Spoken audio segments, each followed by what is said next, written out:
I've survived over 2,000 days in the Minecraft multiverse, jumping from one reality to the next, 100 days on each adventure. This has taken me through some really intense mod packs, some really creative challenges, and made me relearn my appreciation for the game. Plus, there's the overarching story of my adventure in the multiverse that not everybody might have noticed. So we're bringing everything together with some new sneak peeks behind the lore. And to celebrate, we've released this awesome multiversal merch design. It features the dates of the last 10 adventures I've gone on and is available right now down in the description. But let's get started, being sent who knows where. Day 1001.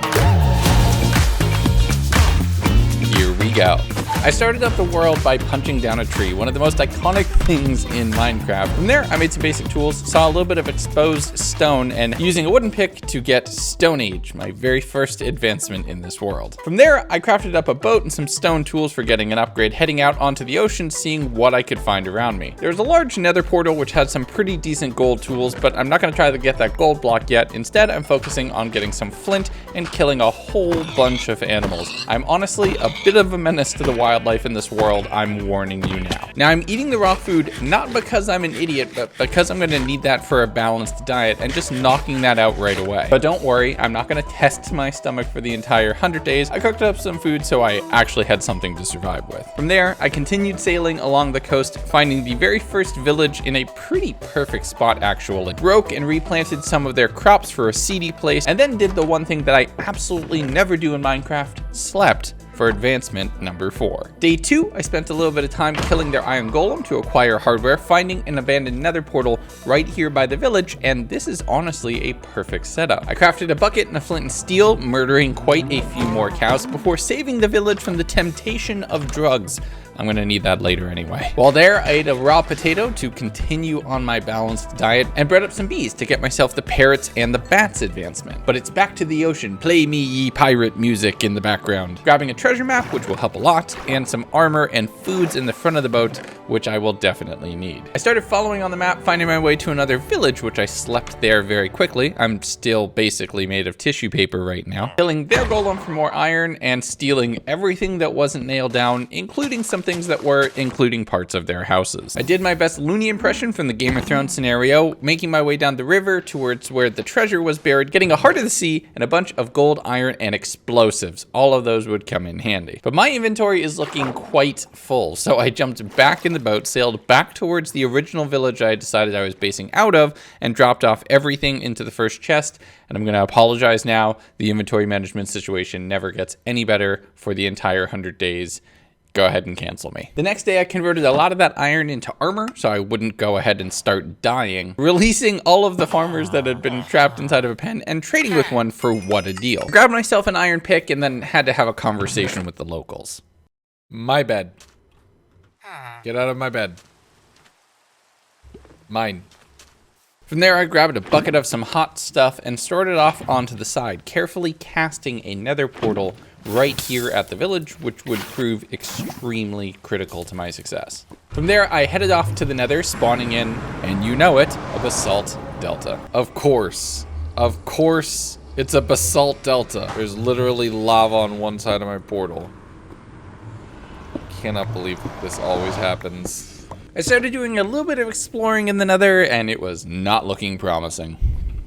On second thought, 'tis a silly place. Let's go home. Back to the overworld and back to the ocean, the antithesis of the nether, I sailed out, finding multiple different ocean monuments and a sunken ship with a decent little bit of treasure waiting for me inside. There's a map with no treasure on it whatsoever. Oh, that's weird. That's weird. It didn't generate a treasure. I've never seen that happen before. But I'm mainly just checking for POI. I found another ruined nether portal that had some meh loot inside and considered really taking some risks. Okay, a small part of me knows that this is potentially a really bad idea, but I really, and I mean really, really need to get that trident.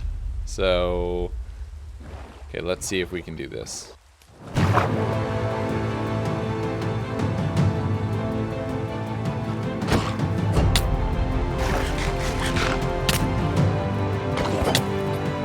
Ow.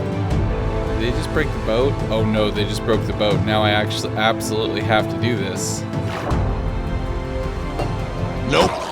Oh, and that was my first kill. Oh, that would have been amazing. Oh, I'm drowning. I continued sailing, finding a proper treasure map this time, and I set a Frostwalker boots so I can pretend to be Tanisha. And I still hadn't reached the other side. Portals were giving me meh loot, so I turned around. I'll see the other side of this giant abyss of an ocean someday. On the way back, I did get a bit of a jump scare. Oh my god, that scared me. Ah! When we can fly, we're absolutely figuring out what's on the other side of this massive ocean. Eventually making my way back towards the village and figuring if not by sea, then by land, I should explore what's around where I'm basing up. I made my way up a huge set of mountains, seeing emeralds and other valuable ores in the distance. Bucketing down to get them, every single one of those is one more trade. I killed a spider, a skeleton, and a zombie, basic mobs, but I do need them for monsters hunted. And I tried really hard for a while to get my own personal advancement. Come on, no, come on, I want this to happen. Come on. Oh, nope, nope, nope, come here. I'm committed now, I want this disc. Never mind, I'm not committed anymore.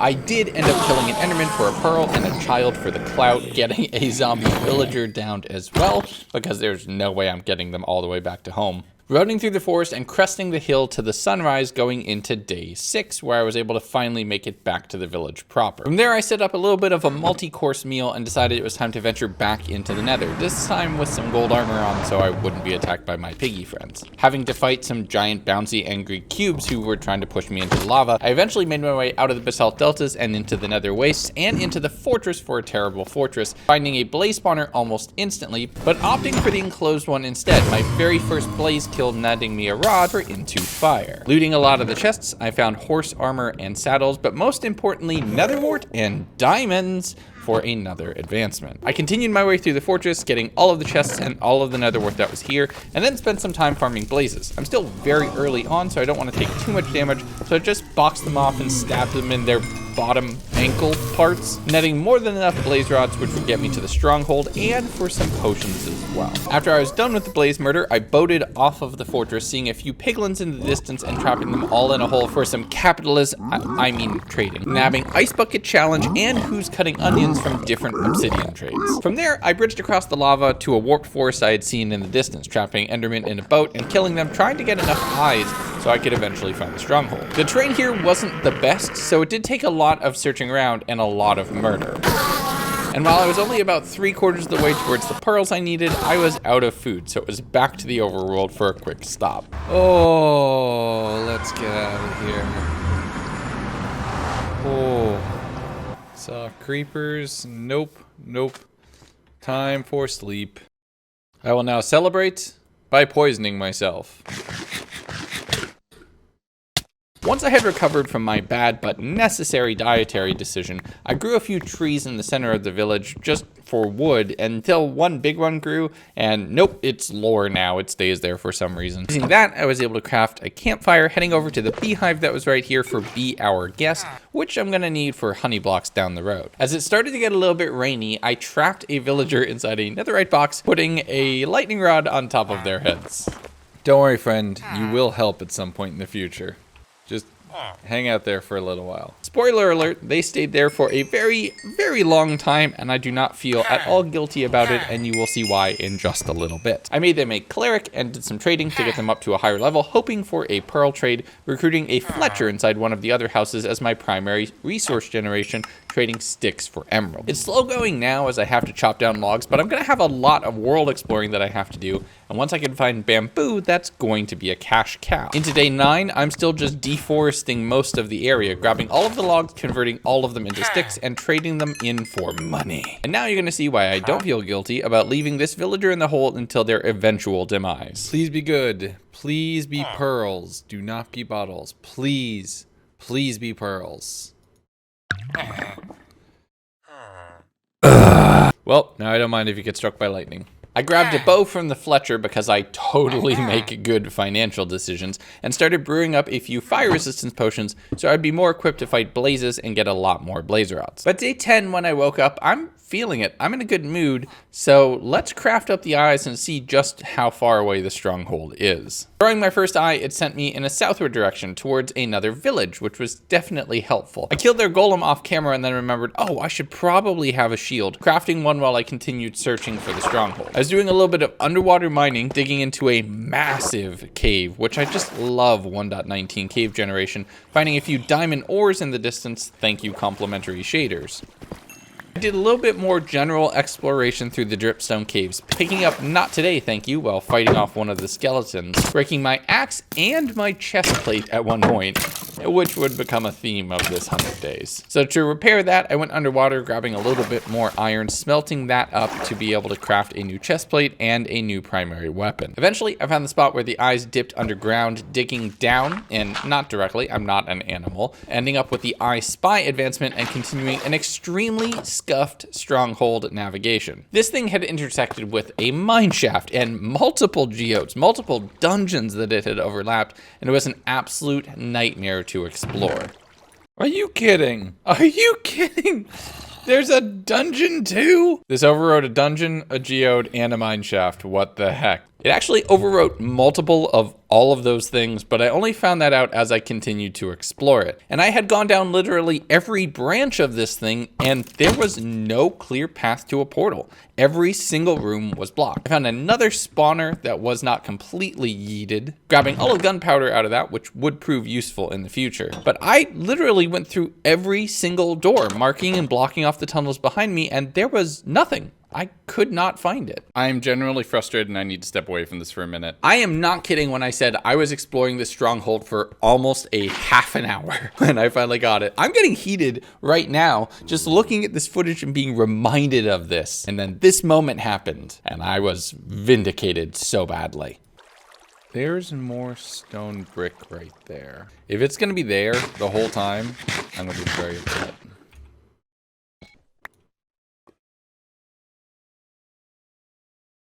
Are you kidding me? So yeah, the geode blocked it, and I took that aggression out on the silverfish spawner, and then any of those little buggers who happen to be in render distance. Are we on eyes? Of course. 0 eyes. Being 4 short on eyes, I casted another nether portal right here in the portal room, which would definitely come in handy for traversal later, ending up in a ravine and just looking all endermen in the eyes to lure them to their eventual death. Well, that was easy, but now we need to go get blaze rods. With enough pearls in my pocket, I headed in the direction of what I thought was my home portal because I know I needed a little bit more blaze powder to convert these into Eyes of Ender. Turns out though, I was wrong and I got very, very lost heading to an entirely separate nether fortress, killing blazes there and getting the end result that was exactly the same, but having to fight quite a few wither skeletons and some hoglins at the same time in a very tense, very troublesome build where I also broke my axe again and I just relied on closing myself into a box. Hopefully I grabbed a screenshot of my coordinates of my stronghold portal, so I checked that and was able to navigate my way back to the ravine, heading back into the stronghold. And from there, my world would only get weirder. Oh, cursed door. I headed my way up to the surface, doing axe fishing for the entirety of the day, getting enough salmon and then smelting that up so that I would have a reliable food source going into the dragon fight. And then I was visited by my friend Switchback Mongo, who did this challenge as well. Go check out his video when you're done watching mine. He also brought me some leads and some leather. How kind. As I popped into the world and grabbed the end advancement, the end fight is something that I am quite familiar with at this time. I did, however, get take aim shooting the dragon, so I think that really helps in setting the tone for what this world's gonna look like. But as I was approaching the tail end of this fight, an enderman broke my shield, causing me to panic, having to run near the edge of the island and throw down a pool of water, and since they don't like showering, they were just staying on the outside, not able to attack me. Once that was out of the way, eliminating the dragon was just the next link in the chain. Let's go. Okay, now here's the big brain play. Well, no, we're just gonna get a little bit of it. We're gonna leave the rest, and we'll be back later. Once back into the overworld, I was back to work, chopping down trees, which I can convert into sticks to emeralds. But I also made a quick lectern, knowing that there are some key books that I am definitely going to need. And now I have the levels to do some enchanting as well. So I took a quick nap going into day 15, trapping a villager in a small little box, putting a lectern in front of them, and getting to work.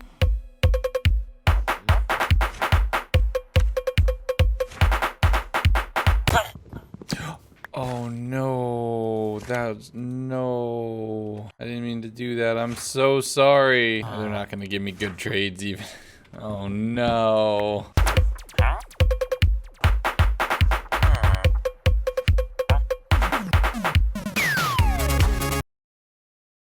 Oh, I'm supposed to have shaders on. How long were they off? Why didn't any of you tell me? See, shaders will give me good luck. Nope.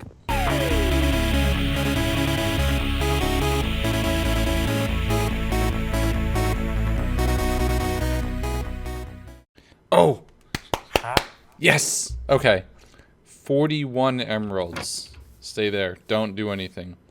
We're gonna lock in the trade before it gets too late, and we'll come back and actually do it a little bit later. But, whew, okay, unbreaking 3.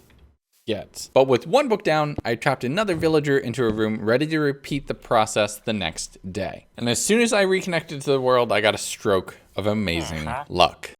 No shot did that just happen. Are you serious right now? I cannot believe it. I literally just logged back in. Okay, hold on. We need to get you somewhere safe and we need to get you to move towards, yes, mending, yes, okay. We're locking you in because, oh my god, you're amazing. All right, let's get you somewhere safe. You chill right there. I literally just logged back in after having dinner. That's amazing. With very clear prices for the books that I needed, I kept chopping down trees, converting all of that into sticks, and trading that with my Fletcher to be able to get a whole bunch of emeralds. Doing a little bit of fishing while they reset, getting fishy business as the next advance. Once I purchased the book, I got all of the sugarcane and more trees. Organizing my inventory and heading underwater for a little bit more iron so I could be able to craft up an anvil. From there, I accidentally dug into a cave, and things got tense. Oh my god.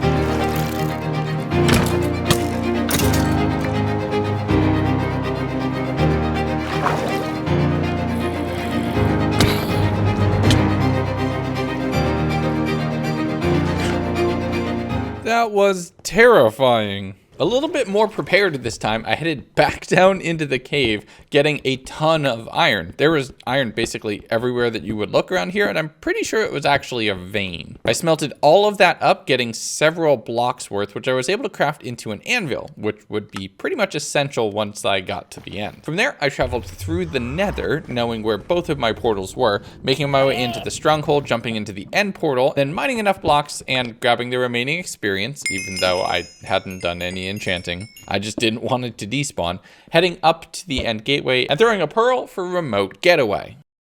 Well, would you love to Oh! You love to see it.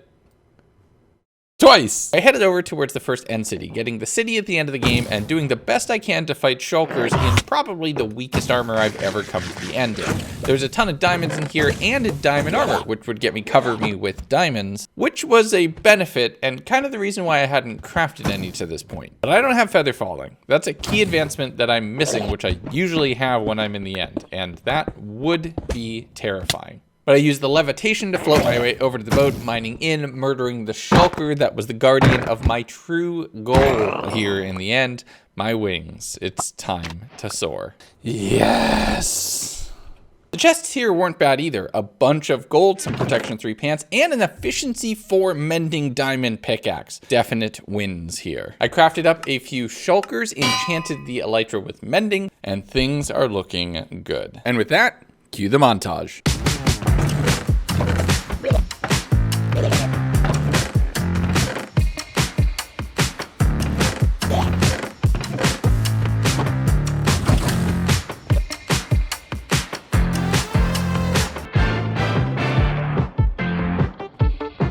It's day 19 and I'm feeling good. We're 28 advancements in and I'm enchanting up pretty much max tier swords and pickaxes right now. I have an elytra, so transport's gonna get a lot quicker, which is important because we're gonna be doing a lot of exploring very soon. I sailed over towards the nearby village, grabbing a cat for best friends forever, and starting my goal towards a complete catalog. From there, it's hitting every portal you can find, trying to find a god apple, eventually grabbing all of the gold blocks for a beacon, which we will need, and taming more cats so we can breed them, and also getting the whole set. On day 21, I found my way to a jungle biome, which is going to accelerate my economy immensely. Grabbing bamboo for that and some melons and cocoa beans for different food groups and heading my way back towards my original village. Planting all of that down and grabbing a fish in a bucket for tactical fishing. From there, I grew up a spruce log just to have a whole bunch of wood for supplies, crafting up an enchanting table and buying a crossbow from the Fletcher because I make good financial decisions for old Betsy. Since I grabbed Silk Touch, I grabbed and replaced the beehive for total bee location and worked on Sniper Duel until late in the night.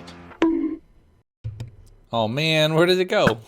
Day 21, and we're 1/5 of the way through the challenge and just about 1/3 of the way through the advancements I need to get. It started raining and I figured since I was wet anyway, let's go underwater and hunt some drown. I'm gonna need to pick up a trident for several key advancements along the way, and while this child didn't drop their battle fork, I was not giving up that easily. I had another treasure map which I picked up some mid-tier loot from, and then was surrounded by so many drowned. I need nautilus shells and tridents, so any of the others that are spawning are not really my bag. And I spent all day and most of the night flying around and hunting them and had basically nothing to show for it. That was a bit of a bummer. Day 22, I planted all of the sugarcane, grabbed an Unbreaking 3 book from my ATM villager, and finally fully enchanted my elytra. That feels good. I headed back over to the Nether since my exploring range was greatly increased, not putting any gold on so I could pick up the Ooh Shiny advancement and flying, eventually finding a bastion and wishing I had some gold. Getting those were the days while landing on its roof. I thankfully had fire resistance and a whole bunch of arrows,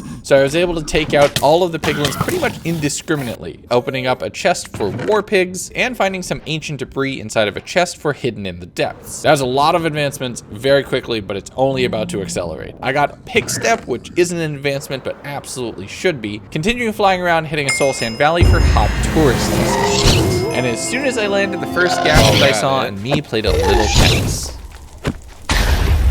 Yes, let's go. 2 purples back to back. 6 advancements in one day and I was feeling pretty good. I flew through another bastion in a hit and run, finding more netherite scrap in their chests, just continuing to search around for any POI that I could hit for a quick resource gain. It was then that I hit bingo fuel and things almost ended really badly.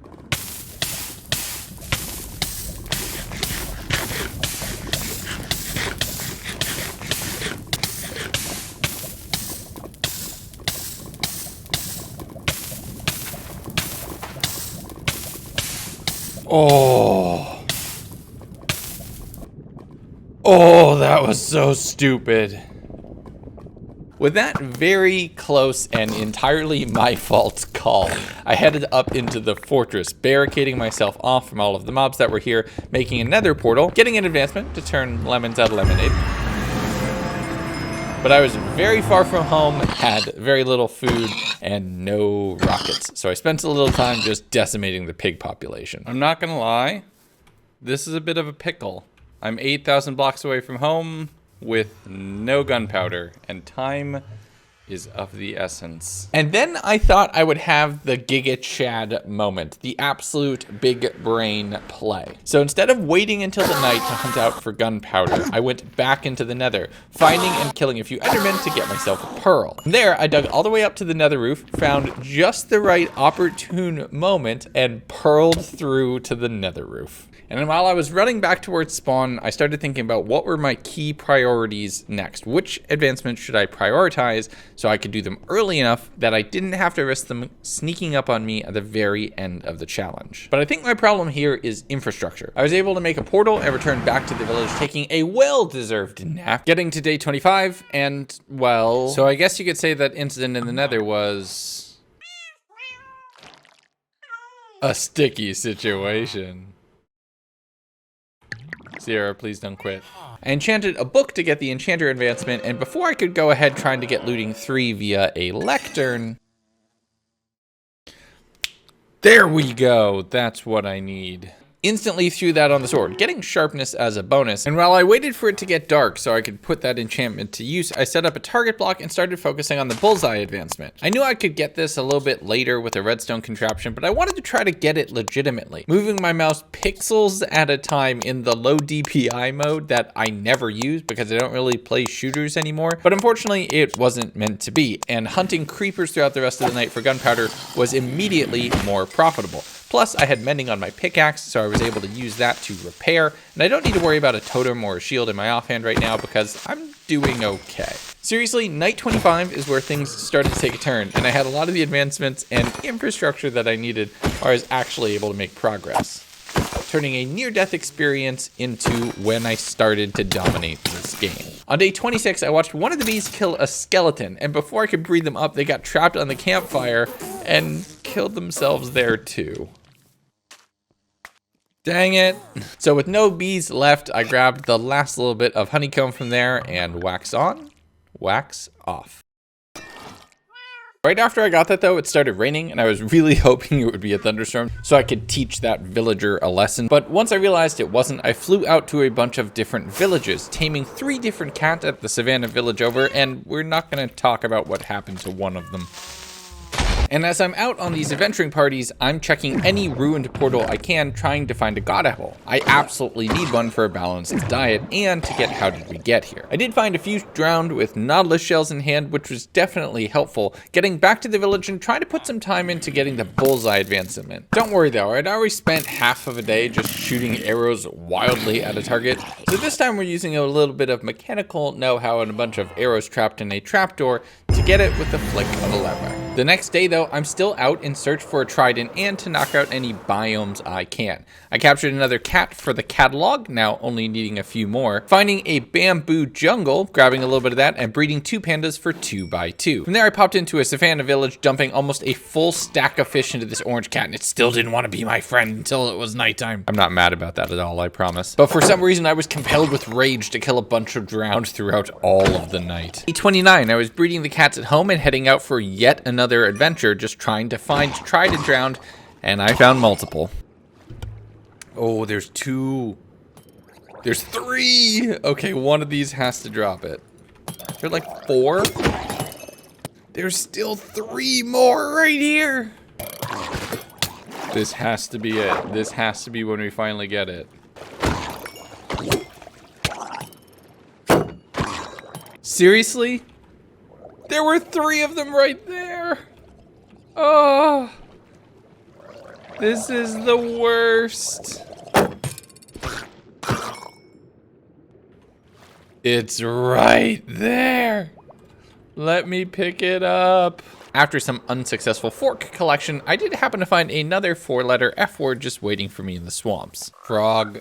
Okay, where's other frog? I continued flying along this path, getting from the swamps to snowlands, breeding another cat near a village, and killing a strafer monster hunted and a rabbit because, well, that would come in, which would matter a lot on like day 87. Don't worry, that will come up. I'm taming basically every cat I see, probably almost certainly getting some duplicates going into day 30, where I trapped a goat in a boat, jumping into it for 1 advancement, breeding 2 of them for 2x2, and then I wanted to get something that might not have been on my to-do list, but was definitely something I wanted. Here we see a wild Tanisha in its natural habitat. It can be seen wandering through snowy plains, known mainly for stealing and chaos and mischief. It is unknown whether or not this one will find its way home.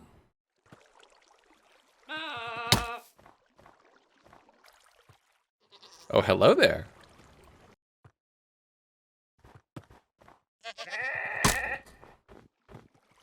Oh, yes, yes, it did it, it did it. Where's the horn? I got it. This isn't an advancement, I just wanted one. With the goat horn in hand, I murdered my audience. There can be no evidence of this, using one of their crossbows to shoot another one of them, and who's the pillager now? From there, my tour around the frozen lands continued, taming a few more cats and a dog, just, you know, being equal opportunity. Day 31, I'm continuing my biome world tour, searching for a few of the rarer ones, deserts, badlands, and oh, look at that, ice spikes. I'm stopping at any village that I can find, looking at every single cat, and just constantly asking, are you one of the ones that I need? Are you one of the ones that I need? Both! Both of the cats I need are right here. I'm gonna stand still. I'm actually gonna do it how it's intended to be done for once. No, I'm not.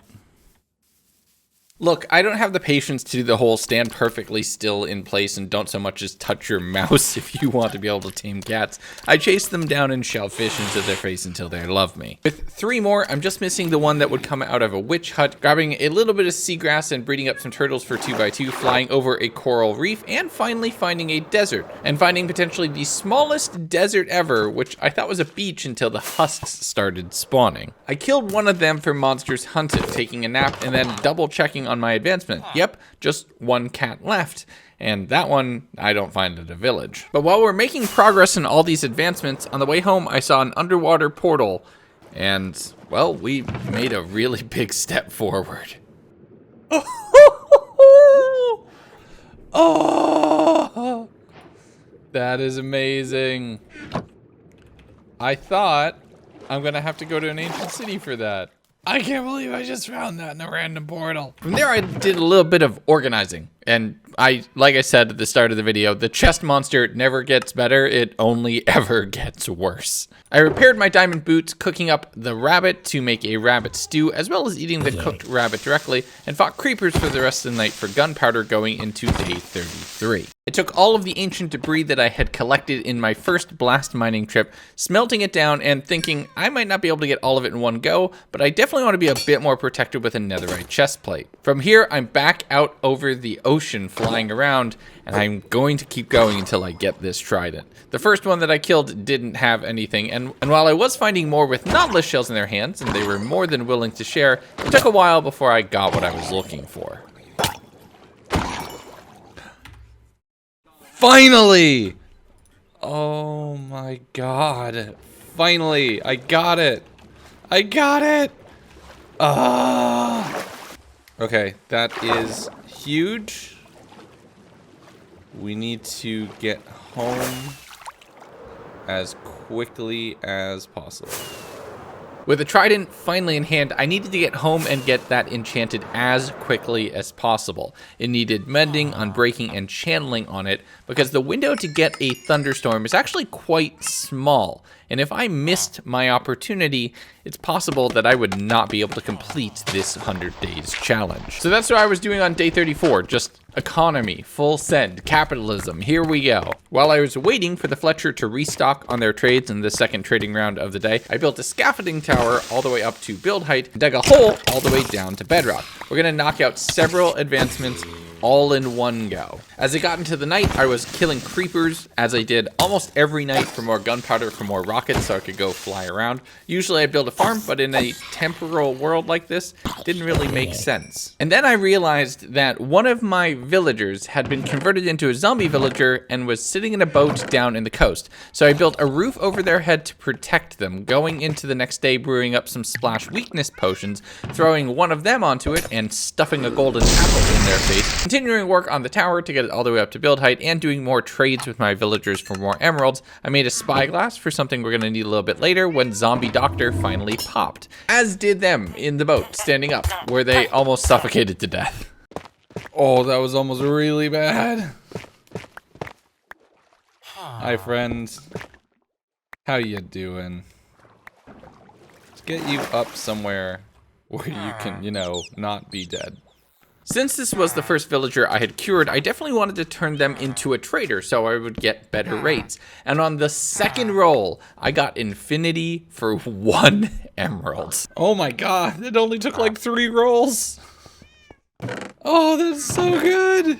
I immediately locked that in, upgrading my bow with it, so I would never have to worry about running out of arrows, and that's one fewer resource I need to worry about managing as I went flying off towards the desert. But as night fell, I realized it would be an advantageous moon cycle to head back over to the swamp, hopefully to find some slimes that I could kill for slime balls that I could use to breed frogs. A few had spawned, which I was able to take out pretty quickly, making my way down into a lush cave, knocking that off for adventuring time, and grabbing some glowberries to snack on for a balanced diet. I also flew over a frozen ocean, finding several more frozen villages, and on the morning of day 36, wandered my way into a pillager tower, the closest one to spawn that I could find, and it's over 2,000 blocks away.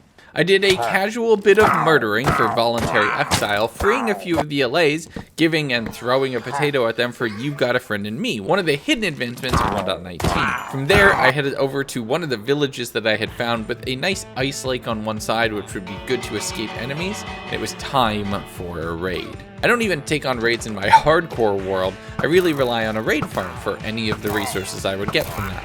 And by the way, my hardcore world is pretty amazing. You should go watch the series in it. I'll leave a link below the like button. But I was keeping my distance, using the ice, which kind of messed with the pillager pathfinding to be able to sprint, jump away, and cover distance very quickly. There were a few incidents of friendly fire, but we're not going to talk about that. I better not see anything in the comments, as an iron golem was doing some work, helping me with the evoker that was trapped inside this little fence, netting me my first totem of undying.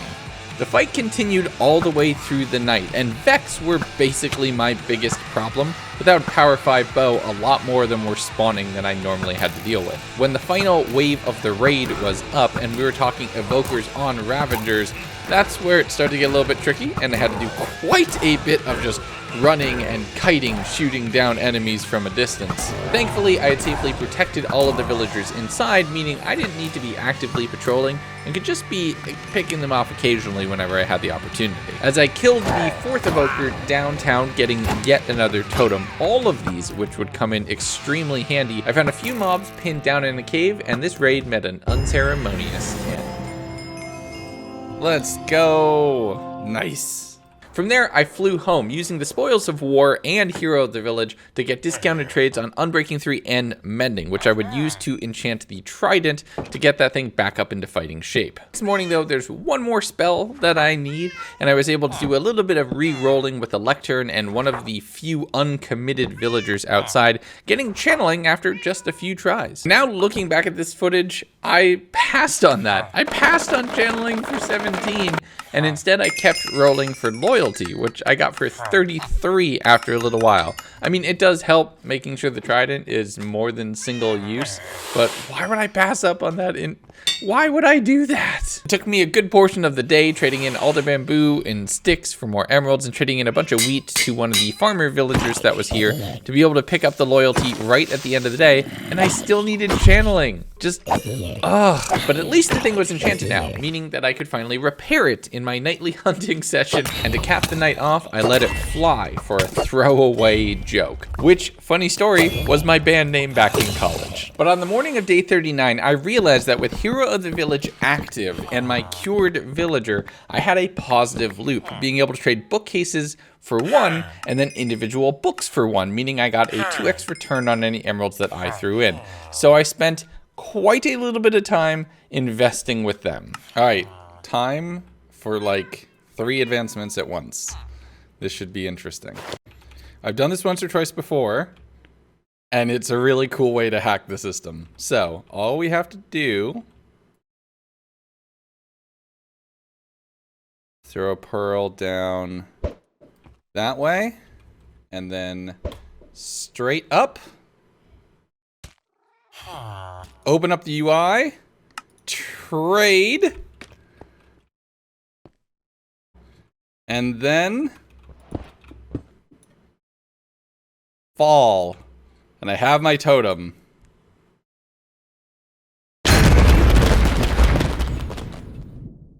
Oh no, I think I did it wrong. Do I have to go one further down? I think I have... Oh no, I did it wrong! Okay, let's try this again. This time we will water bucket clutch it.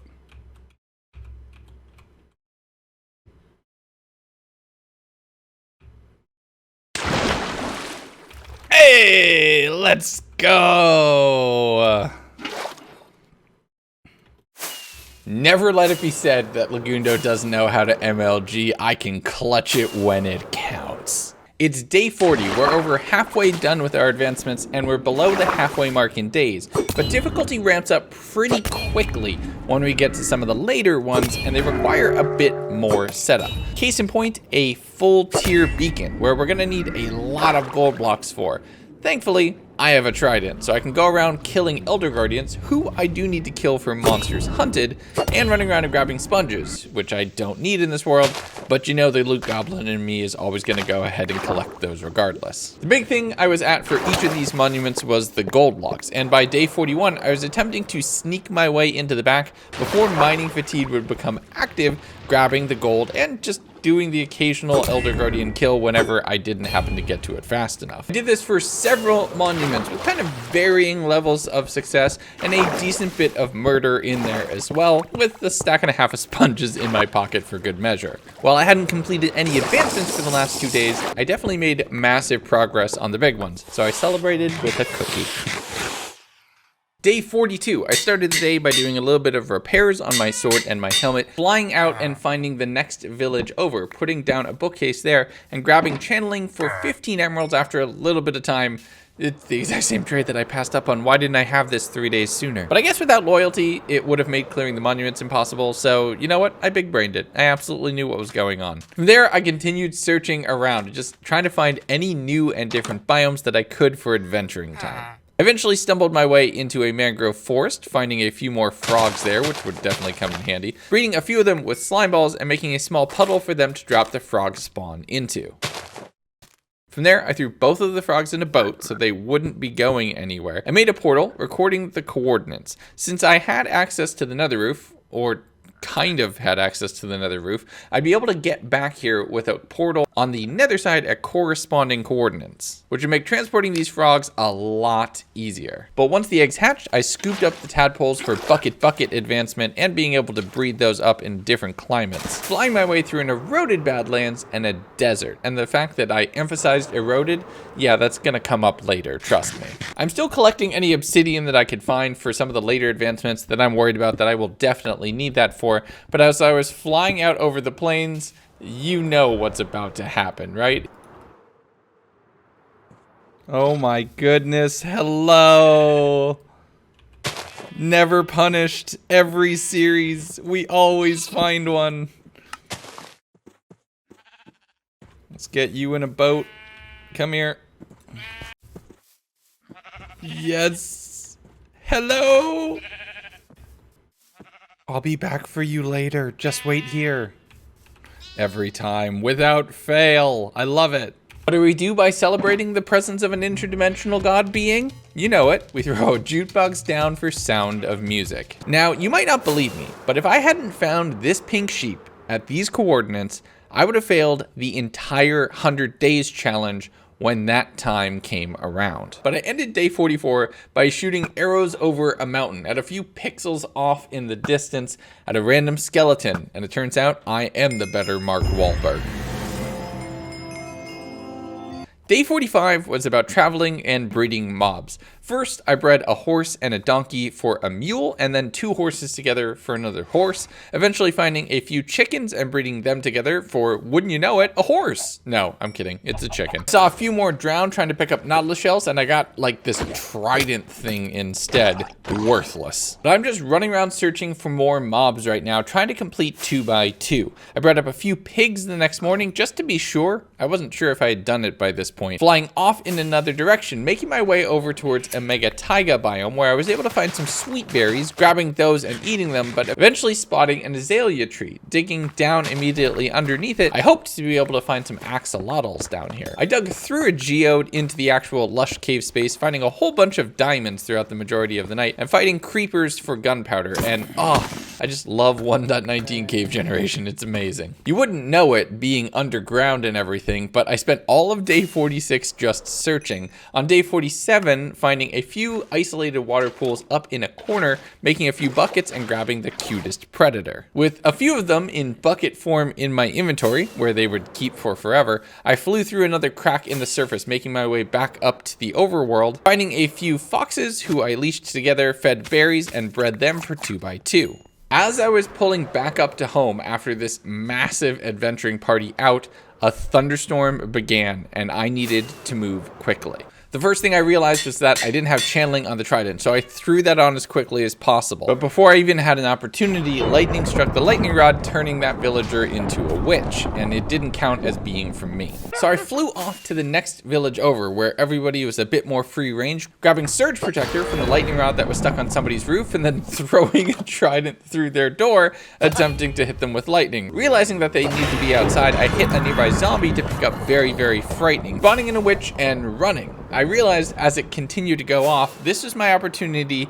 to get a zombie piglin kill without too much danger. Hitting a pig with one of those and then yeeting them off in the distance, that's one more mob killed for monsters hunted. Oh, that feels so good. I think we're done. That was the hardest part.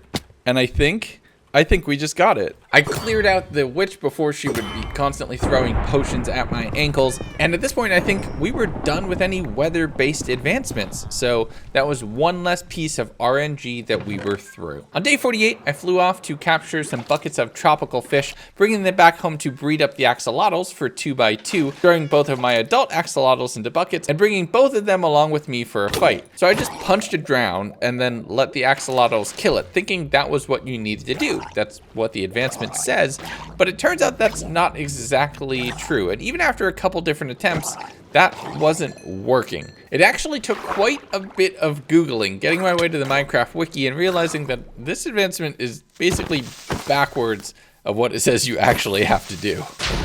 So on day 49, with two of them still in buckets, I dove my way into an ocean monument. We needed multiple enemies that were tagged at this point that then I could kill, not the other way around. Once they had tagged one of the guardians, I followed up with a sword, stabbing them quite a few times in the face for the healing power of friendship. It's funny how that works sometimes. But as I was trying to get my axolotls and get out, only one of them was remaining. Unfortunately, the healing power of friendship only goes so far. While I was mourning that loss, I headed home, grabbing a bunch of wood and converting a little bit of it into a sign. Having killed a glow squid on my way back home and approaching the midpoint of this entire challenge, lo and behold, we were making big progress. Day 50, it's time to head back to the Nether, but with an entirely different set of goals. I found a spot where I could just mine down to y equals 15, and it's time for some explosive bed mining. Normally, when I'm netherite mining, I have a ton of TNT, and beds is way slower and a little bit more dangerous.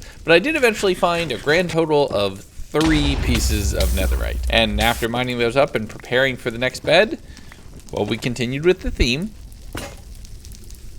Oh no. Oh, that's massive. That hurts so much. I kept bed mining though after that, not realizing that I needed the diamond pick in order to mine the ancient debris. I'm good at this game, I promise I actually know what I'm doing. So the next day, we need a new diamond pickaxe and probably some more shulker boxes to be able to transport all the resources we're looking for. So a good idea would be heading over to the end and being reminded of my mistakes by having to break the basalt by hand since there was no pickaxe available. I flew through the end gateway and over to the end cities, just trying to find any chests that I hadn't looted my first time around. The first couple cities that I had visited were fully looted, so I just spent the rest of day 51 sailing off in one direction, just trying to find another city to potentially loot. And on day 52, I found a brand new city, which was really great. And while I was collecting shulker shells, I grabbed an efficiency 3 diamond pickaxe and then noticed that I had a bunch of diamonds in the ender chest. I actually realized by the end of this video, I never used an ender chest at all. Maybe that's an extra bonus advance, but with a pickaxe and shells in hand, I flew back towards a city that I had cleared previously, the one I had gotten my wings at originally, and there was a gateway right inside. And right about now, my hard drive filled up with all of the recording. I had this and the Game of Thrones video and another thing that I'm recording that will come later.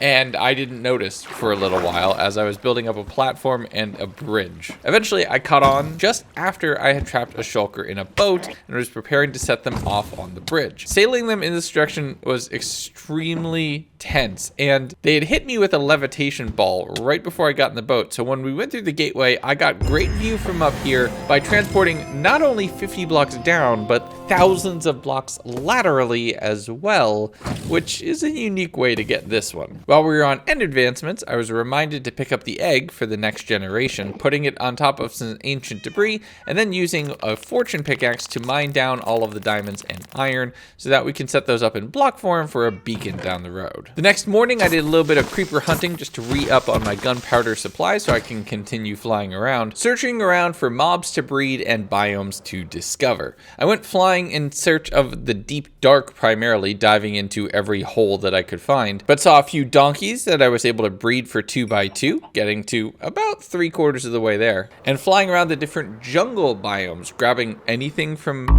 jungle biomes with flying around the jungle biomes with hitboxes on, trying to get eyes on an and flying around the jungle biomes with hitboxes on for anything that looks vaguely like a cat or, you know, an ocelot, which is a wild cat. I didn't find a cat, but I did find a bird, looking with it through a spyglass to get the "Is it a bird" achievement. I don't know, Minecraft. Is it bird? Is burb? You know what burb is not? Burb is not part of 2x2 advancement because you cannot breed parrots. Mojang, why? Why can you not breed parrots? But I realized as I was searching for ocelots, I didn't have enough fish in my inventory probably, so I did a little bit of sword fishing in the rivers, finding a jungle temple, which is the most underwhelming structure in the game, but there were a few emeralds in the chest, so that's nice. But I'm looting portals and sleeping out underneath the stars, getting into day 55 when I realized that I was looking in the wrong biomes. So I headed over towards a proper jungle biome, finding an ocelot on top of a tree. I grabbed a lead immediately, tying them up to a pole, and figured if I flew back and forth searching around, another one would probably spawn, and the one who was leaded wouldn't despawn, right? Well, no, it turns out that's only actually boats. I'm not gonna lie, I was a little heated about that, and I rage quit for about a day on this challenge just because of that cat. And after 3 in-game days of searching, an hour worth of searching, when I logged back in 2 days later, you know what I found? I found 2 cats almost immediately. I got them both on leads and bred the ocelots for 2x2, continuing to fly around looking for additional biomes to explore. Any gold blocks that I find are going directly into the inventory, and any creepers that I find are being turned into gunpowder, which explodes in my face or goes directly into the inventory, one of the two. On day 56, I finally found some 1.19 mountains with a snowy peaks biome and a huge portal right here, which just looked really cool. I killed a couple animals for leather. Yes, all animals that drop leather, don't you judge me. Like I said, I'm a menace. Making some leather boots for light as a rabbit by walking on powdered snow. From there, I dove down into the hole, and yes, this is the perfect spot as there's a deep dark biome down here that is pretty accessible. There's no ancient city, at least as far as I can tell, but there is quite a bit of diamonds and other resources and some shriekers that could be easily isolated, or at least I thought they could be easily isolated. I killed a couple creepers right at the edge of the biome and got it spread by one of them dying next to a catalyst, throwing down some torches thinking that the space was safe, and it was very much not safe as a warden spawned on my head. That is what we in the business know as time to leave. So I flew through to the other side of the caves, a couple 100 blocks away where I was probably safe, grabbing whatever gunpowder I can from the creepers and whatever diamonds I see embedded in the floor or walls. I found a separate spot that was much more isolated from any other potential outlets of the deep dark and isolated a single shrieker, grabbing some obsidian from my shulker box and making a portal here, but not going through. I wanted to note the coordinates so that I could isolate this on the nether roof to be able to get easier access to it, because when it comes time to use this space, I will definitely be on the clock. From there, I dug up to the surface and beelined it straight home. I can't sleep right now because I'm trying to spawn phantoms for a different advancement that I need, so I spent the night organizing. So, to make this all work, we're gonna need access to the nether roof. We've already been up there, and there is a portal there that connects to the portal at our village, so we're gonna need to break bedrock to get to it. And then I thought I had the big brain idea. We have a portal, so we don't need to break bedrock. All we need to do is get rid of the portal that we have on the lower level. Now, we could have just broken that portal, but that's not cool, so I decided to blow it up.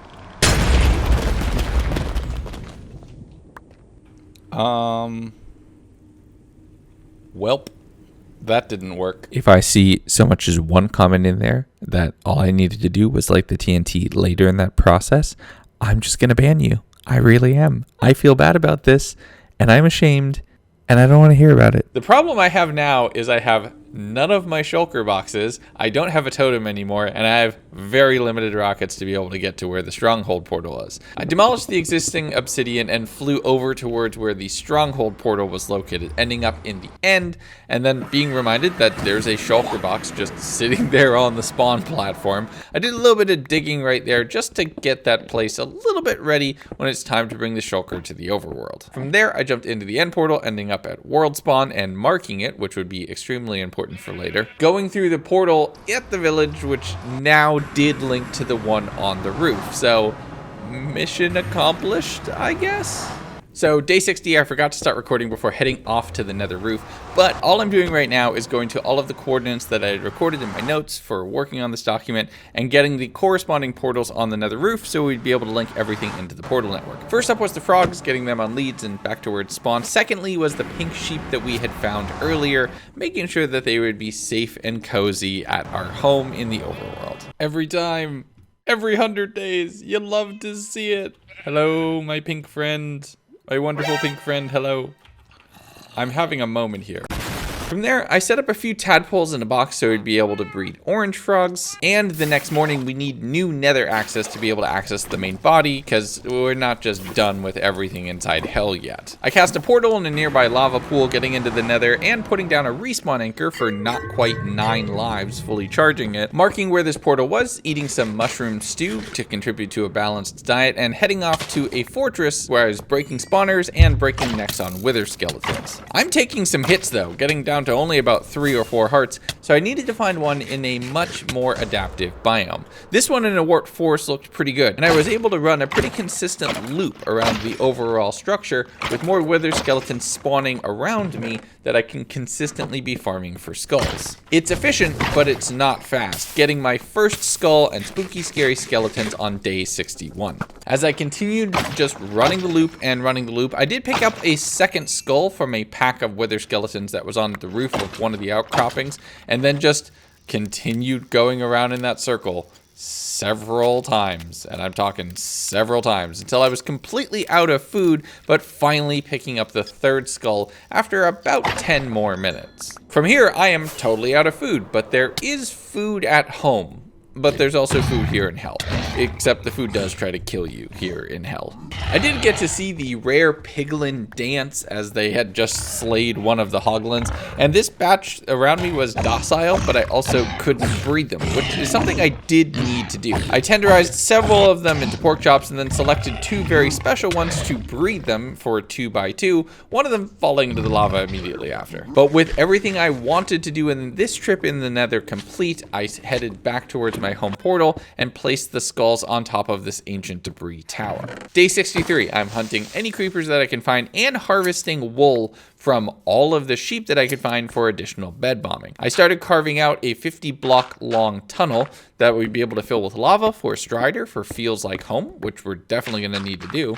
But before I was worried about any more lava filling, I was back to netherite mining. Bed bombing was proving moderately effective, and I was finding pieces of ancient debris every now and then, with another 5 in my inventory after just a few minutes, and even more a few beds later after that. I need 15 pieces of ancient debris for everything that I want to do to be able to get all of the advancements, for a full set of armor, a lodestone, and a netherite hoe. But wouldn't you know it, time is like a flat circle. It rhymes, and, well, I broke my pick again.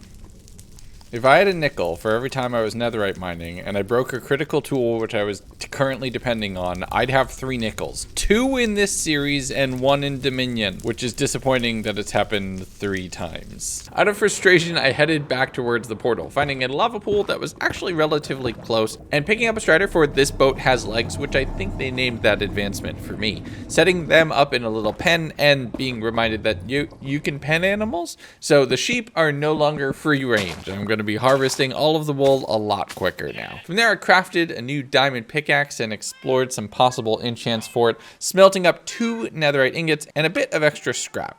It's also time to repair my boots, pants, and helmet without unbreaking on everything. I think armor and tools are not lasting as long. But some extra durability from netherriting the pants and boots, that could definitely go a long way. And I'm 3/4 of the way to cover me in debris. To end the day off, I bred some frogs, pulling them through the portal so they could hang out with their brethren here on the nether roof, which is safe. And right now, as I'm looking back at the footage, I realized I had forgot to turn on shaders again. So I apologize that this video looks a little inconsistent. I enchanted up a crossbow with piercing, which I'll use later tonight, harvesting wood and wool for additional bed bombs, which I will use in just a couple days. I threw another tadpole in a bucket so I'd be able to get green frogs a little bit later, doing multiple trips back and forth from the nether and to my little channel here to set it up with lava buckets, except I didn't really have a lot of buckets. I did that for the better part of day 65, just getting that lava channel ready to go. But when night fell, this is the main thing I wanted to do today. I need to get 2 birds, 1 arrow, and the easiest way to do that is by trapping 2 phantoms in a boat and then shooting them both when they can't escape. I was able to get them both in the first time, but they weren't low enough health, and the arrow just broke the boat. So I was able, but thankfully there was only 2 phantoms that had spawned, and reinforcements never arrived. So I was able to get them trapped in the same boat a little bit later in the evening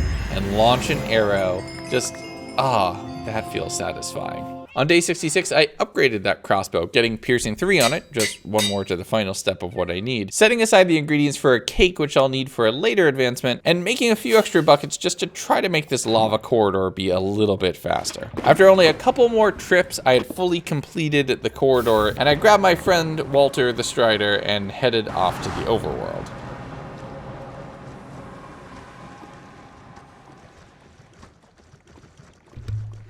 Let's go. Yes. Okay, friend, I feel bad kidnapping you, so we'll put you back. Besides, I'm probably gonna need to bring the frogs over here, so I don't want them in the way. There's only a few more nether advancements that I need, and most of them are gated by netherite, but one isn't. It's Uneasy Alliance, and for that I'm gonna need to build a couple really big portals. So I spent some time mining out a bunch of obsidian until I got jump scared.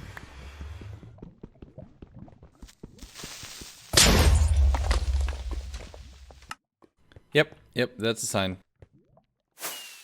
I can't believe a mob actually tried and almost successfully assassinated me on day 66. I make an order 66 joke like every other one of these videos, and one was finally made on me. I completed mining out all the obsidian on the morning of day 67, heading back into the nether to do more bed mining and getting lucky occasionally with some ancient debris just where I'm setting up the tunnels. As I was wrapping up with only another 3 ancient debris to my name, a piglin jump scared me and got me down below half health. I have to remember that they don't like me in this reality. But I got home, smelted that all up, and cover me in debris is done.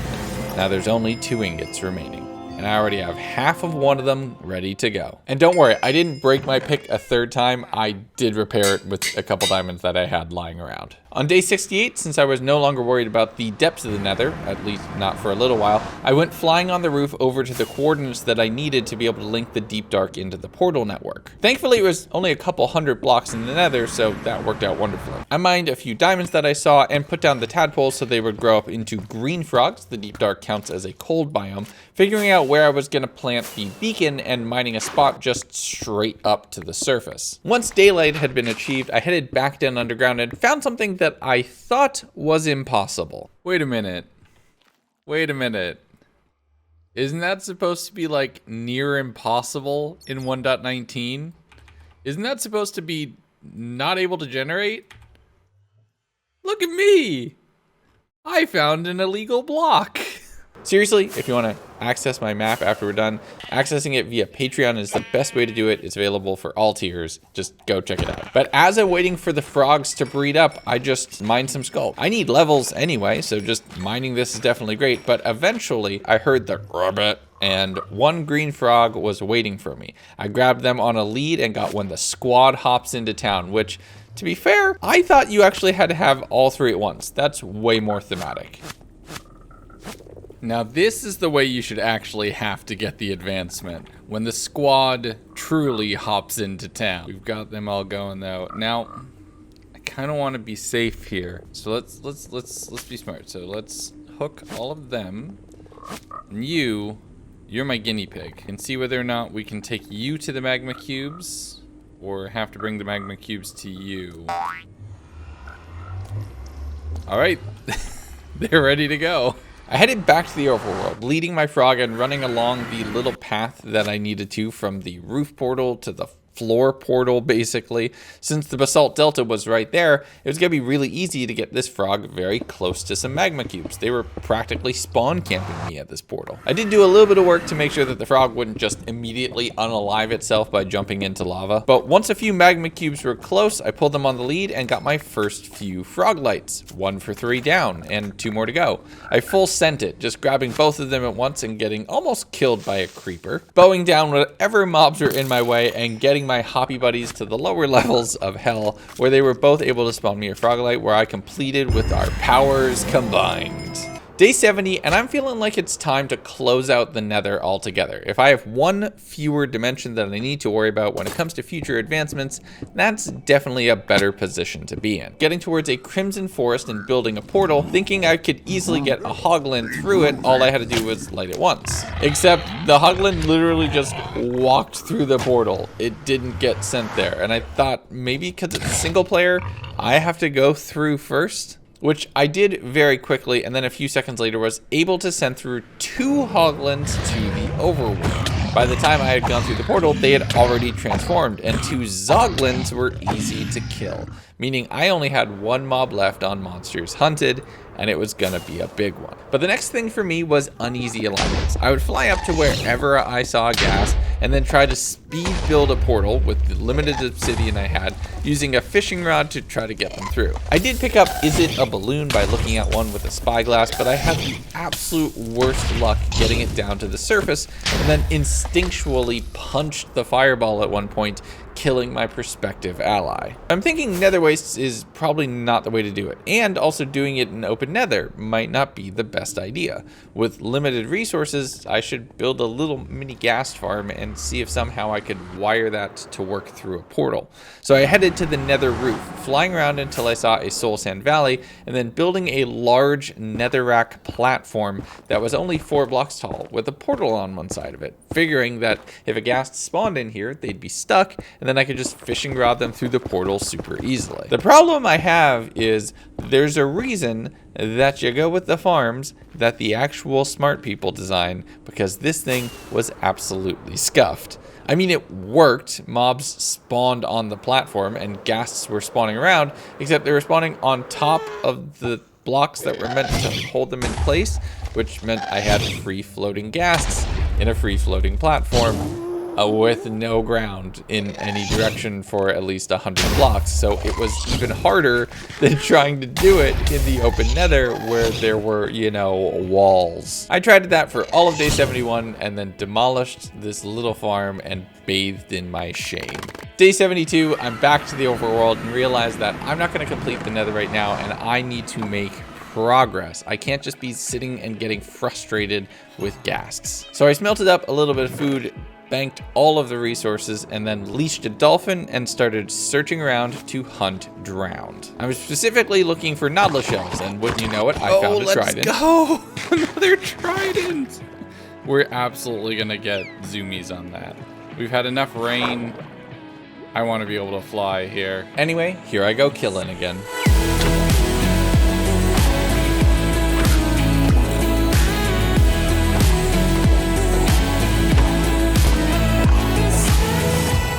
But as it was somewhere on the border of day 72 and 73, as I was just out hunting for 2 days, a pufferfish killed my dolphin and I have only 2 rockets in my inventory, so that's not enough to fly home. I hunted whatever drowned were between me and the closest coastline, ending up at the acacia village that I had tamed some cats at a little bit earlier.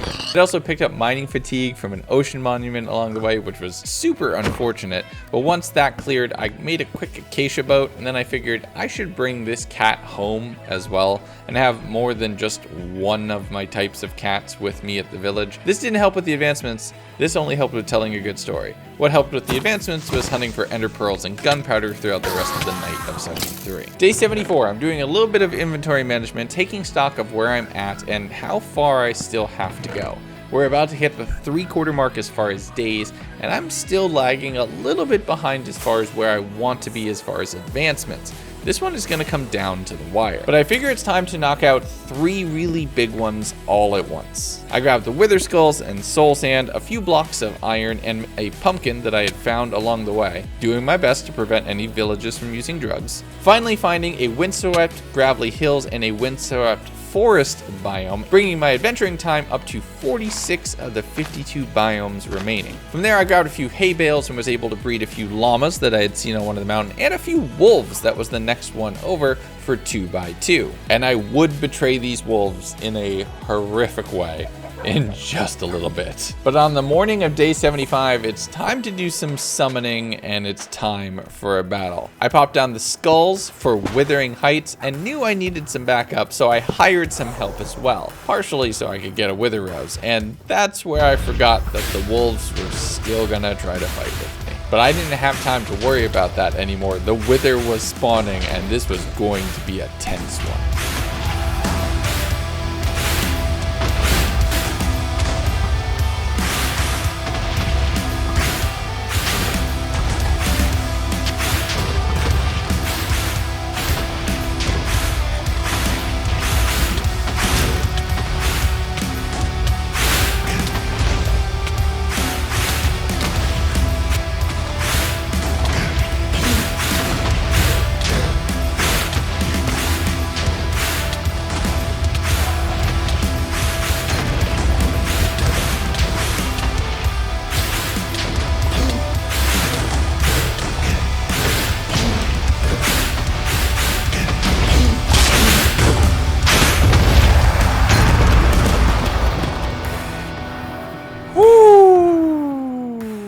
I normally do that with a lot more potion prep.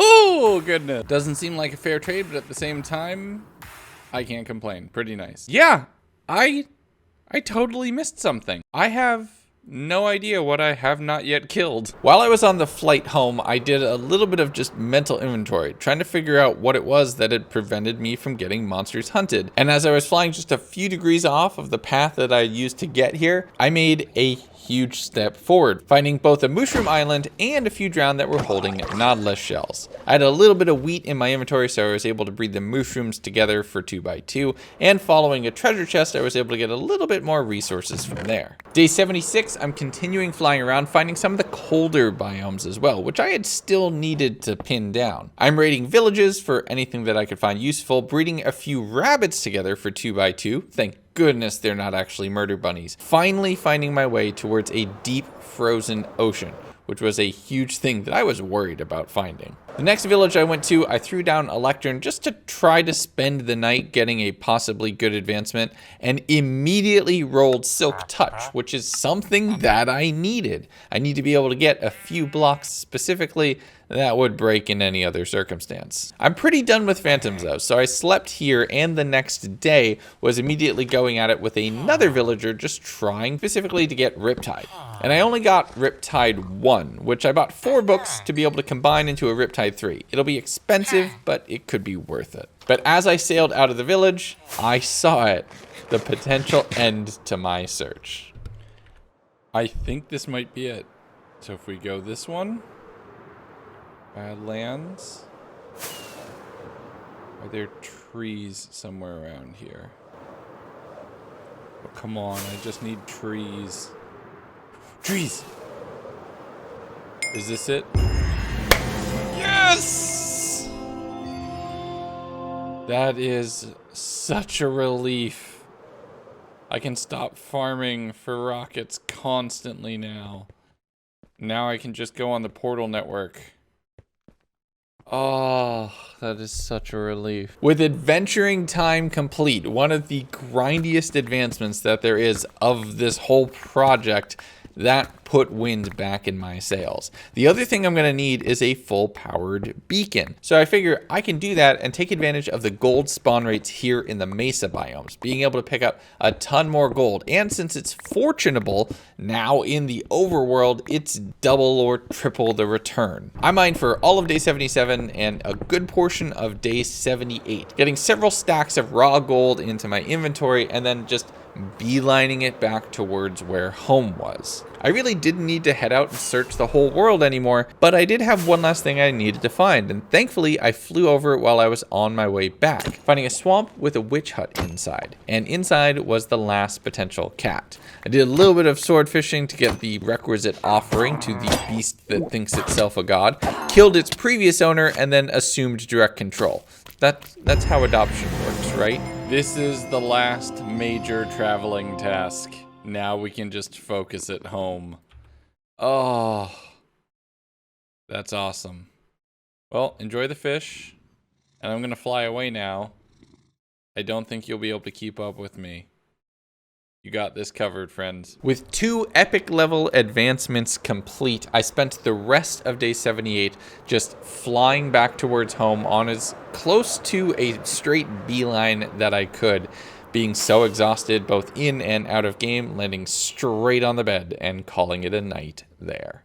Day 79, I enchanted the diamond pickaxes to upgrade and repair, ending up with a fortune unbreaking 3-1, which is just amazing, and we're absolutely keeping that. Smelting up and crafting all of the gold and putting it into this chest, I have most of a beacon. I'll have more by the time everything is done. But I went to go check on my mending villager to get books, and I could not find them, which baffled me because they've been locked in a room. Oh, Fred, no, don't jump. Wait, no. How did this happen? Okay, hold on. Oh, no. This is really, oh no, okay, would this work? Oh, yes. Yes, come on. Nope. Oh, no, okay, so. Back down you go. There is no escaping this church. You live here for forever. While my mending villager is recovering from whatever trauma they just went through, I did have to go and cure the Fletcher again. So I'd be able to actually do some resource generation, harvesting all of the bamboo, which I'd be able to convert into sticks the following morning to turn that into emeralds, because that's how capitalism works. I went off to the Nether to breed my Strider, who had helped me with the Feels Like Home advancement, with another one who was right close by, finally completing 2x2. Yes! Another major advancement down. Okay, so at this point, I have 2 hard things I need to do. I need to convince a ghast to come to the overworld with me, which has proven difficult, and I need to do the most difficult advancement in the entire game. I also need like 6 more pieces of ancient debris, and or 2 netherite ingots for my hoe and a lodestone respectively. But I had a thought about that. Just maybe. Bastions. Bastions have netherite. So we're gonna try that quick. So yeah, it's day 80, and I figure if we raid a couple bastions, maybe we'd be able to pick up some ancient debris or netherite scrap, or if we're lucky, a full ingot, which could short circuit the remaining mining that we have to do. So I flew into the back of the bastions, because we also need gold blocks to be able to get a full power beacon, so harvesting these that are just sitting here out in the open, that's a definite win as well. I'm being very careful, making sure that there's no access roads to me whenever I'm breaking these blocks, and spending some time using a bow and a sword to just kill any brutes who are here. We are not 313ing it right now. First chest I opened did have a piece of netherite scrap in it. It also had an iron block, which would be pivotal in completing the beacon later. The next had a diamond pickaxe, but I already had a better one in my inventory, so I thought, let's go down to the towers side of this one to get all of the gold that's sitting down there to help again with getting this beacon completed. I'm working in a 2x1 tunnel, just trying to very carefully make it so that nothing can get to me, mining up all the gold and shoving it into my pockets.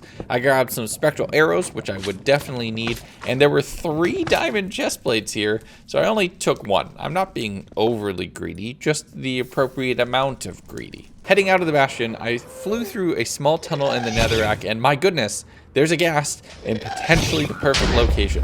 It can't escape, it can't fly away. All I have to do right now is trap it in a box to make this work. So I built up some quick walls just to protect myself from the ghast fireballs, fishing rodding the ghast into a small confined space and building a box around it, which means it can't escape anymore, and I have the perfect candidate for Uneasy Alliance. I quickly built up a nether portal, lit it, and thought, yes, and tried to pull them in, and they didn't go through. And then I realized this is the exact same thing as the hoglins. What do I do here?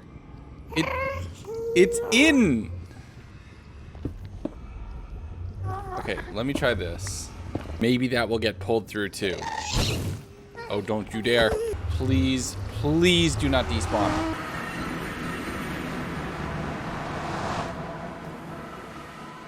Oh, goodness, this is awful. Okay. Oh! I also realized that the netherrack wall directly behind the portal was a little bit too thick, so I dug out a little bit more space, pulled the ghast through, and went to the overworld to try to kill it on that side. But when I escaped from the portal, nothing was there. I checked by reloading the chunks, trying to see if I could see it or hear it, and then I noticed the gunpowder in my inventory. No, after all of that, no. Don't do me like this, game. Honestly, it's starting to feel like this might be the advancement that costs me everything. Either this or how did we get here are potentially going to be the ones that prevent me from fully completing this challenge. And it's really starting to make me nervous because I'm running out of time to do everything that I still need to do. I did eventually fly off to another Soul Sand Valley, building a very large portal on the nether side, heading through and breaking that, digging my way up to the surface, which was an ocean, setting up an exact coordinates and a large portal on this side as well. There would be nothing for the ghast to potentially suffocate on. If they were coming through, they were going to be able to be murdered by me directly. I should have been prepared for what was coming next. So it's worth noting that I'm only going into this with 2 fishing rods, which I would find out later was woefully underprepared. I did have some initial luck with capturing a few ghasts and getting them close, but it was always close, never actually making it through. After my second fishing rod broke, I went back to the overworld because I need to get resources here, fighting a pillager tower with the string and sticks, which would be definitely useful, but killing a few extra spiders just to make sure that overkill is underrated. We are completing this thing come hell or high water. Heading back into the nether, I worked on that for day 81, for day 82. And just as we crossed over to the morning of day 83, I finally had one ghast who was so kind to not only allow me to fishing rod them down to where the portal is, they lit it on themselves. Please, please, please.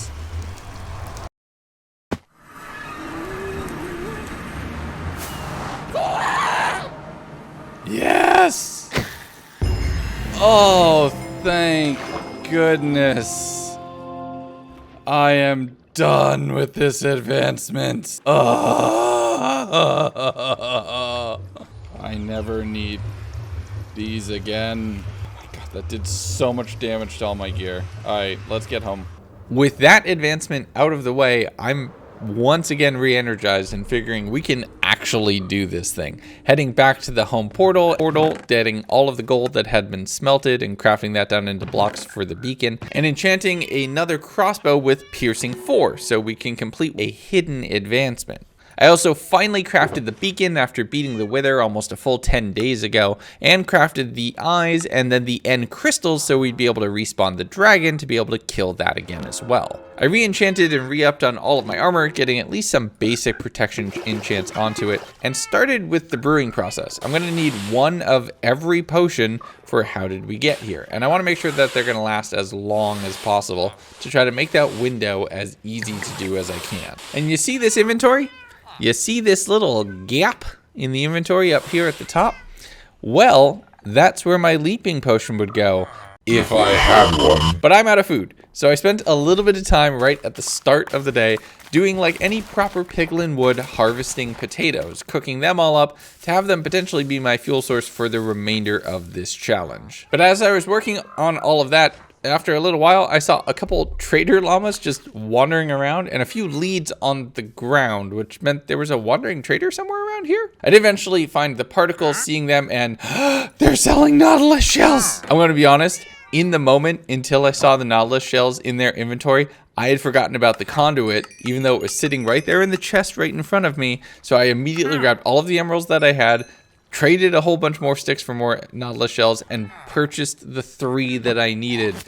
Without that random spawn, I might have failed this entire challenge. But then what was also convenient was now that there was a llama relatively close by, which could help with our ballistic. Spent a little bit of time in the night and then grabbing sheep first thing in the morning on day 85, getting them all into a nice cozy little hole with a chicken and a cow as well, meaning that I had 5 different mobs in a 1x1 space. While this is all going on, I'm converting all of the other potions that I had brewed into splash potions, so I'd be able to apply them extremely quickly. I'm just preparing for the end game now. I also combined the Riptide books into a Riptide 3 that I don't remember if I ever actually put onto a trident, and then walked over towards the hole and shot my shot, but not everything died at once.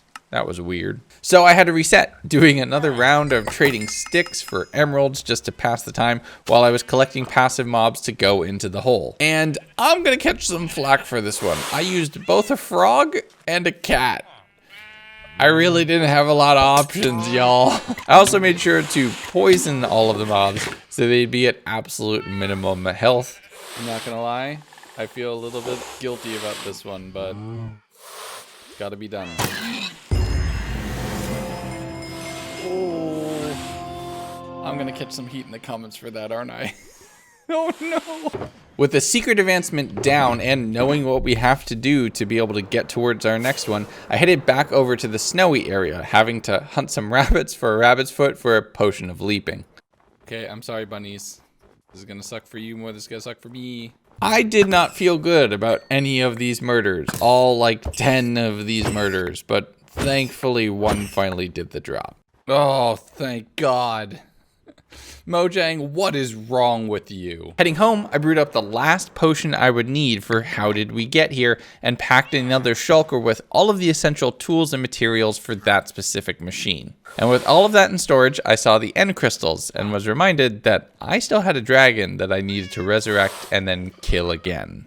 But let's complete these dimensions in order. So I went back to the Nether, and this had to be the final netherite mining session. If I didn't get everything right now, I'm not going to have time to complete the remainder of my advancements. It's getting tense. Thankfully, I had 3 extremely quickly, a 4th a few beds after that, and with the scrap that I had collected from my bastion raiding strategy just a little bit earlier, I only needed 5 pieces. Once those were all safely in my pockets, I went back to the overworld, enchanting and repairing my bow, so we'd be able to do a dragon fight that much faster, and getting some serious dedication to the game. A little bit after that, I made up a lodestone and clicked that for country loads take me home. Wait, that one's not purple? That one should be purple. Speaking of purple, I also now realized what the mob that I had not yet killed was for monsters hunted.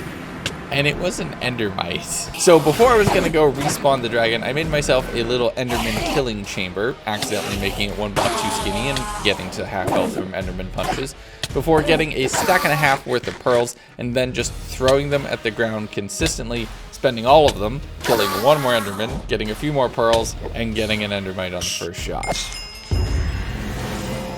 There we go. Finally got that one done.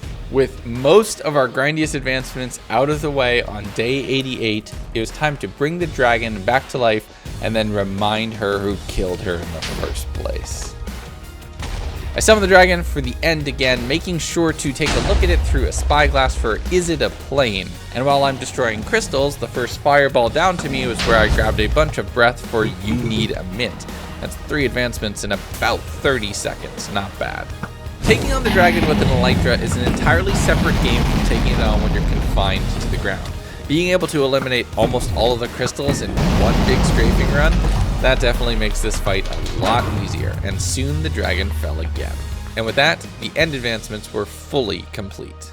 I crafted up a couple more fishing rods, and I made a few splash regen potions because there was one last thing I needed to do in the end actually, and that was get a shulker out of it. While I was doing my final prep and potions for brewing, I did also accidentally get a record. That was something that I was trying to do back on like day 6. It felt good to have it finally happen though. Day 89, I was reminded that there was yet another villager that would have sold me Nautilus shells if only I had remembered to find them here near the end. Heading through the portal, I used a fishing rod and pistons to get the shulker up the staircase and over towards the end portal. This was an insanely tedious part of the process, and the 2 times that it knocked itself out of the boat where I had to re-trap it inside of a boat, that was potentially the worst thing. I used a crossbow to break the boat that it was in, sending it off to the overworld, and realized that somehow I had broken my boots along the way. Day 90, we're in the end game. I have a shulker in the overworld, and after killing the freeloader, I was able to get them in a boat and start sailing away. Something with the shaders was glitching here, but thankfully it was only visual. It's in there. Because it's still shooting. But it's also not in there. Once the shulker was relatively nearby, I already had the pistons in my inventory, ready to set up to get the ladder to be able to get them up to the surface, and regen potions in my back pocket to make sure that they weren't going to kill themselves somehow. While doing a little bit of mining, they did knock themselves out of the boat just one more time. No, where'd you go? But thankfully, they were easy enough to find after digging out a few blocks inside of one of those houses right there that they had teleported into. With that, I got them into the Nether and quickly got them back into a boat, prepping myself for a very long and tedious journey on the Nether route. And we're not kidding. It's day 91, and a good majority of this whole day was literally just transporting this angry little box from one place to another place. The only thing I really needed to figure out was how to get it up a few levels, and I did need to fishing rod it up at some point, and then I noticed that my sword had 1 durability on it, so at least I caught one of these pieces of armor or weapons before they actually broke. Fishing the shulker worked like an absolute charm, getting them through the portal and back into a boat on the other side, just storing them off in the corner. Now, a smart person would have put them in a box or something, but I am not a smart man, and I will pay for that mistake in just a little bit. I purchased a name tag from my librarian villager, grabbing some speed and a slow fall potion that I could apply to one very specific porpoisey friend as I got them on a lead and pulled them up onto the surface. I now had exactly 3 minutes to transport them over the roof of the Nether and get them in contact with water again, hence the speed potions on my part, and the slow falling potions on their part so they didn't die when going kersplat off of a lead. Come on. Stay alive. Just imagine if this dolphin would die to gravity. How anticlimactic would that be? Anyway. No.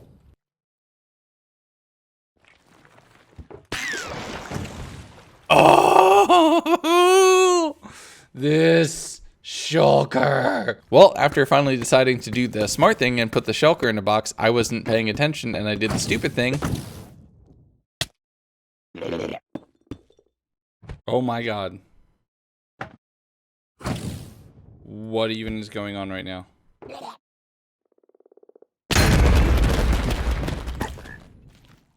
But I did eventually get that shulker closed off into a box. I'd have to move them later when doing final prep and building the machine, but at least it was safe now.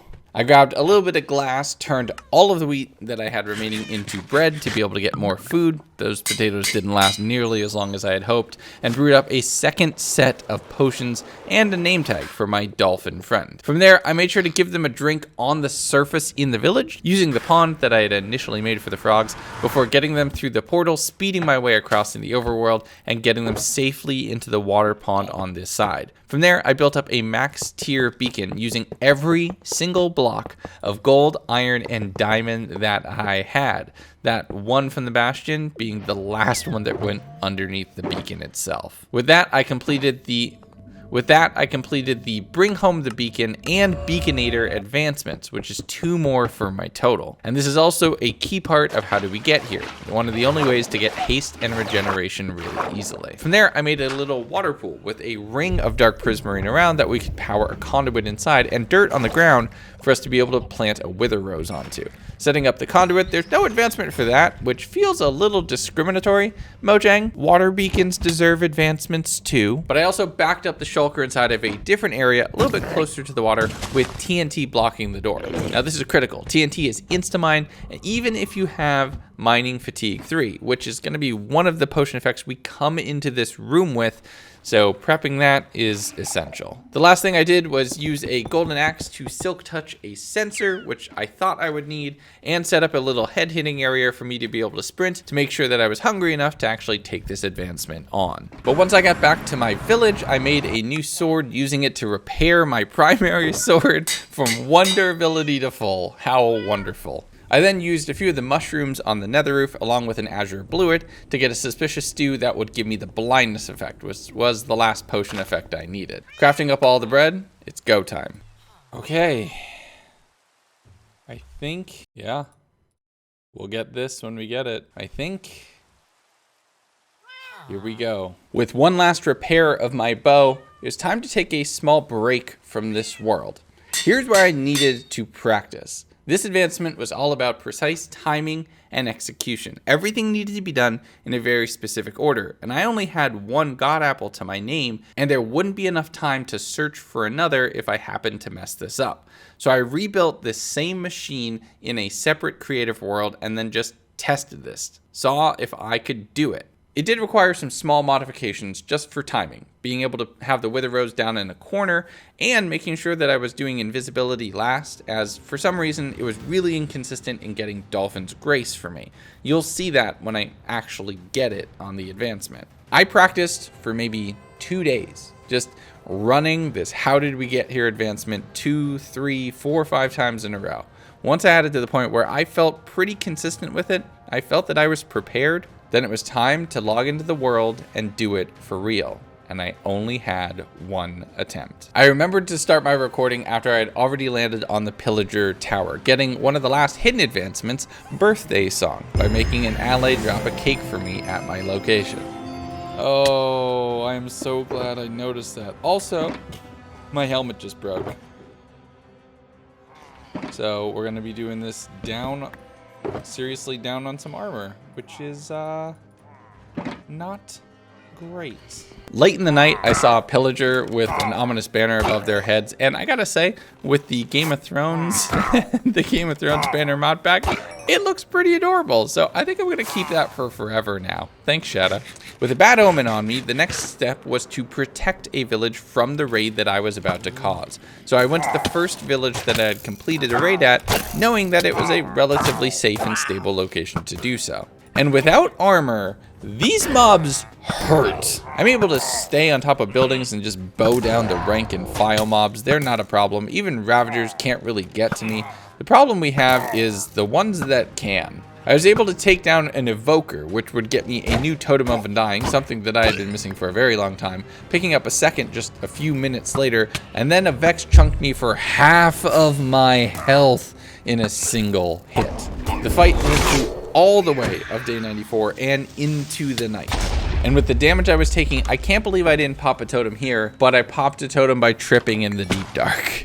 As it was late in the night, I found the final raider, a witch, killed them, and got the hero of the village advancement. From there, I flew back over towards the Pillager Tower, knowing that I would once again need to speak to a manager to pick up Bad Omen again, so I would have both of those. And they were on the longest clock, so I still didn't need to rush, but I definitely needed to move with purpose. After picking that up, I'm flying as fast as I can to one of the ocean monuments and then trying to get to my portal so I can get to the place where I have my machine set up. But once I picked up mining fatigue, I noticed that Bad Omen was gone. Wait, where did Bad Omen go? Where did Bad Omen go? You can actually see it right here, which I stopped to review the footage. I flew just a little bit too close to one of these villages along the way, so now there was a random raid just occurring somewhere, and Bad Omen had been consumed. So I needed to head back to the tower again, with mining fatigue, by the way. So when I put down a crafting table to make rockets, I'm never getting that again. Luckily, a pillager captain spawned on the second wave, and I was able to very quickly get them down, and this time being much more careful about where I was flying, getting to the ocean monument to be able to pick up mining fatigue in just a few seconds. As I flew and started to see the village in the distance, I realized I would have the exact same problem here. My portal was practically in the middle of the village, and I hadn't set up a contingency. The portal that was further away would get me into the nether body, and there's no way I'd be able to pearl up and through to the nether roof in time.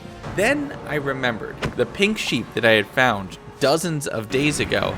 There was a portal waiting there, a portal that linked to the nether roof, and it wasn't super far away. So I made a beeline through those coordinates, flying through the night into day 96, making it through the portal and onto the nether roof. At this point in time, I have maybe 2 minutes on my mining fatigue. I don't think I opened my inventory here at all, and I'm starting to panic. This is do or die, the one attempt that I have at doing this. When I made my way into the deep dark with the machine prepped and ready, my modifications in place, there also happened to be a skeleton with the bow and arrow just chilling inside the water pool, because of course. I dumped everything non-essential from my inventory, throwing it into any shulkers that I could find, grabbing all of the potions, and trying to organize my inventory in a way that I could do this calmly. I'm not gonna lie, I paused the game here and just sat and caught my breath for a few minutes. I edited all of that out. And then finally, it was execution time. And we're gonna let it play out unedited. 2, 3, 4, 5.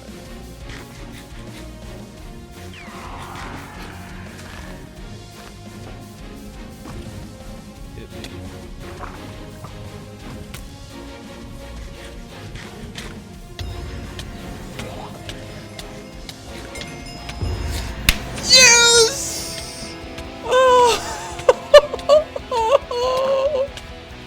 I did it! All of that practicing. Oh my god. I really should have hacked something.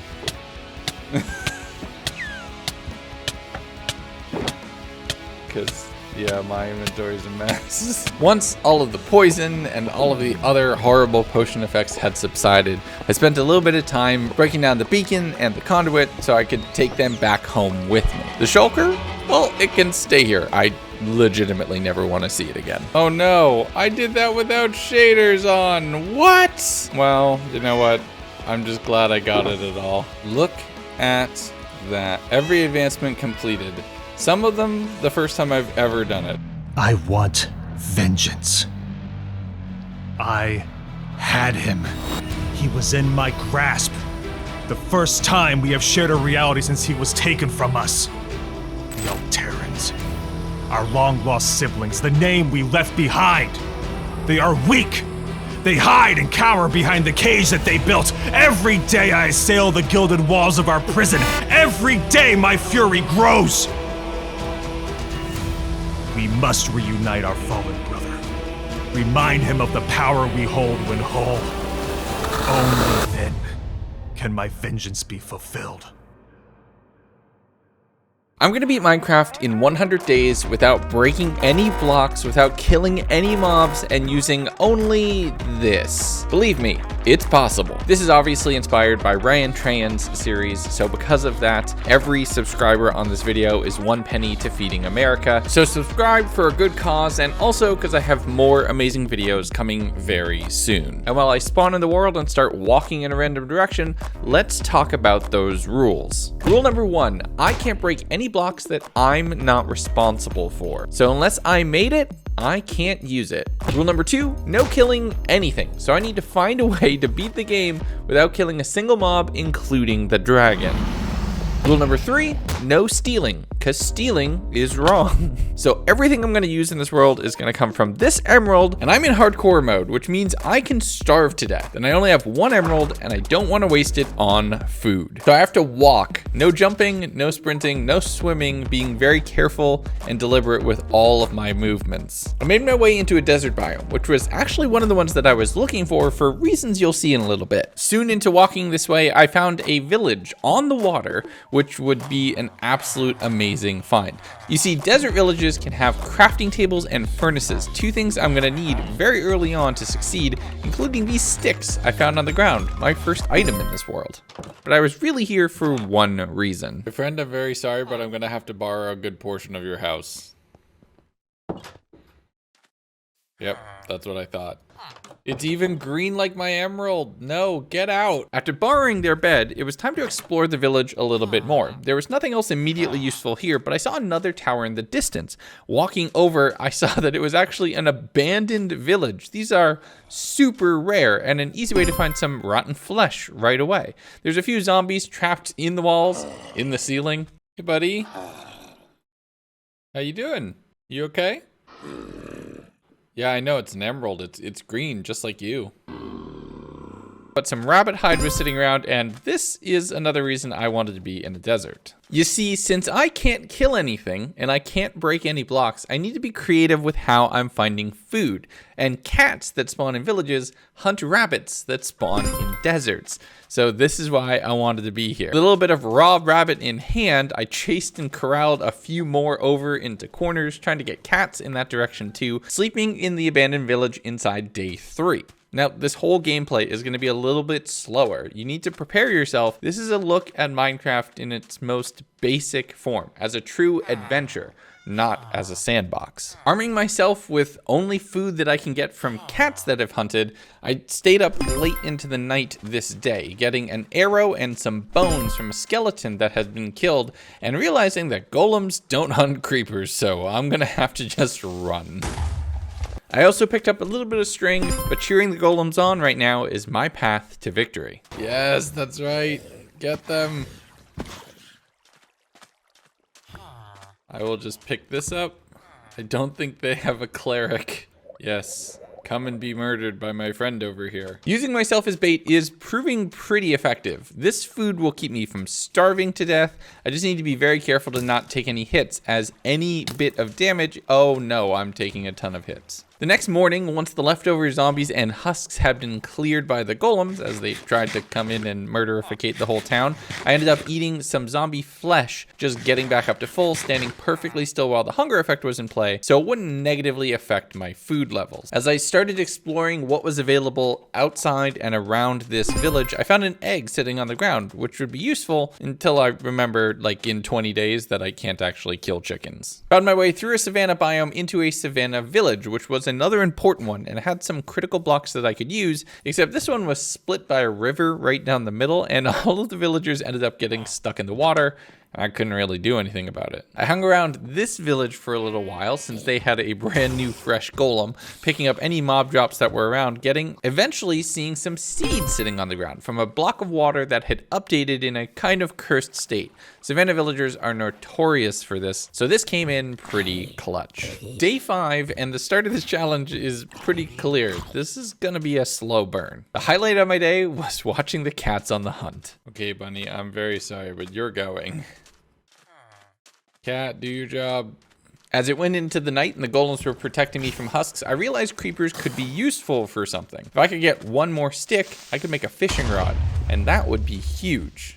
As one creeper blew up, I did get a little bit of sand and sandstone, which is gonna come in handy later, but no sticks. And eventually I saw some iron and a poppy sitting on the ground, meaning the spider jockey right there had killed them. Now don't get me wrong, I'm not happy to see them dead, but I am happy to have 4 iron, even though I can't really use it for anything right now. I did see a witch, and sticks are one of their most common drops, so if I get the golem to kill the witch, I'll probably be able to make a fishing rod and feed myself, but instead they dropped glass bottles. I mean, it fits the recycling theme for sure, and just a little bit after that, I was able to get one creeper to blow up another for a piece of gunpowder. That is definitely gonna come in handy. Day number 6, and I'm waiting for one of 2 things to happen. Either a stick needs to spawn, or something else which is key to this strategy. So I followed the cats during the day and the golems during the night, getting drops from both of their prey, but one thing was quite elusive. Witch, oh, it despawned. I just saw a witch for like a half a second. Following on through an unsuccessful hunt of a night, I was into day 7, picking up any of the scraps that were sitting around and just taking stock of what little I had in my inventory. Normally, by now, I'm in at least full iron armor. I'm making progress on a base or some sort of place of operations. And no, I'm just standing in the desert, doing my thing, talking with the villagers who won't sell anything to me. Now I only have 2 sticks, and this is a huge investment. I made myself an iron hoe, hoeing the grass that was right here in the village and using all of the bones into bone meal to convert a lot of that into wheat and more seeds, which could be used for more trading. After full sending it with all of the seeds in my inventory and about half of the bone meal that I had, I was able to trade and double my emerald supply. This was a huge first step, but now instead of 1 stick, I needed 3. All right, buddy, you and me, we're gonna find a witch and kill them. This is the plan for tonight. And then this run can actually kick off. I'm 2 hours in. I let that golem out and into battle, and they fought valiantly. They killed a ton of different mobs, getting me some basic trash drops, but eventually they fell. I picked up the iron so it wouldn't go in vain, and then had some creepers help me out. Okay, the creeper made sticks. Try to do this again. Right here. It's 2. Why is it always 2? On the morning of day 8, as I was busy cleaning up the trash around this village, somebody's got to do that job, we had a special visitor. Wandering trader. Please be something good. 5 emeralds for spruce sapling. Pumpkin seeds. That spruce sapling is the only way I'm actually going to succeed at this challenge, and I need to double and more my emeralds to get it. I invested all of the bone meal I had into wheat, but it wasn't going to be enough. I did have a few cactuses though, and while I'm not killing anything, I'm not saving the llamas, even though karma got me there. Oh, it broke the... Oh no. It broke the lead. I was a lot more careful with the second one, picking up a lead, which is huge for the playthrough. Being able to guide animals is a must. But I found a few more bones, converting that to bone meal, to wheat, and to my 3rd emerald. I'm 60% of the way there. And I started day 9 with an explosive bit of progress. That's a stick.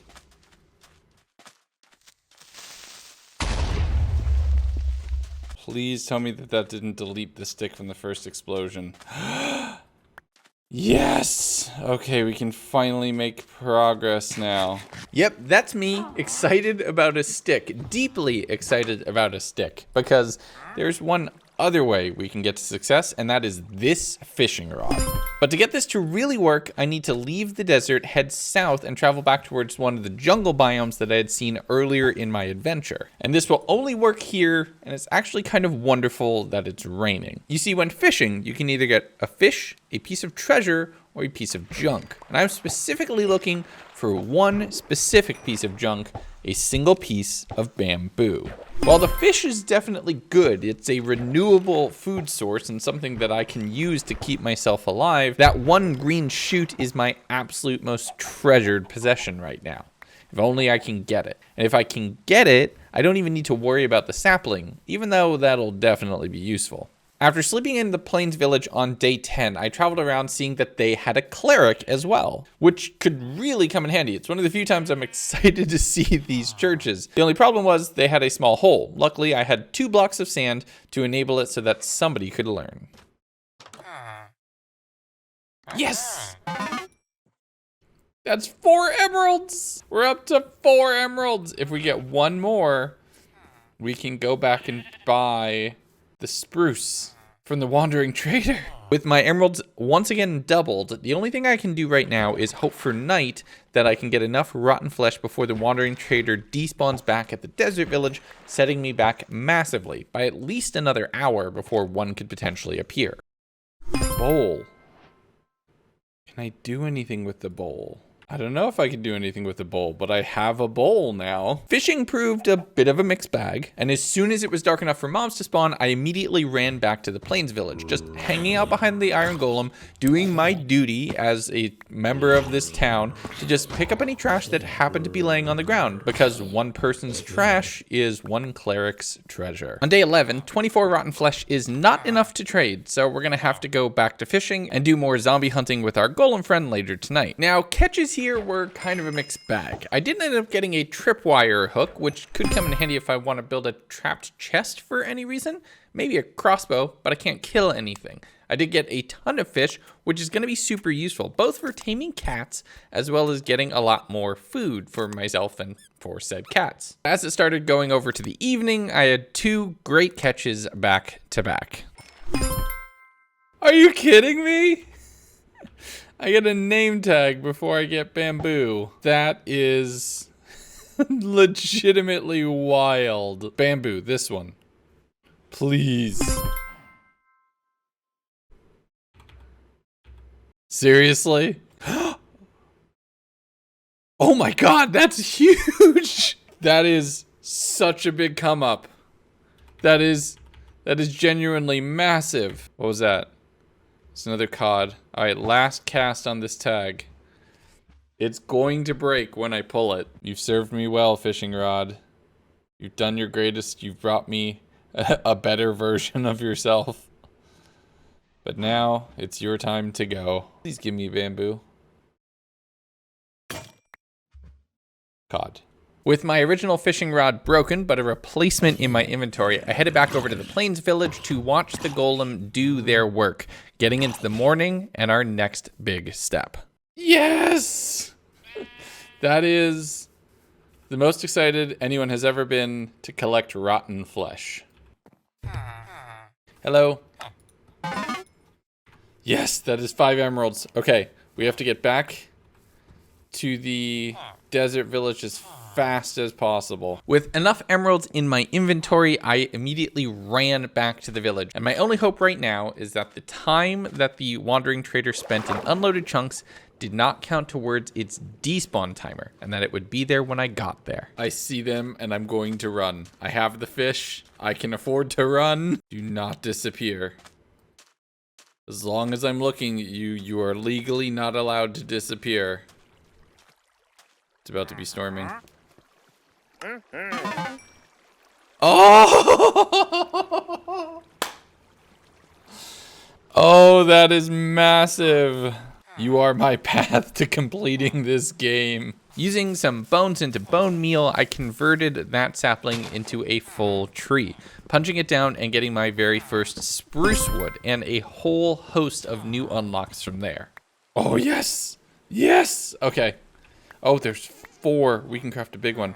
We can get more. 5 saplings is a huge profit.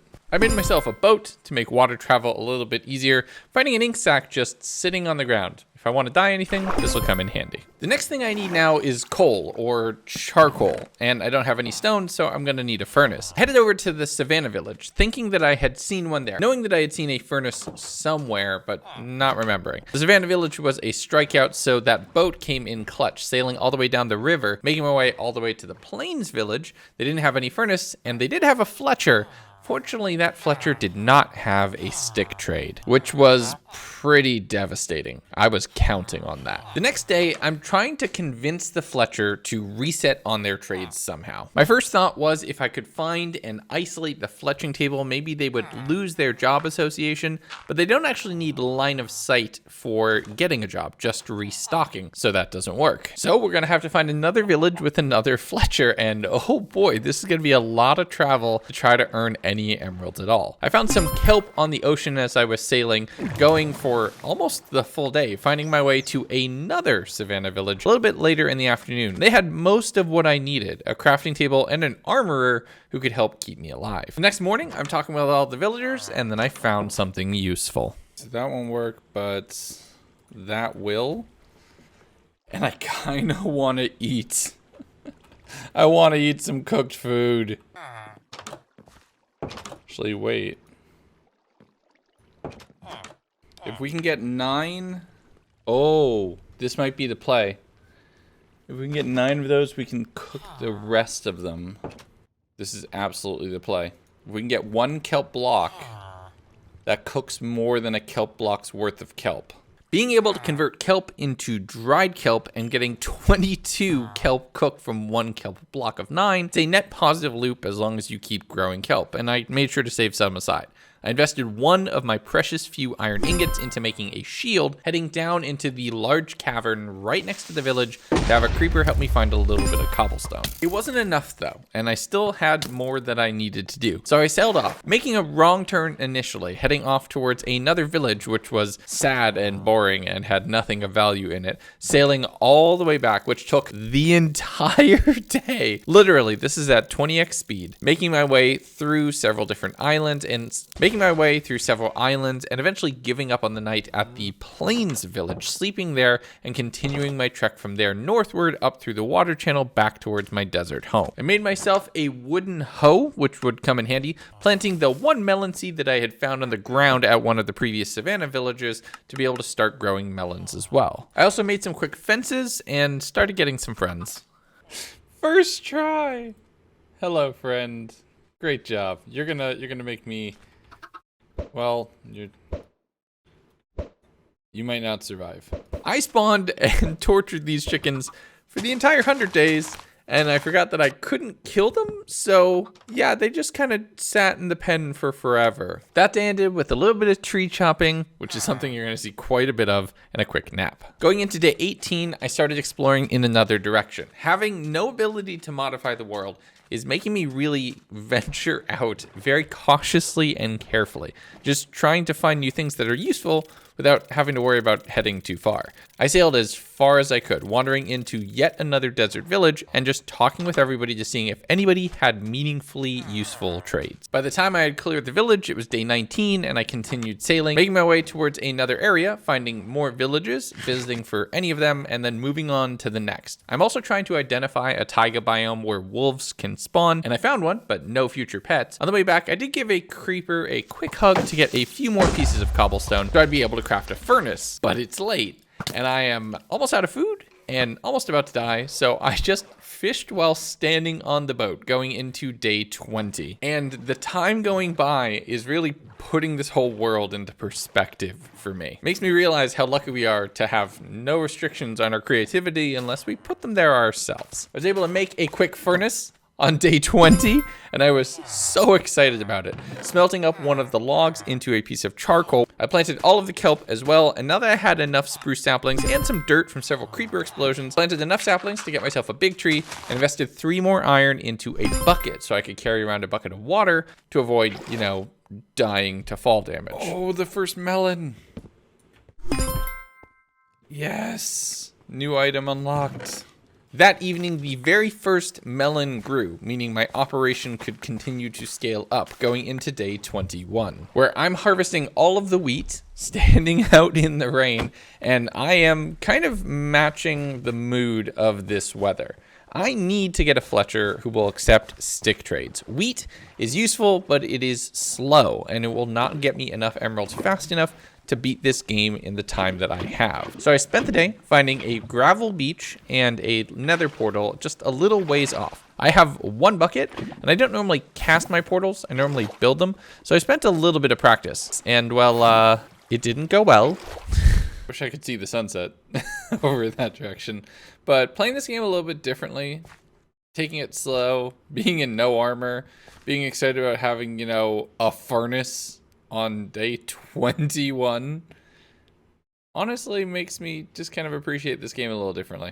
This has been fun. Once it was dark enough to spawn mobs, a couple creepers were more than happy to go exploding around me, trying to damage me, but instead handing me gravel, which would be extremely important to me being able to, do this challenge. By the time I had sailed home, the large tree had grown, but mobs were a little too prevalent, so I took a quick nap, going to harvest that tree down in the morning instead, something that I did dozens upon dozens of time. I crafted up my first fletching table, my first friend having a stick trade, and got to work. Oh my goodness, let's go. We have 16 emeralds. We are so rich all of a sudden. Oh my god, that's amazing. Oh, well, we need more wood. Well, look at that. 16 emeralds, 16 times what I had started in this world with, and I actually had a viable form of being able to make money in this world. This is where the challenge really starts to ramp up and kick off quickly. I did more trading for emeralds throughout the entire day, being absolutely flush with the stuff by the time it was evening and the villagers were starting to call it a night. But I wasn't done yet. The crops were able to be harvested about every day or two, and after a couple, I was able to throw just one more emerald in and end the day just short of half a stack. Having started this day at 0, that feels amazing. And here's where the challenge turns kind of into daily chores the game. I chopped hundreds of logs, bone mealed hundreds of seeds up into wheat, and traded all of that into this village's economy, single-handedly becoming just a huge source of raw materials and resources, and I never saw them put a single block down. That one is kind of weird. I'm crafting up wooden axes to try to make it move just a little bit faster, throwing any string that I had in towards the villagers' pockets as well to get them leveled up. But as the IRL clock ticked over midnight, I restarted my game for a little festive treat. Christmas Eve, so I restarted my game so we'd have Christmas present chests. I really wanted them. I got so excited. Look at it, it's adorable. Day 24, and it's Christmas. I got one of the Fletchers up to their expert level trade, even though I'm still primarily only using the first one, saving an iron golem from being stuck in the water, and taking the carcass of one of their fallen friends to make myself a smithing table. Okay, this is an investment, but a worthwhile one. Let's make a pickaxe, which we will need. Okay. And then every single one of those will be valuable at some point in the future. Just not right now. Now I can make a toolsmith, which means I can make stone axes, but is a massive improvement over just breaking these logs by hand. And if I can level this toolsmith all the way up to their max level, I'm practically guaranteed to get a full set of diamond tools. So my income right now comes from logging and farming, throwing sticks and wheat at the villagers for whatever they'll take. My only expense in the world is axes, which help me do my job a little bit faster, and they're not making me pay rent. I basically moved in taking over the whole place. But it was near the end of this day that I finally cracked a full stack of emeralds and then some. 66 in my pocket, and we're only a quarter of the way through this thing. I think it's doable. The morning of day 25, my main moneymakers were conspiring, which would make me think a little bit about market manipulation. Maybe I'm the one getting scammed. I spent the day doing all of my chores, and my Fletcher is approaching that master level. If I could get a cool arrow, that would be nice, even though I can never use it. But while I was doing a little bit of fishing, the one villager who's of no use to me was just getting up in my business. Stop following me around. I'm not interested in talking with you. You literally can do nothing to help this challenge. I'm sorry. I spent a good portion of the day fishing before realizing that that fishing rod is not the only way I could do it. The other way is just a little more gruesome.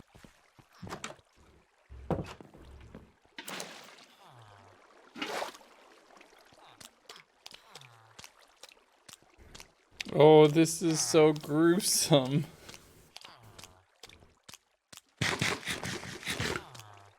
I didn't think about the fact that this is actually kind of sad. Oh no. Oh, drop bone meal too. Okay, that's super useful. Okay, where's the cat? Yeah, we're never doing that again. But with a bunch of fish in my pocket, I ran off towards the abandoned village, thinking that if I could get one of the cats tamed, they could be giving me gifts each night when I would sleep, which would be a new source of additional items. And some of the things that they drop are really potentially useful. Also, I didn't even realize there was a smelter right here the whole time. I didn't need to struggle for that long to get cobblestone. Okay, cat, we're gonna try the whole gifts. We're gonna try gifts. Oh, it sleeps on my lap, and it gave me the rabbit hide.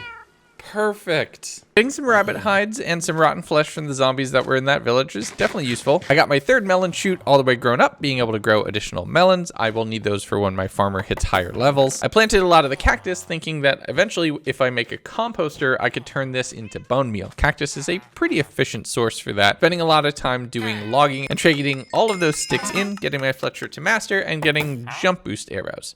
Not even worth shooting myself with, really. But after trading so many axes, the toolsmith is at a point where I'm not sure what to do with them, and the golem is trapped inside one of the main stands in the village. So I just fished to decompress and figure out what I'm going to do with each of those problems in the morning. And I thought about that and handled it by leaving, taking a tour through all of the different savannah villagers for an armorer who would be able to get me iron armor so I'd be able to survive. I checked the closest one first, realizing that whoever had it had lost their job being stuck in the river. Finding another one along the way, but there was no armor smith there, so that wasn't really super useful. Going back to the one that was all the way on the other side of the ocean near the end of the night, not even worrying about the trade, going to sleep right away. On day 28, I got distracted from armor because they had a cleric. So I threw a bunch of emeralds at them, trading for redstone, and then for lapis, and then for glowstone, trying to get them up to the trade that was the most important for this entire run. Here's the level that matters. Please give me pearls. Yes! Okay. This is actually really good, so...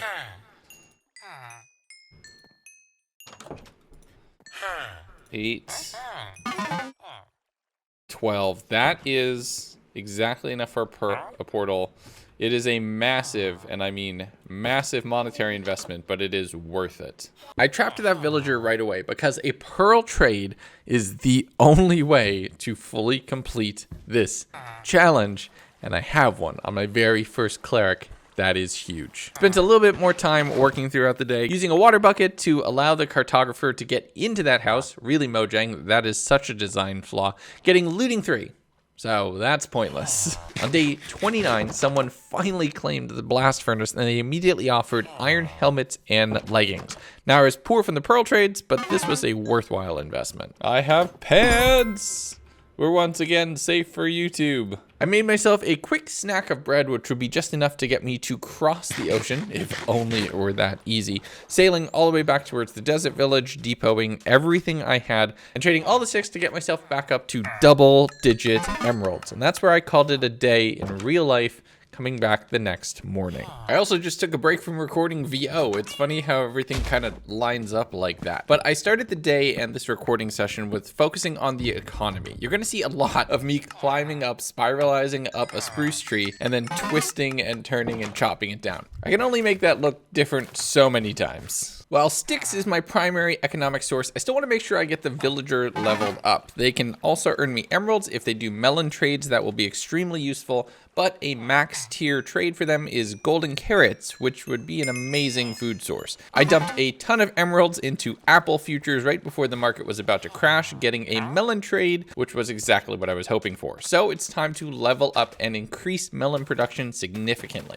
You'll notice that I don't have these set up right. I'll notice that in about 10 days. Going into day 31, I'm back out into the ocean to the north of my village, heading out in another direction trying to find dogs. I found a lot of deserts, another desert village, more cats hunting more rabbits, a huge mesa biome in the distance. This is an amazing looking space and makes me potentially want to revisit my desert 100 days. Maybe I'll make a new mod pack for that. Let me know if you want to see a remixed version. Okay, I know I can't use any of it, but I have to go look. I have to look. It's a present. Oh, that iron would be super useful. How about over here? Watch there be a god apple. Oh, there's diamonds. Nope, can't use it. Can't use it. Look at me obeying my rules with my fishing rod and my rabbit flesh. Nope. Can't use it. That's such a bummer. But in general, I'm really appreciating using rivers more. It's making me slightly more excited for rafts in 1.20. Nothing else, it's just a visually cool thing. But I eventually found my way into a forest, seeing some wolves in the distance, and I need them if I'm gonna progress and beat this game. Thankfully, there was a village immediately nearby, so I was able to put the golem to work, taking out skeletons that I had found, getting a bone, walking over to a wolf, and getting that new friend in one. And then it went horribly wrong. No, that was so much progress. Okay, I need to be able to heal. And there are more that is a lot of zombies. Will you be my friend? Don't mind what happened to the... No, dang it. Okay, I gotta run. After that setback, I took the golem out of the core of town, just leading them around from mob to mob to mob, getting only 2 bones throughout all of the night, so I'm gonna be sticking around here a little bit longer. In the morning, I was checking around on the village, and they had nothing to offer. Okay. 1, 2, 3...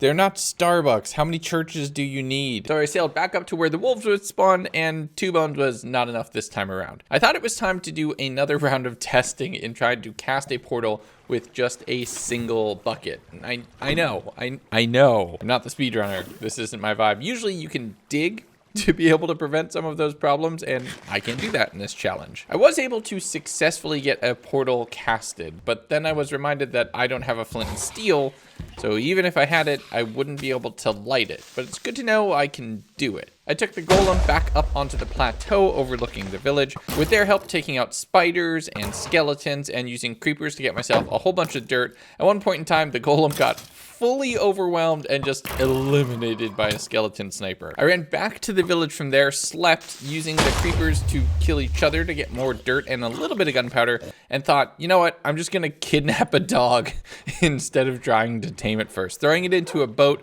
and sailing all the way back through multiple different areas, getting lost at one point in time and needing to use a lead to get the wolf over just a small little hump of land. I did pass by a pillager tower, which it's good to know where this one is. I don't really need to do a raid. I can't really even beat a raid with the no killed part of the challenge, but it's good to know where I might need to get some stuff from here later.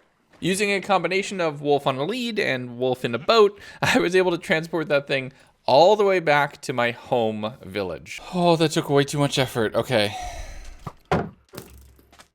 We need to get bones. We need to get bones. But the golem wasn't anywhere to be seen, so I tried to get the wild wolf to help with the fight, and that was just a disaster. But it eventually did lead into day 34, where I found out where the golem was. They were stuck inside one of the area's stalls, kind of bizarre looking things in the middle of town. So I used the little bit of dirt that I had and a lead on them, pillaring up to just yo-yo them up and out to allow them to be able to once again wander around the village, taking out the skeleton that was waiting in the water, and oh, I was afraid that they were gonna die there. Please? Please. Yes! We have a wolf! With the wolf situation now resolved, we can get back into our economy. Using the trees that were now all grown here, because the chunks were loaded again, I was able to chop down another tree for another round of emeralds, did a little bit of curation on the farm, and then invested a stack of sand to prevent the water from running through the middle of the village. I'm starting to think that that water may be contributing to the golem or some villagers getting stuck, and the last thing I need is a progress setback of a villager or a golem dying when I don't need them to. While it was getting late into the night, I cooked up all of the mutton that the wild wolf had helped me collect, having the golem help me with a little bit more hunting, because I'm gonna need more bones. I need to do this entire thing over again. Day 35, I got a rabbit foot as a gift from my cat, which is a nice new item to have, but I was jumped by husks while I was attempting to start with my morning chores. Using the golem, I was able to collect the flesh and their bones too, one for the throne. All the emeralds going towards my overall economic domination of this planet. I invested a ton of this round of money making into cookies to be able to level up my farmer villager one more time, getting suspicious stew as a new thing that was available, but I didn't purchase any just yet. I instead sailed out, trying to retrace my steps without having to go through the desert area this time and just shortcut to my actual goal destination. I didn't initially find the same forest where all of those wolves had spawned, but I did find a portal, and this one is actually completable. It did start to rain though, and that Enderman just jump scared me. Day 36 is the long and lonely trek through a whole bunch of rain trying to find a new best friend somewhere out in the woods. I am sad Keanu, wet and soggy, running through a taiga biome, but I eventually did find a few new wolf friends. Doggy, doggy, come here, doggy. You doggy, hello. Yes, okay, come on. Doggy, doggy. Yes, another doggy. Okay, 2 doggies. Let's go home. Let's go home. It's time to leave. It's time to get back to our base. This is gonna take forever. We are so far away. I threw one of them in the boat with me and the other on a lead being dragged behind the boat. I do feel a little bit guilty about that one, but as I head across a sandbar, things got very intense.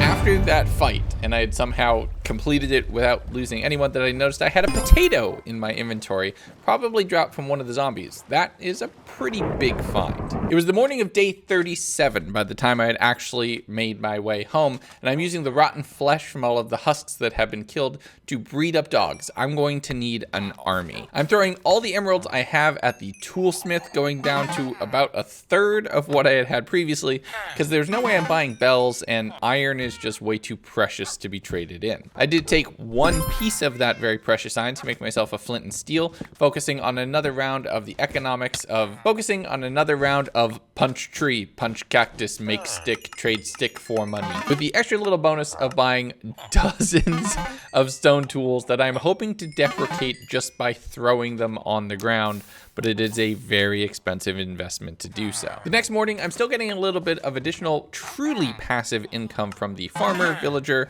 The few seconds it takes to harvest wheat or a melon really makes sense. It was at this point that I realized that I wasn't getting as many melons as I thought, and after a quick Google, realized that they don't grow on sand. You explicitly need a block of dirt. Getting a full round of emeralds and getting my toolsmith upgraded. We can get a diamond hoe for 1 emerald. That is a waste, but it is going to help us get them leveled up fast. After the second round of trading in the day, the toolsmith was about 3/4 of the way to leveling up, and I couldn't progress them any further, so I took out my frustration by torturing the chickens. Day 39, I received some string for the cat and realized I need to scale up my emerald production. The easiest way to do that would be a second Fletcher. Thankfully, my first can help me produce flint from the gravel that I have from creeper explosions. I'm able to put down a second table and double up on my emerald production from sticks each day. I also headed out in another random direction, trying to find lava a little bit closer to home. If I want to go to the Nether, I need to do so from here, or at least from somewhere closer to here. That portal that I had made previously, I couldn't tell you the coordinates if I tried. I used the 2 pieces of lava from over in the abandoned village, and that was all that I could see. I waited until night just to potentially catch a smallest glimmer of light somewhere in the desert from a lava pool. And the only thing I saw was my golem getting murked by a ton of skeletons and husks on the outskirts of town. The next day, I wasn't about to let that sacrifice go in vain, though, turning the leftover scraps from that golem into a pair of shears, which would allow me to get wool blocks, and that's another renewable block source. That's something I could use for building. I was able to get the toolsmith leveled up to their next trade, getting diamond shovels as the next possible thing that I could buy, and I'm gonna stick with the hoes to get them leveled up. From there, I headed south off to the plains and savanna area, seeing a much closer to home pillager tower and shearing all the sheep that I could find. Since it's completely non-damaging and they'll grow it back, it's perfectly valid for the challenge. I used a little bit of sandstone that I had in my inventory to be able to cast a portal a little bit more reliably, making sure to do it far enough away from the lava so that I wouldn't risk it. And before you ask, I checked with all of you on stream to see if this was a valid strategy, and you all said yes, so that works for me. Whew, okay. This is potentially the scariest part of this entire thing. It can all go horribly wrong right here. Oh, that's not good. Oh, this is like the worst possible biome for us to be in. In the Nether, I was toggling shaders on and off. For some reason, my shaders just really limit visibility. I spawned very low and in the middle of a crimson forest, which was kind of an awful place to potentially be, and I didn't have enough blocks. Now, I can't mine anything that I didn't make, so I have to travel through open Nether. And unfortunately, every block that I have that's even somewhat renewable is flammable. So I headed back to the village, going into the day of life, the meaning of the universe, and everything to get a whole bunch of wood. Not converting all of it into sticks, even though I converted quite a decent amount of it into sticks. I still want emeralds at the end of the day, okay? I harvested all of the kelp so I could have a fuel source, setting that to cook, using another iron to make myself a new shield, as my previous one had been broken from some skeleton at some point in the past. I made myself a whole bunch of bread so I would have food, harvested all of the melons, and made myself a bed so I'd be able to roll the day over from anywhere and not having to find a village. I grabbed a wolf in the boat, accidentally turned on narrator. Narrator narrates all.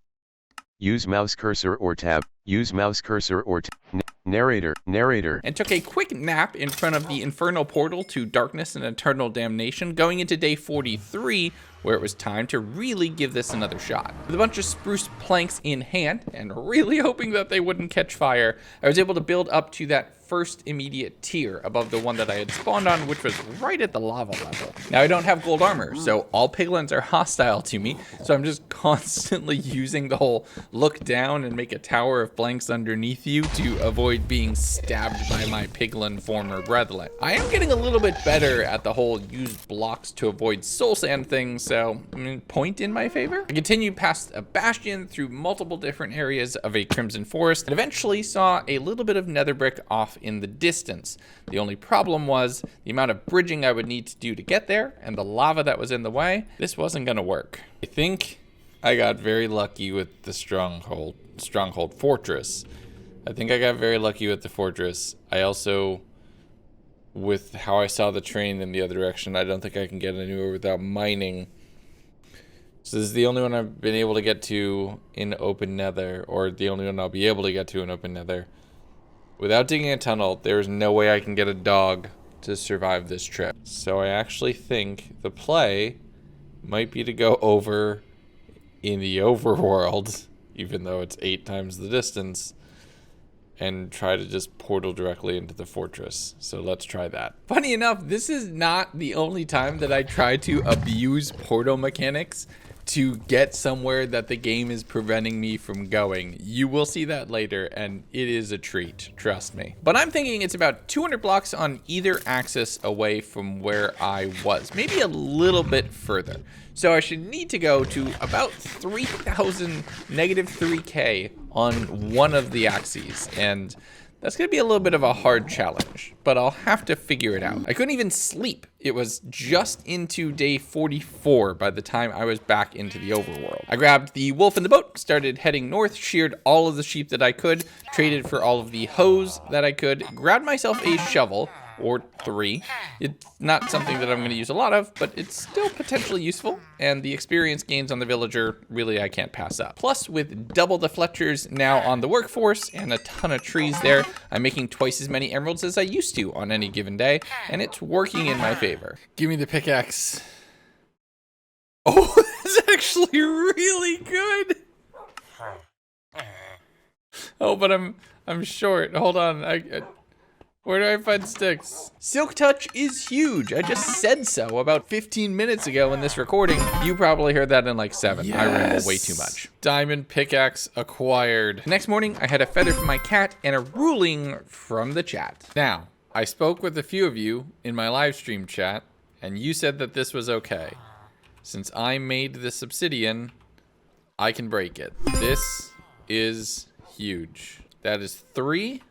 We need 12, and then we can head to the place where we know the fortress is and hope that we spawn in a place that we can get the dogs to without dying. So despite getting a Silk Touch pickaxe, I for some reason was still defaulting to using an axe to harvest all of the melons. I'll do so for another couple days before something probably clicks that I'm messing up here. I was able to use a lot of bone meal on the potatoes to get that really going, trading with the farmer villager for more suspicious stews, and then dumping every penny that I had into golden carrots. This is expensive, but it's worth it. This is the best food in the game. There is nothing that can beat it, and now we finally have it. And now, we also need to figure out what these are.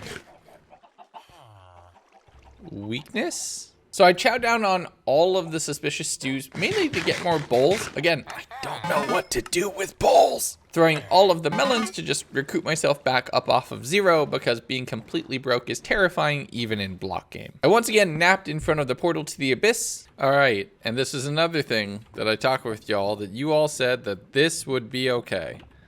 That if I just poured this over this, that would be fine because it wouldn't be obsidian unless I did something to it. But we're gonna be a little bit more precise. There we go. And now there's no arguing that this is because I made it. Since I have the approval of my stream community, and by the way, if you want to be able to vote on rules for my videos or anything else like this, you gotta join the streams. Make sure you come tune in every Monday, Wednesday, Friday. It's a lot of fun. But day 46 turned into obsidian and wool farming the game. So I'd be able to have all of the supplies I could need for later parts of this challenge. Once I had about 2.5 portals worth of obsidian, I sailed north, getting back to the desert village, taking a quick nap, and going into day 47, where I loaded a dog into a boat and started heading off to the coordinates where I was hoping the fortress would be located at. I was actually back in that area with the deserts and the mesa biome that I had gone to about 15 days earlier, heading off until I got to the exact coordinates on my F3 that I was thinking would potentially be it. I built myself the portal, thought maybe I should take a nap before going back to hell, lit it, and it's time to check my math. Oh, I did the math so perfectly. Oh, I did the math perfectly. Can we get a blaze rod? Oh my god, if we can get one, we can fire as. No. Oh shoot, how would we get fire as? Okay. You're coming with me. This is gonna be risky. I saw the lead pop you on the other side. No, don't fall! No!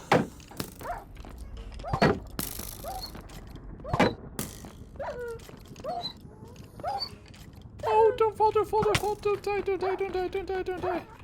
Come here. That's all the meat I have.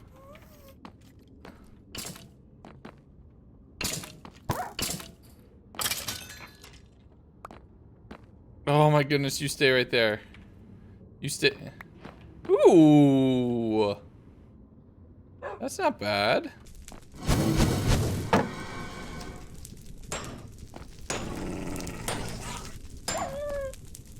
Nope. Time to go.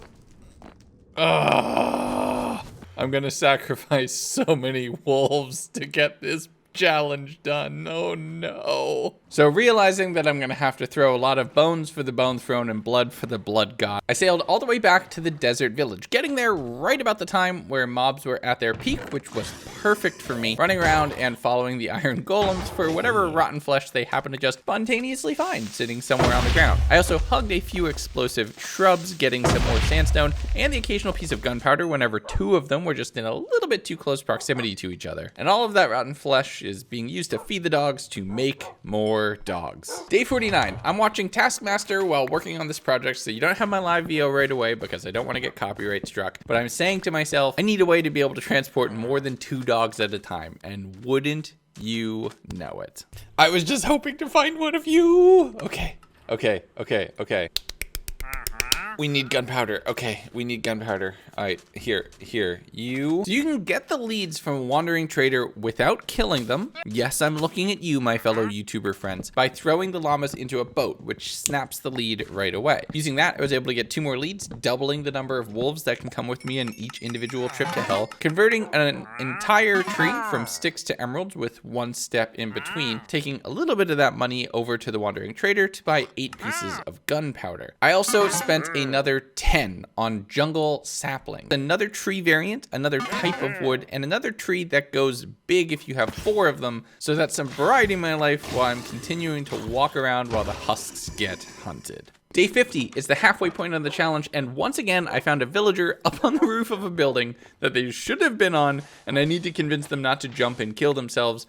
Doubly so now because they have something that I really need. After baby-proofing the village, doing a little bit of work on my economy, about now finally remembering that I should be using a Silk Touch pick to harvest all of the melons, I crafted up an additional shield, knowing my current one would not withstand fire for an extreme amount of time, grabbing the wolves that I can, getting jump scared by a pufferfish, and sleeping on an island on my way to the portal to hell. Day 51, I'm gonna be completely honest, I spent a good portion of this day totally lost. I was in the mood of, I don't need to check my screenshots folder. I remember where I need to go. And I ended up sailing off in the wrong direction by about 1,000 blocks on one axis. That required me to go up and over the mesa with the wolves following me. And just as the sun was starting to set, I saw the portal in the distance, throwing the dogs off to hell, waiting until day 52 for me to go in and follow myself. I'm blocking off all of the walls to avoid wither skeleton blaze to hit my shield with a fireball, which will trigger all of my dogs. They count as player kills if they get it, but the statistics don't go up, and I'm just shoving rotten flesh into them to keep them alive and healed. It took a few kills before I got my first blaze rod, which means that finding the stronghold is possible, and that is a huge improvement. I did start losing some dogs though. There were sacrifices that needed to be made. I got 3 blaze rods, which felt pretty good before I ran out of rotten flesh, and I'm thinking, you know what, I can just protect all of us with fire res. So I sicked all of my wolves on the slime, getting a magma creep, which is good to have till I remembered it's gonna be impossible to brew potions because I can't get nether wart. I took the survivors from that fiasco, brought them back over to the overworld, and headed sailing back towards home, using torches to mark all the small little islands in between those two places so I have a clear path and, you know, direction so I don't get lost again. Using the night to farm resources from mobs and explosions, I went into day 53, grabbing a whole bunch more wolves and sailing back. This time actually having a route and not getting lost, making my way to the portal at about the halfway mark of the day, getting all the wolves through and back to the nether. They immediately all jumped on a wither skeleton, which thankfully went well, and then off to fight more blazes. And yeah, I'm sacrificing wolves to the fire, losing all of them, but having all the blaze rods I need to find a stronghold. I took a quick nap in the lake before sailing back home on day 54, harvesting up all of the melons, all of the seeds, teaching the chickens a lesson, and doing a little bit of work with wood to get my emerald total a little bit higher. Day 55, the cat brought me chicken?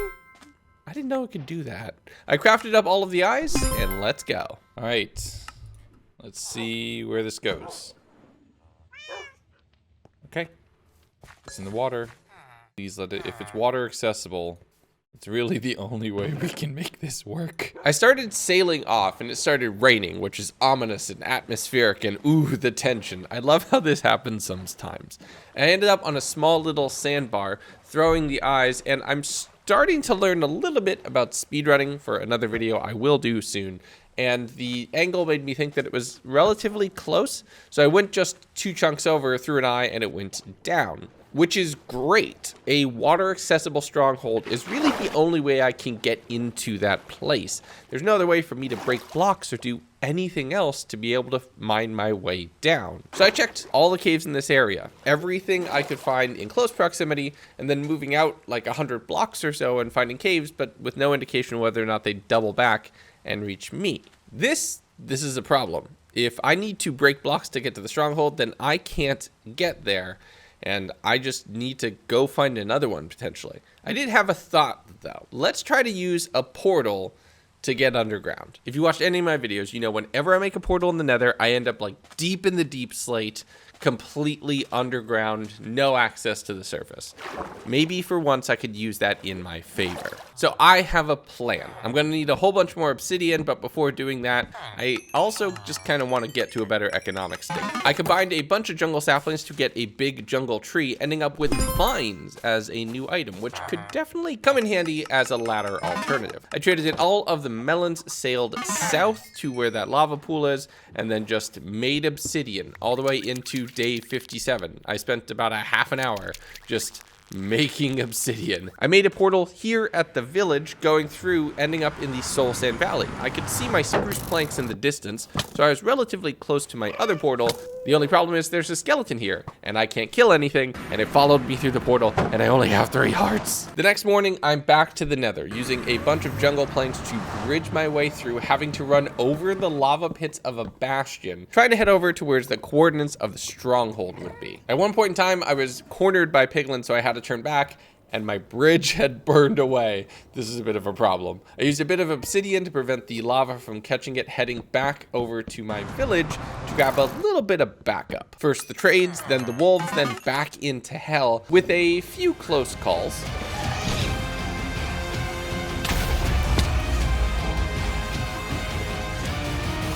But now, once the piglins bought me, the wolf jumps into action, helping me eliminate the threat, eventually nabbing me a gold sword, which is a single golden nugget. Inefficient, but I guess I could get towards maybe a piece of gold armor eventually. That is until one of my wolves just got yeeted by a hoglin and fell. All right, I'm gonna have to just leg it. I ran to on top of one of the Crimson Forest trees, as close as I could get. I was about 20 blocks off from the exact coordinates I was hoping for, but maybe this would be good enough.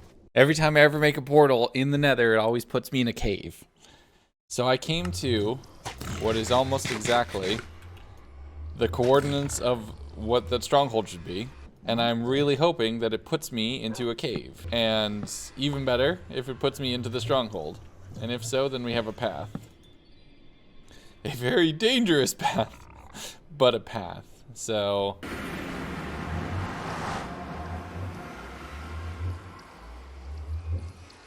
oh, you've got to be kidding me. Welp, that was a failure. I spent a little bit of time the next morning demolishing that portal so I could save all of the obsidian. I don't want it to go to waste. Heading back home and doing a little bit of gardening and just trying to think what I'm gonna do next. The fact that I spawned above water, floating in the air, the antithesis of what I was hoping for, just makes me think that that is karma just laughing at me. Something is gonna need to happen for me to be able to actually do this challenge without breaking a block, and I don't have a clear idea of what it's gonna be. But before I search for another stronghold, I'm gonna need better armor. There's bound to be a lot of mobs, and I'm gonna have a lot of incoming damage. Making myself more resilient would be key. As I headed south to go towards the Savannah village with all of my emeralds in pocket, yeah, I was visited by a pink sheep.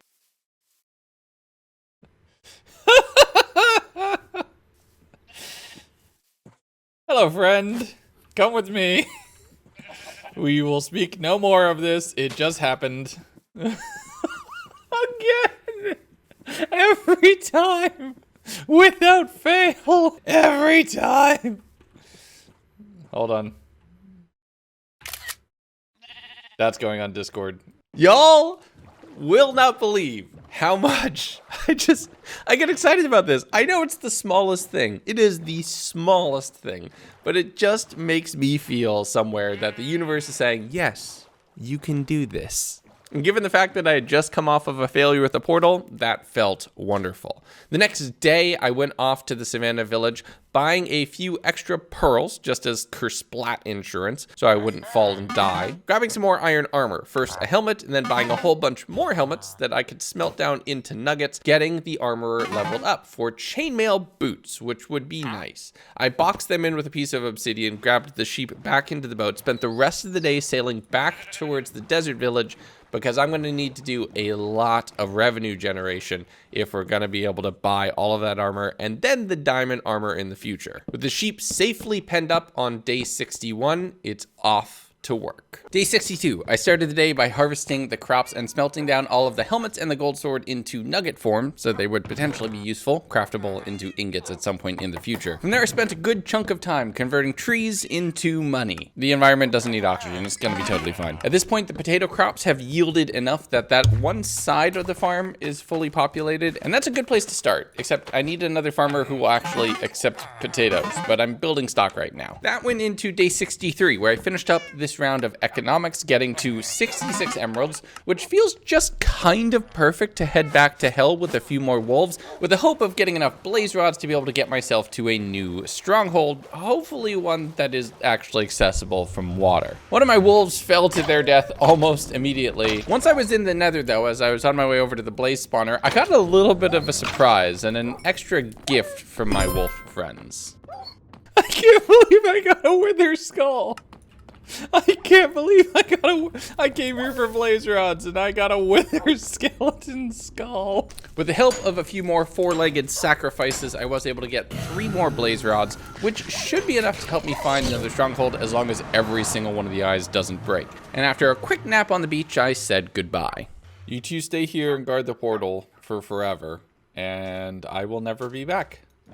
Bye. I sailed back towards the village, planted the wither skull on the side of a house for memes. I can't do anything with it. And did a little bit more economy, getting myself up to 70 emeralds. That feels like a good spot and potentially enough to be able to afford diamond armor from the armor in the Savannah village. But I wanted to make sure that I'd have enough, so day 65 was another grind on the economics of this world. I'm harvesting all of the trees, throwing those at the Fletchers, buying axes from the toolsmith, using that to make more sticks, which makes more emeralds. I did buy a power 2 bow and then forgot that I can't actually shoot a mob and end crystals die in one shot, so that doesn't matter. Ending the day with 100 emeralds exactly, the richest I had been yet in this world, and that felt pretty good. On day 66, I want to build myself an insurance policy. Hopefully, I can get myself into a stronghold with a few blocks of TNT and a few redstone torches. That would let me break a couple blocks. They wouldn't exactly count as broken by me. I decided to travel through the Nether, thinking this would be the fastest way, running off to the portal by the Plains village, harvesting all of the wool, and sailing throughout the whole day over to the Savannah village, some several thousand blocks away, where on day 67, I'm throwing all of those 100 emeralds at this armorer. First in chainmail boots, and then in shields, which were thankfully cheap and provided a decent bit of experience. Then diamond pants and diamond boots, getting me halfway towards my goal of full top tier armor. The expert level trade was a diamond helmet, so I'm 3/4 of the way there. And the master level trade was just out of my reach. I threw another eye, and I'll explain in game. Okay, so this is gonna sound weird. Go with me for a second. If there's a stronghold behind me, and we know where the stronghold is to the north, I'd be willing to bet that this is all land. Because, well, it looks like land. And we cannot get into a stronghold that is underground because we can't dig. So, I'm gonna go for a little while, like vaguely that way. And I'm gonna hope beyond hope somewhere in the ocean is a stronghold, and that stronghold is accessible from the surface. Hoping that I had identified 2 of the 3 interior triangle strongholds, I thought I would sail for number 3. It was probably directly south of what I now knew was the northern of the 3, and my hope, because this was a massive ocean area, is that it would be located somewhere underneath the water that I could easily access. I followed eyes for all of night 67 into a portion of day 68, where I eventually had one eye head southward. Marking that chunk, it's time to start searching for a cave. I'd turn off shaders so I could see a little bit easier underwater, going through any tunnel using a bucket to just make a little air pocket, because that's how breathing works. I found my way into geodes and caves, a massive underwater area. Like, look at this cave. It is huge. And if I could build in here, I could probably make something that looks decently cool. But no stronghold. There are a few points where I heard mobs underneath me, but nothing that tells me this is the place where I should spend one of my few precious blocks of TNT. Then I swam through a small cracked cave, which opened up to an open air cave at the bottom and struck gold.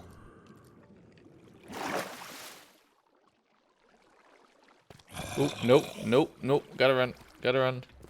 Nope, gotta run. Oh, there's a slime right there. Oh! That's like a perfect box, too. I think that's how the stronghold generates. I'd be willing to bet that that's it. I don't know about you. I think I'm standing on it. Oh, no, gotta run. Oh, I'm absolutely standing on it. Look at this box right here. This is another room. Yes! Yes!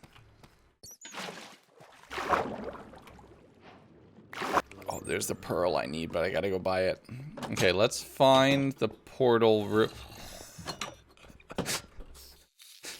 Okay.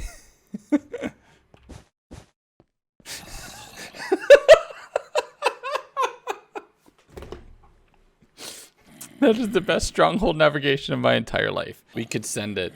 In this moment, we could go to the end. We could complete this challenge right now.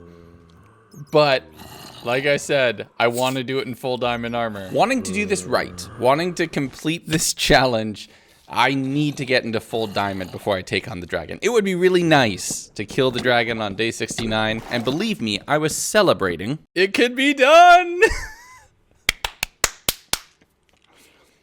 Oh my god, it can be done. Okay, okay, okay. We need to do the final work, and we need to get ready, and we need to kill this dragon. We're not going to make it to day 100. We're going to complete this challenge way before that. But we have to do this properly if we're going to do it at all. I demolished the old pillar, sailed all the way back towards the desert village, sleeping along the way because it is a multi-day journey by boat on the rivers. And from there, I'm in economics mode. I need at least 50 emeralds to be able to fully afford everything that I want for the fight.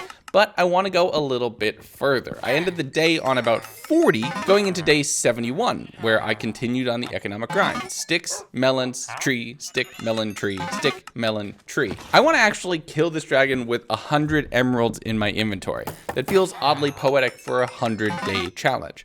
I'm not going to wait until day 100 either. I have a plan for what will happen after the dragon has fallen. Just you wait. But near the end of the day, I fully committed, destroying all of the wheat and planting exclusively potatoes, going into day 72, where I have 94 emeralds in my pocket, and this is looking like it's going to be possible. 103. Just because we can. Wait, hold on. 105 emeralds. We have what we need.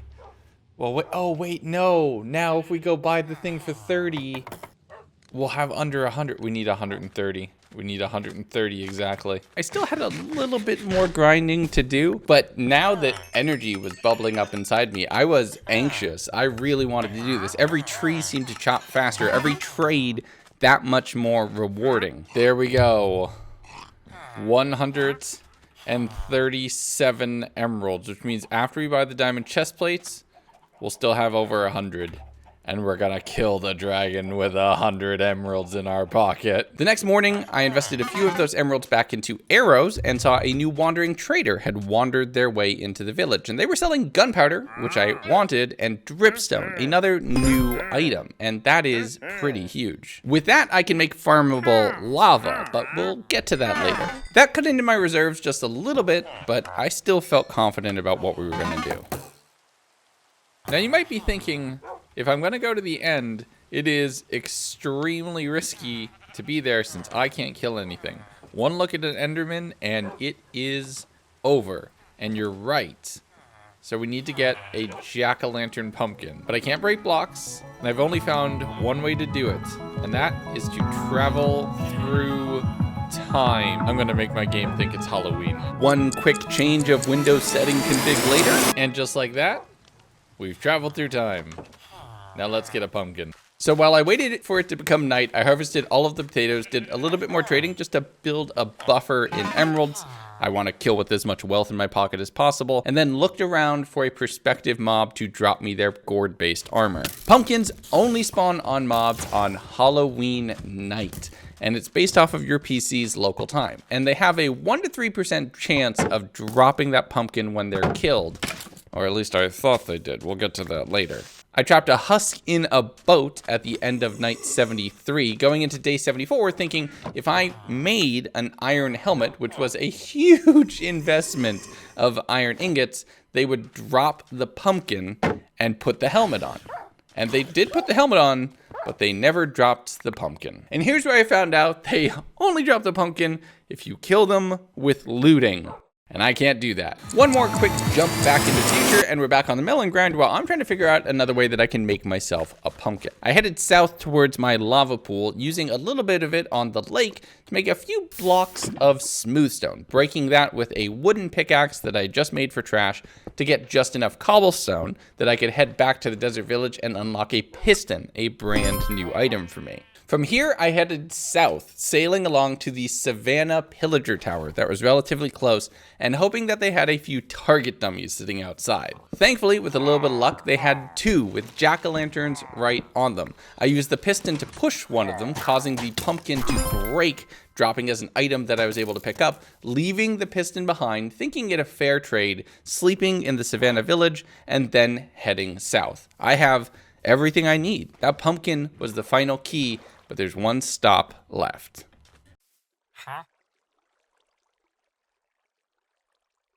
The price went up?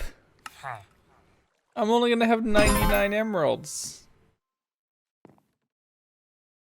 I got 99 emeralds, but the dragon ain't one. Knowing now that I'm not gonna be able to kill the dragon with 100 emeralds in my inventory, I figured I'd buy myself a little bit of insurance if I happen to get yeeted up into the sky. And when I put the chest plate on, it felt good. Full diamond, and we've started with nothing.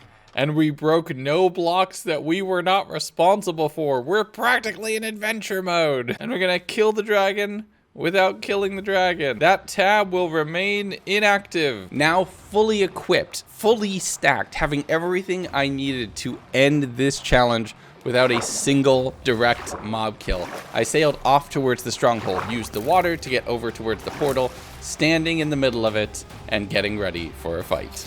I cannot believe we're about to do this. And we got 2 eyes. I never get eyes in my portals. With the portal active, I threw the pumpkin on my head and, oh. Hold up, that's gonna be awful for you all to watch. One quick resource pack installation later, and this video is a whole lot more viewable. I used a bow and arrow to knock out all of the crystals, the dragon circling overhead. I need to be extremely careful here. If I shoot the dragon even once, if I hit it at all, I will get credit for the kill, invalidating the entire challenge.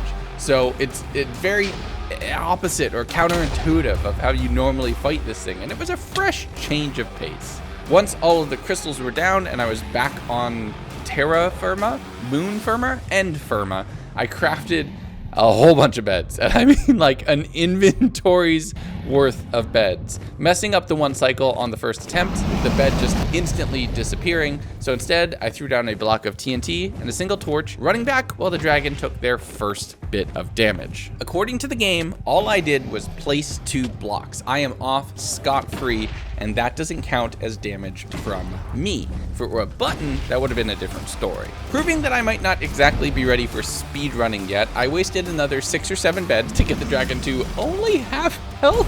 Maybe I do a speedrunning video. Let me know in the comments. Throwing down another block of TNT by the dragon's face, letting that light from the fire from the bed explosions to chunk the dragon just under half. Another one shortly after that, and they're 25%. And with my final block of TNT, they're 1 bed explosion away for death. And I took the risk. I didn't want to wait for the next perch, so I decided to shoot my shot.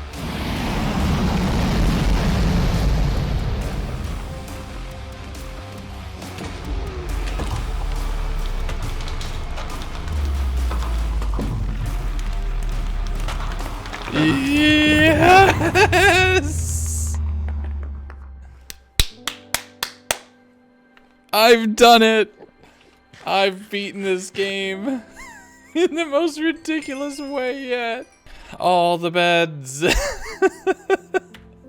But check it out. Mobs. I can't even click it. Back into the overworld, I sailed back north, returning to my village a victor with a chest full of beds to show that I had tried. And that's it. That's the video, right? It's only day 75. We ended a little bit early, but actually, you know what? I have a little bit of an idea. Now, I don't think we'll actually be able to get a beacon block unless we're allowed to kill stuff. But, what if we got the emeralds for it? Yeah, let's do that. So, let's get a full emerald beacon before 100 days is up. The thing is, I can't just hoard emeralds. I need to increase overall production if I'm going to be able to actually hit that target. So I can't just harvest trees. I need to be able to move faster. I made another smithing table going in the next day, waiting for a villager to bind to it. And this is where I'm going to spend a significant amount of emeralds, getting them leveled up. I'm hoping for a diamond axe, specifically one with an efficiency enchantment. Even just a diamond axe alone would be double the speed of the stone axes that I have to work with right now. And it is punishing to flip-flop between this and the hardcore world. The difference of max tools versus starter gear is just immediately visible. And if I'm investing in the infrastructure of the village, that includes more villagers, throwing down more beds so more villagers can spawn via breeding up the wolves to breed up more of an army to protect me and this town, and going out in the evenings using creepers to blow up for dirt. Ending up with a little bit of oak wood, which will be nice for an accent if I actually choose to build something. I'm gonna need all of this dirt so I can plant additional trees, so I'm not just waiting on one to grow. Minimizing downtime is extremely important, and a few pigs will be sacrificed along the way, bringing pork chops as a brand new item. On the morning of day 80, I am gonna try to clean up some of the creeper explosions around the village though. I converted some of my sand into sandstone, halfway covering this crater, and making a platform in the water to scale up on melon production. As that was happening, we had a new visitor. Oh, hello. Please sell something good. Oh, that is so much. Yes. Yes, we will buy that. If only you sold sugarcane, you'd be perfect. Mangrove wood would be really nice. I haven't built with it much, and having such a limited block palette is making me really interested to try to include it into a base somehow. I planted and bone mealed as many melon seeds as I could to just have production start scaling up, buying a mangrove propagule and getting that planted. Going into day 81, I can finally trade in all of my potatoes to get a few more emeralds here and there, using a lot of that into pickaxes, which I set on fire, along with the toolsmith accidentally when I'm not careful. Thankfully, they survived, and they're up to the diamond hoe level, which means I can get them leveled up for a little bit cheaper, using those hoes to break all of the mangrove leaves and get mangrove wood, another new item for my build palette. I'm rushing to harvest all of the trees, harvesting all of the cactus that I had planted and making myself a composter, which would allow me to turn that into more bone meal. And the benefit is it gets me another farmer villager the next day. I traded in all the melons and the sticks, crafting up my first 6 blocks of emeralds, and I'm finally off the mark when it comes to making this beacon. 18 days to go. Another wandering trader just spawned, giving me moss, which could be potentially really huge in being able to ramp things up. I went to the toolsmith, grabbed a couple more diamond hoes, and crossed my fingers, hoping for a diamond axe. I will take that. No more stone axes. That was potentially not worth the investment, but you never know. It's definitely faster. Now finally being able to use a quality tool to harvest all of these trees, things are going faster. The investments are starting to pay dividends, and with double Fletchers and trees growing as fast as I can, the occasional iron ingot left from somebody dying on one of my campfires in the evenings, we're making progress in our overall production. All right, we've been at the beacon challenge for about 5 days now, and we've made 0 progress towards it, which is probably not a good sign. But I did spend all of day 83 laser focus on economics, which is how I noticed that one of my villagers had disappeared. One of my Fletchers was just gone. I went over to the Nether, finding a wolf and an iron golem, but it was in the hole that I had halfway patched that my Fletcher and the nitwit had gotten stuck in conversation. I left the Fletcher out, buried the nitwit never to be heard from again, and traded with them in the evening, going into day 84, where I saw an iron golem kill an enderman. I didn't even know that was a thing that could happen. All right, now we're actually off the mark. 5 emerald blocks out of my inventory, out into the world.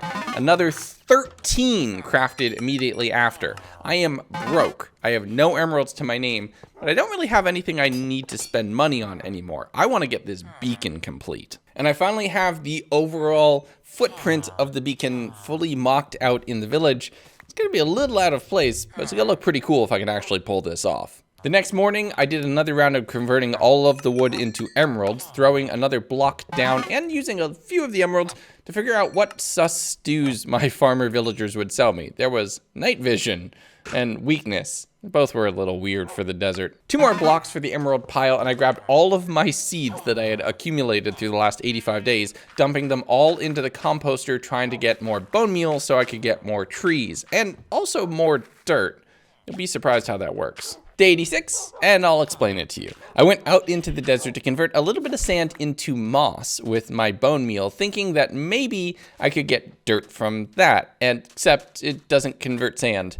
Yeah, I'm silly, it doesn't convert sand. It converts dirt, and it has these azalea bushes, which are a nice new item, but can also help us get dirt. It makes rooted dirt underneath and oak wood, so we have more colors for accents. I collected up all of the moss that had spawned from the singular block that I had bone mealed, and then spent a little bit of time just bone mealing individual azalea bushes to get more rooted dirt. From there, I headed home, collected all of the melons that I could see, and converted the rooted dirt into regular dirt, getting some hanging roots as a new item. From there, I combined the dirt with gravel to get coarse dirt, which you can then hoe back into regular dirt, basically getting a 2-to-1 return on your investment.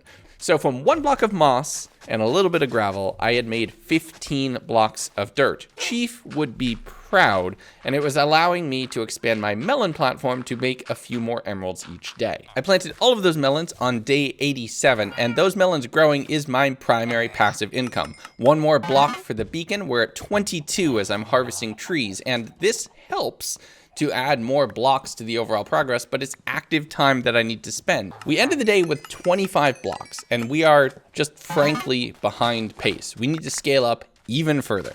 So I planted down all of the trees that I could, making a barrel and a few other items, because if we're not going to complete this beacon, I'm ending this world with something worth leaving behind. The next morning, I smelted up a little bit of the cobblestone that I had left into smooth stone, making myself a stone cutter and popping down some different trees. I'm going to build myself a little house that will contain everything that I'm leaving behind in this world. A monument to the fact of our scrappy beginnings and everything we had done. I'm using jungle wood for the walls, stripped mangrove as a little accent, and sandstone as the overall base, making sure to consistently harvest all of the big trees whenever they grow so we can make a little bit of money here and there. The melons I'll usually harvest each night after they grow consistently throughout the day, and I spend some time getting some more mangrove wood to be able to expand the house a little bit further. Day 89, after my morning round of trading from the resources I had collected the last night, that's 3 more blocks of emeralds into the beacon, and I don't know, it could go either way right now. I harvested and traded in all of the potatoes, and while waiting for crops and trees to grow, I'm building out my house. The mangrove is a great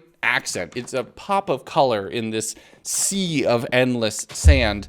But with all the blocks put together, the limited things that I can actually work with, it's a little weird, a little disorienting. I traded in all of the emeralds that I had, adding another 4 blocks to the beacon. We're at half a stack of blocks when we end this day, harvesting melons through the morning into day 90, where I'm throwing down all of the jungle wood that I can, using fences for a lot of the windows, since I can't really make glass, trading in all of the emeralds that I can, and while I'm waiting for the trees to grow, I can't take it. I hate this house design.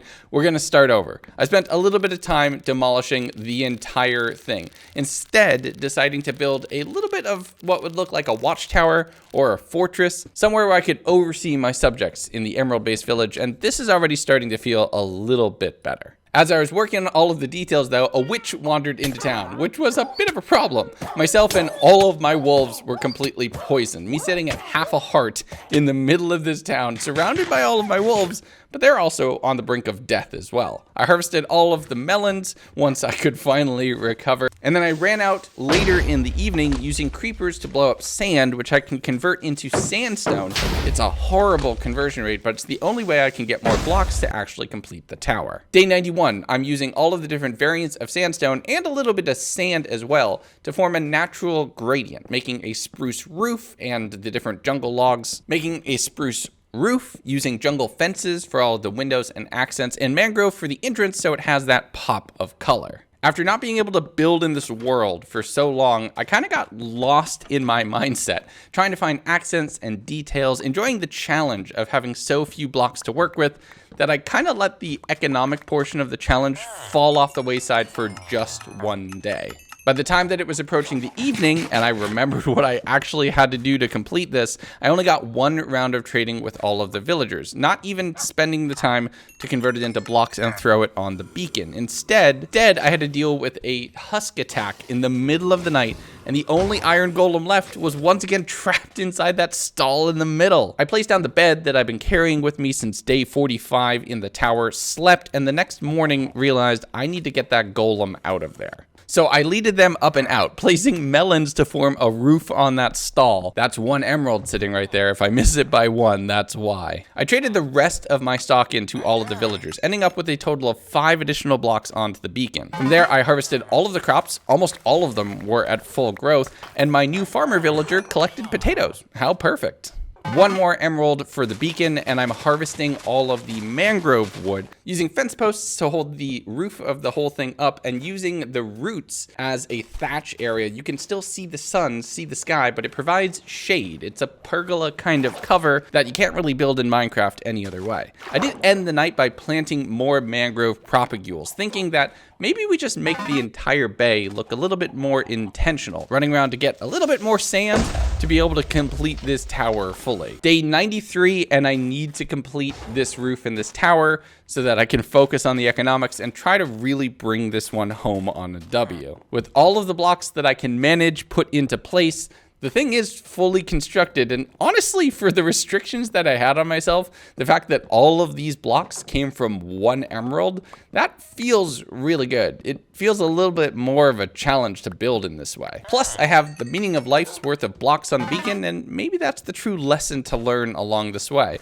The other lesson being that wolves absolutely kill husks, but you need to make sure that they don't die after that. I threw 2 more blocks onto the beacon late into the evening, crafting up over a full stack of torches and deciding it was finally time to make the village just a little bit safer. We still need mobs, but we want them a little further away. 6 days to go, and I'm adding a little bit of greenery to the tower to make it look like an oasis or something that just is taken a little bit more care of, not abandoned next to this very strange looking village. I took all of the wool and the few different dyes that I could get my hands on to make a few different colored banners. Harkening back to my Game of Thrones video, I went with a blue and white color scheme, which I think contrasts the rest of the desert pretty well. I'm throwing potatoes at my rookie villager to get them leveled up, harvesting all of the trees in my spiralized pattern. I'm probably gonna break this axe before the 100 days is over. No unbreaking and no mending means these tools don't last as long as you would think they do. With 48 blocks of emeralds, I'm approaching the point where I can complete the bottom level, and I only have 6 days to do everything else. Thankfully, it's the biggest. Maybe this is still possible. 5 days to go, and we're gonna see if it is. I started by planting a few more mangrove trees to really commit to the bay, tortured the chickens for a little while to make sure they remember their place, and headed back over to the savannah area to get a little bit more dirt from my azalea trees. More moss is definitely great. More oak wood definitely comes in handy. Torturing the chickens makes me feel like I have some purpose in my life remaining. I converted all of that to dirt, and then remembered I can plant on top of moss blocks. Well, okay, I didn't need to do any of that conversion. I threw another 4 blocks of emeralds down onto the tower, getting myself... Hey Siri, what's 9 times 52? 9 times 52 is 468. Being just short of 500 emeralds overall committed to this project, we're about a third of the way there. Instead of building out from the center, I made it an overall square so we can have a better idea of our progress, putting all the dirt down and unleashing the dogs of war as zombies continued to attack throughout the night. Once we were safe and the sun was starting to rise, I made a few item frames as a brand new item, throwing up a couple key items from my history, including an emerald, so we all know that this is the house that capitalism built. With that, I harvested melons and cacti going into day 96, where I replanted the cactus fields and threw everything I could in for more bone meal. With that, I was able to complete another row of the melon farm, so that production is now 50% higher, throwing all the sticks that I can, collecting more wood, which would turn into more sticks, which would turn into more emeralds, which turns into another 4 blocks for the beacon. With the melons turned in, that's 57 blocks overall, and with potatoes turned in and a little bit more trading, we're at 59. I was very economically focused. I didn't really complete any building projects on day 96, but I did get 2 full trading cycles in, getting us to 60 emerald blocks, which is 540 emeralds so far. And we're in the home stretch. I've done the math. If I don't miss a single trade, if I harvest every single block, and if I get another Fletcher villager somehow, I can maybe make it. It's going to be very, very close, and it counts on the melons and when they grow. I traded everything I could in, getting up to 62 blocks, and then remembering I can just use the moss to make a few more big spruce trees. It would actually convert the moss into dirt, and that's something I didn't know. I'm learning something this late into the challenge. With all of those sticks traded in, it's 4 more blocks, basically 4 blocks per trading cycle, ending up with 66 emerald blocks on the bottom of it. And as I ate my pies and looked out over my dog army, I'm starting to get a little bit wistful. This world has been an interesting challenge, a different rule set that I've placed on myself that I don't normally do. When I do these 100 days, I usually know what they're gonna feel like going into them. I have an idea. I have a mod pack or some new challenge, some twist. This one kind of came out of left field. It felt like something completely fresh and new, and it made me look at the game with a different eye. Every item was precious. Every small bit of forward progress, a massive undertaking. I remembered back to when it was day 20 and I had a furnace and I was excited about that. And now I'm in full diamond armor, full diamond tools, and I'm trying to rush towards a beacon, something that most people think is an end game accomplishment. I ended the day with 76 emerald blocks set out into the world, more wealth than I had acquired in the entirety of this 100 days combined. And while it fell short of what I wanted originally, it still felt like an amazing accomplishment. And as I walked out into my town on the morning of day 99, my final day in this world, I had an idea. I'm sitting here thinking maybe a beacon was a little bit too presumptuous. So, with our objectives somewhat changed and our criteria for success modified, we traded 1 green block for another. These melons, realistically, even though I made far more from stick trades, these melons were the true passive income that helped me really flourish and accomplish something in this world. So it feels only right having the beacon be melon cored. And almost as if it was meant to be, it worked out perfectly. Just enough blocks of emeralds that they're visible from the outside, and just enough melons that the entire thing is solid.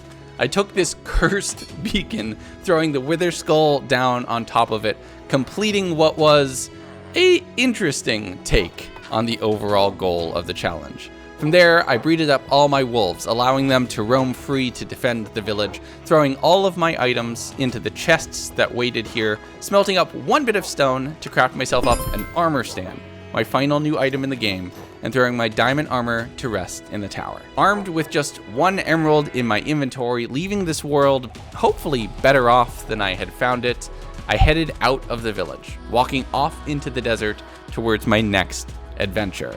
Thanks for everything, village. Good luck with the new economy. There's about to be a market crash once you all realize the pile of money sitting in the middle of the town. There's one thing I desperately wanted to know, though. If we had been able to break just 1 block. Oh no! I knew something green would be the death of me in the end. The resources we had to spend, the power we had to consume to probe the entire multiverse. Our cousins were able to hide him for some time, at great cost and at my frustration. But the investment will always come due. I've run the calculations, I've seen the scientists' projections. Victory is inevitable. It's only a matter of time that they run out of the last echoes of their power. The Alterans are living on borrowed time, and time charges a great interest. Space. The final frontier. These are the voyages of the starship Altera. Its 100-day mission to explore brave new worlds, to seek out new life and new civilizations, to boldly go where no Minecrafter has gone before. And we're gonna do this thing for real. Oh, we're not? I got the suit and everything. But this one was a real blast. So let's explore the galaxy, starting right now. Day 1. And just like the time between the first flight and the moon landing was only about 60 years, we have to start with the basics. It's punching trees, making a few bits of wooden tools, and looking off in the distance, seeing a bunch of people armed with crossbows who will shoot me at a moment's notice. I quickly looted the pillager boat before dying before this challenge even started. Now is not the time. Oh, they're still following me. With that, I ran far enough away that I wasn't being followed, digging down to get myself cobblestone for cobblestone tools, and then not learning my lesson and immediately running back to grab even more out of the barrels next to that base. There were some iron pants there, which would help me stay alive. And with an axe in hand, I was able to clear this thing. Bad omen on day 1. Oh boy, here we go. I showed them who the pillager is now before running off, making sure no step on Sneck, and finding another nearby boat with some new friends to share it with. Penguins! Oh my goodness, look at you, you're so adorable. You want a cookie? Here, take a cookie. No, take the cookie. No. Oh. I followed the map for a little while before giving up on that, grabbing any sugarcane I could find on the ground, killing spiders for string, creepers for gunpowder, and running away from whatever the heck this zombie is. But one sheep murder later, I had all the resources I needed for a bed and a quick nap out on the ice. The next morning, I went back towards spawn and thought I could use that pillager boat as a potential base location, but pillagers continuously spawn there, so that's a no-go. I found a nearby island, just the smallest patch of dirt surrounded by ice, and figured it's the North Pole. I'm gonna be Santa in space. From here, I did a little bit of the initial base things, throwing down a bed, crafting table, chest, making a very rudimentary farm, and starting to level out the ground a little bit so I'll have the space I need. Before I forgot about it though, I followed the treasure map over where some pirates had left some booty, grabbing just enough iron to really get me started, allowing me to skip a lot of the very, very early game. So after a quick nap, we're in on it. An iron pickaxe in my hand, it's time to start mining it downward. And I did in a very basic staircase until I initially cracked through some ice, finding a cave right underneath. And this had a lot of useful stuff. Andesite comes to mind for the create mod, the verdinite because it will look cool, if that's what it's actually called, I forget. A whole bunch more iron and some coal for smelting, a little trip up the water stream, and I'm back on the surface with more than what I need. I set the iron to smelt, made a whole bunch of andesite alloy, and we're getting into this pretty quickly. Day 4, I took a lot of the coal that I had and just torched the island now. I want to avoid mob spawns in this space, and doing it right now before I'm investing that coal in something else, that is a long-term win. From there, I started on the very beginnings of the create mod, and the first thing is a water wheel. This will provide you with just enough energy and torque so that you can start on your first machine, and I love to call it the bonking machine, but it's a metal press. But it looks like andesite casings have been changed, so I made myself a quick pair of boots, ran over, and chopped down a bunch of spruce trees, getting the saplings, bringing them back, stripping a log, and then right-clicking it with the andesite alloy. Oh. That is, that's definitely new. The next day, I used that to craft the mechanical press, and bonk! With the iron being pressed into plates, I used that to build up a fan and then an encased fan, which I could use to blow through fire or lava to smelt things without having to worry about fuel. And fuel is going to be very important to get to space. I crafted up a shield and a stone cutter, looking at the immense amount of additional decorative blocks that I had through the create mod, and the next day I was down into the mines. Their skeletons were the main things that I was afraid were going to kill me, and of course I found a mine shaft, so I'm very worried about poison spiders. And now you see why I'm afraid of poison spiders. Oh, that was too close for comfort. But never let it be said that I learned my lesson. I went back to break the cave spider spawner, grabbing a few bits of zinc immediately close by, and checking around this mine shaft for anything that might be useful. There was a chest that had my first diamond ever in it, which was nice, but I'm still crafting any iron that I can see. I'm gonna need a whole lot of this to convert into steel, to build up into rockets, to be able to travel space. I mined until I had no more food left in my inventory, and when skeletons started falling from the ceiling, that's a signal to go upstairs and go to bed. Day 7, I have 2 things that I need. They both start with L, and they are lava and leather. Thankfully, I had a mini-map, and I remembered where a lava pool was, so I went over grabbing a bucket of that, running until I started to hit the edge of the frozen biome that I had spawned in, and seeing a few cows wandering around who were more than willing to volunteer as tribute. On my way back, I forgot that I had bad omen. Oh no, oh, I didn't mean to do that. I'm so sorry. Nope, this is a not my problem. Oh no. Well, I've doomed that village to die a horrible death. Look, there's no way to get to space if you don't sacrifice a few villagers to... is that how the phrase goes? I'm not 100% certain. Either way, they'll be fine. I'm gonna go home and sleep. The next morning, I set up a few very fireproof wooden trapdoors and the lava in front of the fan, blowing my horn while converting a whole lot of iron into steel. This allowed me to craft the Ad Astra manual, and here we go. Yes! Now we can actually get started. I have a lot of things I want to accomplish in this 100 days, including escaping the solar system. But that all starts with one small step. Getting to the moon will be my first interplanetary travel. But before we go up, we're gonna have to go down. I headed back down into the mines, going all the way down to the deep slate level, looking for diamonds that could help me craft better armor and tools, and any iron that I could find that I can convert into even more steel. While I was at it, I was grabbing all of these different decorative blocks. This is limestone, and it will come into something very nice. But I headed back up to the surface on day 9 to re-up on food and bank all of the supplies that I had gathered, and I started looking into how expensive these recipes are. And the answer is very expensive. The most high-tech crafting table ever conceived in Minecraft. Let's put it right here for right now. Okay. Rocket. Oh, that's a lot of steel. That is a lot of steel. Okay, that's gonna take a lot more effort than I had originally thought.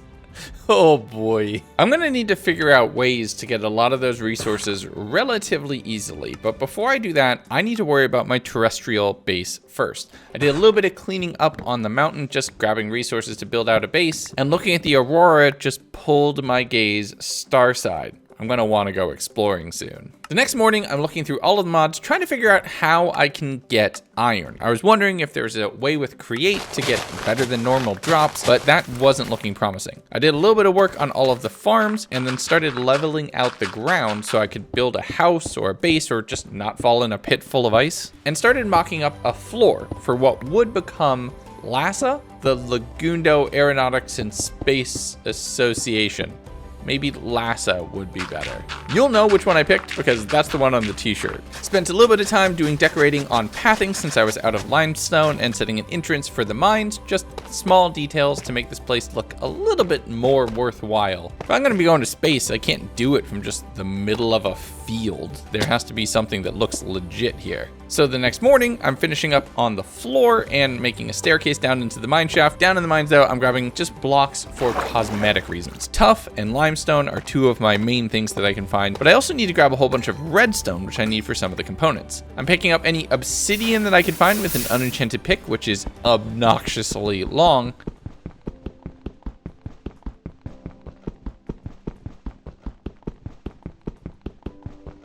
And I headed back up to the surface, realizing that mining is just not gonna cut it. I'm gonna need a more efficient way to get iron, and I can think of one, but I'm gonna have to move fast to do it. I headed over towards the village that was currently under siege from a raid, mind you, finding any villager who would be silly enough to jump into a boat, paddling them along on the dirt until I hit the ice and kicked on the boosters.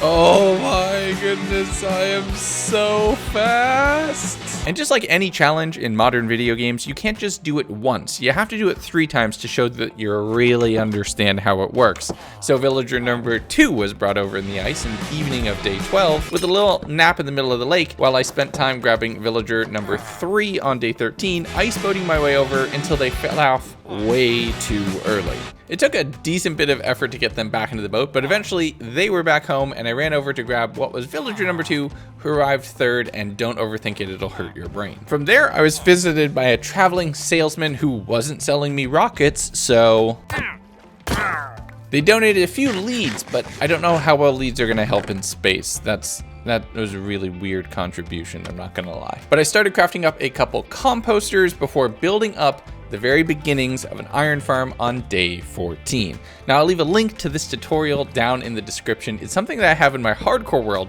that I built in my spawn chunks. It will not just make unlimited iron, but it makes enough iron. And that's all we really need. We need enough. And since I'm always going to be here and it's always going to be loaded, this thing is going to be pretty efficient. I waited for it to be night by just doing a couple odds and end chores around the base before breaking the villagers out of the boats, hoping that they will pathfind up towards the beds up the cobblestone staircase and jump in willingly. And I gotta be honest, I don't know why people complain about moving villagers. I don't know why I complain, because sometimes you just get lucky. Oh my goodness, that was so easy.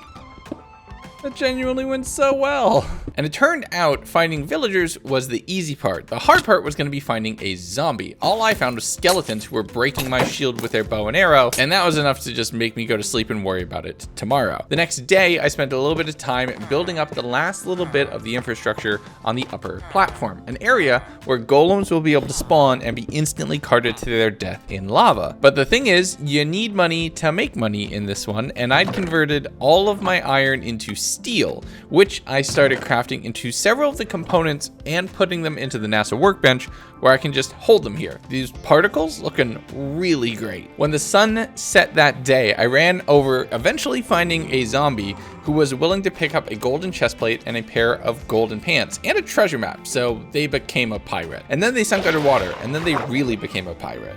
Oh, now you're shiny. Oh, that's gonna be very interesting in the farm.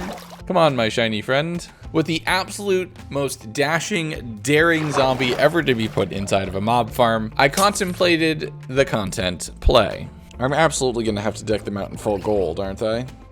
This feels like a requirement. But the thing I really needed to do here was to get that zombie up into their position up in the farm on top of the piston. And that proved to be tricky. They were faster than I thought, able to knock me off of this and almost killing themselves with the fall.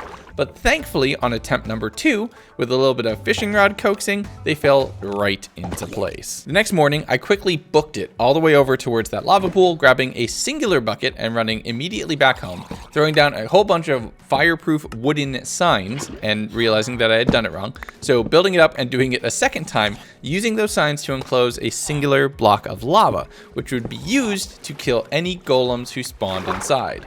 If they spawned inside. Some of them decided to spawn on the ground in the water. Now, this is insanely risky. I've died to golems before. Just check out the most recent scenario. But I stood on top of the ice and used every single arrow I had to eliminate this one. And once that was out of the way, all I had to do was wait. Yes! We will power our trip to space on the backs of hundreds of deaths.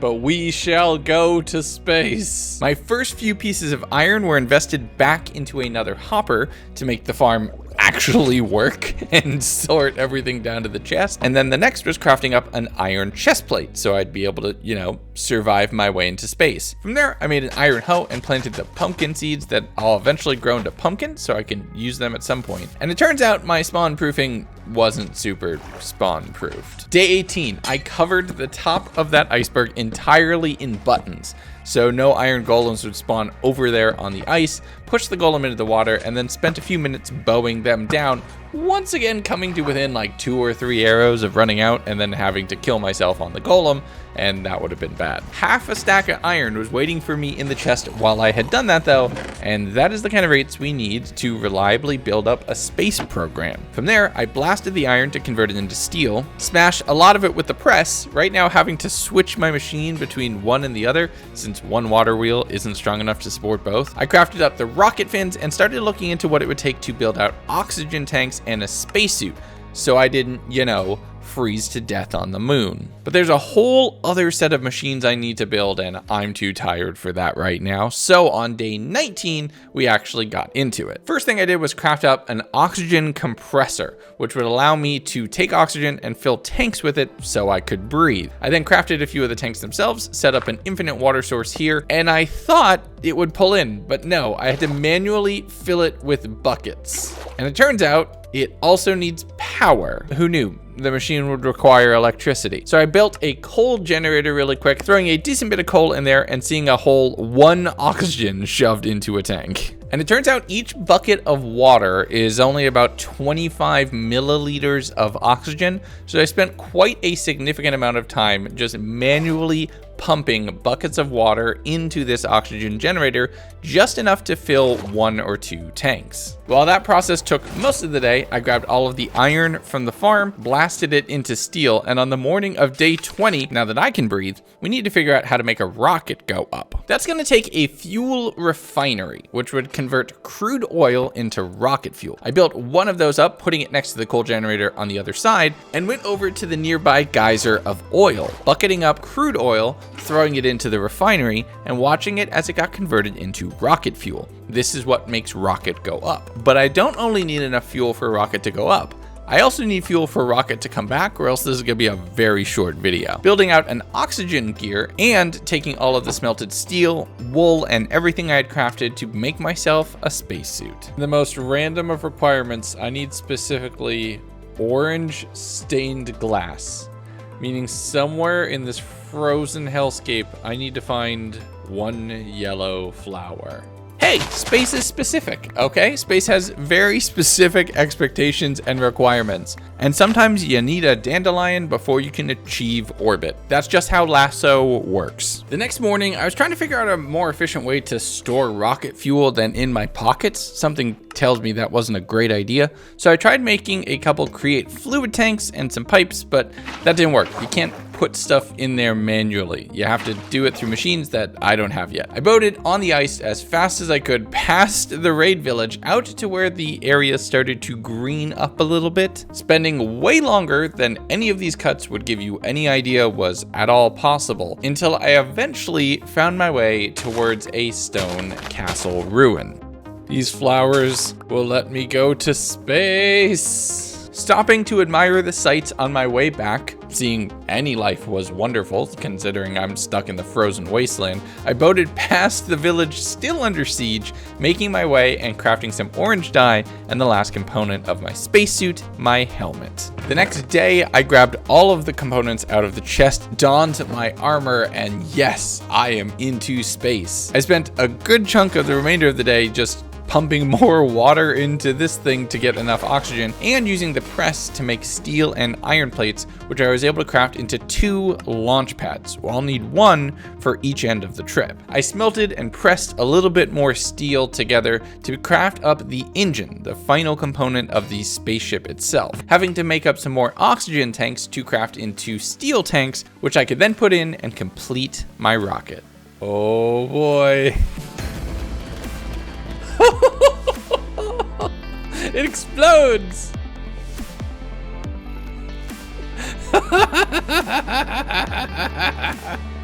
I'm just carrying a rocket over my head. Okay, so I can just boop, put that down right there. There's the inventory. Okay, great. So we need oxygen and fuel and a landing pad in this thing, or else we're gonna end up stranded on the moon, which would probably be, you know, kind of a bad thing. I fueled up the rocket with 3 buckets of rocket fuel, having inside additional oxygen tanks, a landing pad, and the 3 buckets of fuel I would need to return home. I quickly checked the seat, making sure not to launch, and double checked everything in the manual that I would need before heading off to space. I don't want to get stranded there and reading the manual when it comes to is probably a good idea. But before I can go to space, the only torches that will remain lit are soul torches, so I'm gonna have to go to the Nether first. So I iceboated my way over to a lava pool, throwing down a bucket of water to make a whole bunch of obsidian, and 1 eternity later, had a full portal's worth of obsidian blocks and a couple spares to make myself an enchanting table a little later on. With that, I nitroed my way back, and the following morning, it's time to create a portal to go to hell in a space world. Okay. I'm using a Nether mod, which makes it a whole lot more interesting, but a whole lot more messy, unfortunately. I spent a little bit of time exploring the general area, dealing with a couple different biomes, including this main one that is mainly on fire, another one that is these really cool pink and red trees that give a very neon red wood. I love the look of it. But in just digging around and trying to find a way out of this area, I did find this obsidian glass, which looks very, very cool, but takes a very long time to mine and gives very little actual idea on the progress. But the panes are probably going to come in handy for something. I'd be willing to bet they're blast resistant. I crafted up all the torches on the morning of day 25, but there's one last thing that I need before I can really go to another planet. I headed over to the raid village to grab a little bit of wool, running back before getting jump scared by a Tanisha creeper. Okay, are you friendly or enemy? I'm gonna Google this, because they're chilling. I need to check this out. Okay, so as long as I don't hurt them, hey, we're friends. As long as I don't hit them, we're friends. So I could just let them chill. Genuinely makes me so nervous. I'm not gonna lie, that's so anxiety inducing. I quickly dyed up the wool and crafted a flag because, you know, I have to put my face on a planet if I'm gonna land on it. That's just tradition. But with everything on my checklist complete, launch preparations done, I jumped in and hit the big red button. Oh. 7, 6, 5, 4, 3, 2, 1.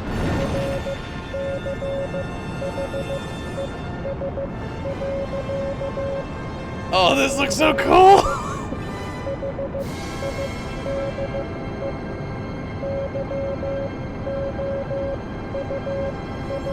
We're going to space!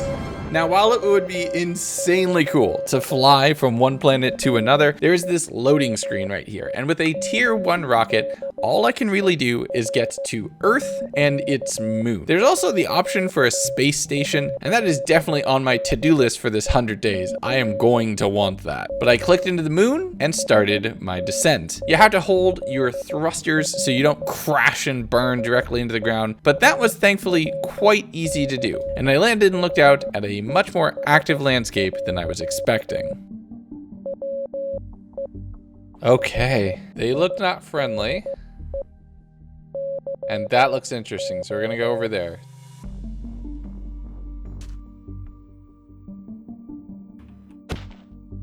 There you go.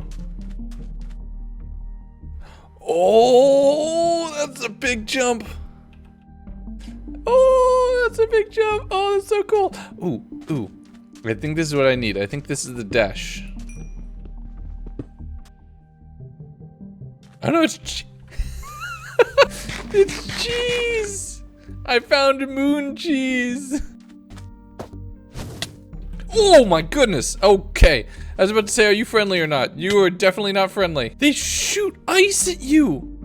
Okay, that was a lot. The first thing I wanted to visit was this little glass dome here. It tunneled downwards in a bunker looking structure into what was actually a Lunarian city. Now inside the chests was Desh, which is the main thing I'm actually here on the moon for, but these act as villagers and they have these lit up columns and all of these different plating, very space looking stuff. As it started to get a little bit later and it was dark upstairs, I tried to sleep in this world, but it doesn't advance the day. Turns out that only works if you sleep on Earth. So any day in space is going to be a whole lot longer. I spent the remainder of the time exploring the village, and I was very glad that I did, finding a whole bunch of emeralds and diamonds, which are going to come in handy. So I set down the rocket here, just outside of the village, fueling it and preparing it for relaunch, and threw down my flag. The moon now belonged to me.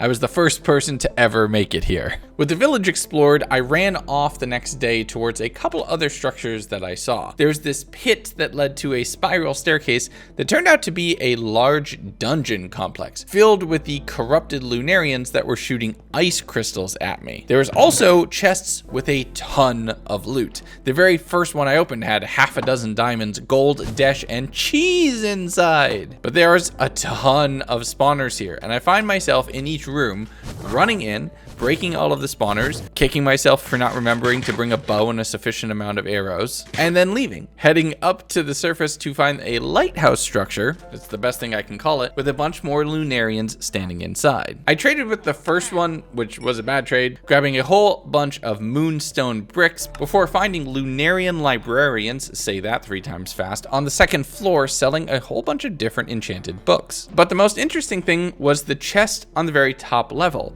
a whole bunch of dash, a whole bunch of cheese, bread, coal, and other supplies. And while that was useful, I was still looking for a bit more, so I decided to go caving. Now, I'm mainly looking for dash, but I don't know what the ore looks like. The blue ore is ice crystals, which will come in very handy later, but are kind of useless now. And this orange ore is the dash that I actually am looking for. But having fully exhausted all of the oxygen tanks that I brought with me to space, I'm starting to think that maybe I should head home sooner rather than later. So I mounted up to the surface and ignited the rocket. Oh, this is so cool. 3, 2, 1, away. Oh, this is so cool. Landing back on Earth, I was quite a ways away from Lasso headquarters, so I ran back, took a quick nap, dropped everything out of my pockets, ran back to where the rocket was, picked that up. I seriously do not want that to respawn. Returned back to base and started crafting up supplies for my return trip right away. I need more soul torches, more fuel. I started carving up all of the pumpkins for jack-o'-lanterns, making a couple snow blocks, and then building myself a snowman using a shovel with F3T to just mine until that broke to make myself a whole bunch of snow blocks, which I was going to use for construction. It was about now that I realized how much I had been scammed with the moon brick trade, smelting up a lot of the moon cobblestone into moonstone, and then putting that into the stone cutter to figure out moonstone bricks were just 2 carvings away. But with all of that done, it's time to build headquarters. We've made it off the planet. We need a building to operate out of. I'm going for a very modern design for this. Very rough angles, 90 degrees, very boxy shape, and a very clean, pristine white set of walls. I'm using a lot of the moon brick to give myself context and the redwood from the Nether to give a big color pop in a few different places. But I set up a small workstation on the lower level with some trapdoors to build shelves, building out a frame of the overall space, reclaiming the area in front to use those blocks as an interior floor, and putting up the purple obsidian panes, which I immediately started to regret, not gonna lie. The colorization was just a little bit too far off. I moved all of the Ad Astra machine blocks, including my rocket workbench inside. I should be working indoors if I'm making rockets, and spent the time moving all of the supplies from the chests outside to a little mini storage area inside of the base proper. But I'm closing up the walls using slabs to finish up the ceiling, hoping that the whole thing would be spawn proof. And I went back to the Nether to get more of that obsidian glass because I misread my notes, and I don't actually realize that the purple windows on a red, black, and white building are a bad color palette choice until after this mining expedition. Instead, spending all of the moon sand that I had collected, which blasts into glass relatively painlessly, using some red dye to make windows that will match the floors, and using that, even though I don't have a connected textures mod installed yet, to build out some nice red glass windows. Theming is now on point. With a proper base on Earth now established, it's back to the moon to head back to that dungeon to get myself more dash. And I forgot to put my spacesuit on, so I was freezing to death as soon as I spawned in the rocket. I brought myself a fletching table that I used to convert one of the Lunarians into a fletcher who I could buy arrows from, but I checked everybody for trades. There was nothing immediately apparent other than the arrows that I had brought. Eventually, I'm gonna trade with the Lunarians instead of villagers just because I think it's cooler, but time for fighting. I dug my way into a much later room in the overall dungeon, having to deal with multiple different spawners, and this is kind of frantic. I'm breaking spawners where I can, but the jumps are just a little bit impossible, so I'm having to do this in multiple different takes. After each room is clear, I loot the chests, which are mainly filled with ice, enchanted books, and cheese, but there's a whole bunch of dash in here, which honestly is the main thing I'm on the moon for. I do run out of food insanely quickly for the amount of damage that I'm taking, eating golden apples while having to run into a room, break 3 spawners, run back out, kill everything, run back in, break more spawners, loot the chests inside. And there were multiple of these rooms, and I started getting a little too comfortable. Yep, that was me on half a heart. So when I dropped down to the next level and saw more mobs, I noped my way right out of there and headed through another section of the dungeon. There were more spawners over here, but they hadn't been active from having been in my radius. I did make my way into a large room filled with Desh ore, which is a huge come up. I checked all the barrels, which were unfortunately empty, but the chests, thankfully, had even more Desh inside. But there's even terrestrial loot here as well. I don't think I've mined any emeralds, and I've had well over a stack at this point. I did find at the very end of the dungeon a tree inside a tinted glass window, which honestly, that's just kind of cool. There was more layers of this whole dungeon underneath, but I'm out of supplies again, both in oxygen, armor durability, and food. So I went back to the lighthouse, grabbing a brewing stand from there. I saved people on all planets from drugs, before returning back to the village, grabbing all of their books and a few more lighted columns, trading ice crystals into the weaponsmith for emeralds because I didn't know their true value just yet. Honestly, I got scammed right there. I just didn't realize it for quite a while. So on day 34, while I was starting to do trading, I realized that I didn't need to. Why am I doing this? I have 41 levels. I don't need to do this, and my inventory is so full. Yeah, I should just go. Let's just go back to Earth, and I can just enchant, because I have, more than enough books. Yeah, and we have everything we need. All right, to Earth we go. Back home. With 41 levels on my person, I took the rocket back to Earth, having over a stack of Desh combined between smelted and raw. Honestly, that feels pretty good, even though it probably barely scratches the surface of what I need. I used a few of the slabs that I grabbed from the village to finally complete the roof, banking all of the lunar supplies in an entirely separate chest, and then looking over what I had. Oh, we have a bunch of work to do. I need to get my gear enchanted. I need to build an enchanting station. I need to install connected textures. Oh my goodness, that window looks awful. But that is a tomorrow problem because it's 2 in the morning and I have work. So, bye. But I never leave whenever I make an intro, so I made myself an enchanting table before actually going to bed. Day 35, I already have all of the books from the Lunarians. I just needed wood to be able to convert them into more bookshelves. I set up a level 30 enchanting station, and my very first roll was efficiency 4 on an axe, which would at least make chopping more trees a lot faster. From there, I started getting some basic enchants on my spacesuit. I'm taking way too much damage, and those ice blasts will kill me if I'm not careful. I did a mix of protection and projectile protection before blast smelting and then pressing most of the Desh that I had collected. Using those plates, I figured out what it would take to craft a solar panel, and thankfully I had a bunch of blue glass laying around, so I stuck one onto the side of the house while figuring out what it would take to make a Desh tier 2 rocket. This would be enough to get me to Mars and the next potential tech level of this tree, but it basically costs exactly as much as the previous ship, just in Desh instead of steel, and you can't make a Desh farm. But I started crafting the parts I'm going to need. I need to convert iron into plates, into bars, and I converted a whole bunch of Desh into blocks right now, just to prevent me from using it on anything else, so I would keep myself honest in building the rocket. I'm about halfway there with the tanks and the block. 1 or 2 more trips is all it's gonna take. Day 36, I'm taking some of the oil and throwing that into the refinery to make a whole bunch of rocket fuel so I could make my way to the moon and back, and then it's a whole lot of fish murder.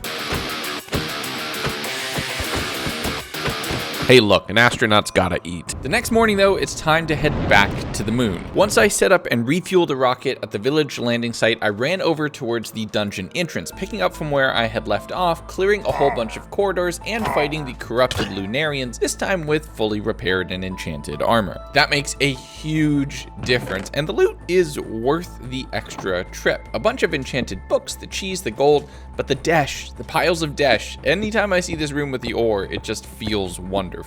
Now, me being protected doesn't mean it was any less dangerous. There's still a chance of death here if I'm not careful. So I'm clearing each room methodically, breaking all of the spawners I can possibly find, and picking up a whole bunch of this desh plating, so I don't need to convert any of the desh that I could actually use in building and crafting into structural blocks. I can just use these. As I'm starting to clear the final couple rooms, I'm finding golden apples, a whole bunch of ice, iron, cheese in all of the chests. I'm feeling like, yeah, I've gotten everything there is to get from this structure. So I headed back over towards the village, grabbing a little bit of the steel plating here for exactly the same reason as I don't want to use my own steel. Finding a few more resources in a couple chests that I had missed the first time around. Day 38, I'd run over to another village I had seen in the distance. This one had rocket fuel and other parts just sitting in the ground, which makes me think that you could probably start on the moon and survive, given if you could breathe. I traded with a Fletcher that was here to re-up on all of my arrows, and then continued exploring the moon's surface, finding and dropping into another dungeon, about the halfway point of it,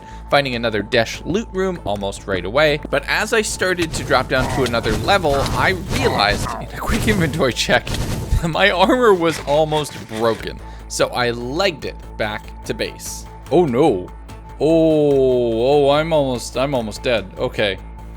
We have to go. Now, I don't know if there's natural decay on this armor or if it's just from all the damage that I've taken, so I jumped into the rocket and headed to Earth immediately. Once back in a safe atmosphere, I assessed the damage, and yeah, this was rough. I checked out my manual, trying to see if there's a better spacesuit, and there is one, but it's gonna require me getting all the way up to netherite and calorite as well, and that means I'm gonna have to go to Mars. Turns out this mod's progression works pretty solidly, so I crafted all of the desh that I had up to complete the tier 2 rocket. Oh no, I was muted. I had an involuntary excitable sound of oh, that looks so cool. I mean, we never need to take the tier 1 anymore because the tier 2 can just go to the moon, but that looks so cool having them in like fleet formation. With me now discovering true interplanetary travel, I figured I should invent a backpack. I've had this in the mod pack since the beginning and just forgot to craft one. This is gonna make looting a whole lot easier. But before I can rush to Mars, I really need to make sure that I'm prepared and have everything that I need to conquer the red planet. First thing I did was fully repair my spacesuit with a whole bunch of steel. Then I thought I should automate my oxygen collection. I can create a water pump which will pump water into the oxygen compressor. And it turns out it's not even super expensive. I crafted that up right away, set it up, it pulled power just fine. But when I went to pipe the water, I realized I was out of coal for the generator. So I ran down into the caves, grabbing a whole bunch of coal while fighting zombies, then came back upstairs and found it in the furnace. Of course I did. The only problem is the water pump doesn't support or doesn't respect waterlogged blocks, and it deleted the stairs, flooding my house almost instantly. I know I want to keep the NASA workbench inside, but it turns out my power generation is gonna have to live out here in the dirt. I set that all up, but it's nighttime, so the solar panel isn't really doing much. So I'm gonna look like a total fool here for just a little while, and I know if I had just crafted up a wrench, it would be better, but I forgot that wrenches existed until like day 80, and even then I needed to fix the recipe for them to actually be craftable. So go leave a comment on how silly I was on day 41 when I just don't know what I'm doing. I struggled with this for half the day until a friend came to help. Yeah, I don't get it either. Oh, it's doing something. This is just passively generating oxygen now. With one of my major needs now sorted, the ability to breathe, that's kind of useful, I converted a bunch more of the crude oil into rocket fuel, fueling up the tier 2 rocket and grabbing all of the iron from the farm just so there's no risk of overflow. Stocking my rocket and my backpack. I can just carry rocket fuel in a backpack, okay. But I figured before I go to the red planet, I should probably check back in with the red dimension. I needed to come back here for soul sand so I can make more soul torches, but I cranked my render distance all the way up to 64 chunks and eventually saw a nether fortress on the minimap. I set a waypoint over in that direction and started digging and navigating through the nether terrain, trying to get towards a place where I can get potions. Turns out knowing exactly where you need to go makes it really easy to find a fortress, so I was able to get my way there eventually, bowing down the wither skeletons in the distance, jumping in, grabbing one blaze inside of a blaze burner so I can do some things with mixing later, and killing the rest for their rods. I set up a safe little space that no wither skeletons could come in, and I was just attacking blaze rods at their ankles, even though they don't actually have ankles. With blaze rods now in my pocket, the next thing was nether wart. But, and I can't believe that this has happened to me again, the fortress looped back on itself, cutting off the inside. It's all exterior, meaning that there is no nether wart garden in this structure at all. That is another problem that I'm gonna have to solve on another day. For now, I figured like traveling to another planet to escape my worries. So on day 43, off by 1 from the proper answer, it's time to head to Mars.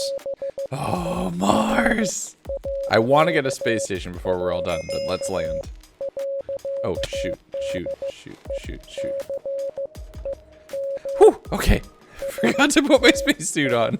As soon as I touched down on the red planet, I put the launch pad right here. I don't want to have to go keep running like I do every time that I come back from the moon, and I immediately saw a temple structure off in the distance. Running towards it, I dug up and jumped onto the roof, getting an infinity book and diamonds on one side and a block of ostrium on the other. This is the next tier of metal that I need for a tier 3 rocket and the netherite spacesuit, so this feels huge. Guarding this temple was a single green creature, and I didn't know if it'd be friend or foe, so I just decided to shoot it. But surprisingly enough, the surface of Mars is far more sparse than that of the moon. There's a lot more structures with the Lunarians, and here you either have the red sands, a polar cap area, and the occasional boulders of a completely different rock. I headed down into the caves, finding another of those red lizard creatures who did come to try to nom on me, so they are most likely not friendly. I checked the manual to figure out how much ostrium I would need. It's the same amount of blocks and tanks and engines as every other rocket, so that's about 2 stacks right there, and about another 20 to support the spacesuit. So this is gonna be a big investment. We're gonna be here a while. So the very few structures showing any promise, I jumped down into the next crack cave I could find, finding a couple ore sitting right here. It seems pretty rare, unlike the lizards. Oh, they're just spawning in. Oh, it just keeps spawning more and more. See, it just keep game why. But as I'm ending each day and taking my notes so I can actually do the voiceover, I just pillared up onto a pole and waited for the sun to rise. But it turns out there's even more uses for ostrium, one of them being an energizer, which we would need for a couple different purposes and basically acts as a giant battery. So add a couple more blocks to the total. As I ran over the sandy surface of the planet on day 44, I found a massive exposed cave system, and the lower gravity, while it wouldn't kill me, I still needed to be careful when dropping down here. You know what else I need to be careful of dropping? My bow, accidentally yeeting it down in the cave. Well, now we definitely need to go down. I throw blocks every 4 or 5 blocks down, and I'm just taking the tiniest bit of fall damage, so that's probably safe. I picked that back up and started mining up all of the ice crystals I was finding down here, and more ostrium, eventually seeing lava. The cave systems here are much more massive, and overall ores feel a lot more plentiful. They're also very easy to spot, even though they're not glowing with complementary shaders, which is what I use for every one of these videos. I always get comments on those. I love to see it.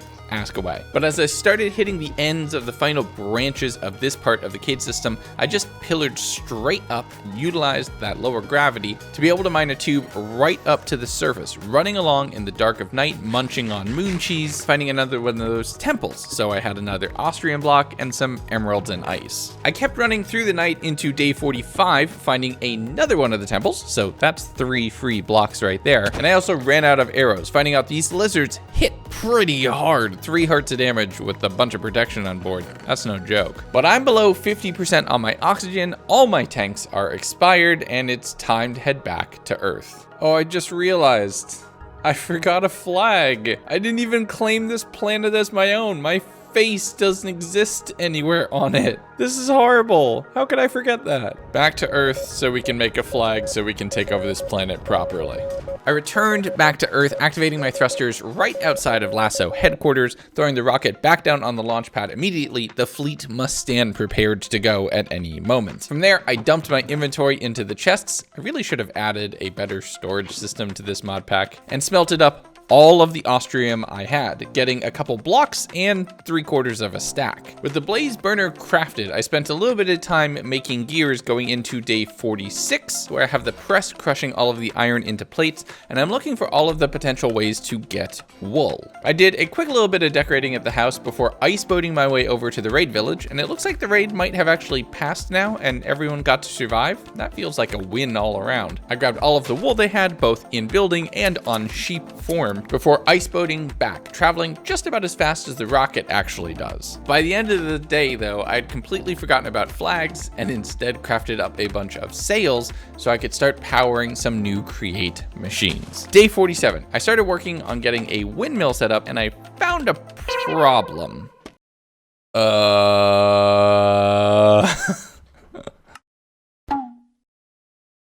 Okay, the mods are broken. What do I do? I think I know what I can do. Stand by.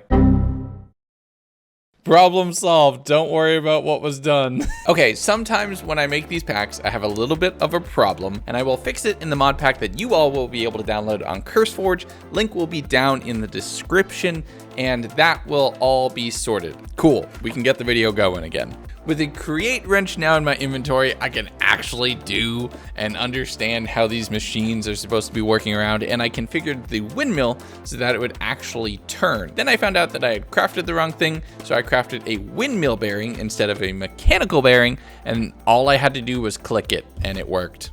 Well, that's a whole lot of complicated mess there for no reason. I threw on a bunch more sails in a weird, kind of futuristic looking shape, just anything random I could think of. And I don't know, it kind of reminds me of a Space Invader. Is this just me? I don't know. I set up an initial wood column around it. The next day though, I remembered I'm building a space organization, not a windmill that's making bread. So I did a little bit of time upgrading that to make sure it looked absolutely proper for the theme, switching out all the wood for steel and desh plating, even if it just happens to be a bunch of pieces of cloth that go I can't believe I made that sound, and I'm gonna put that on the internet to be out there for forever. Hi, future me. Yep, this is where it all went wrong. From there, I crafted up the mixer, RIP to probably the best streaming site ever, running down to grab a little bit more andesite so I could make more andesite alloy so I could actually craft the head of it, and then plugging it into the gear system. Now, with the blaze burner underneath the basin, underneath the mixer, and okay, fine, we'll use wood for the floor, that works. But I blasted up some more of the copper, combined that with the zinc, and I got brass. I've been to another planet, and I've just now unlocked the metal of brass. Minecraft gets weird when you think about it too hard. But while I'm researching being able to make dough, I'm also researching rockets that can send me to even further planets. It's a weird combination, I know. The next day, I started stripping and chopping down a bunch of different trees, converting those into brass casings, which would be the first component of the next tier of overall things I could build in the create mod. From there, I did a quick pop over to the Nether, mining into a wall and excavating until I find a little bit of quartz, which I took a little bit of sandpaper and some redstone, mixing that together, and it always looks like I'm eating this. It is such a weird animation. But I polished that, having to craft up a couple different redstone blocks and actually having to go back underground and do a little bit of quick caving, running from glowing block to get all of the redstone that I would need for this stage. Day 50, we're munching on some more shiny red rocks, setting up a couple different Nixie tubes and building a few automated crafters. This is actually the only way which we can build crushing wheels, which we can use to grind down netherrack into something that we can eventually turn into gunpowder and a whole bunch of other cases. It's actually really useful. I ran out of andesite, so I ran underground, grabbing a little bit more of that, converting that into alloy, hooked it into the gears, and watched it go. Yes! Oh, come on. Oh, I wanted to assemble in the middle. Look, makers of this mod, I love you. I love this, but let it assemble in the middle instead of making it have to come to an edge like this. That's disappointing. Once I converted the automated crafting grid to work in the entirely less satisfying bottom center position, I had 2 crafting wheels ready to go. So I started hooking them up to the water wheel, and well, it doesn't work. I'm gonna have to go bigger. But if I'm gonna go big, I might as well make it look good. We're over the halfway point. This should be looking like a space station, even if we're using wooden gears. I don't know, okay? This is strange. But I set up a nice steel plating encased area with 2 water wheels, each of which was only supporting a single crushing wheel, and they are spinning. It looks like it might be working. I'm not 100% certain. I spent a little bit more time later that day working with all of the different gears and gear shafts surrounding the actual windmill, trying to get the press hooked up in here so that way I can use that to bonk more plates into iron sheets. From here, I'm just trying to make sure that the grindstones are running a little bit faster. They need to be moving at a good clip to actually work in any reasonable pace. It was raining and dark, and I was tired, so I did take a quick nap, returning back to it the next day, setting up funnels on the top and bottom, throwing a whole bunch of netherrack in, and getting netherrack right back out. So I'm thinking maybe I need to enhance all the gears so that they're moving a lot faster. So I worked on the back, and the back of this suddenly became very messy very quickly, where I had several different 2-to-1 conversions all hooked up to a singular gearbox, which instead of working on the water wheels, I hooked into the windmill. This would allow us to have a very high stress ratio, but get a lot of speed from the different 2-to-1 conversions. But in order to make this not look completely awful, we're gonna need a little bit of kelp to make a belt to allow us to transfer that rotational force over a very long distance. And I won't lie, I spent all of day 53, and I do mean legitimately all of day 53, just sailing along the rivers, running along any sort of green land I could find, until after the midpoint of the day, I finally found an ocean with some kelp. I mean, look at the minimap here. Look how far I went. That's ridiculous. I did start running back home, and it was getting pretty late as I was doing it. I ran across a ruined area with a pig and a single Fletcher villager who had a whole bunch of wheat and potatoes and carrots, which I quickly stole, coming across a nearby vanilla village which had a waystone sitting inside. Yep, that's mine now. I took a quick nap in the bed and continued running back towards my house on day 54, getting to the ice where I could yeet myself across and quickly boat my way to victory, banking all of the resources that I had collected along my way and cooking up a bunch of the kelp into dried kelp so I could set up a belt, which allowed me to transfer force very quickly. From there, I struggled a little bit with the gears on the back, but once everything was hooked up, now these are moving at a good clip, and I threw in a stack of netherrack, quickly getting a stack of cinder dust out underneath. I set up a funnel thinking it would filter directly into the chest, but instead it was pulling the netherrack before it actually ground down, so I had to get rid of that, and eventually we had the dust coming in. Yes, okay. Progress, we're making progress. Oh. That little sound was fear. These Yeti creepers, yeah, they jump scare me for the entire playthrough. But it's time to get back to space. This isn't a create 100 days after all, even though it kind of partially is. It did help a lot in getting to the... Anyway, I spent a little bit of time on day 55 working on some major upgrades to my space infrastructure. First things first, I crafted up all of the diamond blocks and started researching an energizer. I'm not quite there yet, need a little bit more. But I did make myself another oxygen loader, a few extra tanks, and use that to build an oxygen compressor. And use that combined with some dash plates to build myself an oxygen distributor. This on the moon, with a little bit of water and a pump underneath it, could allow me to make an enclosed, breathable atmosphere and a permanent moon base. No need to come back here whenever I happen to just run out of tanks to chug down. But that's gonna take a bit of work to set up, and you will see on the other end a bit of frustration with how this actually requires power. But I crafted up another dash engine, which allowed me to craft a rover. Oh, I got so excited I forgot how to talk. Oh, I have a car. Oh, this is gonna be fun. Oh yeah, this is gonna be fun, but even though it's running in space, it needs oil, because America, I guess. So I grabbed a lot of that, throwing it into the fuel refinery and getting that converted into jet fuel, which is also rover fuel. From there, I moved and renamed the waystone, crafted up some energy cables and a new solar panel, which I would take to the moon to hopefully be enough to power this oxygen distributor so I can make a base. Day 57, I spent a little bit of time reconnecting the fan to the gears gears on the back of the overall blasting chamber so I could mass smelt ores. That's definitely going to come in handy. Using it to smelt a whole bunch of moon sand into glass, which I could then use to be able to build my facility on the moon. I'm going to want to look at space, right? From there, I made a whole bunch of limestone bricks so the floor would match my facility here on Earth, crafting up and enchanting a new bow, getting power 4, which will definitely help with some of the combat, making some blocks of iron and an anvil, which will allow me to combine that with my existing infinity book, so I'm never going to run out of arrows again. But I spent the rest of the day just packing my bags. If I want to make a self-sustaining base on the moon, I'm going to need oxygen, I'm going to need a tree, grass, some ability to grow crops, and all of that is now just sitting in my backpack. Because on day 58, we launched, heading back to the moon in a hope to take over a new planet. Now,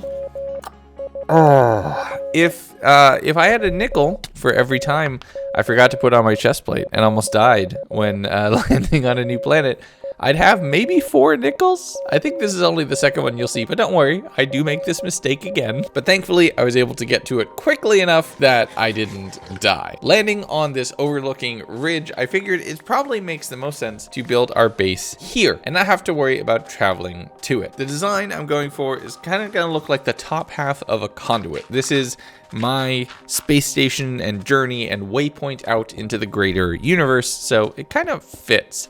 I'm using the steel and dash plates for a lot of the infrastructure and glass to make the whole thing look as seamless as possible. With connected textures, this looks great. Some extra create gears that I had just help occupy a wall, which is a very nice decorative item, and some of those fancier lights mean a hanging lantern from the middle is just not good enough. From there, I set up all of the Ad Astra blocks. I don't have any way to power them just yet, and the sun is down, so there's no way I'm going to be able to get to it, but this place is coming along. I ran over towards the village, ripping up the flag that I had planted there, knowing that I'm going to want to take that to where my base is, but I need a few more things, and they happen to have them here, so I demolished a few internal walls, getting more dash plating, stone brick, and trying to sleep, remembering that sleep doesn't advance the day on the moon. By the time the sun had risen naturally, I had what looked like a pretty decent start for a base. This might be a little bit big for a single oxygen distributor. We'll see, we'll figure it out. But I hooked up the solar panel and got it started. Now it needed a little bit of oxygen to kickstart it. And my whole thought was I had to have water pumping into the compressor. It needed a little bit of oxygen to get started, so when I threw a tank in, I got excited. Yes! Yes! Oh, it's working. Okay, it's not gonna be working for super long. And it works! I was able to take my chest plate off and not die. And with moving the flag and getting the rover set up and fueled, my ability to travel on the lunar surface has been greatly multiplied. From here, I spent a little bit of time using those lunar bricks and a little bit of sand to just make the walkway from the launch pad to the base a little bit less perilous. But that was feeling like a really great milestone. Okay, we don't have everything we need. We need to head back to Earth and get oxygen and more building supplies. But the moon base is starting to get together. One quick rocket trip to my frozen part of the little globe or cube that is Minecraft's Earth, and I'm realizing another problem coming up. We are starting to run out of oil, so we probably need to start working on an energizer and cryo fuel, which works on ice. And we have a lot of ice to work with here. And that's a concern. Maybe not an immediate one, because I am relatively close towards a cryo freezer, but a few wandering traders coming by and donating some supplies definitely made me feel like it was something that I needed to keep in mind. But I have to use what I have, refining a few more buckets of oil, enough for a rocket launch back to Earth with the supplies that I need in hand, and a spare set to get me back to the overworld. From there, I used the little bit of moon sand that I had and built up the launch pad, fighting off a few mobs that had congregated around my base, and now it's time to rover. Whoa! This is so cool! I was able to cover an insane amount of distance, finding the top of another exposed lunar village. and all of the Lunarians were just gathered in this one corner. It was kind of creepy. But inside was a whole bunch more desh, which is a definite bonus, some rocket fuel just sitting out in the ground, and a whole bunch more iron and other resources. All of this helped immensely, but the more interesting thing is that it intersected with a lunar dungeon. There was desh just sitting here, and a ton of mobs, but now I have protection, I have an upgraded bow, so I'm feeling a little bit safer. That was until I found a giant room filled with dozens of spawners. Oh, geez. Okay, hold on. That's a problem. Yeah, that room is honestly pretty terrifying, but it is the quote-unquote final boss room or final gauntlet of this dungeon. And it's a problem because my gear, while being better upgraded, isn't exactly in the best shape. I opened my inventory and saw that my helmet was very close to breaking, only about 27 damage, which I could get pretty quickly if I'm not careful. So I bowed down any Lunarians that were targeting me, digging my way up to the surface the next day and running to the rover and immediately running back to the base. From there, since I didn't want to risk damage, but I wanted to get this working before leaving, I needed to figure out how to set up the actual oxygen supply here on the moon. I have all three machines, they're all piped together, everything should be working. And when I stick in the oxygen, yeah, it's working just fine, except it kind of always runs out. It doesn't seem like the water is making it from the pump to the compressor to the distributor, and the water freezes whenever the oxygen environment fails, so I need to manually kickstart it with another tank and breaking the ice every time I get it wrong. Everything's there, everything's powered, it should be working, it should be connected. I even watched as soon as both of the right machines hit 100% power, the pump was charged and the compressor was immediately fully loaded, but I don't know. It's just not working. So I'm starting to run out of the ability to breathe. So I headed back over to the overworld, dealing with some interlopers on the launch pad, refilled all of my oxygen tanks here on Earth, took a quick nap, and repaired my gear first thing on day 62. Now this isn't the most efficient, but with a little bit of luck, I'm going to be replacing this gear with a much more durable armor set at some point in time in the future that will last me for the rest of this playthrough. With the additional diamonds that I had collected from the dungeons on the moon, combined with all of the Austrium that I still had from my last trip to Mars, I was able to finally build the Energizer, hooking that up to my solar panels and trying to figure out how exactly it worked. I plugged it in and it got connected, but there's no GUI. There's no way to see if it's charged or not. So while I'm waiting for that to get figured out, I grabbed up a few more buckets of the very sparse remaining oil that I had, setting that to refine while I took a quick nap, both in and out of game. The next day, with a clear head and being less tired, I finally figured out how the Energizer works. There's a little gauge on the side that tells you how charged it is, and if you break it and pick it up, you can see the overall capacity. Oh, that is nice. So with that figured out, I blasted a whole bunch more steel into iron, converting that into plates, just so we have the resources that we need, and it's off to the moon. And once on this rock, turns out playing Minecraft tired makes you pretty stupid because you don't need the oxygen compressor. You just need the water pumped directly into the distributor, and then it just works. I'm actually watching the oxygen increase on this thing as water gets pumped into it. My problem now is going to be power, because with just a singular solar panel, I'm not reserving enough overall power capacity to power this machine through the night, meaning that it will fail and require a manual reboot in the morning because there wouldn't be water right there. So it's good to know that I'm making progress, even if sometimes I can be a little stupid.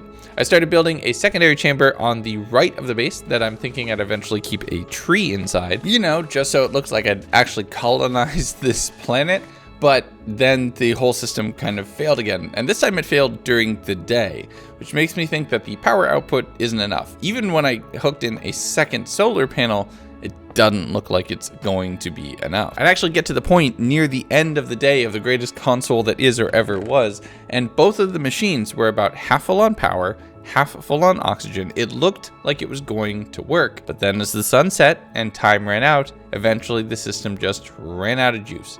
So I'm going to need a lot more solar panels or some way to store that power over a longer amount of time. And if you're thinking it's that Energizer, you're absolutely right, but I need that one on Earth for a very specific purpose that we'll get to later.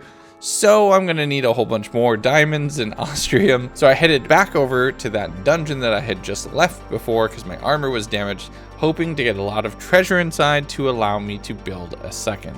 I started clearing out the earlier chambers that only had a few spawners in them, and with fully repaired gear, being in protection armor, I'm feeling relatively safe. I need to be careful. If I take too much damage, I will eventually bite the dust, but for right now, I'm doing okay. All of the chests mainly had the ice shards, some emeralds. I did find a first and then a second room that was just filled with raw Desh ore a little bit later, which is definitely good. And then I returned to the giant room filled with spawners with a globe on the other end. And I wanted that globe for just really silly reasons. So I started digging through, up and over the ceiling of the room, bowing down to fight any mobs here and there, and just trying to see where I was. And those space starfish could hit me, and even in full protection 4, I still took 4 hearts worth of damage. They are no joke. I need to be careful here. But eventually, I was able to kill all the mobs on this side of the door, slowly building my way down in blocks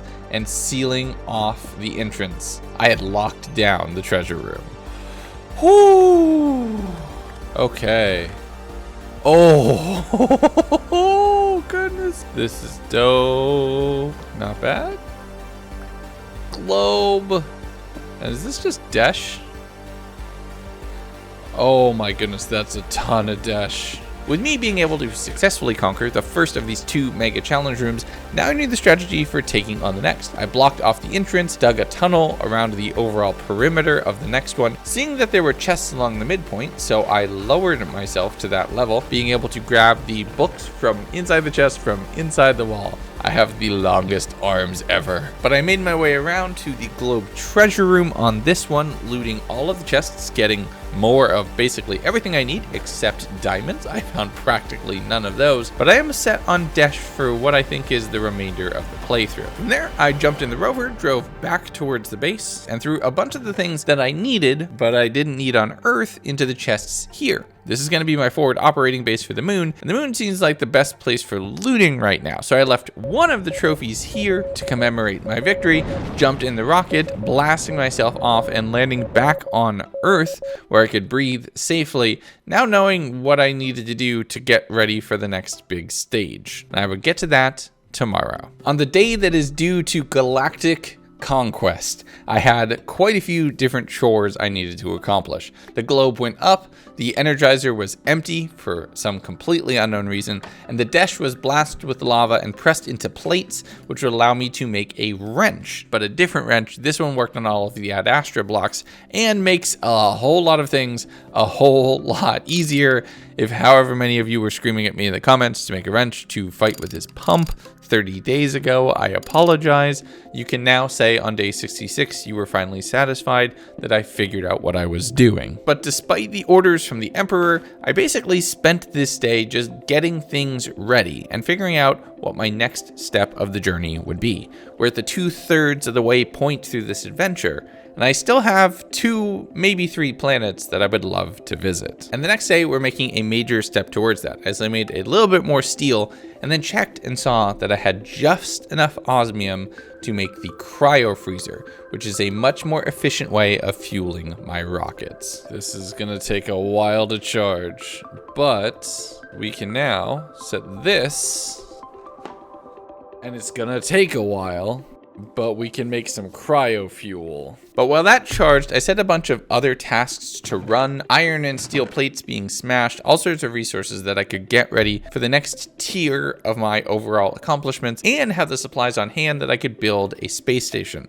I was just starting to feel like everything fell into place when I let that despawn. Oh, that was so dumb. Okay, my own stupidity aside, I set a bunch of Desh plates to get smushed, this time watching them like a hawk, and then went to enchant my new diamond pickaxe. Which, I think you could say, I got kind of lucky with. But from there, I headed off to the Nether, excavating my way through the walls, following a similar path to what I had done the previous time, making my way to the bridge that connected to the Nether fortress. And here's where my recording bugged out a little bit. And you bet, I'm gonna use this for more than one shot. I need it for the tax write-off. But quick recap of exactly what went down. The fortress was once again cut off, so there was no interior. However, with Create, you can take netherward blocks, like the ones I found right here, and throw them into crushing wheels, breaking them down into nether warts, on about a 10% chance. I broke down 34 blocks of the stuff and got 3. It's not much, but it's enough where I can get started. So I planted that down and then took the cryo fuel over towards the boat that I had been at all the way back on day 1 and dumped liquid nitrogen on pillagers. It kills them, but it is way more dangerous than using a lava bucket, so I almost froze myself to death too. And while I was paused and trying to catch my breath, I noticed the recording had broken, so back to the blocky me. On day haha funny number, I need some supplies. So I headed south out of the frozen area of the world and into the greenery. From here, I'm exploring around, mainly following rivers and just trying to find some mushrooms. I'm pretty sure I had seen a few at a few of the structures that had generated, but all I found instead was this massive meteor of crying obsidian and gilded blackstone. And some voice in the back of my head was telling me that this was probably extremely important, but I couldn't really hear it or understand it. I don't know, something about that was weird? Let me know in the comments.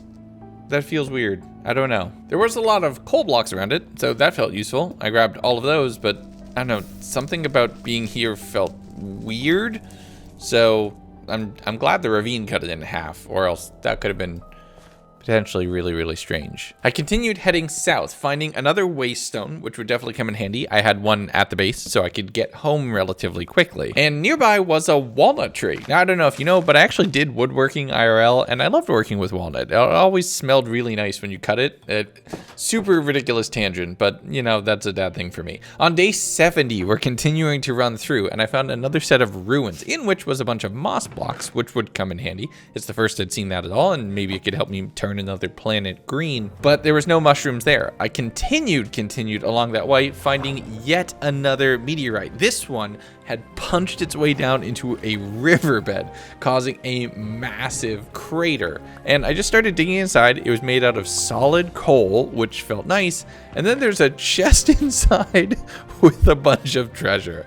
Now, I understand that that's there for gameplay reasons, but the idea of there being a chest in the middle of any meteor just is funny for me. I don't know why. But I dedicated 2 days to this search at this point, and where I thought I had seen mushrooms in the past, it turns out I had been mistaken. So I plopped down the waystone and returned back home. It cost me a level, but it saved me a whole bunch of time. From there, I dropped off all of the meteorite treasure chest items into the chest, took a quick nap, and then thought, you know, I can get started with the potion crafting. Even if I can't get it all the way out to harming potions, it could at least help a little bit. So I brewed up some healing potions in the mixer before heading out again, thinking, wait, maybe I had seen the mushrooms in the chests over at the pillager boat. So I went over there and relooted all of them. There was a ton of fish, a ton of other supplies, but nope, not that.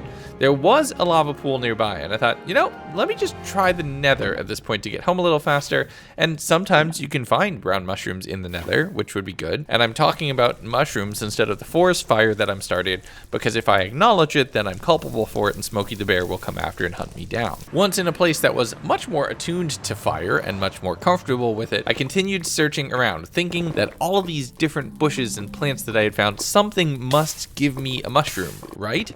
And then I saw some mushrooms hanging on the wall. Being out on a bridge in open nether like this does kind of scare me. Netherrack is extremely blast weak, but I broke a few of the wall mushrooms, and you're able to craft those into regular brown mushrooms, which is everything that I could ever need. I continued running along the nether, eventually finding my way towards my portal back at my home base, escaping just in time for nap time, and now we're in business. Day 72. I'm crafting up some create fluid pipes and some copper casings, which is a new addition. That's kind of neat. But I really apologize in me failing magnificently in getting these pipes together. I'm pretty sure Sierra was going nuts watching me fail. I did eventually get the pump set up and the depot and the spout, and once I had everything to make some harming potions, which I threw into the mixer, I grabbed the cinder flower and combined the two.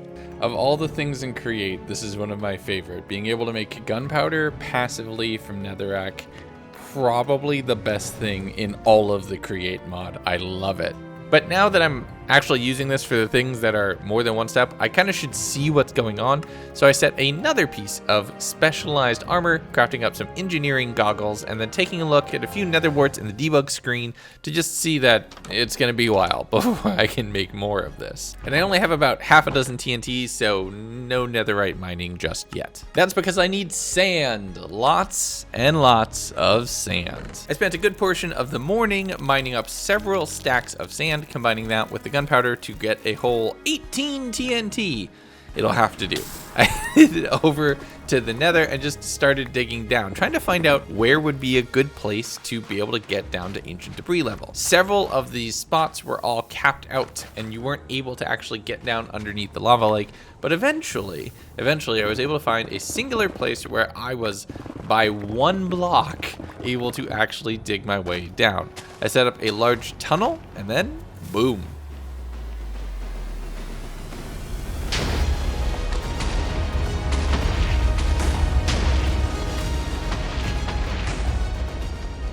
Now I was lucky right off the bat with a few pieces of ancient debris immediately. And within a few minutes of actually starting on the task, I had 4 pieces in my inventory. That felt good. Going into day 74, I'm just blasting away at levels 14, 15, and 16, strip mining everything since I don't have TNT. And if you just watched the scenario a couple weeks ago, you recognize this. And if you haven't, go check it out. We did the purge. It was a lot of fun. You know what else I've been doing a lot of recently? Blasting my way through the galaxy as a space wizard with a bunch of magic fighting a bunch of triangles. Yeah, I've been playing a lot of Destiny 2, and the timing of that has not been lost on me whatsoever, as I'm playing a space game while also playing space games in Minecraft, and I don't know, that's fun for me. That's been a thing for me. But once I returned back to the overworld, making sure to save all of the netherrack as it could eventually turn into gunpowder, God, I love Create, I saw the world's most unique Enderman. Wait, friend, friend, have you missed a memo about something you're supposed to be? Are you okay? I found the one Enderman who can shower. What? I'm at a loss for words, I'm not gonna lie. That was shocking. Reality is starting to break a little bit. Should I be concerned about this? I should probably be concerned about this. But I made a new diamond pickaxe and finding a few more pieces of ancient debris as I continued mining around. I mined for the remainder of day 74 and the entire durability of a brand new enchanted diamond pickaxe, which got me up to 11, which isn't enough. I'm gonna have to do this some more. Day 75, I crushed all of the netherrack, blasted some more steel, which I used to repair my spacesuit fully, and I used a few of the diamonds that I had, and I used my last 2 diamonds to repair my pickaxe up to mostly full durability. I know this is inefficient, but I really need more ancient debris if I'm going to progress at all. Something else I'm going to need is a couple different enchants and books, and you know what? Just because it's the only mod pack we can do it, let's go trade on the moon. And it's good to see that when I come here and the solar panels are charging in the middle of the day, the oxygen situation is working. Now if we can just figure out a way to make it work overnight, this lunar base is good to go. But I ran from there over towards the lunar village, barricading myself into a room with a few of the Lunarians to see if they're willing to teach me the magics that I want to know. And I would say,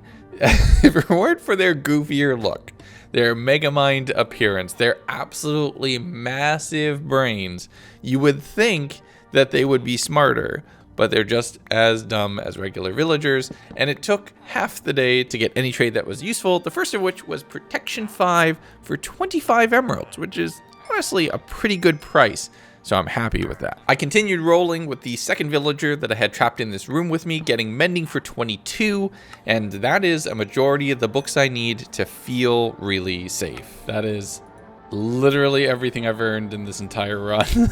So very worth it.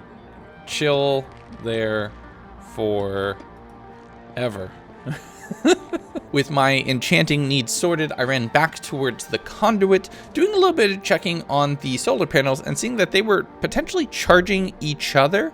So I reconnoitered the cables to pull power from underneath so they wouldn't accept a charge, only distribute it, and maybe this is what I need to get it to work overnight. At this point, all the machines are charged. There was a bit of a leak, so I needed to plug that up, and as it got towards the night, things were not looking promising, so I jumped in the rocket and returned back home. The Energizer now was halfway up. It was marked as yellow, which feels really good. I don't know why, but that one texture ticking got me excited. But I only had time for a couple enchants before bed, and getting that pickaxe to have mending on it was my #1 priority. That's because on day 77, we need to go mining. I've been in this iron armor, basically, for an overwhelming majority of this playthrough, which is why you've seen me take so much damage, and I need a whole bunch of diamonds. I'm already focused on getting the ancient debris, but I'm realizing now I don't have the diamond armor set to actually upgrade behind it. So I spent a good chunk of the day starting with strip mining, and then when I dug into a cave, eventually doing some caving, finding whatever diamonds I could. I did end up fighting a witch, and things almost went very badly.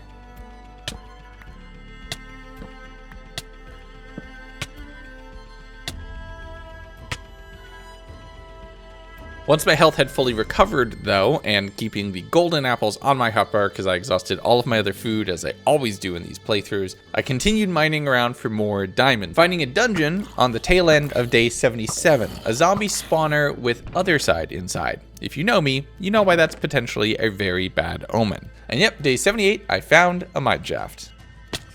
I built my way up to take out the spider spawner, and things got tense again.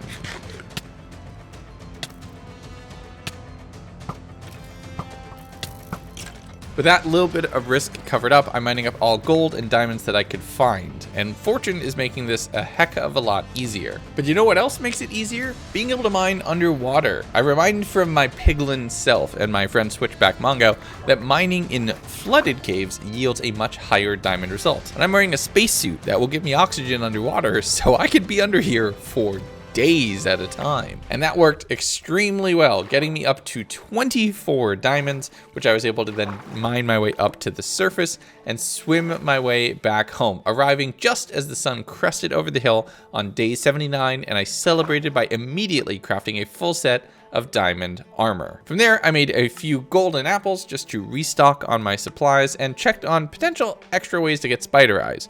I'd gotten extremely unlucky in that mine shaft. I harvested up all of the melons, checked and plucked a few of the nether wart, getting a few of those with some healing potions to convert some more cinder flour into more gunpowder. It's day 80, and it's time for my first multi-planetary voyage. We're going to grab the last bit of oil, which reinforces the need for more cryo fuel. We're gonna fly to the moon, kill any corrupted lunarians we could find, grab all of the ice shards we can, and grab the rover, using the refined fuel on that, but not here on the moon. No, we're taking it to Mars. Blasting off from one non-Earth planet to another non-Earth planet feels like a huge accomplishment, a major next step in my journey, and it was just kind of a blip.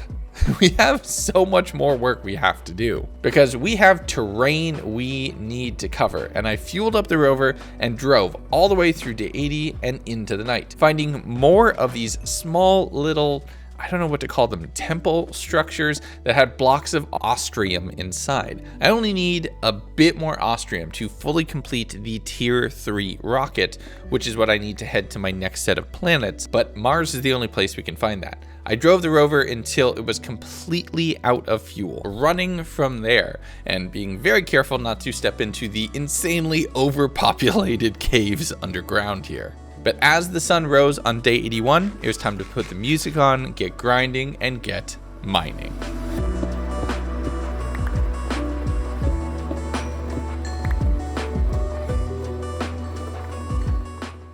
I'm grabbing any ostrium that I could find, any of the ice shards. I did actually surface relatively close to another temple, which I looted the chest and got the block for. A couple enchanted books, not bad.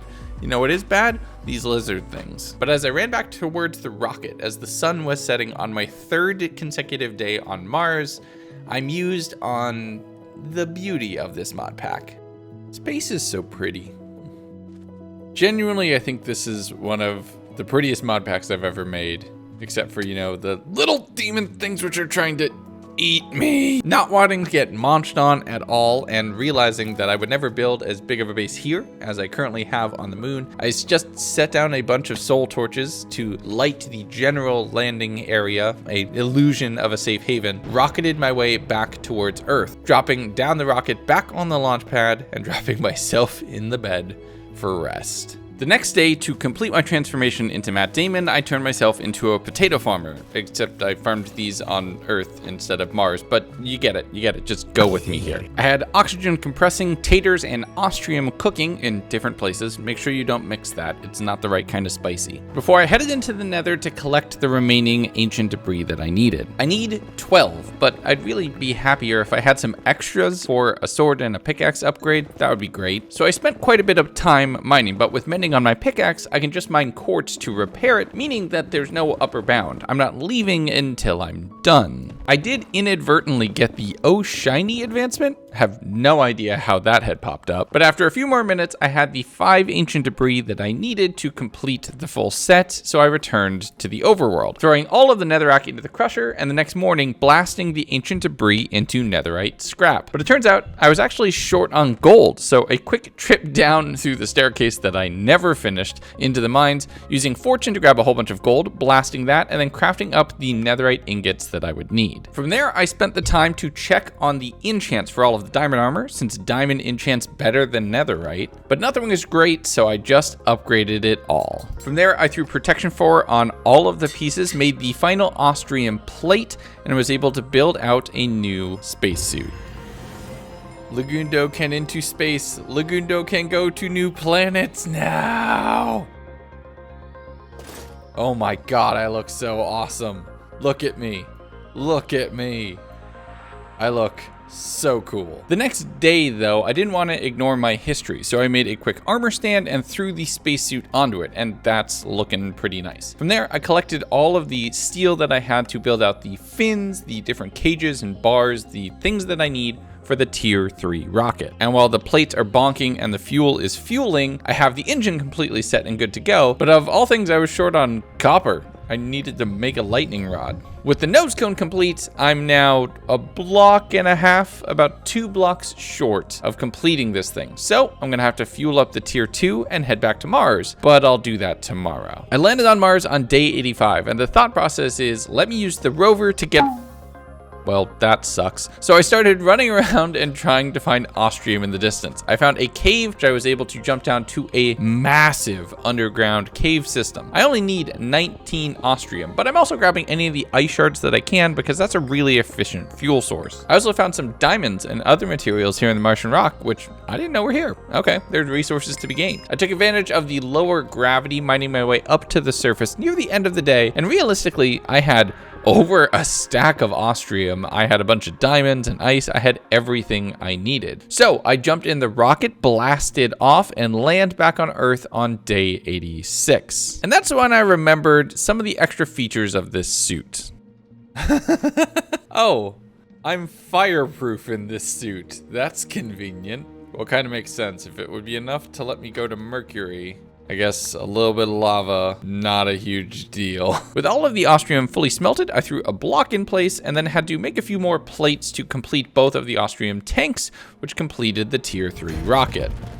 With every rocket I pick up, this gets more and more ridiculous. Look at that, where we've started, and now the big boy, where we're going next. While the ice shards I had collected on Mars were being turned into more fuel for a trip and the return, I spent some time just throwing some leaves down around the base, wanting to decorate a little bit more around Lasso headquarters. I've been so focused on the stars that I was kind of neglecting my house. But not wanting to waste any time, having just returned to Earth this same day, I blasted off again.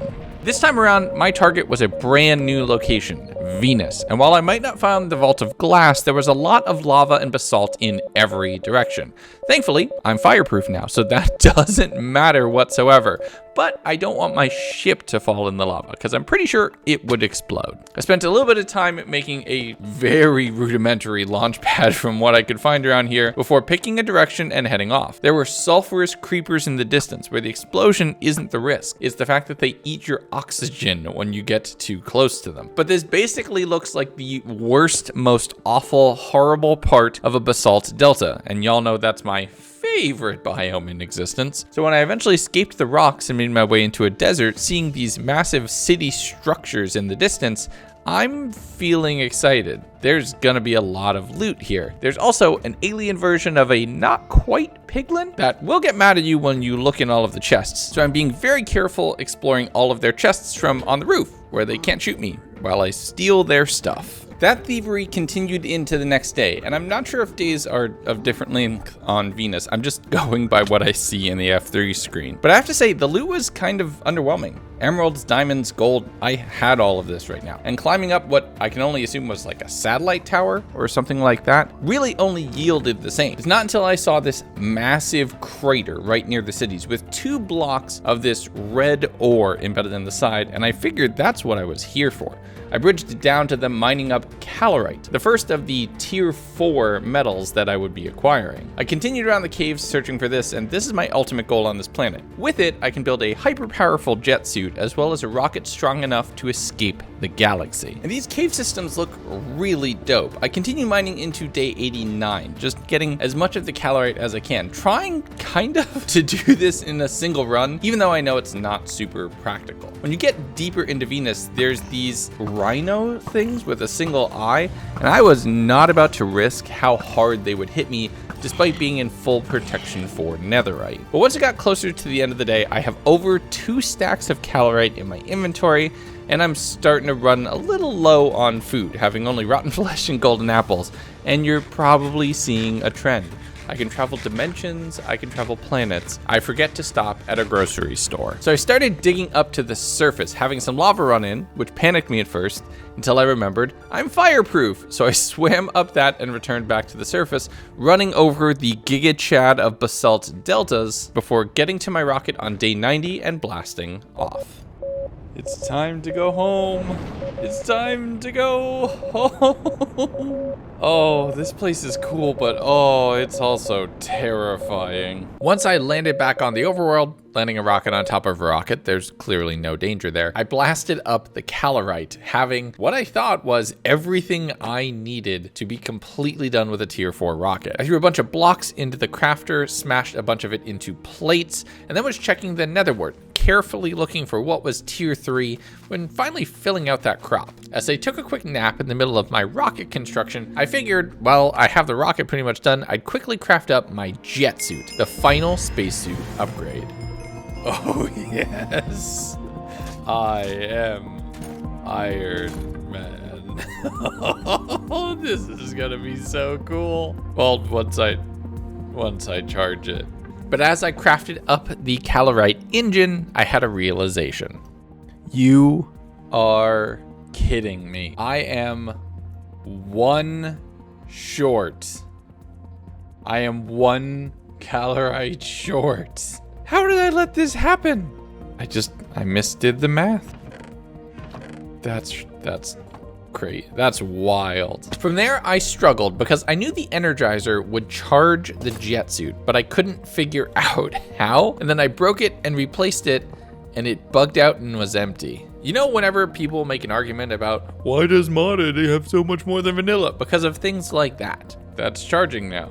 That's gonna take like a full day to charge because that had 200,000 in it, right? And it completely bugged. Ah, no.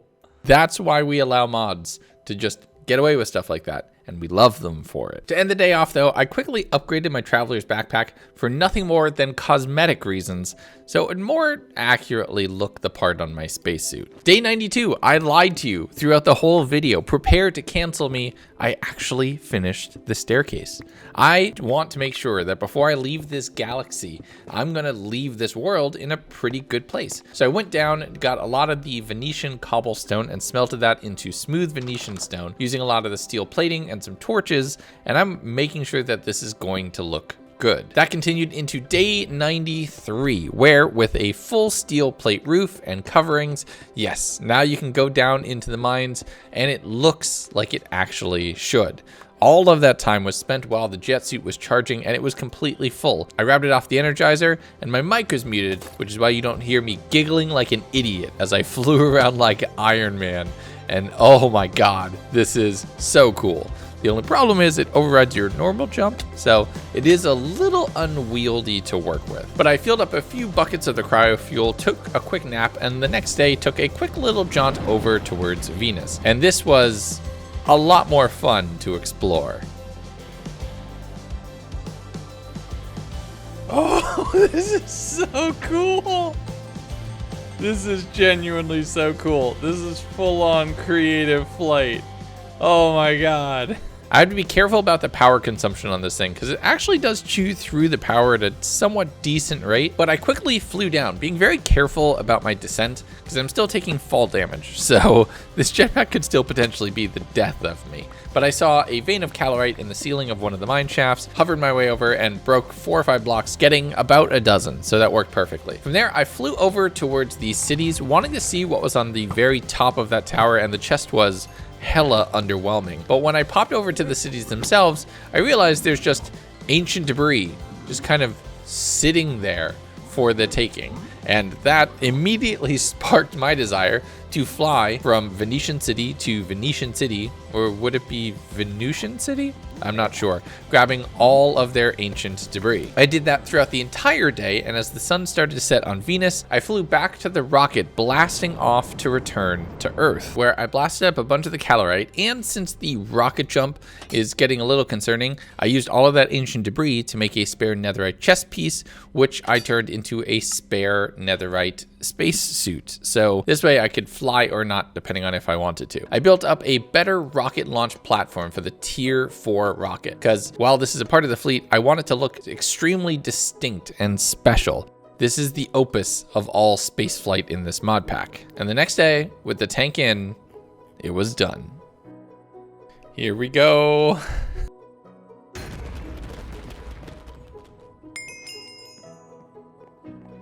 The tier 4 rocket. I gotta put this here. Oh, look at it. See, this looks beefy, but this will take me outside of the solar system. This can take me anywhere I want to go. But before we leave, like fully leave, we have 2 things we want to do. I really want to make a space station, and I really want to go fly on the moon. Oh yeah, this jet suit is really fun, but something tells me flying in even lower gravity is going to be even more fun. So I filled up the tier 4 rocket and blasted off into space, remembering to put my chest plate on this time. From there, I selected the space station in orbit of Earth, so that way it would be built here, and a predefined space station structure build was generated. You land on the roof and you have a cool little space that you can call your own. The idea would be to expand and compound upon this, build your own massive structure. This is just here to get you started, to give you something to land on in what is space in every direction. I flew around for a little bit just looking at it, and this is so cool. You would be wrong to mistake me for just being in creative mode, but the flight is wonderful. What would be cool is if we would have brought the supplies to properly build this out and properly, make a space station. But we've done it. This is a massive accomplishment, and I feel great. I love this. We can, you never know. Maybe we do 200 days. Maybe we do this in creative mode later on a second video on my second channel. Who knows?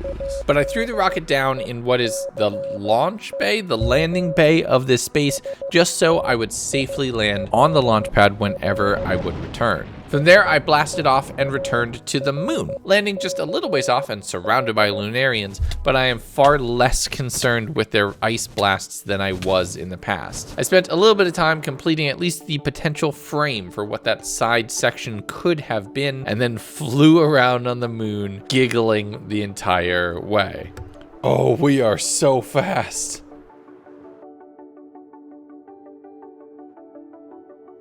As I headed off in the distance over the horizon, I found another dungeon, one that generated almost entirely above ground somehow. It looked very strange to see this, having only dug my way in, but I was very easily able to land on what was basically the final room of the dungeon, blocking it off, grabbing another globe, a whole bunch more desh, and other treasures from the chests. This makes up for the desh that I lost all the way back like 50 days ago. I spent a little bit of time breaking spawners and just fighting the different Lunarians that were around here, grabbing desh from all of the treasure rooms that I could identify, and just having a little bit of fun with it. I am basically Death Destroyer of Worlds, and I did find a painting in the end to commemorate that.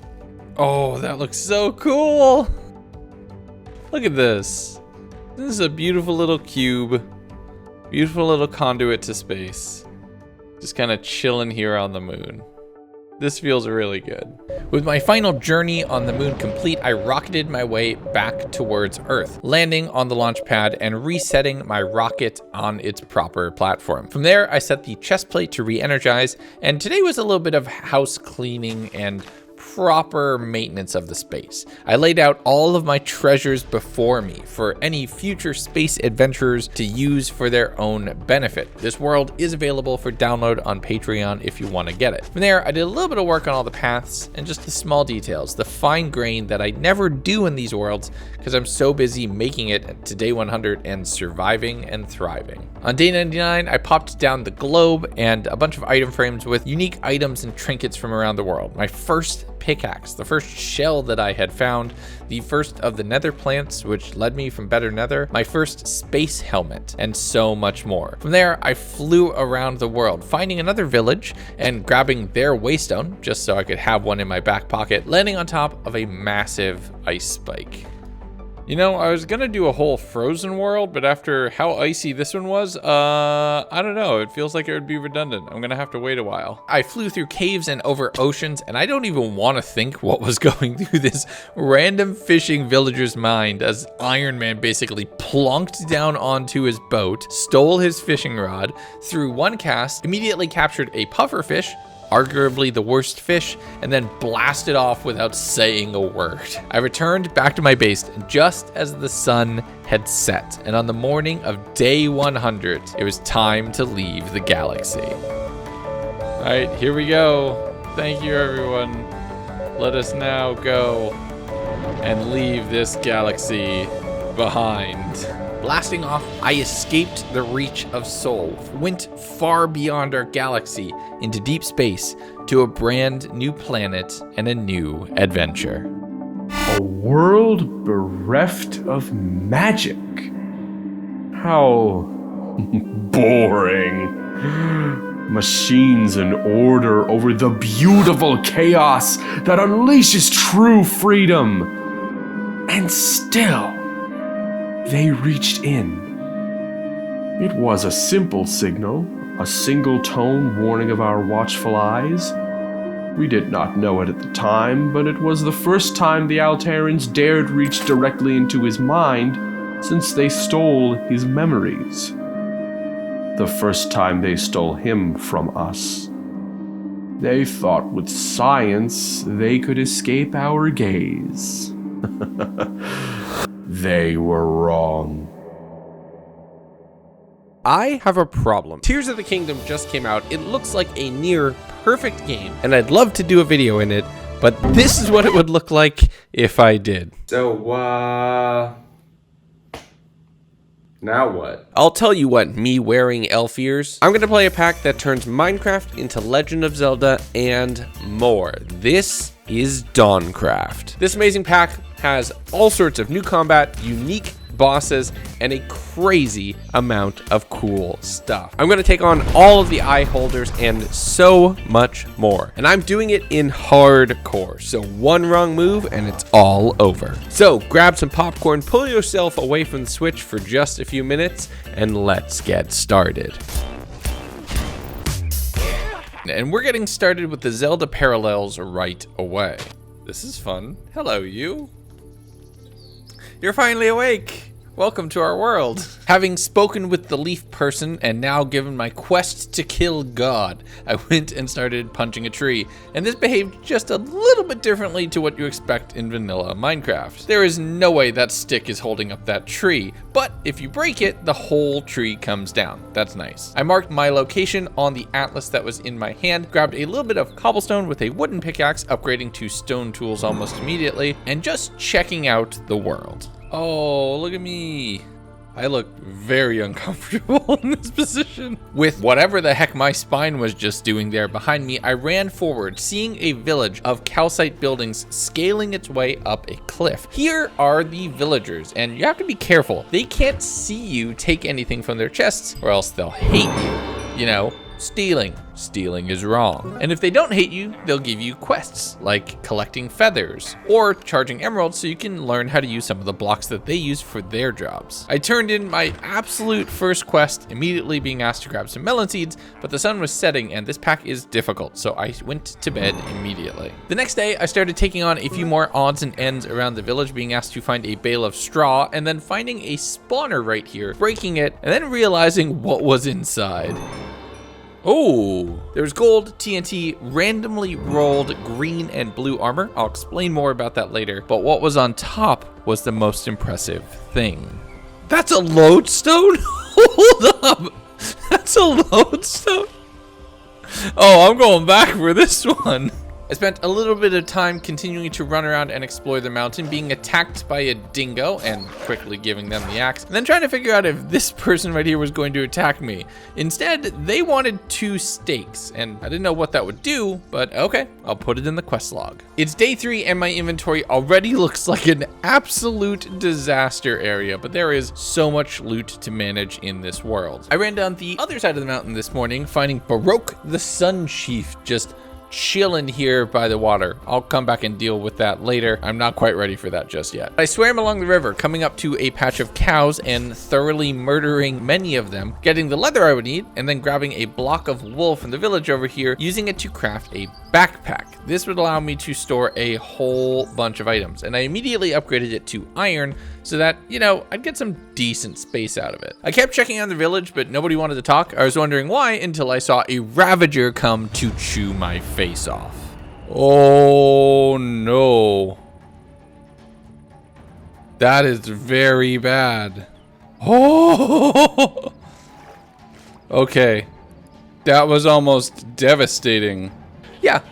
This is the kind of world where ravagers just casually live in villages, you know. The next morning, I was trying to take on zombies with the newer combat, but resorted to just being on top of a pole and bonking them on the head with my axe. Normal attacks do half damage if you don't commit to the actual fighting style, but I'm not 100% sure how that works yet, so we'll get there in a little bit. I cooked up a few steaks before being jumped by a mountain lion, going down to 1 heart. 1 heart! This thing is brutal, and I just ran to let it go. But I wanted to see what other things this world had to offer, so I took the 2 steak and gave it to my friend here, and they became a minion. Companion added. Oh, do they work for me now? Oh, I have a minion. I have a minion. Call me Gru, because I'm going to abuse this mechanic so much throughout this entire playthrough. I crafted up some upgraded tools before jumping and swimming across the river, dodging crocodiles who just happened to be chilling behind me. And as we were just fighting a few random mobs on the ground, this happened. Oh no, they died! Oh. Well, I'm so sorry, Sven. RIP Sven in the comments. I'm not gonna lie, I only knew Sven for like 5 minutes tops, and I'm ready to kill everything on this server in revenge. And I believe I was so traumatized by this that I don't even remember if I hired another person for the whole 100 days. Day 5, and I finally made my way towards the village that the map had encouraged me to go to. But the one structure that I need, the Guildmaster's Hall, I can't find anywhere around here. They had a shrine and a waystone, both of which would come in very handy, and a bunch of things in the chest that I totally wasn't supposed to, but totally did steal. I spent the whole day talking to all of the villagers, collecting all of the quests that I was going to be given in this town, just trying to figure out which one was the one that progressed the main storyline, and it turns out it was none of them. So the next morning, when I got out of the house, I saw a bunch more buildings for an adjacent but not exactly connected city. I'm thinking maybe it's those? The boots that I had found the previous day in the village increased my step height, allowing me to just run up the side of a mountain, which is wonderful, I'm not gonna lie. But I was soon able to find my way to the Guildmaster, and they started me on my journey. My first quest was to kill 10 pillagers, and I was given a map with a big red X to go do my murders in. But I need more supplies, so I rounded out day 6 by mining iron and coal to finish out the day. Day 7, I started by turning in a few of my sweet berries to one of the farmers, being asked to bring 2 beetroots. I checked all of the farms in the village, grabbing the hay bales, but not finding any beetroots, just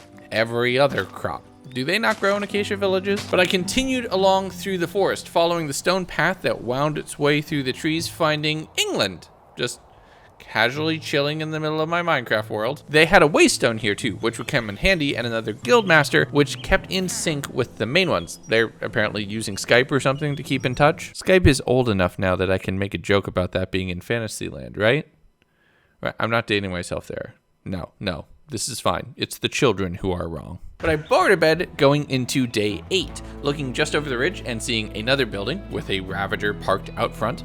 Do not go, death is there. And it turns out death is in many places, because as I continued to run in the exact opposite direction of the Ravager, I came across an ogre who was just chilling inside a little stone circle, and these witch doctor looking dudes who are hanging out here, and I don't think I want to mess with them. But on the other side of the woods was not a village, but a city. Massive structures all over, lighthouses, multi-story buildings, and a ton of quests. The only problem is it's built over a ravine very precariously.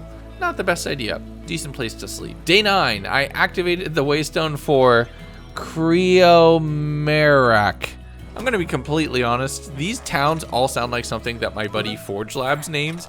You know how he names basically anything. It's throwing just a bunch of vowels and then picking one consonant and repeating it over and over. And yeah, this kind of tracks. I spoke with a villager from up, being told a story of a haunted area that they had seen a ghost while out mining, and that's what scared them into their new profession. They gave me a map heading off in that direction, but you're gonna see that these maps actually take me thousands of blocks away, so I'm very glad I didn't follow this immediately. What I did find outside was a little troll camp and a building that turned out being a lighthouse. Climbing the ladder there's a little bit of supplies here and there, but I activated it, synchronizing myself to the area and expanding my mini-map. Except not really, that totally isn't how this works. What I did see nearby was the city of Rayradark, which honestly was my main village that I was operating out of for these 100 days. It's partially flooded with water in some of the homes, and really this is just ye olde plumbing not really doing too well, which I fixed, and into day 10 was finding some skeletons and zombies hiding out in some of the larger structures. I rewarded myself for my valiant acts with the bottles of experience and armor that I found inside the chests, swimming across the river to just see what was around. I continued out along the rolling hills, finding a little tiny house in the outskirts of town. I slept in the bed there, just because nights are really freaking me out right now, going into day 11, where I looted the chests that were inside, and then saw a massive castle off in the distance. Now, I wasn't watching my map at the time, but it turns out this is where it had sent me. This is a pillager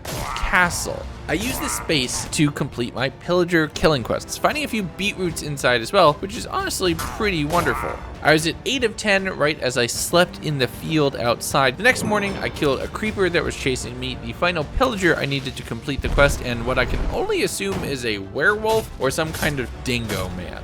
I took the banner, slapping it onto my shield, and then found a few other minions that I could potentially hire, but they all required foods that I didn't have on hand at the moment. And it seems like that's pretty consistent. You feed them, and then they fight to the death for you. You know, as you do. I ran back towards Rayri, finding a castle right there with a bunch of quests inside. I know there's stuff in those barrels, but it's not safe to loot. And talking with all of the villagers. Killing the pillagers unlocked the combat roll ability for me, as well as moved me to the next step, where I had to hunt down and eliminate the Goblin King.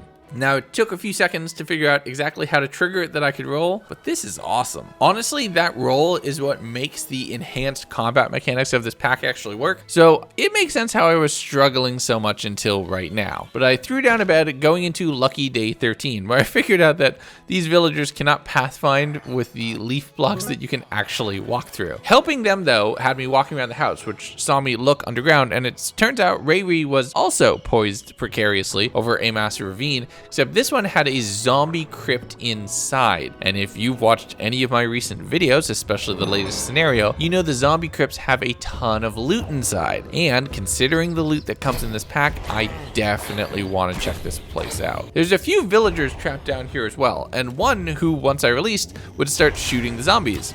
The only problem is they stood in melee range, so they didn't last super long. But I'm using the same strategies you've seen me use in other videos, using water to hold down areas, torches and breaking spawners to really secure spots, and realizing that I'm somewhat out of my depth with the combat system and the gear that goes on these mobs, so I'm gonna have to come back down here and try this again when I have a little bit more food and some better armor on board. The next day, one of the villagers wanted an iron axe, which I gleefully turned in. They offered 4 emeralds and then none appeared in my inventory. I got totally scammed. I'd kill them, but that would be bad for my reputation. So with some extra bread and the frustration to fuel me, I went back down the waterfall into the zombie crypt, taking down a few different mobs here. There was a diamond sword here which did cold damage on top of its normal damage, but that is a massive upgrade over the little moderately sharp stick of iron that I was waving around to this point. And figuring out how to use the roll effectively in combat, effectively turning this game into Dark Souls. But the best offense does not equate to a good defense, and I'm made out of tissue paper and dreams at this point. I have to be very careful on the hits I take. But I kept looting into day 15, and that persistence would be rewarded immensely. Oh my goodness, I didn't even realize that's a god apple. Oh, that is huge. My inventory is a mess. But with 2 god apples in my inventory, I was feeling pretty great. That is until I turned the corner and saw a mythic level zombie that was adaptive, infested, and wounding. This thing could obliterate me with a thought. So I ran up to the surface and out of its aggro. Right next to the village though, I saw a little bit of a ruined castle, and my first thought was, oh, this could potentially be a decent place to live. I looted all the chests, grabbing everything, finding a fletching table, and once the rain had cleared, a vindicator who tried to stab me. I just shot them in the face. I continued exploring and looting any of the villages whenever the watchful eyes were not upon me, when I had a villager just decide at the last second not to talk to me. Honestly, I'm a little bit offended. But as these somewhat freaky mobs were starting to spawn late into the night, that's when we rolled over to day 16. As I headed east, out of the village and continuing over the rolling green hills, finding a house that was abandoned. There were mobs inside, all sorts of different mess from the create mod, holes in the walls, and a pillager boss outside who was shooting poison arrows at me. Their nickname was the Sharpshooter, so I had to play this carefully, peeking around corners, running in for a couple stabs, and then rolling back out before another crossbow bolt could be loosed. Playing around with both the first and the third person forms of combat, I'm starting to get my handle on this pack as I made him bleed, picking up 2 heavily enchanted crossbows that I would carry through this entire journey by my side. But this house is looking like it needs a little bit of TLC. There's cobwebs everywhere, holes in the walls, and just junk as far as the eye can see. So I took a quick nap going into day 17, where we're in spring cleaning mode. I demoed all of the different smashed areas of the floor, checking all of the different barrels and the sacks, which these sacks are amazing. They're like mini shulkers, so good. I collected and consolidated all of the different create things into one chest, all of my blocks into another, and read a journal, day 102. Taking a day trip to the ocean and seeing a fin in the distant ocean, want to check it out, and talking about sharks. Now, I had just received a quest about sharks a little while ago that was asking for a shark tooth. Thankfully, there was just one in this house, and I didn't have to go to the ocean to get it. But I spent all of day 17 setting up a lodestone, putting a compass there, and you know what they say, once your compass points home, that's where the heart is?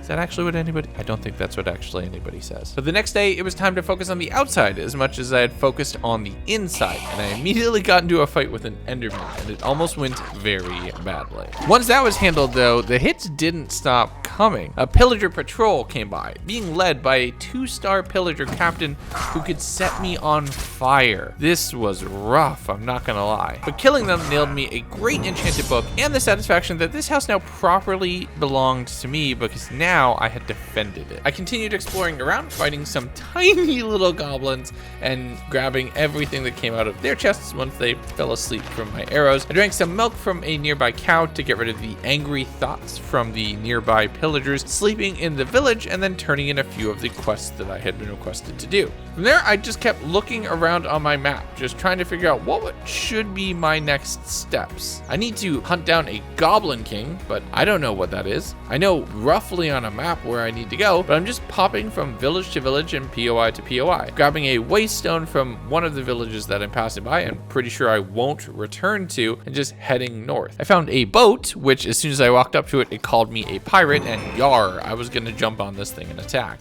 But oh boy, was I not ready for the countermeasures. What the heck? Are they shooting fireworks? Are you kidding me? The Vindicator is actually the threat, because that axe can mess me up. I took advantage of the fact that Vindicators don't swim before jumping up onto the deck, fighting all of the firework blasting illagers right here. My shield basically didn't do anything, so my only hope was to just kill them as quickly as possible. I was rewarded with some decently rolled green pants, a few diamonds, a few emeralds, and an enchanted iron chestplate. Honestly, not bad. As I started running back towards the village of Rayri, I saw one of the purple trees that one of the villagers was requesting a couple logs in for their next quest. Grabbing that, and then heading back to the village, fighting yet another werewolf type character, and then leveling up my fishing from one of the villagers here. Day 21, and Frostwalker is amazing for being able to traverse long distances very quickly. The fact that this also has a step boost, that's nice. I saw a lighthouse in the distance and blocks floating in the sky above me as I continued moving from place to place completing quests. I turned in the purple logs and I was given my first trader's contract, which allowed me to trade with this specific forester villager and no others. So now you know why I've been doing all of those quests. The villager trades that I usually rely on, they're gatekept behind having a good reputation. It's almost like you need to be nice to people for them to be nice back. But I went home, throwing down a waystone inside the house, and I'm very glad it was inside because whatever the hell this thing is was outside, and I didn't want to deal with that, so I went to sleep. Day 22, and it's the first of many, and I do mean many, inventory management montages. And yeah, you're gonna see a lot of these. There's a lot of stuff to manage in Dawncraft. The gist of it is I took all of those gems and just threw them in a chest in the corner that I'll deal with eventually. I'm not ready for that. What I am ready for though is better food. The more vanilla dishes, the things that you learn to count on, they don't really do bupkis in this pack, and instead you need to do things like mince patties and make burgers and pastas and pies to get an actual decent amount of food from it. So I made bacon. Everyone loves bacon. So the next day when a wandering trader popped by and was offering me pumpkin seeds, yeah, it's one of the few times where I'll actually purchase those things. I started setting up some very initial crops, throwing down all the wheat, sage, onions, and other items that I had collected, and grabbing a few different sheep from some leads that I found, getting a few pigs in a pen directly out front. As it turned to night and I was just trying to do a little bit of farming, I was attacked by whatever the heck this thing was. I wasn't fully able to place it and saw an outlined evoker or vindicator off in the distance. No, that's a bad idea. I threw down a few torches and then just started clearing the area, hoping that they wouldn't notice me, going into day 24, where I realized the roof actually needed a little bit of work to make it fully waterproof, as well as a few odds and ends of holes in the house. As I was out front collecting materials, I was attacked, frozen in place by what I would find out later was a vampire, which was sucking my blood. Thankfully though, I was able to take care of that and lead a few sheeps on leads into a second pen that I have even more food options soon. I'm throwing down torches on top of fence posts just because I feel like being fancy, and sleeping on the second floor because logic and reason. The next day, I really need to find the Goblin King. We're a quarter of the way through this entire playthrough, and I've been farming. This is basically how I play any RPG anyway, so this honestly really tracks. Main quest line? Who cares about a main quest line? I headed north, finding several different fun villages. But on the second village north, there was the bar. The Goblin King existed somewhere in this town. The town of Rice-Lamarmed. Now, as I was being chased around by the goblins, I found out that the iron golems just absolutely whacked them, and the sound effects triggered spontaneous laughter.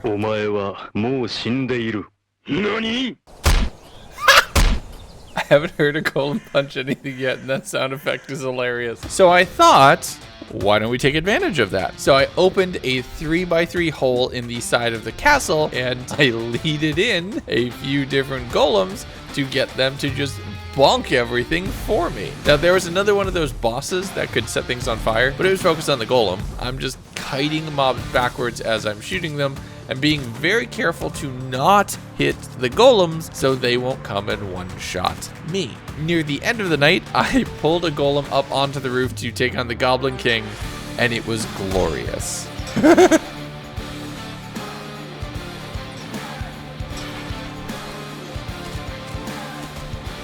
The golem just wrecked the Goblin King. That worked beautifully. My friend, you've done so well. I immediately desecrated the throne of the goblins, going into the next morning where I cleaned up a few of the stragglers, finding some different emerald blocks and treasures behind some walls, throwing the crown on for good measure. Oh my goodness, look at me. I look amazing. Hijinks aside, I returned back to my home village, speaking with any villagers that had quest indicators and the guildmaster, who told me that finally I'm ready to take on the corrupted ogre and collect my first eye. But when the wandering trader rolled up, I realized this economy is in shambles. Oh, yes, okay. You could buy a god apple for 15 emeralds. We're buying all of those that we can.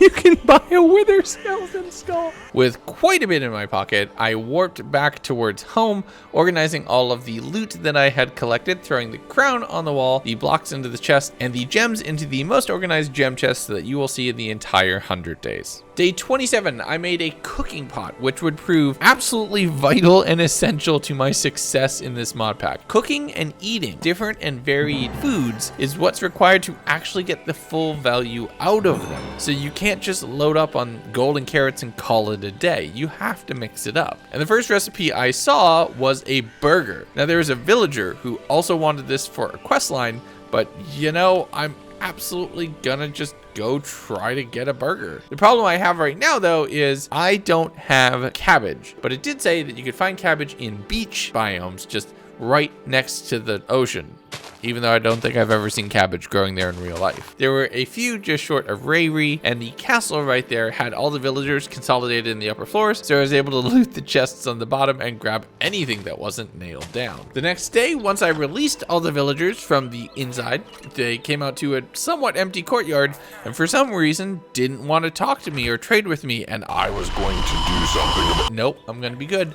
I'm the hero of the village. I warped home and planted all of the cabbage that I had collected, and I don't have the ingredients for a burger, but I was able to make a chicken sandwich, which is my first proper meal since starting in this world. But one sandwich will not do, so I bone meal cabbage for the remainder of the day, feeling like the soldier from Team Fortress 2, making a bunch of bacon sandwiches as well. This honestly is comfort food for me. Day 29, I'm using the Waystone network in all of the villages to attempt to triangulate my position with the corrupted ogre, which holds the first eye. I'm just warping from town to town to see if my placement on the map changes at all, so I know how close or how far I need to go. I found a lighthouse that had just a couple diamonds sitting in item frames, and a bit of a parkour challenge that I completely did totally legitimately, and I want to hear no complaints about in the comments. I also jumped on a horse, binding it as my personal horse, riding in some basic iron armor, and this thing is slow as heck, but it's better than walking because I don't need to worry about the saturation losses. So since food is so hard to come by, I'll go with it. The horse's name? Oh, you're asking about the horse's name? It's expendable. Come on, y'all, you should know me well enough. I am not good at keeping animals alive. I ran across the shrubland finding another castle. This one with a bunch of different armor and beds here, which I took a quick nap and spent day 30 looting everything that I could find. I was able to get quite a bit from here, a bunch of nice, decent roll blue armor, but the gold horse armor was something that I equipped right away. I'm going to be riding in style. Nearby, I saw a massive tower. We're talking 100+ blocks tall. I dug into the side, was shot with a poison arrow, and immediately said, no, I'm not doing this today. What I did find nearby was my first shrine. Now, these are areas where you can't build or anything else along those lines, and you have to complete either a parkour or a logical puzzle, and you will get spirit orbs, which you can use to upgrade your stamina wheel or hearts. And if this sounds like Zelda, yes, it exactly is. This very first one was a create powered parkour course, and I'm not sure if they designed or intended for me to jump on the fences in the center of the map, but I absolutely did, unlocking the shrine and the 2 spirit orbs that I collected from within. But from there, I continued along, finding another spawner, this one underneath a piece of crying obsidian. Absolutely nothing to worry about there. And I didn't realize it at first,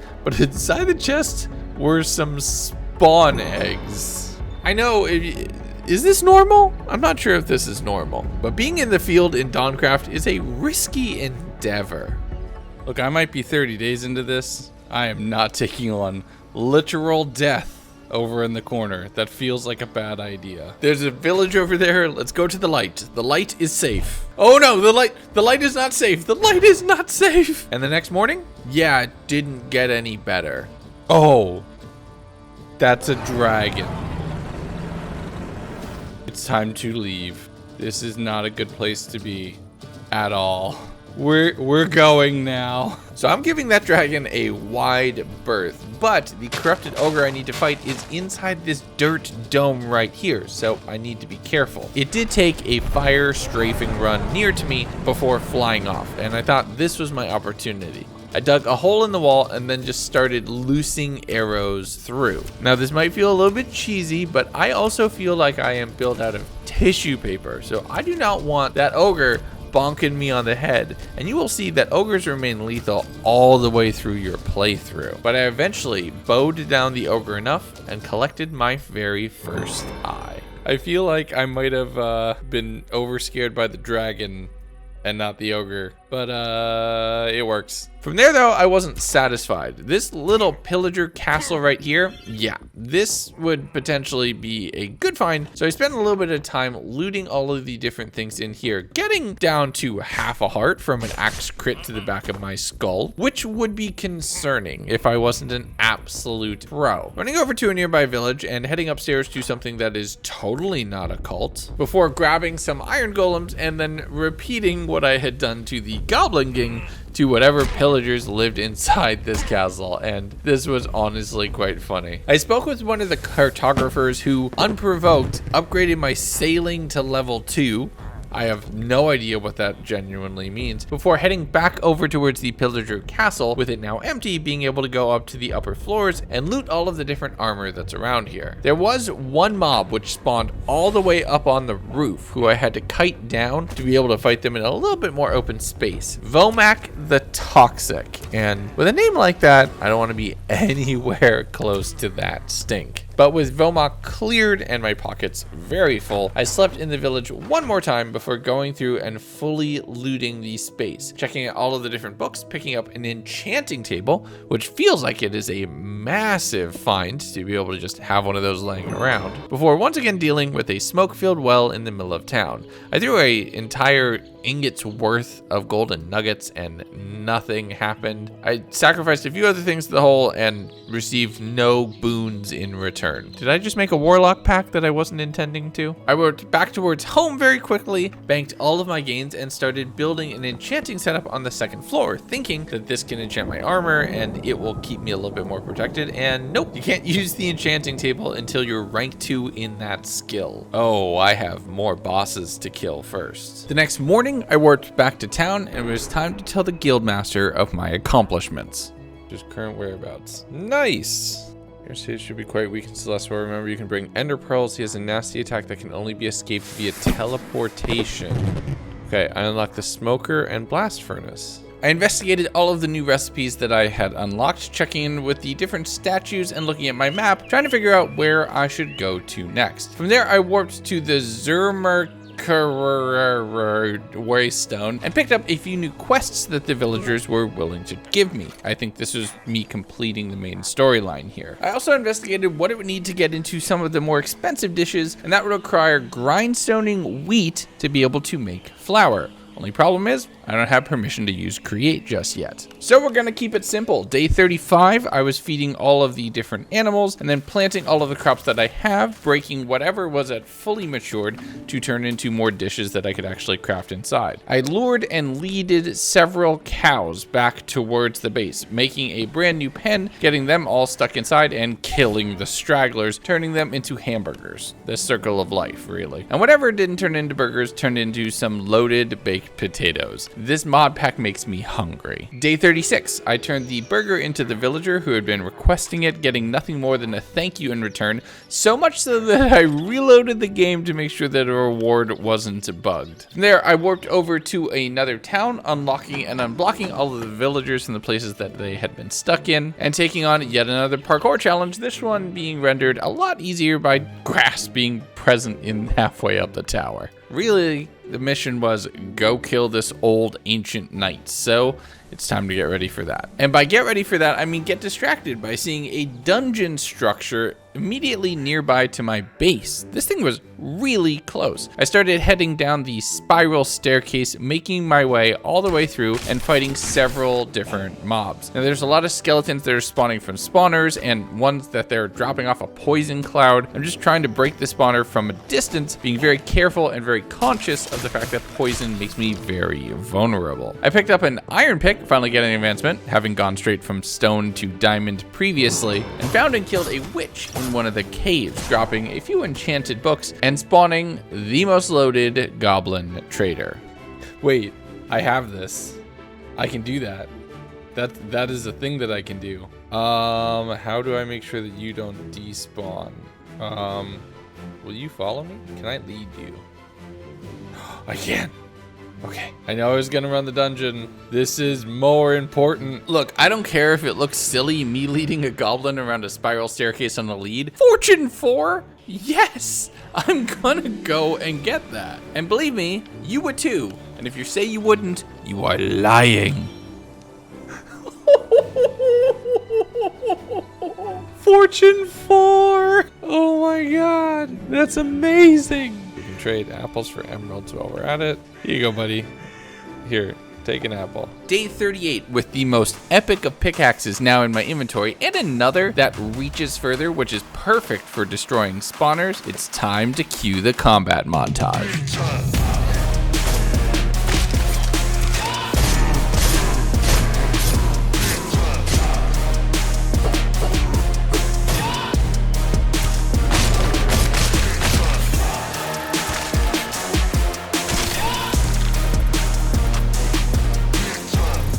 I spent a full day and a half down here, fully filling my inventory, my backpack, and completing the Centennial advancement, which is my 100th individual chest looted. It gave me a statue that I was able to display in the house, but realistically, that felt like a really good point to head back up and just empty my pockets. I had so much stuff to collect, and I was reminded that I could press a button to summon a horse. So I summoned Expendable and upgraded them to a proper diamond set of armor. My horse is going to live in style, however briefly. And if you're wondering why I made all these comments about the horse dying, this is why.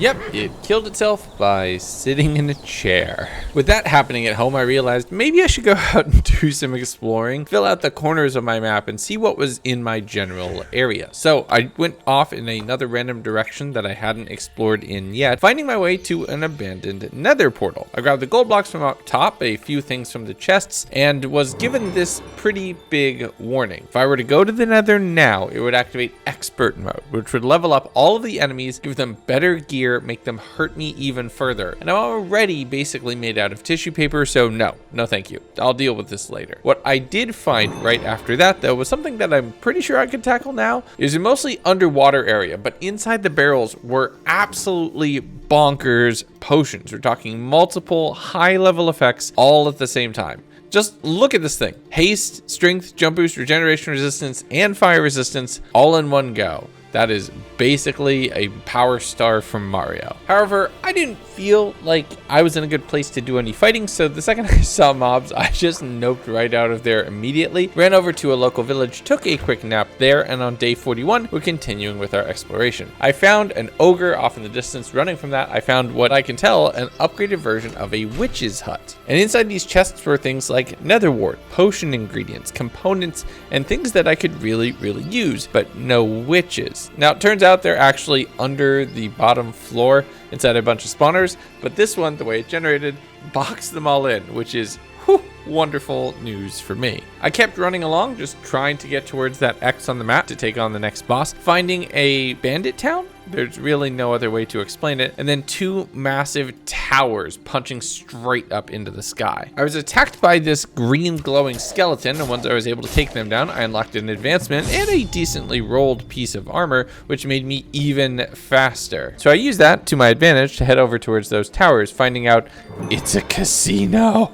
Oh, I am absolutely gonna have some fun with this. I grabbed some wool from one of the canopies and then figured out that I could make a sleeping bag, which would allow me to sleep without resetting my spawn. It doesn't really make a difference, but it auto picks up, so a little bit faster. Now, as much as I'd love to hit up the casino, I still have a boss to kill. So I jumped around with the kangaroos and looting anything that I can find. There was a sunken ship here with a bunch of iron, lapis, emeralds, and a few gemstones, as well as another one of those freestanding spawners. This one didn't have a lodestone on top, but there was some pretty good stuff in the chest underneath it. That was next to another one of the white concrete UK style villages, but there was no waystone here, so it doesn't really serve as a waypoint. What did serve as a bit of a danger marker though, oh, there's a dragon. Oh, that is not good. Oh, I have to go this way. Lord of Sorcery, Skeleton Overlord. Yep, it looks like now I knew where the Skeleton Overlord actually was. So I threw a marker on the map and was just trying to find a waystone that would be a little bit closer. The area underneath the giant floating island is just pitch black, so it's spawning nothing but constant mobs, and I'm fighting a few of these spawners as well, just getting some decent loot from all of the chests that I could find. That boss bar at the top though is pretty intimidating, but there was a nearby savannah village with another different kind of tower just behind it, so I took a quick nap there, locked in the waystone so I finally knew where I needed to go, and headed back over towards the tower. I didn't have any blocks to be able to bridge up, so I went to go get some wood and then saw this structure, and it's another challenge dungeon. I spent a little bit of time clearing out all of the mobs that were hanging out directly in front of it, just trying to make it so that I could do this parkour without worrying too much about fighting. But this was parkour, and I struggle at parkour, especially ones that I can't quite cheat at. So I was able to get a few of the levers done before eventually just saying, nope, I'm gonna cheat, and throwing a pearl directly onto the top center structure, realizing from there that I just needed to throw another, unlocking this shrine and another 3 spirit orbs. Hey, this is just like those people who use bombs and shields to surf and skip over a wall in Breath of the Wild. Day 44, you can't see it because it's directly on top of... Day 44, you can't see it because it's directly underneath... Day 44, you can't see it because it's directly underneath Day 44, you can't see it because it's directly underneath the day counter, but we are still continuing off, and I finally found a marker on the map. Now, this map specifically was the one that was leading to the haunted place that was given to me all the way back in, I think, the first few days of this world, and it was one of these side quests that I thought would be this big, amazing fight. I did quickly use the waystone to pop my way over back towards home to repair a little bit of my gear and to turn in those spirit orbs to up the size of my stamina wheel. It makes a difference, even if it might feel like a marginal one right now. But with that, I warped back over towards that ruined area and spoke with the denizen inside. They offered me a choice, and I tried to make the right one.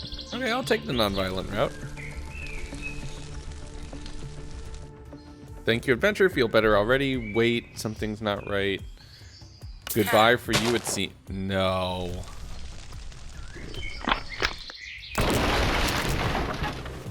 I tried to be good. Once the person here transformed into the giant werewolf with frenzy attacks, I tried to use the door to pin them inside to be able to get combat without having to worry about being absolutely nommed on. It did go into the night, which meant things like barbarians and mushroom people and all of the other mobs of this pack started attacking me. But thankfully the wolf was stuck mostly inside. After I ran out of arrows, I threw my trident through the door. It doesn't have loyalty, so I'll pick it up in a little bit.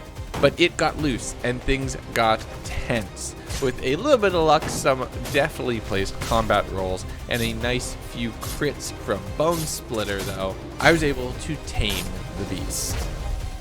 Yes! Woo!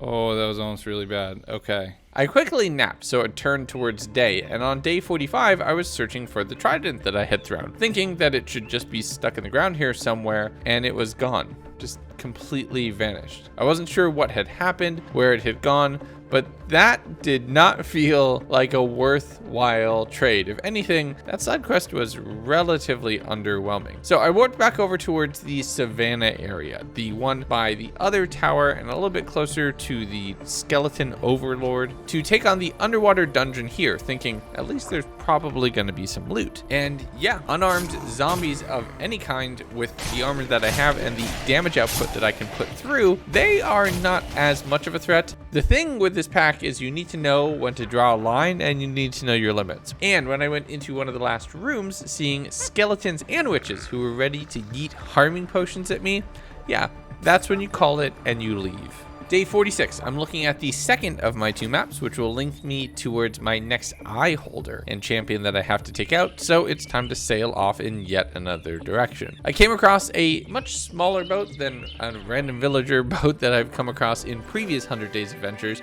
grabbing a little bit out of the chest, but basically leaving them be. And as I was continuing towards the map, I eventually came towards a giant amphitheater, with the world telling me it's showtime.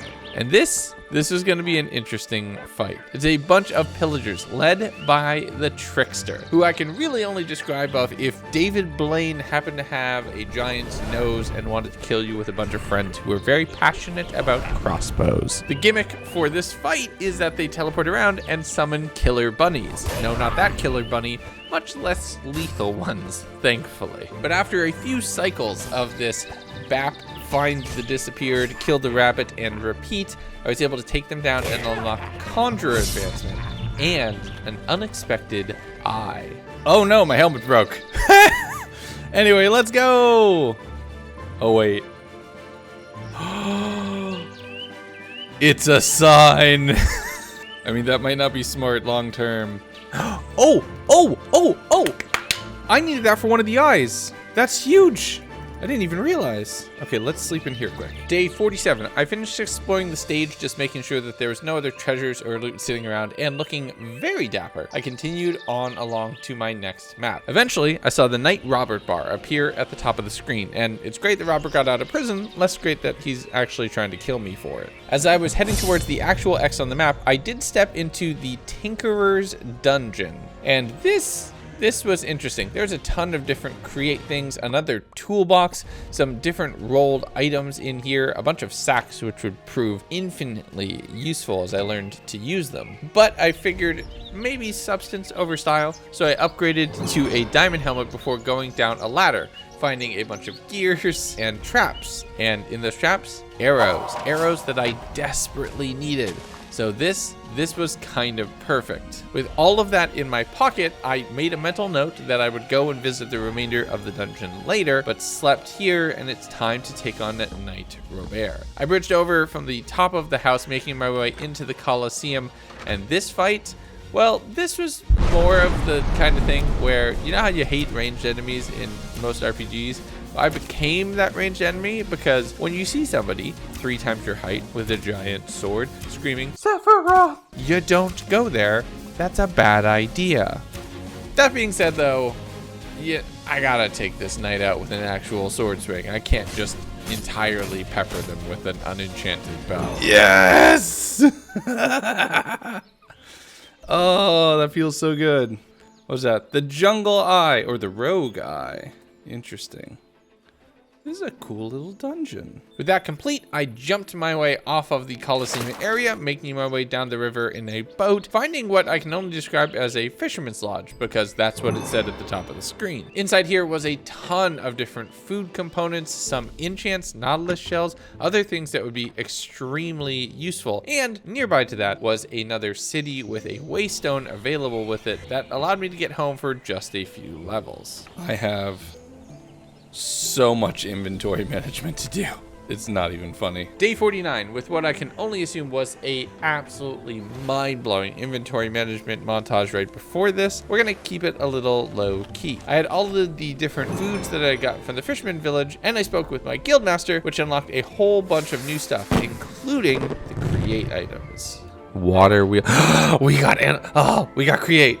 We just unlocked create. We can make pasta. Jesse, it's time to cook. So in all of my celebration for wanting to unlock create, I didn't pay much attention. And you see this chest with all of this stuff in here? I broke the chest, not realizing it was still marked as a loot chest. So therefore everything was deleted. All right, that sets me back a bit. Thankfully, I had a few things in my inventory. So I moved the waystone outside and set up a very, very, very basic manually powered version of the millstone to mill wheat into flour. I then made a sink thinking, yes, this will be an infinite source of water. And it wasn't. My disappointment is immeasurable. So I went down to the side of the river with one bucket in my name and just converted all of this very slowly from flour into dough. I then chopped that dough up into noodles and set that to cook with some tomatoes for pasta sauces and different meats, which would allow me to make some very fulfilling meals with a few golden apples as desserts or appetizers to round out my balanced diet. Day 50. We're doing more cooking, okay? I might be halfway through saving the world, but this is an RPG, and this is when we get distracted with a very specific minigame. I bone-mealed tomatoes throughout most of the day, replanting a lot of them, and starting to kill a few of the cows to turn them into mincemeat, which I can then turn into burgers, which I can turn into spaghetti and meatballs. Yes, I get so excited, and this pack genuinely makes me quite hungry. I also cooked up a few of the patties to be able to turn them into burgers, seeing a wandering trader outside the back of my house at the very, very end of the day, who was offering me an Unbreaking 5 chest plate. That looked absolutely bonkers, but I was too busy making pies to actually grab it. I don't remember why I decided not to get it in the moment, but yeah, I passed up on that because I needed to make sweet berry pie. When I woke up the next morning, it's day 51, and we're hitting the midpoint of this adventure, and I desperately need to get better geared and better equipped for some of the challenges coming in the future. I spent some time combining the crossbows just to make something that was honestly pretty great, and looked over all of my gear and everything I had collected, because we're going to take a huge challenge. We're going to go take on that pillager castle. I mean, we're 51 days in. At this point, I've learned a bit of the combat mechanics, and I'm prepared for range. So let's try to take out a few evokers and get a few totems of undying. The first evoker I was able to corner in a room with a bunch of armor around them and just rush them, shooting with a few bow shots and then just rushing in with a sword combo, grabbing the totem and running outside immediately.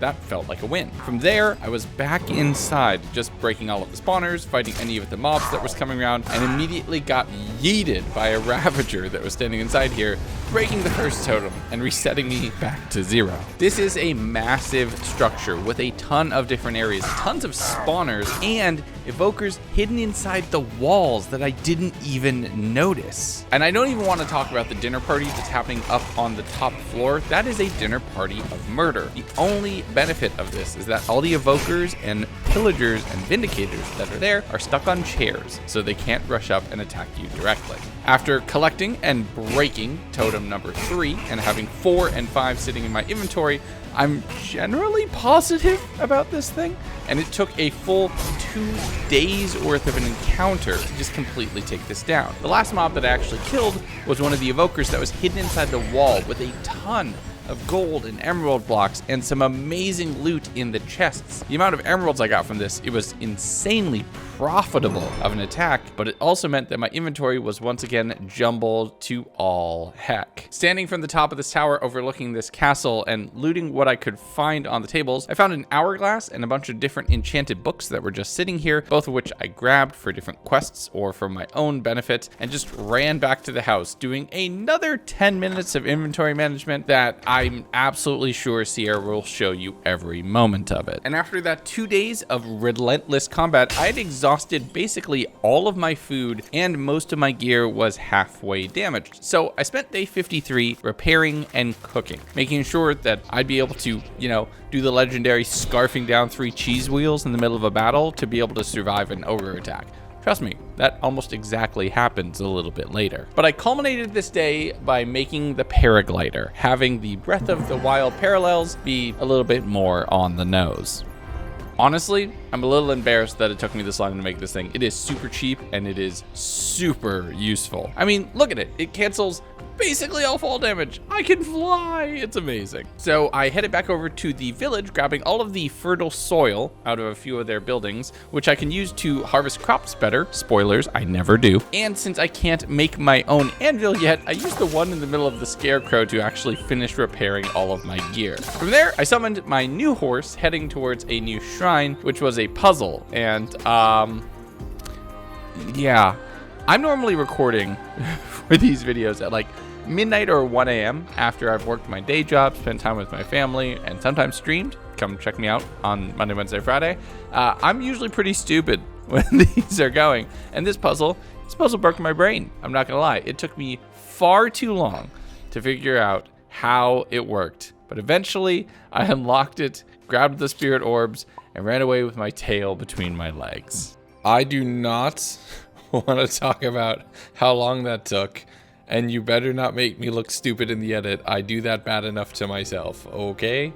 Okay. Day 55, with the map in hand, I'm still on horseback heading north trying to find the next boss area, so I know where I have to go. I did find a new inn that was actually relatively close to my house, which was populated by a ton of different wandering traders. There's a couple decent trades here, but the main thing I wanted was what I could grab out of the chests, including this amazing blue rolled chest piece, which was going to help me out a ton in future combat. Then I realized I should have checked the Yelp reviews first, as there were several villagers in a cage directly outside, being surrounded by pillagers, and I was almost murdered with an axe to the face. I'm not going to start a raid at this place. This is right next to my house, so I just kind of left them to deal with it. 1 star. Once my horse had taken me as far as they could go, I jumped into a boat and continued heading north. The rain and the ambiance of this pack just being absolutely exquisite. I was checking through chests on day 56 when I woke up and was told I'm now a bad guy? Hey, I've done nothing but good things for these villagers. Why they're choosing to hate me now, I have no idea. Yeah, it's not like I've taken anything of theirs or anything like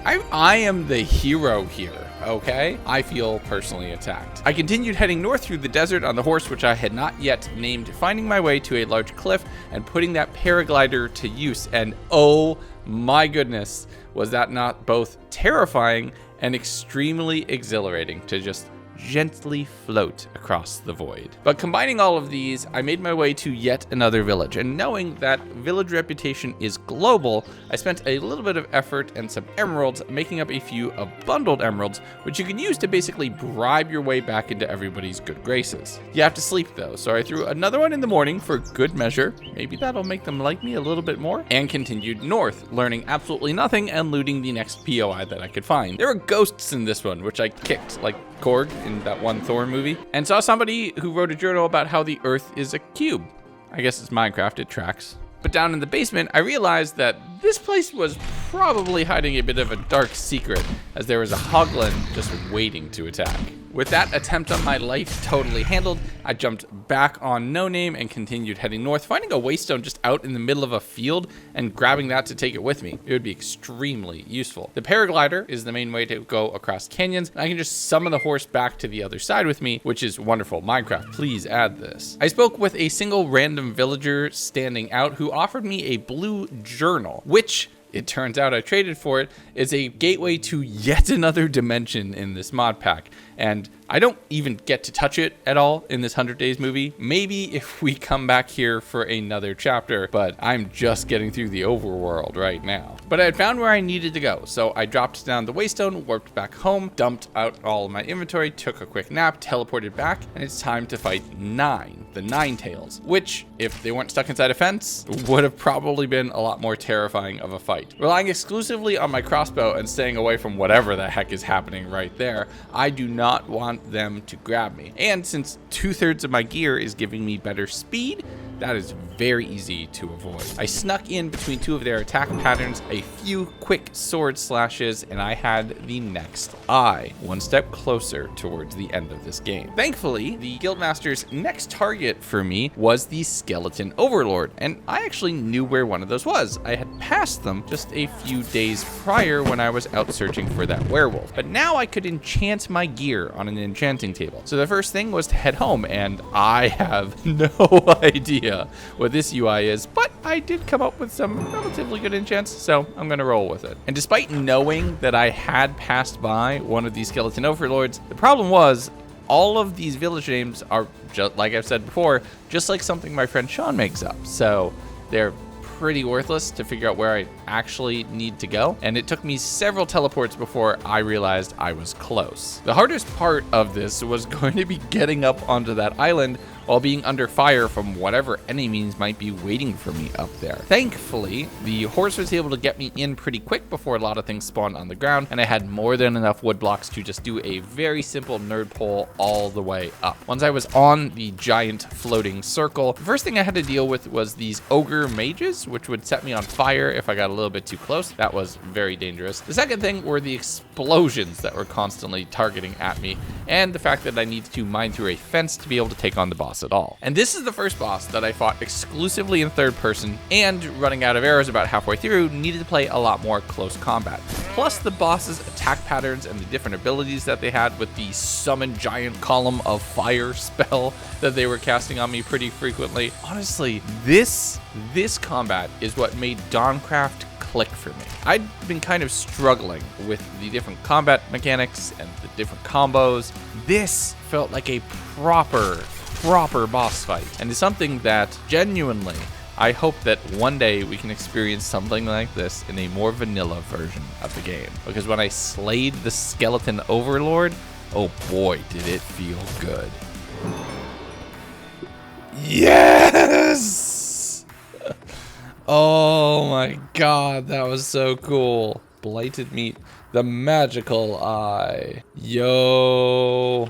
That went so well. Once that was handled, I just threw myself off, and a combination of knowing that I'd land in water and taking advantage of that paraglider made the fall a little less scary. I headed back to the village, slept there, and on the morning of day 60, I was picking up a couple different quests, just speaking with the villagers who now seem to trust me a little bit more. Maybe the bribery actually worked. But I paid to learn how to use a fletching table, which actually has a purpose. You'll see that a little bit later, and wanted to take on this giant tower that was towering over the city, you know, like a tower would. How many times can I say tower in a sentence before my editor gets mad? Once I jumped inside, the mechanics of this is actually pretty interesting. It's a battle tower, which you might have seen in other mod packs as well. The gist of it is that you need to break the spawners on each floor to unlock the chests, where you could find 3 keys, which when you work your way all the way up to the very top of the tower, would allow you to unlock the boss to be able to take them on. The good news is that each individual floor is also amazingly well stocked with loot. The bad news is that I look like an absolute pincushion, and most of my armor is dang near broken from the sheer amount of damage I'm taking while taking this thing on. And yeah, the confined spaces definitely make the spawners work overtime. Into day 61, there were skeletons raining from the ceiling. I'm just grabbing whatever I can and trying to make sure that I'm not going to break my actual armor while I'm in here. And well, I didn't really succeed at the last of those. Oh my god.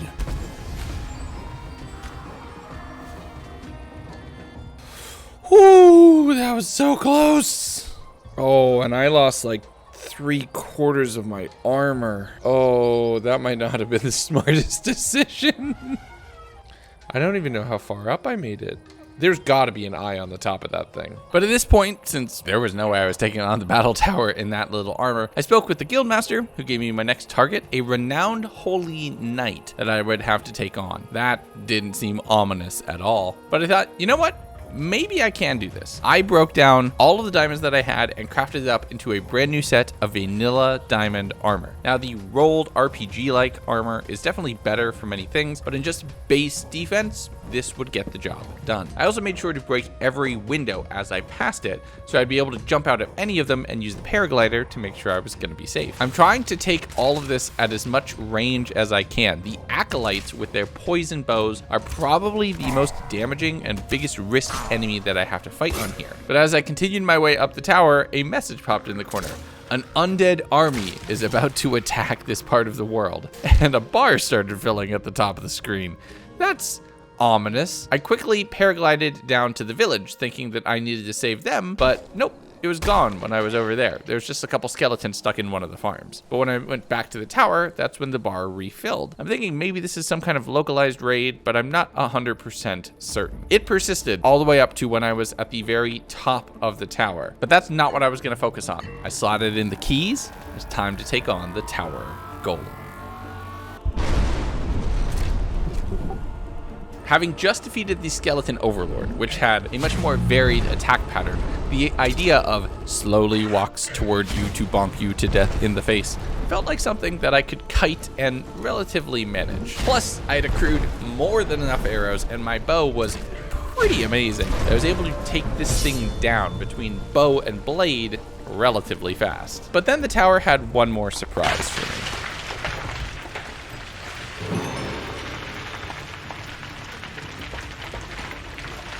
What's happening? Without its energy, the tower will collapse.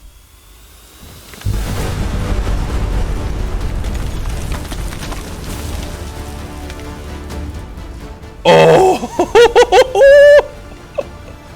Oh my God.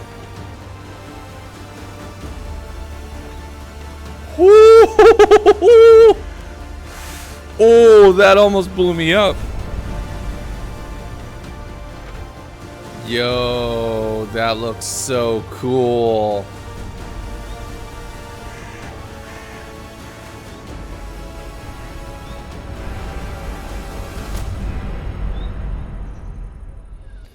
Nice. Do I care about this undead army thing? I kind of don't. I kind of just want to get home. It has been far too long since we've been home. Taking on that tower was a fun distraction, but I'm almost at the 2/3 mark. I'm only about halfway through all of the eyes that I need to collect. And I just broke my best set of gear. So I'm going to have some grinding to do to get back up to speed. I warped home, banked all that I could, and it was time for a quick nap. Day 63. This is another one of those days where I just spent the whole day cooking, repairing armor, enchanting. This is probably on par with Vault Hunters for the most inventory management I've ever had to do. Maybe I should do another 100 days in that newer version, or I should really restart that series on my second channel. I don't know. We'll get to one of those relatively soon.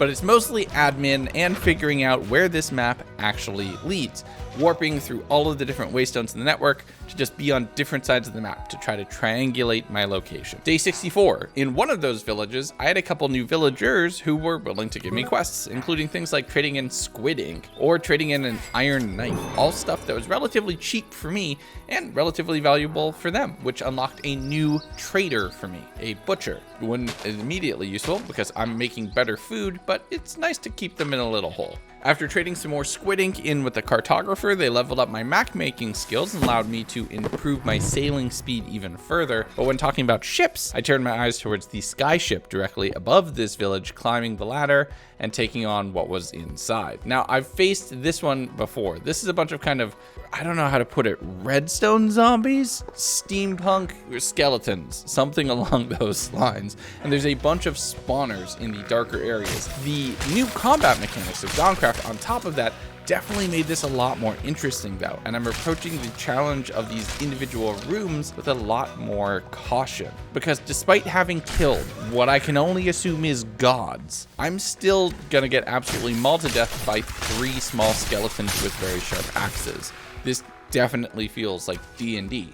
Anything can kill you with the right rolls. Then I don't want to talk about these skeletons that happen to have the extra firepower.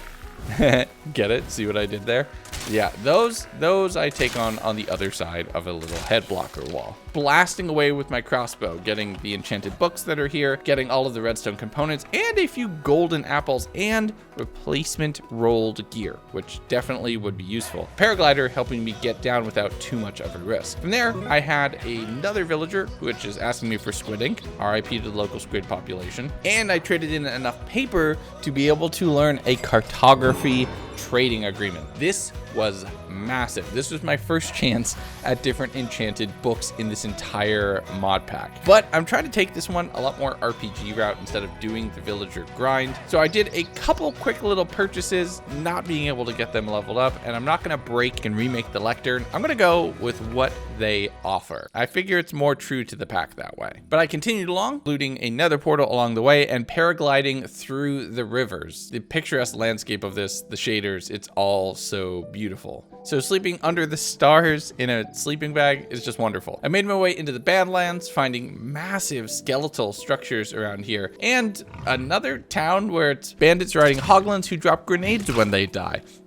The mod combinations on this just are absolutely top notch. I broke a few of the spawners, finding some enchanted bows and rolled armor, which would definitely come in handy, and taking on a few of the enemies on the top. The sword is mightier than the bow. Once that was clear though, I continued swimming across the river and just continued heading along. Being able to run up block faces is just wonderful. I'm passing another one of those more Tuscan style villages that didn't have a waystone or anything else inside. Going into day 67, where I'm running through the meadow and finding a single pillager just standing ominously in the field. And they hit pretty hard, half my health in a single blow. And the arrows that I was firing at them didn't seem to do much damage. I was gonna have to get in close, and that was gonna be a big risk. But while I was shooting and more focused on the enemy, I didn't pay attention to my crossbow, and it broke, and that was devastating for my overall combat ability. So I'm not proud of it. I absolutely legged it, heading into the city and then across an ocean, putting as much distance as possible between me and that pillager as I continued searching for the sentry knight. At this point, I was actually getting closer to my westernmost waystone, which was a little bit frustrating. I hadn't triangulated it properly, but the adventure that I had made across all of these biomes was pretty wonderful. I was just enjoying the natural beauty of this world with the mod pack. The bamboo jungle looked cool. Honestly, the texture packs in this make Minecraft look very, very different. It's not what I'd normally play. But then an amazingly epic skeleton was here. I mean, look at this thing. I stood on its hand looking up at its face, and it is massive. I have no idea what this is for. I really hope it won't come alive and try to kill me, but it just leads to such an amazing question of the story of this world. What is this thing? That is so amazing. But from there, I continued along, making my way to a naturally spawning swamp village, which honestly is really cool. Love to see additional village structures like this. The problem was it was infested with some of the death keepers, I don't know what to call them, as well as the ogres, and the sentry knight was just over the horizon. Look at how close we were on an existing thing. We went all the way up to here. No, we were up to here. And then we came down, and then we came across. When we were here, we were actually closer when we were here than when we were at here. Oh, that is so unfortunate. My own navigation skills aside, I was excited to finally be here. So I took a quick nap in the house going into day 60 nice, where we have a lot of fighting to do. The first thing was to craft a very rudimentary bow. I might not have my crossbow, but I definitely need to keep range, especially from the ogre, which was here. I peppered in a ton of shots, taking them down and unlocking an essence, which is another way to unlock additional spirit or hearts. I headed over the hill and saw the sentry night in the distance. I paraglided in, just trying to keep my range, but that massive shield was gonna be a problem. And since I'm rocking an unenchanted bow, damage is minimal. So this took quite a long time of just kiting them around and just plinking them down with arrow after arrow. And just when I thought the fight was over, that's when the real boss music kicked in. Yes. What? Oh, wait. Knight Robert.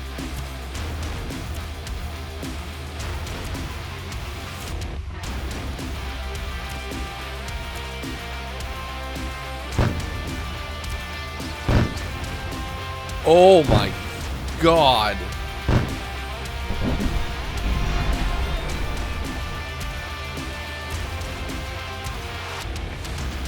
Oh, don't have a third phase.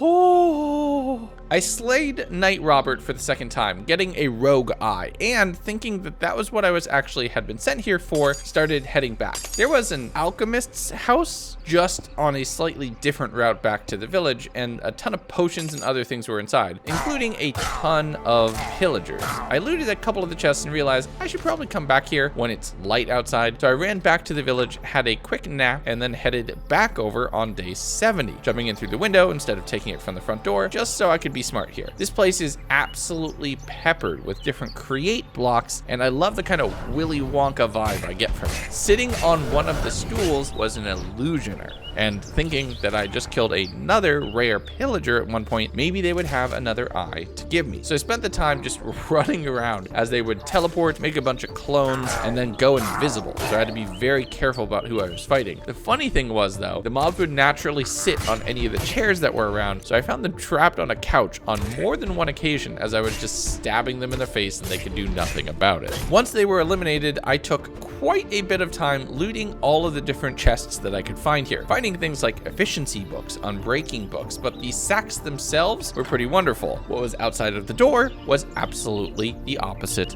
of wonderful, though. Oh no, I hate it.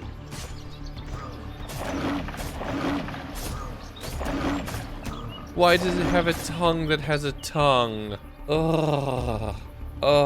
With my nightmare demon now apparently ported into the game, I spent the rest of day 70 just demolishing all of the create things I could find here to replace for that loot chest that I had destroyed and broken 20 some odd days ago. Day 71, I'm going to run back to another known town which has a waystone in it, the swamp village didn't, to be able to warp back home. I found another battle tower and a lighthouse relatively close by with a chest with some golden apples and a treasure map of one kind that I would need to go check out at some point in the future. I activated this, synchronizing to the area, unlocking waypoints, which totally doesn't work, and I'm just making this as a joke, before paragliding into what I thought was another village. But instead, it was populated exclusively by witches, and those potions would be very scary in my current state. As I was running through the woods, I got the Cobweb Entanglement advancement, meaning that it was a spider dungeon, and if you watch The Purge 2, you know there's absolutely no way that I'm going there. I really hope there's no actual spider boss in this pack. That would be traumatizing. But I made my way back to another one of the villages that had a waystone, spoke with the guildmaster, who was still pointing me towards the sentry knight, which was a little bit confusing. I'm not sure why. I'd gotten the eye, at least I thought I did. I checked through all of the advancements, spoke with another, logged in, logged out, and then noticed that I already had the rogue eye. Something had gone horribly wrong, and I realized when I received a letter in the morning.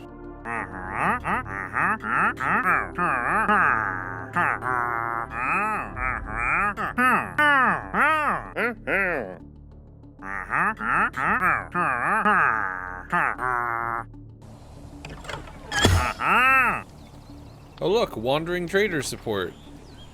The two items I was supposed to receive.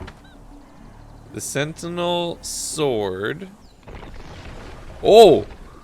It has a special ability. And then the sentinel knight's key. Thank you for the support. Dear God. There's more. No. Oh!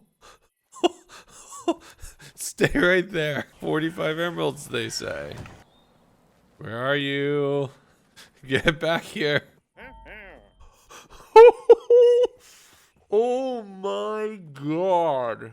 Like, that's good. This is better. Genuinely so much better than what I just got from a boss. Now that I had the items that glitched during the fight, I tried turning the key in, and that's not what I needed to do. So I warped back towards the closest village, spent the entire day running back over to the tree, and then got what I needed. Okay, so there we go. The Guardian Eye. Yes. Now we get to spend 3 levels to go home again.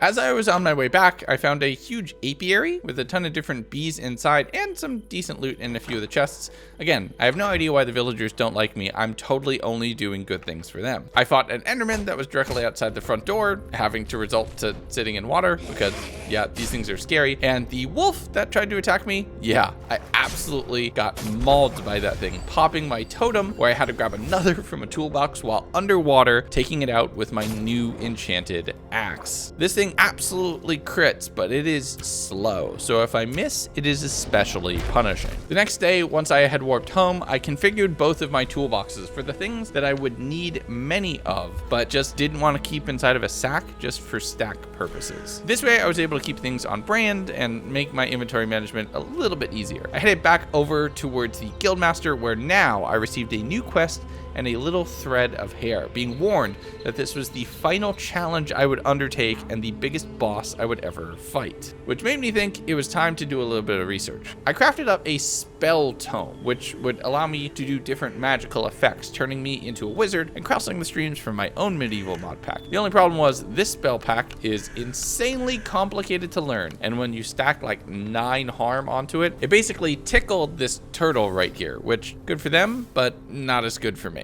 After doing a ton of research into how this would work, I will deal with this later. I'm just gonna stick with my sword and my crossbow. I am a simple man. I have 11 levels in fighter, and I'm just gonna rock it. The next day, I went riding out on my horse, just kind of looking for a fight. I'd spent several days doing inventory management and just putting things together. I wanted to kill things, and now I figured out how to crit with Bone Splitter, which meant I could one-shot most mobs. That is absolutely bonkers. I did give a pretty big distance to the legendary orc that I was fighting outside of this village, and my bow was the main way I was doing damage there, swimming across the river, one-shotting mobs throughout the whole night. Realistically, this is just, oh yeah, I learned how to crit on day 74. But genuinely, I'm saving up the experience to be able to do some enchanting now that I have that unlocked, so I can do a little bit more and have my gear be better off. I found a new village, grabbed its waystone, warped back home, and started investigating what I could do with a few of the different create things. All of that running took mainly the day, so I was out in the fields again when I was grabbed by whatever the heck this thing is, and the fact that it can slow you and freeze you is honestly terrifying when you combined with any other mob. I did a little bit of cooking throughout the rest of the night, and at this point I feel like I'm set for the rest of the playthrough. This bag is full.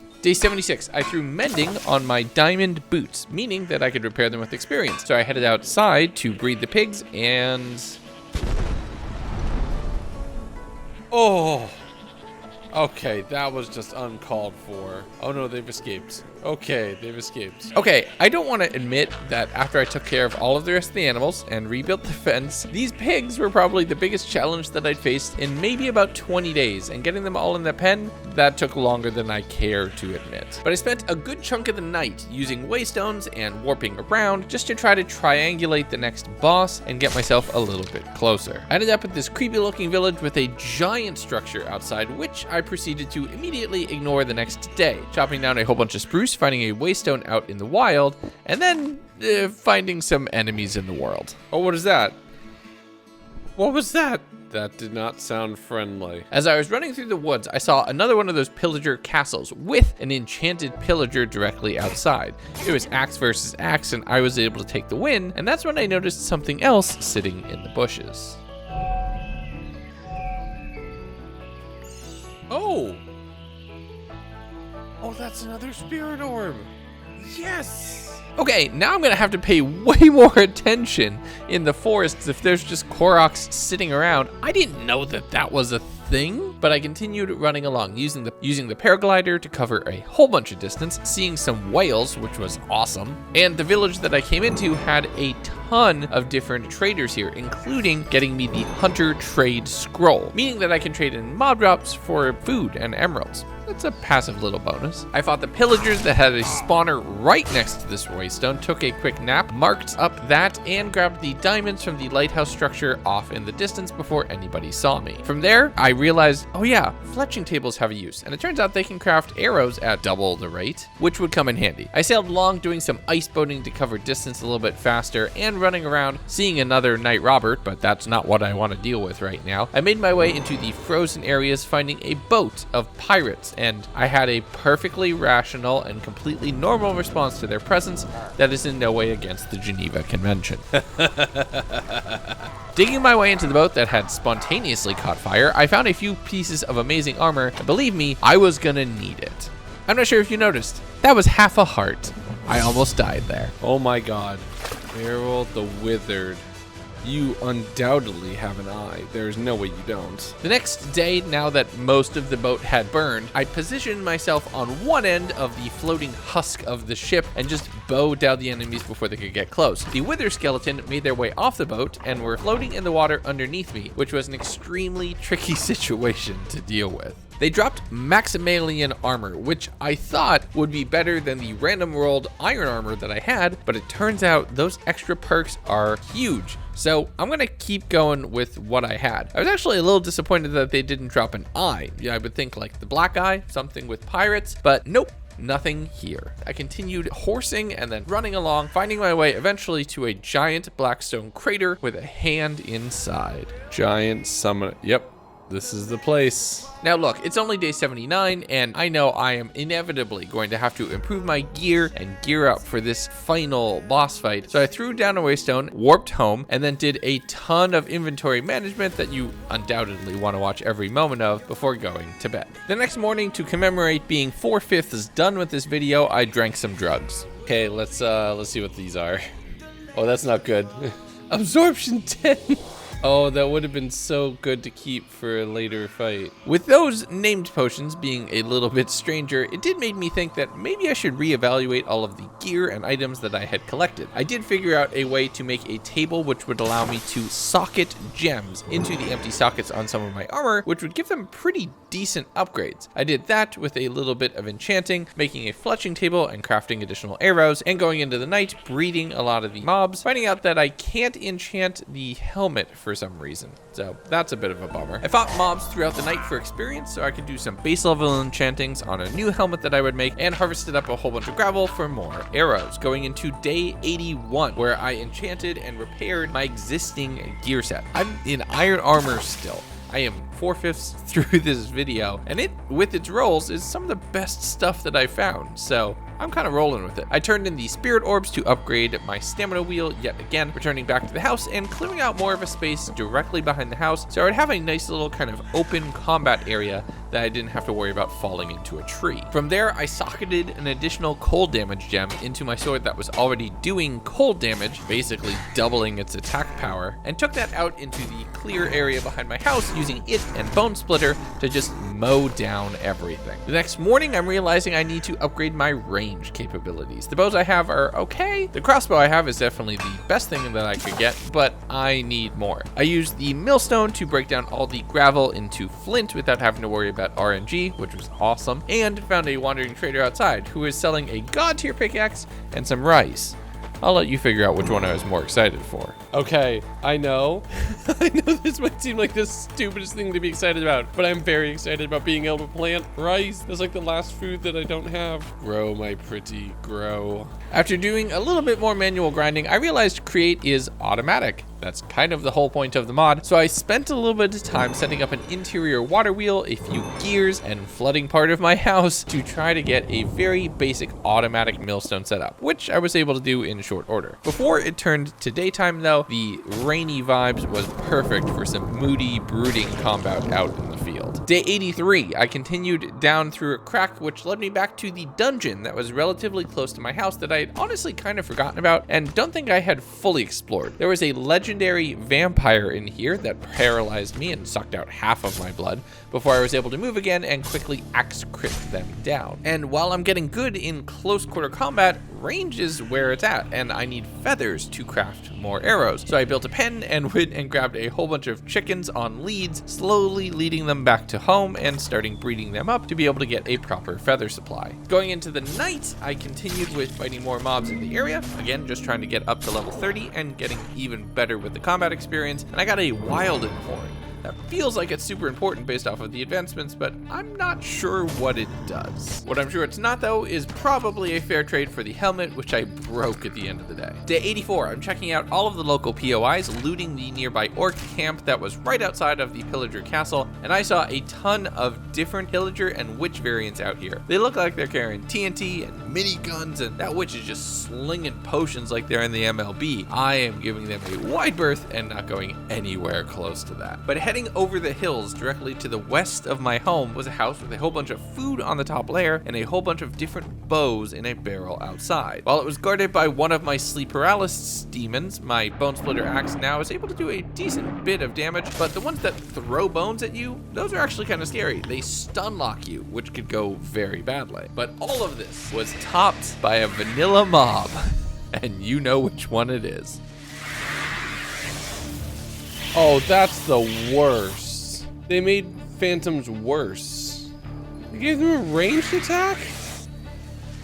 Oh, nope, nope. Oh, no.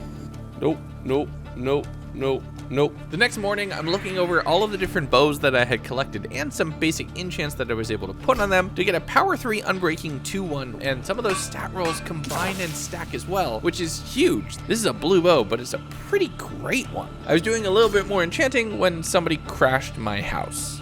Oh, jeez. Really? Inside my house? Not cool. Oh,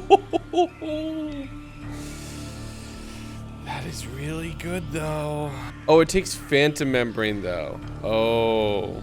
Thankfully, they had something I needed, so I traded for one of the POI maps, which could lead me to a new dungeon or area that I would explore. Taking a quick nap while they were still in the house, I didn't wait to say goodbye because the next morning, knowing where the final boss of the main quest is, I have this urge to round out and fill out some of the other enemies that I had seen along my journey. And the first one should be the Sun Chief that I saw all the way back on day 3 in this world. If I grab their mask, I could then summon a bunch of their minions to fight for me. And that feels like a great thing to have going into a final boss. I rode on my horse, passing by a giant horse statue that had some bones inside, before making my way over to the savannah just as the sun was falling, thinking that maybe that means that this enemy would be weaker, but no. Giant beams of Screw You in particular fell from the sky, setting me on fire, with their minions constantly healing them, meaning I would have to get in close and burst damage. This was not a sustained battle. But it gets even trickier, because you can't get in directly close because they belly bounce you away. So you have to sit in this perfect mid spot where you're afraid you're not going to get yeeted from the sun, and you can constantly damage the boss. If that was the only thing I was dealing with, that would be okay, but the giant werewolves that were coming to attack me definitely complicated things. Once the wolf was gone and I eliminated all of the healers, I was able to bow down Baroka from just out front, and I expanded my kingdom. The king in the south, anyone? But now I have like, oh. Okay, we're gonna do some fun stuff with these masks. We're gonna have a little army. This village had one final surprise for me, as the first of the chests grew teeth and tried to munch my face off. With that done, the next day, I found another one of these small little lumber camps that had another toolbox inside, and these are honestly a great find for inventory management. Continuing to run my way along, and now feeling that I could take on the Death Carriers. Plague Doctors? I don't know what they're called, but they're spooky as heck. But I fought a lot of them in close combat. One of them dropped a scythe, and that thing is so cool. But I'm not taking on all of these enemies randomly. I have a very specific target in mind. Approaching from a slightly different angle, I found a savannah village with a waystone and a bed that I could sleep in, and the next morning it was time to take on the casino. Oh my god. Maybe let's start at the bottom.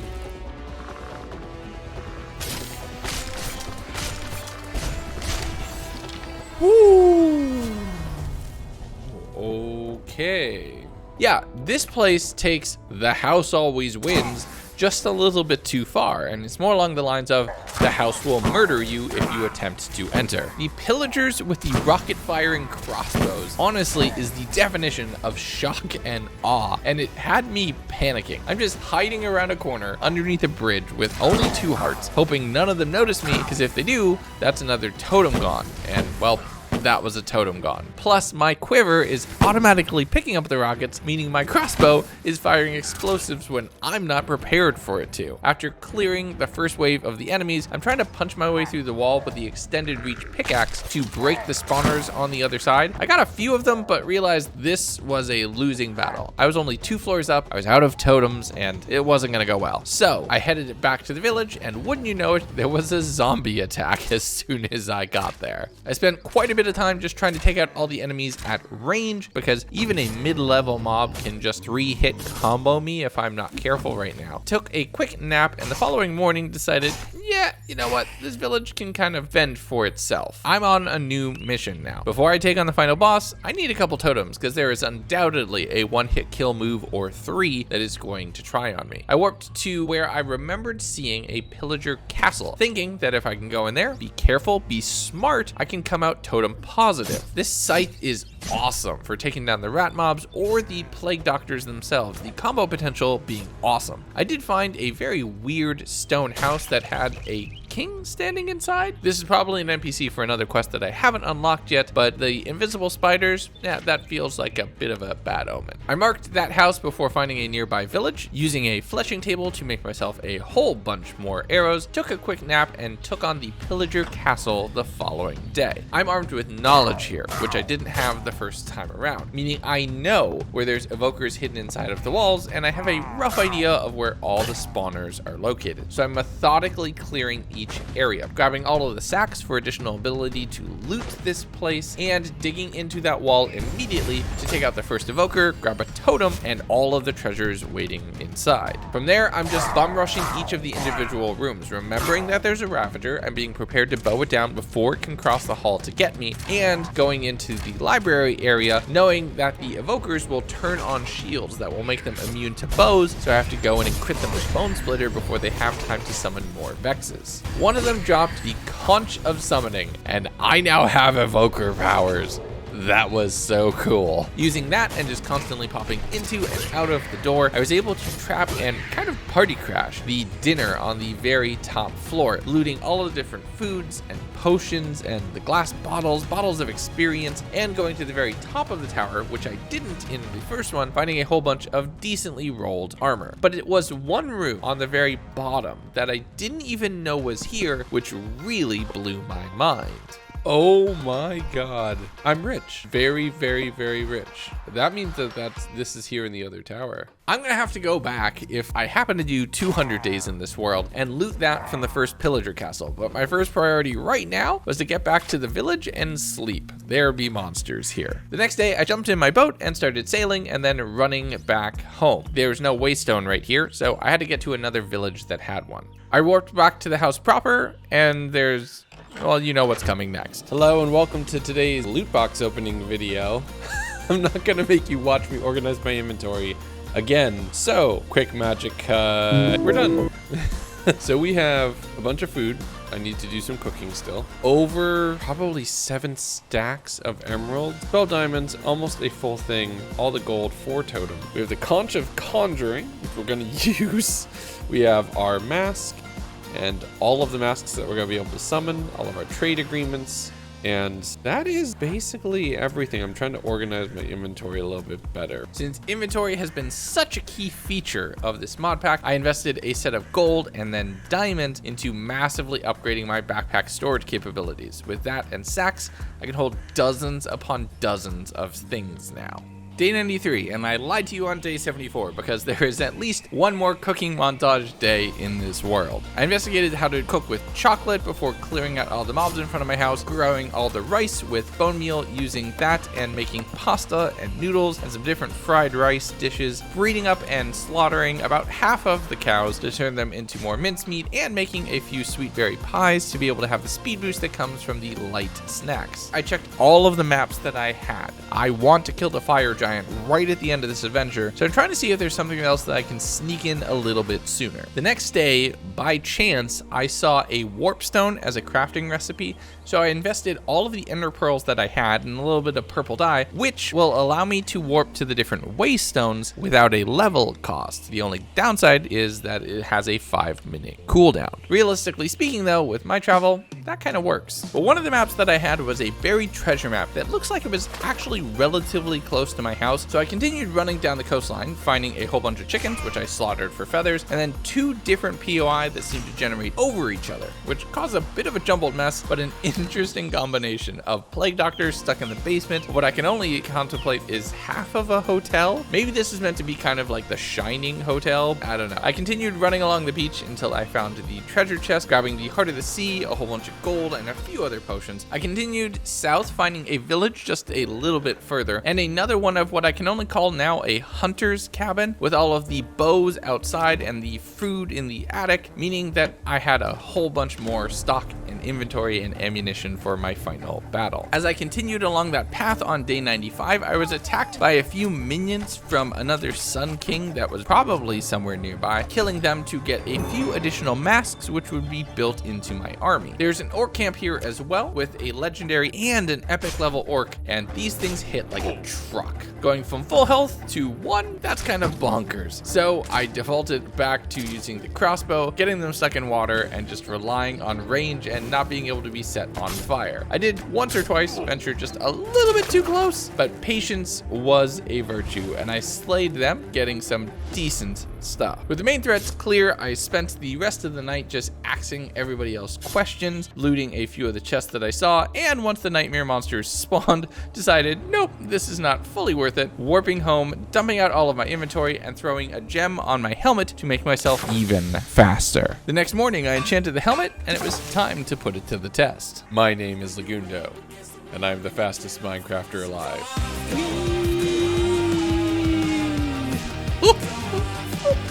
Look at my ups.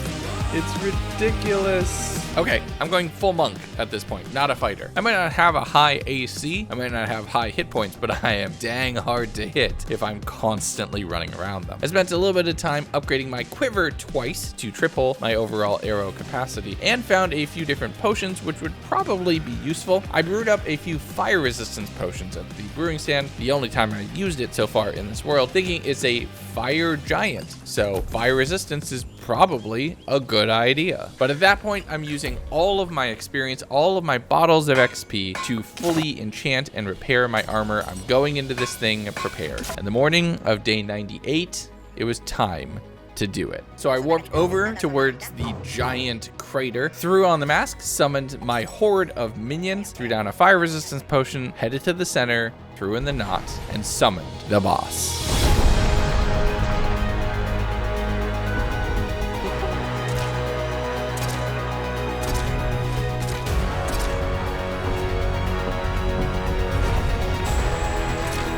No, my friends.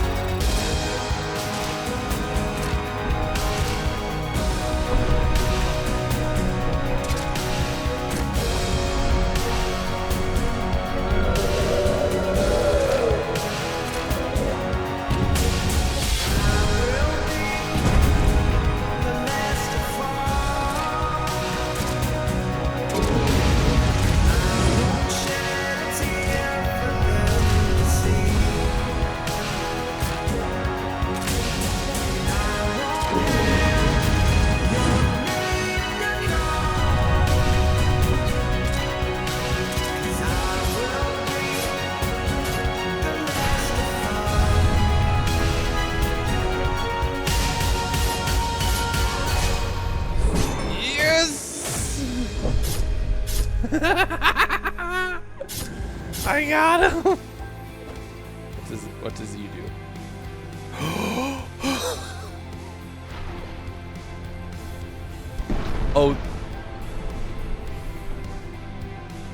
Oh, we have to go use that on something. With the fire giant slain, capitalism took exactly 3 seconds to make its way to the area, seeing a wandering trader that traded emeralds for diamonds. Yeah, I had some game there. I walked back towards the closest village, flew over towards the guildmaster, and turned in my final quest. Well, I'm speechless. This is it, adventurer. You have defeated the Eye Holders. You have acquired 12 eyes already. Look for the gateway to the end. Godspeed to you. Oh, they gave me another knot. I can fight the giant again. With my main challenge now complete, I threw some emeralds in for a little bit extra bribery and then headed over towards the casino. At this point, I was feeling invincible. So let's take on the ultimate enemy, which is capitalism itself, as the final boss. Okay, I take it back. I'm not taking on the casino. Nope. Nope. Okay, I lied. Let's not take on capitalism. So instead, I warped home thinking, let's take on a single pillager standing out in the field. That might make for a slightly less anticlimactic, but decent fight. I ran north, passing by all of the different POI that I had found, eventually coming across a pillager camp, thinking that if it's the last thing that I do, ridding the world of a clan of bandits that would go around pillaging and robbing, this feels like a gracious final act. I spent a little bit of time taking out most of the pillagers that had spawned around here, but didn't seem to be making a ton of progress. So I slept underneath the stars for potentially the final time, continuing north to the abandoned village that I had found before, and getting to the clearing where that pillager had been standing. They were gone. At this point, I killed giants, gods, primordial knights, centuries and legends, myths and ghosts. Maybe they got the hint and realized they weren't ready to fight me. So I warped home, doing one last little bit of inventory organizing, setting out some wheat for my mobs, and finally building a bridge over that little gap towards the little tender of land at the very beginning. I thought back to about the halfway point of this adventure, where when I got a whole bunch of obsidian, the game warned me that this was the next step, the next chapter, and would level up all of my opponents. So I built a Nether portal, cleared out the area, made a few little bit of breakfast, took a quick nap, and the next morning, I moved on to my next adventure. Here we go. Let's do this. And where I spawned?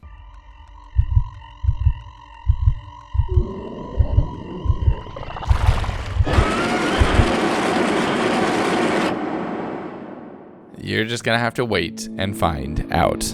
Hear me now, O Shaper mine. I require your full attention. The clues we have left you seem to have eluded your limited understanding, but the answers must be earned, not given. For before you lie 3 locks still sealed, the keys well found, not turned. The first, a coin of light and dark, while opposite, not binary. For reality lives in shades of gray, and yet is easily quantified. The second, a summer bird's sweet song, broken by a sycophant.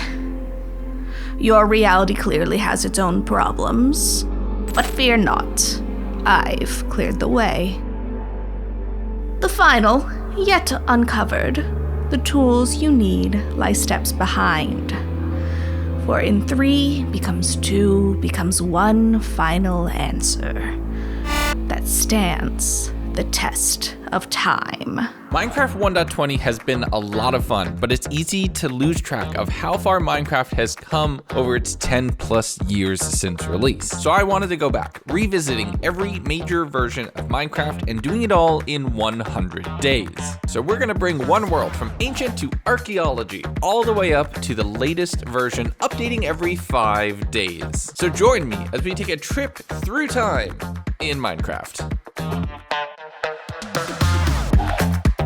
I spawned in a mixed forest, and don't worry, that's still me, even though I don't look like me. Playing around in older Minecraft meant maybe fighting with the settings for the very early part of the game, but we're gonna get this started. I killed a few sheep, which didn't drop any mutton, only wool. It's the only way to get it right now. And clicking as fast as possible for maximum BPM was bullying other animals for food. I ran down, grabbed a little bit of stone, set up with the torches, infinitely struggling with the fact that I can't shift click or drag click or anything else along those lines, but I found kind of the quintessential valley area, which, if you remember back to the video that really launched my career, felt kind of right. So after cooking up a few chicken and deciding, you know what, this is as good a place as any, let's go retro on where we're gonna base for this video. I threw down some seeds and a very, very basic farm. And you wanna see a magic trick? The wool will magically transform from white to red, true OGs remember, sleeping and going into day 2, where the main thing I need to do is just find a place to go mining. Now, I could just start digging a staircase down, but that's boring. So I went to an area that was filled with mobs to fight with a whole bunch of them. And one of the skeletons was just straight up going for a trick shot as I'm fighting creepers with a pickaxe, which is basically fighting them with my fists in this version of the game. I worked my way down through the mine shaft, breaking iron ore, which drops the blocks, not raw iron. That is a very new addition in perspective. But I'm grabbing some spruce wood, which turns into oak planks, which turns into a chest that I immediately started dropping everything off in, taking a quick nap and going into day 3. And this day is very straightforward early Minecraft world. Building a house, getting iron armor. So let me tell you some of the things that I want to do in this world that I can't do anymore in Minecraft. Things you're just not allowed. I want to craft a god apple. I want to make illegal slabs. I want to go and exploit enchanting in a way that it was never intended to be done. I missed a lot of those things my first time going through an updating world, and I am not missing them this time around. But as I go to sleep on day 3, I'm realizing I might not get everything except whacking a skeleton in the face with a stick.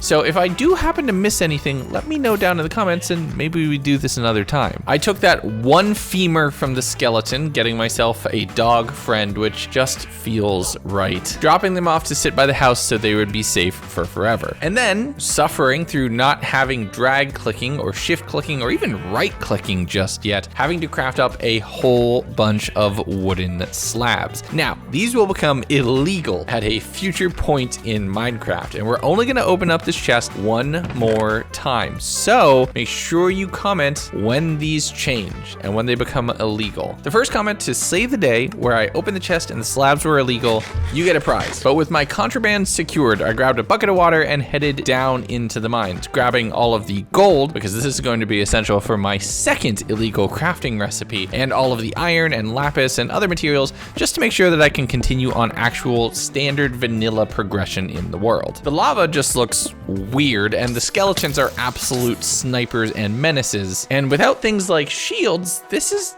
actually kind of challenging. I forget how old Minecraft just requires a different brain. But as we go into day 5, I'm crafting the quintessential starter Minecraft house. This is the kind of thing that you would see in basically every thumbnail. This is 2011 YouTube right here. And it feels so interesting and just a unique parallel from the mega builds that I make now and the meta that is YouTube of bigger and better with Minecraft, to just make a small little house in a valley with just some beautiful little logs on the corners. Show me a more 1.0 house. I dare you. I dare you to show me. Don't worry, we are gonna make this look better, but that comes in the next version of the game. And with that, we've hit our first update. Minecraft 1.1 was kind of more of the same, and it adds features that probably would think had been in the game way longer. Things like beaches and desert hills. It also added the super flat world type. Shout out to my friend Mogswamp, who's been on One World since basically this version released. And we started this update by going directly back down into the mines. I'm not gonna head out to explore for new biomes just yet. I wanna first make sure that I have all the resources I need to succeed, and the main one of that is a lot of gold. But I was busy finding diamonds. Lots of diamonds. And it's really interesting how they kind of just plop into the world. It feels distinctly different. I continued exploring for a while until I got to what was then a pretty big cave with actual multiple layers all intersecting in the large bubble caves. That was the max back in the day. The nacho lava was definitely weird, and climbing up water to get to the surface once you run out of food is very, very slow. But I made my way back to the house just in time to watch my dogs stand up on their own and absolutely wreck a skeleton.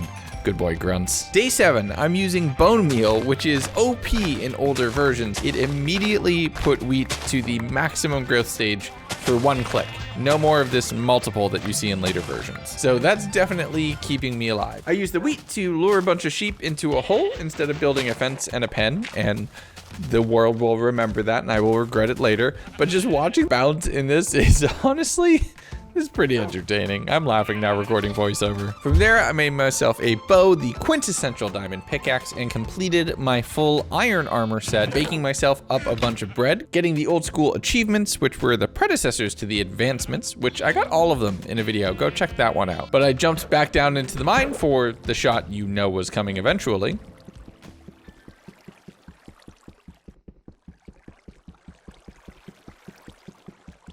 Grabbing a whole bunch more obsidian through the power of editing, and then continuing caving along, just seeing where I can find resources and fighting Enderman for pearls and grabbing whatever diamonds I could find. As it rolled over to day 8, the first thing I found was a zombie spawner.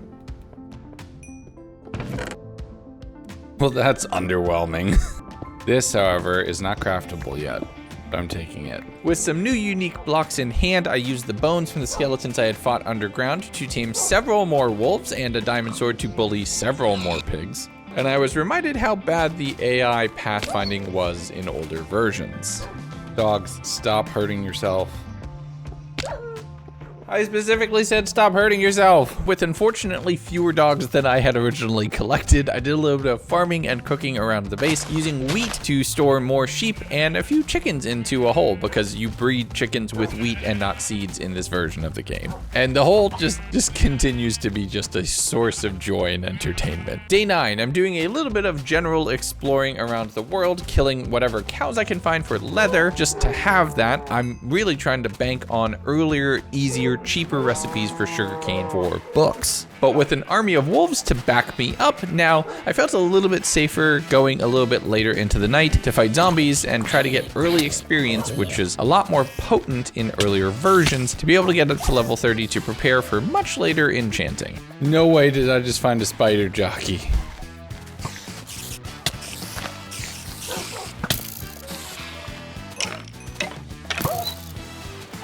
Get him. I can't. I genuinely cannot believe that.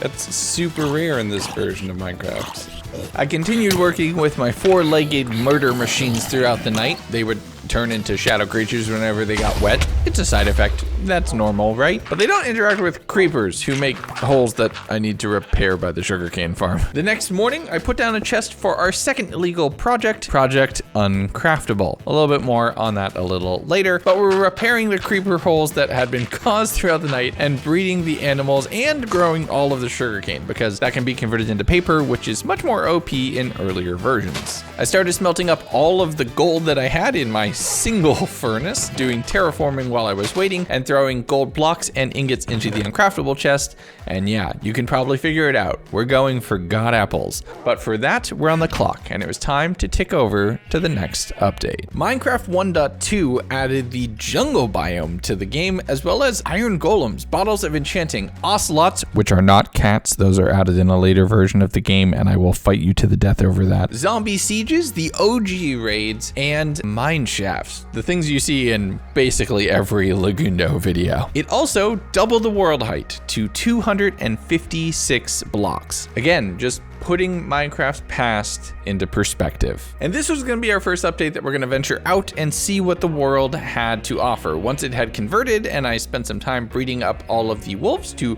just continue growing my army, I made myself a diamond chestplate, filled my pockets, and headed out in a random direction, coming across a desert and a jungle biome, actually relatively close to the house. I grabbed one of the trees and a few saplings. I want to collect every type of wood in the world if possible. While the gold was done smelting, I'm throwing more blocks into the chest for Project Uncraftable, and I can't quite get apples yet, but we'll get to that when the time actually comes. I'm using the paper to make books in a very weird recipe that I remember from back in the day. It's not too long before leather gets added into the mix, and people were very upset about that at the time. So I'm just trying to get to full enchanting requirements a little bit early and cheaper. Day 12, we're back down into the same mine shaft, grabbing more coal so I can create more torches torches and stumbling across yet another dungeon. This one a skeleton dungeon. The loot inside was relatively mid, kind of like last time. I did get a bucket though, that was nice. But the main thing I'm down here grabbing for is more gold. There's a limited number of versions possible before I can't craft a god apple anymore, and I want to do this as quickly as I can. Finding another dungeon with a spider dungeon, I have the trifecta at this point. These are the only ones that really spawn like this. But again, if you're looking for recent dungeon loot like records and god apples, those aren't really a thing just yet. Caving around and digging around the different pockets of lava, I'm still finding diamonds, working my way up to a full armor set at some point in time, but I headed back to the surface as is tradition, I ran out of food. Going into day 13, you can finally drag click. So I'm throwing down all of the gold to be able to make more gold blocks for Project Uncraftable, harvesting all of the wheat, killing chickens, making spruce, making books from paper, and converting the house from oak into spruce planks. You can say I spruced it up a little bit. No. It's now illegal. I also put some effort into making some basic pathing with the gravel. We'll do a lot more decorating as more blocks become available, but right now, this is the best we got. Day 14, it's time for the first setback and tragedy of the world. I had so many plans for that. That one stray wolf has caused me so many issues. Oh no.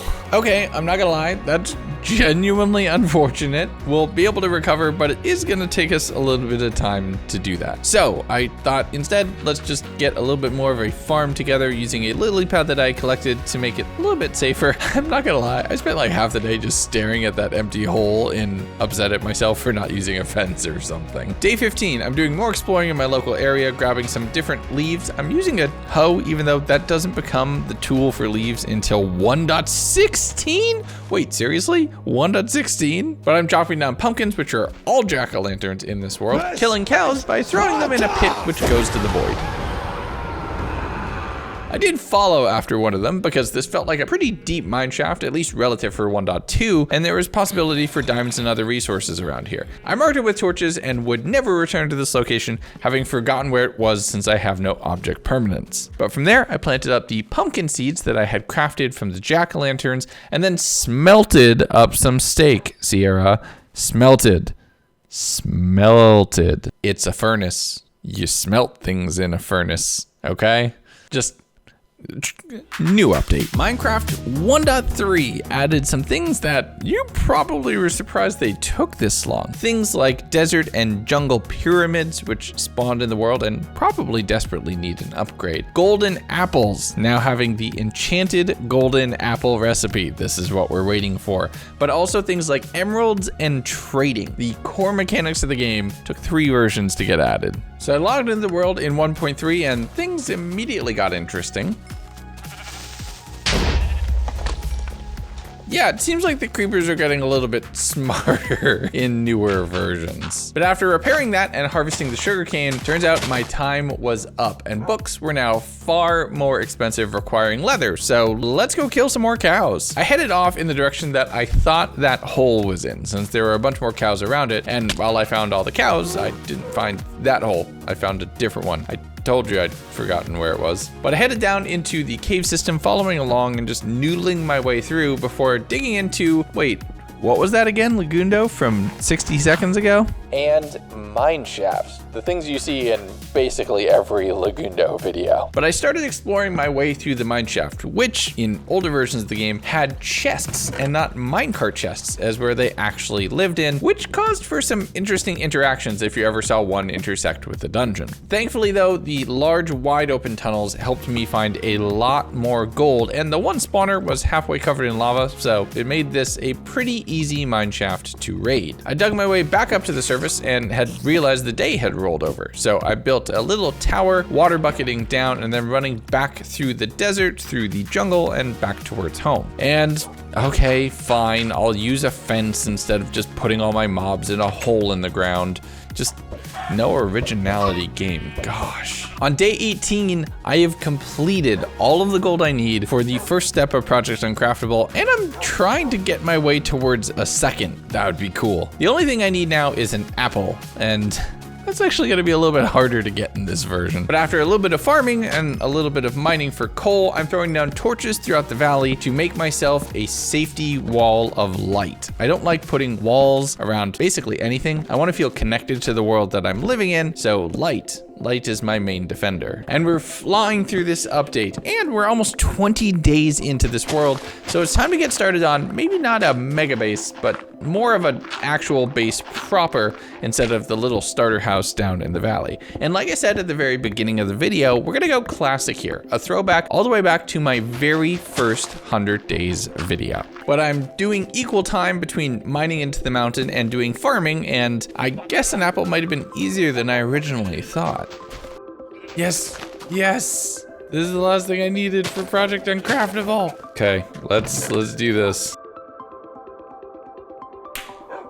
Enchanted golden apple. You can just make them. I never got to do this the first time around. That is awesome.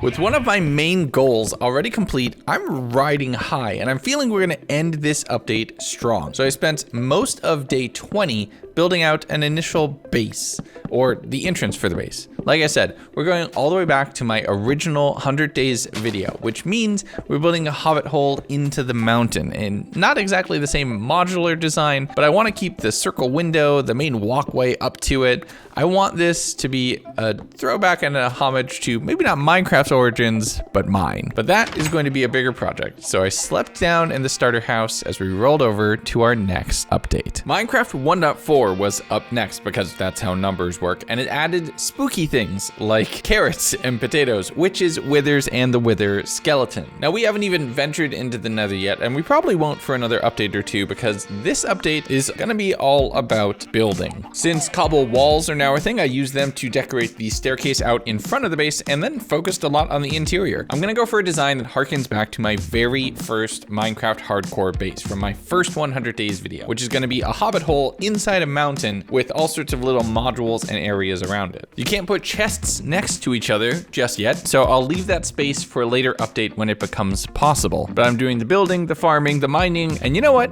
Let's cue up a little montage.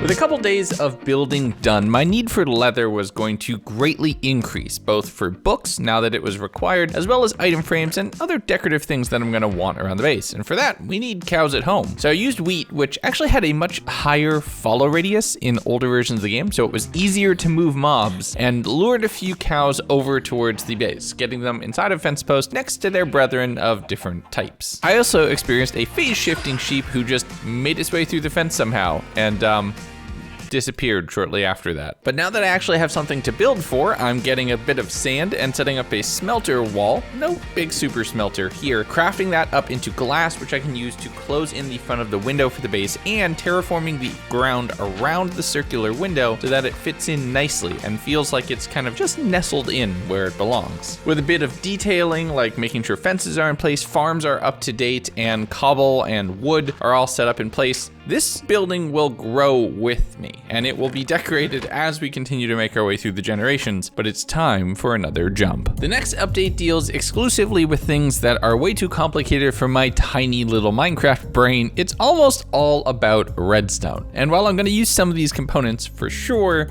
it does mean that we have a little bit of breathing room before new content that I'm mentally capable of actually engaging with. But it does mean that quartz now exists, and that was one of the things I was waiting for because I don't want that to generate super far out and just be impossible to reach. So, you know how I said exactly one update ago that it was gonna be a while until we got to the Nether? Welcome to the future. I excavated out a space underneath the base for the portal to actually live in, digging it in a way that will look, eventually, after I get the blocks, like the Nether is seeping out from that and trying to consume the base itself. The trick with the Nether portal is you always make sure that it's far enough away that you can't hear it, but close enough that you can get there quickly. And with the portal lit, it was time to jump in, be reminded just how far we've come.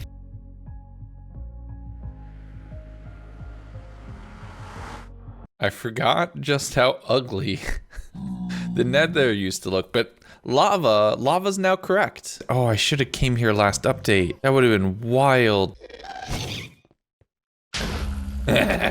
With me already being a little goblin in this dimension, it was time to mine up a ton of the blocks that I could use for decoration. I'm very used to playing in the Nether without fog, so navigation was a little bit complicated and it took me some time to search around, but I did rather quickly find a Nether fortress, which was gonna be the main thing that I really wanted to grab here. I worked my way inside, finding my way to an area that had the Nether wart and soul sand that I need to work on potions, making sure to put up these little bars to protect me from wither skeletons, and fighting a few stray blazes to pick up rods so that I could actually get started with potion crafting. But I didn't have to rely on only the stray ones. I did find a spawner at some point, setting up some blocks near the front of it to make a very rudimentary blaze farm without shields and with a very limited food supply. I don't want to be set on fire, so just bashing them in the ankles, that's the strategy. I continued exterminating Sneeve's cousins up into day 27 when I grabbed a little bit of glowstone on my way back towards the base, making sure to solidify myself as the tennis master of this Minecraft world. Once on the other side, I used all the nether blocks, planted some of the nether wart, and set up the decoration surrounding the portal to make it actually look the way I wanted it to look, before doing a few of my general chores around the house and putting some more time into excavating and growing out the base, making sure that it's properly terraformed and integrated into the surrounding geometry. But another update that had happened somewhere along the lines is boats suck a little less right now. They're still not as good as they would be in the future, but it's been a while since we've gone and done some exploring. I ventured out over the water, just started heading in a direction, wanting to see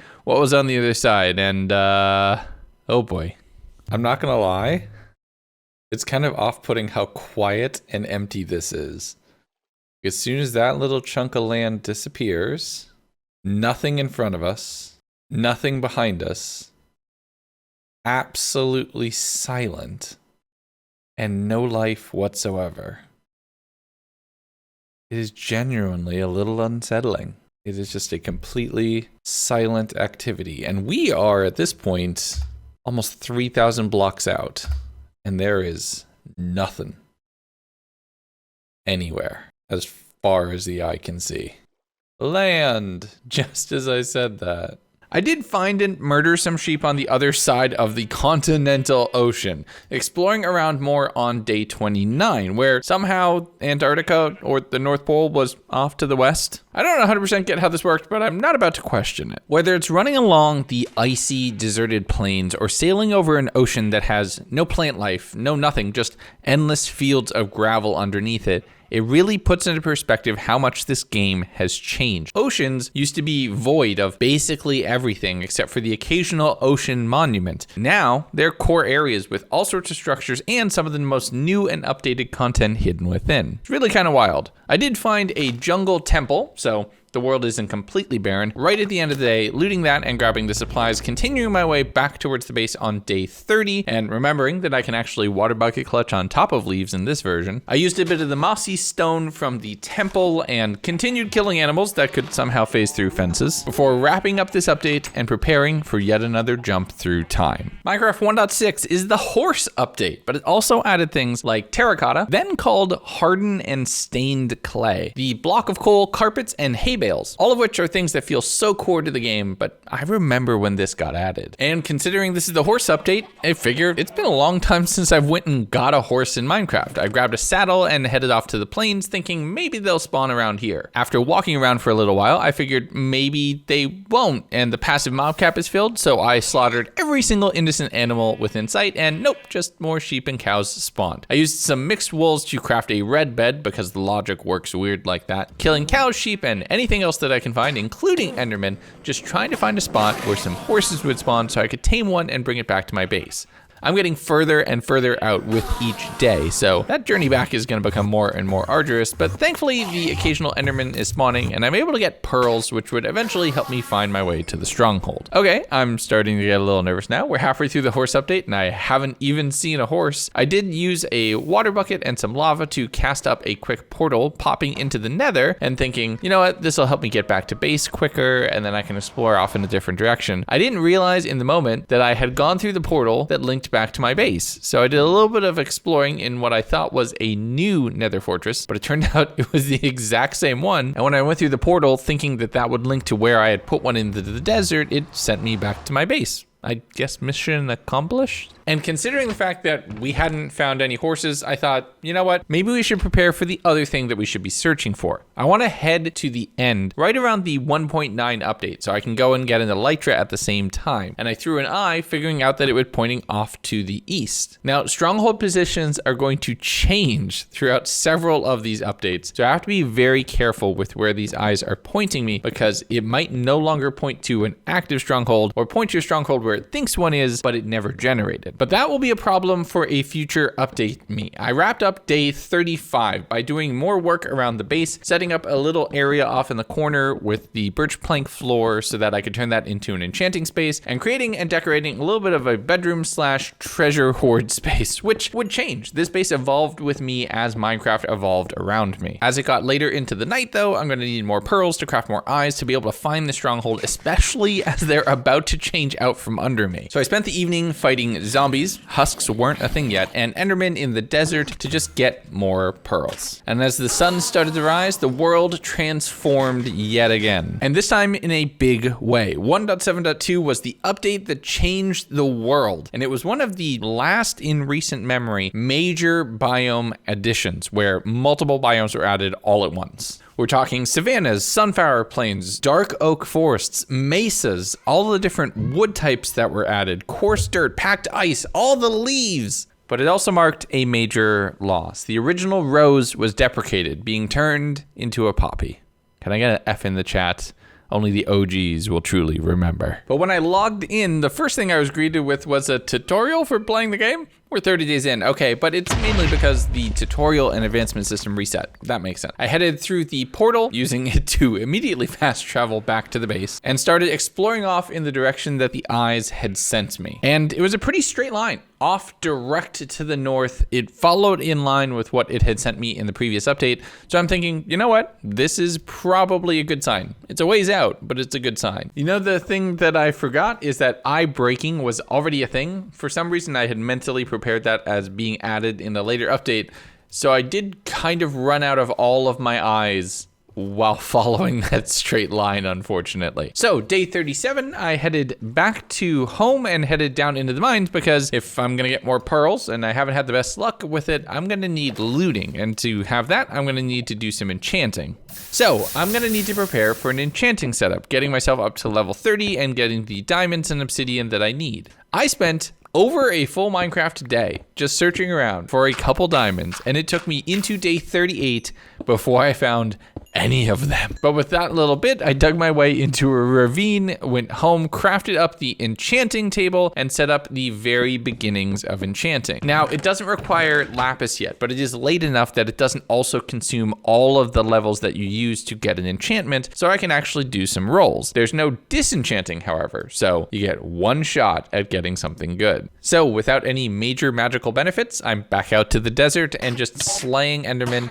and hoping that the dice fall in my favor. Day 39, I'm exploring caves during the day, just trying to find Endermen that might happen to have gone underground, and just continued exploring until I saw a chunk border and a desert and a village. And in this version of Minecraft, clerics can trade you completed Eyes of Ender. So maybe a little bit of economics is on the docket. I'm grabbing all of the resources that I can find, the carrots and potatoes from the different farm paddocks, the different books and wheat, and trading a good chunk of it back to them to be able to get my very first emeralds. There's a couple valuable trades here, and I'm hoping that this is going to work out, but I'm also remembering that I'm on the clock for Project Uncraftable, and that I need to make my second god apple with quite a bit of gold before the update rolls around that disables it. So I'm fighting Endermen through the night, getting up to 5 pearls, making a heck of a lot of progress there, and then spending a bit of time going down into the caves underneath. And I had run out of torches, but I'm using a flint and steel to light my way, just grabbing whatever gold ore I can find, and thinking I'm on the clock. This is the update that it all goes away. If I don't get this within the next 5 minutes, it's gone. And then it was time for the world to update. and I thought my opportunity had passed. Because it was time for 1.8, the Bountiful update. This one brought prismarine ocean monuments and new fences, banners, and a bunch of new decorative blocks. But one thing that it thankfully didn't remove was craftable god apples. Not yet. I've never been more happy to be wrong ever in my life. I was wrong. Oh geez, that's very close. I was wrong. It's 1.9, not 1.8. where crafting becomes impossible. We have another 5 days. Undo what I just said to you. But this flint and steel isn't gonna cut it. Let's get to the surface, get some torches, and then get back down here. But when I started to head to the surface, I heard the one sound no Minecrafter ever wants to hear. Oh no. Oh no, this is gonna take some time. We have the diamonds, we have 6. We can make another. But we're gonna want to find sticks. With my pickaxe broken and no supplies to be able to craft a new one, it's gonna either take me a really long time mining stone by hand, or I'm gonna have to traverse the caves, finding a new way up to the surface to be able to eventually see sunlight again, make the supplies I need, and head back down. Thankfully, it was a little bit more of the latter, where I was able to find my way back up to the surface through a little bit of caving, and then using the diamonds that I had collected during this mining expedition, crafted a brand new diamond pickaxe, which was gonna serve me so well. I'm smelting up all of the gold and iron and cooking potatoes to be able to have the supplies I need to head underground, and trading with my cleric villager friend here just for a couple emeralds. A quick diamond axe was what I needed to drop some acacia logs, and well, I noticed that something was odd with the rabbits. Bunnies! Oh my goodness, you're massive. Did bunnies used to be bigger than they are right now?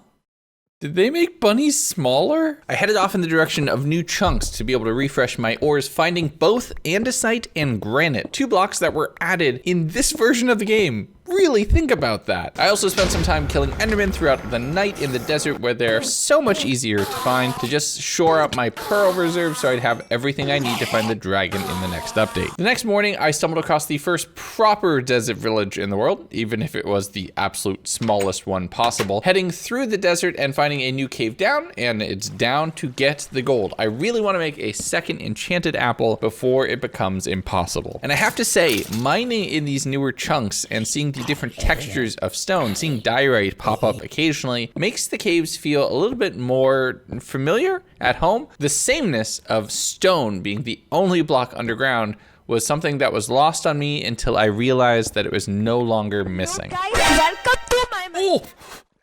Oh! Okay, greed might not be a good strategy. Ooh. Okay, but there are diamonds right there. Sure, I was getting a little greedy, mining up all the diamonds that I could possibly find, just getting the advancement now, after mining it with my diamond pick. But I ended up with just enough gold to be able to actually accomplish this, getting to the surface and killing enough endermen to get all of the pearls I could possibly need, making my way back towards the village and starting smelting with Dr. Pistorius? I forget what his name was, just chilling with me. And on the morning of day 43, I did the impossible again. Oh, we even had a spare gold block. God apple number 2! Number 2!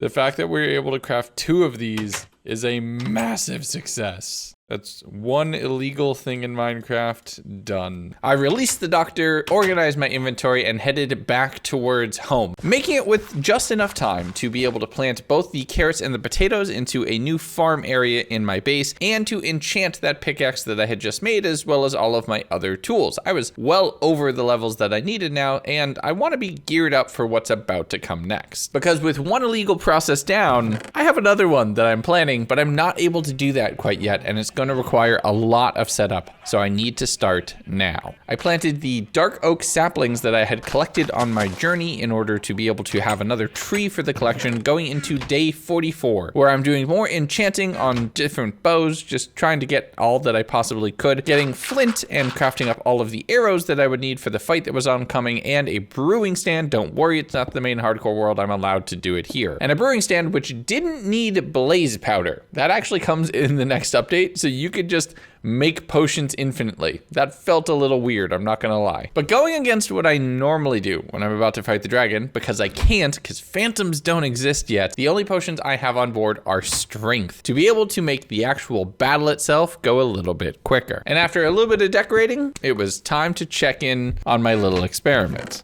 Oh, that is so cool. Those are about to become doubly illegal.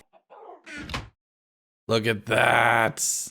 That is so cool. The next morning, I did enchanting on the remaining pieces of my armor. Even if they're not diamond, I want to be protected going into the dragon fight, which is happening very soon. I set up a second set of chests and labeled them all with item frames so that I could properly organize all of my inventory. Cooked up all of the potatoes I had, which would be my primary food source for basically the rest of the video. I'm a taters man, what can I say? And I looked out over the valley. We're approaching the halfway point of this adventure, and we've already come so far. But as I head to bed and called it there, it was time for probably the most divisive update in all of Minecraft. Minecraft 1.9, the combat update, or the update that Hypixel refuses to ever go to. Aside from the very divisive changes there, the big addition was the outer end islands, Elytra's end cities, chorus fruit, and dragon heads. All sorts of things that made fighting the dragon now far more advantageous than ever before. And when I logged in, it's time to immediately go and kill that dragon. I filled my pockets and started throwing eyes. This time it was pointing in the opposite direction of where it had pointed previously. And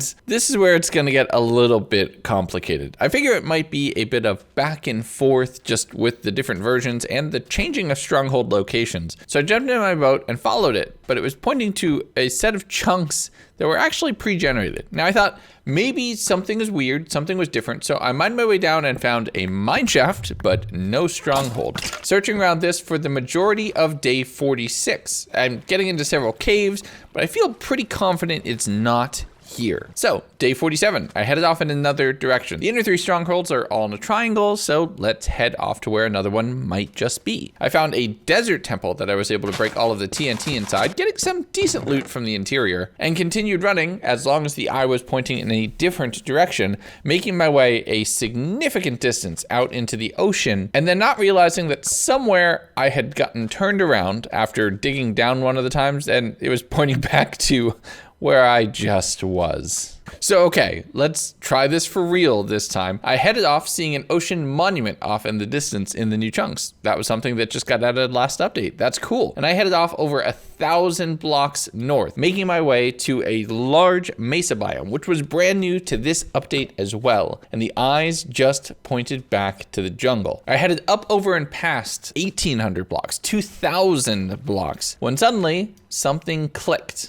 And it turned. The eye was pointed a different way. So I sailed off in my boat, heading towards where the third stronghold could possibly be. Likely the negative positive stronghold, which would be at somewhere around 1k, and I'm really hoping it's there. Now, I don't want to burn more update time, so I continued running all the way through the night instead of sleeping here for a change, which meant you're seeing a lot of quick cuts and fighting of me killing whatever enderman I could possibly find because I'd lost a few eyes to breaking, as well as attempting to navigate around all of these mobs and figure out the coordinates. At one point in time, when the eyes told me to, I just started digging down, blocking over my head so that nothing would get me, and thankfully I saw some stone bricks underneath my feet. Now there wasn't an advancement for the stronghold, which was actually kind of funny. You'll get that next update, but there was a dungeon intersected here with some okay loot. I actually found the portal behind one of the hidden pathways, which that always seems to get me in these 100 days, just behind a wall portals, and it was time to go kill a dragon. Yes. Yes. Oh, there's no sound. Oh, and my helmet broke. With a quick blingy hat to accompany me, it was time to go for a battle. The platform was the first indication that this was definitely going to be different. The dragon's behavior was very clearly a second. And you've all seen a million dragon fights. And you've all seen a million dragon fights by now, so boop. Honestly, I love that shot. But I ran towards the central column with strength on board. I'm just stabbing the dragon in the neck which is doing a significant amount of damage. But unfortunately, not enough to do it in one perch. I'm not a one cycler after all. But it's not just the sword. The bow is important as well, and I landed that final shot to clinch victory.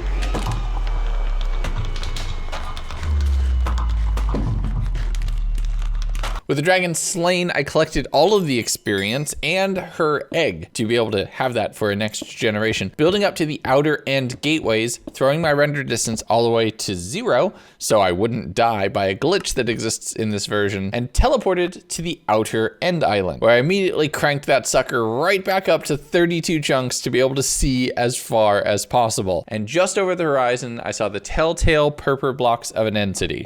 Too bad it was a horrible one. But after killing multiple shulkers, I had myself questioning the very nature of this video. 1.11?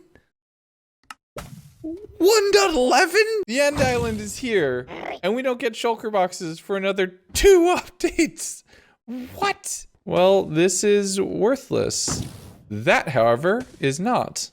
Oh no, nope, do not levitate to death. Okay, so killing shulkers, let's let them be for another couple updates. So with shulker boxes off the table, I'm heading for a new city immediately, finding one with a ship off in the distance and bridging my way across in what is the sweatiest, scariest part of any Minecraft world. Oh my god, that actually scared the heck out of me.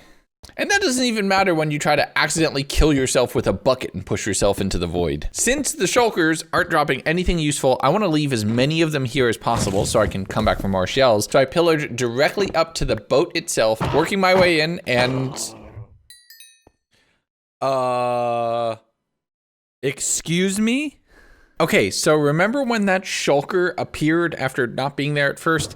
I thought maybe if I logged back in, this was the kind of the same thing because item frames are entities, and thankfully I was right. With whatever wizardry was just happening with that item frame, maybe it returned from the dimension that my horse was stuck in from the very first 100 days updating. Let me know if you know how that happened in the comments. I threw the wings on and started gliding back home. Being completely out of food, I'm munching on chorus fruit at the very end, not realizing and forgetting that it would teleport me and giving myself a heart attack by ending up on the platform again before making my way to the end portal and returning to the overworld. We did it! 1.9, the go find the end and get your wings update that you can't even see on the back. They're very ethereal. That is so weird. Okay, well, since I don't know what's going on there, now, time for the next update. And I'd return to Minecraft 1.10, the Frostburn update, which added polar bears and strays, which totally makes sense, and husks, which totally don't. I started this update by crafting a chamber for the dragon egg. I want to have different trophies and acknowledgements of my accomplishments in this world as part of my base. And while it might be a little blank for right now, I'll have to go back for more resources, it's at least something. With that done, I put all those levels to work to enchant up a few books to prepare for my next illegal Minecraft accomplishment, which will come in 1.14. But I'm also doing chores around the neighborhood, taking care of sugarcane, potatoes, carrots, and the sheep. Taking care of the sheep has a different meaning in this context, but it's been a while since I've done some caving, so I headed down into the mines to grab some spare resources, just a little bit of knickknacks here and there. That continued all the way through to day 52, where I ended up scaling out of the ravine to the tallest part of the entire mountain range. That took me way longer than it should have. I set all the resources to smelt, making myself an anvil, which is one of the main things I went down mining for in the first place. This way I can add books to my existing weapons or books to books. I crafted up a pair of diamond boots and got those enchanted and set up, and now I'm feeling like I'm in a really good spot. So let's do some base work. I started covering up an area, just leveling out some space to make a large area in front of the base to be able to decorate, and I want to hear nothing about it being hollow. That would take way too long. Day 53, I'm turning the cows into leather and then into books to do even more enchanting, just to get all of the different types I would need. Heading out to the water to gather up some clay, which I can smelt into bricks to be able to do a little bit more decorating in different ways. I was doing more enchanting over the night into day 54, where I had to go with free range cow murder instead of at-home cow murder because the supply was running low. Once I had killed 24 books worth of cows and set the meat up to cook, I'm actually gonna need a little bit more coal, so I jumped down into the cave to just quickly get that before the day ended. And as long as I'm down here, I'm gonna keep mining on day 55, grabbing a whole bunch of redstone and really just searching around for diamonds. I'm getting any gold that I could find and striking out on the diamond front, which means I'm not gonna be in full diamond armor despite having killed the dragon and been over halfway through this challenge. I do like taking it a little bit slower though, and a little bit differently. It's not just about the destination, especially in videos like this. Sometimes it's about the journey. I wrapped up this update by just doing some color theory on the window, making that some softer colors and a little bit easier on the eyes. And now it's time for Minecraft 1.11, the exploration update. And here's where we actually got all of the different pillager types, which were added with woodland mansions in dark oak forests. The shulker shells are now a thing with shulker boxes. Totems and llamas were both added to the game. Some of my favorite things to see in the world, especially when they're attached to a wandering trader. With some renewed purpose, I grabbed some rockets and headed out, continuing my intercontinental cow murdering rampage, heading down the little hole that I had made through the stronghold and off into the end. Now, since end cities are far more valuable to loot, with shulker shells being a thing, I flew through, heading back to the original city that I had plundered before and killing all of the shulkers that existed here. Grabbing some of the diamond tools and armor that exist in the chest loot at the very top of the city,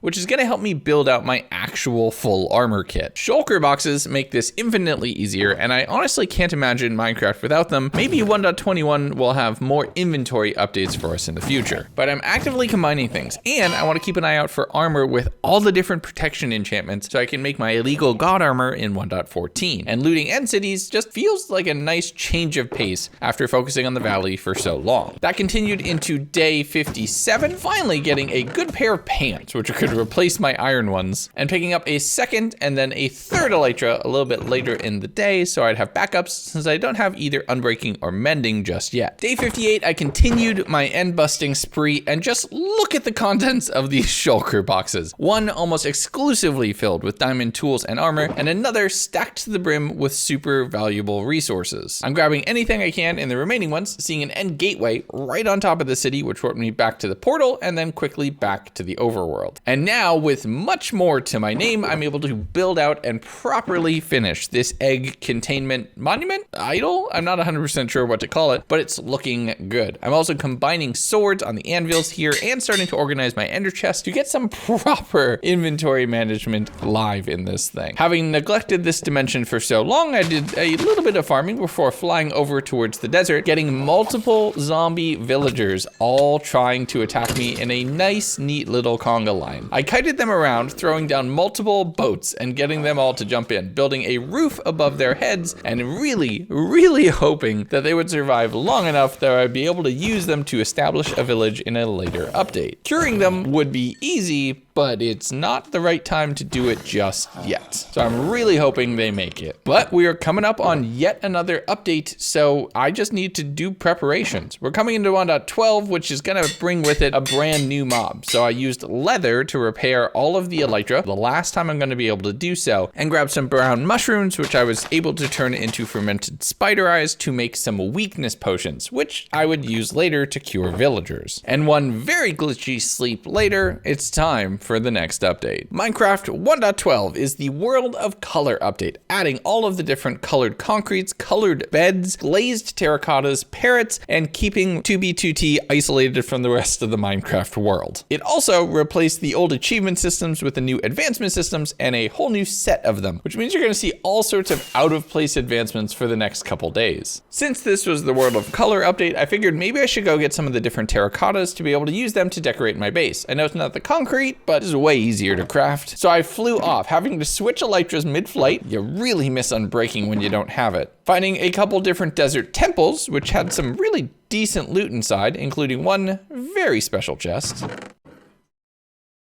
No way. No way. No way did I just get... You can't even craft these anymore. And now I have 3. You can't even make this up. And despite knowing exactly where a mesa had been in the past, I had somehow gotten so wildly misdirected off course that I'm just looting desert temples throughout the rest of the night. And on the morning of day 62, I realized I had headed the complete wrong direction. So I started heading back home, finding a witch's hut in the middle of the ocean on the way, grabbing her cauldron. That's totally not a bad idea. Landing at the base, taking care of the different residents and subjects that I have caged up in these pens to serve exclusively me, and realizing that I actually have just a little bit longer that I can repair my elytra with leather. One very glitchy sleep later, and I don't know how to fix that bed. I headed off to go check on those zombie villagers, and, well, oh, they disappeared. No.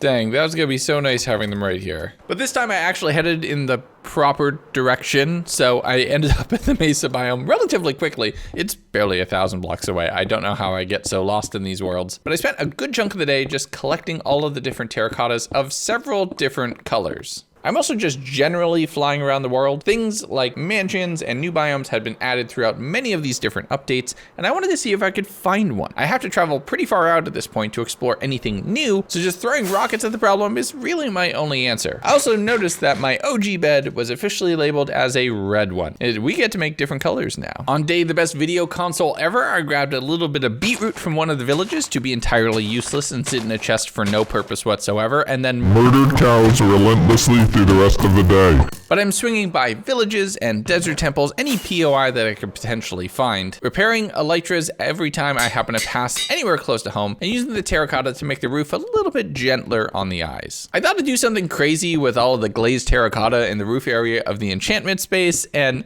I'm actually gonna tweak this several times, so don't flame me in the comments if this is bad right now. In the moment, it felt like a good idea. Just trust me. But to wrap up this update, I wanted to stay a little bit more on brand, converting all of the beds to blue to match the color scheme. It is my skin after all. And doing a little bit more tweaking with different types of glazed terracottas on the roof of the enchanting area. I also remembered that I should continue with the glass pane conversion that I did 2 updates ago, converting the rest to gray so it's a little bit easier on the eyes. And before the next update rolled around, I started planning the next expansion for the base, a proper bedroom instead of just sleeping by all my diamonds. Actually, who wouldn't want to sleep by all of their diamonds? Forgetting that though, Minecraft 1.13 is the update Aquatic, and it completely revamped Minecraft's oceans, bringing mobs that probably feel just very endemic to the world right now. Things like pufferfish, dolphins, drowned, fish that actually exist, and phantoms were all some of the major additions, as well as bringing new life and tons of new underwater blocks. You know what else it brought? Trapdoors! All the different trapdoors in all of the different woods. So I was finally able to use that to decorate the front of the house and around the window. And you can finally place chests next to each other. So huge W all around. But it's the update Aquatic. Let's head out to the ocean. I fought the first couple stray drowned that I found in the ocean, which oddly look a little bit more animated in this older version. Is this just me? But there was a trident bearer almost immediately after. Unfortunately, they didn't give up the battle fork. I flew north towards the mesa biome, crazy that you can remember where it actually is, and started looting any of the sunken ships, a new addition for this update, just seeing what was hanging out back there. Now, the very first treasure map that I found turned out to be a bit of a scam. I'm thinking it might have been across chunk borders, so it didn't actually spawn. Not exactly setting a good example. And that set a weird tone for day 67, where I found some decent stuff inside of a village blacksmith, but when I went down into a desert temple, there were no chests here, and I never broke any chests in a temple. That's just weird. 1.13, the scam update. Wait, what? What? I can do that? The scam update. But I flew around fighting drown and raiding any ships I could see across the ocean, really enjoying and remembering that this is so core to Minecraft as I think of it now, but it's novel after playing older Minecraft for so long. On day 68, I got my first overlapping treasure map, which feels like it's the world giving me a bit of a sign that this might be time to call it quits and do something else. So I proceeded to, of course, go loot until I got a second overlap, and yeah, no, okay, I get the hint, world, okay. So I flew back home, making all of the different bookshelves and different things that I would need to prepare for the next update, where I'm gonna try to do something that is once again illegal in Minecraft. So I loaded up my shulker with all of the books, and on haha funny number day, headed out towards the stronghold to start executing on my master plan. I built a barrier around the portal, and then I need to turn this into a relatively efficient Enderman farm. And if I were a smart man, or a predictable one, I would build an Enderman farm down at y=0 with an Endermite, which would attract all of the Endermen and just pull them forward. However, call me D&D, because I'm subverting expectations. I'm doing what is probably a much harder way, and I'm just trying to flood the entire End Island to force all the Endermen to spawn in a specific location. And I'm gonna tell you right now, I don't think a single one of you would have called this idea. As I go into day 70, having flooded about a third of the island so far, I made a little too high section and then just looked around and started stabbing any Enderman that I could find to see if this would be moderately efficient. And it's kind of working. So I built up all of the bookcases and spent the rest of the day putting myself on the clock to flood as much of this island as possible. And Sierra probably never wants to hear the sounds of a Minecraft bucket ever again, but I actually got maybe about half of the island flooded in only 2 days worth of work. But as I checked the timer and I checked the clock,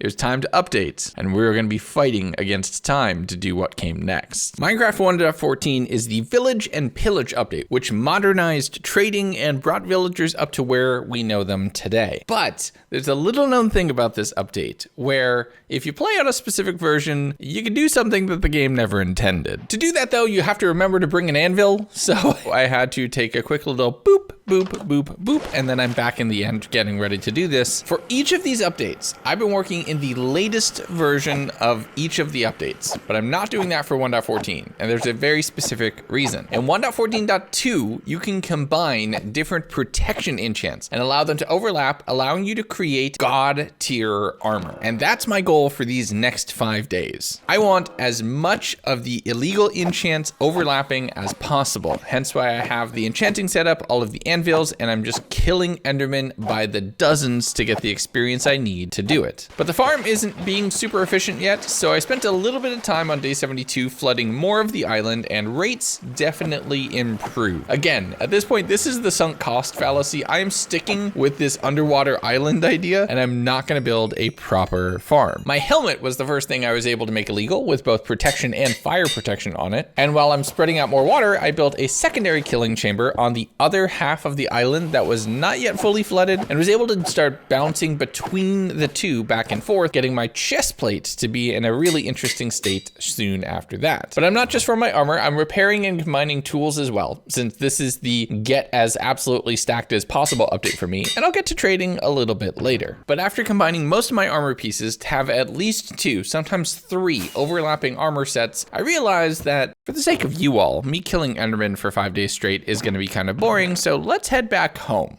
Hello there. Oh, I got jump scared.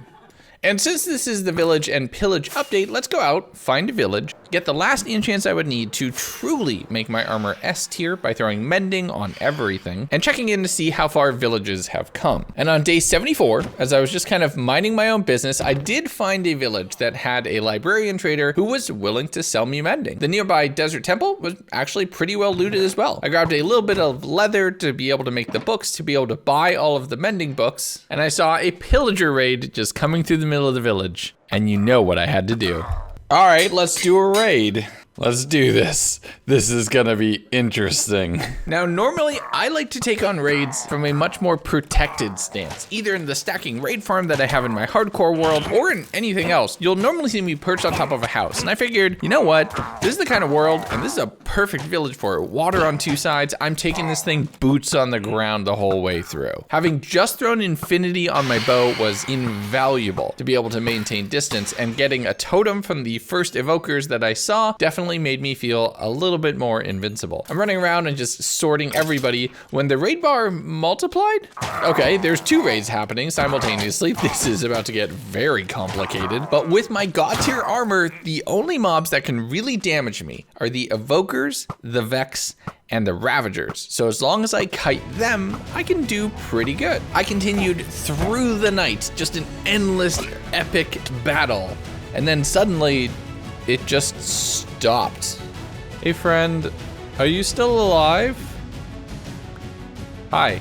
Okay, so I don't know what happened because I still have bad omen, but we didn't finish the raid. So with a little bit of confusion and an anticlimactic end to the battle, I stuffed my pockets, drank some milk, which somehow made the pillagers forget that they hate me. Calcium cures all things. But I flew over towards another nearby village, throwing down a lectern, trapping a villager in a house, and keeping them here until they taught me the magic that I wanted to know. Oh my god, that was like 4 rolls. Yes, please. This is amazing. After saving them from drugs, I'm stopping off at each of the fields on my way back home to use mending by killing mobs to repair my elytra. Betrayal. Nice, I got it. And just as I arrived home, it was time to sleep. Time to make these phantoms go away. Also time for our next update. Minecraft 1.15 was bees.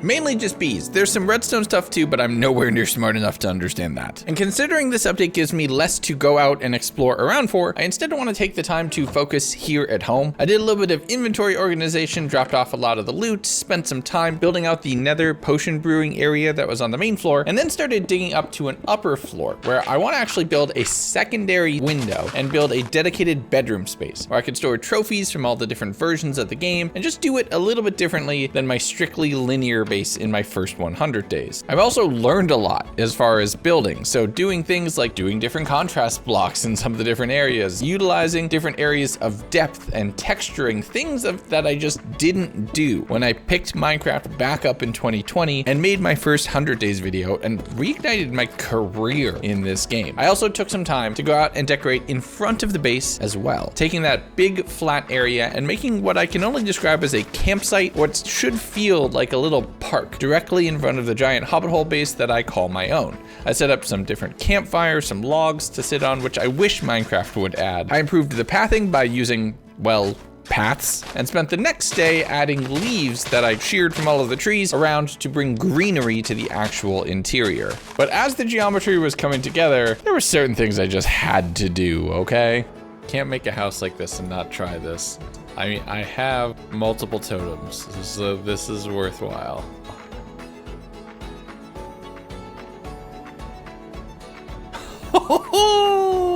Like a glove. That is so perfect. I'm leaving that just like that.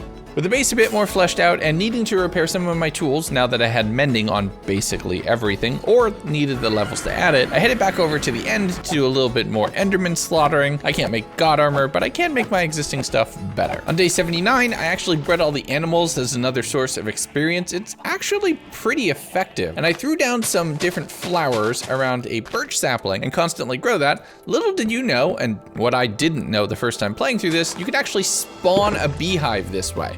And it worked pretty effectively. It only took like a half dozen tries. From there, I used the bone meal to just add grass and flowers all around my base, beautifying and prettifying the area. And with that all good, I wanted to do a little bit more exploring before the next update to the world, which I'm gonna be in the Nether for exclusively. So I ventured out, finding old villages that were now abandoned, shipwrecks that were stuck under the water for ages, and sleeping on the mesa that I had forgotten where it had been in the past. But I sailed through the dark oak forest, grabbed a few different plants that I could bring home for decoration, and different blocks and hay bales that now existed in villages. They had been enhanced yet again. Realizing that I also never picked them up since they've been added, I went back and grabbed some granite and andesite and a little bit of diorite from just exposed stone patches throughout the world and sailed home, putting all of those to use to decorate the area directly in front of my base and make it feel just a little bit more populated, a little bit more dense. And with that, I headed up to the bedroom and slept as we start getting into what I like to think of as modern Minecraft. Minecraft 1.16 is the Nether update. It completely redid the dimension, revolutionized speedrunning, and how most people interact with this game. It was also the version of Minecraft that I most actively played after returning to the scene, so this holds a special place in my heart. And because this is the Nether update, we're gonna spend the next 5 days almost exclusively in that dimension. I filled up all of my pockets, grabbed all I could, made sure to have a gold helmet on, and headed off to the Nether, which without my fog mod is a little bit harder to navigate. I flew through several of the new biomes over the Crimson Forest and the Soul Sand Valley, coming up upon a bastion, which I feel far more confident looting nowadays than when I died in my first hardcore world. I grabbed all of the gold blocks from here, killed a whole bunch of magma cubes to be able to get magma cream, which I will need for potions, coming up on a nether fortress where I did a drive-by on a blaze to get the ingredients I would need to do potion brewing on the nether floor to make myself some fire resistance. I flew through a basalt delta, which I didn't spawn in only because it didn't exist when I generated the nether, and then started heading underground to find some ancient debris. Okay, that'll do. First piece of ancient debris. Let's get ready for more booms though. With that very good initial bit of progress, I started laying down the TNT and built my first excavation tunnel. Now this is where things probably start to look familiar in a Minecraft playthrough. I'm flying around with fire resistance on, trying to get the different ancient debris. It's completely blast proof, while netherrack is very, very susceptible to explosions, so triggering big chains of TNT bombs is a really great way to expose it. I was able to get up to 21 pieces of ancient debris, which is just a little bit short of what I need to fully convert my armor and primary tools, so we have a little bit more to do, but now I'm out of TNT. So the next day I sailed out knowing that there's another place where you can find netherite bastions. The first one that I found that I was able to loot into was a treasure bastion, and I was able to do this really cool elytra parachuting motion to drop straight onto the treasure pile itself. And well, you might say I got a little overconfident.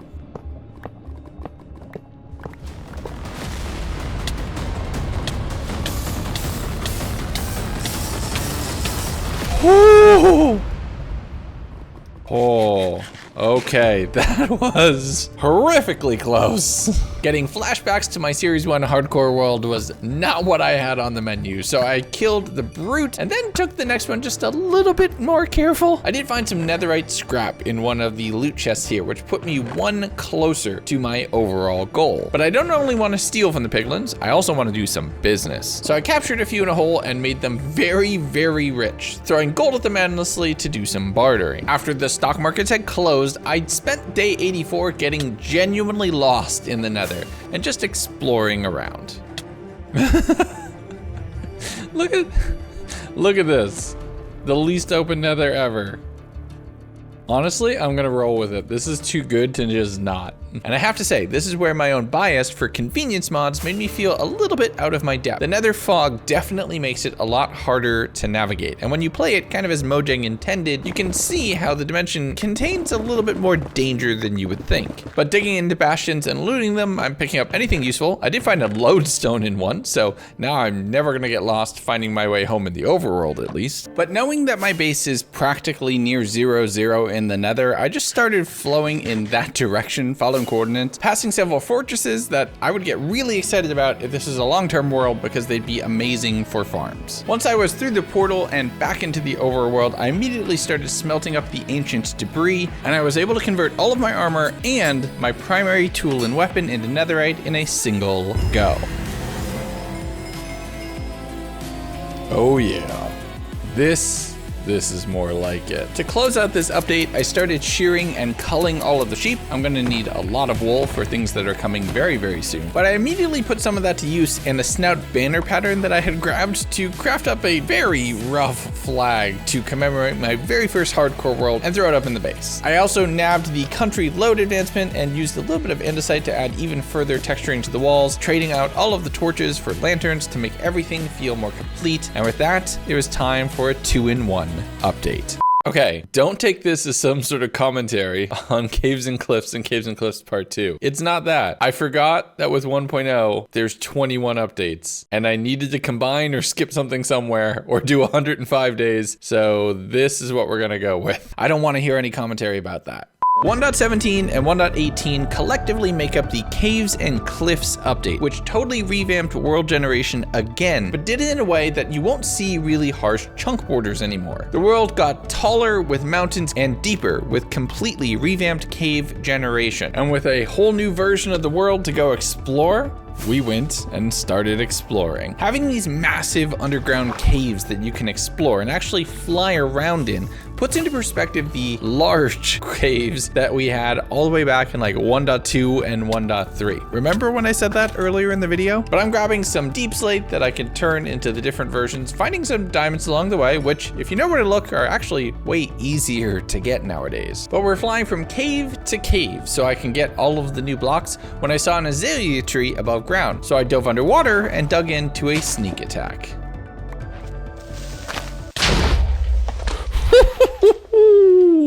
Oh, thank goodness for the god armor. That just did a whole lot to protect us from that problem. Here we go. Lush caves. I grabbed some flowers and glowberries that I can use to do further decorations to my base back at home, coming up on a spruce village and stealing bells, as I am just compelled to do whenever I see a village. And you can tell that because there were 2 clips and they were not the same one repeated. On day 88, I'm collecting any sugarcane that I see, passing over a massive frozen peaks biome where I was able to get my first bucket of powdered snow. From there, I headed home, nailing the entrance right through the hole in the middle of the windows and dropping down all of the blocks that I had collected to make the base feel that much more magical. And we're moving fast. Day 89, I am using moss and bone meal to add all sorts of new color and diversity and decoration to the area, especially the campsite directly in front of the base. I'm throwing down azalea bushes and hanging flower pots using the giant pink flower that I forget what its name actually is. It's just the giant pink flower. And converting a lot of the cobblestone stairs to deep slate to bring in some deeper, darker tones, which contrasts with the very bright wood floor. I threw down some paintings, which there are definitely no secrets hidden behind, and started converting the area that used to be a treasure space into a little bit of a workshop with nice brick walls and some different details put into the floor to make the whole thing feel a little bit more well thought out. I'm putting up paintings, armor stands with some of the spare armors from enchanting, and when I grabbed some other ones, I saw some weird advancements. I am in full netherite. I've seriously not touched iron since advancements were added to the game. That is my first armor set though, that can just chill right there. That's awesome. And while doing more chores and adding just a few more natural details, I made a disturbing realization about my base. I just noticed how much like a face the base currently looks. Just oh no! I didn't do this on purpose.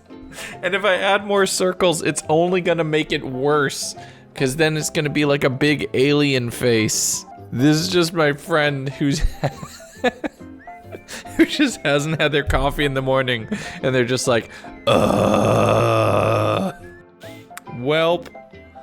On that note, let's prep for the next update. Pareidolia aside, I upgraded the item frame for my totem into a glowing one and then laid down and prepared for the next update. Minecraft 1.19, the wild update, was the most modern at the time that I started recording this video. It adds the deep dark and the warden and mangrove swamps, frogs, and allays. And you know which one of those we're likely hunting out immediately. Okay, so we're in my modern installs, which means you can zoom into me now. This is finally a thing. We have connected textures, so the windows look better, but the thing I'm actually excited about is, let's turn on shaders. It is really wild to see what is very old terrain lit in a very modern presentation with modern water and everything else. First, I want to know why I'm losing frames, because that should not be the case. I'm like below 60. I want to see what it looks like.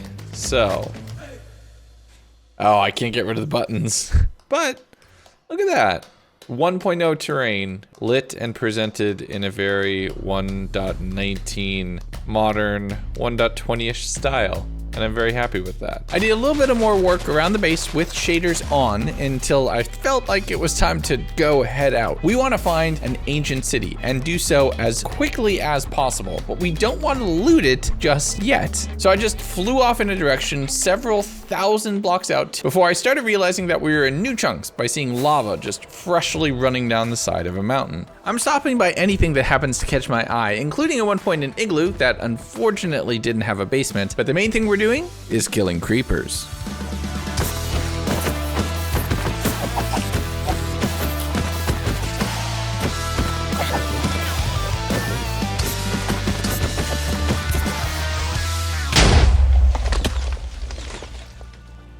with my rockets replenished, I dove down into a deep, dark descent, finding a deep dark, which eventually led my way towards an ancient city. And I'm trying to play this one big-brained. Okay, here's the play. We're gonna loot like half of this right now. We're gonna get a warden spawned. Then we're gonna get out of here, and we're gonna come back when armor trims are a thing in the last 5 days.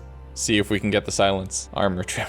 We're just gonna fly in over there, grab those chests while the shriekers run, and then just book it out. That's the plan. Admittedly, not a great plan, but this is the plan. Caution to the wind, I dove down and immediately started looting chests, only getting through 4 of them before a warden spawned, chasing me up to the surface, where I flew to the sky. I had gotten some decent stuff. I didn't actually check until I was out of harm's way, realizing I had gotten a Swift Sneak book, which was huge. But there was one other thing that I wanted, and the goats were gonna give it to me. The first one might not have been promising, but horde number 2? Yeah, horde number 2 was S tier. Oh, it's the good one! It's the really good one! This one's my favorite.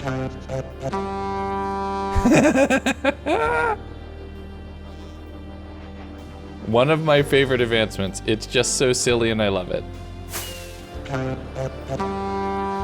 Yes! With another advancement collected, I wanted a shortcut here in 1.20, so I built a nether portal, recorded the coordinates, and flew back towards spawn, using a little bit of Sculk amongst all of the other nether blocks to further decorate and create some detail around the portal. From there, I rocked out to some music that I'm throwing my editor's track on instead. Go follow him on Spotify, he deserves it. Before heading off in another direction, just seeing what else I could find. There was more massive caves that I was able to dig into, finding an amethyst instead of the deep dark, and a few diamonds, which is way easier with shaders on, and you can make them glow. But I couldn't find any bamboo, despite how many jungles I had flown over, and that was the last thing I definitely wanted for 1.20 that I could guarantee, since cherry groves would be kind of hard to find. I did some trick shots in flying through the deepest caves and admired the highest heights. Yo! Oh, there's absolutely something good under here. But also, oh wait, oh, I've been here already. This is a village. Yes, I've been here. Are all the older villagers gone? I think they might have been deleted somehow. Oh, no, you're here, hello. Oh, but you're a new villager. Put it in perspective. Do you remember how far away this felt? Remember how far away that village felt when we were here 50 days ago? And now it's like, it's just 50 blocks over that way. It's wild. It really, really puts things into perspective once you get in Elytra. How small the world can feel, or how big the world feels before it. While musing about relative distance, I was throwing down a little bit of deep slate to continue with the natural decorations around the base for doing a little bit more wool shearing the following day, because I'm gonna prepare for a deep dark raid the second it rolls over to 1.20, and doing some enchanting on a fishing rod in order to catch a pufferfish, which I did on cast number 2 to get some water breathing potions, because I think you can guess it, we're going for all the trims. And with that, it's time for the last 5 days, and I'm going to be completely honest. It will genuinely be my very first time playing 1.20. So let's get started. And we've arrived at our destination. Minecraft 1.20, the Trails and Tales update, adds bamboo blocks, cherry wood as well, chiseled bookshelves, but archaeology, something we had seen almost 2 years earlier and far better than the original design. Because with sniffers, suspicious stand, and armor trims, there was so much more to it this time around. I logged into the world and it's time to go right away. We headed through the portal and back into the Nether, which not all my mods were updated, so I once again have Nether fog, which made navigation just a little bit more difficult. I did eventually find the portal, ending up on top of the mountain, diving in, and this time taking the deep dark much more carefully. I'm throwing wool around all of the chests, and on my second one, well, just watch. Oh! Yes! 2 chests, that's all it took. That is the rarest armor trim in the game in 2 chests. That's too good. But I continued looting around, getting both of the ancient city trims within a half a dozen chests or so, and no shrieker alarms. That wasn't until the very next chest when I got a shrieker alarm. Actually, wait, no, I got several because, and once I had one, I thought, you know what, why not just spawn another warden in here, no big deal. So I flew away in a panic heading up the mountain, and something was weird with the sound because I could hear the warden way too high up. Going into day 97, where I flew out over the ocean. Now I was originally going to take on that very first monument all the way back in the 1.9 chunks, but I figured it's here and I could save on travel time. I dive on my way in, being able to mine enough blocks to be having a direct route to 2 of the 3 Elder Guardians before the mining fatigue even kicked in, just taking them on face to face. I normally like to use a trident or a bow to be able to do this, but we're just going stabbing, and I did pick up the Tide armor trim. I sailed out of there, heading back towards land, and made my way towards a giant taiga biome, which is one of the places where you can find a trail ruins, but all I was finding was amazing terrain. Oh, this is so good. Hey, this map, this very glitchy map, will be available for you all. If anyone makes a build here, send it to me. Because I want to see what you can do. There's the coordinates. Show me what you got with this space. This map will be available on my Patreon. I would love to see what you all can make with that. Nearby to that was a village, and it was getting late, so I figured I would just stop over there. But as I was walking around, I saw the top of a trail ruins, something I haven't even found in my main hardcore world yet. So I had to spend some time killing some chickens, grabbing just a single piece of copper and smelting that up to make a couple rushes that I could take that on the following day. But that did require clearing the area of several dangerous mobs throughout the night. Once the morning came though, I had my first experience taking on this little minigame inside of the world. And it does change the way that you think about working with gravel, because gravity is now your enemy. Whereas before you just hold your shovel in one place to clear out a whole spot. I was able to get several pottery shards and a couple pieces of armor trim as well. But the funniest thing happened when I uncovered this loom in the middle of the ruins and then had a friend come up and say, oh wait, yo, that's mine. Hello there. Oh, no way.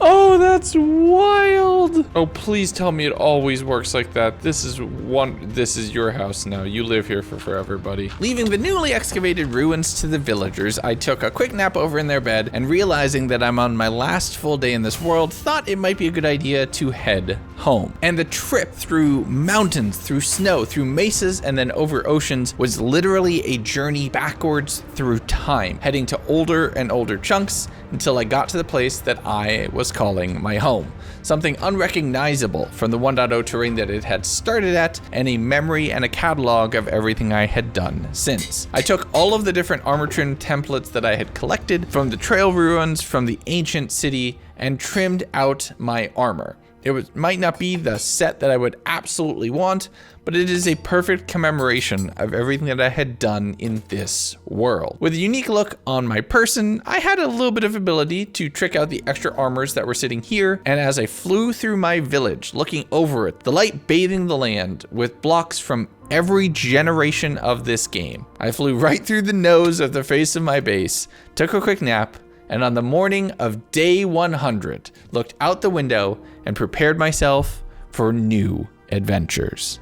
He's revisiting his steps. Not exactly, no. He never returns to the same reality. His jumps are never a second attempt, always prompted by our siblings or ourselves, and yet, here, a reoccurrence. This is definitely new. To retrace his steps through history itself into my domain. This time, far more efficient, abusing the tricks and mysteries of time past to become his strongest self. I would be almost proud if I were not so offended at the incursion. Still, it warms what little of my heart is left to see our brother so deftly navigate a reality and to make it his own. I must say, I envy him. After so long in this cage, I understand the appeal of experiencing these worlds firsthand, not merely reading of his exploits. No matter. It'll be our turn soon enough. If you've been playing Minecraft for a long time, this image probably hurts. But I have news for you. Now it's real. Yes, the Aether has been updated, and I'm going to survive 100 days in this adventure, taking on all of the different bosses, exploring everything that this dimension has to offer, and getting into some trouble along the way. Come back! Come back! Why is the pig running? And I'm gonna be honest, this is probably the most cracked 100 days I've ever recorded. So if you want to discuss it with my community, come join my Discord. We have an awesome community there with some really big things coming soon. So I don't want you to miss out. But let's get started with my adventure through the skies. Day 1. I spawned on the side of a snowy mountain at the top of this dimension, but barely scratching the bottom of the places that I would go in time. Quick little trip over, I consumed the tree, converted that into a pickaxe, converted that into stone, into a little bit of coal and iron, and then saw some ghosts just chilling around with bows. Something tells me I probably shouldn't head that direction right away. But as I headed out to go get a little bit of wool and food, sorry my sheepy friends, my luck kicked in immediately. Okay, I know what you're thinking. I know what you're thinking. I know what you're thinking. You live. My editor is never going to believe this. Get in the boat. I don't know how this keeps happening, but it's very much on brand. So with a pink sheep secured, I killed some absolutely massive rabbits. I would explicitly need rabbit hide, made myself a little bit of snack and a sleeping bag, and camped out under the stars. Day 2, I made a mark on the map so I would know where this sheep was for later, and then headed out, finding some holes in the world, which we will fix in just a little bit, and looting an abandoned nether portal, which had some basic armor, golden apples, and a little bit of food. Nearby was a villager's home who had some pretty cracked trades, but nothing I could get to this early in the game. But that didn't stop me from a little bit of breaking and entering and robbery. I'm sorry, you know, I'm the main character here. But I found my way towards the ocean, seeing fish flopping in the distance, grabbing a little bit of coal so I could be able to make some torches and secure a space, and then continued running around. I made my way, doubling back through another mountain range, finding some emeralds in the distance. Those would definitely come in handy. Where I slept on the side of the mountain, time to hit the beach and do something about my grumbling stomach. I did a little bit of axe fishing to shore up my food reserves, cooking that on a campfire because coal is extremely limited right now. But I had gotten this magical green dust, and this is one of the cool core mods of this pack. This is Inferium. Using this, I can grow anything, really, from growing trees, from essence to making diamonds or emeralds, and some really OP armor and weapons. This is going to be the main way we're going to survive and thrive in this 100 days, so have you heard of gardening? But all of that is more for the mid-game. We're still in the primitive era right now. I made my way over the hill with a bit more food, seeing some black sails in the distance, and yar, there be pirates. There's spawners in the water too, so I can't just attack the boat from underneath. I had to be pretty careful here, and it got hairy pretty quick. Oh, you've got to be kidding me. Oh, there's three! 3 with tridents right there. We need to go get the stuff for a shield. I went and I checked and I didn't have enough iron, so I slept on the coast right here, thinking I would take on the ship the following morning. The problem was the murder dolphins who were chasing me, and they were scary. On second thought, maybe we come back here later? The whale killed it, but I kinda don't want to risk it. So I headed out, running around to yet another boat, this one a little bit more positively populated, finding a few fishermen who were more than willing to allow me to take one of their rods and get myself a little bit more of a snack. I fished throughout the day, fixed the little bit of water that was stuck in their boat, and slept here. The next morning, I guess they thought I had claimed the boat now? No, where are you going? Oh no, they've abandoned ship. So I headed back over onto land and bullied a few moo blooms into becoming a little bit more normal cows. I made my way over yet another mountain range. The spawn is very snow-capped, going and killing a few flying fish to make myself some little water yeet boots. I don't have a better name for these, but the swimming animation that they cause is absolutely ridiculous. You probably recognize it from Sneeve back in the last scenario. I saw another nether portal, grabbing a few golden axes and the blocks from from up top, thinking that maybe I can try casting a portal here, but there wasn't any lava. Yes, I am trying to speedrun to the Nether so we can get to our actual proper dimension. But as I kept swimming along, I saw yet another ship, this one potentially crewed by something dangerous, so I slept on the coast going into day 6, where there was a little bit of lava nearby, and I tried making a portal and then kind of biffed it. So, all right. I'm embarrassed. I headed over towards the ship, hearing the whir of some pillagers, knowing that this could potentially be a little bit dangerous. I dug into the bottom of the ship, breaking a spawner, but not before one Vindicator spawned, hitting me for almost my entire health in a single go. That caused some stress. But I made my way into the belly of the ship, using a fishing rod to try to pull the mobs up on the deck into a position where I could go ahead and stab them in the ankles. I used a little bit of iron to make myself pants and a helmet so I'd be a little bit safer, and a shield that I could block the different crossbow bolts, but it was still doing some decent damage, and I'd have to jump into the water occasionally to avoid from getting pin-cushioned on all sides. It was a tedious game of whack-a-mole, and I'm the mole this time, but moles can also dig. So I broke the floor underneath several of the different archers. Not sure why they weren't running to try to corner me. They stood pretty still, which allowed me to create an opening, making my way up to the deck, blocking arrows with my shield and axing them in the face to clear the deck and claim this ship for myself. I am the pirate now. I put down a few furnaces and the campfire, cooking up different foods and everything else that I would need to be able to survive for a little bit longer, when a blue moon rose, and I'm starting to feel a little bit luckier. But my pockets are already very full, so I dumped a lot of what I had found up until this point into the barrels on the side of the ship, made myself a little rowboat to be able to head off, and I was going to sail back to land before I saw a few skeletal swordfish patrolling in the water around me, and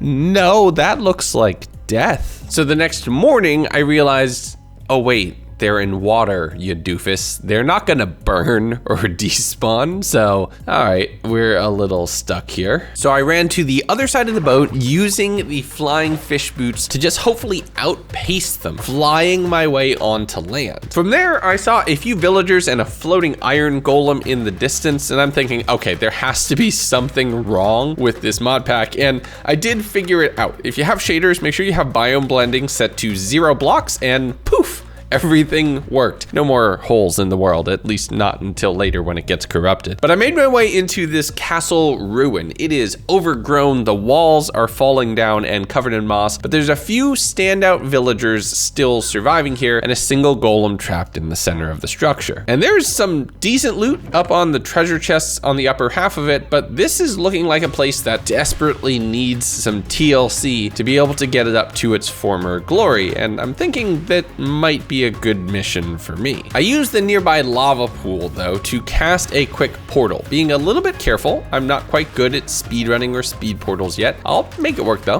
one step at a time. But I lit it, and within a single week, I was off to the Nether, the fastest I've ever done it in one of these 100 days. I immediately spawned in with a fortress surrounding me, and this thing is way bigger and more dangerous than what you know in vanilla. It also had my first diamond just sitting in a chest, so that feels good. I made my way around the bridges, fighting off any mobs that were attacking me. While I will need stuff from this fortress, and I will get it later, the main thing I'm looking right now is a very low-hanging cluster of glowstone. I did find a blackstone pyramid in the warped forest that was nearby. Digging my way in and knowing that it's trapped, I headed under, popped all of the TNT, and then grabbed a decent bit of loot from in the chests, including some swords with looting. That would definitely come in handy. As it rolled over to the next day, I did find a warped version of a jungle temple, where after breaking the spawner inside, I found a ton of really good loot and some harming arrows from all of the dispensers, and that is probably the biggest pull from here. This immediately made me very dangerous at range, and I already had a bow, so I'm feeling pretty safe for being in the Nether on day 8. I made my way across a few areas where the Nether narrowed, getting to a cluster of glowstone that was relatively low, breaking all of that and throwing it in my pocket because it would be essential for the next step of my journey. I also grabbed this solely chromium ore, which gave me soul dust, which is a whole nother thing from the mystical agriculture mod, which we will get into. But I grabbed all of the glowstone that I could, throwing a little bit of the gold that I had to some nearby piglin friends to see if I could trade for leather or a few other just useful scraps right away. But my pockets are so immensely full that even if I got anything good right now, it's not actually going to be able to be carried. So I made my way back towards the portal and then warped back to the overworld, thinking, since it's raining, any port in the storm, right? I set up camp underneath the small area that was covered from the rain, just throwing down a few chests and dumping my pockets into it, and fighting the fact that I can't shoot seagulls. They're somehow immune to arrows. That feels overpowered. But I made myself a clock thinking that I could potentially store it in one of the different bauble slots. That's a no-go. So I jumped into a bed going into day 9. I started the day with just cleaning up the castle a little bit more, including finding a ton of squid ink floating in the ocean around it, just casually drowning a little bit. There were a few more massive rabbits around who I was able to kill for more rabbit hide, which I was able to convert into a backpack. Or at least I would if I had iron. So I dove underwater, seeing a sunken ship and a trident drowned in the distance, and luck continued to be on my side. Yes! Trident. The chests were pretty great too, with a lot of emeralds, iron, and lapis inside. And once I got back to the castle, I was actually able to make the backpack proper. But on day 10, it's time to get started into farming. This would be huge for me in the long run. I did quite a bit of research into the mod itself before making my first few inferium seeds. And this is gonna be the main way that we're gonna make progress here. I planted everything I could down, both the magical and non-magical crops, scarfing down whatever was in this bowl.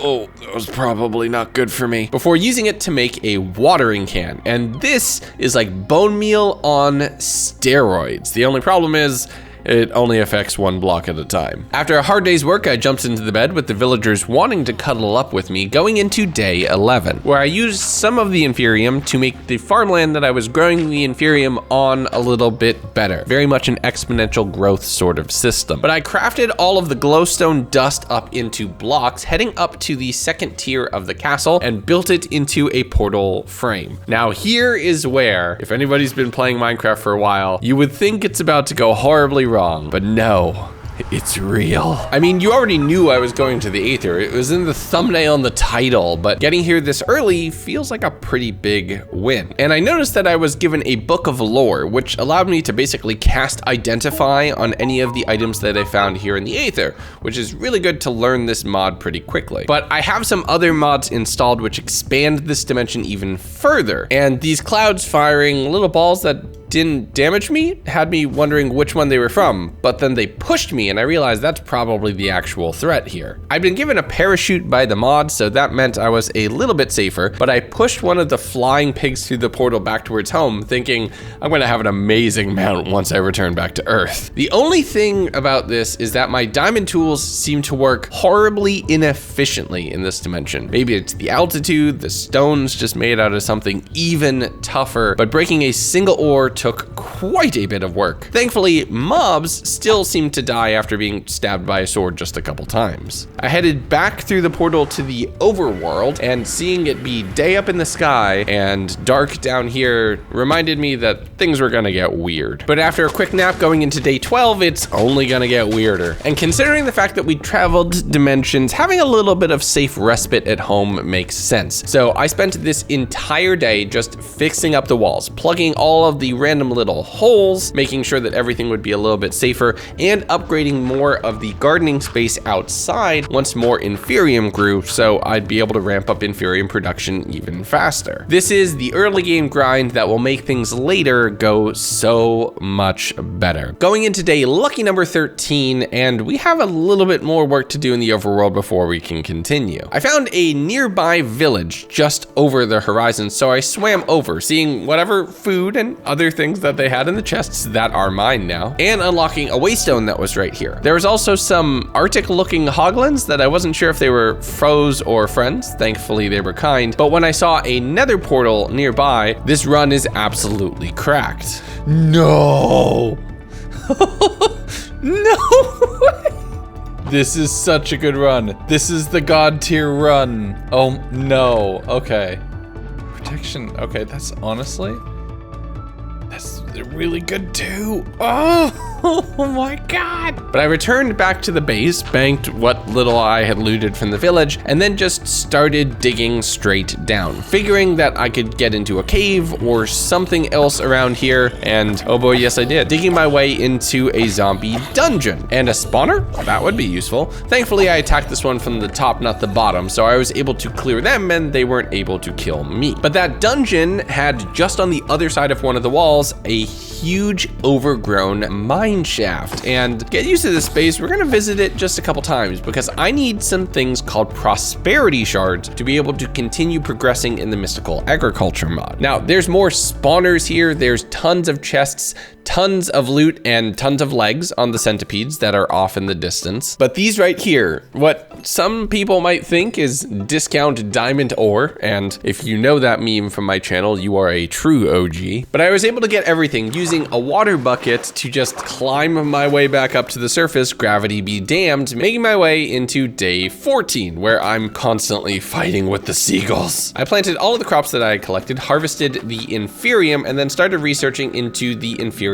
ingots. But I still needed some diamonds to be able to make more progress, so back down into the mines, this time with a lot more torches in my pocket so I could secure a foothold. I found yet another spawner, having all 3 of the dungeons right here close by, continuing to dig along, finding yet another, more prosperity ore, which was really starting to bait me thinking that it was diamond again, and fought off some children and adults who were all looking for my autograph. My sword unfortunately broke as I was working and continuing to mining through for basically the entire day. So I switched to axe PvP, dealt with creepers to do some bonus mining, and mined up some diamonds, which I would need to be able to continue to my next step. I actually want to grow diamonds a little bit later if I can manage it, one of my main goals for this run. So only a few right now is basically angel investing. I made my way back up to the surface, finding a visitor at my castle, and one of the challenges is to pick their backpack, but I don't exactly know how to do it. I kept trying to access it from behind, which only seemed to upset their llamas, who just mystically fell asleep at that point, but somehow I wasn't successful. I used the diamond to craft up some mystical fertilizer and then used that with the inferium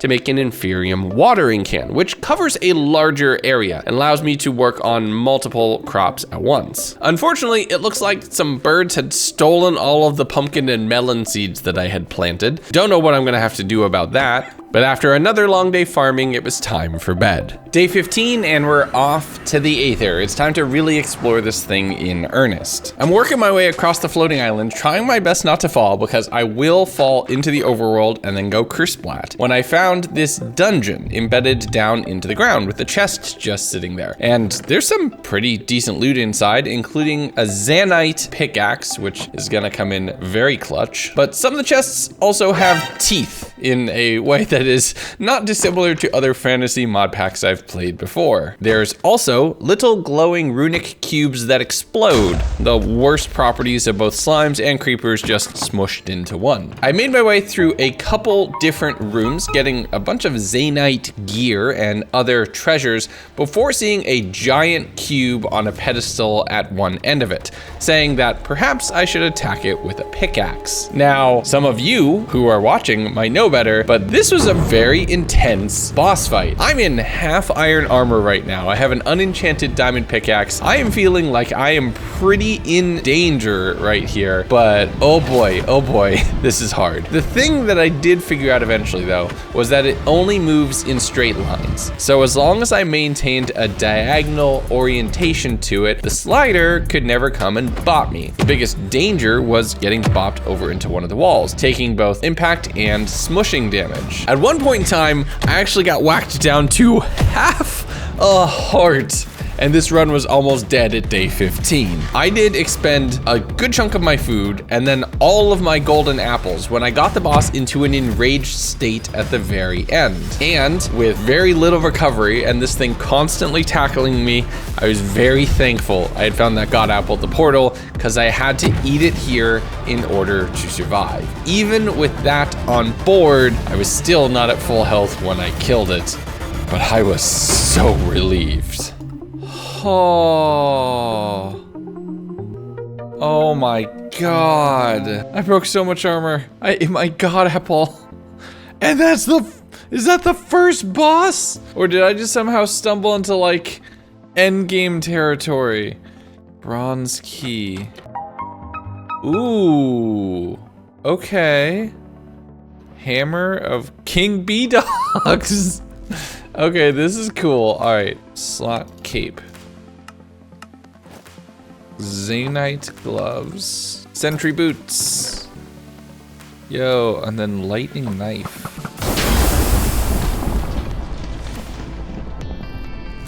Oh, that's so, did I waste all of those? Oh, you literally can't make them. Oh, figure out what that stuff does later. Okay, we need to go home to see what gives us that, because that's good. Wait, no, this does something. What does that do? Okay, hold on. Shoots heavy projectiles, it said. Actually held this hammer. Heavy projectiles. Seagull.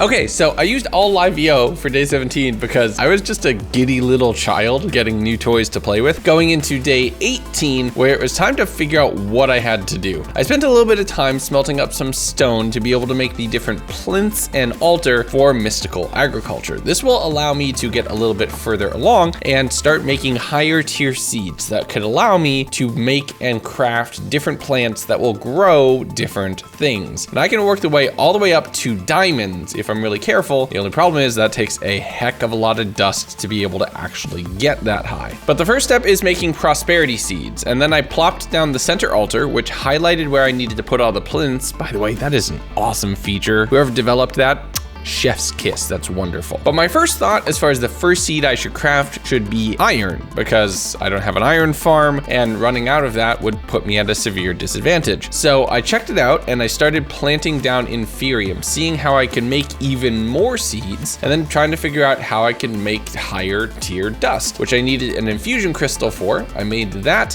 and then I start combining the inferium into prudentium, and then it goes and it goes and it goes through different colors. So day 19, I used that prudentium. Instead of prepping that for higher tier dust, I invested that into the farmland itself, which allowed the plants to grow a little bit faster. And I'm playing around the hammer, which absolutely yeets things when you hit it with the projectile. I'm having a lot of fun. I made even more inferior farmland, and I set up an altar from the Aether mod, which would allow me to repair and enchant things by burning those yellow crystals that I had found. So I'm able to use that to repair my pickaxe instead of having to wait for mending. Very, very useful. The only problem is it only works on vanilla and Aether stuff, nothing from other mods. The next day though, we're covering multiple different forms of magic. I have whatever the Aether magic is, we have the infusion, and now we need good old fashioned runes. I headed out to kill any cows that I could find relatively close to the base in order to harvest more leather. Horses die too, they drop leather, everything must go. I'm able to use my flying fish boots to be able to cover a lot of ground very quickly across the lakes and oceans that are surrounding the little continents right here. And I found some inferium essence just sitting in the stone, so that's definitely gonna be useful as well. There was another little ruined structure where I was a little jumpy, it was late at night, and this villager just ran up on me, officer. I'm completely innocent here. Before grabbing a little bit of gunpowder and other things from their structure, they ran away from me. So weird. I started swimming along, seeing another pillager ship, which looked like a little big and a little more than I was ready for right now, before ending up back at my continent. And look at the little pigs, they're so adorable. But I used the leads on sheep and cows to be able to lead them back towards home, sleeping in the middle of the field and spending the time leading them all back towards their brand new forever home on the morning of day 21. I made some quick little pens to throw the animals in there right now, splitting them up and starting breeding, getting the parrots and the bats. Oh wait, this isn't an AA video. For heading back over towards the farm, upgrading more to prudentium, and now I'm feeling a little bit better. I'm harvesting sugarcane for paper while gardening that as best as I can, noting that if I upgraded the watering can again, it would go to a 5x5 area, but I need the actual dust for iron seeds before I can invest in a better watering can. Kind of bottlenecked right now, but that will open up in time. The next morning, I looked into what I could make as far as better tools to make the dust harvesting go a little bit smoother, but I also worked on some aesthetics, putting down some wood in the area to make the infusion pedestals just look a little bit better. Getting all the way up up to diamonds is gonna take a while, so I looked at other ways to be able to get it from different structures or treasure chests. Shipwrecks looked promising given the amount of water around me, but I did head down briefly to look in the mine shaft because these little cobblestone caps on the ends, each one can be filled with a high number of a random ore. There's a few that are iron or coal. Diamond is possible, but rare. It was still worth a shot though. But as I was working, another blue moon rose, which meant I would feel lucky. So I thought, why don't I use that and go open chests? The luck value meaning I'm gonna get higher tier rolls on any shipwrecks that I happen to find, which makes me think I'm more likely to find diamonds. So I swam through the night, getting a bunch of emeralds, getting a bunch of iron, a treasure map at one point in time, which did lead to 3 diamonds, which was great, and a whole lot more iron than I needed at the moment. So I just kept swimming around. This was my strategy, and it was working. I thought I could tackle another trident drowned, but didn't get anything there. But I did swim up on another ship. This one populated with skeletons, and they were taking a lot of axe crits to kill. So it told me that I needed to be very careful about this one, tunneling my way through the lower levels to be able to get to my first chest, and the different spawners blocking that off. There's a ton of coal and gunpowder, all the things that I could use to power my industry, but none of the treasures that I was looking for, at least not down here. So I climbed up a nearby iceberg and then jumped into the back of the ship, taking on what I can only assume is the captain, who had pearls and books just sitting in their treasure chest, which is gonna be awesome for me. There's also some enchanted armor, which is gonna come in very, very handy. And I dug directly above my own head to get yet another treasure chest right above me. But when I jumped back in the water, the amount of tentacles that were there was more than enough to tell me it was time to leave. So I did my bouncy, goofy fly fish swim all the way back to the village, noticing a bounty board here that I had missed earlier. Now these are basically little mini quests that you can complete to be able to earn treasure, reputation with the village, and emeralds, all of which I desperately wanted. But unfortunately, they reset on real world time, and I had grabbed a few, not realizing they expired seconds after. I'd have to come back so I'd have a reasonable amount of time to do it. The next morning, I started the day with a whole lot of inventory organization and optimization, because when I don't do this, y'all get angry. You get so angry. But the fact that the backpack is only 1 row of items is really limiting my mobility here. My treasure chest is pretty full, but I can't really put all of it to use. I was able to get all of the dust up to the orange level, which I think was tridentium or something like that. I definitely won't look it up in the notes, because when I mispronounce things, it's total comment bait and you all always fall for it. But I did craft up my first set of iron seeds, which is gonna help me a lot. But just before I hit the button to actually make those seeds, I had a bit of a second guessing myself. I had well over a stack and a half of iron right now, and I'm halfway up to the next possible tier. Why don't I go for diamond seeds instead and just really go all out? But in order to do that, I need a lot more inferium, and unless I want 100 days of standing perfectly still, I need a way to auto harvest these crops. So I was able to invest most of the diamonds I had to make a harvester. This would operate in a 3x3 area in front of it and auto harvest everything. It's including and especially the inferium seeds. All I need is a little bit of coal to power it, and now this always runs. I took all of the red dust that I had made, reinvested it back down into even higher tier farmland, because yes, we're gonna go whole hog. We're not gonna go for iron. We're gonna make diamond seeds at the end of this thing, and that's just going to be amazing. Day 25, it's time for everyone's favorite gag of these 100 days where I mine obsidian for the first time.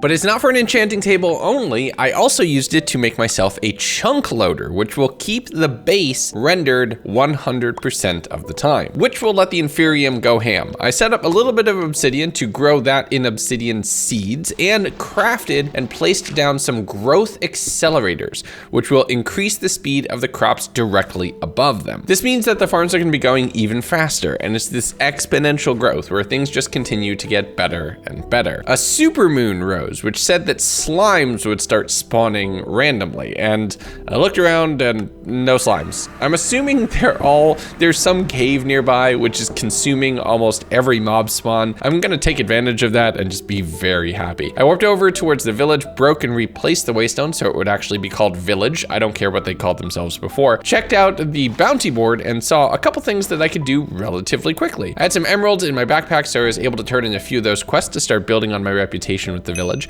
and then saw a couple others which I could do relatively easy. Some fishing and some chest boats. Yeah, I can cash that in. I ran back towards the base and did eventually see a slime on the coast, using the hammer to be able to break that just so I could get a few slime balls in case it was necessary for any recipes. But honestly, this hammer is so much fun, and just throwing things around the battlefield.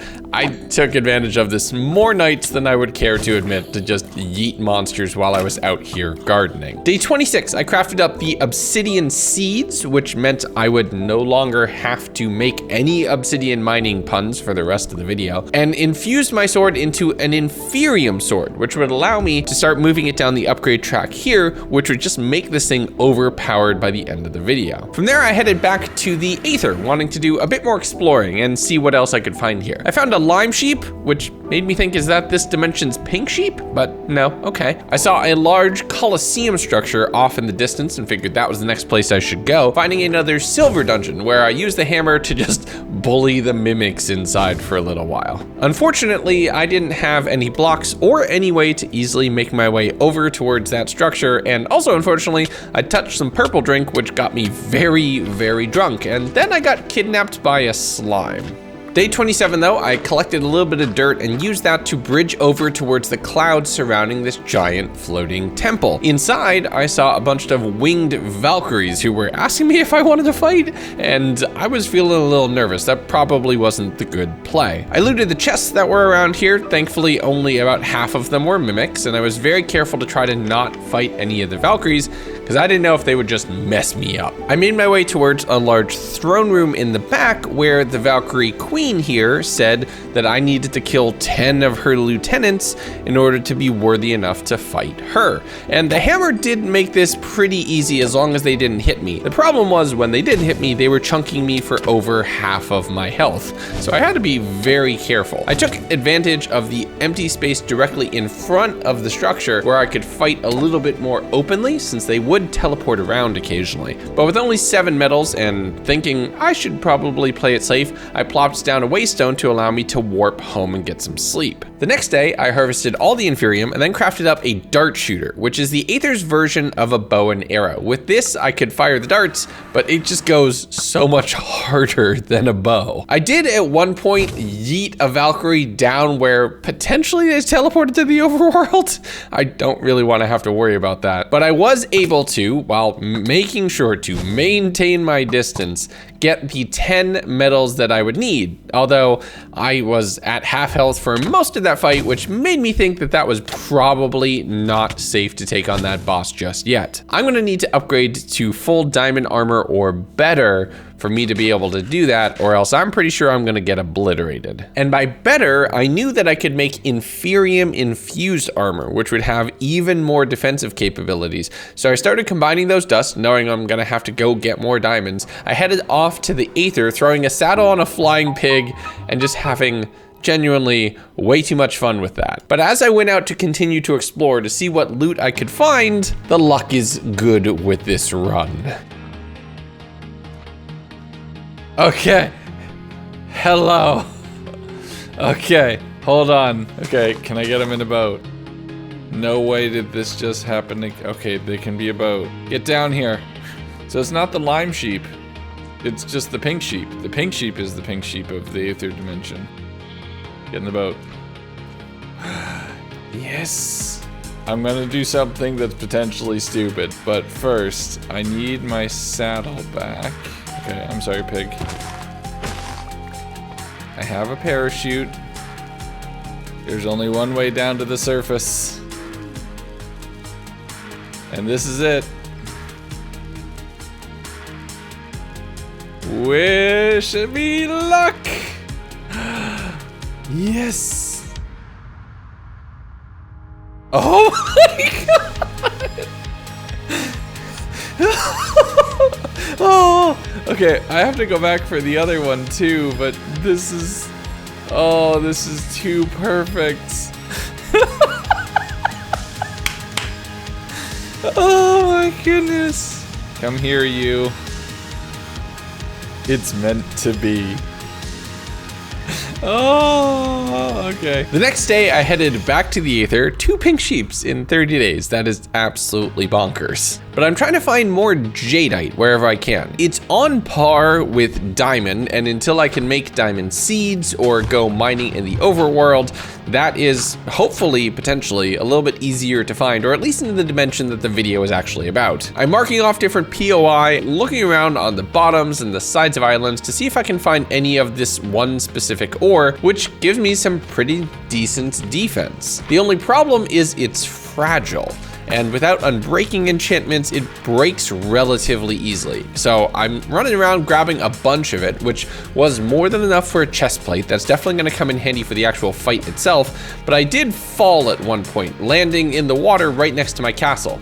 I warped right back over thinking, okay, I need to go get that saddle off of the pig because saddles are extremely rare, but it turns out the Aether actually makes a crafting recipe for saddles. So yeah, I'm actually doing okay here. Day 31 is all farming, genuinely. I spent a little bit of time making a seed reprocessor and then immediately upgraded that to the 2nd tier, converting a lot of my inferium into prudentium and then the higher tiers so that I can be converting extra seeds into more dust. And I farmed literally all day. Day 32, I'm doing just a little bit more exploring around the Aether, just trying to see what I can find on the central island, not having to worry about flying around on a pig, when I fell off and landed in the water on the opposite side of my base, seeing an underwater pyramid here. So I mined down into it, grabbing a decent bit of treasure from the different stuff around here. I mean, that's just a nice bonus find, right? I headed back to the Aether for what I originally intended to do, sailing off in another direction, finding this large fountain at one point with a little lake with a structure inside of it. I like the look of it, it's pretty cool. But I headed back over to the overworld, and flying with the pig in the overworld is just so cool. This is genuinely, I think, one of the coolest things I've ever done. I'm just flying on a pig. Who needs an elytra? I got my friend here. But since I'm here in the overworld, and I basically use the Aether kind of similar to the Nether, honestly, I'm flying back towards spawn, because now that we have a sky pink sheep at our home, we're gonna need to get our other pink sheep friend back home as well. But now that I was fully geared, armed, and armored, it made sense to go take on that structure that I had seen all the way back on day 1. It turned out the ghosts here were skeletons, which was a bit of a problem because, as I said, my armor is rather fragile, so the bow hits chewed through its durability relatively quickly. I did find some sharpness enchanted iron swords, but a map with a big X on it was one of the most interesting things that I had found. I didn't know what was at the other end, but it was something that I was definitely gonna go find. I have more saddles, so I'm just gonna leave you here. You though, time for you to come with me. But now it's time to bring the pink sheep across 2 dimensions back to each other. I leaded them all the way off to the water, got them into a boat, and then just sailed through the night. The whales were freaking me out though, and I was concerned that one of them was just gonna try to eat both of us. Thankfully though, they were friendly, and I think they might share the dolphin AI, but we're not gonna get too into that. As I made my way to the base, slept so it would be morning, and on day 34, I brought the family together. Look at that.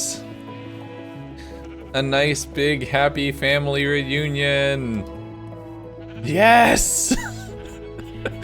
Some things just are constant, including the arrow that's in my eye. Oh no, it's only stabbing me in the shoulder, it's fine. I used the altar to repair the jadeite chestplate. Unfortunately, I had lost the helmet when it broke back at the ghost house, but unfortunately, my sentry boots couldn't be repaired in the altar, meaning that I was only gonna be fall proof for a limited amount of time. I upgraded the last little bit of the farmland patch, looted through all of my chests, and then just called it a day there. Day 35 though, we are still desperate for diamonds, and since I really don't want to do a massive mining montage at this point, I was feeling like I wanted to take on a structure. And you know what has a bunch of diamonds in it? fortresses, especially this upgraded fortress that is part of this mod pack. So using my Inferium tools and armor and just taking on the different parts of the structure, I'm looting all of the individual chests, just making my way across all of the bridges and finding some okay stuff. It's a lot of flint, a lot of coal, a lot of armor, but nether wart and gold, always a plus.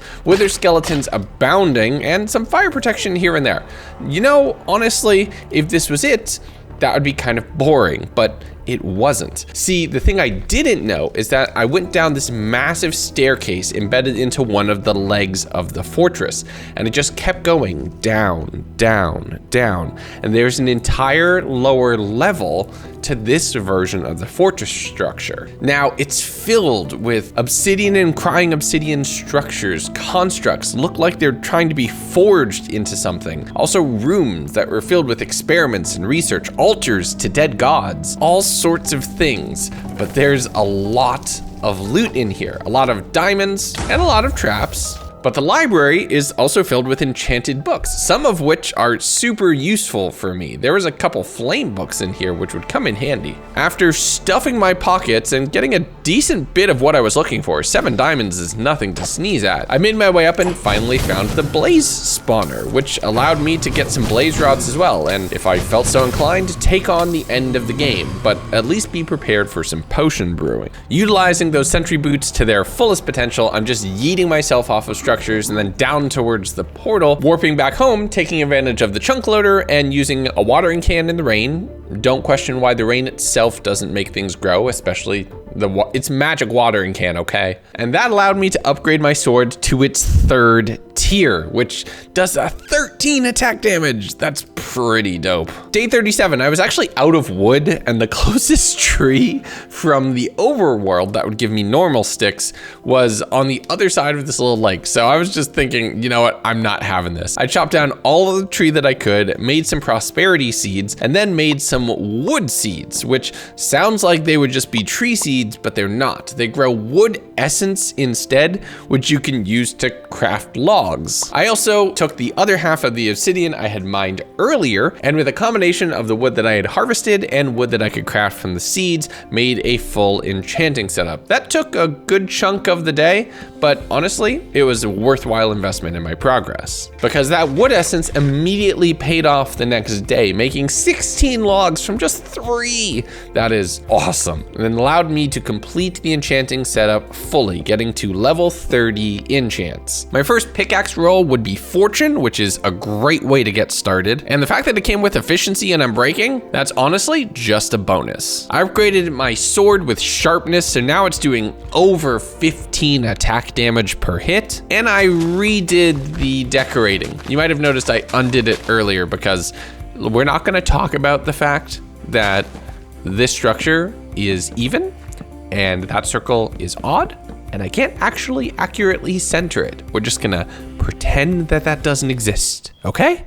Okay, great. I don't want to see any comments about how it was off center. But I did the best I could, given the fact that, well, the thing that we won't talk about was happening, and a harvest moon rose later that night. Thankfully, harvest moons also apply to the inferium crops, so I did spend the entire night gardening, getting a ton of different wood essence and inferium, and upsetting a few endermen by making eye contact, but I can crit them out in 2 hits with this sword. It's honestly kind of overpowered, and we're just barely getting started. I started day 38 by doing some trick shots with that new sword, and it is working very well, crafting up a lot of the wood essence into over 2.5 stacks worth of spruce logs. You can actually make all the different woods by depending on which shape you craft the wood essence into, which is going to be wonderful because I want to repair the 2nd floor of this castle to get it up to its former glory. If this is where I'm going to live, I want it to look good. I spent all day just improving and renovating the base, making it look a little bit more worthwhile, and we're not going to talk about how that infusion pedestal doesn't actually go centered in the thing. thing. We'll move it later. But after I threw down all the lanterns and took a quick nap, all of my villager friends are a little bit better, and it's time to teach one some magic. I got them stuck in a hole, and then while standing on the lectern, kept breaking and placing it until I got the enchant which I wanted, and you know what it is, we're looking for mending here. I was able to get that locked in after not too much time, but it is rather on the expensive side. So I did trade in some paper just to lock in the enchantments right away, and I headed over to the village to see if there was any quests that I could take on that could earn me a quick buck. Unfortunately not, but I did take one that would allow me to increase my reputation with the village a bit more. And then Minecraft crashed for a while, but it's okay. Everything's fine, don't worry about that. But I set off swimming through the ocean nearby, looting what I would assume is a drowned spawner underneath the water and a nearby portal, grabbing some obsidian and gold before sleeping right next to it. On day 40, and I can't believe we're 2/5 of the way through this thing already, I made coast on a pillager camp, the purple tents reminding me from the end of the Dawncraft 100 days that this would be a very shooty kind of place to be. The thing that I think though is my Inferium armor makes me a little bit harder to detect. You'll notice that mobs aren't aggroing on me as immediately, and it sometimes requires me attacking them first, which is definitely a plus going into a very busy space like this. They would set up a firing line, I would set them all up so that they'd end up shooting each other, and then just clean up the stragglers, looting all of the chests as I went. Right nearby to that pillager camp was a village where I immediately ran in and stole everything that wasn't nailed down. Am I the pillager now? But I followed the map that I had found in one of the chests, which led back to the pillager ship I had seen some 20 odd days earlier. And there was some decent stuff in here. Once again, the crew was rooted in place on the actual bow of the ship, so I was able to sit inside the captain's quarters and just continue sniping from there. I'd occasionally have to jump off and reset, but using a shield and working my way from one end of the boat to the other, I did eventually clear it, at the cost of my chest plate and my helmet as well. But it's okay. The loot that was inside of here was gonna definitely help me get upgraded. The only problem was I'd need to get out of here alive. So I waited until the morning to just do my little bouncing on the surface of the water flying fish dance all the way back over to the village, where I turned in a few of the quests, checked for some new ones and didn't find anything, going home and crafting up a lot of the diamonds into armor, making myself and enchanting a diamond helmet. I threw down a few of the pirate ships, made up some more of the Inferium dust, upgrading that several times to get my first blue dust, which would allow me to get towards crafting diamond seeds. But on Day the Meaning of Life, I need some resources from the Nether for me to be able to actually take this on any further. So I headed through the portal, making my way over the basalt deltas, seeing a flaming cow. They're just chilling though, we're friends. Any Endermen I saw were immediately stabbed and turned into pearls. Any soul sand that I found was what I was actually here to collect, and the wither dogs, that was sad to kill those. I did see a bastion in the distance, and feeling powerful and enraged, used the one ender pearl that I had gotten so far to pearl in, stab the piglin brute in the throat, and then immediately loot the chests on the top of the structure. There were a few diamond tools there, which was awesome. I was lacking in a few of those, and some other goodies as well. I ran my way back out since I could just jump off with the sentry boots, trapping a piglin inside of a hole and just throwing them a bunch of gold, getting hot tourist destinations, which is nice, but I let them cook for a little while, getting a bunch of different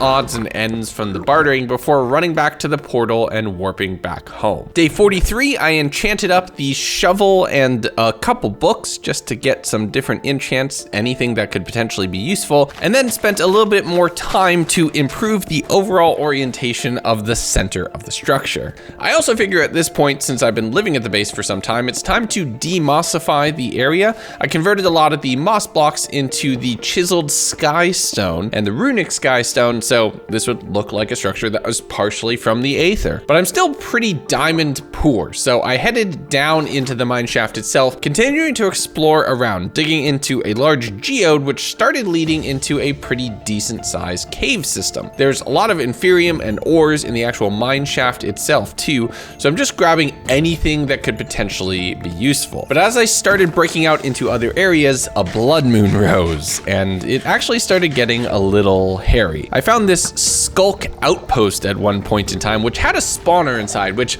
honestly feels like cheating. Those two don't go together. But I was able to take out the skeletons and found some diamonds just hovering around. Oh, actually, it's worth noting, at some point in time, I fixed backpacks. I thought that there'd be some way to upgrade them, but instead it was all config based. So I changed the backpacks to be 3 rows. That'll be in the mod pack, which you can get. Download link is in the description, by the way. So I figured that was a nice, fair balance. You can change it, and I'll show you how. There will be a video on my second channel on how to do that. But even with that extra storage space, my pockets are starting to get a little full here. But that didn't stop me. It was my first big caving session of the full 100 days, so I wanted to keep going. I'm grabbing any prosperity shards, diamonds that I could find. The inferium dust, though, mining that out is honestly, since I'm still very early game in the farm aspect, doing really well to supercharge me. I did make my way into a massive cave system that was filled with mobs that I think confirmed my idea that all of the mobs were spawning underground instead of up on the surface. There was another one of those Sculk outposts that I had found, this one filled with spiders, as if my two fears didn't need to get any closer together. But I was getting a ton of loot here, and this made me feel like I was making good progress. Right as it ticked over to day 45, my pockets were fully full, so I just mined straight upwards, breaking my way out into the surface, and then going back, harvesting the crops, cooking up some potatoes since I was completely out of food once again, and then just dumping my pockets out. I made a full set of full diamond armor, and then just started upgrading all of the dust, getting into multiple of the blue dust that I would need for my first piece of supremium. And this is where I realized how expensive some of this stuff was. Okay, so we were mining for 3 days, and we picked up almost all the inferium we could find, and it made two supremium, which is only halfway to be able to make a diamond seed. This is intense. I mean, come on, think about it. We're gonna be able to grow diamonds on a plant, which honestly feels super powerful, but we're only halfway there. There's still more work, which honestly I can respect. I used a bit more of the inferium to upgrade my diamond chestplate to inferium, which then allowed me to make a set of diamond pants, enchant that, and as I was taking a quick nap, go into day 46, upgrade the pants to inferium as well, and now I'm half in green, half in blue with a pair of angel boots on, and this is the weirdest combination of armors, but I'm actually here for it. I was able to combine up more dust to make 1 more supremium, so I'm very close to there, and then I used the altar to enchant a bunch of the darts by cooking more of the ambrosium. And if I'm mispronouncing these, just hit me up in the comments and boost that engagement. I suck at reading words sometimes. And on the morning of day 47, all of my work finally came to its culmination. Yes! Okay, we can craft diamond seeds now. We can grow diamonds now. That lets us grow diamonds. Yes. All right, let's get these enchanted up. Since I can now grow and craft diamonds, I crafted up a few, which allowed me to craft some prosperity gemstones, which allowed me to make the inferium to fully upgrade my armor set. And now I'm ready to take on a whole new level of challenge. Full set of green. Let's go. That challenge includes forgetting to record the very beginning of day 48, but we're off to the Aether and we're mining. I'm looking for the different ores that are available in this dimension to see what I can make as far as cool, unique weapons and armor. Mainly weapons, because my inferium armor is what I'm going to depend on for the rest of this 100 days. I found a continuum orb, which is very interesting. We'll get to that later, but I'm mainly looking for gravitite. It says that you can make this into a sword, that if you hit mobs, they fly up into the sky, which feels like a really useful thing. I found more zanite, but no gravitite, and I went strip mining through the bottom of this map and the bottom of this sky island for quite some time. Found a lot of everything except the one ore that I was looking for. The next day, when I returned to the Aether to continue my mining search, well, I'm just gonna cut to the live VO for a bit. Wait. First off, there's a pink sheep over there. No shot. Okay, hold on. I think I see a pink sheep, but is this it? Is this it? Please be it. Yes, okay. Did I see what I think I saw?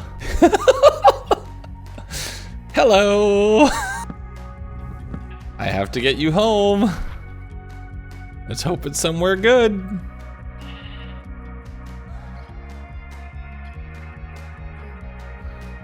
Oh, okay, this is easy. I cannot believe this. I cannot believe. Wait, why are they chasing me? Please don't tell me they're aggressive. Please don't tell me you're aggressive. Come on, you. Oh, that's right, you float. You're a balloon. There's 3. I love it.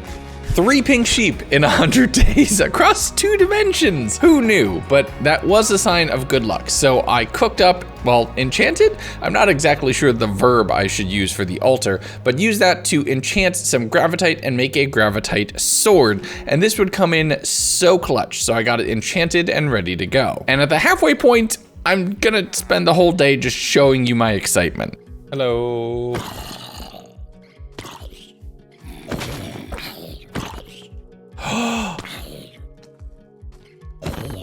It's a yeet sword.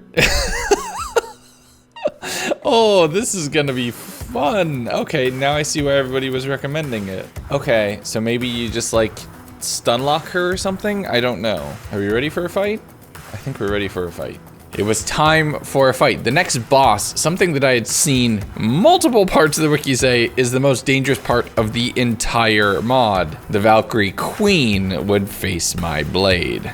Thankfully, the enchanted mystical sword was chunking the boss for a decent bit of damage. The problem I had though was she is relentless in her approach. My armor is doing a decent bit to hold the damage off, and I'm using a shield to catch whatever hits I can, but once she started summoning little balls that summoned lightning and were shocking me, I'm down below half health and she is just constantly attacking, giving very few chances to actually heal. And it was looking pretty bad until the gravitite sword came in clutch.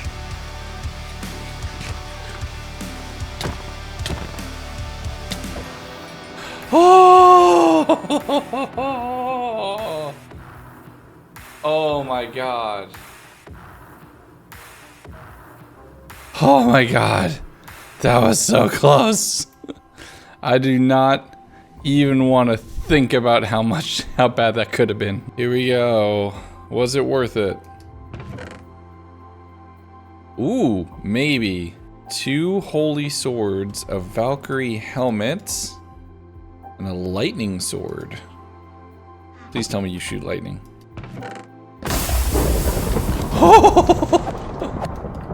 Oh.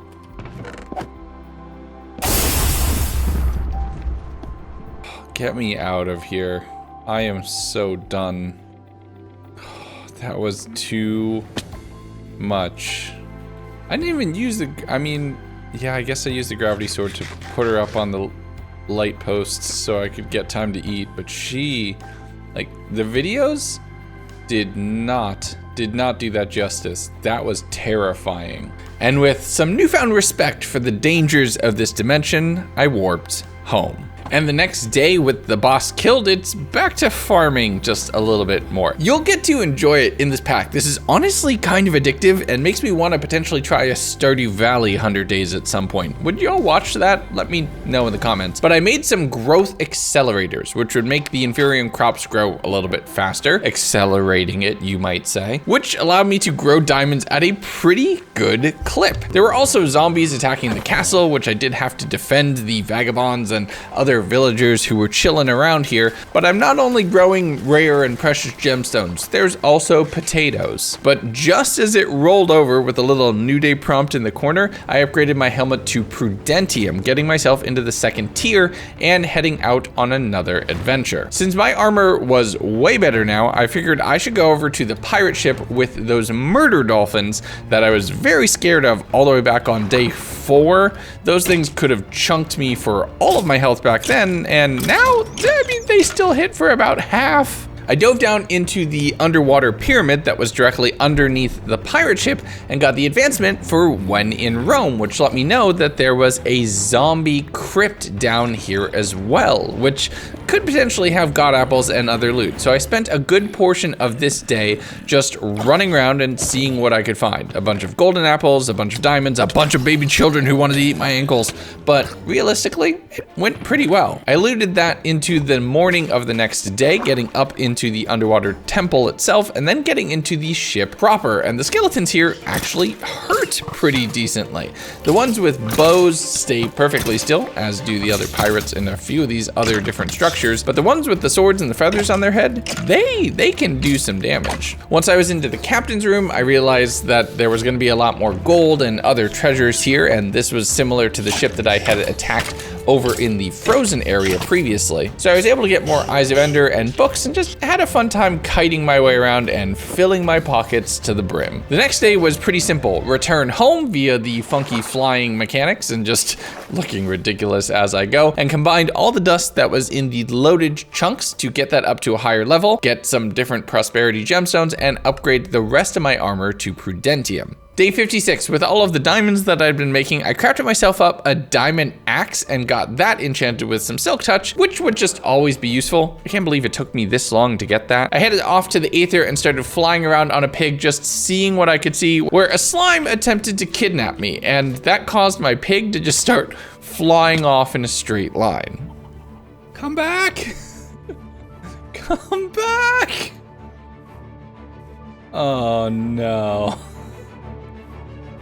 Why is the pig running? No! I have the boots on, right? Okay, good.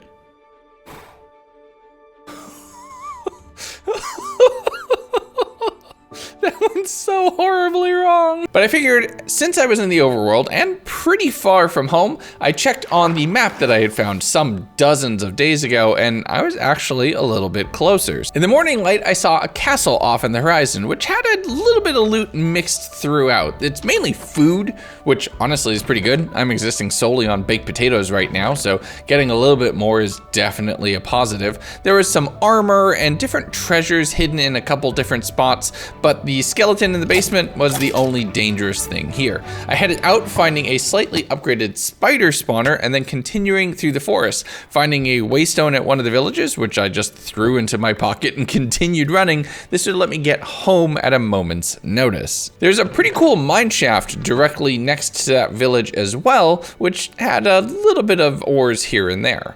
There is a pillager-infested castle a little bit past that, and it's all these little structures and additions that make me wish Minecraft had more things that actually looked like ruins or buildings in it that would make the world feel a little bit more populated. I know why they don't do that. They want the world to feel empty and open, a blank canvas, but I prefer having things to explore. And that goes into day 58, where one of my favorite mods is about to come into play. Because after we fought our way through the pillager camp, and this is always fun, just having them shooting each other, setting up this massive crossfire, and attacking a full-on encampment like this, giving me something instead of just one little dinky wooden tower that feels like pillagers are a real threat. And having the zombies in the cages definitely helps in the world building and the storytelling. I do love these simple spread out structures like this. The next day, going across some ruined bridges though,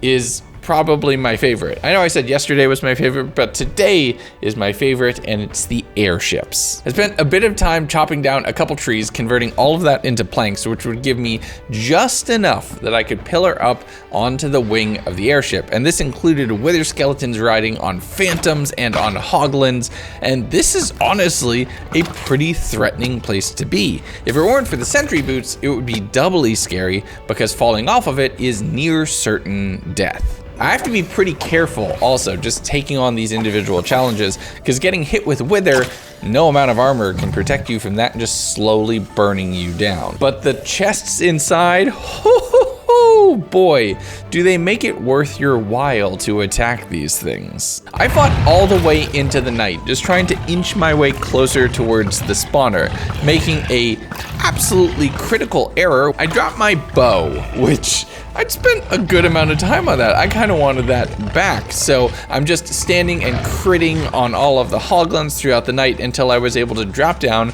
grab that, and loot the chest, which include things like netherwort, diamonds, golden carrots, everything I could ever want. As it rolled over to the next day, I had to clear out the crow's nest, which had the final boss of this kind of structure, which is a power bow phantom rider, and that thing hits hard. Cost me a couple golden apples and just peeking around corners, playing with the sightlines to take that out. But once I did, I plopped down the waystone and immediately teleported home. I had to convert most of what I had found from ingots into blocks because there was just so much there. And check out all that gunpowder. I have a theory of something I could do fun with that if we get to it somewhere in this 100 days. But having done a ton of exploring and finding nothing, or at least knowing that there's more journeying to do, I spent a little bit more time here at home, converting the spruce wood into a bunch of slabs and just completing and fully finishing the roof for the outer ring of this ruin. But I know that with it all being bottom slabs, I'd need to do some small little pedestals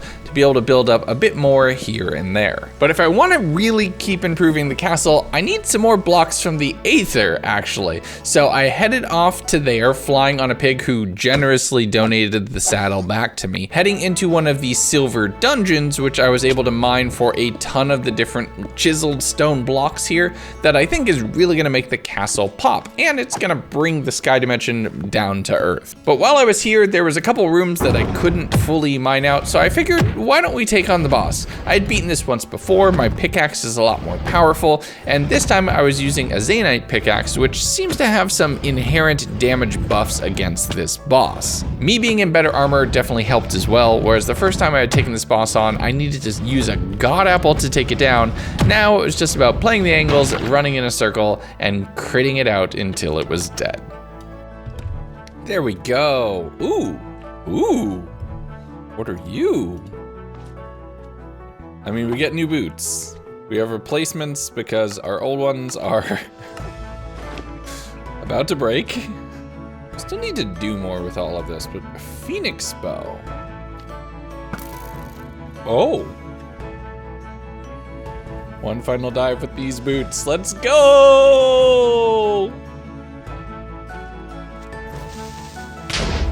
Oh, okay. Okay, sleep. Time to sleep, time to sleep. The next day, I focused on putting all of those blocks to use, demossifying. Is that a word?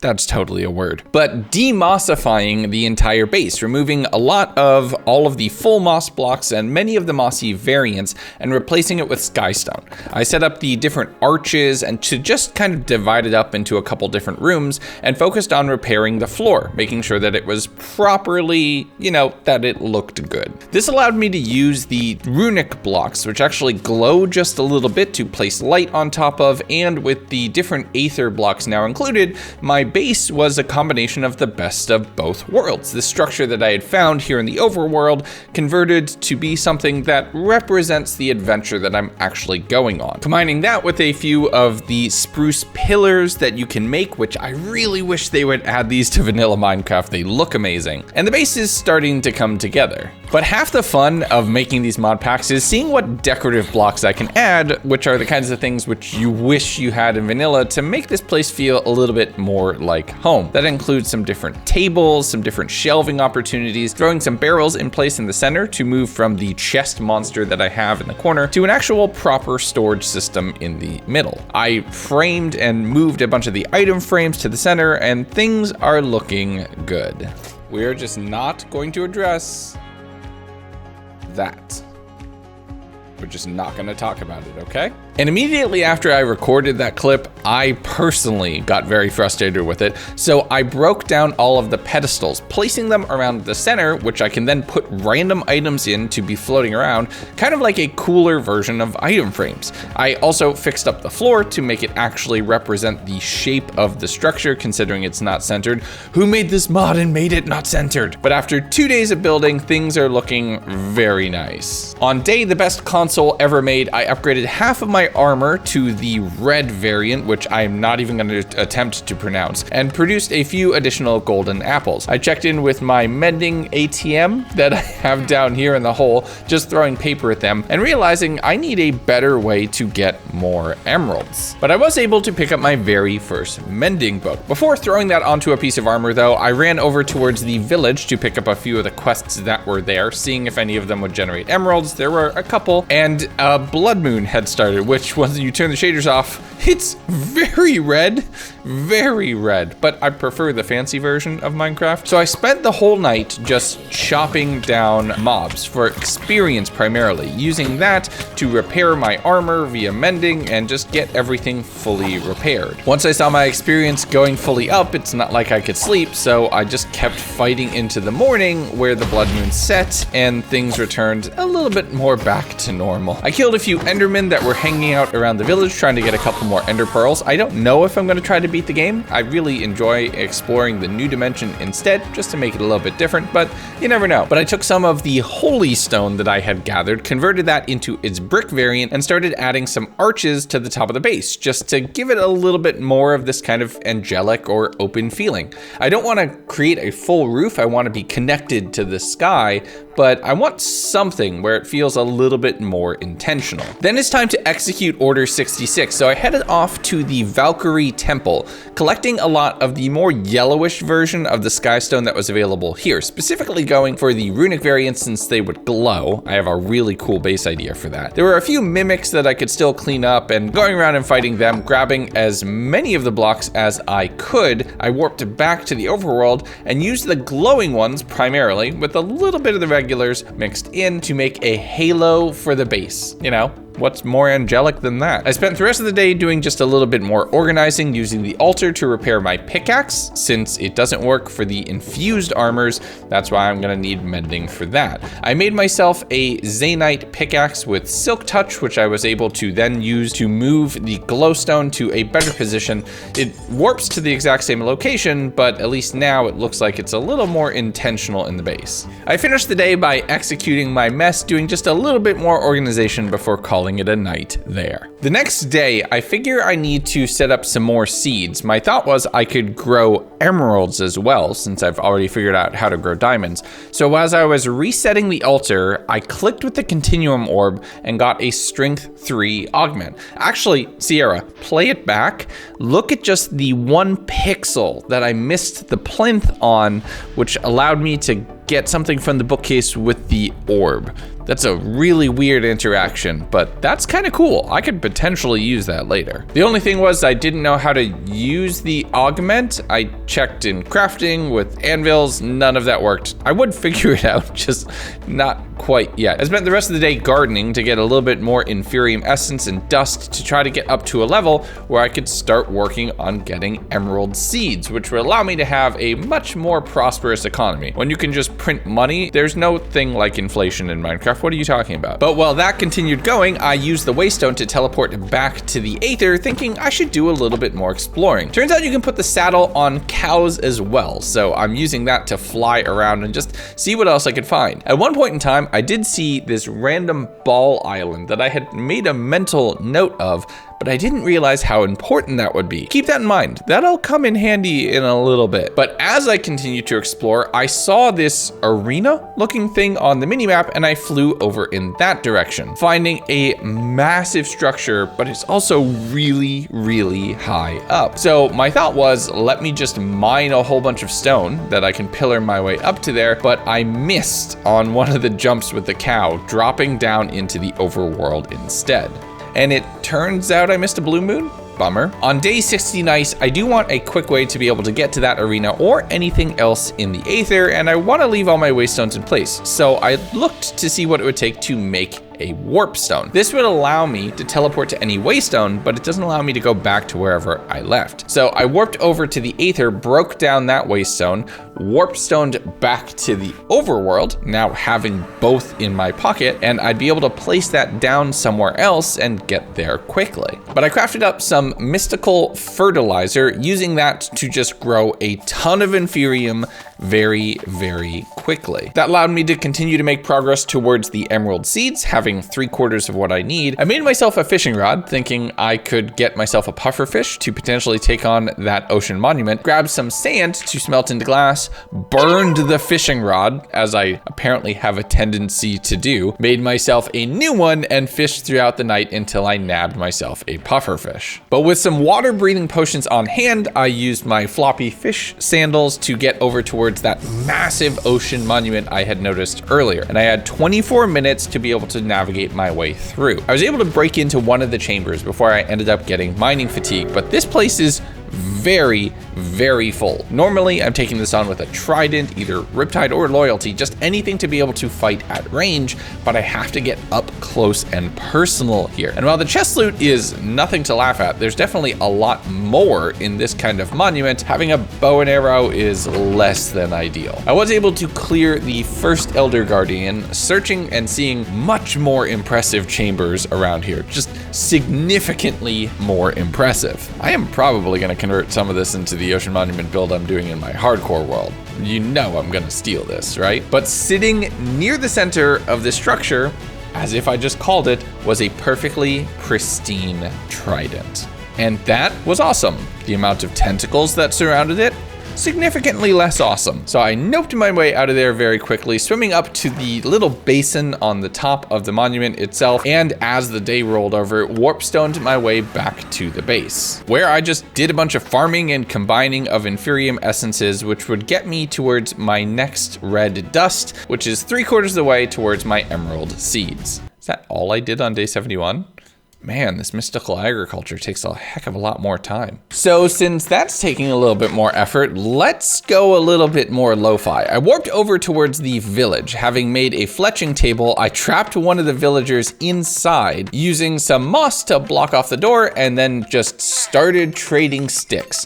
I have basically infinite wood from the wood essence that I had gained from mystical agriculture, so this is way faster, or at least way more immediate for me right now. That did, however, take a good chunk of that day. Hey, some of them just requires you to do a tedious thing for a little bit, so I slept on the decking there, not realizing that I could have just warped back home in a heartbeat, buying my next mending book the next day, and thinking that I should re-enchant my pants, just trying to get something better there. I also tried to see what I could put on the Phoenix bow. I got flame, that feels redundant, but I need some more levels. So I headed down into the mines using redstone to be able to get up to level 30 relatively quickly, and then thought, as long as I'm down here, why don't I do a pretty significant mining session? So I'm grabbing diamonds, all of the inferium ore that I could find, which is a good way to kind of just fast track or jump ahead. Instead of worrying about the homegrown magic green dust, you can go out and find some generic or organic magic green dust. I really need to be careful about these puns before YouTube gets mad. But I spent the entire day just going on a mining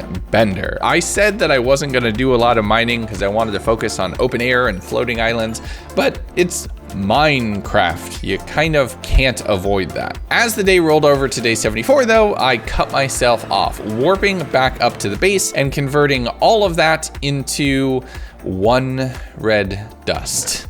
That's a heck of a lot of mining for that. I did use the levels to enchant my armor and get protection 4 and breaking 3, which honestly is pretty awesome. I threw mending on that as well, just to make sure that they would be lasting for a while. But that red dust was the last one I needed, so I hit the button, crafting up my first set of emerald seeds, using some of the diamonds that I had grown to make more mystical fertilizer, and making some space and just growing a ton of emeralds right away, which drops more emerald seeds. The first one costs a lot. Everything after that is free. Green dust just works backwards like that. I checked my enchants on the Phoenix bow, doing a little bit of re-rolling until I saw power. That will definitely come in handy later. But I sold a bunch of paper, planted more sugarcane in case I ever do decide to get an elytra, and called it there. Day 75. We're 3/4 of the way through this Minecraft adventure, and I'm making myself a tinkering table, thinking I can use that to put that strength augment on my sword. The only problem is my sword is too low tier. You need to have the correct tier to be able to slot the augment into place. So I thought, let me just use another orb, get another augment, and I got a block of copper. That's kind of disappointing, not gonna lie. But as I was checking all of my stuff, I realized that I had somehow unlocked the piglin pack, which feels much more thematically correct for me. Is this crossing the streams? This feels like crossing the streams somehow. But instead of constantly creating and then destroying the infusion setup in the center of the base, which would be off center, which I would never be able to correct, I made myself a second set of plinths and a second altar, setting that up off in a corner, which feels way more just fine with it being just part of the natural space, setting up an absorption augment and then upgrading that a couple times. I was able to get it up to tier 3, which was the highest tier that I could slot into my armor, and once I threw that onto my chest plate, not gonna lie, y'all, I got super excited. Oh, that is, okay. I need to figure out how this works. This better not be a one-off. Okay, so we took a heart away. Now we just wait 8 minutes and see if it comes back. If it does, that's huge. So instead of just standing perfectly still for 8 minutes, because that would make for a very boring video, I went out to work on the Inferium farm, replacing the augments to get them all underneath the highest tier soil that I had, and now this thing is cooking. I crafted up a few more, realizing that I could stack them, so I doubled up and just got it really, really going. And you can see the difference. I mean, it's harder to tell when it's all cut into a 100 days video like this, where you only really see the beginning and the end, but believe me, it made a massive impact on my day-to-day as I was recording. That night, a blue moon rose, and I was feeling lucky, and that reminded me of all the luck I had found to find these 3 pink sheep across both dimensions so far in this world. So I built them a little bit of a pen, moving them over into there, which just helped me have a space for that and filling out the actual base structure. After that, I did more fishing, thinking the higher luck could potentially get me some treasure if I could find a couple things here. The only thing I really found was spiders, and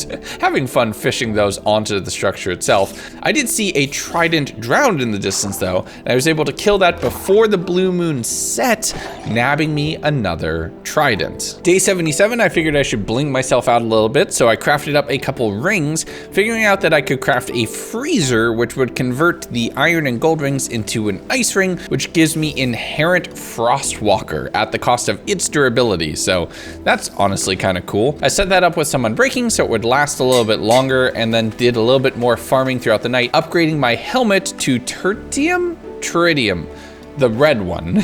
Going into the next day where I'm flying through the Aether again. I'm feeling pretty protected at this point, so it's time to take on the next boss, a little bit quicker than the last one. I threw down the Waystone, but before I could build myself up to the tower itself, I noticed some interesting blocks floating off in the clouds. So I headed off in that direction, jumping down to it, figuring out that it was divine debris, which is the Aether's version of ancient debris. So I did a little bit of searching in what it would take to make the Cloudium, and it required making a gravitite thing first. So considering my luck finding that ore, this is going to be super expensive. But as I looked around, I saw 2 pieces of it off in the wall on the other side of the clouds. I ran over to that, went to mine it.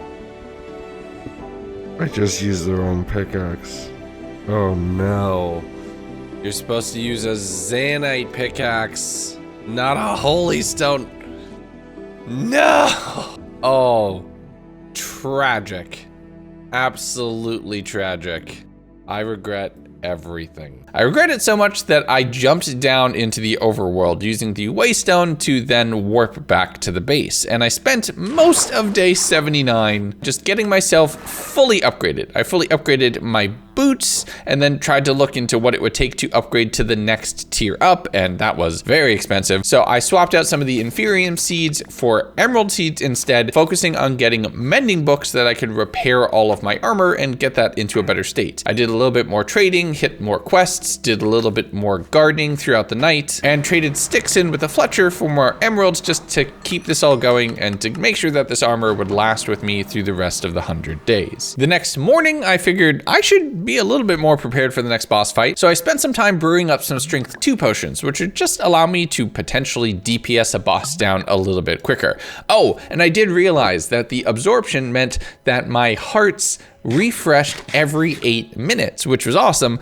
but it did mean that a regular golden apple didn't normally provide its absorption since I technically had a higher tier enchantment, so it's a bit of a double-edged sword. I used the Waystone to warp back over to the Aether, running around and just fighting some mobs for the experience to repair my gear, and I think genuinely the regular Valkyries do more damage than the Valkyrie boss, or else I can't explain how I was getting chunked that hard. Day 81, having fallen back into the overworld though, I did a quick little bit of gardening, and needing just more experience to repair all of my stuff, I went down into the mines, and since mobs is a little bit more dangerous, cue the hyper fast mining montage, where I got a ton of experience from breaking a ton of blocks with shiny things hidden inside of them. That continued all the way into day 82, where I dug into a little aquifer just as my experience started to go up instead of just the resources going up, grabbing the last little bit that I could possibly carry in my pockets, warping back up to the surface,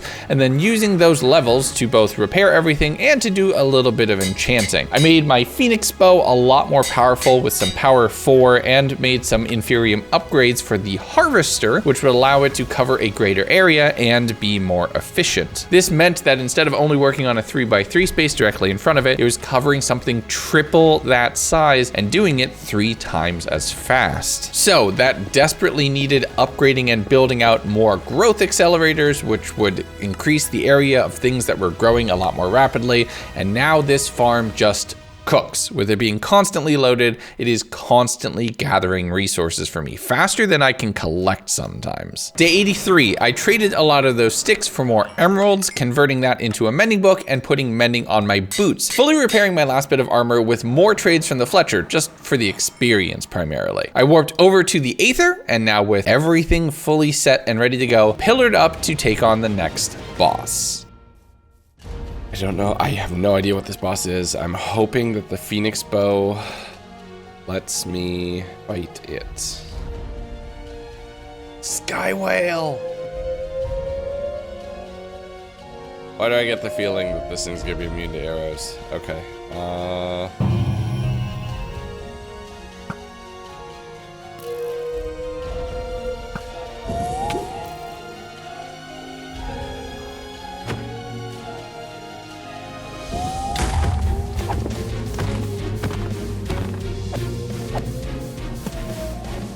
I'm assuming the trick is don't get knocked off.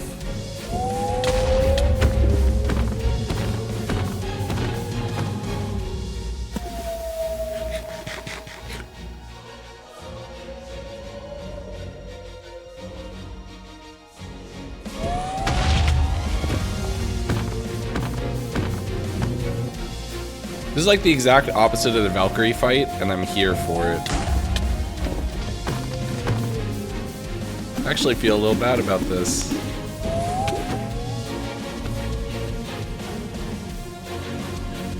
Oh, come on, you have no health. Ascended. Defeat the platinum dungeon. Okay, so I skipped gold. Show me what we got. Ooh. Invincibility gem? No. Okay, hold on. And a cloud staff. Oh! Oh, they have smiley faces! Look at them, they're so adorable! Ooh. This looks really solid. So that cost us all of the sentry boots, but we took no fall damage, which is probably the main way that boss hurts you. Okay, I need to get home. Oh. Staff with a life summons small cloud sentries to fly next to the user for a short.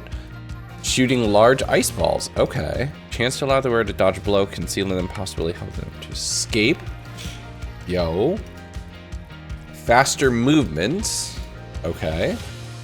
Oh, they're a poison cure.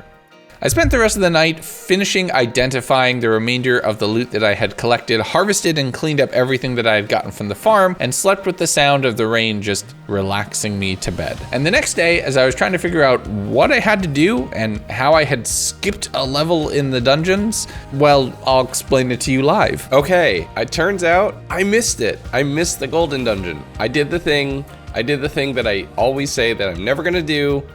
I looked it up, because I had no idea what this thing looked like, and now I know. And we missed it. Okay, that's literally all I looked up. I don't know what else is gonna happen. We're gonna do a little bit of prep. Not gonna do 2 dungeons back to back. maybe upgrade our armor one more time, and then we're good to go. But to continue on my prep, I put mending onto the sword itself, since this can't be repaired in the altar, leaving my diamond pickaxe without it because I could just use that in the altar to get that fully set up. I converted a bit of the dust down, seeing what I could do to get my sword upgraded another time, just thinking that could honestly be pretty rad, and spent the entire day doing more farming. Day 85, I did a little bit more capitalism, converting logs into money with several steps in between, throwing mending onto the sentry boots, which would allow me to be immune to all fall damage, which made me think of the airship that I had abandoned some 20 days prior. So with the boots on hand, I was breaking spawners and I jumped down to the surface. I hit water, so the boots were kind of irrelevant, but still that was nice. I put my ring on, so I had Frostwalker, and then just started running off in the direction again, wanting to see what this map is before the end of my time in this reality. And I made it to the massive structure just as night was beginning to fall. So the next morning, I carefully made my way inside.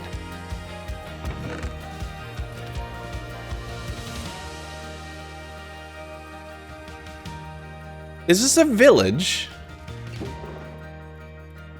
This is a village. Oh, this is a really interesting village.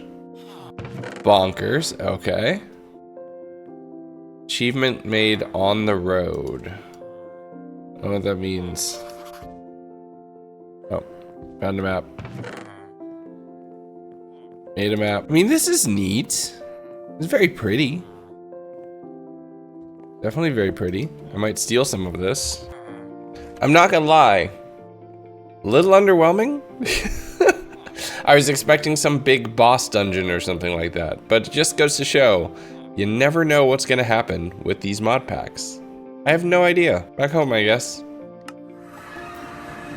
With my adventure complete and a mixed success as far as what was there on the end, I did a bit more trading to finish repairing the sentry boots, going back home, cleaning out everything, and building out the second of the supremium ingots, which would allow me to upgrade my sword, and my damage capabilities are about to level up significantly again. The next day, I was back to the Aether, heading off to that golden dungeon that I had found and not realized that I had found. I'm flying on a pig and wondering how I'm gonna get up higher when I bounced on this blue cloud. And then I figured if I bounce and then jump, I can drop a little bit of water down and use that to climb up. Now, it was really framey, and that's because I had set a setting wrong, so I'm very sorry that it gets a little bit laggy here in the video. But I made my way into the dungeon, mining around until I could find an entrance. And once I dropped down, I had a pretty good idea of what I'd be facing. You look like a fiery boy. So let's come back. Yep. Let's come back with fire res. I'll be back for you in a bit. So once I was back to the overworld, I figured out if there was any other way to get fire resistance a little bit easier. And there are some armor pieces, but most importantly, an augment, which would make it just a permanent flat effect instead of having to worry about potions. And almost as if the universe knew that I had a lot of farming to do, a harvest moon rose, which gave me everything I needed to just quickly make myself a fire resistance augment. So I threw that in on a piece of my armor and was able to just be immune to fire for forever. Oh, I'm just infinitely immune to fire. Okay. I know I was making that by chance, but oh my goodness, was that the right call? But with it being a harvest moon, I wanted to recoup all of the dust that I had just spent, and I was able to get a significant amount. The buffs from the harvest moon on the crops combined with all the growth accelerators, just look at how much more I'm making in any given day.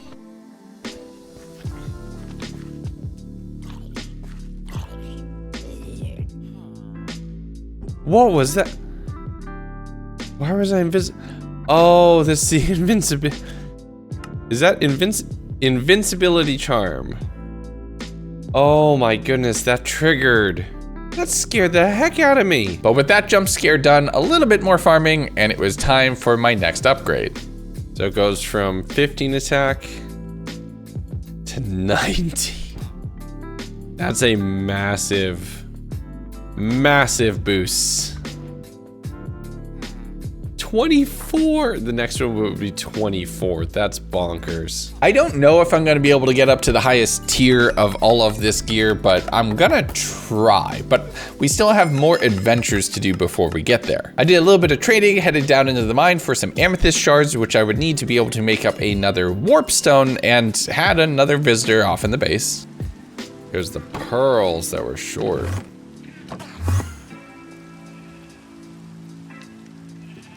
I swear I didn't plan that. Oh my god, I swear I didn't plan that. The timing. Does this one hit mobs?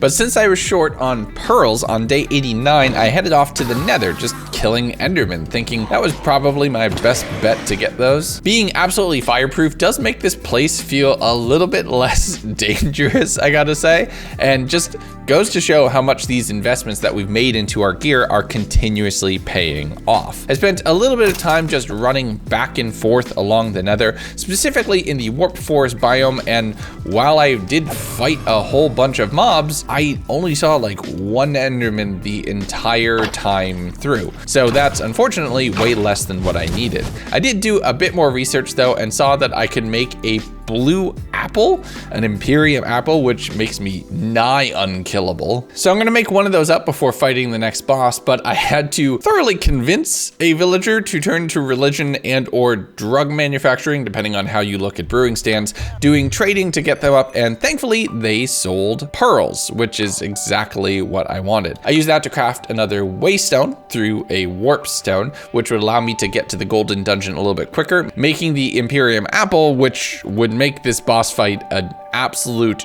joke. I have become Death, Destroyer of Worlds. But as we wrapped up on day 90, realizing that I have only a 10th of this adventure remaining, I did a little bit of odds and ends and chores and prepared myself for the end game. The next day, I went through the portal thinking that I could head over towards where I needed to place the waystone for the golden dungeon. So I threw a saddle on a pig and miscalculated slightly, ending up in the water directly on an island, and we're not gonna talk about that. So I threw another saddle onto a cow. Thank goodness that the Aether adds a crafting recipe for saddles, because I am burning through them pretty quickly. And wouldn't you know it, You've gotta be kidding me. No way. Close enough. We'll get the rest of the way later. You're coming with me.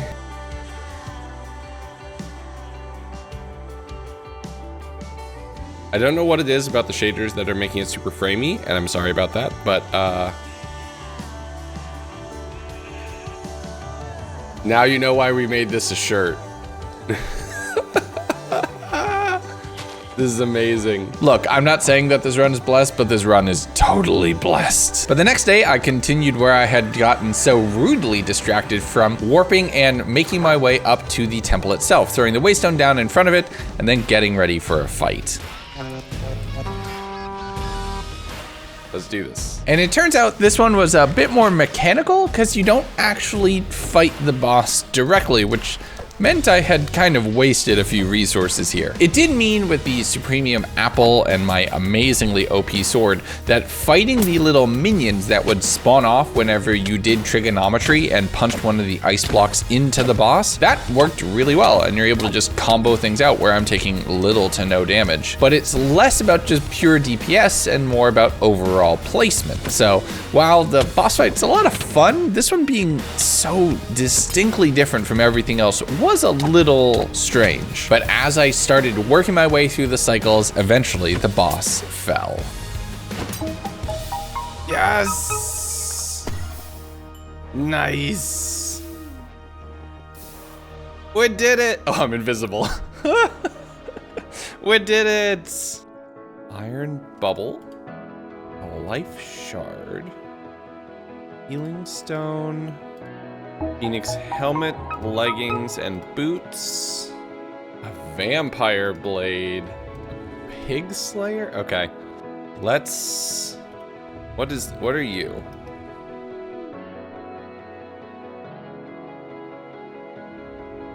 Oh, hold up. Hold up.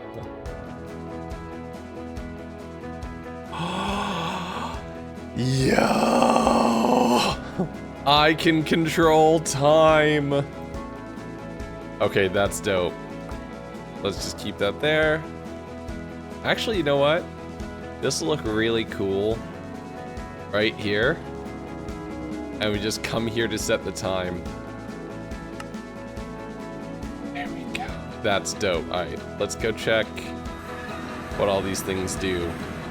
So after a quick nap, I spent a little bit of time identifying all of the new pieces of armor. The vampiric sword is definitely very cool. It heals you for the damage it does, and there's a pig killing thing and some iron baubles, but the crystal was the most interesting thing. By using that, I was able to increase my health by one heart at least, which is technically 2 for all the coding nerds out there. But now I have 3 different colors of health. This is actually kind of cool. I did a little bit more research into other things that I could make, and I found out that I could make a no fall damage augment, combining the benefits of the sentry boots with all the protections of my inferium armor. So I harvested a little bit of magical pink wool, which felt like it would be amazingly appropriate for something that should protect me from all of the damage ever.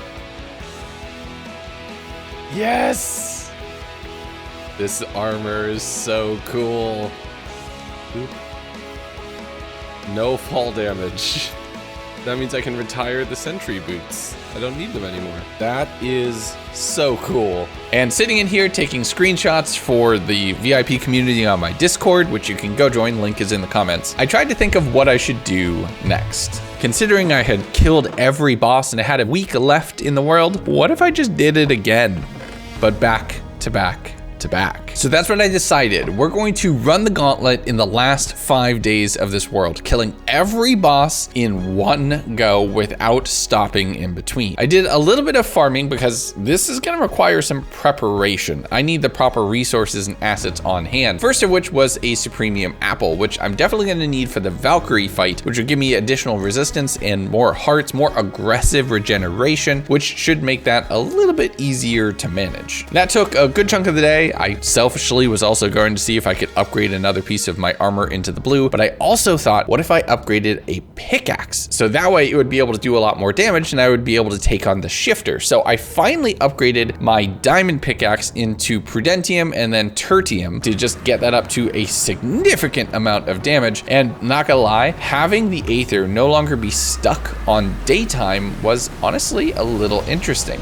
I'm running through and seeing the sun actually moving through in the sky, and if you'll notice on the F3, it actually has its own independent day counter, which definitely made editing this a little bit confusing. But I'm working my way on the map just trying to find all of the dungeons. And I did find a spot where there was a bronze and a silver dungeon relatively close to each other, and a golden one not too far off. I mean, that one did take some flying to get to, but it was manageable. The problem I had was finding another platinum dungeon, which did take me over a full day of flying, and we're into day 96 at this point. I am a little bit worried that I'm not going to be able to get all of this done, so it might just be in the very last couple days that I try to take this out. But I spent a little bit of time that day just killing all of the Valkyries to get the medals that I would need to challenge their boss again, and then it was time for final preparations.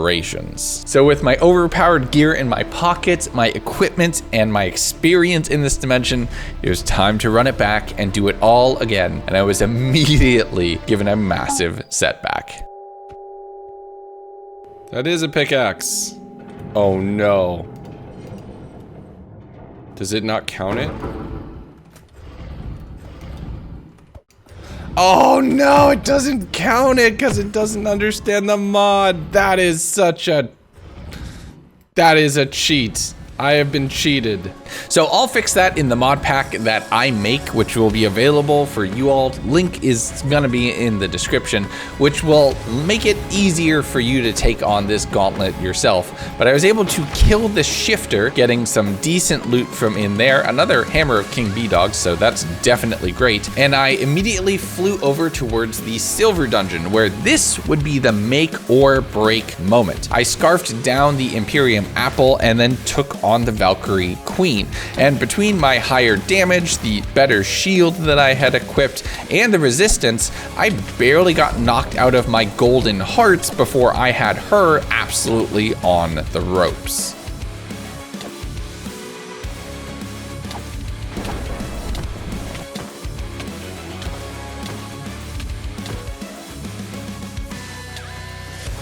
Yes! Oh my god. I'm invisible again.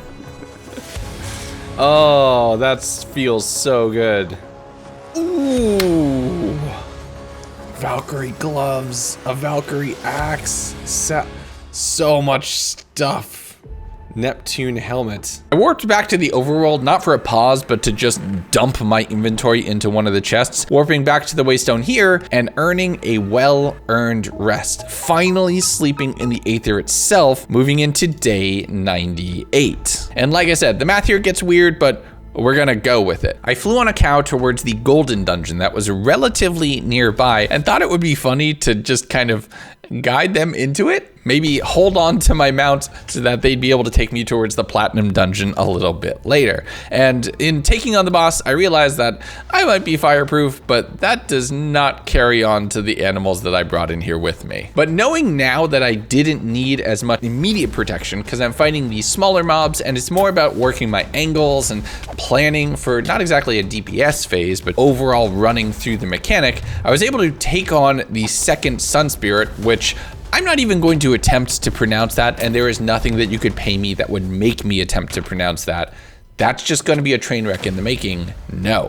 But with one little bop of ice, I had conquered the Aether again.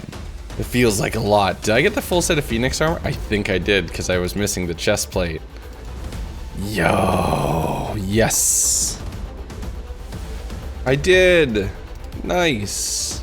But with all of my gear identified, I had one final boss to conquer.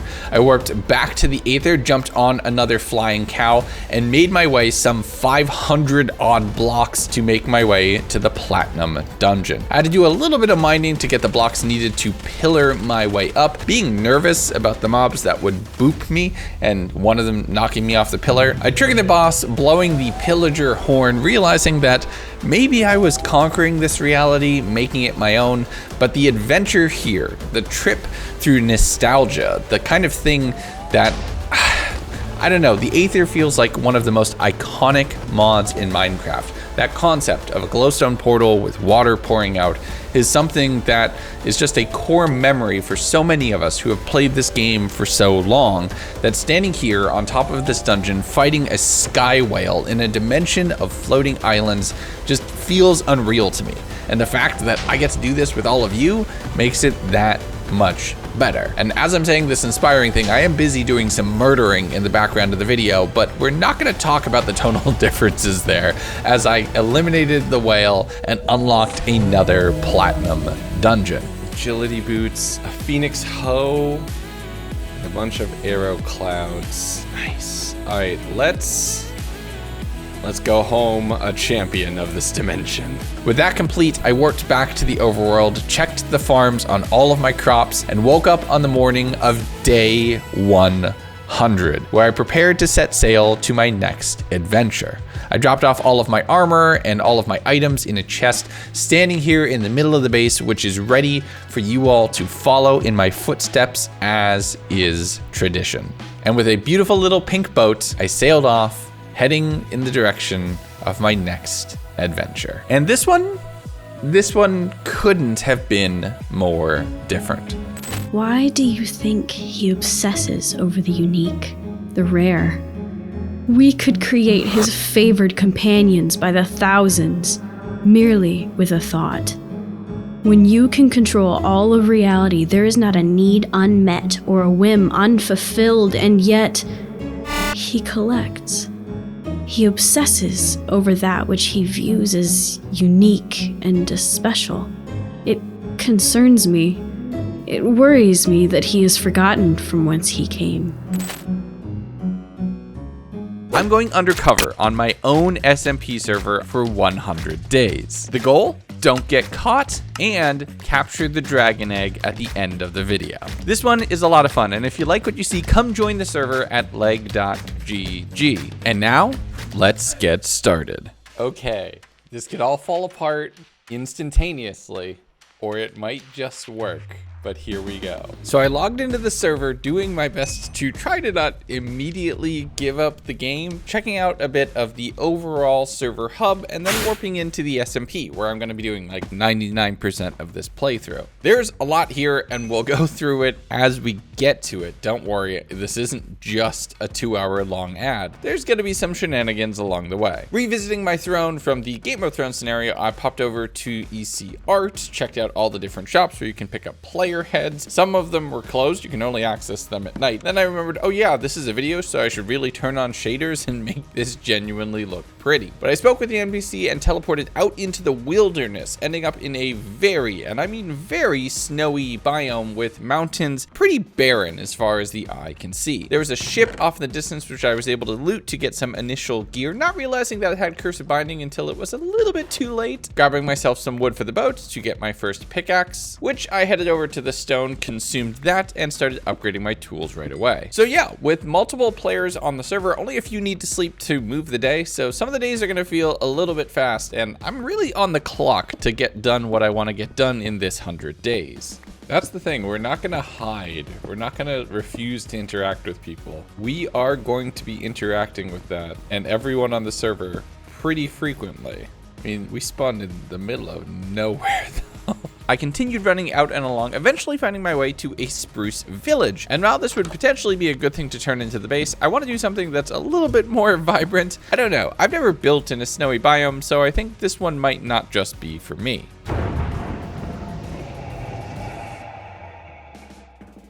People have been on the server for like 12 hours and they've already unlocked the end. They can't go there, it's not available yet, but still. I finally found a few trees, making my way to a sakura biome standing on top of a mountain, which just looks amazing. But it turns out this would be directly next to one of the general teleport hubs that are available for the community, so might not be the place I want to be if I'm trying to be incognito. The server then reset and it was time for sumo. I exist only for sumo, I'm smacking everywhere. I returned my way back to the spawn and getting started with this in earnest. I did check out the night market, which is a pretty good way to earn crowns that accepts one of 3 items that you could sell to it, but only at night in the game. And these are all pretty easy. I'm probably going to try to get to them relatively quickly. But I'm standing on the server with some of the team within inches of them, and they don't know it's me. It feels pretty good, I'm not gonna lie. I teleported back to the valley so I could potentially really shack up in that sakura biome, but found out that another player had actually set that up, checking out a little bit of their base and heading into day 3, where I teleported to another location, finding even more of this awesome custom terrain. I took out a few early mobs, grabbing iron so I could start upgrading my tools and armor, capturing Tanisha in a boat and jumping in that with her for a quick advancement, and then spending far too long trying to get myself a goat horn so I could troll everyone on the server. It didn't go well, the thing never charged me. So I headed out into a boat on the ocean and just started sailing away, finding the absolutely worst buried sunken treasure ever, and eventually ending up in this very autumnal looking woods area, which was honestly quite pretty, and threw down my camp to officially mark this as my home. This is where I'm gonna live for at least the next 3 real life days while I get myself set up and really on my feet. There were people in chat saying that they had just found a pink sheep. You know me and pink sheep, and some people on the server love to kill them just to upset me. If only they knew I was watching them do it. But I took a quick nap going into day 4, where a nearby cave was really calling my name, and if I can go down and get iron, which I desperately need for armor, starting to smelt that up, I set up a little bit of a farm space. I headed back down into the cave system, going down and finding a bit of diamonds, which is always honestly easier with the shaders, making my way to some lava, which once I get a diamond pick, I'll actually go to do the whole mining obsidian bit. But I'm grabbing any gold and redstone I find, just generally everything, because on the server you want to have a bit of everything so you could be prepared for what other players might want to buy, or what opportunities you can have with the NPC shops. Once my pockets were entirely full, I warped back up to the surface, joined the nap gang to advance the day into day 5. I made myself a clock, which is honestly gonna come really in handy. It helps you know the time of the Minecraft day, which corresponds to the different shops at spawn and when they are open or closed. I made myself my initial diamond tools and a few pieces of diamond armor to replace the ones that weren't bound onto my body, warping back to spawn, going for a little bit more sumo during the restart, and then heading over to check out the casino and the bundles. George here will buy different items from you, a certain number of each, and if you complete it, you get a giant chunk of change. And the first one is honestly pretty easy. Different dyes, most of which are accessible from 2 tall plants. So I warped back to my base, took all of the bone meal I could possibly use to convert the roses into more dye, turning that in right away and nabbing my first 500 crowns. I'm also trying to balance helping other players understand the server versus pretending to be absolutely new, and I am not always good with that balance. I might feel a little too helpful, so I really hope nobody catches me while doing this. Day 6, I did a very quick trip over to the resource Nether, which is a resetting Nether, so that way people don't need to mine for hours to find ancient debris, and just went running around for some resources. I'm fighting the piglins since I don't have any gold, pushing endermen into boats and killing them, not really lucking out with any pearl drops, but this is what I'm actually looking for, the bone blocks in the fossils here in the Soul Sand Valley. This is gonna let me get a lot of dye really quickly. But after warping back to the base, I'm using that on the ground to get the yellow and red dyes for the bundle that I have, warping back to spawn and dropping off some of my leftover iron armor for other new players. I went over to George, dropping off the yellow dye for yet another 500 crowns, and then I set up a little bit of a wheat farm while I was at it, so I would have food to be able to head back down through the caves and into the mine shaft, making my way and finding a geode nearby. Amethyst could potentially sell well, and mining up whatever lapis I can find for additional blue dye to fully complete out this bundle. But I'm not gonna miss out on any other, well, aqua instead of blue. I mined all the diamonds I could find, okay? I'm definitely gonna want absolutely all of them. Day 7, I once again warped out into the wilderness, finding a mangrove swamp, grabbing a few of the propagules from there and some sugarcane, both of which will come in handy if I want to make rockets at some point. Now, I'm not rushing to the end because the end fight is actually the finale of this video, and that's when everybody else will have figured out who I am if I do everything right. So I'm just trying to play it cautious. I made my way up towards a massive volcano with different pools of lava. Some of it had been converted into obsidian, and it's time for this bit. But once I had a few blocks of that, I just had to summit the mountain and enjoyed the view. Just look at this terrain, Jen.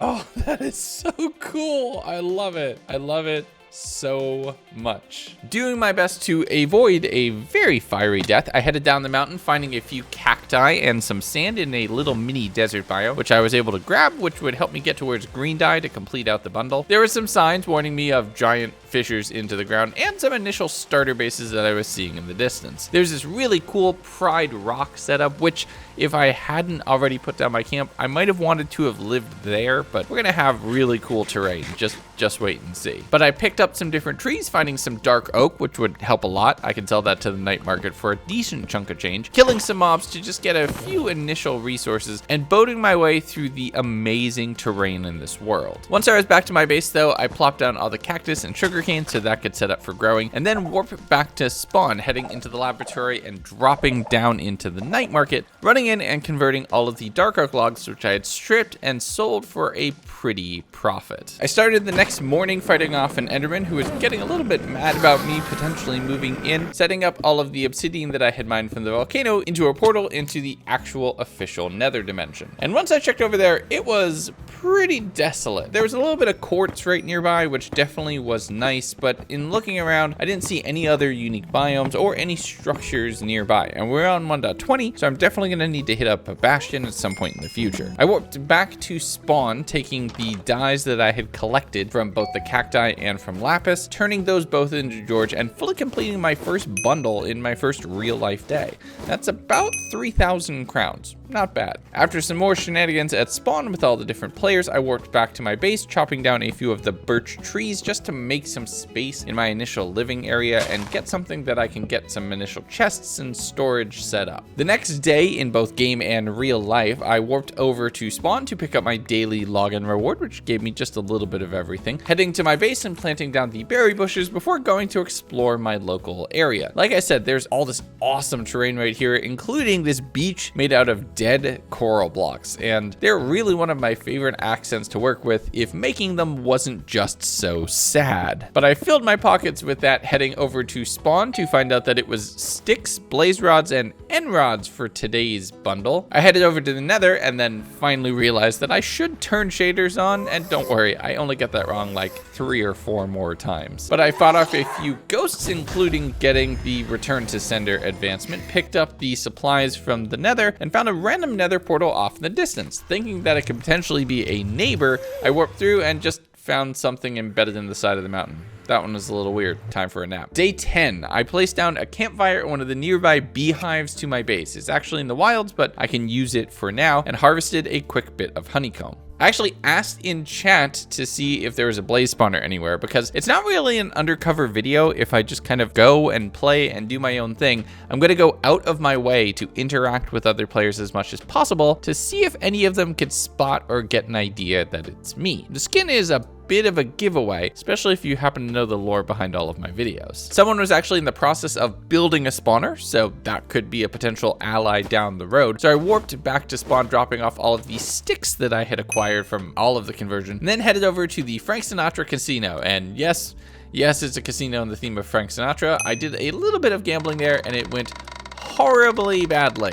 There you go, kids. Now you know not to do that. The next day back at the base, I headed down into the caves to just get a little bit more in both resources, experience, and really, hopefully, diamonds. I was lucking out pretty good on redstone, iron, lapis, and some azalea leaves, even though I don't have silk touch or shears. There's the occasional diamonds as well, but the main problem came from a spider jockey with a power and flame bow. Oh no, I got rolled.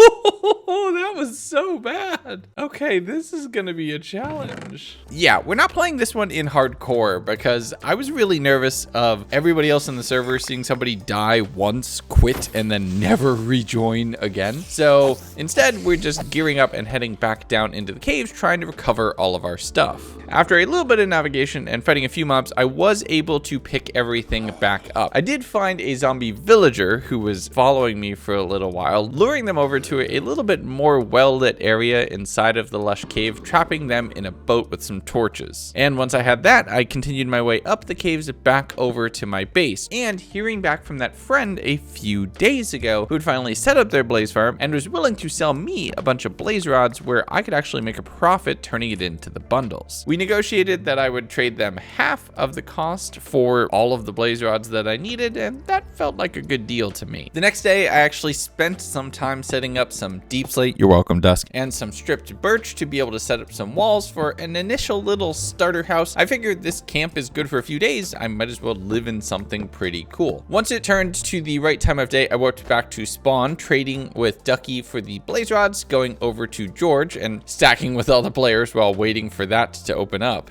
They don't know. They have no idea. They're just sitting in there in a stack with the community, and they have no clue. By the way, this is gonna start opening a lot sooner by the time you all play this. We're like in day 2 of the server being live, and a whole lot more work is being done even as we're watching this. So this is gonna improve pretty quickly. And look, I know this day might not be the most productive, but as I said, the challenge here is not getting caught, and having my eyes on a skin, at least that's the start where maybe they'll try to catch on. I turned in the blaze rods to George for 1,500 crowns, sending the 750 half payment to Ducky that I had promised. From there, I warped out randomly, just again looking for more resources, stumbling my way into some bamboo and jungle logs and some cocoa beans. All of this would come extremely useful just a little bit later down the road. Somebody who had actually lost their campfire and never got to make a land, and don't worry, we fixed that, needed somebody to teleport to them so they could warp to spawn, sell a few things, and then warp back to me. So I was willing to oblige and saw the most cursed carrots I ever have while standing here waiting. But as the sun rolled over the next day and they were safely home, I just ran out in a random direction, finding my way into this awesome looking mud biome with these cool stone spires and and another spruce village, which again was making me think maybe this is a good place to go, but a lot of the players on this server, they were absolutely grinding, and we're going to be able to get other resources pretty quick. I'll show you that very soon. I looted up another portal which was nearby, finding some axes and other tools that were enchanted with all of the different cool custom enchants that we have on the server. Those are a lot of fun. And then saw the coolest potential base location. What?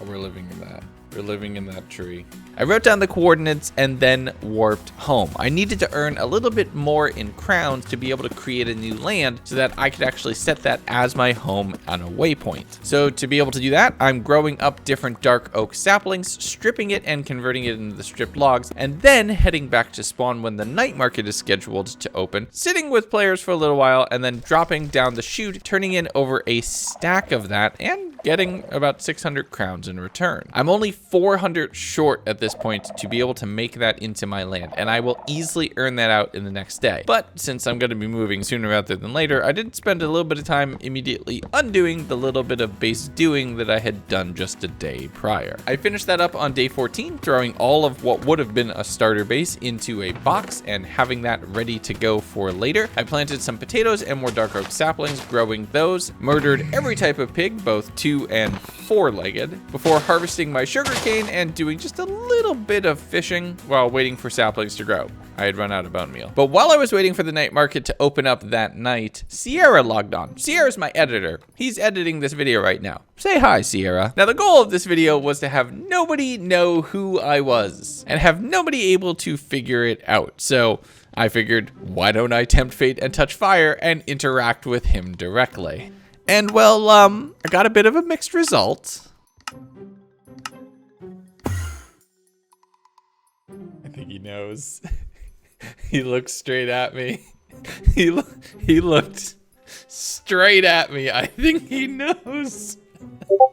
Oh no, I have a message on Discord. I think he knows. Okay, I'm gonna get him into a call right now. You can't tell I'm not telling anyone. I am just laughing because I was like, wait a second. Am I stealthy enough? It's basic. Have you talked in chat at all? I've talked in chat. I don't think anybody else is on to me. The only thing that carries over from my original skin is the eyes, if you notice they're the same. Yeah. You walk straight up to me and I'm like, he knows. I recognize the name instantly because you used it last time. You should have changed it. Well, nobody knew from last time, and you edited the last time we tried this, and it was way too late in the season, so bummer. Yeah. All right. Enjoy the recording. Good luck. No. Hold on. Now I need your help. Okay. I'm being coerced. And now continue. Yes. Get in the van. You're part of the content now. Welp. Okay, one person knows. He's my editor. He was gonna edit this video anyway. Or actually, Mudcat's editing this video. Say hello, Mudcat. I don't think they all know you too much yet. Where are you basing? Can I come visit your base? Yeah. So, this is the base. For now, it is just this hole in the cave. There will be more done later. Don't worry. I'm going to be making a theater chat. Oh, yeah. I have heard about this. That since voice chat has enabled things, you're like, I'm going to make a theater. Yeah. And so Rookie helped clear it out. This also is the scarecrow the Rookie set up. That's all the spruce logs I'm going to be using. But very nice beach. Going to be starting to work on building this a little bit right now. I got this hoe at an ancient city. Efficiency, fortune, mending. Ooh, nice. Thanks, bye. No, you can't even hit me. There's no PvP in here. I mean, I can enable it. This is my land. Yeah, oh, yeah, that's actually true. So, yeah, there's a stack of potatoes. You absolute legends. Oh, I just picked them up accidentally. You gave me one. All right, get out of here before someone sees you. They can see me. It's just they don't need to know that I'm me. Good night. He knows. And, well, you always ask for multiplayer 100 days. Here you go. And look, okay, we're going to keep going. Now it becomes anybody who isn't paid to work on these videos doesn't find me out. Okay, cool, let's go. Day 16, I logged in for the server for the day, harvesting up a few potatoes that I had left cooking for me overnight IRL, and stripped and chopped down a bunch of the dark oak logs so I can get the crowns that I need to be able to set up my first land and set up a proper base at that massive azalea and or oak tree that I had seen in the distance. I had logged in early enough in the morning this day that the bundle hadn't actually rolled over and reset, so that wasn't going to be a way that I was going to be able to get any sort of money, but I headed down into the caves while the trees were growing and harvested up a bit more obsidian. One thing that I forgot to mention back when I died is I didn't actually throw that leather chest plate back on, and instead I converted myself to a full diamond set, which meant I was a little bit more protected than I was last time I was down in these caves, and I was a little bit more confident taking down all the mobs. The next morning, however, it was time to really head out and start heading in the direction of where that tree is. It's actually extremely far away from where I was at my spawn, and I don't know where the other different warp coordinates are that would actually get me a little bit closer, so I'm thinking I'm just gonna go and rough it the long way. I found a sunken ship that had a treasure map there. I threw that in my offhand. As long as I'm heading in that direction, I might as well go to grab something. I stumbled my way onto the beach, and this is a unique situation I'm not in regularly. I can be beaten to something. I don't know if I'm gonna find a map and it's gonna be there, because I'm not alone in this world. That's the cool part. Yeah, I got beaten to this. I mean, I shouldn't be surprised. The players on this server are absolutely bonkers, and they will go so hard in getting things done. But I'm super excited. We have so much more to do. But actually, it was getting a little bit late, and I figure there's no point in getting to those coordinates if I don't have the crowns in pocket. So I warped back to spawn, waited for the night market to open, dropped off all of the stripped dark oak logs that I had, and I finally had enough to create my first land, and we're gonna be doing that tomorrow. So the next day, it's time to sail. I'm out on the ocean, heading in basically a straight beeline, looting any ships that I happen to find, but I'm passing ocean monuments and glaciers, icebergs, these awesome ships that are set up in the water, and this really cool terrain that you just constantly pass by, and it looks wonderful. Once I hit a little bit of land that was actually starting to get a little bit closer to the coordinates that I was hoping to be at, I transferred to working on foot, and as it started to rain, and I'm thinking this is going to be a little bit longer, there it was. I was approaching the tree from the other side, so it wasn't as clear that I'd finally made it, but I created my land, Dragon's Perch, and if you've ever been in my D&D world, you know the significance of that specific name. But I chopped my way into the tree and actually found out it was hollow, and it goes down. It goes down really far. But I threw down some torches to set up an initial little area of spawn safety that I'm not gonna get jumped by a creeper or a skeleton in the middle of the morning. But with that done, it's time to actually convert this tree into a base. And I'm thinking I'm gonna go with a really cool tiered treehouse design. I set some initial flooring up right at the level of basically what is ground floor, and then wanted to see how deep this thing goes. I'm throwing torches everywhere, and it turns out this goes down into a massive lush cave biome, something that has an inordinate amount of moss and plants down there, and that is going to come in oh so very handy. But I don't only want to live down, I want to live up as well. So I set up some ladders and started building some upper platforms out of the base, making a small little storage room with a few chests there, and then warping back and forth from one land to the other. And don't worry, I will remember shaders at some point soon. Transferring all of my loot over from my original camp, which would self-delete at the end of this day, over towards Dragon's Perch, which would be my more permanent forever home of a base. And you know what they say, once the bed is down, then it's actually real. Day 20, and more work needs to be done around here. My initial thought was setting up the storage room inside of the base with just a few chests and trying to hold myself to smaller and not just item hoarding, and that is never gonna fly. But I chopped my way through some of the upper layers of the trees, setting up these small little birch platforms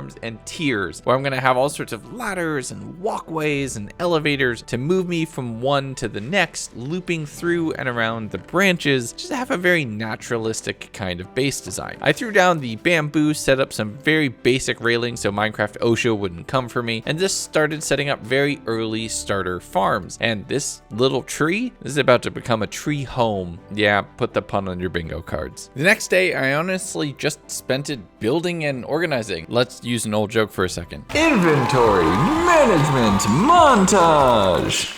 Been a long time since I said that. It feels good. But I moved everything from the chests that were just sitting in my front yard into a set of organized chests inside the second layer of the base. I also planted down a lot of the pink petals, set up trapdoor and door for the base so it actually is, you know, kind of safe, and got everything organized to the point of everything I have now. It will undoubtedly need to grow, as does my base and my overall resources. I mean, some people are already building massive mega item sorters in this world. I am just barely playing catch up. I surveyed the area immediately around my base from one of the upper levels, and don't worry, I'll turn on shaders in about a day or so, and then warped back to spawn to pick up my daily login reward, which is mainly for the crowns, checking in with George and finding out that I basically need to go get a lot of book making accessories that I could turn into new crowns, but I'll do that tomorrow. Procrastination is totally a thing, as I chopped down a whole bunch of spruce trees in the morning, mainly to get myself up to wood to cook that into charcoal, heading off into the wilderness and finding a few squids in a nearby river,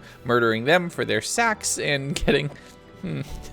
Is that a, yeah, no, okay, we're just gonna leave that and not talk about it. But a bit further out and along in this really cool jungle biome, I found some cows who I was able to kill and convert into a lot of leather and steak. This just looks like Pandora, I'm not gonna lie. The coordinates are in the top left-hand corner of the screen. If any of you connect to the server and build a base here, please let me know. I would love to see what you make with this. But a little bit deeper in that area was an abandoned mineshaft. I worked my way through several of the sections, eventually remembering to turn on shaders, collecting a little bit here and there, but not finding any of the spawners. There were some blocks in a couple slightly sus places, so I think maybe someone had gotten here first. But once the sun had set, I warped back to the spawn, dropped down into the night market, and checked what the new purchases are. These rotate every 3 IRL days, so it also gives you a bit of a rough idea of what my recording timeline looks like for this video. All of these were a little bit harder to make than what I had seen previously, so I spun my way back to Dragon's Perch,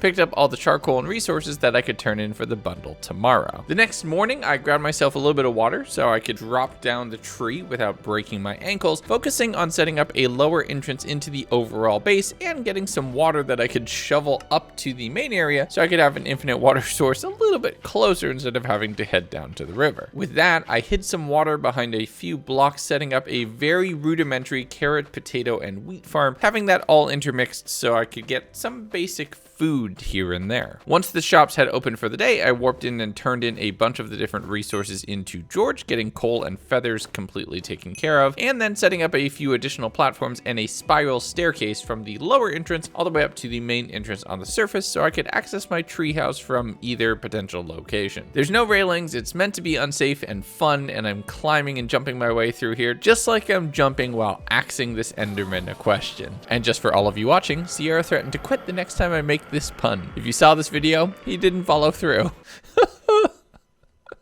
Oh, that's gonna get me in so much trouble. The next morning, I headed out around my base to just try to find some nearby passive mobs so I could set up some animal farms in addition to the different crops that I had collected. There's a few sheep relatively nearby that I was able to lure over with the promise of some wheat and then pen in directly next to the tree itself. But I want to go with a really cool kind of natural alcoves for all of them, so I dug a little bit of a hole into one of the walls, set up some pathing to go into there, and the first thing I wanted to just bury back into a hole was a portal into the underworld, you know, as you do, casually, with friends. But people were asking for a sleep, so one nap later, I'm heading into the Nether in my new base location to see what I could find. I spawned deep into a crimson forest, which initially I'm like, oh cool, I can grab a whole bunch of this redwood. Didn't know what I'd actually use it for in the build. I'm looking around and trying to see what's around, and I am very high up in the Nether overall, so this is gonna take some work to be able to navigate it. I'm fighting off ghasts and scaring off hoglins because I'm still an unenchanted diamond. Even that many piglins definitely had me at a little bit of a nervous position, if not an actually dangerous one. Once I was back in the overworld though, I figured I'd go get resources from around just, you know, around, wildly randomly teleporting, heading off in another direction, finding some more chickens and cows that I could turn into book components that I could trade into George for crowns or just have on hand. I might be leaving a few written books here and around the server a bit. Right as the sun rolled over to day 26, I was able to take out an Enderman for a quick pearl, fighting more cows and zombies and basically anything I saw, just trying to get whatever drops I can in the local area. And you're gonna hear me say this a lot, I really love the terrain gen we have in this world, including this little thing. That's a really cool little mushroom. If anybody wants to find it, there you go. Again, I'm just touring the server for you. Cottagecore vibes aside, I headed through another autumnal valley and then into this mega savanna, getting to a river and then figuring that's probably as good enough of a sign as any. I then committed the ultimate mistake that people do when trying to open a door with an axe, planted the sugarcane around the pond here, crafted up a few books, turning those into writable books. It wasn't enough that I could turn into George, but it is enough that I could hide some lore here or there. I did a little bit of chores around the base and called it a night there. Going into day 27, where I'm working again on the upper areas of the overall base. I want to set up multiple different platforms, have them all look like they're single tasked. It might not be where I actually do some of these tasks, but it is the decoration that I want for this overall very Caruso family old school mega tree house is what I'm going for. I'm looping platforms through and around the base, and through the magic of editing, this recording is actually one IRL day later than the previous Minecraft day, so I warped back to spawn to check out what the new bundles were, and they're all iron tools. I think I can actually do something interesting with this. First thing I did was head home and convert a lot of the coal that I had into the 100 torches needed, turning that in immediately, and once again remembering to turn shaders on. You can probably guess where each recording session started by now. I headed down through the actual trunk of the tree into the mega lush cave, going into the mines for all of the iron that I could possibly find. I'm dealing with some creepers that are trying to jump scare here and there, but continuing multiple days down in the lower cave system, fighting off skeletons. There's no way I'm gonna go down twice in one video. And despite coming down here from iron, I was really hitting it off with different diamonds pretty often. I had about 16 with just about an in-game day's worth of mining. Not bad. I set all the iron up to smelt so I could go ahead and make all of the tools that I would need, returning back to spawn and trying to convince one of my mods to place a crafting table inside of George's base. I did this intentionally, knowing that I would also suggest it as me in the Discord, and it's just another little carrot that I'm dropping to see if anybody really sort of notices or catches on to this one random player being a little too knowledgeable of all of the game systems. But failing that, there was a crafting table actually at the spawn itself, which I was able to use to craft up a lot of the pickaxes, turning them all in and getting locked inside. Knowing that I'm gonna have to return back a little bit later, I used the same crafting table to convert all of the sticks and iron into shovels, which would be the second thing I needed to turn in. And I really hope you're enjoying this 100 days, because it is very different from what I normally do. Without any context, my inventory looks like that of an absolute madman, but this is going to make me money, I swear. All right, we need to wait for morning. Let's see if we can convince everybody to sleep. Spoiler alert, I sat in this bed for about 6 minutes IRL waiting for the day to roll over, because they did not. Day 29, we're almost a third done with this challenge so far, and I have what feels like just a little bit more than a starter base. Somebody did need a mangrove propagule though, and I butchered the pronunciation of both of those previous words, but I did hand one off for a couple 100 crowns. That's a pretty easy win. Once George had opened up, I proceeded to shove a ton of shovels down his throat, getting myself a little bit closer towards the reward, and then figured I'd warp over towards the mall. Now this is the main hub for player run shops. Everything that you've seen to this point so far was executed by the server itself. It's the money being created from thin air. This is where the economy actually happens. And there's several pretty large factions on the server who just love running mega shops and have some amazing farms to boot. And I need a whole bunch more crowns if I'm going to be shopping here. I am a effectively broke. I wilded out to a random area in the savannah, stumbling my way into a savannah village with a lot of villagers here. Now, at first, when I looked at the coords, I thought this was relatively close to my base and could potentially work as a second land and a second warp location that I could use to be able to set up some industry of my own. But as I was standing in this village trying to protect the villagers and sleeping here while one of them was proceeding to just stand on my chest aggressively, I realized that all of the players on the server who are making gigafarms are probably going to outpace me. So I abandoned the village, continuing on in the morning of day 30, ending up in this amazing blue orchid field and not being alone there. Oh, hello. No, get over here. Oh, the mini blocks. I didn't even... Oh. I'm sorry, friend, but I need the leads. Mongo, you killed a pink sheep. This is your fault. I returned back to home and placed down this weird decoration. I have no idea how I got it, using the leads to capture a few chickens and return them back to my base, which would allow me to set up my second passive mob farm. TNT, one of my mods, actually needed lapis for his enchanting setup, so I invited him to pop over while I was in the process of setting the chicken farm up to once again just interact with my mods stealthily all on my own. I figured I'd ask, if he was that deep into enchanting, if he had some books to spare, and I lucked out. I don't think he knows. Oh, TNT may be coming in clutch here. Oh, your head is on backwards. I tricked one of my mods into giving me books. This is wonderful. Yes, he doesn't know. Oh, I am so excited about that. I'm just watching Discord like a hawk right now to see if I'm gonna get a confused ping, but so far so good. Oh, that's cool.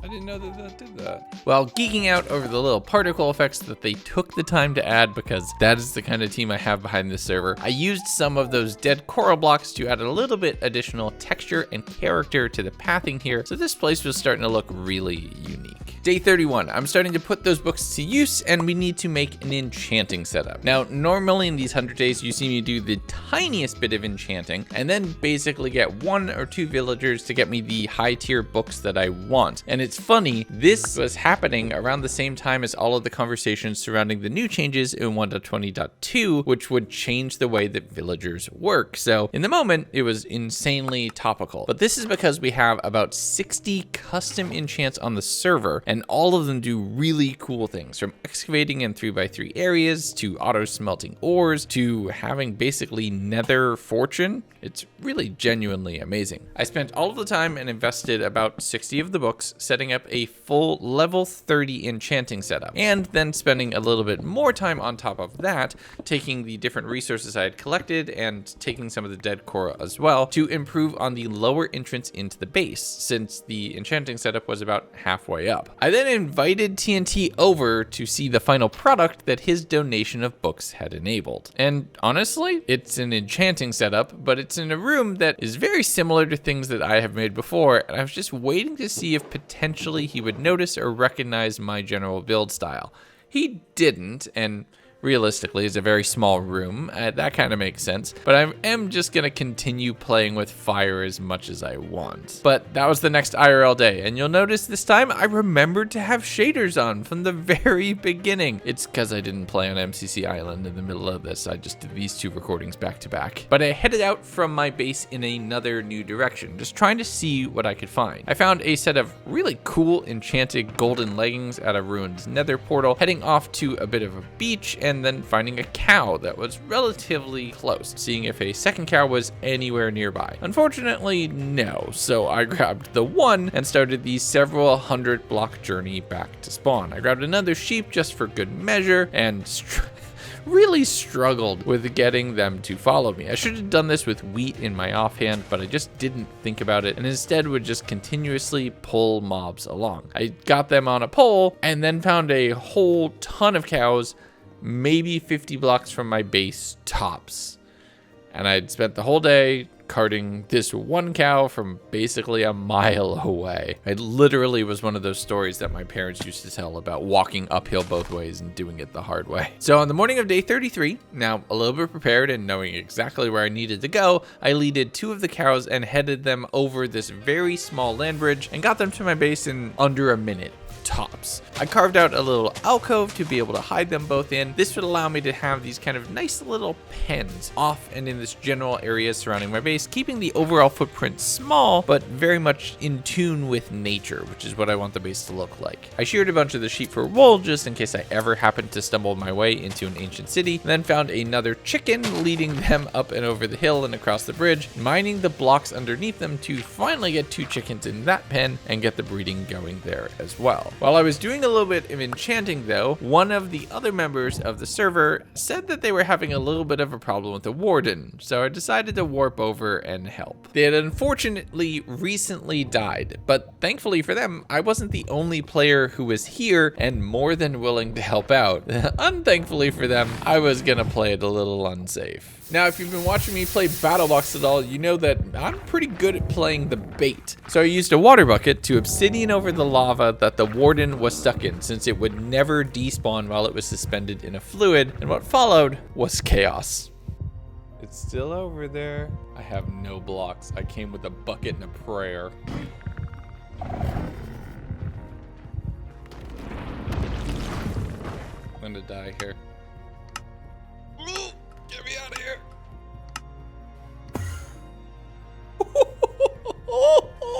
That was ridiculous, but in the best possible way. Okay, I need something. Like food. Food would help. I'm just gonna keep engaging with this. I want them to be able to be. I'm trying to help so bad. I can help. Avery, let me help.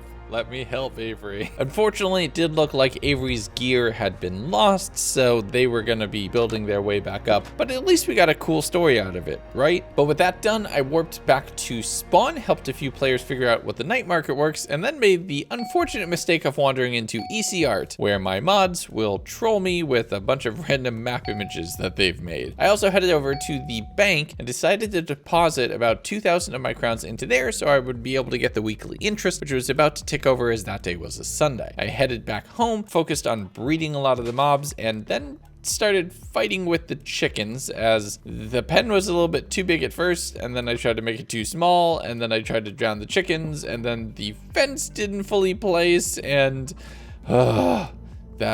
that was a struggle. Day 35, and knowing that I need another income source, I had an idea for a shop. Given the immense amount of references I'm trying to build in, I thought another one would be good to call back to cookies. It's what I call the channel points on all of my streams, which I thoroughly recommend you coming and tuning into. But if I can grow cookies at a semi-industrial rate, I can go ahead and just build a shop that's one big meme. Before I could do that though, I warped back to spawn to pick up my daily reward again, checking the new bundle and figuring out that it was a bunch of redstone components. Lucky for me, I had been collecting redstone basically since day 1 in this world. Unlucky for me, I still don't have silk touch, so making things like repeaters and other things does require me to go ahead and smelt up stone. That's a bit of a bummer. But turning in the redstone dust was relatively easy. Peep that new icon in the corner. That's definitely a cool addition. But I'm gonna need more, so I headed down through the cave, looping and winding my way through a couple of the different and new areas, parts of it that I hadn't fully explored yet, stumbling on a massive cave that also dug into a set of spider spawners for a mine shaft. Now, you can actually move spawners on this server, but it does require silk touch, so I can't do it just yet. So I focused on looting the mine shaft itself, finding some really interesting books.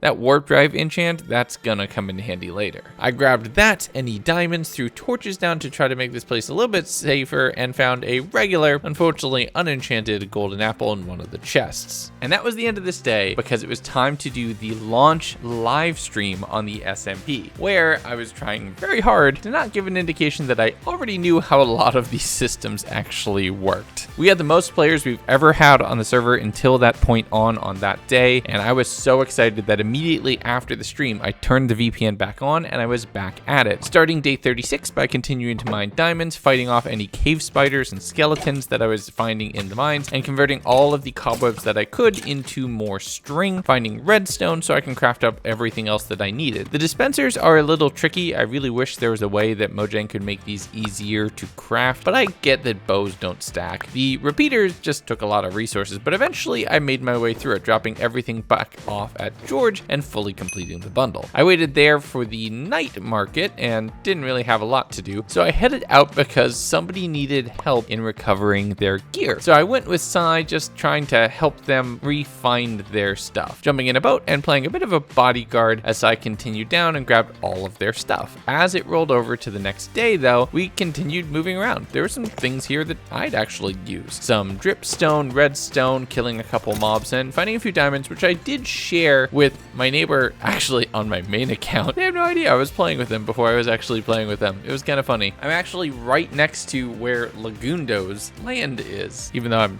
currently playing underneath it. We did find a deep dark area though, and that could have been very interesting to raid. I'm breaking down any of the shriekers that I find, just trying to make sure that a warden doesn't get spawned on top of our head, but despite finding an immense amount of deep dark, there was no city. The server restarted then, so we spent just a little bit of time smacking each other with fish in the sumo arena before returning back to the deep dark, continuing to try to search my way through and see if potentially there's a city at some point along here. There's a lot of XP I was able to get, a lot more diamonds which I was able to mine out, and mining up a whole bunch of Sculk allowed me to get myself up well over level 30 that I could theoretically do some enchanting on all of my gear. But at one point, Sai had given up, so I returned home and got to enchanting. That is 75% boost to ancient debris drops. So ancient debris will drop 2 potentially, or even 3. That's amazing. That's another pickaxe. Let's check armors. Protection 4, last 4, protection 4, 3. Okay, let's get the prot 4 pants. Basic, but okay. Fire, blast. Efficiency is probably the way to go here. Oh, infinity would be very nice, because then I can put that on it. That would be so cool. So I'm gonna need to go ancient debris mining stats to upgrade everything that I'm going to be able to get netherite, but I really want to spend some time getting this cookie production operation running. So I set up a little tiered farm area off in the back corner of my land where I could grow a heck of a lot of wheat, and combining that with the cocoa beans to be able to set up some very rudimentary farms. The next day I warped over to the mall towards the black market to buy myself some slime balls, as well as some different enchants allowing me to convert these slime balls into slime blocks and sell those back to the server for a profit. And getting Silk Touch on my pickaxe would allow me to head down into the mines and break spawners. You know that thing that everybody always joked that you can do? Yeah, you can actually do it on this server, and it allows people to set up some really amazing farms. It rolled over to day 41 while I was still underground, so I continued working my way around, just finding whatever I could. I'm trying to stockpile as many diamonds as possible because I do have the goal of selling either upgrade templates or trims if I could happen to get my hands on one, as they are a very limited but easily renewable supply once you have some good fortune enchantments on hand. But I was also just mining up a lot of the mineshaft for decorations, because I'm gonna set up my own shop there in the mall to try to sell off these spawners for a quick profit and get people ready to come to me for some more eclectic things. There's major factions like the Black Market who own huge swaths of the economy on this server, but I feel I can carve out something special for myself if I play my cards right. So I headed off to the mall, rented off the shop stall directly in front of the Black Market just to really rub it in, and spent some time building up a small miniature cave diorama with a very clear mineshaft theme. And before setting the price of my spawner, went and saw how much they cost to buy them from the server itself. I also was able to finally check out what the night market was selling, and there was some good stuff here, but I'm gonna have to go to the Nether for this. I'll get to it later. So I set the price of my cave spider spawners to be 10,000 less than the server itself, just driving the price down, hoping they'll purchase from me instead of the ones that are ethereal from the server. And if you do play on the server, I recommend doing this. Find something that you can just corner the market on or provide a lot of value, and people are pretty quick to just go buy it instead of grinding it out because everybody has awesome builds to do. I announced my sale in the global chat and then went back to my home, mining up a lot of stone, now with Silk Touch not having having to worry about anything else, making a whole lot of stone brick slabs, thinking, oh my goodness, this is everything I need. There was stone brick slabs in the night market. I'm totally set. While waiting for night to fall, I crafted up a ton of cookies and also set those as a really low price, just as a starter food or a gimmick for people to try to get them in, and then having them go over and potentially buy a spawner, like an impulse purchase. It's the candy in the checkout aisle, except those cookies can also be delivered. I am going to make cookies available. TVA, JC, Dragon Dad's cookie delivery service. After the initial little food delivery, more was requested, so I headed back to my spawn. This is working so well.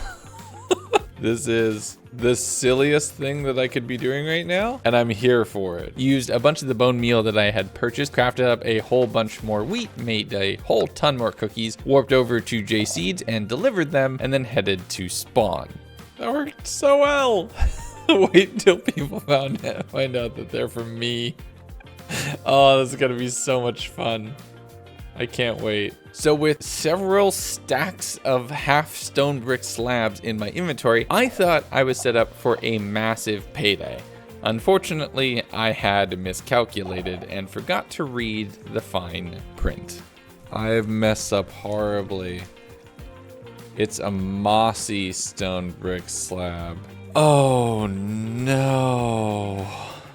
With that massive failure, I just warped back home and went to bed. Burned a bit on the concept of the mossy stone brick slabs, I warped off to the resource nether to just head around and see what I could potentially find. There was a fortress here, but unfortunately, I wasn't here first. And while they might have taken the spawners, the bone blocks were left behind, and I can use this to grow up the wheat to really empower my cookie creating empire. With no spawners to work with, I only have spare blazes that I could fight, but they weren't dropping rods at all. So I took my aggression out on a ghast by throwing a fireball right back at its face and see how it likes it. But with striking out on the nether mining expedition and finding a fortress and knowing that it was already spoken for, I just returned home and grew wheat for the remainder of the evening, really setting up my cookie empire for success and stocking my shop in the mall. Day 44, it was time to actually expand the land a little bit. You can do this by just investing crowns in your area, and I was able to just expand the area that is protected and mined, so that way nobody can really encroach on the space that I want to turn into my long-term base. Because funny enough, I'm going to keep playing on this server after this video is over. You're going to see it on streams, and I'm going to take over where Dragon Dad left off as Legundo. This is going to become my new home. Now, through the concept of movie magic, this day is actually one IRL day later than the day previous, so I spent some time checking in on my shop on the mall, and then also seeing what the new daily bundle was. This being paper, compasses, maps, all stuff that I can easily purchase from the black market. A bunch of iron combined with the redstone that I had is all the compasses I could potentially earn at a profit, mind you, just being smart with a few things. But with that in my pocket, I spent the evening, considering I was still a little burned on the slab incident, to go ahead and work on my base. I used a lot of the birch wood and just a few other things that I had on hand to start setting up an initial pier entry to the overall base down into the river. So that way I'm not existing only up on the mountain, but my base is actually both in, under, and on top of the tree. Really just trying to control this entire cliff face. Okay, I'm gonna be completely honest with you. The next 2 days are really boring gameplay wise, but do help me a ton when it comes to my overall progression. I was over and frustrated with the mossy versus non-mossy incident, so I spent a full 30 minutes just mining out moss in the mega lush cave, which existed directly underneath the mega azalea tree that I had decided to call home, and then spent a lot more time mining out stone with only an efficiency 3 stone pickaxe, and I was desperately missing my Instamine haste beacons from the hardcore world at this point. My inventory was completely full after that half an hour mining session, and the kind of thing that people would normally not mine out thinking that would turn into some massive profit, but oh, that was going to pay off very quickly. I carved the stone into stone bricks, crafted that with the moss to turn that into mossy stone bricks, and then stone cut that into the slabs, basically getting 1 stack of slabs for either 1 stack of stone or 1 stack of moss, As long as they were even, the math works out weird, but you get what I'm trying to say here. I spent some time breeding up all of the animals, heading over towards spawn and checking out Shady Cats, where Avery puts a ton of work into making these custom player head plushies, usually by killing themselves with a very specific skin on, but I bought myself an LA plushie because I just thought it would be cute. But with my pockets full of slabs, I hung out in front of the entrance to the night market with a few other players, and once it opened, dropped my way down, ran over, and sold off multiple stacks of slabs for over 25,000 crowns in profit. That is very satisfying. I spent some time looking at the custom enchants which were available, none of which seemed immediately amazing, before combining a few diamond pickaxes to get things repaired. Since I don't really have mending, I have Nether Prospector on this pick now, which will help me to get more ancient debris, and we will do more with that, but just a little bit later. But I want to continue with the helping of other players on this server just so they can watch this video and go, wait a second. So I did see somebody who was asking for some carrots and potatoes, and I had more than spare. So I warped over to them to drop them off, and then realized that they were actually my neighbor, barely 1,000 blocks away from where I'm living right now. So I was pretty excited to find people who were in my local area. Day 49, I plopped down that LA plushie before heading and checking out all the different player warps. A few of them pointing to interesting things, but nothing that I could really access or felt good to. I picked up my daily reward as this was the next IRL day, and then headed over to my base, taking the warp drive books and setting them aside. I'm gonna save those for the fight at the end of this video, and then going over and checking out E Emporium. It basically acts like Joja in Stardew Valley, and it sells a lot of the same things that the city does, just with more guilt for buckling to capitalism. One of the benefits here is that it doesn't work on the same hours, so you can get basically anything you want all day if you know to go over to the dark side. So I started mining out a space for a zombie spawner. This would allow me to set up a recurring source of XP, so I could start enchanting level 30 enchants repeatedly to try to get a lot of the custom enchants that we have on the server and not worrying on a single roll. Another player had just died and lost all their stuff, so I threw a few diamonds their way and warped away after a short little conversation. We have voice chat and you can talk with people, but it doesn't work for Bedrock, and it wasn't going to work for me if I'm trying to stay incognito. But we're here, day 50, the midpoint of this adventure. I brought my brand new friend over and allowed them access to my place, just a place to base out of and be able to access. I made my land basically public, just nobody would be able to go inside or kill any of the mobs. I'm just a waypoint now for the world. And with my new neighbors set up and well fed, I went back down to where I was setting up the zombie spawner, carving out the full path and throwing down some water blocks with an infinite water source in my enchanting area to start getting this set up as a proper mob grinder. I set up a little killing chamber only about 10 blocks below it because I'm not worried about making everything one hit just yet. I just want to see if this is going to work at all. Throwing down some fence gates to hold back the tide of the water, and then placing and upgrading the spawner a couple different times, which would increase the rapidness at which it would spawn mobs and how many mobs it would spawn each time. And this does get ridiculous if you start stacking multiple spawners and multiple upgrades. And thankfully, they don't have AI. It's for lag purposes. Don't worry, I'll make a proper killing chamber, but for right now, we're just bullying the target dummies. The next day, I spent quite a bit of time getting an actual proper killing chamber set up. I can just stand here and stab them for forever, but it's a lot easier if they're contained in a small space. I did all of the killing to get myself up to level 30 to start rolling on max tier enchants, ending up with a sword that had end affinity and smite, and it was okay, but it wasn't really great. So I went and made myself a couple of hoppers, went down to the mob farm, which was overflowing at this point, set up a very rudimentary collection system underneath, and then did some more stabbing again until I could go and enchant on my stuff. I got stamina for the chest plate, which would make sprinting a lot cheaper, and then saw that I'd be able to get a whole lot of protection enchants, which will come in handy. I also had a ton of mossy slabs in my pocket, which in warping back to spawn and then running over to the night market, I turned in for another cool 20k in profit. The next day, I wanted to make the mob farm easier to get to and from, and also move it down so the mobs took a little bit more damage so they were quicker to stab. So I went ahead and crafted up a few elevators. These are a block that we've added to the server, which allow you to teleport straight up and down, and you can set the color of it, decorate it as much as you want. want. So I made it look at least a little integrated into the base. I would be able to warp down, stab a whole bunch of ankles, warp back up, do some enchanting, try to get anything good, warp back down, stab some ankles, warp back up, do more enchanting, try to get something good. You know, having another 45 enchants in the pool definitely makes getting the one that you want even harder. And while it has some really cool enchants on the server, it does mean that we've kind of unintentionally made this a little bit worse. There's undoubtedly gonna be players who get all of the enchants on villagers, which you can, by the way, but yeah, we'll give this a little bit of time. I did combine a ton of really good books, getting a sword that would be very good for the Ender Dragon fight at the end of this challenge, and that's something that we're going to spend a whole lot of time investing into. I finally had a fortune pickaxe, which was wonderful, but at some point in time I had heard a player falling when I was in my enchanting area. Go back and hear it again.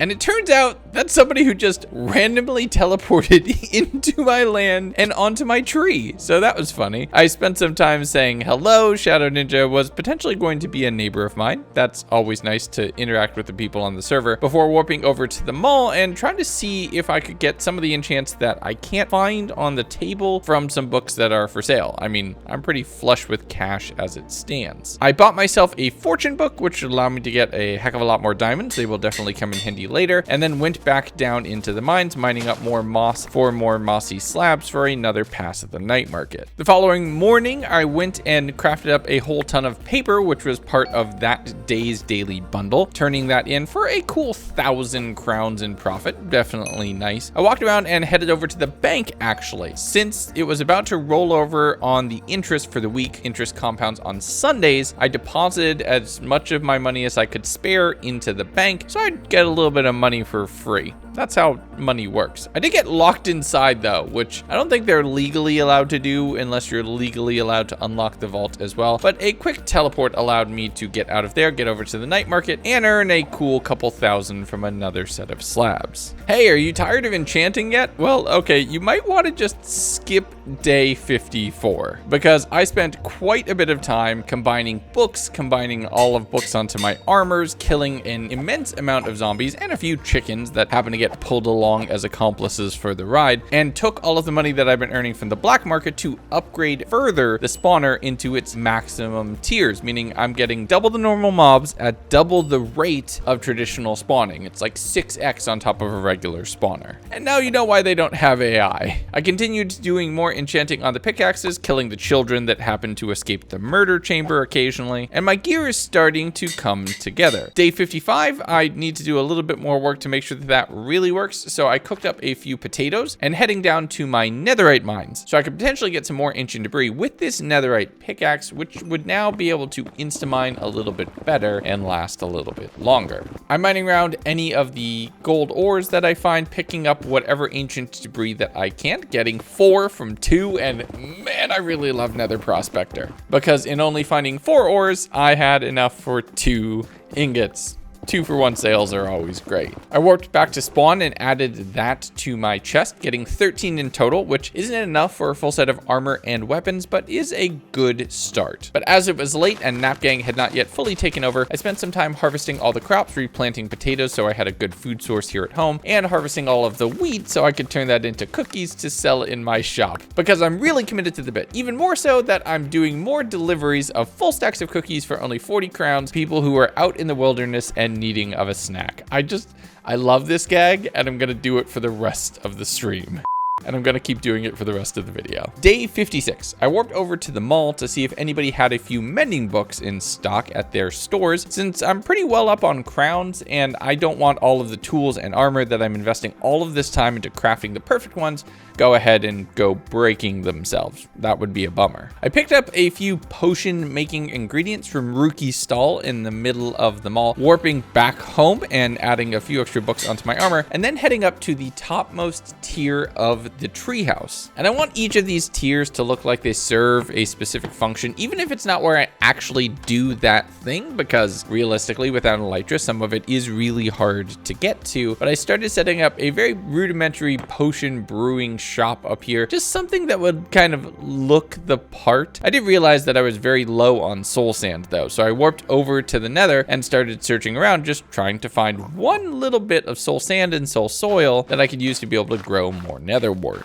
After finding that, I did see a bastion off in the distance around the corner that was partially embedded into the wall. So I dug a little 2x2 tunnel through the netherrack, well, pick go burr, and made my way in to the bastion. And this is going to be a very interesting place. See, the server's on 1.20, so netherite upgraded templates are a really good opportunity to make a heck of a lot of money pretty quickly and provide a very easy service to the rest of the server. Plus, with all of my giga fortune, I can convert as many diamonds into templates to probably arm the whole server if I'm careful. The only thing I need to worry about here is if I die, it is a huge setback, as all of my good gear is on my person right now. I'm taking it slow, making my way through several tunnels, digging and barricading and blocking off areas before making my way to a few chests. And the first few that I opened seemed promising. There really wasn't something that said, "I've been looted," until I saw that iron pick that was almost fully broken.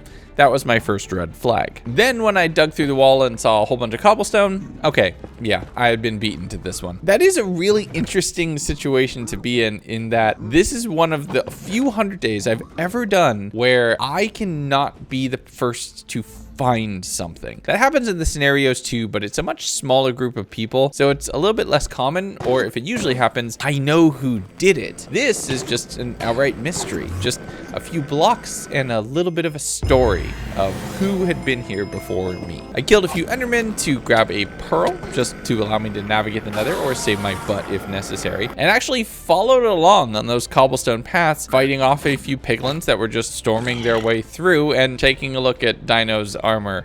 That is absolutely stacked. But I worked my way through for about a couple hundred blocks, and before seeing another structure, and with the relatively low render distance compared to what I normally play on, I was feeling a little frustrated. So I warped back home and tried to drop off everything that I had acquired into the chests, and they are overflowing. Turns out a little 3x3 room, not a great storage area for a full 100 days playthrough. I did the best I could, but it is very slapdash, heading up to the absolute upper level to drop off all the potion making ingredients and a few of the accessories and components that were there, and planting and setting up a nice little garden, throwing the shroom lights up inside the leaves to make the tree look a little bit more naturally bioluminescent. I then cracked an amazing water clutch off of the tree to land my way back into bed. And that goes into day 59, where when I logged in, people had been purchasing cookies. This business is actually working somehow. I was starting to notice that a few of my zombies were turning into drowned, and while that's nice, I don't exactly want them right now because they do regain their AI on conversion. So I spent a little bit of time just tweaking and upgrading the monster grinder, setting the range a little bit further before dropping off a few of the pieces of armor that they had dropped that actually had some decent enchants on them. After that, I'm looking at this little storage area and realizing it's not going to cut it. So I harvested all the bamboo that I could turn into planks for more chests and started digging my way into a nearby hill, just trying to set up a very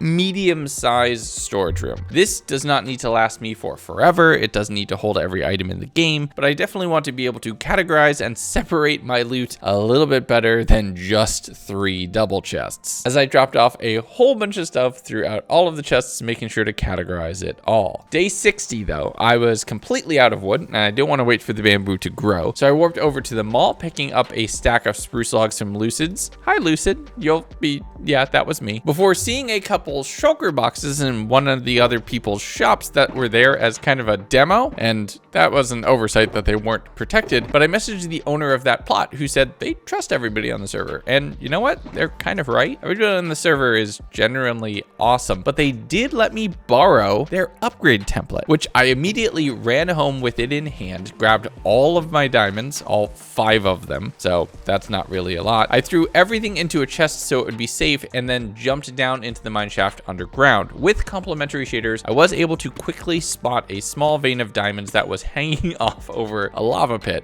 Not the safest ones to mine, but it definitely did the job. With that and having just over what I needed now, I duplicated the netherite template, returning the other one into the shulker, actually directly into their hand, before seeing and buying up a ton of smooth stone, warping home, and combining that with all of the moss that I still had from my last time I was down in the mines to be able to turn in several additional stacks of mossy stone slabs to the night market. 11,000 crowns for just a little bit of work. Definitely a positive ROI. But some of the newer players didn't know where it was, so I did spend a little bit more time as that day rolled over, running between spawn and the night market, showing the new players where they needed to go. Okay, so the next few days are going to be a little bit different and potentially a little bit more chaotic than normal, but I'm going to let me from the moment explain what was happening.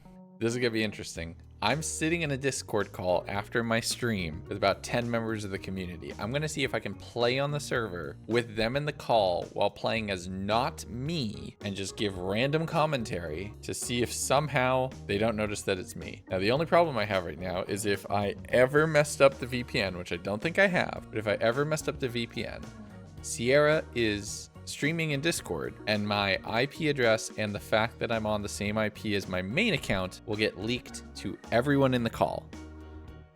So this is risky. This is potentially very risky, but we have to do it. All right, I'm gonna unmute. Funny thing is, you were doing it to me. I thought you were doing it on purpose. No, when you were doing it to me during my stream. After you were. I Okay. was because I was just testing it on you to see because your reaction is faster.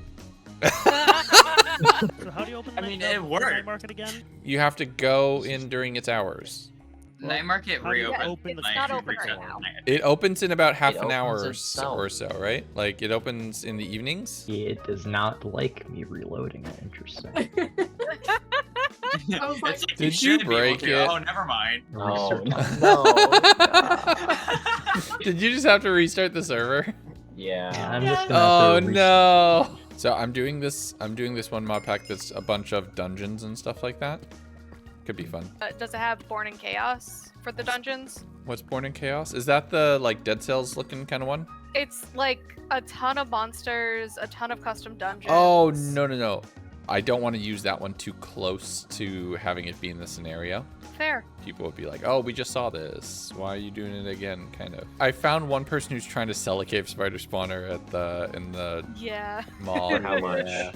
I don't remember how much it was. It was under the server's price, but I don't remember by like how much it cost. Okay, the server's price is like 35k. Yeah. These things are worth about 2. Oh no, I feel so bad for them.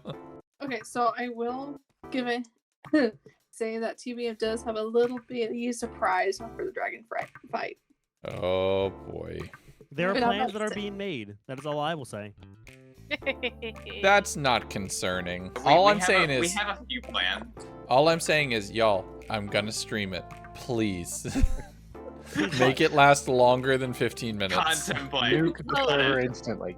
Oh, don't worry, we have content plans. Okay, good. I'm here for this. This is very out of the blue and very random, but can you pick a color for me? Blue. Any specific shade? Oh, that's okay. This is just got way more complicated. Hold on. Would you like a hex code? I was gonna say, do I just need to go find your skin file and grab the hex code? No. I'm just gonna go He pick a has random blue. actually. No. I'm just gonna go pick a random blue. I have a color picker in my browser, and I'm gonna pick a random blue that looks kind of nice. Alright, because I'm working on character design right now, and a really big one for my personal OC lore, and I wanted to give you the honor of picking it. Oh shoot. Okay. Hold on. No pressure, just a god of vanity. And no pressure. God You of just have to pick vanity? the perfect Oh color. god. I'm putting it in the beach. There you go. How do I That- end this? I'm putting it in the chat for this channel. There you go. You Oh, don't. thank you. Set up something Done. at a land. Say, hey guys, you want free diamonds, free gear, free enchanting table use, free XP farm? Here. Have some Problem is, communism. who supplies How the about free everything? socialism? Yeah, we just enslaved Dino. Problem solved. I was gonna say, that's You know the problem. what? You have Yeah, to let's have do it. solution. I don't like this idea. No, let's do it. I do We'll not keep consent. pointing ominously at you already. That's okay, Dino. Here's the thing, though. If you're gonna take from the Dino and give to everyone else, you have to call it the Meteor Alliance. One person got it, and I'm happy with that. No, it just wasn't a good enough joke to be allowed. I liked it. Okay, this is one of the few points where I'm actually going to add commentary on top of the Discord. This was potentially an interesting play and something Sierra gave me grief for later. Everybody's talking about how much upgrade templates are selling for, and meanwhile, I'm standing here in the mall right next to some of the people who are in the Discord call right now, setting up a shop to sell upgrade templates and using what they said as my base price. This is probably the closest I had to potentially giving myself away. But if I'm doing this, I'm committing, and I really genuinely think that selling these upgrade templates is probably my easiest way to make a whole bunch of crowns. There's nothing stopping somebody else from just buying one and then investing their own diamonds, reselling, or undercutting me. But if everybody thinks that it's an easy way to just get some by going to me, or well, not me, but also still me, that will probably work. 20 seconds, I'm on the clock. Alright, so yeah, alright, so 30 seconds. I'm getting the fuck out of the way. Hey, look, he's dead. Didn't you have a totem in your Did I hand? not equip it? I'm stupid. I don't myself think He to looked whatever- away for 1 Okay, second. so it needs.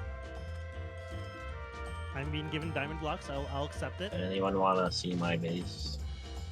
Yes. Sure. I mean, you guys want to tour? Okay. I'm streaming right now. Oh, hey, I was spinning. He's dead. Nano, stop committing crimes. Civilian casualty. I'm not getting into this mugging. I'm not getting into Where's this my mugging. I head? wanna live. Here, I picked it up, I think. Yeah. built a I very have upgraded it low twice because of diamond sales. That's it. Diamond sales? Oh. You're selling diamonds? You're selling diamonds no, like, for how much? Ninja and Dragon Dad wanted some diamonds. I'm not gonna friendly boot Rise again because he isn't wearing armor. Wait, is Rise about to get obliterated? Can somebody screen share? I want to watch it. Oh, you missed already Don't hit obliterated me. one. I'm only a level 1 god. Hold on, if I'm gonna get obliterated, I gotta put my stuff away. Somebody screen share. I need to see it. I need to see it. I obliterated Rise 1. Okay, who's where the murdering is happening? I am. Me. No, but who's like here and streaming that I can watch the obliteration? I am. TNT. Okay. I'm watching your stream now, TNT. Okay, Rise, Whoa, you ready? okay, I almost got shot. Let's have the Dragon Slayer. Press cruelty. Username, you are in danger close. Okay, never mind. That was instantaneous. You instant killed. Yeah, no, that's the Dragon Slayer. Alright, I'm out, I guys. want to see my base. Bye. Going to tour. Actually, I should really focus too because this, with everybody's conversation, Mudcat's gonna get this and he's gonna be like, why is he talking constantly for this one? So I gotta put it in the notes of just like, just drop my mic. I said nothing of value. I will catch you all later. Bye. That was, that was chaos. And I am genuinely terrified of Dino and what has to happen. Because he's going to be a menace. He's basically the final boss of the whole video, not the dragon. But I've entered into economic warfare with the black market. This is potentially a very dangerous decision. It'll be interesting to see how this plays out. Let's log out and see how many netherite templates I sell between now and tomorrow. And that was it for the day. So don't worry, it gets a little bit more quieter and normal starting on day order 66. And I started that day by teleporting out into the wilderness and just going ahead and chopping some trees. I used most of the wood that I had collected to finish up the chest wall in my storage area and then focused on the farms that I had at home, those of both the plant and animal variety. With a bit more leather, don't tell Peter where I got it, I used item frames to label most of the chests just so things could be nice and neat and organized before checking the night market and realized that I was just underneath that 3-day timer reset. So I thought, let me purchase some stone, and unfortunately that was out of stock. But I have a bunch of moss now, so that's good. The next morning, with shaders making a wonderful sunrise in the mall, I am back to work. I wild teleported out and then found somebody doing the Wadsy one-line challenge and just a straight line carved through a good portion of the server. I followed that for genuinely about 5 minutes before it came out at a village. And yes, this is where they gave up and just started playing normal Minecraft. But I kept going and figured I could head down into a random cave somewhere off in the distance to re-up on diamonds so I could make more netherite upgrade templates so I could sell more at my shop. And with Giga Fortune and Vein Miner and everything else This is so easy to be able to just collect all of the resources in one single block break. I love the custom enchants that we have. But as it neared the end of the night and killed off a few mobs, I just warped home and got back to work. Because the next day, I needed to do some work down on the pier on the lower part of my base. I want this to connect to the river so that it feels like it's also a part of my base. And I live both in, on, and under the tree. I'm going to build a bunch of different utility rooms in the mountain itself, and potentially like a nice little ship or something down here. Once that was built, I made a new sword, enchanted it, and started combining things, because this 100 days is ending with a massive PvP battle, and I'm a little under geared at this point. There are players in full netherite, one-hit kill swords, as you just saw, and I'm just petering around with some basic enchants. I kept rolling on my pick to try to be able to pick up more of the really cool pickaxe enchants like blast mining, but unfortunately didn't have any luck. I am getting a little bit better for my armor and tools though. I'm getting there. On day 60 nice, I had to deal with some solicitors at my front door before getting started with more work that day. First things first was smelting up some of the iron that I had collected to be able to make some anvils and other things. And then since I still didn't have a silk touch pickaxe, I smelted up all of the cobblestone with the abundant coal that I had, that I can convert that into more moss slabs for another run at the night market at the end of the day. I then spent the whole day doing a little bit of additional decorating around the base and continuing to connect and enchant my tools. Finally getting a silk touch pickaxe, which makes the aforementioned smelting feel a little bit weird, but that was all running while I was doing it, so look at that. It's a win-win both ways. And after a bit more enchanting and a bit more zombie killing, I headed off to the night market with multiple stacks of slabs and earned myself another cool 10,000 crowns. Definitely nice. Day 70, there were some players in the chat that were talking about a really cool cave that they were in, but they needed help because they had accidentally died. So I teleported to them to play bodyguard basically again, because even in my full diamond, I'm better than somebody who's naked, and I'm just collecting all of the diamonds and ores and throwing them off to her. It turns out, and I realized this, that this mine shaft is my cave, like the other end of the cave system that I live in. So this is another one of my neighbors. So I headed off to my base to pick up a pickaxe and then warped back to allow them to use it to share. They then asked if I wanted to check out their base, and funny enough, I had seen this on stream actually. What I didn't see was the Legundo plushie. Yeah, they like having a few jokes at my expense. But following around with my new neighbor and exploring what they had done to decorate the underground was really nice, and when they see this, they're gonna freak out that I'm actually living next to them. So that's cool. You know what else is cool? Logging in the next day to a wonderful notification. I sold a spawner. Yes. Oh my goodness. There's so much money in my pockets. Okay. Lots of people online too. Busy day. With a bit more money in my pocket, I warped back to spawn to check out both the daily bundles and pick up my daily reward. It was the author's bundle again, so I'm pretty equipped to deliver on all of that. All I'm gonna have to do is go around and kill some chickens. Dino needed some lime dye, so I went and dropped that off once again to tempt fate in one of the most OP players on the server, and I was invited to the murder basement.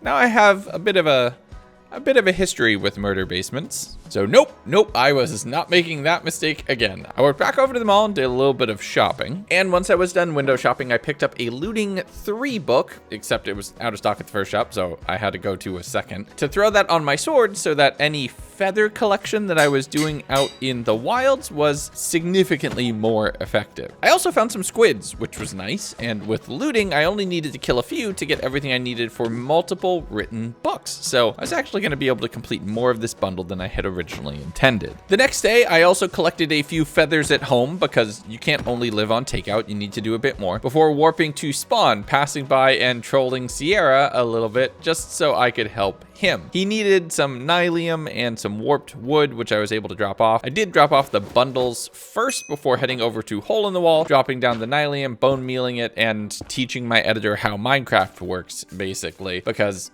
he's really only learned through editing these videos and then occasionally playing on the server. It's is genuinely funny. But after that, I grew some trees at home to be able to get shroom lights to put up in the leaves of the tree, hitting a pretty nice water bucket clutch on the way down, and just getting more ready for combat with some enchanting later in the day. Day 73 was spent fighting with more warped trees who refused to give me the good glowy goodness that they have hidden inside, and it's just a bunch of kind of weird blue blocks. I purchased all of the remaining protection books that were available on sale through the black market, as I was getting really bad luck with my enchantment rolls on my armor, before spending some more time at the zombie grinder and doing a little bit more enchanting and combining with the books to be able to get my armor up to snuff for the dragon fight at the end of the video. But I also thought it was time to upgrade my setup a little bit. I had a ton of crowns in my pocket, and it was time to take this grinder to the next level. So I warped to spawn and picked up a skeleton spawner as well. This would allow me to be able to collect additional resources from there. Bone meal would be wonderful, but realistically, this is just to get me even more mobs to be able to kill, which once it was set up in the actual grinder, I'm now getting basically 2x. I invested almost everything I had in my pocket to upgrade this several times so that it would be spawning more mobs and doing so more frequently, and we are immediately overwhelming the system that we currently have. So I started mining down a little bit further so that the mobs would take more damage in their overall fall, and it would be a little bit quicker for me to be able to kill them all and harvest those good XP and other gains. And since I have an elevator, it's realistically not that big a deal. So as I was carving out a pretty nice space for it, I reset the elevators, moving them one block over just so they'd be a little bit better aligned. But I thought I don't want this to just be a drab,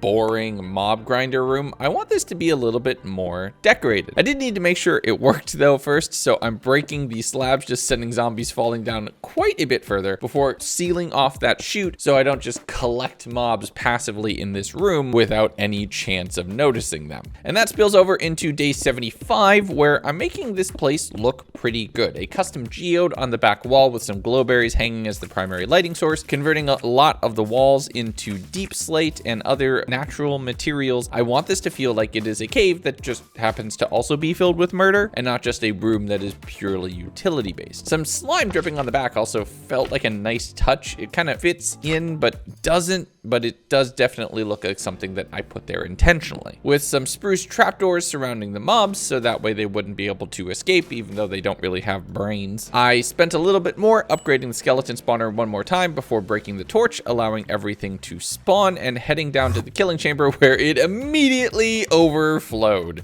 That is a problem for me tomorrow. I'm going to bed. And tomorrow me immediately regretted that. Oh my. Oh no. Oh no. What have I done? I spent a pretty significant time this day just cleaning up my mess. I'm actually laughing at myself because this is just funny to watch. But once I got everything set up, I realized that there was one fatal flaw with the system so far. The spawners needed a range upgrade in order to actually be able to reach down to where I am, and nothing was spawning. And I was only off by 1 block. So if I stand on top of the trap door, things actually spawn. But if I don't, they don't. So I'm gonna have to invest more coins into that relatively quickly. Right now, my easiest way was to just teleport back up and do so. But oh my goodness, the storage is overflowing already. And I'm gonna need to put some serious work in to make this thing manageable, or else it's gonna start lagging the server. Editor's note after the fact, players have taken this to the extreme, and this little farm here is barely a rounding error in the overall amount of mobs that exist on the server via spawner farms. It's really cool to see how people have taken it. The following day, I took a break from the spawner since it was working now and did some grooming around the base, as well as turning in the final feather to fully complete my daily bundle. After that, it was time for a bit of farming. I'm still a potato man, RIP Techno. Before you get it, back down to enchanting. I popped Soulbound on one of my pickaxes, which is awesome. So I threw that on my fortune pickaxe, meaning that even if I die with this in my inventory, it'll persist at least once. After that, it becomes a little bit less effective. But I warped over to the night market, checking out what the enchanting books were, and Thor 6? I hit people with lightning? Oh, heck yeah, that sounds awesome. Plus the new night market purchases were in, those being cut sandstone slabs, stripped acacia, and gold swords. A little bit trickier to farm, but entirely possible if I can be smart. I checked to see what the cost of a piglin spawner would be, specifically a zombie piglin one, and it was way outside my price range, so I'm gonna have to do something creative to go get gold swords. I thought for a second I should check if any of the zombies I had fought had dropped those, but I don't think that's actually in their potential loot pool. So after taking a quick nap the next day, I figured maybe it's time to head over to the Nether. My thought process here is if I could find a good spot or potentially trade with some piglins, I could barter for a few of the things that I really wanted, or really just get some more netherite upgrades or upgrade templates or smithing templates, all of which would be good sale options from my shop. I did fight a few of the zombie piglins that I found along the way, but with so many players online, the mob cap for naturally spawning mobs is pretty low, and it's hard to really set up a normal farm here. I made my way through a soul sand valley, killing endermen before stumbling on a new bastion, one that didn't look like it had been explored because all of the brutes and mobs were still inside, which was a good sign for me, even if it was a little bit dangerous. I dropped in, grabbing a chest, finding both a lodestone and the snout armor trim. Huge finds generally. Those could both go really well. I fought off any of the piglins that were attacking me since I was,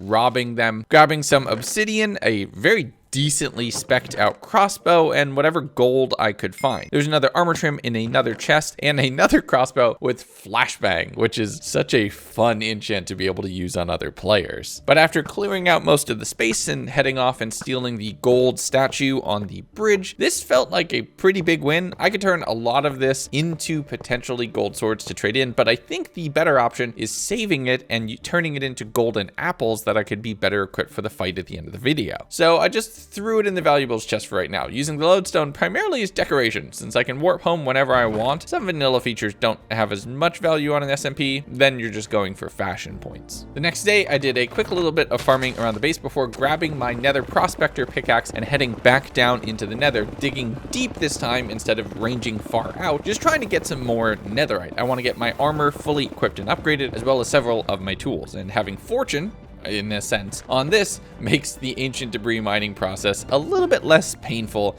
as you get bonuses here and there. I spent a good portion of this day mainly mining along the chunk borderline so I can double up on my chances. I don't have a lot of gunpowder, so excavating in this way is the easiest way for me to do things. And I turned out that I have 19 if you count the one scrap that I got from a bastion. One short from a full set plus sword, but not bad. Not bad at all. I spent the rest of my night just doing a little bit of organizing around the storage room, converting a lot of the ingots into blocks and seeing what sand I could turn into sandstone, turn that into cut sandstone, and at least get something from the night market, even if it was only 100 crowns. Day 80, and this was the next IRL day, so I logged in finding that I had made another sale. I was out of spawners. This is wonderful. The upgrade templates weren't selling yet, but I figured that was only a matter of time as most players were still working on getting their armor fully maxed out before upgrading to netherite, as diamond chestplates would be easier to combine. But I warped back to spawn, having missed out on my daily login as I was grinding hard for MCC Rising at this time. So I'm back at the start of that track. I went and I checked with George, and it was once again the Cartographer's bundle, which is really good for me. Iron and redstone are pretty easy to come by with my Giga Fortune pickaxe, so I was down in the mines directly underneath my base, just picking up whatever iron ore that I could find and a little bit of redstone here and there. I have more than enough, some bonus diamonds, always good, but I spent the evening smelting all of that up instead of focusing on purchasing it from the shop, primarily because I really want to save my money up for upgrades on my spawners or potentially adding a third to that mob grinder. But while that worked, I spent the night taking care of the paper and other things that I would need for the bundle as well. The next morning, I headed to spawn to drop all of that off and check out that new little animation in the corner. We were still working on the server while I was recording this video. It was so hard to not reveal things that I had found as me. I dropped off some money at the bank so it could gather interest, and then went back to my base, spending some time decorating, just throwing a little bit of decoration blocks, utility blocks throughout all of the different platforms, and throwing glowstone and shroom lights in the leaves so the tree would just kind of glow. I want it to look good. But needing some more supplies and not wanting to go buy them, I wilded to a new location, finding a whole bunch of spruce trees and some creepers causing me problems. I was running around collecting that, heading over some snow-capped mountains, finding a really cool spruce village the following morning, which I proceeded to steal their bell and the lanterns and just general goodies. I continued walking along, just seeing what I could find and getting jump scared occasionally. So I figured I'd return home, dropping off all of the supplies that I had collected and trying to keep my inventory organized. I am not doing super well, but I had received a message from Sierra, and he had found an ancient city and wanted somebody to back him up in going to loot it. So I collected a ton of wool from all of the sheep and took everything else that I had. And since I don't have an exit for the sheep pen, I just kind of teleport to my land spawn. But with a ton of wool in my pocket, I sent a teleport invite over to Sierra, and this is how that went down. Okay, here. Yeah, I have 40 on me right now. Okay, well, I brought more. How much is more? 2 stacks and a bit. Aye, that'll do. Okay, hold on. I'm walking my way over. If you've already opened the chest, then it's safe to open. Well, I covered it and stuff when I did. I just... You little goblin. It's safe to open, he says. You said you opened it already. As I was placing wool down. Okay, stand by. I'll have you know that I didn't trip that before you got here, so that's on you. Okay, that's better. Carve 4. Some of these custom enchants are bonkers. Like my axe has lumberjack 5, which is I really want bonkers. lumberjack. I really want it. Okay, I don't see any shriekers. Instantly chest activated. All right, one thing that I want you to agree to now. What are we? We are not spawning out of here. Yeah. We leave on foot. Oh, that's bad. It's just impossible to defuse. Is that a challenge? I mean, sure, yeah. Come here and check it. God dang it. How many is that? That's 2. Legs? That's 3. If I lose all my stuff because of you... I'm going to tell you right now, if I close this chest, it might set it off. Would you like me to box you in? I am pretty boxed in. Also, I got a hoe that has repairing 1 where it automatically heals itself.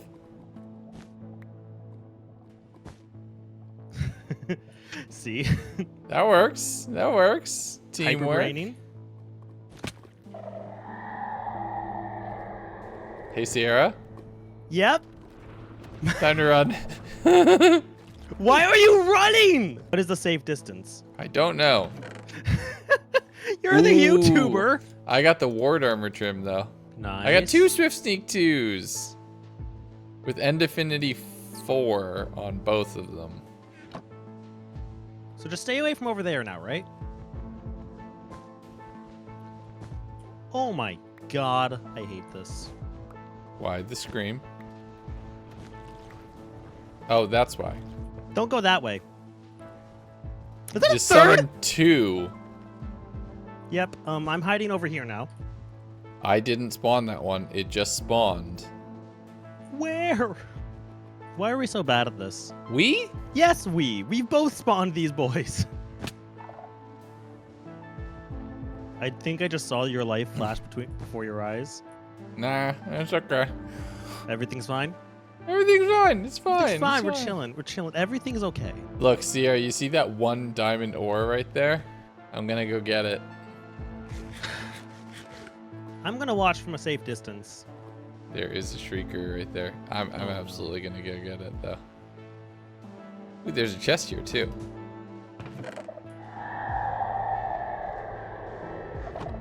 Okay, we're running, Sierra. Is that 6? Yes. Oh my god. We're leaving now. Look, all I'm saying is now you can't die. I'm leaving. I have left. That's lava. You okay, buddy? Hang on. I have a lot of books. We're gonna have to share. Is that another one? But yes. I don't know why more keeps spawning. How far away do I need to be before I'm allowed to warp? I feel like if that you're asking that question, then you're far enough away. Oh, that's cute. considering we were running from a warden, those guys are not a problem. Here, let's go to my base. Yeah. All right. So what did you get out of that, other than the fear of death? See the chest that I have open? Here's the big things. Poison ivy. I'm curious to see how that works with. I really want the carve one. The carve charge one. I'm gonna take that one. I can take the arcane defense one, and you can just take the other two. I was gonna go. I wanted poison ivy. Oh, okay. Was that an allay? Allay head? Oh yeah, it's a plushie. Aw. This is one of Avery's plushies. Okay, so if you need levels, Sierra, there's the teleporter. Yeah, but going down the stairs is an experience. Yeah. Yeah, it's much more effective than mine. Oh no. Carve does not go on. A lot of these conflict. Shulker, Harvest, Swift Sneak, Wisdom. Oh no, a lot of these conflict. The aesthetic of this place is fantastic, though. I'm very happy with it. I found the tree randomly. All right. Pleasure rating with you. Mm-hmm. I have really cool pants and a really cool sword now because of that. Nice. All right, chat. Take bets right now if I die during the dragon fight. Chat? Comments, chat, same difference. After spending some time with my friend, because that is a benefit of playing on the server, even if nobody knows we're actually hanging out, I was focusing more on building out my base. I had actually installed some resource packs, so the leaves look a little bit better now, you might notice, and I really wanted to spruce up the rest of the treehouse that it matched that kind of natural wonder, and keeping things where it looked complete, while also trying to make it look like it matches, was definitely hard. But after throwing down some scaffolding and some hanging lanterns, I'm definitely feeling a lot better about the base than I was when this recording day started. Of course, as soon as I go to get a final shot of it, it starts raining. Thanks, Minecraft, so cool. There's a very fancy replay mod shot playing right now, which you all can see but I can't see, but you will see at some point in the future, and I hope the base is looking nice. Quite a bit more work to do, but I'm exhausted, so we're gonna call it for tonight. Day 86, and we're only about 2 days out from the dragon fight on the server, where the end will actually open. Right now, even if you find a stronghold, you can't go there. It's blocked off. But I'm gonna need a stronghold if I want to be able to compete for the dragon egg. So I warped off to the mall, purchasing some pearls, and then heading up back to my base, I threw an eye and started swimming. Now, you've all seen the following of eyes throughout normal terrain, just trying to get your way to a good chunk where it starts to pan down. We've all seen that dozens, hundreds of times if you watch speedrunners like my friend Curry. But something about traveling through this terrain, which was genuinely different from anything that you see in Minecraft, and increment the whole I love the terrain on our server counter again. But I don't know, I had a ton of fun doing that, seeing some of the biomes that I'd never seen anywhere else, and probably would never see again, let's be honest. I made my way to a shipwreck, which I converted into a bit of a boat considering how much water I was actually traversing, but just on time, the eye turned around. What followed was a slightly embarrassing amount of failed triangulations until I eventually found the chunk that the eye turned downward in and dug my way down into a mineshaft, getting noticed by a few members of the chat for making it into a stronghold. As the day rolled over, I made my way into the library where there were some really great books here. With all the custom enchants, there's some cool stuff, and I'm gonna need that for me or any potential teammates for the fight, because I'm thinking about it more and more, and it's realistically no good way for me to go into this alone. And since Seer already knows, maybe I get some other aspects of Decem to join me as well. Once I had found the portal, I created a new land, Dragon's End, setting the spawn point right here, allowing me to warp quickly between that and my base, and bringing any friends along for the ride if I can do it. I took the books that I had collected from the stronghold and improved my sword even more, getting a very cool dash ability added onto it, but now it's too expensive, meaning I'm not going to be able to get mending. This thing is done. But it might be all I need. Well, almost everything that I need. I need to upgrade it to netherite, and to be able to do that and my pickaxe, I warped over to the nether and did another day's worth of excavation. Using nether prospector, I was able to convert just 4 or 5 ores that I had found into a full 13 ancient debris, which was huge. That's all of my armor and most of my tools upgraded to netherite. So I did that. I converted everything that I possibly had to netherite, making sure that it had mending on it as well, and repairing it all down at the mod mob grinder. I also took all of my armor and upgraded it the following day. I invested whatever money I had in my pockets, some of it coming from my soon-to-be future teammates, and upgraded the spawners, adding the range enhancers so that they would work even when I was down at the bottom of this killing chamber. With all of that done, I re-rolled enchantments on my chest plate a few times just to try to get to protection 4, or at least some other good enchants, rolling soulbound, which was awesome. That means even if I died in the fight, this chest plate would stick with me. So knowing that I could just add protection 4 on that with a book,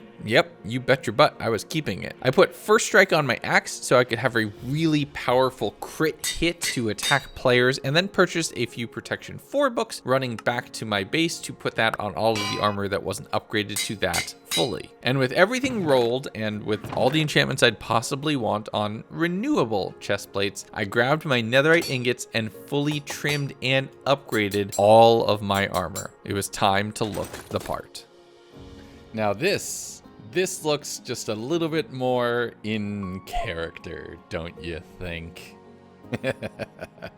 So now fully equipped, I needed to do a little bit of cleaning. There's no world download for this one like there is normally from Patreon. There's just a server that you can all play on. But I needed to go grab a bucket of lava from one of the volcanoes, heading over to the mob spawner, using that to both clear out the mobs that were inside as well as the contents of some of the chests. I warped back to spawn, seeing what the daily bundle was for one final time, bone mealing all of the different plants that I had from around the base to be able to collect all of the dyes needed for a final little payday. And when I woke up the next morning, the smelting was complete, so I warped my way back to spawn, turning in all of the different dyes to George, ending up with a nice little chunk of change, and then heading out to a random location in the wild, hoeing away leaves, trying to find apples that I can convert into more golden apples so I'd be more prepped for actual combat utility. I spent a good portion of the day doing that. Somebody's gonna stumble across those at some point in time in the world and think there's a dead tree biome, but nope, it's just me. As it got a little bit later in the day, I warped back to spawn, checking out the night market, finding the 3 new trades that were associated with it. I'm at the point where I don't think I'm going to be grinding for a lot more money, but it is nice to know I can get a little bit more if I just happen to be short on another upgrade. The next day, when I logged in for that day of grinding, peep this notification.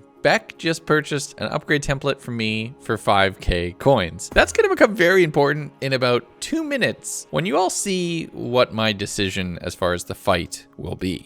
Okay, so yes, I'm getting a few other players together so I have a proper team, and I am letting them know kind of what I've been up to for the longest time. 96 days of being undercover, and then 4 where I play with the team to really get into the fight. Give me a little bit of slack here. Hi. Hello there. Hello. What's up? Seer was telling How you you about. doing, Archie? I'm doing good. I can't believe I've found your alt. Hi. So, I'll this keep it a has been the secret. master plan for 2 weeks now. Nice. I just bought stuff from you. I'm taking it all. I'm taking I've it been all. waiting It's to all do mine. that for a while. I'm taking it all. What am I Squints. supposed to say? Squints. I just bought stuff from you because I What am I thought you were supposed to someone say? else. Brain's dead now. My mental. You killed him so good, you killed his mind. Anyway. Do you want Stop. your stuff back? Let me have my moment. I had this plan, and then you're like, let me just add Gundo to the call ahead of time with no warning. Also, look at Okay. Cactus's profile It was picture. very cool, I will say. It was very, very Cactus, you don't say a word. What? So, hi. Hi. I've been playing and grinding out. I've been getting ready. Thank you for your purchases. That's definitely appreciated. Yeah. You want a couple more? Yes. Yes. There you go. Let me show you something. So, yeah, like, I don't know your plan for all this at all yet, still. Hold on. Just all TPA to me in about 3 seconds. Hey. Oh. He's gone. TPA to me. See, I don't need to because I have the And you're on video abusing admin powers. So really? Yeah. I've done some prep. Yes, Indeed clearly. you have. And this is set as a land? This is a land. This is safe. Great. I'm not gonna lie, I half expected you to make us pay taxes when we joined the land. Tempting. This was going to be my next overnight mission when less people are online. Yes, well... Now I don't have to. Yes. All I'm saying is, we have a portal. Now show me what you've been up to. Yeah, alright. Land, Starlight Castle. Only the 4 of you know. Rise that has I an am this idea person. because of end fight planning. That is all I know. You've been here for 15 seconds, Cactus, and you already messed up the garden. It's fine. I will warn you. If you go into the pit beneath the ballroom, there is an ancient city. Ooh. And some of it is still active. It was definitely looted like early on by someone else. But this has just been for my own personal lore and building. But I will take you to the armory first.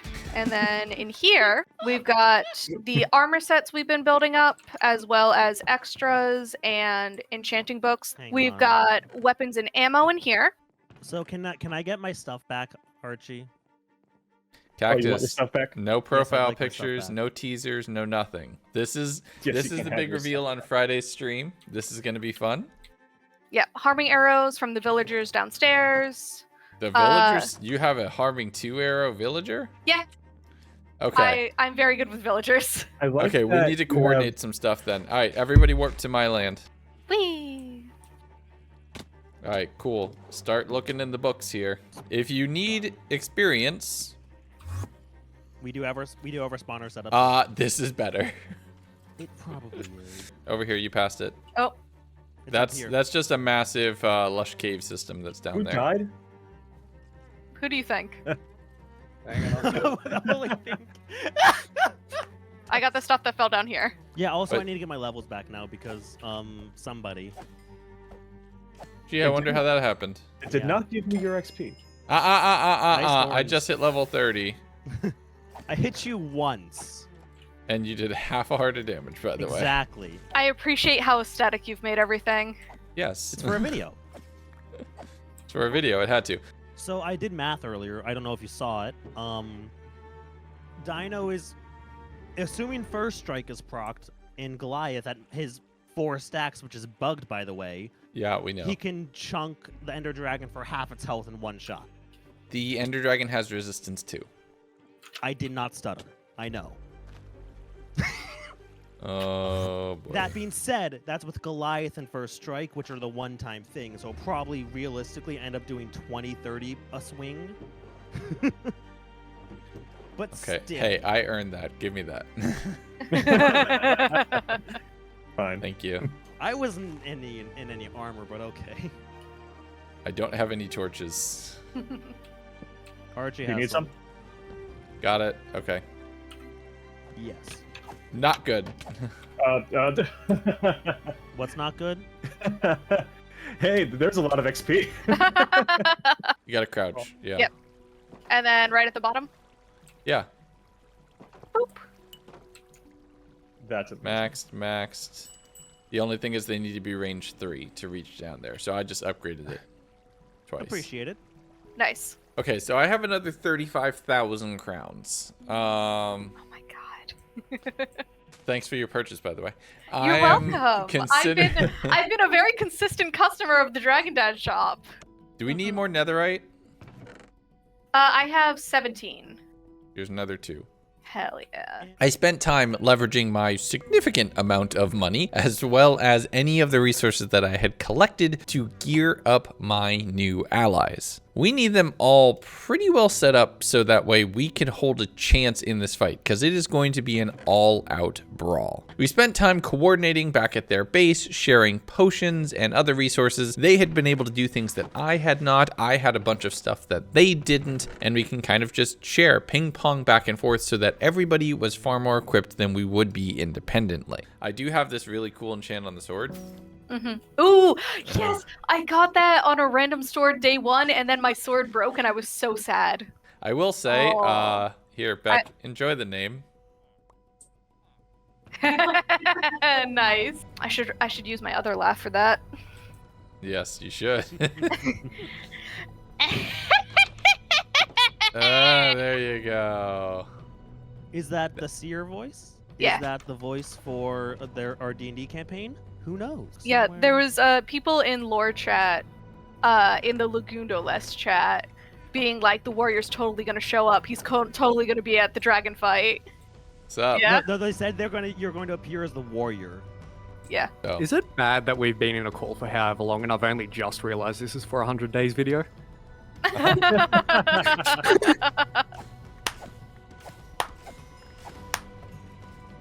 Wait, do you have footage of Beck buying things from you? Yes. Damn it! Yes! But my favorite new thing was my brand new bow, which is full on teleports behind you, nothing personal. Check it out. Sierra, I need to see how the telebow works. Everyone's favorite target. So, Where's okay. the Western duel music? So just back up a bit. I can feature it later, guys. But now you get it up Ooh, that frost effect. Fight. So just, how far back can you get? Go stand by that tree. Can you aim that far? Shut up. Oh! What did I say? Wait, hold on. Oh, land. It's land borders. Ha! Okay, it's not my fault. Not that hill. You did find a pink sheep, didn't you? You can go far with that. That's pretty good. That's amazing. Oh! Oh. This is my new favorite thing. What just happened? Okay, I'm sorry. And these will respawn over here. Oh! Wow. I wonder if I hit the dragon with this. Yes! That Oh my sounds like gosh. a terrible idea. I'm gonna go flying. What do you mean? That sounds like the best idea. I was gonna say that might actually be an effective strategy. Legs. All right. But yeah, needless to say, this information is highly classified until Friday. Oh, absolutely. Right. We're not quite an elite team, but we are I a don't team. need an elite team. What do you mean? We are the good, best team. I need a good play. Yeah. Contemplate. Is it worth it Perfect. to spend Yeah. the money on a new Minecraft account that's just Legundo's name backwards? Hang on, Okay, changing Del? my alt right now. I have one last thing I need to do before I head off. Group shot. No, Oh. I am Legundo. No one will believe you. Oh, the temptation to copy that message. Done. And I am gonna warp to spawn really quickly. I just need to pop my way over here for one last little trip over I to actually know where the spawn. library is, so this is very good. I can't follow you because I Other don't direction. know. Oh, I know where it is. Yeah. Portal look very nice. Just have a little bedroom, have a little armor spot leading to the portal. I can't take. Oh, I can put things into the barrel. I cannot take things out. So the book is in there now. Where is it? You can take it out. Put it back. Yeah, I'm just checking. Take the other. No, actually, take the other trash out, and just put that in the middle, dead middle.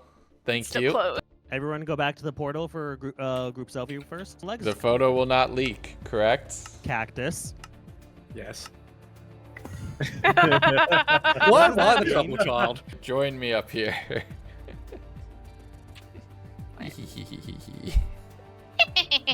Armor off. All right, where are we looking? Team photo. Yay! Cactus taking out of your hand. My emo one's All right. I can't. That's the plan. And with lore delivered and the date of the Dragonfind rapidly approaching, it was finally time to reveal myself. I lied to you all about a few things. I've been lying to you all about a few things, and we need to discuss it. We need to address it because there's some things that we should talk about very quickly. Firstly, I think the most important thing is that I lied about what the next 100 days video was, because it is not the Stardew Valley one. That is coming later at some point in time in the future. I've been living a double life, and I have been not only operating and doing everything that I can do as Legundo, I have also secretly been playing on the SMP since it launched. And I will be competing against you for the dragon fight in just a few moments. I have interacted with dozens of you. I have been playing with and alongside of you. I have played some of you. And this has been so wonderful and so exciting. And this is the next 100 days. It's time for the final element of this, where I am also going to be taking part in the dragon battle as the one, the only, the Dragon Dad 22. I am so excited that this worked. So the fight was on. There was over 100 players on the server, about half of which were actually engaged in combat. Some were mainly just playing cleanup crew, trying to make sure the players wouldn't lose items. There were some technical difficulties in the stream. It was a little bit scuffed, so it wasn't perfect. We had things like spectator arenas and extra platforms all ready to go, and it didn't exactly work, but we do our best. But the fight itself was intense, just an all-out scramble and chaos. You don't know who's a friend, who's an ally, who's a non-combatant, and there was a lot of just random fights that I was picking with other players on the server. This being the one time that there was PvP, there was also some people pretty quickly coming for me as well. The invisibility potion that I downed really helped me stay incognito and under the radar, even though my armor trim made me very easy to pick out of the crowd, at least for my allies who knew what they were looking for. But the dragon, even with resistance, even with all the players fighting each other and not the dragon itself, it was inevitable that its death would come. Between all of the enchants and extra things that players had for power, on top of just good strategy and overwhelming numbers, at one point the dragon was felled. And then the real race began, the real fight. It's not about killing the dragon, even though that is something that we tracked. Instead, it's about getting the egg and getting out via the fountain. And there was a ton of chaos with players doing the best that they could before realizing that they could do a really cool strat by building up over the portal, and our dragon egg respawn mechanic would put the egg up there for them to collect. And once they had that, they just dropped down in, and we had confirmation. And that's when I thought the fight would be over, and me and my allies, while we had not claimed the egg that we were here for, had at least accomplished our goals. And then everyone turned against me. As if guided and unified by some unknown voice, something that put them in my direction, everyone was trying to take me out, to remove me from this place of power, from my allies, from myself, from the island that I call home. They came up with some really creative plays. That has happened so much. There he goes. Oh no! What was that? But I was warping around with pearls best I could and preventing them from being able to catch up to me. That wasn't until I made a critical mistake and dropped my sword, the edge of Decem, my main weapon, my ability to cut through the multiverse. And with that stripped away, while I had other tools at my disposal, they had the numbers. And without the ability to do everything that I was capable of doing, eventually I fell. And that's the last thing that I remember. Or maybe it was a dream. I don't know, I just can't shake the feeling that this is where everything started. The multiverse will be mine. Now that you know the beginning, do you want to know the end? The Seer claims to see all realities, all times converging to our perfect existence. A time where the individual no longer must suffer, but instead can be a part of the whole. Would it not be easier? Would unity not be worth the cost? Why do they resist? Why do you? Is it a matter of being unable to see past the shadows on the cave wall? Or is it that you are content to languish in your chains? I'm starting on just one chunk with no food, no water, and no friends. I'm very lonely. So I'm gonna have to get building. Hidden in the world are spawners that will allow me to make new random chunks, and this world gets chaotic by the end of the video. All right, let's hit delete on almost everything. Day 1. And don't mind the MCC skin, but now you can know when I started recording this. First things first was to peek over the edge of the world, seeing a single water source block really far down. That's gonna take some time to get to. But before we can, we have to secure the surface. First things first, consume the trees, turning them into crafting tables, sticks, planks, pickaxes, stone pickaxes, breaking some dirt, making a shovel, leveling some area, getting some birch. We're gonna have to make do with it. Stone axe, better chopping, better leaves, getting saplings, turning some of that wood into slabs so I don't need to worry about jumping every block, and then breaking the 2 and only 2 pieces of grass in this entire chunk to land myself 1 piece of seeds. And that's all I'm gonna have as far as food for a while, so we're gonna have to be careful. I'm throwing whatever saplings I can spare into the composter, making myself a furnace so I can cook up some charcoal so I can get some torches going, heading underground because I can't sleep, there's no wool. Down here, I'm grabbing some copper, a few pieces of coal, and looking for iron, finding a little bit of that relatively quickly, and then quite a few mobs. Oh my goodness. It is an entire world's worth of mobs in like, okay. So it's an entire world's worth of mobs in 1 cave. That looks dangerous. As there is no chance I can take that on in my current state, I headed up to the surface to wait it out until day 2, where I crafted up a shield with one of the pieces of iron, going back down underground, trying to catch a few mobs before they despawned due to the light level. There was 1 skeleton here who I was able to kill, getting a few bones, which is going to come in so handy, as well as a bow, so that's a big win. I torched up the cave, heading to the surface, bone mealing the ground to try to turn it into grass to get more seeds, and then realizing I could just bone meal the wheat, which is a guaranteed seed drop. Okay, it was late, all right? It was late that day. I was able to get a couple flowers though, which I could use for dyes, quintupling my seeds, and having a few trees spawn where I was able to get my first bit of food. We can eat, we can live. This will not even put us to full, so it's better than nothing.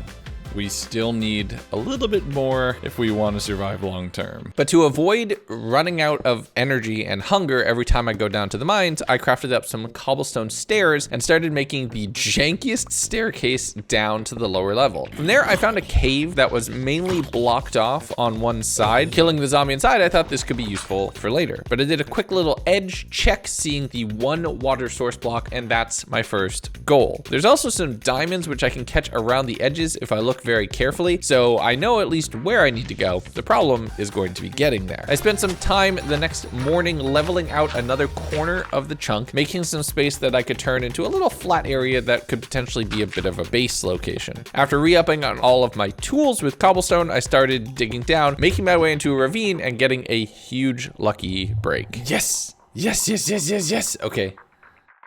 That's huge. Huge. But that is what I think it is. Is this? Yes, it is! It is, it is, it is. The World Forge. This is the entire gimmick of this 100 days. Let's go. So the World Forge is going to allow me to craft new chunks, and that's a really cool thing. I'll show you when we get there. But first, I grabbed all of the iron from this ravine right here, which would be more than enough for tools, essential things like buckets, armor, so that I won't die immediately. But we're gonna make things in kind of a unique order here. I made my way down to a crack in the cave when it hit the deep slate level, killing a child, and then continuing down, just trying to navigate and secure as much of the chunk as I could with torches. I hit the 0 barrier where the shaders do something really weird with being underground, and I did play around with that for a little while. It is kind of funny. I was distracted. Heading back up the staircase, placing down the World Forge, and starting on creating my next chunk. This eats natural blocks like dirt, cobblestone, stone, and turns it into things like world cores and world shards, which power and allow you to craft spawners, which will make more terrain. But first I have to work with what I have because it takes quite a bit of resources. 4 of these large crystals makes 1 core, which makes 1 chunk. So we got some work to do. First, I need to make sure I'm not gonna die, so I made myself a chest plate and a cauldron because I need water sooner rather than later. And I also need food, so I made a few shears, turning the leaves into bone meal using a composter and using that to grow an additional few pieces of wheat, which allow me to both expand out the farm and make myself a loaf of bread that I could actually eat. From there, I headed underground back down to try to secure what I could. I had a few pieces of ore fall off the world, which is extremely unfortunate, and I'm barricading off that little cave that I had found earlier, making a small little, very rudimentary mob spawning room. This way, I could force all the mobs into one area and hopefully be able to kill them pretty easily. I grabbed a bit more wood and more leaves up on the upper level, turning more of that into additional bone meal for composting, but I'm also trying to be careful here because I don't want anything to fall off the edge, and the bone meal goes flying out of the composter if you're not careful. The World Forge is still hungry for a lot more blocks, so I found another small space where I could just level off this chunk a little bit further, making it a little bit smoother for me to work on and having more blocks for the forge. Crafted up my one piece of bread that I was able to eat to get myself back up to full health and full saturation, and then headed down into the mines because we're approaching day 4. I don't want to deal with any phantoms. I threw a staircase down to make the tiniest little hole to kill some mobs, but not being prepared for the child to come to try to bite my ankles. After taking care of them, I was able to head inside, grabbing my very first piece of string, which is my first step towards a bed. I started day 5 by sacrificing many bats, and you all saw how well that worked for our MCC performance. Spending some time expanding the overall space of this spawning section just so we could get more mobs in here. But unfortunately, that wasn't the only place in the whole chunk where they could spawn.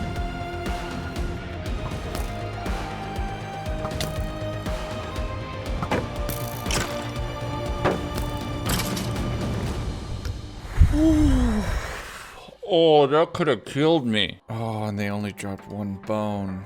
Really hope the wheat has grown, because now phantoms are gonna spawn after today. Oh, we can't be this low.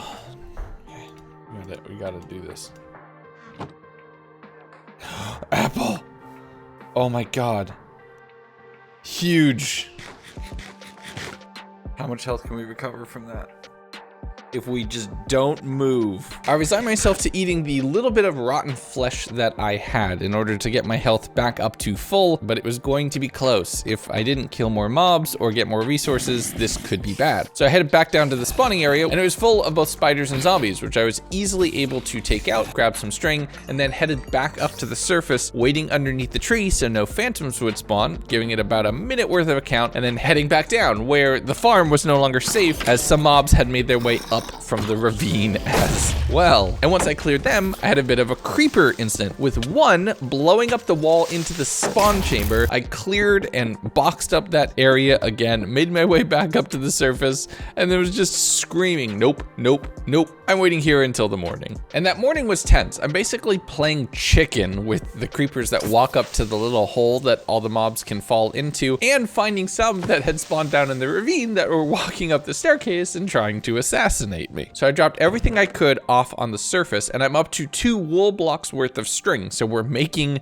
progress, but we need to clear this ravine. I slowly staircased my way down, digging through the walls to be able to do a few blocks drops here and there, finally getting to the point where I could take care of the mobs in the lower part of the ravine and throw down some additional torches so that this place would be safe. From there, I was working at the spawner a little bit more, getting some more string from another spider, and making my way up to the surface, just waiting out the night underneath a tree so no phantoms would spawn. I got a carrot from a zombie, so I put that down, bone mealing it, and now I have a much more reliable food source as it just creates more of itself. But instead of just waiting for mobs to potentially spawn on my head up on the surface, I went down into the deep dark to do a bit of mining, breaking my pickaxe, and then having to head all the way back up to the surface anyway. Day 7, I started by clearing the spawner, getting another bone from a skeleton and a little bit of rotten flesh, which is the only way that I can actually eat something. Thankfully, it was raining, so I went up to go keep an eye on the cauldron, hoping that it could pull a few bit of water layers from the rain that I could work my way up to an infinite water source. I used the bone meal to make myself some additional carrots, and now I at least have a reliable source of food, doing a little bit of chopping of wood, making sure to shear all of the leaves to both get saplings and to turn that into additional bone meal, and throwing any blocks I can afford to do so into the forge to try to work my way up to my first world core. After that, it was back down to the spawner, ending up with a pair of golden pants, so if I ever happen to make it to the Nether somehow, I won't be attacked, at least not right away. But I continued working my way downwards, finally getting to the level of my first major goal. Yes! Water. We have water. Okay. I need to make a bucket though. So I'm doing a bit of peeking out of the caves to just see what else is available, grabbing lapis and seeing some diamonds right underneath me, knowing that I need iron tools to pick up both of these things, both a bucket and a pickaxe. So I worked my way up to the surface, mining for any iron that I possibly could. And once I was able to get up to the surface, I crafted up both an iron pick for the diamonds and a bucket for the water. We'll head back down and get that soon. We started the next morning though by going to clear out the spawner, and unfortunately I saw a skeleton shoot a creeper, blowing up this building yet again. But thankfully enough, I was able to clear that all out, getting an additional 2 pieces of string, which is another major progress point. From there, I headed down through all of the caves, scooping up the water source block in the bucket, and now being able to use that, and mining down from one of the caves into the diamonds that were inside that tough blob underneath where I had been before. There's also some more diamonds up above me, and I repaired the spawner, expanding it just a bit further before heading up to the surface and throwing a bunch of blocks into the system. From there, I crafted up my first 2 diamond tools, a pickaxe and an axe, and saw the world core get completed. With this, I can double the size of my world, but I'm gonna need a few other resources to get there before I can actually do it, specifically a ton of copper. So I headed back down underground, clearing out the mob spawner yet again, mainly for bones, mining the gold, some additional diamonds, and searching for copper ore along all of the edges of the chunk. I brought up what I could the following day, taking an additional 2 string from my last visit to the mob spawner and being able to craft up a 3rd block of wool. And you know me, if I'm gonna sleep, I'm gonna do it in style. So I was able to make myself a blue bed, and now I can sleep through the night. I spent some time cooking carrots, smelting copper to get the blocks necessary, and then used a trick that I had seen online, which allows me to make a water source infinite from just a single bucket. With that in place now, I can even hydrate the farm, so things are gonna grow a lot faster, grabbing all of the copper from my 1 furnace, making the 4 copper blocks, and basically crafting the spawner in my inventory before going to bed. And I'll let Legundo take it from here for a minute. I think back here makes the most sense. Actually, yeah, let's do over this way. Here we go. Ready?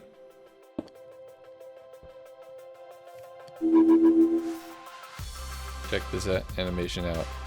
Look at that. Hey. And there we go. We have 2 chunks now. We should immediately start getting this torched up though, or else we're gonna have a problem. So that's what I started with, just throwing down torches on any of the caves that were accessible, as well as the surface, mining down to the lower levels, having some stone now blocking off some of my drops before, and using that to just get any additional resources. There's some iron and copper, which will be useful for more spawners. I'm checking the corners of the caves to see what other diamonds had spawned, seeing some in a corner and going to grab those. Is that the deep dark? Oh, it is. Seeing that that was there, I'm definitely interested, not gonna lie. So I mined a few additional resources, mining down along the edges until I got to a point where there was just a tiny bit of Sculk on one of the corners. If there's any way that I get even the smallest part of an ancient city despite all of these chunks, I'm going to absolutely lose it. But we have more work to do. First things first is working with the spawner. There was a zombie villager in there, which I got very excited about, but then there was a skeleton in there, which got very nervous about, so I just cleared everything I could so I didn't have another creeper incident. I did at some point in time get the zombie villager to be the only mob in there, so I ran up to the surface, getting a whole bunch of wood and crafting that into a boat, running all the way back down, and unfortunately. Dang, it was too far away. Oh. For next time, you know. If we ever happen to get a next time. Hey, you win some, you lose some, but I'm already working on my next additional chunk so I can continue building out this world, but thankfully I can sleep. The next day, I'm spending some time just mining in all of the new caves that I have available to explore, picking up all of the copper that I can for additional chunk spawners, and then strip mining at different levels, trying to find things like iron, diamonds, lapis, redstone. All of this will be insanely useful. I did that for most of the day, bringing all of the blocks that were left over and throwing them into the world forge, smelting up some of the iron, and getting just enough into the forge to end up with another world core. So I've gone from 1 chunk to potentially 3. I set up some additional furnaces. Furnaces?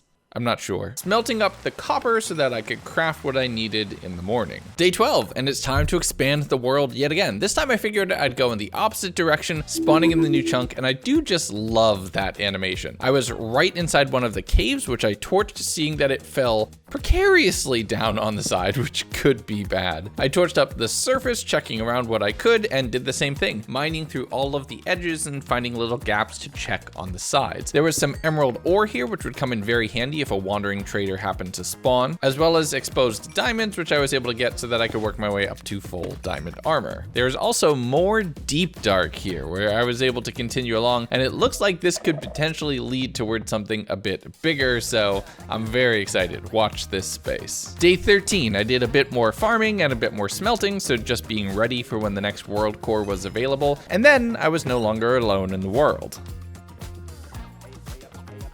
Hi! I got jump scared by a bunny. Hi. Hi, friend. I should put you somewhere. Let's put you in a boat. So you don't disappear. Can you put rabbits in a boat? I don't know.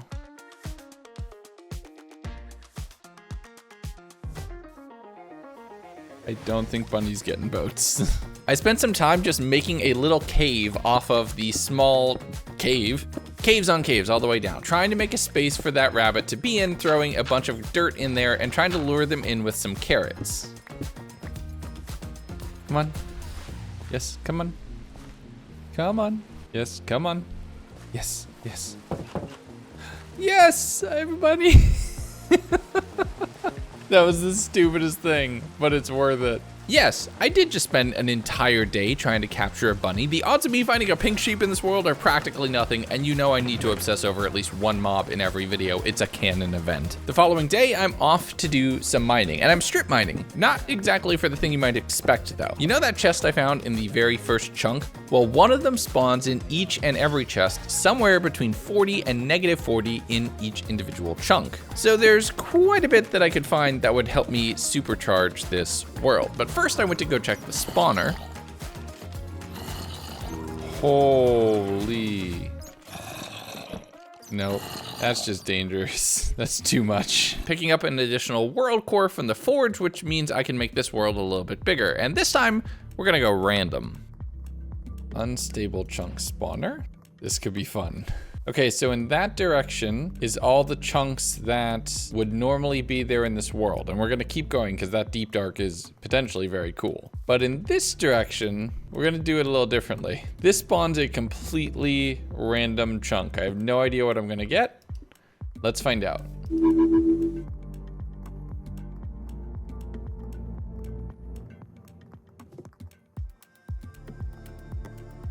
Oh my goodness.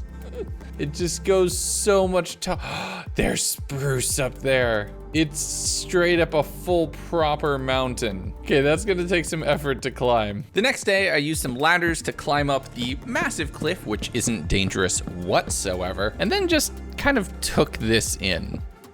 It's so weird just having one, like, look at everything else, which actually makes sense.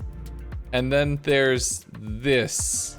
Just chilling here. Absurdity aside, I spent some time collecting on all of the spruce trees that I can get, getting some saplings as well, and then peeking around the corners to try to find some caves that I could edge my way into. Doing some of my math, I was able to mine from one of the existing cave structures into a new one, dealing with a few zombies in that space, before going in to torch that and seeing that there is even more around. Wait, I think that's some calcite. That might be a bit of a geode.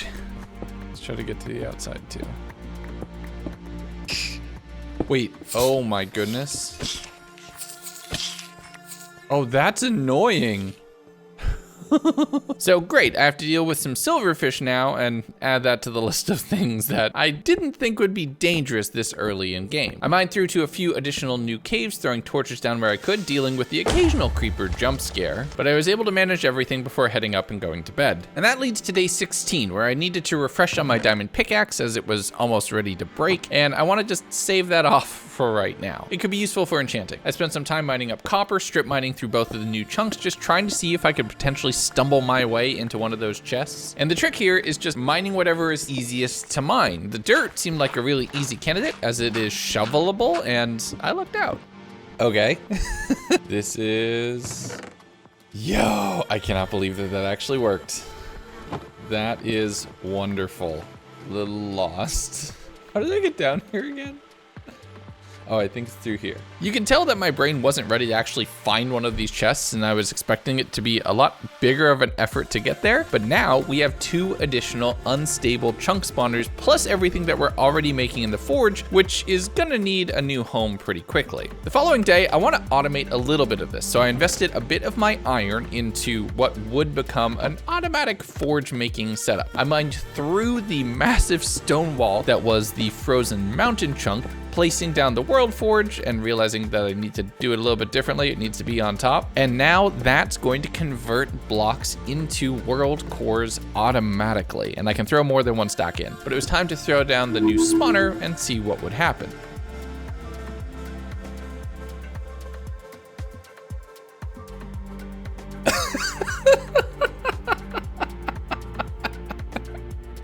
This world is going to, oh, there's an emerald right there.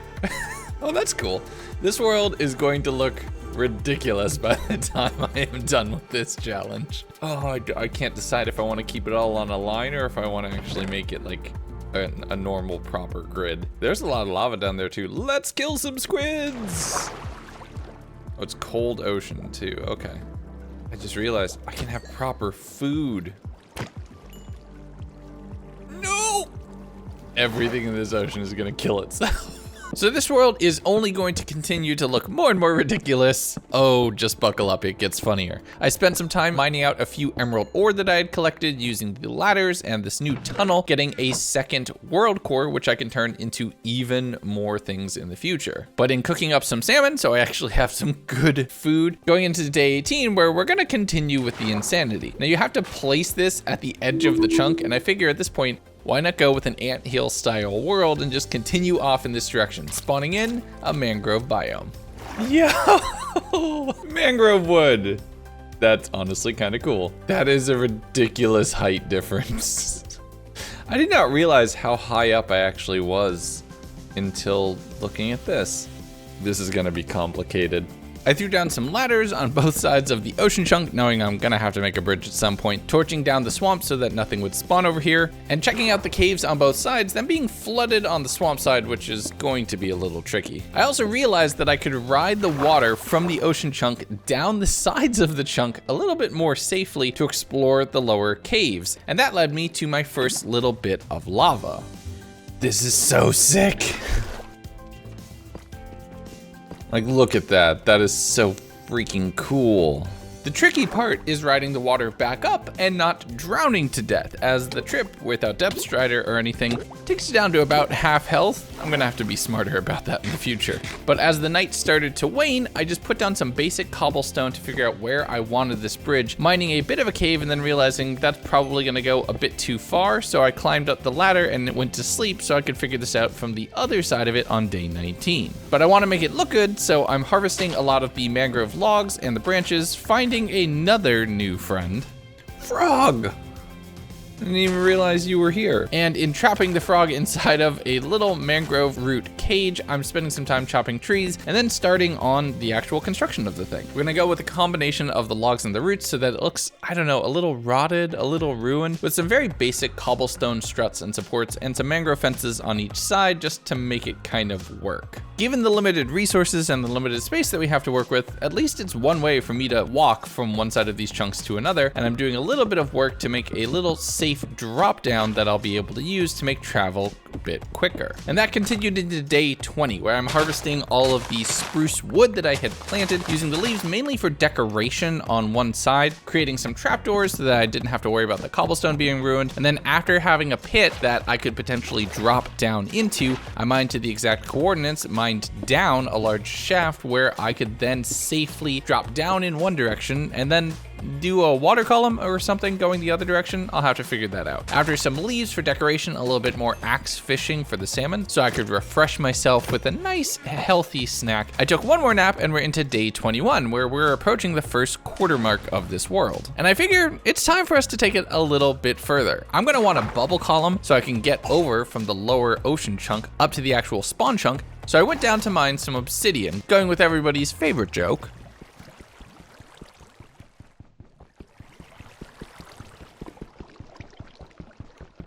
With a little bit more of that in my pocket, I dug out a small little cave where I put the portal on the back of it, setting a few things up to smelt in the overworld, making myself a golden helmet so I would potentially not get ganked, and then heading off to a new dimension. This might be a horrible idea, but let's see what the Nether looks like in this world.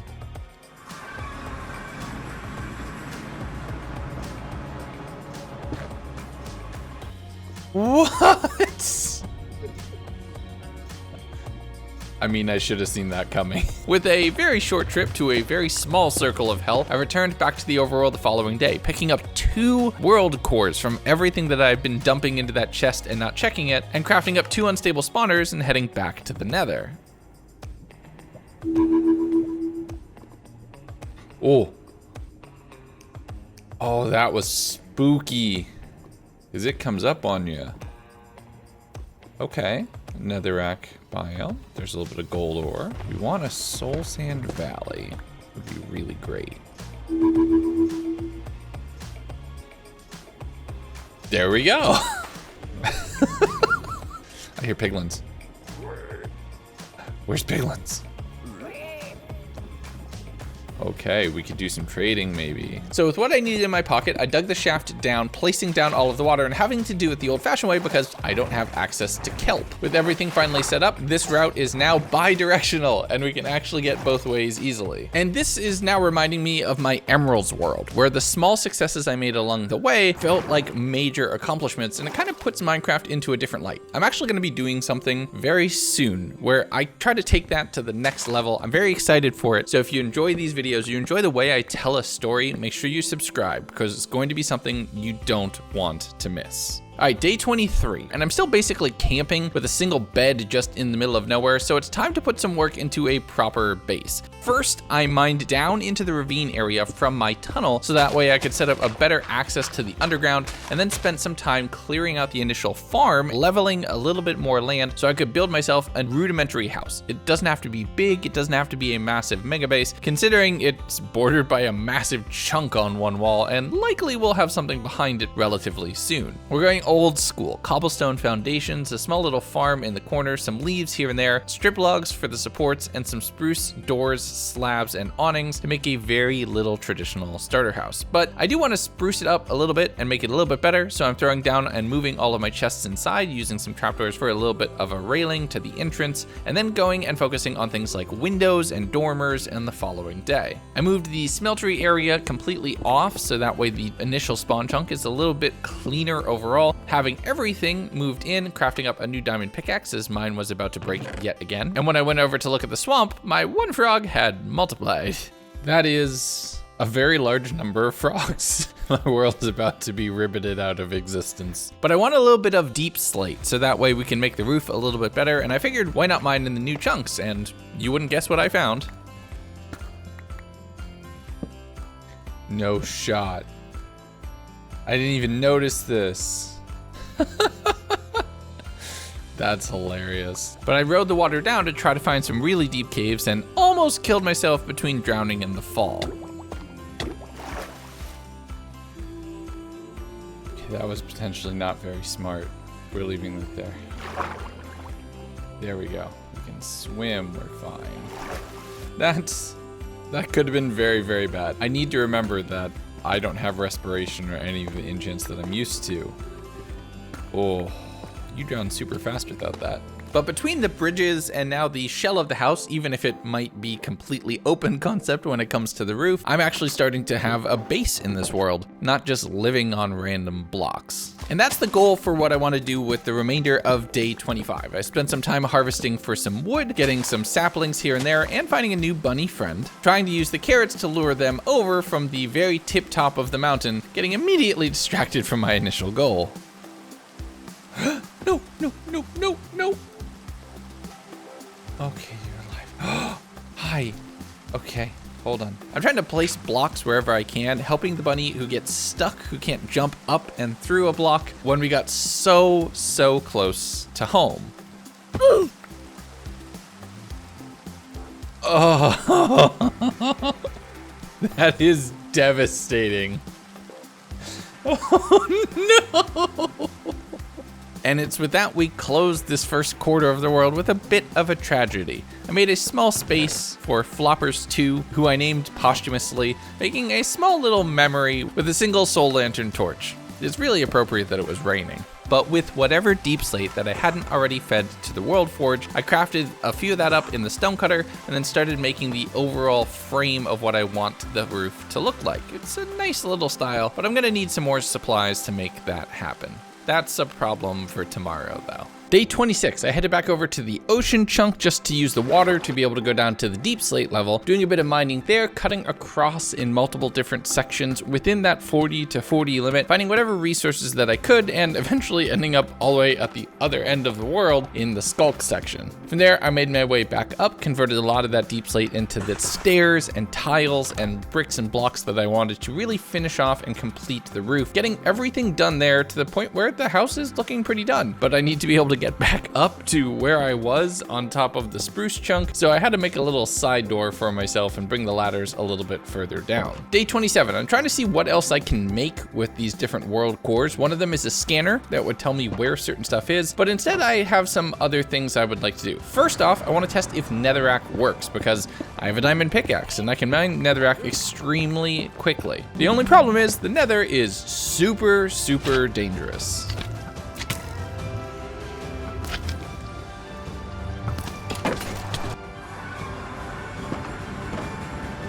Oh my god, that was so close.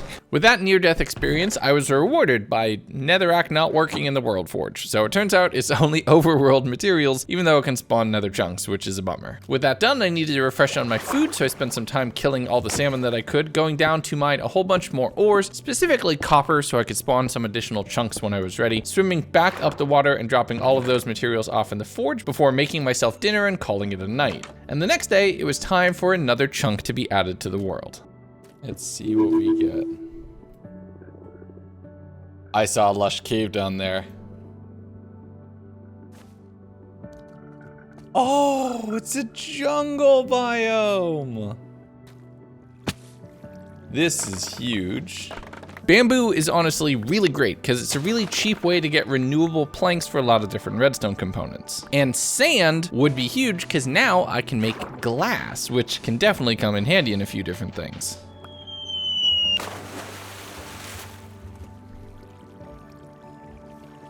No! Oh, I was just typing notes! Now it's paused while I'm typing my notes. Sorry, I'm just trying to make sure the editors are informed, and I missed it. I think this is my only shot at a sapling, sadly, is these couple leaves right here. Oh, come on, give me a jungle sapling. Unfortunately, I would not be so lucky, and that one sapling that flew off into the void is the only one that I'm gonna see for quite some time. So I spent a little bit of time just digging a staircase back into the overworld and then riding the waterfall down to light up some of the caves, getting both moss and glowberries, which are useful, especially if I can put them into the forge. From there, I did some mining towards mob sounds, finding a few small pockets with some zombies inside, riding my way back up to the surface, and realizing that moss was acceptable in the forge. This could be huge. We can automate that, which would be wonderful for just some persistent chunk generation. And in putting down the bamboo, I have a reliable source of additional wood now that would be a lot easier to farm. The next day, I went back over towards the ocean chunk, did a little bit of cooking, and then headed underground to try to see if I could find yet another chest of unstable chunk spawners. And lo and behold, I did. Hell yeah.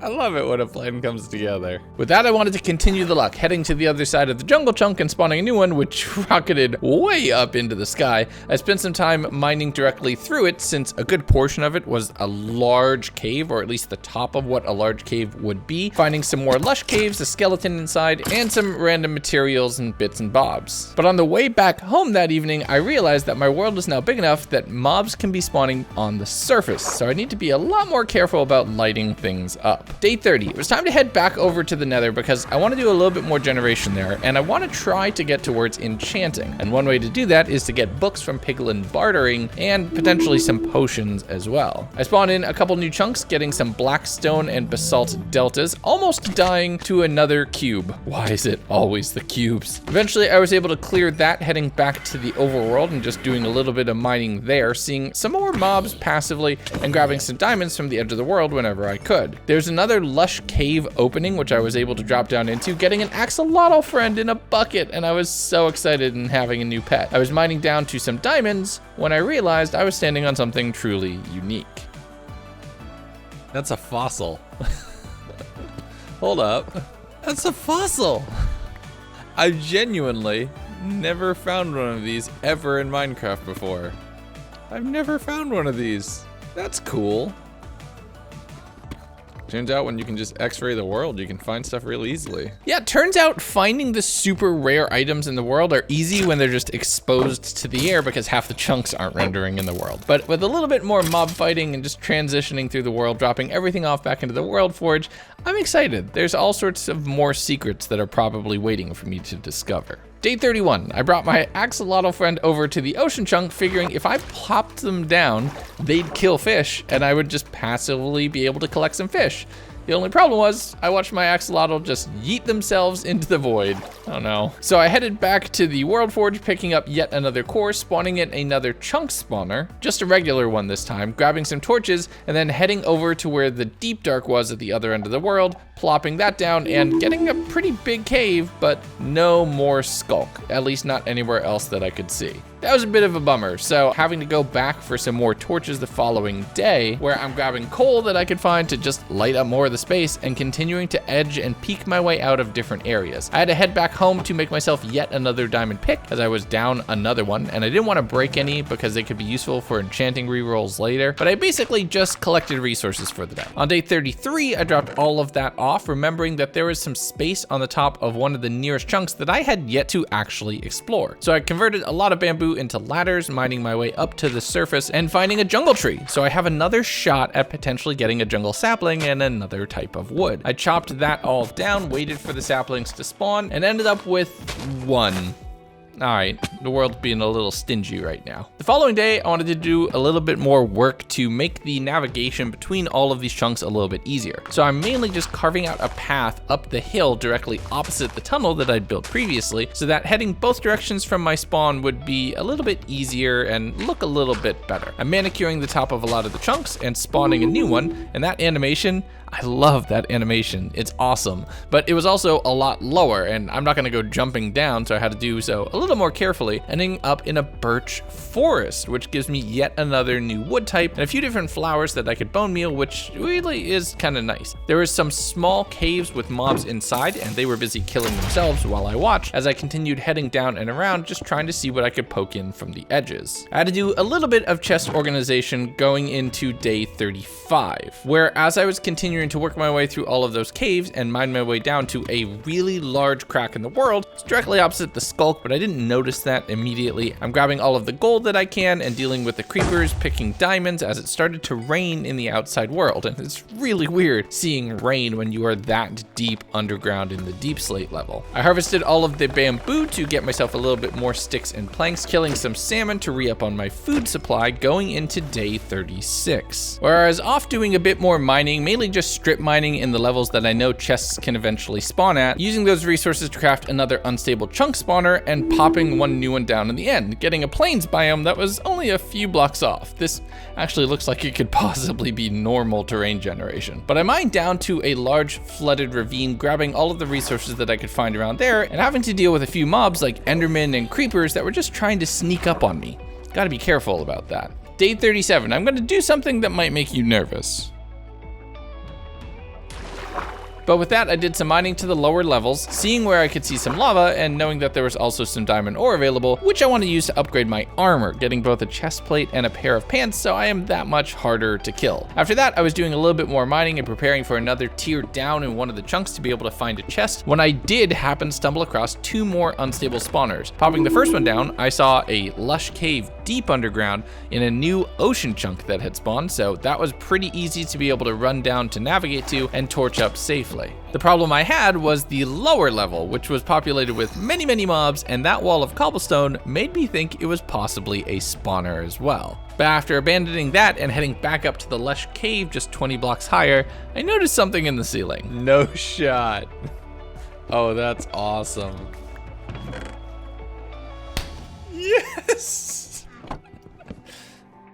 Oh, that's just wonderful. Now, that was insanely lucky, but my way down here meant that I needed to mine a new way up to the surface, which took a little while and got me into day 38, where after exiting my home and doing a little bit of crafting, I made myself a desert spawner. Now, this isn't the random ones. This is a little bit more by my design, but I think this can give me a good supply of sand, sandstone, and other resources that I hope I can use to be able to craft up a few more things which could definitely come in handy. Now, I was expecting a very low chunk that would be near water level, but nope, it was a giant desert mountain with a mine shaft inside with a cave spider spawner available in it. And this could get tricky. I'm not in the best gear right now, so if I'm not smart, I can get poisoned and killed. I crafted up a diamond sword so I'd be able to combat the spider webs that were in the mine shaft, laddering up to the surface of the desert just to torch it off so nothing would spawn. From there, I was back underground where I had fought with earlier, throwing some torches around the cobwebs and just getting the spawner deactivated as quickly as possible. There were a few odd-end cave spiders that I had to deal with, making sure to not deal with too many at once and never get poisoned. I actually only took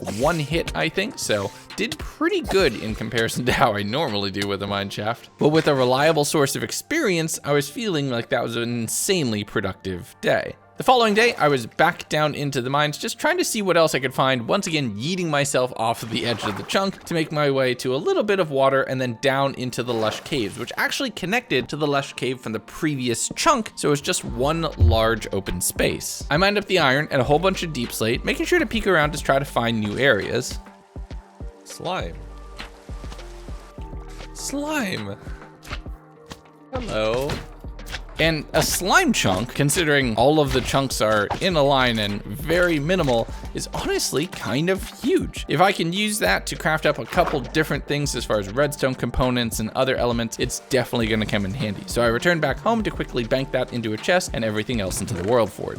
The following day, I realized that there were still some holes in my house, so I spent some time plugging those up, also making the time to put a few stripped logs in place just to provide some texture to the walls. It might be a very minimal world, but I still want it to look good. But with that, I headed over to the Nether, just trying to see what else could potentially be found, watching the skeletons in the Soul Sand Valley just absolutely conga over killing each other and the piglins just trying to get to me, placing down a new spawner and getting a kind of bog standard boring Nether biome, and then a crimson forest. There was hoglins in there, which is a new source of leather and food, definitely coming in handy, and the enderman that I was able to kill did drop a pearl for me, which is definitely nice. But the main thing I'm looking for is piglins, and unfortunately none had spawned right now. So I returned back to the overworld using my other random chunk generator and getting an ocean next to an ocean. While it gave me more space to be able to run down the water to head diamonds and other supplies, the dolphin inside almost had me killing myself, so I'm gonna have to play that very carefully. Day 41, honestly, is a little bit of a nice quiet day in whatever you can call this mod pack, honestly. I spent some time going up and down the water streams on the sides of different chunks, making just random tunnels through, doing a little bit of axe fishing, and then going through and trying to make sure that I'm putting torches down in any of the caved areas, mining up some blocks like tuff that I can use in some small decorations and deep slate, heading over to any diamond ores that I see in the edges of chunks, just trying to grab whatever I possibly can. And on day the meaning of life, and for once that joke will make perfect sense, I grabbed a new world core out of the forge, crafted up a badlands spawner, and popped it down, getting a new mesa chunk with a bunch of terracotta and some pretty big caves underneath. I'm mainly doing this for gold so I can do bartering for mobs, but as I went to head back with ladders, I got a big surprise. Oh my goodness, we have mobs. Okay, stop everything. I audibly gasped. I don't know if my microphone was active, but I audibly gasped. This is huge.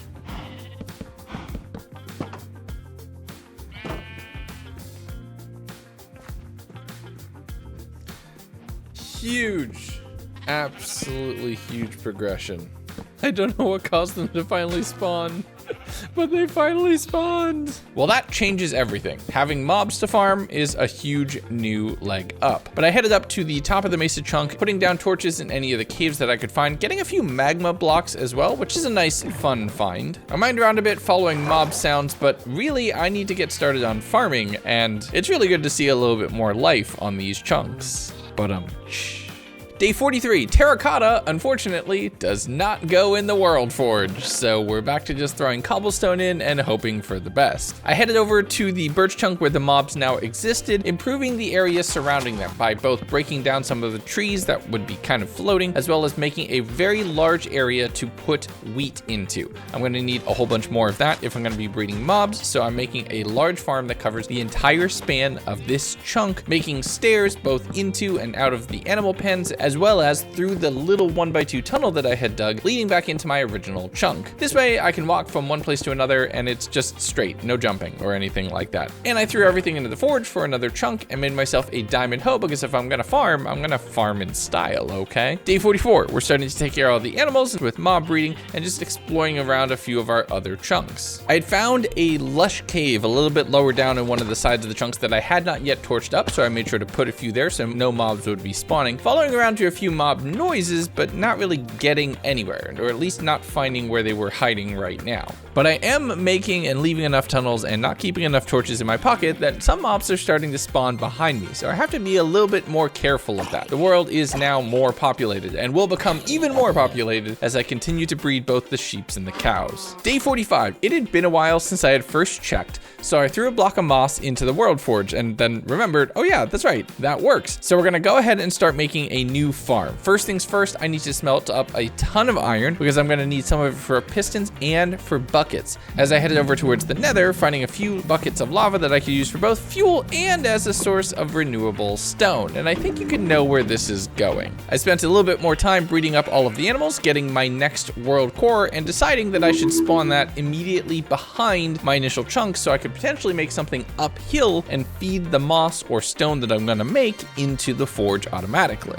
So after getting up to the top and seeing where everything aligns, I dug a tunnel and a staircase back through that chunk. And it is interesting, now seeing my home covered on 3 sides by massive stone walls just shows how much this changed when it was still in isolation, and it's looking a little bit different. But I took a quick nap going into day 46. Well, I'm gonna start to build a rough moss farm. And instead of working on a completely automated design, heck, instead of looking at a tutorial at all, I figured, let me just try to big brain this and design one all on my own. And this is going to be upsetting to some redstone people, so I apologize in advance. But I was able to get a reliable source of stone pushing through on one of the sides, which is good because that's what I'd be able to turn into moss with a quick little bit of bone meal, which I can get from the skeletons over in the Soul Sand Valley in the Nether. Repeating that on the other side, I had a stone feed tape on both sides that would feed its way into a central area, and after a little bit of trial and error, it took over a day, but I finally have a 5x3 section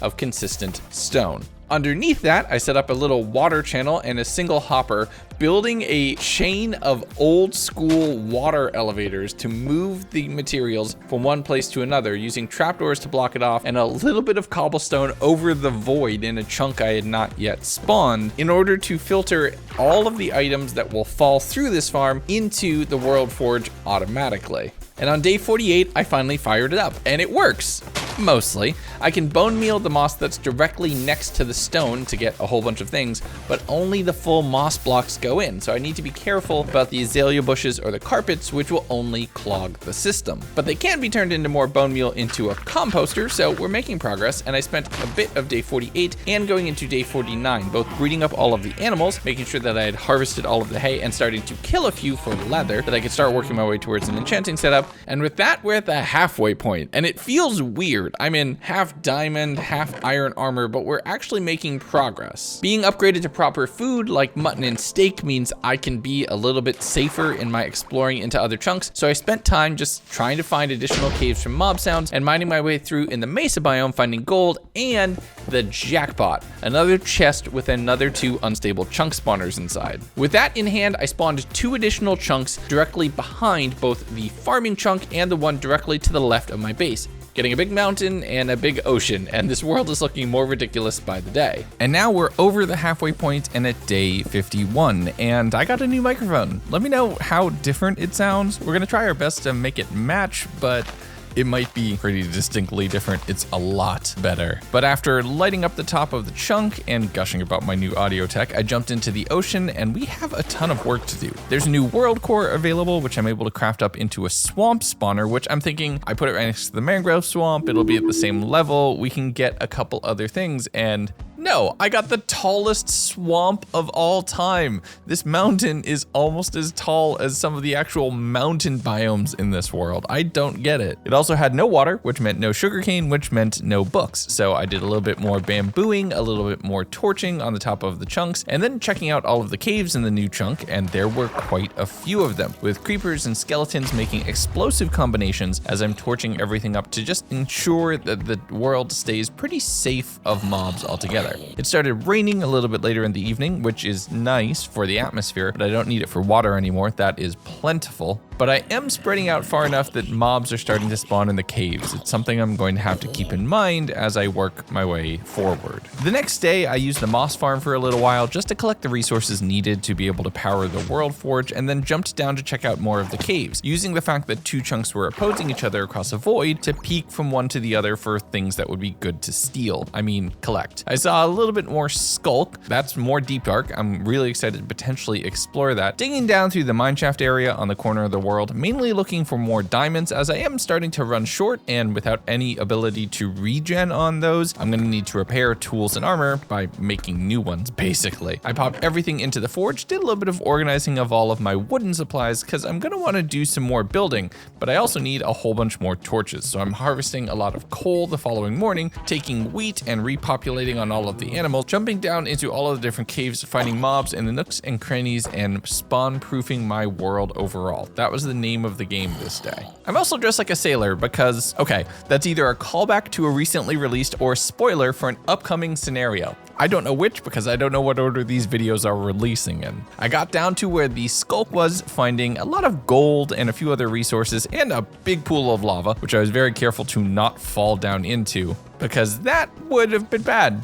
Lava normally bad. The next day was staying on track to continue to expand out the world. First running the moss farm for a little while, then taking care of all of the animals, cooking up all of the food because I was running a little bit low. I want to have all the leather on hand that if I can ever find a way to get some sugarcane and work towards books, I could make all of the books that I possibly could want. I saw a cave down in the side of one of the chunks, heading down and mining up all of the resources, getting some deep slate, just hoping to find a chest, and lo and behold, I did. 2 more unstable chunk spawners in my pocket, and a few more diamonds on the edge of that little section of the world. I fueled up the forge so that I'd be able to craft even more spawners, and then started pulling some more in. Oh, more ocean. The next chunk after that ocean wasn't really promising either, looking like some random plains that had just been spawned in. So I threw down a bunch of torches, and it was actually a sparse jungle because you can see the ferns here, and so you can identify what biome it's supposed to be from. I used the water at the end of the new ocean chunks, heading down into a few of the flooded caves that existed here, finally getting some glow ink. That'll be nice for some decorations, but doesn't really help me in my process to enchanting or better gear. There were some caves pretty far down though that were pretty dark and filled with mobs. I had to be careful about that. There's a decent chunk of zombies here, and being in just basically nothing means that even a single creeper could kill me if it got the jump on me, so I have to be especially careful here. But the caves here linked up to existing caves, including the deep dark from like my 3rd chunk, so it seemed almost congruent. If you weren't paying attention, it kind of makes sense that these actually logically all connect. I was able to clear out most of the mobs from fighting, leaving the Enderman because I have no reason to kill them, really. Swimming my way back up to the surface and doing the whole drop resources off back at the base and sleep to move it on to the next day. Next morning, I smelted up all of the copper that I had been collecting, using that to craft up another spawner, this time going for a plains spawner. I know the odds are astronomically low, but potentially we could get a village in one of these, so that was my hope. I spawned on the other side of the ocean chunks and nope, it was just another giant mountain, but it was pretty hollow with a significant number of caves here. I was able to work my way down, torching all of that, and I'm thinking with this much open space in the chest spawning range, maybe it's worth a shot just excavating almost everything here, trying to find that chest to just supercharge my activities. Instead of that, I found a geode, which is looking awesome. I was able to shoot the mobs in from the top and then dig in from the outside, and unlocking a new item or two. Calcite and some geode crystals, those would all look really nice. The next day, I hadn't cleared the farm out for a while, so I spent some day just harvesting all of the wheat there, converting that into food with legs, which will eventually be converted into food, but we'll show that later to keep the video's rating down. I mined around to some of the smaller caves in the deep slate level on another edges of a few of the chunks, finding some joy and excitement by jumping from the plains chunk all the way down into the ocean. But running low on coal again, as I have been several times throughout this specific 100 days, I'm heading down to the most recent chunk to excavate anything that is currently exposed to air so I could make my kingdom larger by expanding everything the light touches. And I did more of that light touching the next morning, finding some exposed iron and a few other resources, and then just excavating around, trying to mainly search for some mob sounds that I was hearing, finding a cave that had quite a few zombies hidden inside, forming a conga line of death and an explosive little party right after. This was a pretty huge cave, about 40-50 blocks tall, but it was encapsulated by solid chunks on every other side. I don't know how I missed it, unless it was one block in, even on the normal chunk itself. I dug from there to another area, finding an enderman and killing them, getting a pearl, so that's something more that I have. I don't think I'm gonna find a stronghold, but it is always nice to be able to teleport out of danger if necessary. Day 59, more copper and another world core were both available, so I crafted myself up another unstable chunk spawner, heading to the back of the jungle chunk as I had now lit up all the caves inside and spawning in a new one. Okay, new chunk. Let's see what we get. I saw some mine shafts. Oh, it's just a cute little plains biome. Oh, it looks like we were so close to some sugarcane. I just need one piece of sugarcane. Now, I think I've already said this in VO a couple times, but sugarcane unlocks books, which could unlock a whole bunch more, both with enchanting, making my tools a lot faster. I am missing my efficiency, as well as being able to theoretically work my way with a zombie villager into starting a village. It reminds me of my 100 days with emeralds playthrough, where I'm searching for really basic resources in new and unique ways. And those are some of my favorite videos, which is why I really enjoyed this one so far. I was mining for a while, not paying attention, and I broke my diamond pick. That actually kind of hurts. I used some bamboo to craft up a new one and was immediately right back on the grind, but being one tool down and breaking it meant that any diamonds that I saw were immediately on my collect list. I dug my way into a pretty populated cave. It wasn't large by any sense, but the problem was I could hear a witch giggling in the corner. One harming or poison potion from there makes me very susceptible to death, and I have a really big fear of a witch killing me in one of these videos. So that's one mob I don't mess with. The following day, it was time for food with legs to become food over at the farm. But instead of spending more charcoal on cooking that all up, I crafted up a few campfires, which would allow me to cook all of the meats without any fuel at the cost of not getting any experience out of it. And I'm in no rush for experience. I'm at level 38, so this is honestly a pretty fair trade. I did cook a few of it up just for time's sake, so I would have everything that I need because I'm also impatient and a man of contradictions, heading up and seeing an enderman inside of a small cave that was directly behind my bridge that I just never noticed before. And then I had a light bulb moment. Wait, I can get books.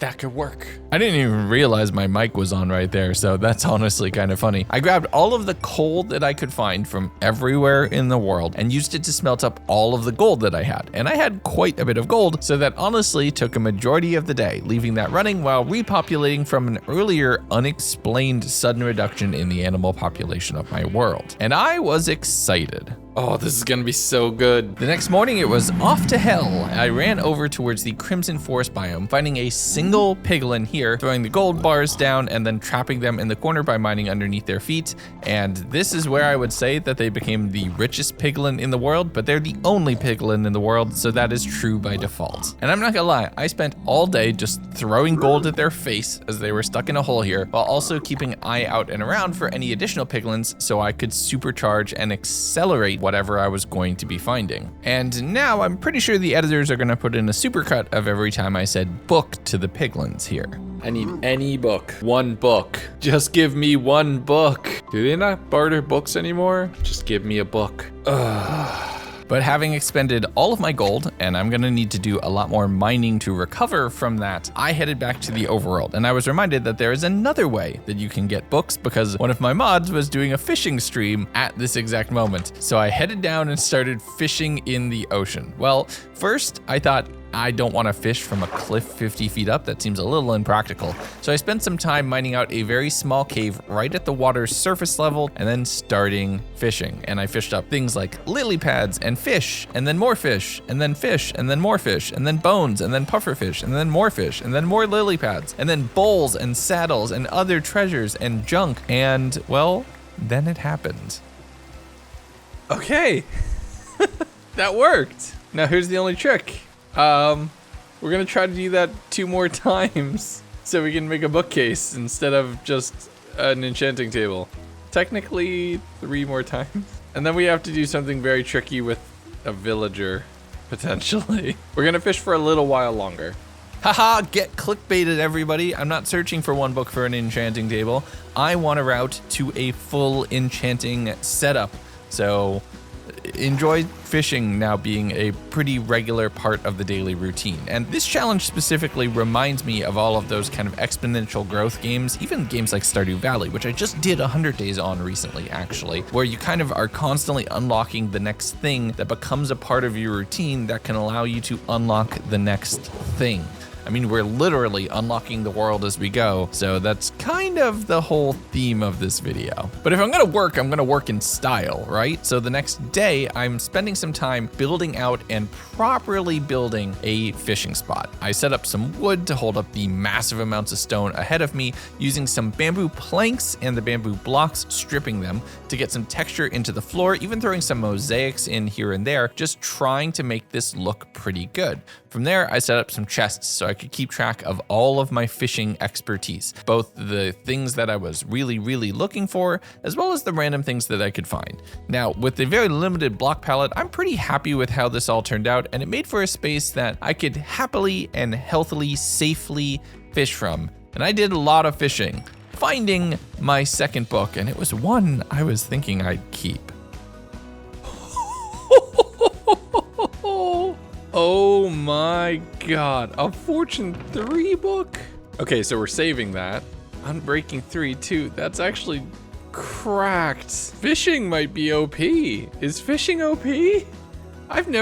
I don't normally do this. So like I said, I don't normally fish in Minecraft, so I don't know if I was just being insanely lucky as I tend to be in these 100 days, or if that's kind of par for the course. Let me know in the comments, and you'll be able to check the mods folder. Modpack is available on CurseForge, so you'll know if it was legit, but I'm a little confused here. That feels a little too overpowered. Day 64, I'm continuing on the fishing grind, just trying to get what I can. And I'm picking up everything except more books. Then again, I've gotten really lucky with books, so maybe that makes sense. Once I cracked level 40, I'm thinking that's probably enough fishing for right now, as I'm staring off in one direction and the video might be getting a little bit stale. So let's do something with what we collected so far. I made myself up a little anvil, did a bit more smelting with some lava, and then headed to my house, plopping that down and turning my pickaxe into Fortune 3. Now, here's where I might get flamed a little bit in the comments. I actually made a grindstone and ground Unbreaking off of the book, using that to instead craft up an enchanting table that I could use to put very low level enchantments on everything, instead of only having one piece of enchanted gear and having everything else be completely blank. And I was able to get power from my bow, I was able to get efficiency on almost all of my tools, and some unbreaking and protections on all of my armor. So I'm a little bit harder to kill, a little bit safer in the world, and I have one pickaxe that could help me get a lot more diamonds and a lot more gold, which is good because we're gonna use that gold for bartering. And on day 65, when I returned to my fishing spot, somebody had moved into the ocean. Now, I thought my mic was live, so I was just excitedly saying like, I wish I could get a trident. Oh my goodness, here we go. I'm gonna get a trident. I've been so lucky. And well, no. What was gonna happen today was using my brand new fortune pickaxe to mine out any gold that I could find. I wanna go back and do a little bit more bartering, and now being able to fortune out gold to get the raw elements is extremely amazing. That's a wonderful buff from the 1.17, 1.18 era, and finding more diamonds is definitely great as well. I'm mining around, also finding another geode that I had not noticed before, getting a few amethyst crystals off of that, smelting up all of the ores into bars, and getting ready for the next day where we're gonna take them back to hell. But I'm getting ahead of myself a little bit because we are running out of storage space. The inventory in that house is looking awful, so let's do some work about that. I moved and harvested a lot of the bamboo, running around to just try to find where would be a good place to be able to make a tiny little storage room. It doesn't need to be massive, just look at the size of my world. I could probably fit everything here in maybe like a 9x9 of double chests. So I carved up a small area, a pocket in the wall, leading up to where the moss farm exists, and just putting down a 2x3 grid of double chests with bamboo blocks, which makes them infinitely cheaper to make. I also worked on improving the staircase up towards the moss farm, and then started organizing, putting all of my blocks into one chest, moving everything like sand and renewable resources into another, plants into another, and these are the categories that I kind of always fall into whenever I'm making a storage room. And I do make storage rooms, I don't just make chest monsters, everybody. Look, I'm trying to be organized, I promise. But once all of that was done, and I used a little bit of the leather that I had collected to label almost everything here, I was actually only short on sticks, but we're gonna be able to do something about that very, very soon. The next day though, all of the gold had finished smelting, so it's time to do exactly what I had promised, heading back to the Nether, finding my friend in the hole, and going ahead and throwing all of it right at their face. And the world didn't want me to do this, spawning a ghast in, which was dangerous. But thankfully, my piglin friend survived, and we're gonna speed this up a little bit here so you can see everything that popped into my inventory, with the highlight of everything being a single Soul Speed 3 book. Now that cost me several stacks of gold, which was kind of unfortunate, and we are equipped for the mightiest of speed runs. I mean, we're a little low rolled on pearls, but I think it could work. But now we're one step closer, and for that, we're gonna need more chunks. So I took all of the blocks that I could find, and then looked into what else exactly I could make with this mod. The next day, as the copper was smelting and I was preparing to craft up another spawner, I realized I'm actually short. I'm actually out of copper, the most common resource that you could potentially have. But now I have fortune. So going down into some of the flooded caves and mining out all of the copper ores yielded stacks on stacks from maybe a half a dozen ore blocks overall. So you don't need a copper farm. You just need a fortune 3 pickaxe and a little bit of time. But we also need fuel. So I grabbed all of the buckets that I had, heading over to the Nether to pick that up very quickly, being attacked by the cubes. It's always the cubes. Getting myself an unstable chunk spawner at the end of that little day's worth of work, and I thought, let's take a risk. I spawned the chunk where I had the water channel leading the moss over into the farm area, and thankfully it spawned an ocean, so I didn't have to worry too much about that. I was able to set up all of the caves and torch them, and it's weird seeing water flowing into the caves that were exposed to void on all sides merely 60 days ago. Underneath this ocean was a massive lush cave though, with a lot more moss that didn't require any farming and a lot of gold and other things. So I grabbed all of that, considering it insta-mined with my hoe, I was able to mine out a pretty solid chunk of this to be able to just throw it into the forge and get a positive ROI from this chunk. But with the water flowing down from the outside, I was able to quickly explore the exterior of the chunk as well, finding a few caves, taking care of a few mobs, and then having this moment happen. Oh, I puckered. That was Panic-inducing. Recovering from that near-death experience of falling into the void, I grabbed a few of the emerald ores that were still exposed on the side of the world, heading back up into that cave where I had fought the Enderman, which was now very full of multiple different mobs that took a decent bit of work to clear, and then just calling it a day before I pushed my luck too hard. On day 60 nice, I set all of the copper up into smelt, and while that was doing its thing, I headed over towards the fishing spot, crafted up a few rods, and thought, let's just do some fishing. I'm just a simple man who's doing his thing and fishing for the entire day to get myself back up to level 30. No reason, I thought that would be very funny for today. Why, is there a joke here? I think that says more about you than it does about me. Day 70, I grabbed a few of the resources that were just spares in the chests, dropped them off in the World Forge, and then did some general exploration around the edges of the chunks. I remember seeing some stray pieces of gold ore or emeralds or diamonds, so I'm just running around grabbing those. Seeing whatever I can, now that I have fortune, it's a little bit more profitable to do so. But it's actually kind of weird. I don't have as much insight into what's deeper underground now that the world is 2 chunks thick. I've lost a whole side of the world that I could previously just swim down earlier. So it's taking me a bit more work to find some resources, but we are eventually getting there. But as it started raining, I figured let's just do a little bit more fishing. And I swear I'm not addicted, but just a little bit more fishing.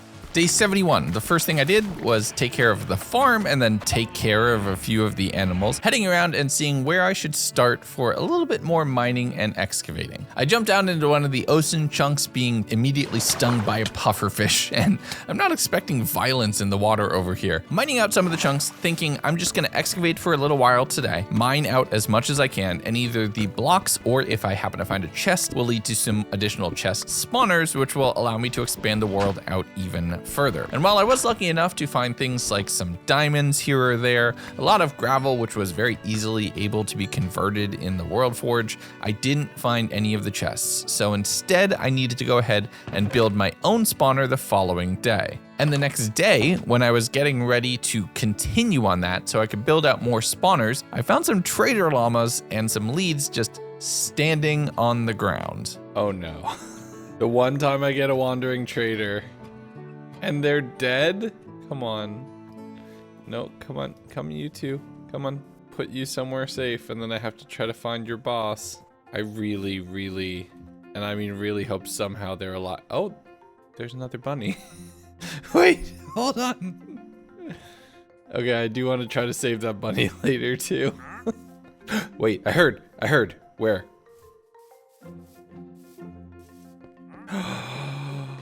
What did you do to your llamas that they fell?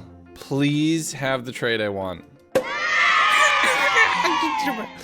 The 2 trades I want. Okay, hold on.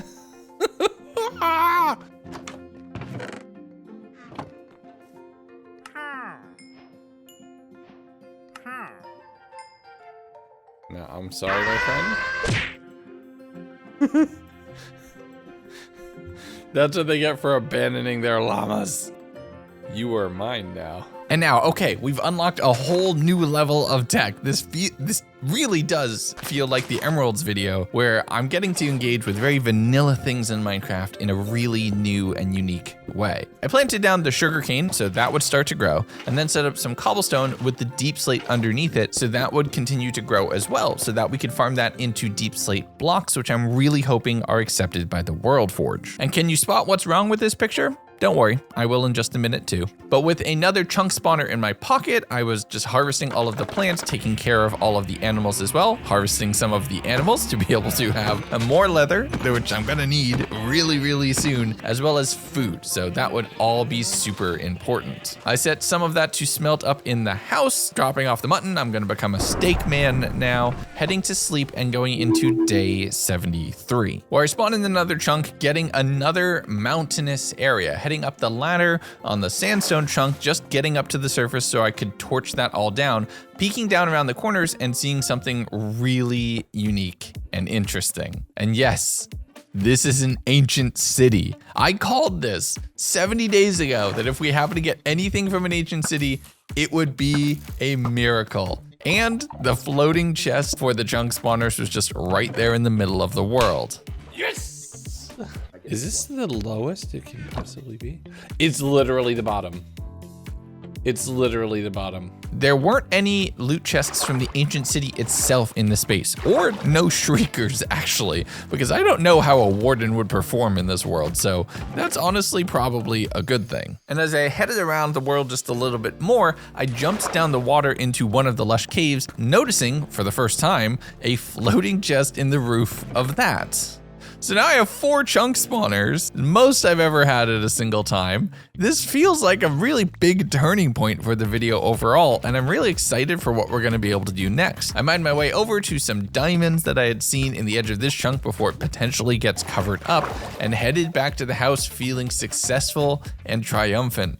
We're gonna build a lot more of the world tomorrow. And we got started with that right away, popping in another ocean chunk, which had the tiniest chunk of a beach here, so some sand resources, that'll be nice. But I did the next chunk a little differently, spawning it down from the caves in the bottom side of this one. This was a birch forest, which was relatively easy to torch up on the surface, and had some waterlogged ravines and a pretty big section of a cave down in the deep slate level that was all pretty relatively safe to make spawn proof and had a lot of resources immediately accessible that I was able to mine out. From there, I headed to another one of my ocean chunks, popping down another one of the spawners, so I'd be able to get to the underground easy, getting some more jungle. And considering I had missed out on jungle saplings oh so long ago, I was really excited to have another shot at them. I was also trying to keep track of the resources that I had over at home, breaking down the sugarcane and immediately replanting it so we could grow more, getting the steak that I had at home, harvesting a bit of the animals, and making another diamond pick before my previous one would break, especially since that had the fortune enchant. I did not want to waste that. The following day, I headed down to the underground of the latest chunk that I had spawned, dealing with some creepers, but overall trying to be pretty safe.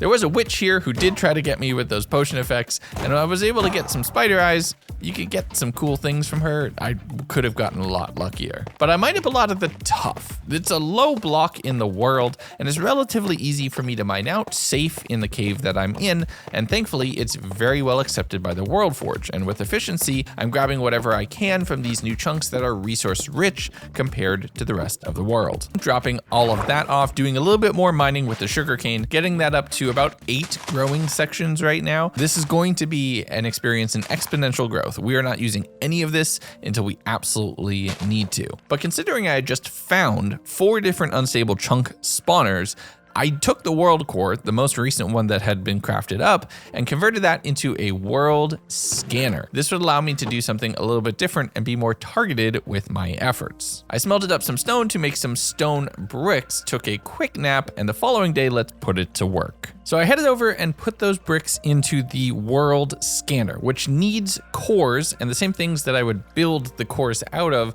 in order to work.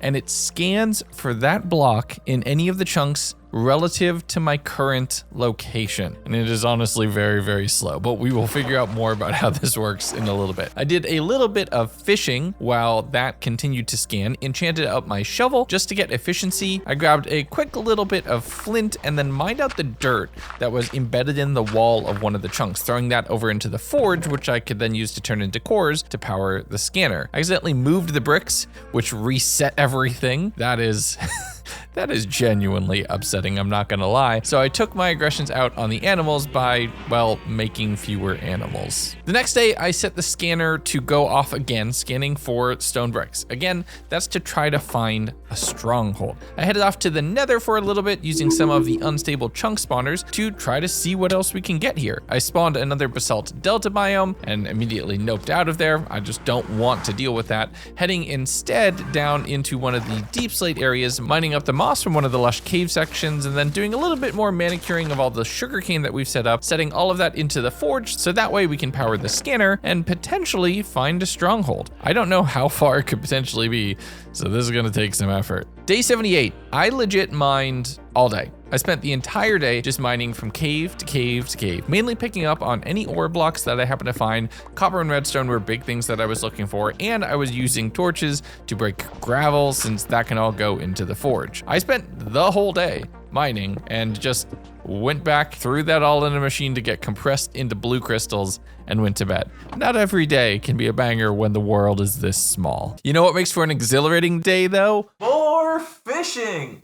After my first run-in with just how overpowered some of these books can be, and given that I'm still pretty far away from an actually geared up enchanting setup, I'm thinking this might be a good idea. I grabbed a name tag and a power 3 bow. That would definitely be good. I could get those enchanted up and repaired. All of the copper that I had set up had smelted, and I tried making a seaweed block, thinking maybe that would be acceptable in the World Forge, and spoiler alert, it wasn't. But I can now supercharge on our sugarcane growing. Setting up a grid of dirt blocks underneath the lily pads down here on the ocean where I'm fishing, I can set up a far more efficient space instead of the few blocks underneath the tree. The next day, I tried some more things for the forge. None of them happened to go in, but some copper blocks were ready, and I got the bows combined, and then I realized Blackstone.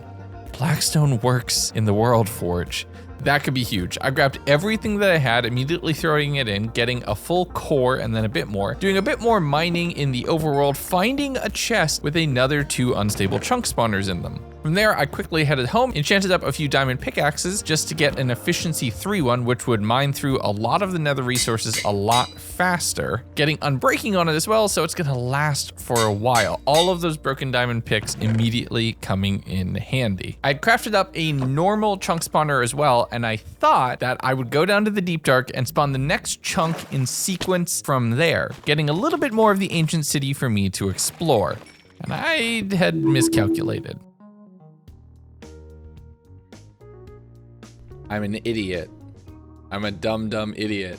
It's not the next chunk off of the chunk that we're in, it's the next chunk that would naturally be there in the world.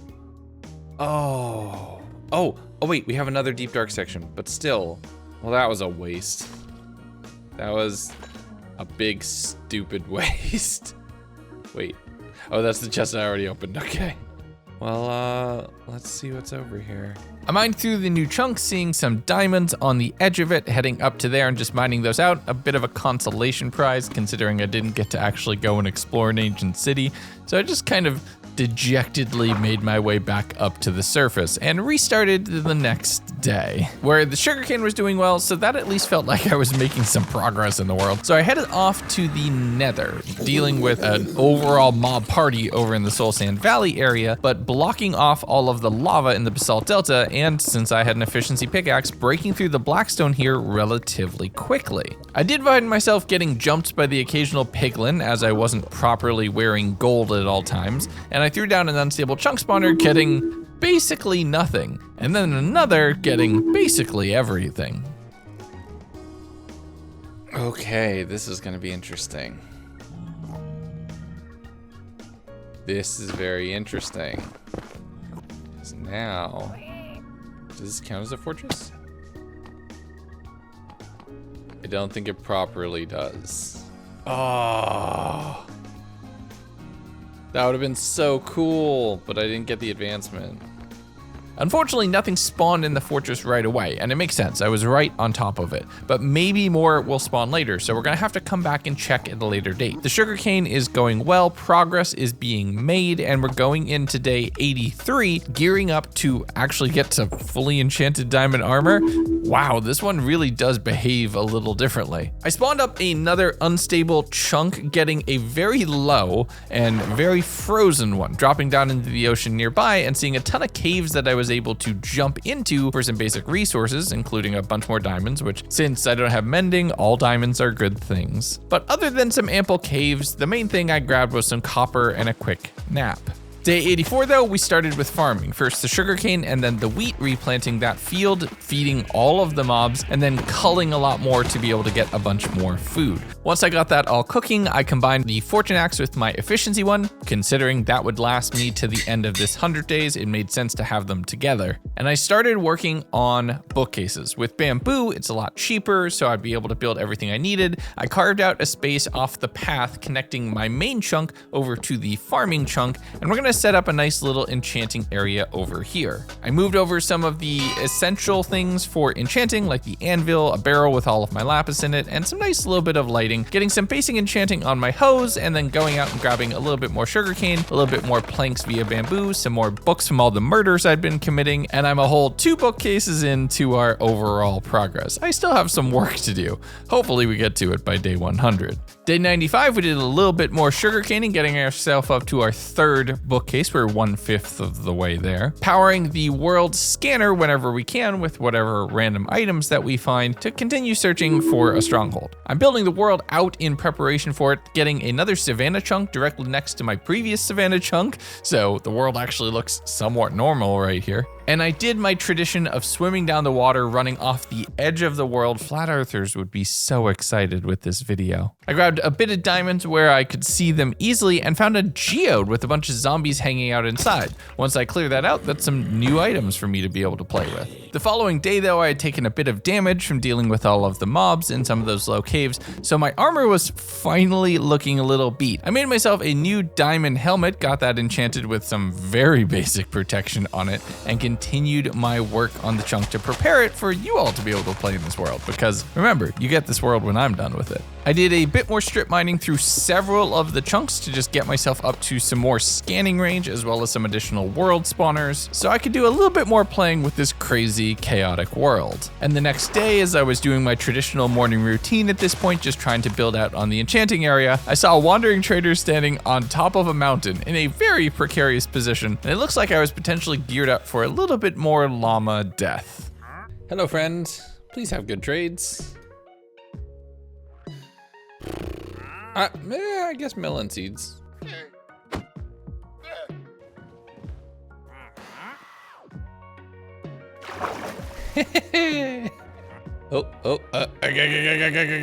No. I'm stuck. I'm stuck. Okay, we're fine. Don't mind what I'm about to do to your pets. The only problem now though was I was out of emeralds. I used everything that I had gotten so far, meaning I needed to find some more. Luckily I can see into the edges of the chunks, and I'm pretty sure I had seen some deep slate emerald at some point, because I remember thinking, oh, that's an illegal block that's easy to find if you can actually see through the entire world, but it was no longer visible. And I'm starting to think that at some point I'd spawned a chunk over that, thus making it one of the rarest blocks in the game again, because there's no way for me to actually even see it. I continued mining around the walls of the chunk for a while, eventually finding a few blocks of dripstone. This actually could be huge, because it was about now that I was realizing that that dripstone farm wouldn't work if it wasn't on a block of dripstone. A point of dripstone on a block of dripstone is what's required for it to actually grow more dripstone, and I'm saying dripstone far too often. So I headed back up to the base to repair and make the farm actually function and do a thing, heading over to the jungle chunk and popping down a new spawner, spiraling my way along the outside in the wonderful ant colony fashion that I've been doing lately, torching up the top of the chunk and then securing all of the caves inside with whatever mobs were down here. There was a massive cave just at the bottom with a floating chest inside, which meant we're getting 2 unstable chunk spawners for free. Combining that with seeing a little bit of deep dark underneath as well, I was excited at another potential shot at an ancient city before I remembered that there would be no way to get whatever the next adjacent chunk would be to this random one, so we're unfortunately having to head back home, but I did get poked by a fork on the way through. Oh, hello, buddy. Let you get up to the surface a little more.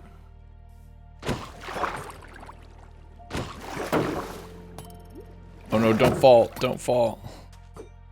Whatcha? Whatcha? Whatcha? Oh, ow.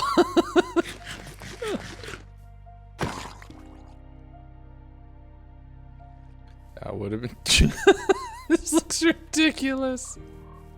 Would have been cool, but not meant to be. Even though I didn't end up getting some battle cutlery, I did get a piece of dripstone finally growing, which meant I was 1 more piece away from having the farm actually growing 4 blocks.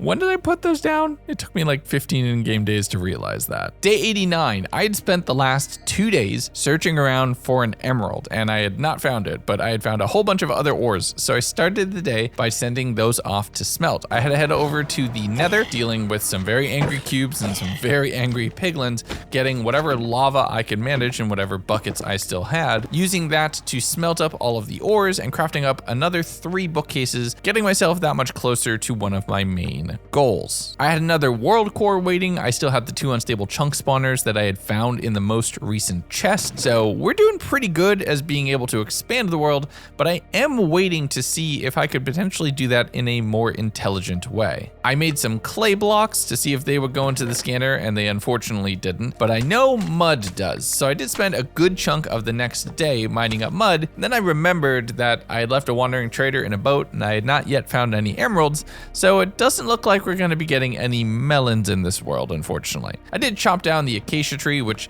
is a new wood type. It's something that I had unlocked that I did not even realize in the moment, but he made a sign to commemorate my trader friend who survived a whole 3 days, somehow being the only mob in the world who can disappear outside of a boat. But with that done, I did a little bit more breaking on all of the blocks, mainly just mining underneath the top layer of my chunks to have a whole lot of resources for the World Forge, and we're approaching the end game. So now I'm trying to be a little bit more deliberate with the chunks that I spawn to make as many sides open and exposed to air to make sure things like caves and rare ores are visible after making my mistake with that deep slate emerald. The next spawn in was an ocean biome, continuing with the very weird topography, but it did have the very front of a sunken ship. Unfortunately, not the side that had a chest in it. That's still a really cool find to have in this world, considering how small it actually is. I made my way down into all of the caves, continuing with kind of the standard operating procedure of mining out anything that was shiny by swimming through the water that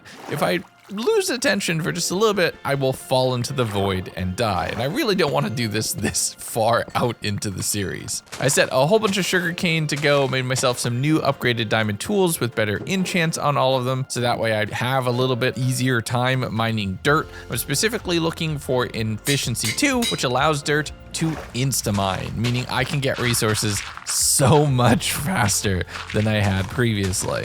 And on day 91, we are devastating an entire chunk, taking the one that's right next to our fishing ocean and converting it from a regular plains biome to a stony shore, as long as you don't happen to look at the map and see what biome it actually belongs to. All of that dirt went over to the World Forge, which would get me multiple cores and allow me to power the world scanner for a decent bit. A few more bookcases in place, and harvesting up and taking care of all of the wheat means that another round of cows is about ready to make the ultimate sacrifice to continue to get us towards our goal of ultimate magic and knowledge. And on the topic of knowledge, I put a full core from the forge into the scanner. We have quite a few spawners in pocket right now. There's still things to do and more being generated. I can get resources faster than ever before. So this might feel like a weird purchase, but it feels right to me, at least in the moment. I spawned in another chunk to fill out the section, and it was another acacia biome. Not only was it that, it lined up perfectly with the chunk that I was standing on. The odds of this feel astronomical. I don't know if somehow the algorithm for this plugin makes it work that way, but that feels like a 1 in a million shot. And it only felt more like that when I headed down in the caves and saw a spawner. I genuinely cannot believe that we got a spawner. All right, here we go. 3, 2, 1.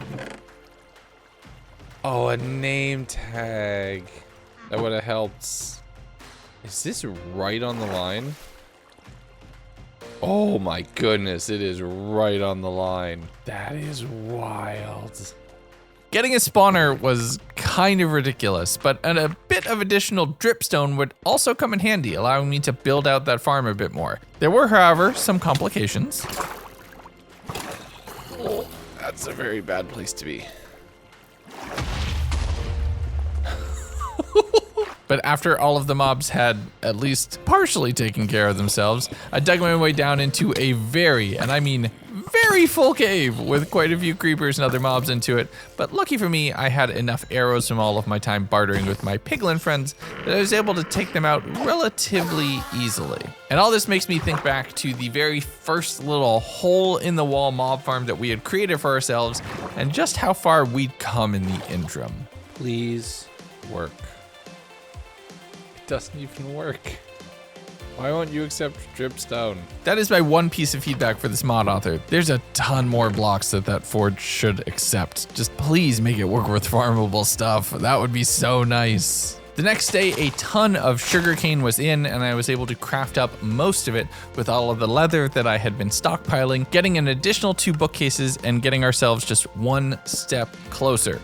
We're actually short on wood as the main thing for the last little bit of it, so I was able to craft those up, and with that, we have a full enchanting setup, and it feels great. I mined out some more dirt pockets out of some of the chunks, finding gold exposed behind it. Thankfully, that was inside a mesa chunk, so that's just wonderful. But since I can mine that out so quickly, I'm just excavating the sublayer of every chunk in this world, making everything structurally unsound, but just trying to get myself up to another world core, which I use to power the scanner even further. I really would like to try to shoot for the moon and find a stronghold before this is over. And it's gonna be close. Given how small the world is and kind of checking the coordinates on all of the very end chunks of everything that we've built so far, I'm not sure if it's even mathematically possible. Maybe if I had started earlier in this adventure, but with where we are right now, I'm more interested in making the world that we have look as good as I can than trying to make my way out to something that is potentially unattainable. But I do want to add more to this world and do more things. So I'm just peeking through and exploring to all of the different areas, mining my way down to the deep, dark section at the very bottom of the map in the naturally spawned chunks, the ones that are in the right order, putting down another spawner and getting a bit more of a cave and some diamonds on the edges, but unfortunately no closer to an ancient city or anything else along those lines. And making my way back to the door, and we're starting to wind down in this adventure through this very, very weird world. As I placed the final books and completed our enchanting bookcase, I took care of the animals, checked in on the world scanner, and all of that progress will be there for you if you're on Patreon. And it's time for us to do a bit more exploring. I threw some water down in one of the sections so I could mine down to one of the caves in my final spawned chunk in this world, torching that up to make sure it was all safe and ready to go, and finally finding a couple emeralds after all of that effort. I'll at least be prepared for the next wandering trader whenever they happen to appear. With all of the supplies going in for smelting, it's time to make this thing cleaned up a little bit nicer. I did some terraforming, chopping down all of these spruce trees and the cave in the very, very spawn area. The first thing that we made through our first ridiculous chunk, setting up actual proper walls and flooring, making sure that the tunnel looks good, and getting stairs down to the lower areas that you'll be able to get there without just constantly jumping from step to step. The following day, I was just doing some random exploring on the edges, trying to get whatever last little bit of resources that I could, when I almost messed this up in the 11th hour. I would have died from either the fall or hitting the void. Oh my god. That was so insanely close. Okay. Let's head over to that cave safely. Knowing that that would be a ridiculously unsatisfying ending to what has been a very interesting journey for me in this world, I grabbed whatever deep slate and resources that I could, heading up to the top of the mountains directly to the left of my spawn, and doing what I love to do when I'm finishing up in these worlds and setting my wealth and my accomplishments out bare in the world for everybody to see. I made a pile of diamonds first, made an area that I'd be able to convert into a space with an armor stand for everything that I'm wearing, and then laid out all of the gold that I hadn't injected directly into the piglin economy as of yet. After that, some additional work on pathing and doing a little bit more crafting with whatever I had left, setting up an armor stand and a chest for my items, the final few diamond blocks, and a little bit of additional pathing and detail with some hay bales and some more scanning processing as the world would be set for you. With the time starting to wind down, the world preparing to come to a close, and the rain pattering off of the surface of the ocean, I went to sleep for the final time and woke up on the morning of day 100. It is kind of wild to think that 100 days ago, none of this existed. None of this food, none of this food with legs, none of that water. Do you remember how long it took us to get water? It took us almost 10 days. None of my bookcase and enchanting, nothing that I'm wearing. No house, no chunks, no swamp, no anything. We had this chunk right here, this chunk, and a dream. And we did it. But as always, this world goes from mine to yours. So let's just head on over here. Everything into the chest. Enjoy the world, everybody. I have more adventures in the multiverse coming very soon. Talk to you later. Goodbye. It is about now that you are likely asking yourself, why? Why continue this game and not simply go out, take what was ours and take what should be? Our brethren, our wardens, I must give them credit, much it pains me so. Their ploy has worked, at least it has been. Our influence outside of the cage is slight. We may watch, we can try to tip the scales, but save one foolish attempt at a great cost, we may not leave. This is where you come in. You see, there are certain points where the web grows thick, where a small act can tip the scales. We cannot go there ourselves, but after years of speaking, do you not see our side? Go to the Nexus. Open the gate. We shall arrive. 100 days ago, this was just a normal Minecraft world. This mod turned the Sculk up to 20, making the Warden look like a glorified teddy bear. Because the Horde learns, it grows and evolves. It has your name and wants to add you back to the collective. These mobs will hunt down anything, absorb all life in the world. So I'm gonna try to survive for 100 days and not only survive, but push the Horde back. And hey, if you want to join the Sculk Horde, there's a new t-shirt and bomber jacket available on the store right now. Head over to legundo.store to check them out. But now, it's time to start our story at the end of the world. Day 1. All right, so that right there, that's a problem. And it's going to take over the whole world very, very quickly. I quickly spent a little bit of time just punching at it to see what it would take, how fast it grows, and it's going to dominate the whole world. You saw the intro. I made myself some basic wooden tools, wooden pickaxe, wooden axe, set the marker for ground zero, grabbed myself some berries for food, and then just started running. We're gonna wanna get away, far away, so we have time to establish ourselves some basic gear before we're gonna be fighting the infection head on. I upgraded to stone and then iron, killed whatever I could find because any living thing around here is just more food for the Horde. And believe me, it was hungry. Look at how far it's already spread. Oh, it's just working its way and worming its way out. Oh, are you a good bee or a bad bee? Okay, you were a normal bee, but I'm sorry.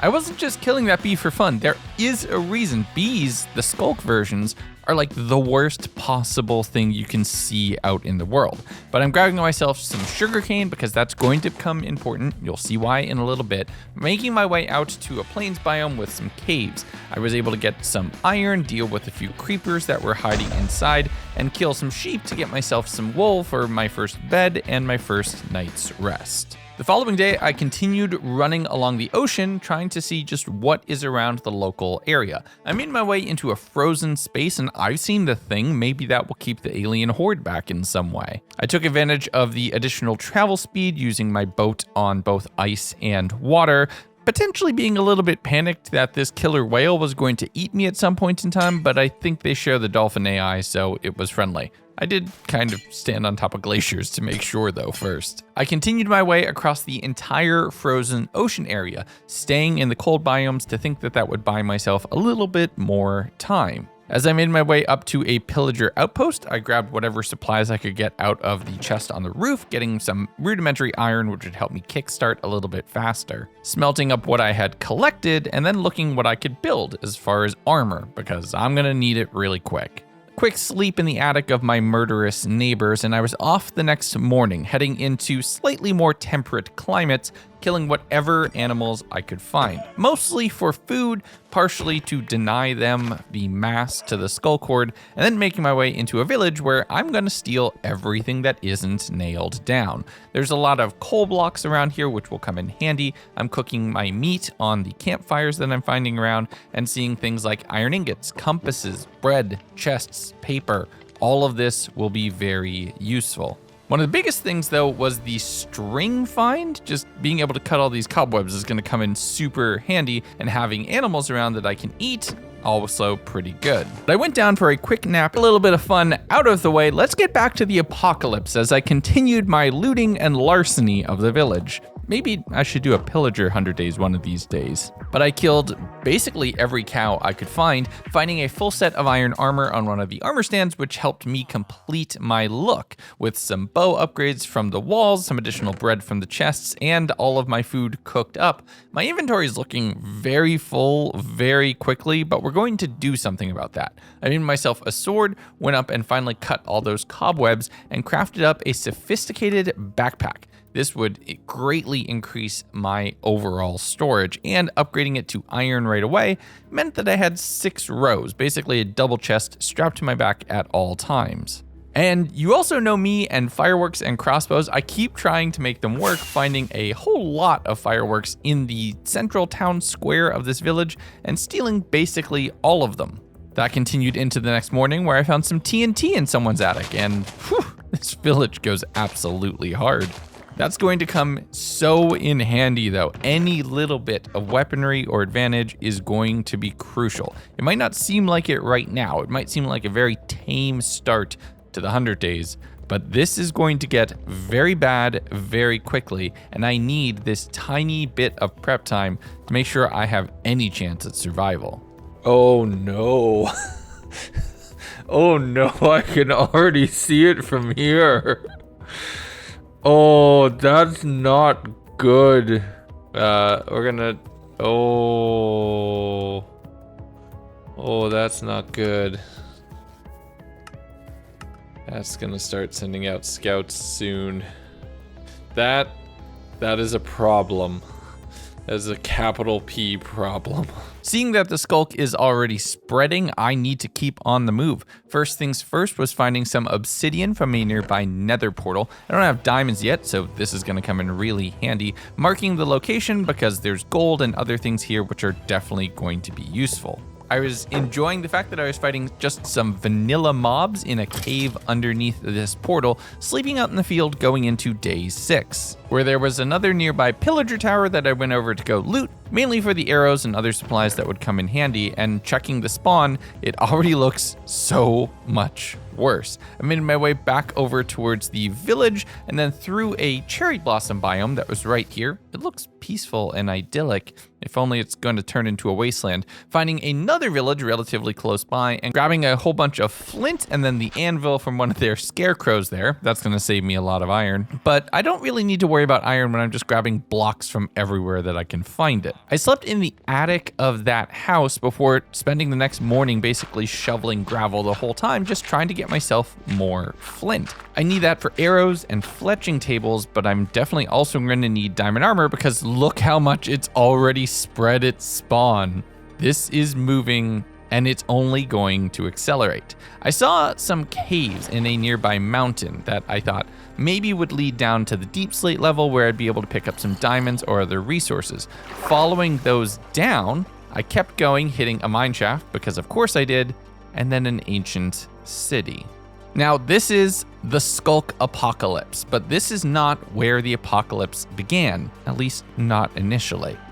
Grabbing a bunch of gold as well, because I'm gonna need that to be able to work on a cure to push the Sculk back. And while the Deep Dark is normally the most stressful thing in vanilla Minecraft, this was going to be tame compared to what was coming, but I definitely needed the gear that was hidden inside.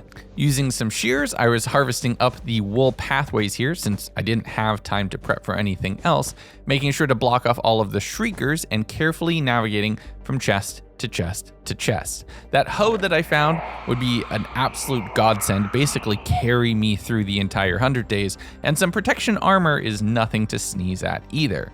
I'm carefully sneaking my way around, making sure to wool off any chests that I find, getting whatever I can. All of it will be useful.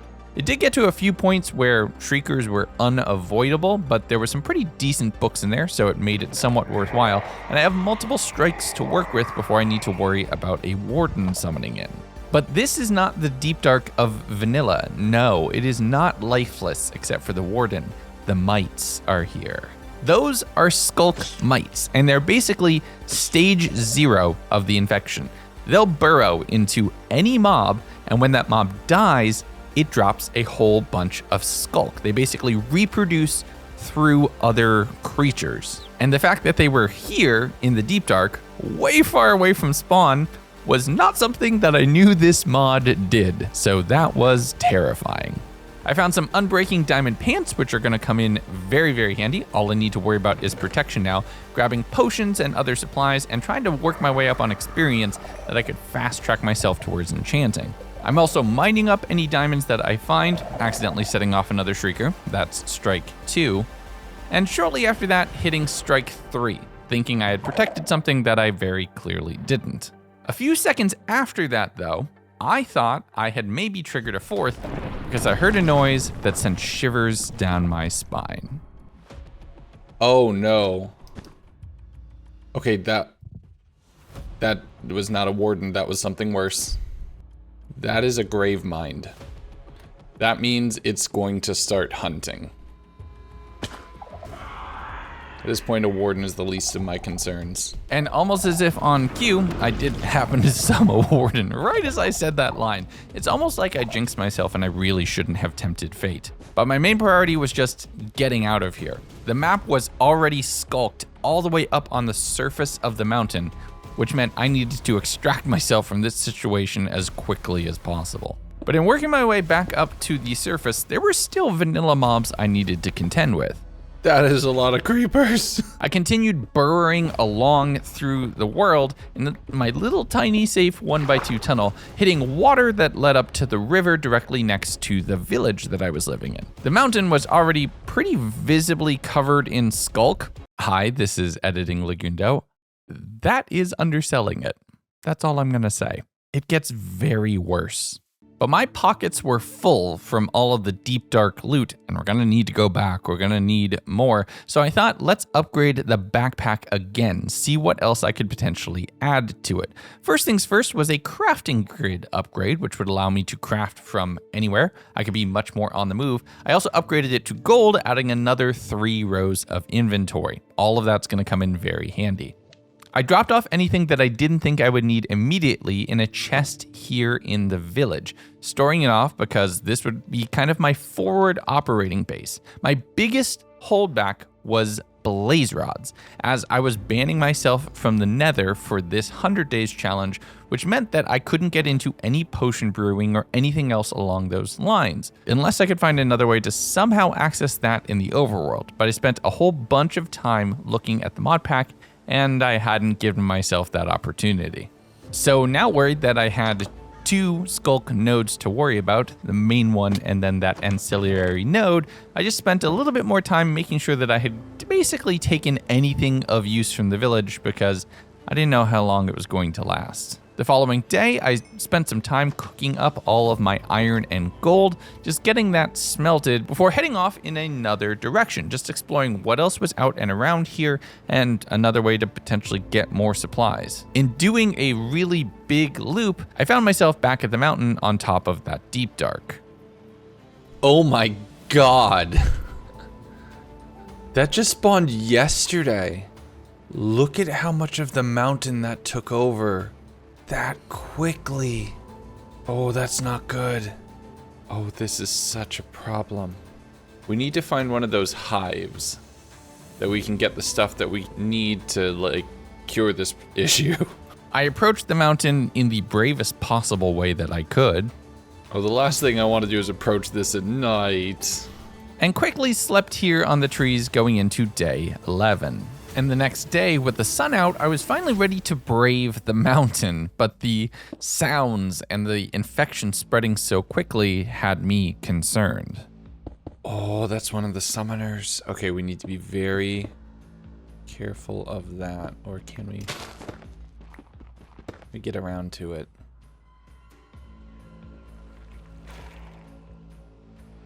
Oh, that's huge. And let me tell you, I was not prepared for what I was about to run into. Oh my god. That's a Ravager. That was a Ravager. Okay. That is a Sculk Ravager. That is what's also known as a big freaking problem. Every little bit here would help. Everything would hold the horde back, even for just a few extra seconds. And over time, that would add up. But right now, I was fighting a losing battle. Oh, this is bad. What is that? Please don't tell me that's infested. That's almost certainly infested, right? It's got Sculk on its head. What is that? What is that? Oh, that's horrifying. I don't see any hives. Oh, there's just more of the summoners already. I just saw mites there. Oh, this is, oh, great. There's one of those things too. Now that's constantly spawning spores. Can I get that? Almost.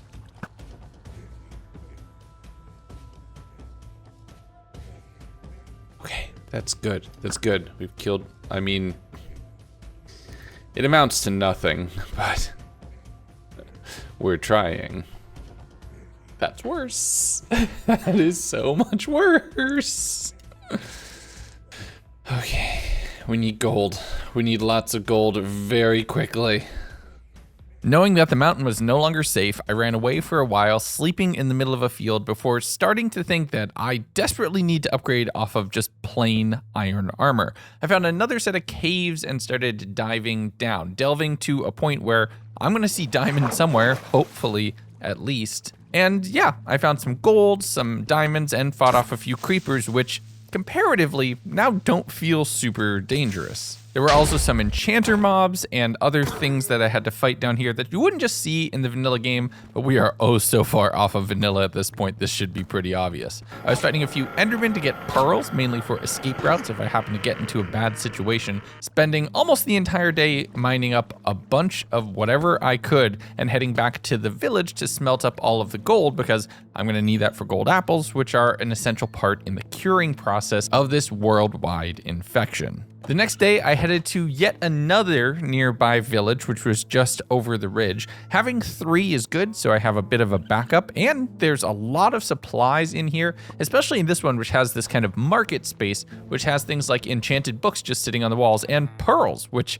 I was trying to kill Enderman for that yesterday, so it's gonna come in handy. I keep looking on the map to try to gauge or check where the infection is actually spreading to, but it's starting to hit to the point where I doubt it's updating in real time anymore, especially not on the closer mountain, which would need to be loaded unlike the spawn. So I headed back over in that direction, sleeping at the river and doing a little bit more peeking around, heading back over to where it spawned to see how accurate my map was compared to the situation that was actually developing here.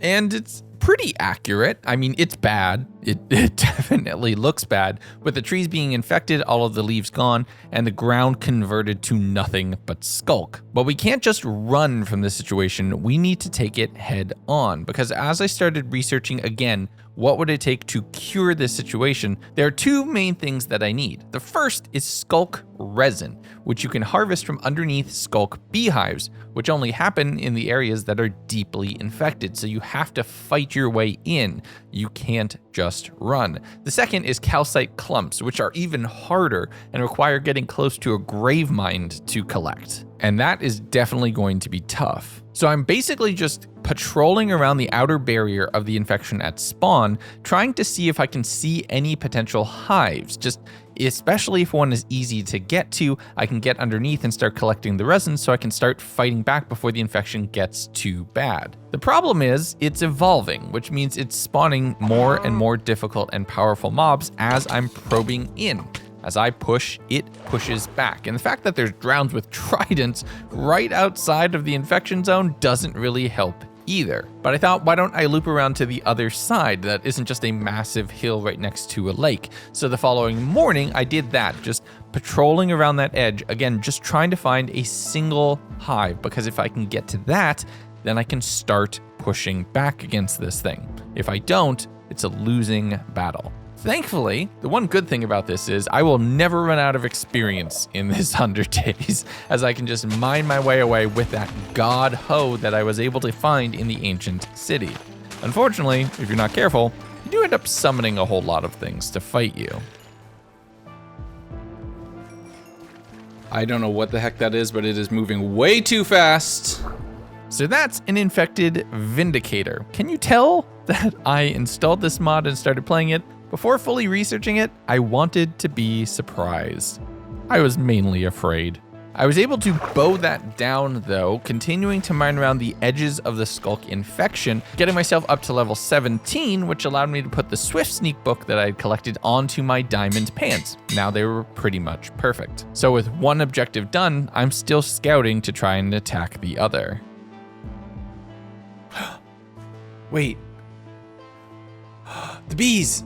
The bees! There's a hive. There's a hive right there. That's what we need. I mean, it's pretty close. So we need to get underneath that hive. Oh, it's not great, but it's possible. All right, we have a plan. We have a plan. I mean, I'm not gonna say it's a good plan, but it's a plan. I'm gonna have to fight my way in to where the horde is. And to do that, I'm gonna need to be prepared. A bunch of food so I can heal, some golden apples so I can heal even harder when I inevitably get hit.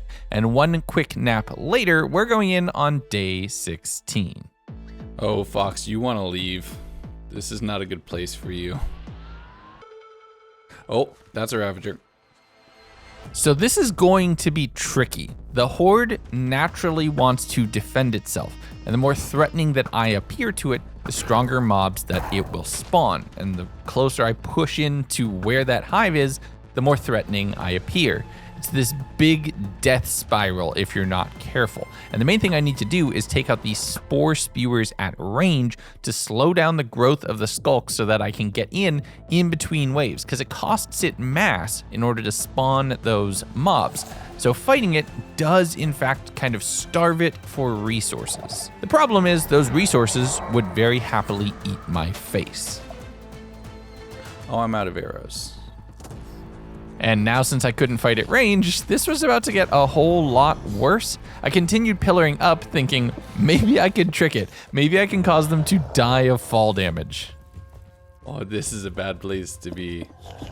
But unfortunately, that didn't really work. The mobs still have some semblance of self-preservation, even though they're now controlled by the hive mind. But not being able to take this assault on the ground, I'm just bridging over certain death beneath me, trying to get my way towards that hive and box myself in. Wait, what's that? Burrowed and lure. What does that even mean? Sensors right there too. Well, I hate that.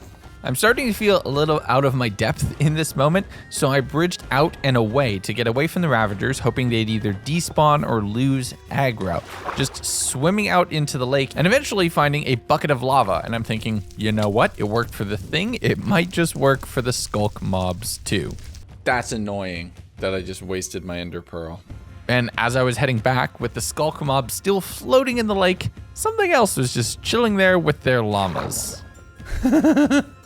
This wandering trader chose a very bad place to live. And I gotta admit, this wandering trader has the most guts I've ever seen of any wandering trader ever. We try to sell things here and now. As tempting as all of that is, I don't think we're gonna take it. But with lava in hand, I have one more shot to try to do this, to get towards that hive. So I bridged my way in, slept on that bridge so I could see what I was doing, and started burning everything the following morning.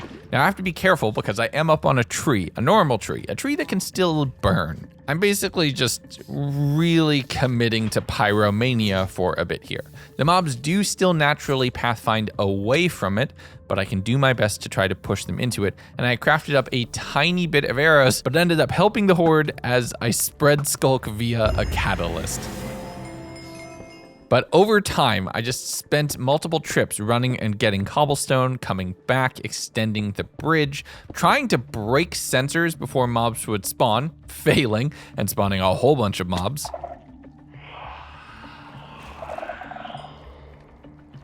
Yep, very stupid. And I'm using that single bucket of lava I have as the only weapon that can really fight the horde right now. I have to be careful though, because the Ravagers, I found out, can swim up that and would try to eat my face. So that would be very, very bad. I got to the point where I was burning the bees and the spore spewers, but more summoners were starting to spawn, meaning we were right back to the point where everything I did spawned in more mobs and caused me to get delayed even further. Oh, come on. Eventually, I got within striking distance of the hive, but I have to dig underneath it to get to the resin. And in doing so, I'm fighting things like that creeper, which when it explodes, immediately infects a massive area around that location. And every infection makes the horde that much more aggressive. So now we're dealing with more Ravagers and the cows, which summon just tons of mites. I honestly feel really bad for the cows. They get the worst deal in this whole thing. But I fought through the night into the morning, burning everything that I could, and eventually getting to the point where I'm feeling like it's time to just commit, to do the best that I can. Because the horde was starting to infect the cobblestone that I was using to bridge in, and I don't know if that meant that it was going to be able to start spawning on my bridge instead of underneath it. So I went down, boxed myself in, got to the point where the resin could spawn, and got a whole one piece. All of that work, 3 days worth of burying for one resin. One. What do I need to make a purifier? Essence of purity, I need those. How do you even make infested crying obsidian? I don't know. I need 4. Oh God. But at this point, it was time to tactically advance to the rear, getting far away from spawn and back over towards my village because I need to upgrade basically everything I have if I want any chance of surviving here. I fought my way through a few caves looking for some easy diamonds, heading up and over the mountain, passing by where the grave mine had spawned.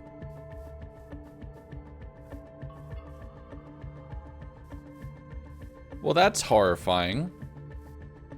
Oh yeah, that's so much worse. Ooh. That might turn into a hive.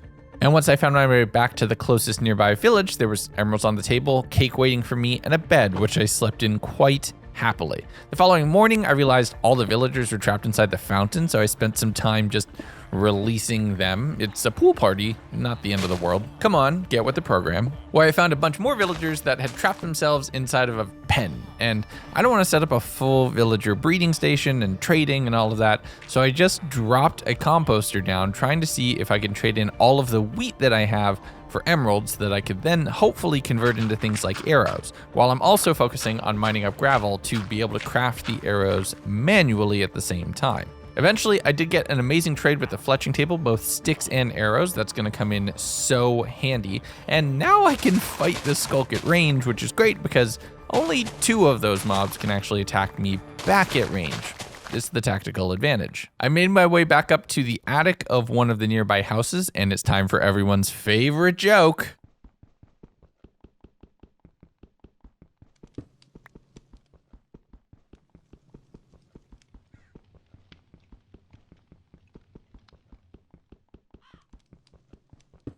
And I use that to make myself an enchanting table, because even diamond armor alone is not going to be enough to survive this. The following day, I'm still trying to roll for another villager who will have a wheat trade, eventually getting one about halfway through the day, honestly.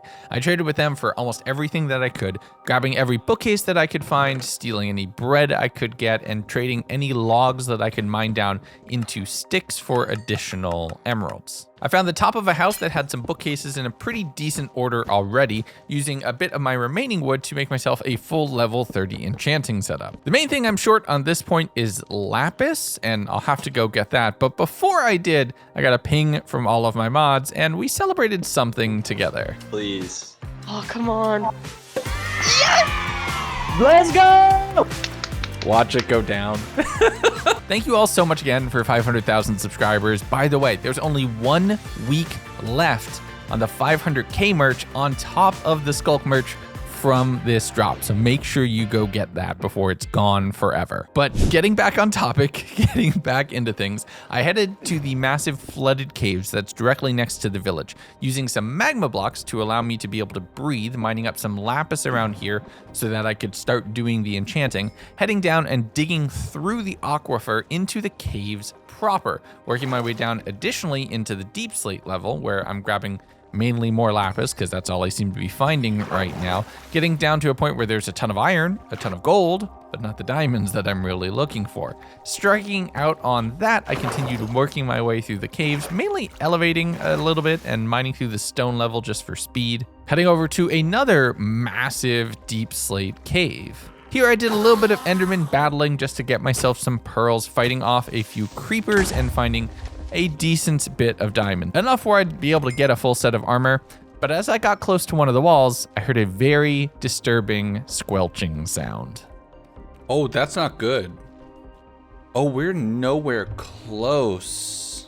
Oh no, that's so bad. The Sculk was already starting to grow directly underneath the village that I was currently calling home.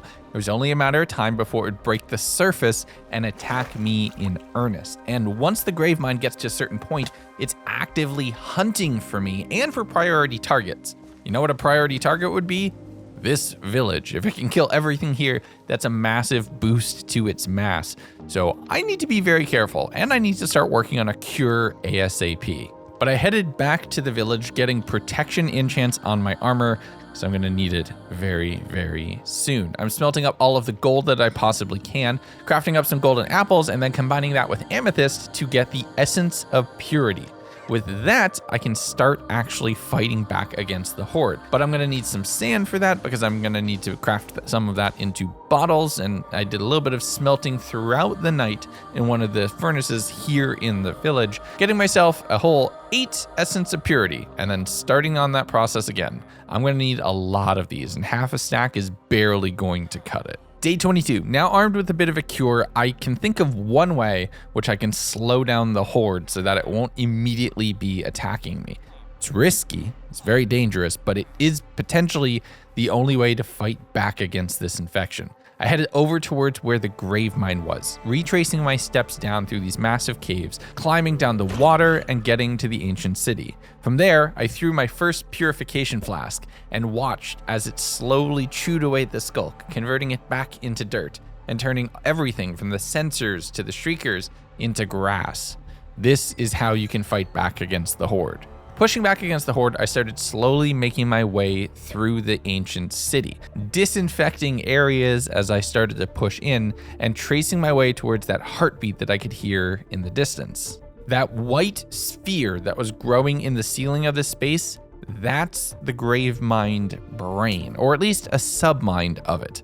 And that's what's actively hunting me right now. So I need to just slowly make my way towards it. And thankfully, at this point, it's still all vanilla Sculk. It's gonna get bad as we get closer. Thankfully, I found a few things that would help. I'm still looting while I'm at it because it turns out I had missed a few things. Oh, that's huge. Huge, huge. But I have to take this very carefully, especially as I get closer to the Sculk mine.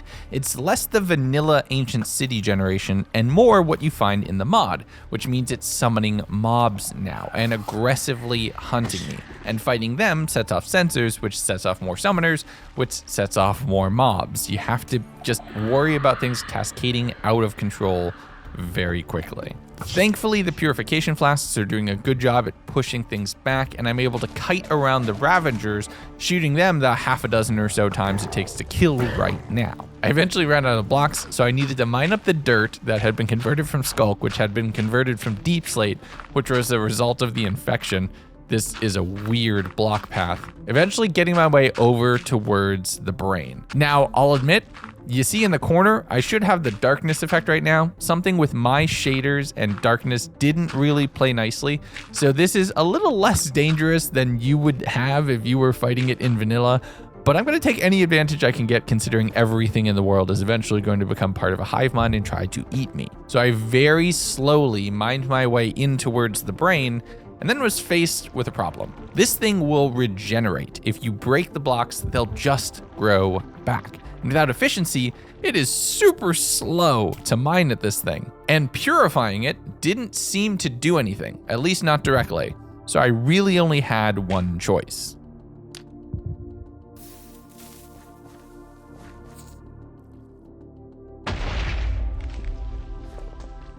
After the first blast did basically nothing, I reloaded again with some more, and it's growing back almost as fast as I can place the TNT. But eventually the node was exposed. This is gonna take a minute. And a minute it did. At that point, I was worried that it was going to be able to fully regrow before I could break the block. So I committed. Yes!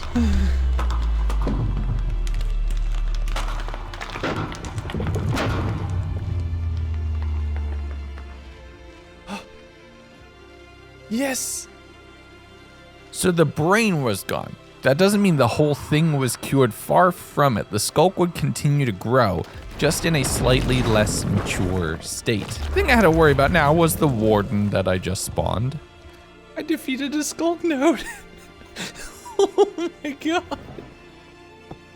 Knowing that I had a bit of breathing time, I'd bought myself at least a few days. I spent some time mining up as much of the Sculk as I could, grabbing whatever diamonds that I could find, and then slowly making my way back up and towards the surface. I torched the entrance so I could get back down to the ancient city without having to go to the mountain itself, slept in the village, and then now with a bit more time, spent some time mining up any Sculk that I had collected and brought with me just to get my level up a little bit higher, and then focused on enchanting. First priority here was tools. Considering how slow it was to mine my way into those Sculk brains, I'm gonna need something, and I can't be picky here either. I'm short on diamonds, so I'm enchanting my iron armor just so I have something. Feather falling is gonna be extremely important, and even just unbreaking on iron armor is worth it in this situation. It's the end of the world. You can't be picky. But I did see a Fortune 3 book, which is definitely something I want.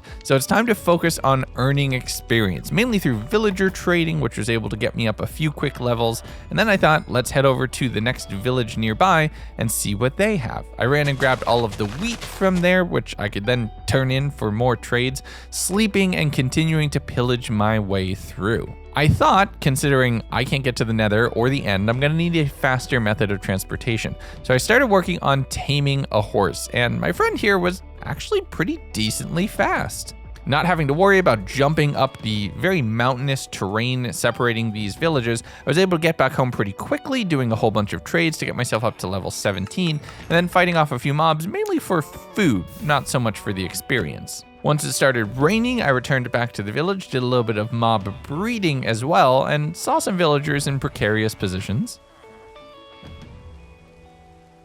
I have so many questions. That's a mood. But taking full advantage of the breather I had bought myself, I was harvesting all of the farms that were here in the village, as well as finding a bunch of meat in a smoker cabinet that all I needed to do was light it up and get a whole bunch more meals ready to go. The next morning, I crafted myself up a diamond shovel so I'd be able to mine sand a little bit faster, get that smelting, and convert that into more bottles, which is more purification flasks. From there, though, I'm thinking about what I'm going to need to take on the Horde again. If another node spawns, I'm going to need a lot more TNT. If I'm going to head towards the central spawn, the ancient node, I'm probably going to need a whole lot more. So I spent the evening fighting mobs, and turns out Sculk is not the only thing trying to kill me in this world, and is also not the only thing trying to jump scare me.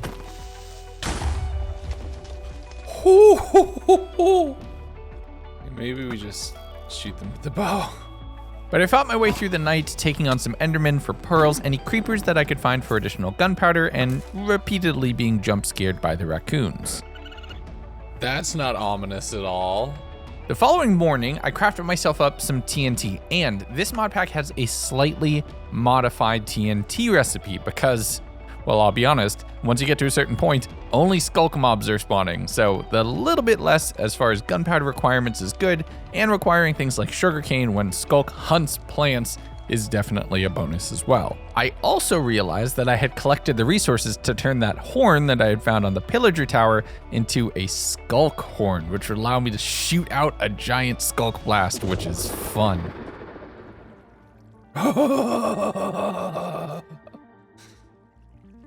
Hello, Cal. Goodbye, Cal.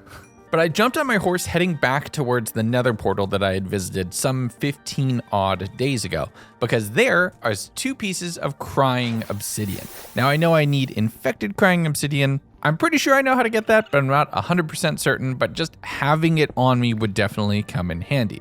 As I was riding home, I did end up falling in a hole, which was kind of unfortunate. Took a little bit of time to dig my way out there, making my way back to the village, and then the following morning, we're getting at it to try to see what we can do next. The Sculk was now spreading down the mountain, meaning I'm fighting it as I'm down at the tree level, and there's a ton of summoners around. And the Sculk is still very much active and aggressive, even though there's no node underneath the mountain right now. All I've done is slow it down. Defeating the nodes is not how you kill it. You need to purify the whole world if you want a chance. But there is a new hive here, and getting some resin from underneath that is probably easier than getting it from all the way back at spawn. So I worked on bridging my way in, using shears to get resin from all of the different kind of, I don't know what to call this, hive growth blocks underneath, and using the occasional purification flask to push back the infection a bit. I also threw down the crying obsidian right at the edge of the infection radius, thinking that's probably how it gets infected. At least that makes sense to me. And with that set off to cook, I figured I'd loop my way back around to spawn to see how far it had progressed here.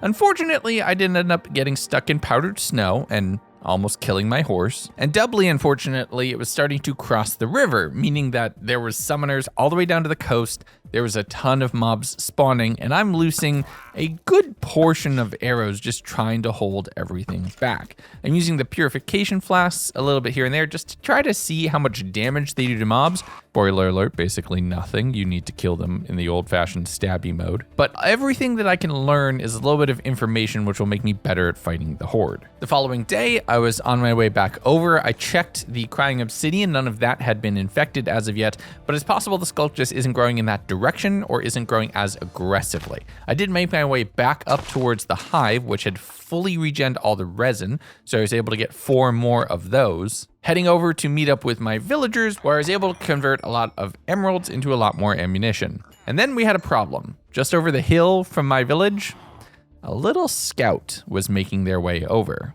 There was a bee right here, a Sculk bee this close. I mean, I killed it because, of course, I can't have it spreading spores, but every place you kill a Sculk mob is learned by the grave mines, and they're going to come hunting. The next morning, I headed back over the hill on foot back towards the grave mine site, because if bees are starting to venture out from here, I need to push that back to try to delay it finding the village and knowing it's a prime raid target. There were spore spewers around which I needed to shoot. I'm throwing down purification flasks to just push back on the infection, and I figured, we're checking it at the surface, we need to check it underground as well. I headed down into the cave system, just seeing what was around, seeing where the Sculk was kind of growing in the general westerly direction to where my base was. I'm using flasks to try to mine that all down, eventually finding exactly what was the problem. The infection had moved underground, mainly through mine shafts and other small caves down here, to the point where it had split the difference, already made it halfway to where I was based up. Oh, this is super close to the village. I just throwing purification flasks pretty indiscriminately, and there's the hive that bee probably came from. The question I have is how it made it to the surface. I'm not sure about that, but at least I now know kind of how far it had reached. We had to do something about it. The main thing I could do is break the hives. That is priority number 1, and I'm using a ton of flasks. I started with 32, I'm down to 10, and I've just been throwing them pretty willy-nilly, honestly. As it rolled over to day 32, I'm fighting underground and setting off a few summoners, which is giving me some mobs to deal with, and I need to be careful here. But it's very close quarters, so the super dangerous mobs, the Ravagers, are normally getting caught inside the mine shafts and not able to come munch on my face directly. While I was down here, I did some looting. There's still vanilla creepers to deal with. There's the mine shaft where you can get a whole bunch of things in the chests and a ton of gold, which is great because I have a feeling I'm gonna need a lot more purification flasks very soon. But in exploring around this cave system, seeing the full extent to which the Sculk had grown and how far it was probing out into the rest of the overworld, I got an idea of just how bad this was going to get. I actually ended up underneath the mountain directly adjacent to my village. Thankfully, I had the purity buff, so I didn't have any spores on me. I don't think I could be tracked. Unfortunately, the bees were even closer this time. No longer on the top of the mountain, now down in basically one of my villagers' backyard. It seems now the question was when, not if, this village would be compromised. But I'm gonna do my best to make sure that takes as long as possible, making a whole new set of flasks the following day, and just looking around to try to see where it was growing up to the surface. If those bees were spawning up here, that meant that there was a hive a lot higher up than down in the deep slate. And I investigated in some of the caves around here, finding another bee and a section where the Sculk was actually pretty close up to the surface. I spent some time, basically the whole day, just cleaning this cave. Between throwing flasks and manually breaking all of the Sculk vines, I was able to trace my way down and through to see how that connected to the mine shaft that I had been in just the previous day. When I went up to check the surface a little bit more at the end of the day, there were more bees, so this is only going to get worse. And realizing just how close these actually are, the following day I was visited by another wandering trader, and this one was not as lucky to survive the end of the world. I wonder what happened to them. But in going and checking on my crying obsidian, it had still not been infected.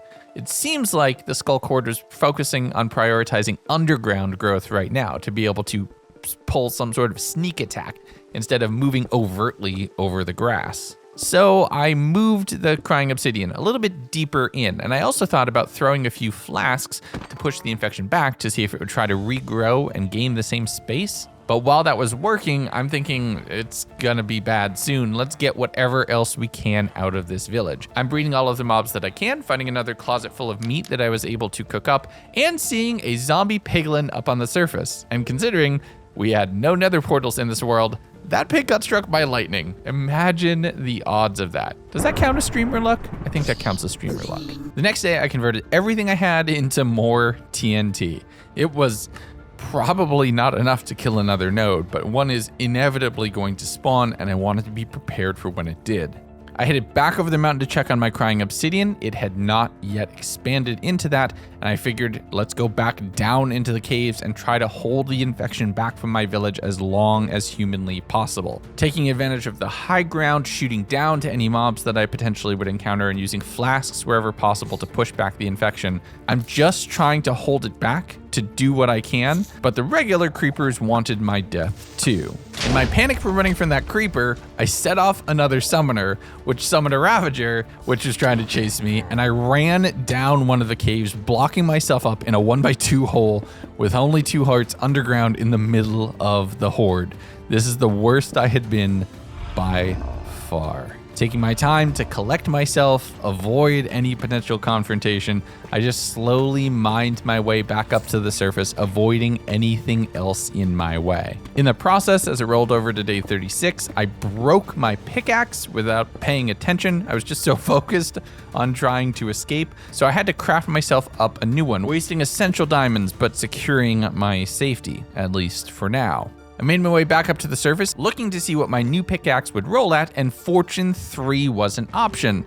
But I didn't have the time to get myself up to level 30, so I settled for Efficiency, Fortune, and Unbreaking. A lesser version, but at least it's something. After a bit more trading with my villager friends, also taking the time to invest some money into food. I never buy food, and I always run out of food in these 100 days.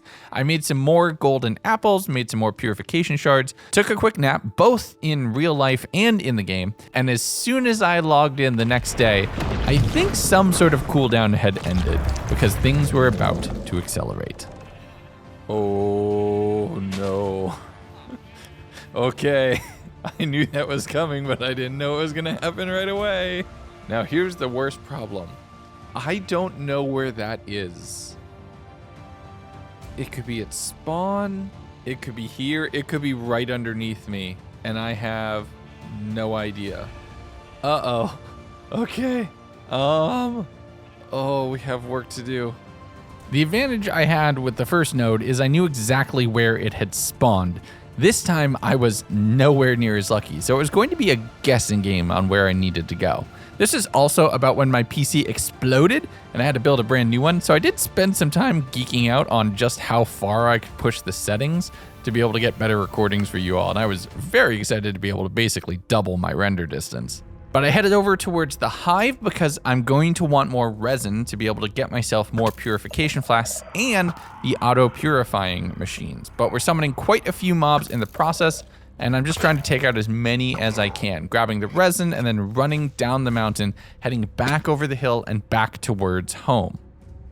Do I not even have a bed in my inventory right now? I don't. Not being able to sleep in the field, I made my way back to the village, had a quick nap, and then the following morning was focusing once again on clearing the caves underneath the mountain to try to hold the horde back from attacking the village as much as I could. The problem was, as I was heading to where I knew the Sculk was, I started hearing more crawling through the walls. Oh no, I don't like that sound. Oh no. So the Sculk was a lot higher up now, which was a bit of a problem. I cleared a few of the mobs around here, just throwing down some torches to secure a beachhead from more vanilla threats before starting to mine around, trying to see if I could get my way towards whatever Sculk was there and if I could do so from the high ground. At one point, the blocks I was mining started infecting underneath my feet, and I think I found where I wanted to go. Working my way down, as soon as I turned a corner, I saw a whole horde of spore spewers. Oh no. Oh no. Oh no. Oh no. Oh no. Oh no. Now, I initially had panicked, just ran, and I'm like, wait, no, I need to go and kill those as soon as possible. So I headed back down, sniping at them from as far away as I could. There's like 3 or 4 right here. I don't know how they spawned so aggressively, but it's very clear that the horde was trying to track to my location and get towards me. This is probably how they had made it this far west. Oh, this is bad. This is very bad.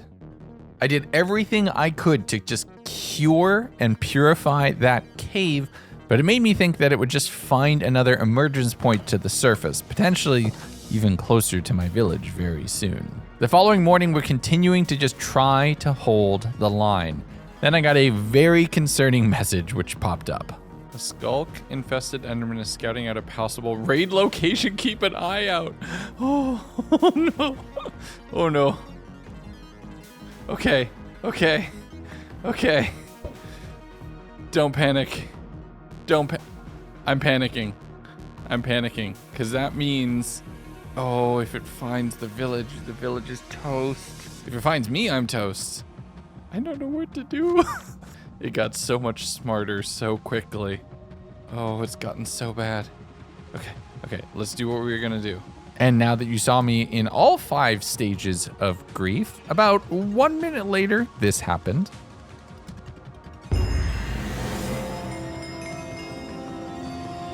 Oh my God. Why would you make that loud? Why? But my crying obsidian still hadn't been infected. So I grabbed a piece of it and thought, let's head over somewhere that I know should be growing pretty aggressively. So I headed over to spawn, trying to work my way in and get a little bit of a route of attack here, given that the terrain is pretty aggressive, especially trying to do so on horseback, fighting off a lot of the mobs across the river, utilizing the fact that they're pretty slow in water as my only saving grace here. I slept on the side of the river, went and collected my horse, parking them in a little 2x1 hole, before heading over and throwing a purification flask to push the infection back, and then another, and then another. This also caused mobs to spawn, so I was fighting skeletons and ravagers the entire time, but I got to a point where I'm basically pushing in towards where the Sculk is already sure to be underground, just out of range of these tiny little bottles bridging from tree to tree. I thought, here's my shot.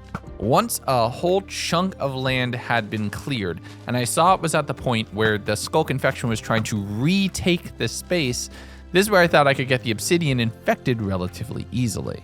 I jumped down to the surface, dropped the block off, and booked it because this is brave, but I'm not stupid. I know I'm gonna get eaten if I just stand there waiting. The next morning, I actually spread out the crying obsidian a little bit to try to just double down in case the Sculk was growing in one area or another, fighting off all of the mobs until eventually I saw that deep purple turn to a corrupted cyan. And once I was able to get in there and get it, we had what we needed. Leaving the second of the blocks there to get converted at some point in time in the future, I had jumped on my horse and started to leave. I'd made a dent in the Sculk, but you really couldn't tell if you didn't know exactly how far it had spread previously. And in working my way back towards the village, I was feeling at least moderately good. I crafted the crying obsidian into the crying souls, which is step 1 of the purification process, and I'll have to combine that with the calcite clumps, which means I'm gonna have to get very close to where Gravemind is in order to find some of that. Because we're not talking the calcite that you get on the outside of a geode. No, this is more skulky, probably more squishy. That cat wasn't the only one either, because I'm gonna have to head back down into where I know the Gravemind is, where the Sculk is probably at its strongest, and try to find the calcite clumps that were growing from here from Sculk Living Rock. These spires grow anywhere near a Gravemind, so if I can find them, I can find what I need. I'm grabbing all of the golden diamonds that I see while I'm around here, all of the amethyst as well, because that is another essential ingredient. Grabbing some of the different Sculk materials and other things that I can find here, because for once this place isn't inherently directly murderous, and I had a little bit of time to search around. But I kept hoping at one point in time I would hear the heartbeat just from around the corner, off in the distance, give me a clue where the Gravemind had respawned, but I didn't. Which honestly is worse, because I have no idea where that node could possibly be. Look at the entire world. I have no idea where that node could be.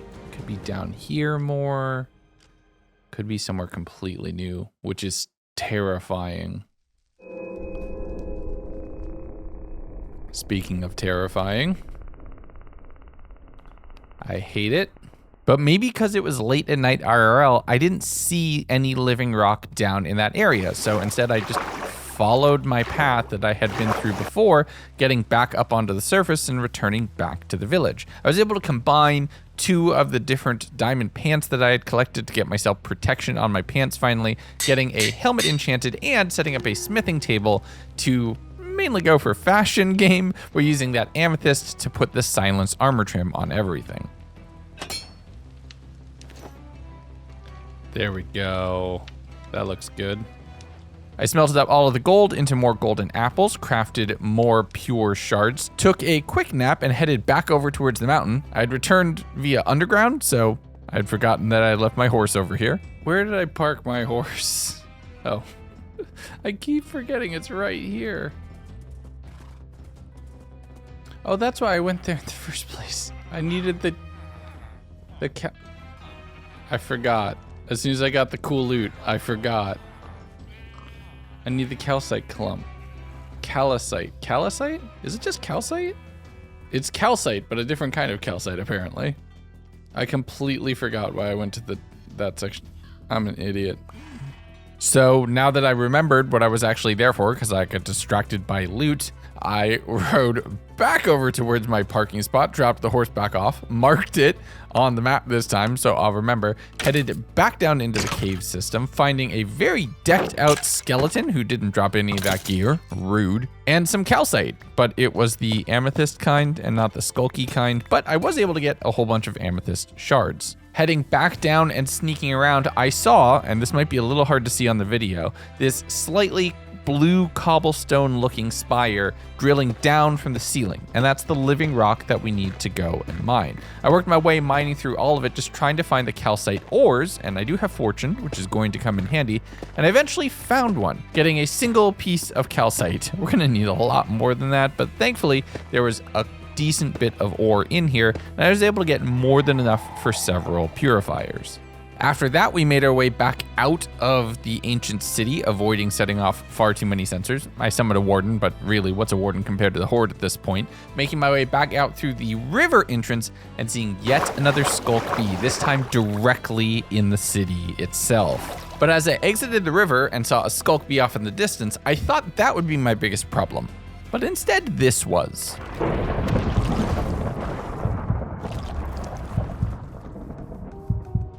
Is that another one? Where's the bee? Where's the bee? Where's the bee? Okay. That's another one. There's 2 nodes active now, and I have no idea where. Oh, this is bad. No. Holy crap, we gotta run. What is that? What is that? What was that? That had a boss bar. Oh, and I think it is in the village. A Sculk Enderman is infesting a raid target. Oh no, are they attacking the village? Yep. That's bad. Oh no! Oh no! That's right next to the village. That's where the node must have spawned. I sneaked my way around and over the snow-capped mountains to the south of the village, just trying to get eyes on the Enderman, seeing it and being terrified of the prospect of fighting this thing. And in the time it took, less than a full day, you saw that I just came over that hill and it was fine, and now look at it. Covered in Sculk, completely infected. A brand new emergence point. Things were about to get very bad. And the next morning, I was ready to test my chances. I think we have to try.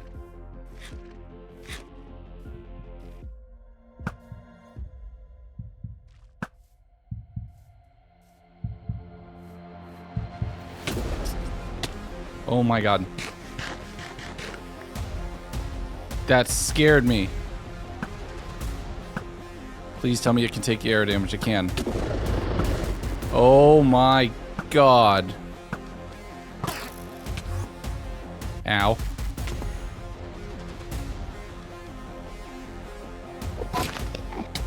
Oh, that hurt. That hurt a lot.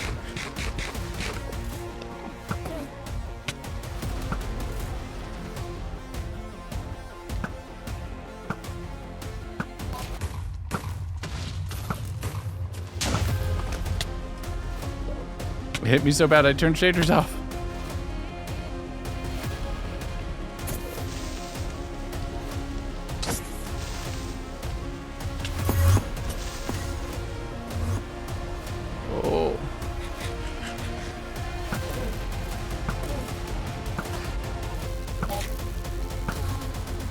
Oh! Okay. Okay. That cost me all of my god apples. Oh no. Fighting that thing cost me 3 god apples, and almost all of my other resources, and my village and home. The horde had gotten a whole lot smarter, and things were about to get a whole lot more dangerous. The following day, I'm just walking around trying to take stock of what happened and how bad it's going to be, if a raid is even going to be spawned at my location. The cows and the mites are doing everything they can to attack me, and the spewers on the top and hives up there, that's gonna make removing the Sculk near impossible. I worked my way around the infection, fighting off everything that I could, sniping it back, and realizing that it was growing in the direction that I was standing in, and there was quite a few mobs very ready and willing to come and attack me. I fought them off throughout the entire day, then remembered that I had a marker on my map. With that, I just got on my horse and ran. I went around the far edge of the Sculk, getting back towards the village, where the house that I was in now had a bit of a mold problem on the front door, sleeping there and preparing to completely abandon this place, but not before I gave it a good, honest try. I crafted up a purified soul, then crafting that into 2 infection purifiers. Now, these are the main way of fighting back the infection. When you put them down, they turn into an entity that will continuously push back. The problem is, the horde's aggressive and tries to kill it, so you have to actively defend it on the ground. I got my horse stored off to a safe location using purification flasks to push a beachhead into the Sculk horde on the top of the hill, fighting all of the spore spewers and doing everything I could to dodge creepers as they were actively fighting me trying to turn this back into dirt. From there, I made myself a little tower out of living rock and then spawned the purifier on top, hoping that that would be enough to protect it. It's working! It seems like it's working. I mean, it's definitely working. I don't think it's actually making a difference. The problem is, while the purifier is burning away mass, the Sculk horde had accumulated a lot of it, and with 2 grave mines, it was even smarter. I left the purifier up there on the top of the mountain, ran down the hill, which was now covered in the blue cyan mess, and there's spore spewers all the way down in the village proper at this point. I am pretty sure this village is done for. So it was time to head out. I grabbed the enchanting table, anything else from the chests that I thought would be useful, and tried to fight back a little bit, just tried to see what difference I could make, before remembering I had left both the horse and the purifier up on top of the mountain. Oh no, no, no, no, no, no. I ran up to grab the purifier, saving that as having 2 of those, one of the only ways I even have a remote chance of protecting myself against this horde, because with this much mass and open space, it's about to start growing exponentially. But I jumped on the horse and ran. We both actually got infected by spores, but I didn't have any more purification flasks. So I had to smelt up sand on the fly, just standing over here in the field, giving it all sorts of hints as to where my location is. Eventually making myself the flasks, taking a quick nap, and figuring I shouldn't even bother considering I'm gonna engage it a bit further. I dropped my horse back off, went up and grabbed all of the bookcases from in my house so that I could move the full enchanting setup, and then fought the Sculk horde from the roof of the village here. And summoners were all the way down the mountain, spore spewers were all the way up on top. I figured maybe if I go down, around, and under, I can get some idea of where the node is, give me some idea of a path of attack, and I can slow this down, cut it off right here. I headed down through the caves underneath the village, making my way back to the same mineshaft I had been in previously, and while you could hear the Sculk growing much more aggressively than before, there was no heartbeat, nothing to be found. That was until I dove deep down into the mineshaft off in the easterly direction and heard the telltale heart of the Sculk beating. I marked the potential grave mine location on my map and then just focused on extricating myself from the situation. I was very low on supplies, had next to no arrows, no flasks, only 1 torch to my name. This was not how you take on the entirety of a hive mind who wants to consume the world. Believe me, I've tried. I worked on mining my way back up, hitting the aquifers underneath the village and swimming up from there to the river, which previously bisected it from the Sculk horde, but now was not looking so hot. I went around the village, cooking and killing anything that was left alive, because I'd rather be food in my belly than food for the horde, and then rode my way over towards the grave mine site. My first thought here is This part of Sculk is somewhat dormant, considering its Sculk node is dead, and the village is the new place where growth is happening. So I grabbed the crying obsidian that I had left here, and instead turned around, placing it on the edges of the Sculk growth that had overtaken the hill by the village. With that, I threw down a purification flask to push the Sculk back, knowing that it likes to regrow back in the same direction. So I threw down the crying obsidian, waited for the flask to wear off, then waited for everything to get reinfected. The only problem there being that it built far more summoners, which meant far more mobs that I had to deal with. And with 2 nodes, it was getting extremely aggressive. And I'm out of torches, so I'm just lighting the ground on fire to light my way as I'm bowing everything down from a distance. I had succeeded in infecting that block of crying obsidian, but had utterly failed in retrieving it. Oh no. Oh no. That's a lot of mobs. Oh, it's spawning more and more. Oh my God, what do I even do here? I made one final attempt from the roof of a nearby house, but it was just not looking good. Everything that I was doing was causing far more mobs to be spawned than those I was taking out. And once an Enderman spawned, that was it. I'm sorry, horse and everything else, I am gone. No. The last time I fought one of those, it cost me 3 god apples. There is no way I can fight another. That village is done for. I mean, that village was already done for, but now that village is, I'm never going back there. That obsidian is now also done for. That's gonna spawn another node. There's gonna be 3. There's gonna be 2 right next to each other. Oh, that's so bad. Do I have another saddle? I have I can make a new horse. I can make a new horse. I don't need to save that one. Where do I even go? Wondering where I should set up my new base of operations, I headed over to one of the nearby villages, cooking every bit of cow, pig, or other food with legs that I saw on the way.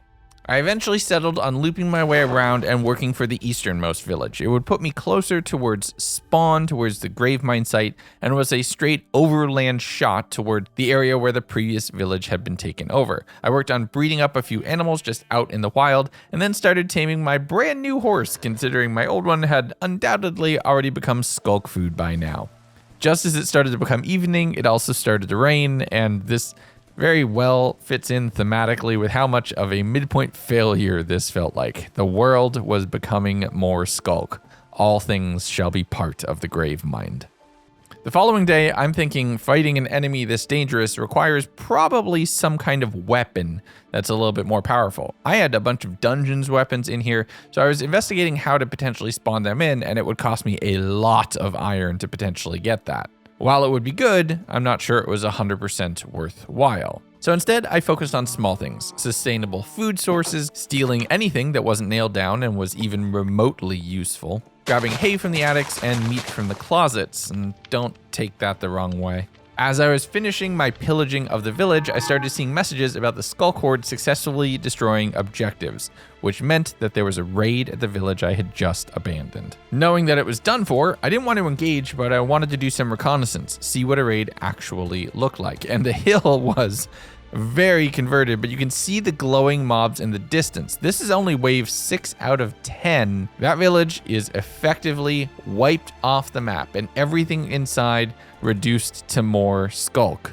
This is my new home now. I slept in my new home before going and mining up a few exposed emerald ore, which is free money. I always like free money. Running up and over the hill and doing a little exploring through the cave systems in the mountain right here. With it being very mountainous, odds are that there was probably another Sculk node underneath here, or potentially an ancient city. I found a dungeon relatively quickly, which I lit on fire to stop from spawning. That only worked for a few minutes.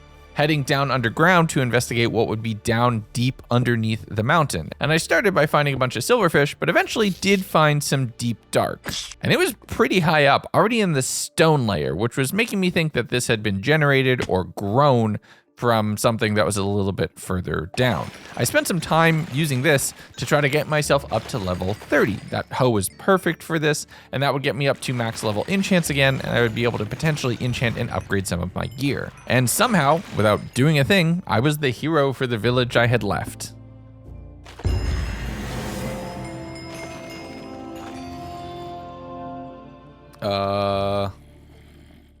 Success, I guess?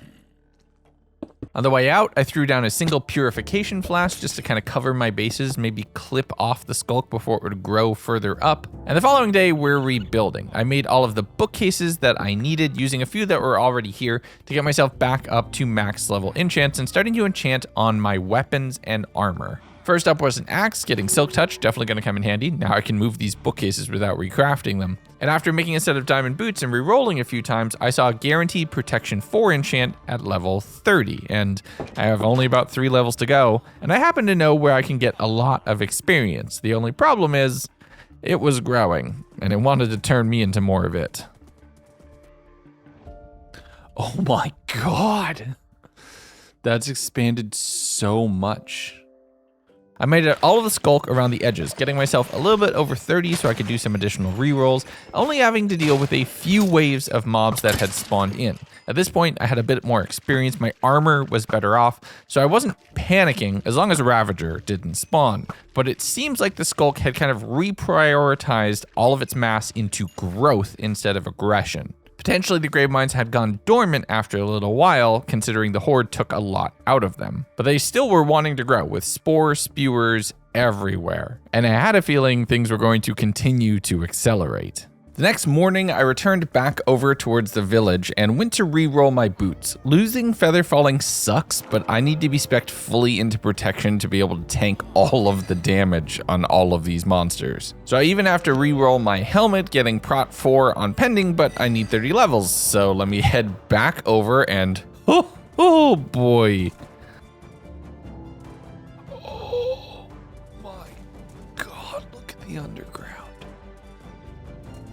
It's just solid Sculk. But the Sculk wasn't the only problem, the seagulls were here too. This time I was a bit more careful, making sure to break the summoners first before harvesting up a whole ton of Sculk, but it's still not perfect, and mobs will even spawn passively, or I set up a whole bunch of summoners and just edited it out to make myself look better. But I got myself all the way up to level 30 again, rode my horse back over, took a quick nap there, and then enchanted my helmet for protection 4, immediately getting teased with a feather falling 4 book, meaning that I think you know what I'm doing next. This time I thought, let's go in on the water and harvest some of those lower Sculk areas, potentially get some idea on where the node is. Unfortunately, oh. Nope. That's a no. So there's an Enderman just chilling in that space. Oh, that's terrifying. So somehow, I think that's there from the end of the raid. It spawns as basically the 10th level boss, and even though the raid failed, it was still there, which is terrifying because that thing can basically one-shot me. But I'm still pressing my luck right here. I need to be properly geared before I can take on the horde in earnest. So harvesting experience, returning back, getting myself a feather falling book, and then spending the next day doing a bit more enchanting, including enchanting a sword, getting fire aspect, which honestly, damage over time seems like a really great opportunity here. I combined the books to get feather falling onto my boots, seeing some additional protection books that I was able to combine even further, but I can't afford to put that on my pants, at least not yet. I threw protection 3 on the chest plate, and now I feel like I'm at least able to take a hit. I don't know if this will even help against the Enderman's Sonic Shriek, or if it's more like the Wardens, but at least it makes me feel safer against the remainder of the mobs. Ravagers especially, previously were basically a one-shot kill. I spent the rest of the day just breeding up the mobs around the village. I'm not worried about penning and corralling them in one place because I think that makes them easier Sculk food, so I'm just doing some free-range mob collection today. And after dealing with a few villagers who were very concerned with my camping out in the roof of one of their houses, I had to deal with something out front of the house. Why did that raccoon have an axe? It's gonna shank me. This world is weird. So with that taken care of, the main thing I needed to do now was explore the world. I'd mainly been camping out around a few different villages and pushing in and around the areas where Sculk infection was pretty bad, but I need to head out and find more ruined Nether portals. Not only do they have gold, which I can use for golden apples, but they also have a shot at crying obsidian, which is kind of the main thing I need to prevent this whole infection. The first one I found was guarded by a trident drowned, and as much as I wanted that weapon, I wasn't able to get it. But I continued working my way around in a wide swath of unexplored forest off in the distance. And taking the time to travel on horseback definitely made this feel different than my main hardcore world, where I'd usually just fly with an elytra. And maybe it's because I was boots or hooves on the ground that I actually found something I've never found yet, a trail ruins. Now, I'm gonna be honest, this is just a fun little distraction in the middle of the end of the world. You have to find your joys wherever you can, and I'm finding a little bit of joy here, mainly because I want to try to find another armor trim to complete my look here, considering I had spent my only silence trim on my chest plate. I figure if I'm gonna be a fighter at the end of the world, fashion game is the end game, and we are definitely in the end game for this reality. So I spent day 60 and 61 just excavating the trail ruins, having a lot of fun with the archaeology minigame, basically, that exists in Minecraft now. And it's funny to think about how things like this used to be modded only, but now it's becoming more and more vanilla. And there's a whole conversation on whether vanilla is quote unquote too modded nowadays. But I do love how seamless additions like this feel, especially when I've built an entire new reality on top of it with all of the mods that we have installed. I was being super impatient though. Anytime I would start brushing on a block and it didn't immediately look like an armor trim was gonna pop out, I broke it. I also broke a bunch more that I didn't entirely intend to break. And I was about to give up, call it a wash, say that this was just another awful thing at the end of the world, when just like 2 or 3 gravel patches left in the whole structure, I finally nabbed myself an armor trim. So at least now I could look better as I'm running around killing all of the Sculk horde and saving this world. I dropped all of the pottery shards into a chest here to preserve them for when you get the world download, if you either grab it down below or become a patron, and trimmed out my helmet, going with the amethyst vibe because it feels like that's the main anti-Sculk kind of thing. With that done, I jumped back on my horse and continued riding around, making my way all the way back to ground zero, the initial place where the infection had started, and now was pushing back against the Sculk a little bit more. I'm doing this mainly to try to punch a hole and push the infection back so that it'll regrow and take over the crying obsidian that I collected from the portal a few days earlier to reinfect that and allow me to make in a few additional purifiers. When it didn't work at spawn, I headed back over towards the mountain to do it, and while the area that I was chopping back didn't exactly convert, I was able to find a spot where it was growing naturally and just kind of put it in its way. With that taken care of, I went to go jump back on my horse, but unfortunately something had gotten to it first.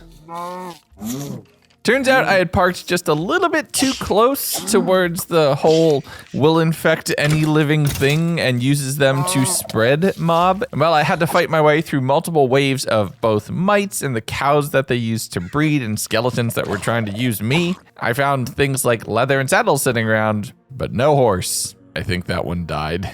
At a full stack of days, I just hoofed it, walking my way back over to the village, which takes significantly more time when you have to jump up every single individual block. I took out my frustration mainly by killing cows, considering I had a fire aspect sword. It comes out as cooked steak, so this is a lot faster in converting food into food. And I figured let's tame a new horse somewhere around the village so that I could regain that 1 block jump. Unfortunately, the horses kinda sucked. Oh, this horse is garbage. Oh, I lost my good horse again.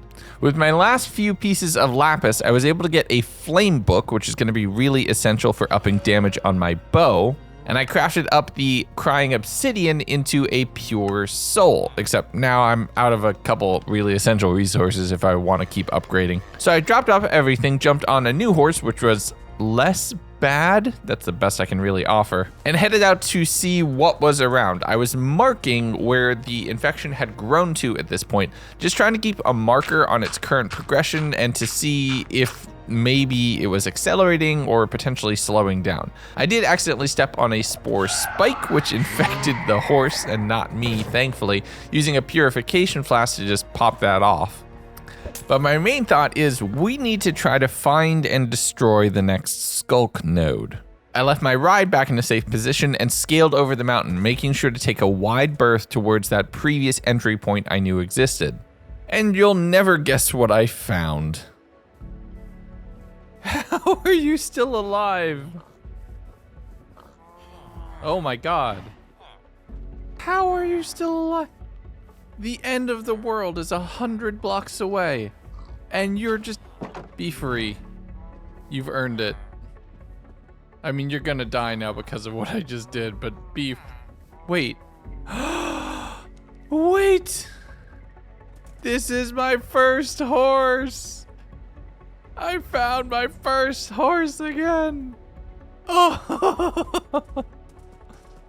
But with a bit of a celebratory mood, I dove down into the aquifers underneath the village, working my way back through towards the place that I had excavated myself out of after the first node had been defeated.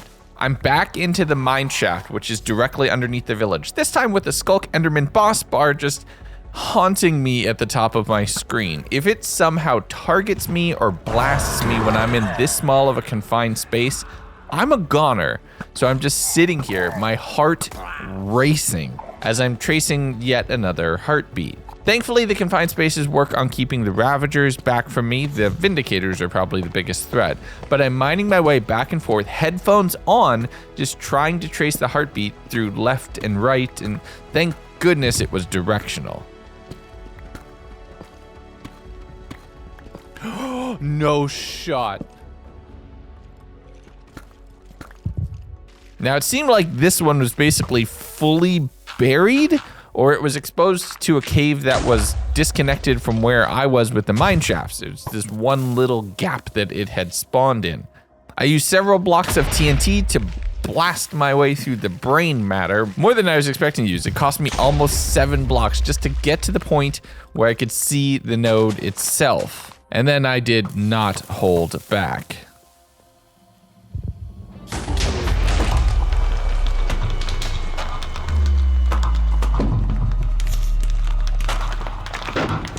The problem was the immediate spawning of a new node.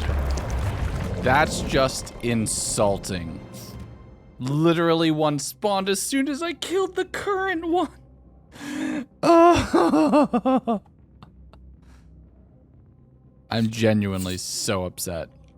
I'm genuinely so upset because we had it. I killed it. I found it was buried. I found it buried and a new one spawned the second I broke it. And now I don't know where the new one is. So the tunnel I had used to get to this location was already fully corrupted and converted. And I didn't want to go the way I had come in because I was super nervous about an Enderman or some other mobs just being able to cut me off. As I started mining a new exit point, just heading to the south, I started hearing that heartbeat again, meaning that the next node was honestly relatively close by. The question was where? I marked the potential node location on my map as I made my way into somewhat uninfected caves, meaning that I was kind of at the end of the sphere of influence for this section of the horde. I mined my way up to the surface and ended up basically just barely on the other side of this body of water, but it was gonna keep growing. I have to go back around again to recover my horse. So I took a very wide berth as much as I possibly could, ending up in powdered snow and forgetting that that's actually still a threat. Seeing that one block of infested crying obsidian I'd left back here some 30 days prior. It was quite surrounded, but it would be a huge win if I could get it. I slowly crouched, creeping my way through all of the different sensors, just trying to get a little bit closer. My heart pounding, my hands being a little bit scared because that Enderman could appear at any moment. But I was finally able to make my way up close, break the block, summoning basically everything, but legging it out of there as fast as I could. Calculated risk. It took a little bit to clear out all the mobs who were hunting me down after, but thankfully my bow is a lot better and now I can fight at range in a more formidable way. But just when I thought I was doing well, an Enderman spawned. Another Enderman spawned, meaning that it could teleport to my location considering I'm fighting the horde right now at any moment. I left, headed south, and started grabbing sand for more purification flasks when I got another notification. Negative 1084, 67, 228. Oh, that village is getting raided again. Oh no! Oh, it's gonna kill the horse. I slept on the beach and resigned myself. I was going to go rescue my companion. I might be that one guy in the horror movie right now, in the zombie movie, who like opens the door to the base to save a dog and then everything pours in, but you know what? I would exactly do that. I would be that guy. I made a really wide sweep along the western edge of the village, staying out of the place where I was seeing notifications, eventually grabbing my horse and heading back, and thankfully the raid was only on wave 2 so far.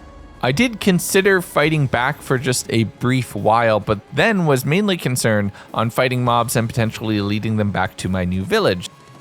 The thing is, I know wave 10 is the Enderman, and I'll get obliterated. I mean, I could try to save this village, but this village is gone.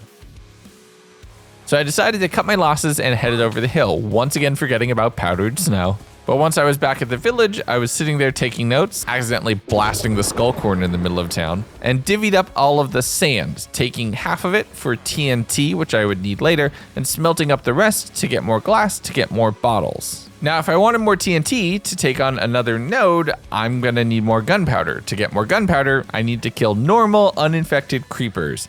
But there was a problem. So the problem I think that I have is the entire mob cap is probably filled with Sculk mobs. So nothing's spawning anywhere. Oh no. I genuinely think that might be it. Yep, wave 6. I think the mob cap's full. I literally ran around the whole night and didn't see a single uninfected mob anywhere around this village. So it makes me think I really stepped in it, and yeah, I'm kind of in an unprogressible state. I was able to make a few more purification flasks, which is definitely gonna come in handy. And the next day, while just riding around figuring let's go get some more lapis so that I can enchant my gear, I was seeing that Sculk raid bar very south from the village that it was supposedly targeting, which kind of gave me pause because I was practically at home at that point. I found a spot where the caves were heading down and instead dropped off the horse to go mining and ignored the whole raid problem, progressing my way all the way down to the deep slate and then almost immediately finding more Sculk. So I think this is a dormant bit of Sculk, or at least not part of the horde. It could be a whole new thing if I happen to cause another node to spawn, so this could be risky. This is a new one. I was just going for lapis. I mean, that being at the top scares me, but okay, hold up. Okay. But I'm mining up all of the wool, breaking the shriekers so I don't have to deal with a warden, and it's a somewhat more vanilla ancient city experience. Considering everything else that we've been dealing with to this point, feels like an absolute win. I got jump scared by the Sculk horde failing to destroy that village again, and I have no idea how because it is basically defenseless. Task failed successfully again. I didn't do anything. Good to know. Okay. I'm thinking it might be the fact that it's kind of those better villages that have more what the horde consider priority targets that are in weird positions and aren't able to be easily destroyed. I was able to find some more armor trims down here in the deep dark, including some mending pants, which just might come in handy, name tags for my horse, which I will inevitably lose, some music discs, some additional amethysts and bits and bobs. I did spawn a warden at one point in time, but honestly that feels way less dangerous compared to what I've been dealing with on a daily basis. But just as the thunder was crashing and the world was feeling ominous, I was about to catch a very lucky break. Huge. Absolutely huge. That infinity book is game changing. It means I no longer have to worry about running out of arrows in the middle of the fight. And on day 60 nice, I continued looting around, seeing what else I could find from this ancient city before it would turn into something that definitely wanted to eat me. I did eventually get to a chest that there was no possible way for me of blocking it off from the sensors. I've been running from Endermen and Ravagers, a blind warden who could only smell me. I mean, I've been nervous for a lot of this 100 days, but I normally do shower and everything, so there is that. But I kind of just ran in a panic and let all stealth out of the window. I don't know if setting off the vanilla shriekers also alerts the horde. That would be horrifying if that's the case. But something tells me we were testing that hypothesis in this moment. Found a bunch of decent enchanted books, a lot of echo shards, things that could potentially be useful. But I did kind of just end up running in a circle for a while. I wasn't making any major progress. So that was one major thing that I was looking for. Like, the Infinity book is great, don't get me wrong, but a God Apple would allow me to survive in a fight versus a Sculk Enderman. At least, maybe. It had taken me 3 the first time I had tangled with one, but then again, now I was in full protection diamond armor, so maybe there was a shot. I had a chance. But instead, I left. God Apple list, but a little bit better equipped. I did eventually find a few vanilla mobs here, which was promising. It made me think that maybe there was some space in the mob cap. And I actually came out of the caves on the more northern end underneath the cherry grove, so I could see my old village in the distance as the sun started to rise. I made my way south as the sun started to crest the hill, grabbing my horse, running back over to the village, and finally enchanting my bow with infinity. So worth it. That is a problem solver now. We just need to make sure it doesn't break. Now we can just do this. Like, look at the amount of inventory space we clear up.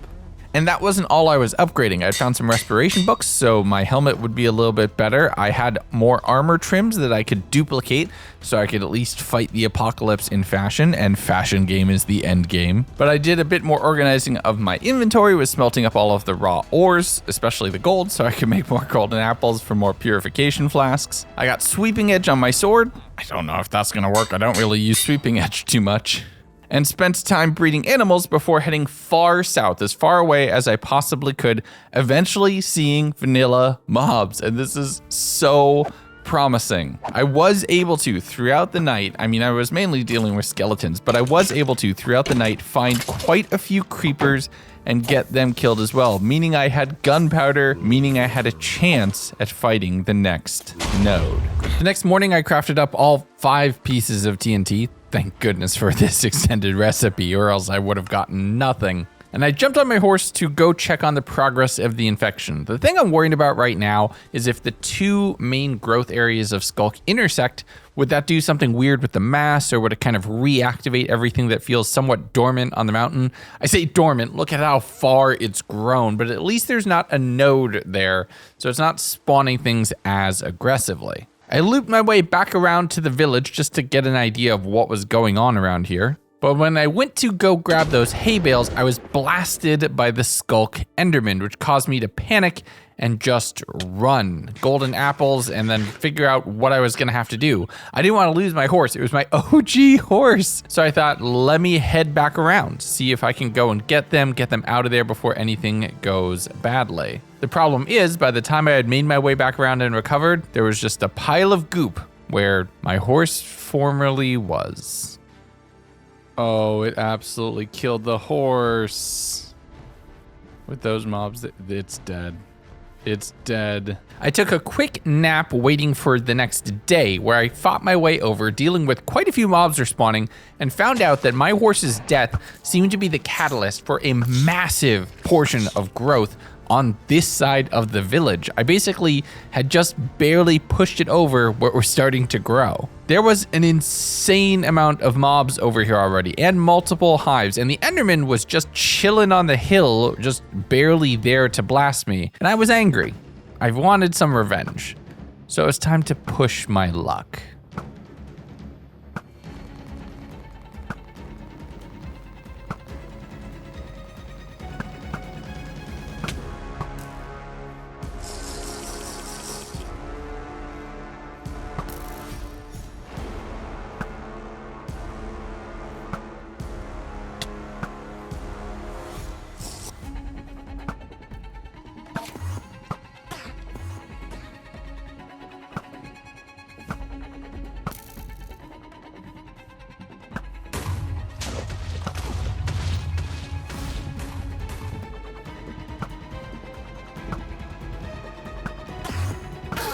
Oh! I got it. I got it. I got it. I killed an Enderman. I killed the Enderman. Yo. Okay, that's massive. That node's gonna be vulnerable. We need to attack now. Knowing that in taking out a boss, I set back the growth of the horde, put it kind of into this recovery state, I figured now was my chance. I threw down a purification flask, both to get myself the purity enchant, as well as kind of draw the attention of the Sculk overall, before starting to attack from the other side. Once I had cleared out what I thought was enough to have a bunch of mobs up at the top and potentially fill the mob cap, I dove underwater. Now there was another Sculk Enderman somewhere around here, which really had me nervous, but I'm just trying to move in for a tactical strike on the node itself. I retraced steps that I had made a long time ago, using purification flasks to clear a beachhead without being immediately concerned. I was following the heartbeat when I turned the corner and saw some growth. Mining in, this is actually the previous node, not the current one.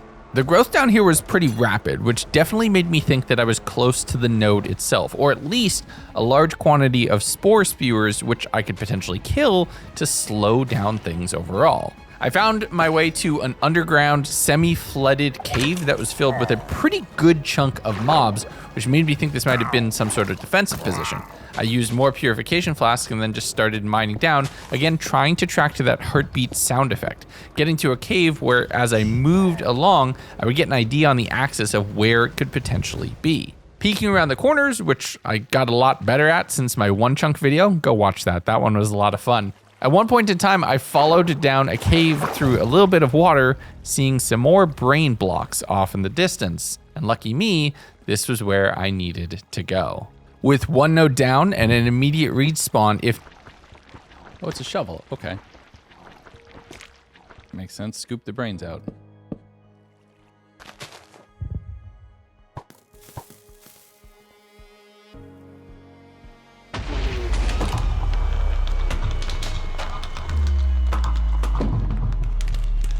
Yes!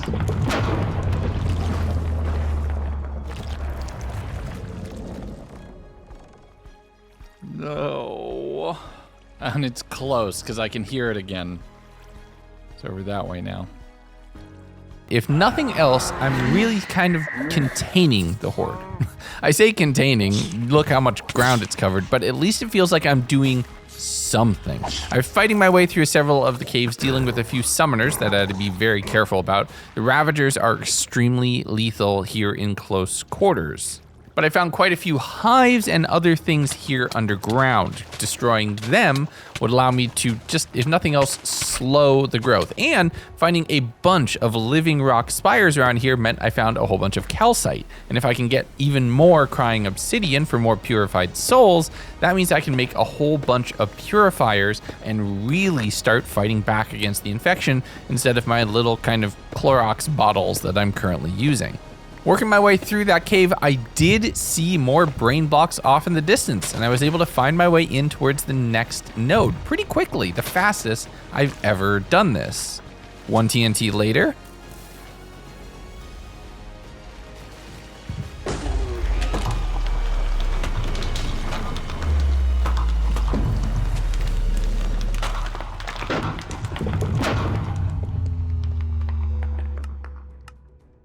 Done. Heck yes. I think that might have said a new one spawned already though. Now I didn't know this at the time because they happened so rapidly, but you can actually see how quickly it spawned another one. And that just goes to show how much mass I've allowed the horde to accumulate at this point. They can do it that rapidly. Now, in all fairness, also, I had these settings pretty aggressive in the mod. Shout out to the author, actually, who allowed me to configure it to make this version of the horde this aggressive. You'll be able to play that in my version of the mod pack, but go check out theirs for something that is at least a little bit more fair and balanced. But eventually I made my way out of all of the infected caves back into solid, normal, uninfested stone, digging my way up and throwing down some torches, ending up pretty south and a little bit east, basically splitting the distance between the new grave mine sites and the original one on the first mountain that I had encountered it in. After putting down a big X to mark it, forgetting that I had waystones for some reason, I slept in the field and thought we need to do something before the Sculk really crosses this river right here, or else it's gonna start making its way down to my new village pretty rapidly. First thing, I was using purification flasks to just try to push everything back, then using my hoe to mine up a ton of these Sculk blocks themselves, spawning in some mobs, not being too overly worried about it and feeling a little bit more aggressive. I mean, I had just killed its brain twice in a row recently, so fighting things like a skeleton or a single ravager, that didn't seem too bad. The Vindicators are actually one of the biggest threats because they move at a pretty rapid pace. They're only 1 or 2 hits with a fire aspect sharpness sword, so it's mainly about not being hit. I made my way back to my village, smelting up a ton of the gold that I had collected while I was down in the mines trying to kill the 2 nodes, grabbing a few apples from the market area and accidentally smacking one of the villagers. Whoops. Didn't mean to, I'm sorry. Honestly, I'm trying to save the world, so they should be totally okay with that. Day 76, I headed back up towards the Sculk beachhead on the southern shore. I'm trying to push it backwards. A lot of the damage that I had already done had regrown, which makes me think that the newest node is potentially a little bit further south than all of the others, and I'm gonna have to do something really fast if I don't want this area completely encapsulated. So I built a few towers and put one of the purifiers on top of each. Now the purifiers are interesting. They're like a hyped up version of the flask and will constantly push back the infection whenever they're active. However, the horde is aggressive towards them, and if they do too much damage, they'll destroy it forever. So you need to make sure that you're protecting them. Having them up on towers like this meant that they really couldn't be attacked by anything underneath. The only real danger was maybe skeletons attacking from the high ground, but me operating right here with a bow at my side meant that I could counter range with range relatively easily. Plus, there's the added benefit of they set all Sculk mobs on fire, which means I'm doing significant damage to them too.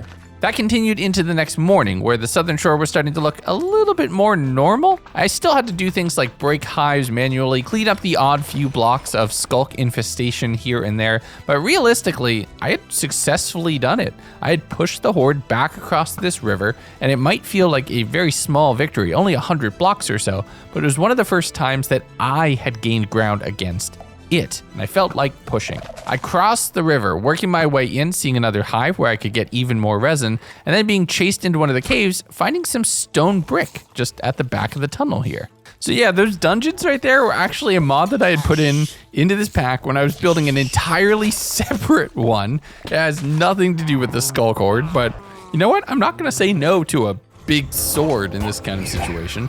Wait. Oh my god, I found a totem! Dancer's sword. Oh, I found like a legendary artifact. And while it felt good to have pushed the infection back across the river, hold the line, the real question would be, would it stick? Would it work? Or would it just immediately reinfect the second I backed off from this area and I needed to leave those purifiers there 24/7 if they were going to do anything? As I headed off to just do the final bit of cleanup here, another Sculk Enderman had spawned, and I was nervous it would be where I had just been fighting everything. So the next morning after waking up, I turned around to see that I was confronted with a few dudes with crossbows.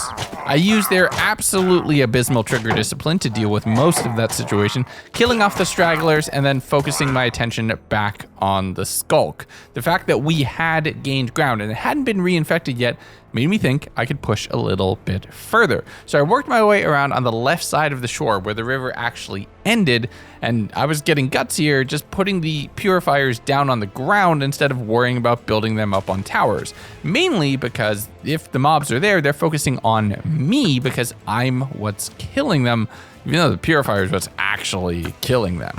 I spent a good chunk of the remainder of this day just fighting mobs for the whole day, basically. I put myself way up over level 30, and the next morning, you wouldn't know that all of this was Sculk. It all just looked like dirt and grass again.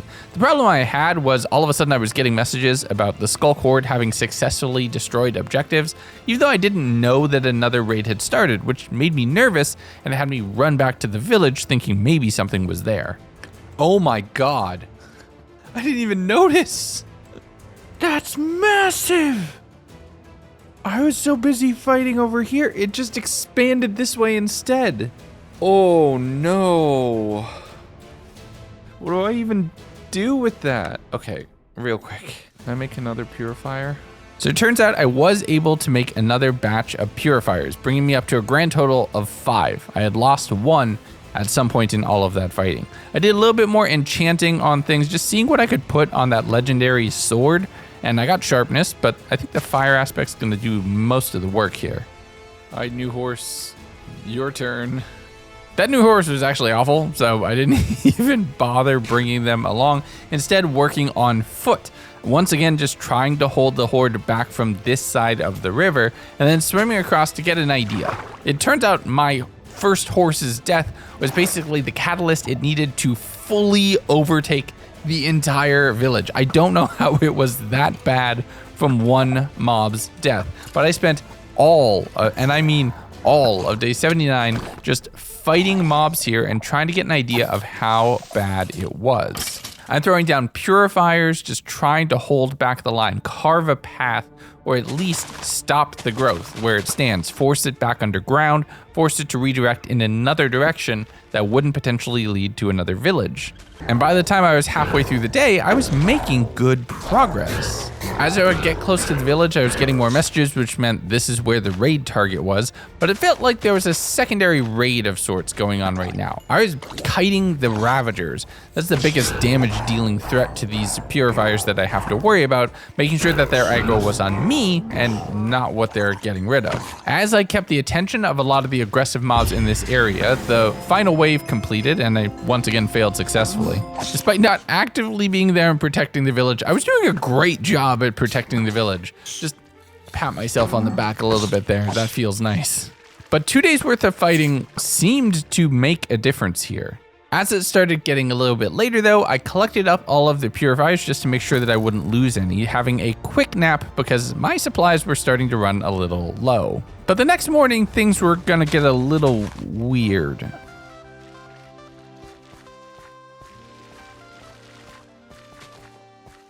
Wait, what?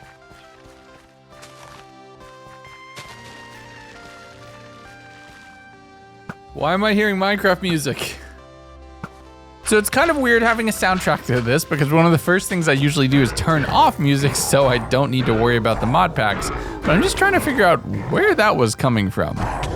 Something down there is playing Minecraft music and I have no idea what.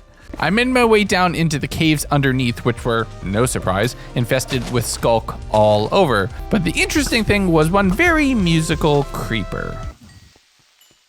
Was it just a musical creeper? Was it just like some sort of party? What was that? Genuinely, what was that? Probably shouldn't let the purifier alone. Oh, it's live. Okay, good. Oh, but it's growing more that way again. With that distraction done, I was back to fighting off against the fungus that, you know, wants to control everything in the world and consume the entire world and make all things Sculk because that's what it really wants to do. I had to be careful because as I was starting to push back further and further, I eventually got to the point where I was seeing a Sculk Enderman boss bar, and if that thing started blasting me, I was gonna start dying. Oh, there it is. My only hope right now is that it stayed focused on the villagers somehow, while I was focusing on killing or at least consuming, burning up a lot of the mass to make it fight me instead of being able to focus on growing. And everything was going really well. I was making a lot of progress until it started raining. The fire damage that's able to be dealt to these mobs from my sword or the purifier was the only thing that was really helping, so I had to retreat. And I'm glad I did, because if you take a look at my armor, it was just about to break. And this all is pretty good on enchants, so I want to make sure that I'm saving it. I ran my way back over to the village and was just taking stock of what I had, knowing that I had some upgrades to do in the morning. So the following day, I focused on enchanting things, getting a fully enchanted bow. It's only power 4, but that should be more than enough to cover the bases, and focusing on crafting up additional versions of my armor, getting some base enchants on there, hoping for some additional combinations, and getting things repaired, or at least I would if I had the experience to do so. So that forced me to go on a little bit of an experience gathering spree. First things first was just breeding some mobs, and then I decided to do a little bit of exploring. I'm thinking if I can go down, I need more diamonds to be able to repair all of my armor, and underwater caves are my best bet. Using magma blocks to be able to breathe, I just swam from place to place to place, eventually digging up into a cave via a geode that I saw exposed, and then seeing a mineshaft off in the distance because of course I found a mineshaft again. This one had a spawner inside, which is good news for me. I could maybe make that into a farm, although it's a little bit late in the playthrough to potentially test that. So instead, I just focused on grabbing all of the diamonds, any gold that I found, and any golden apples as a freebie so I can make more purification shards. I still collected any other treasure that might be potentially valuable, but those are the main things that are impactful for what I really want to do, because before this 100 days are up, I want to go take on the ancient node and try to cure this world from the actual problem that we see here. But after finding another spawner with another musical zombie here, I killed them, getting a backpack with the jukebox upgrade, which I was able to put into my main backpack, and now I can play Minecraft music whenever I want, even though I very rarely do. But I continued mining around for additional diamonds and hitting up any loot chest that I can find, getting a very lucky break. Oh, that is huge. Sharpness 5. Ho ho ho, and a blue bomb. Also, I was muted, but that jukebox player is sick. This honestly feels like a really nice break from the endless squishy horde of death.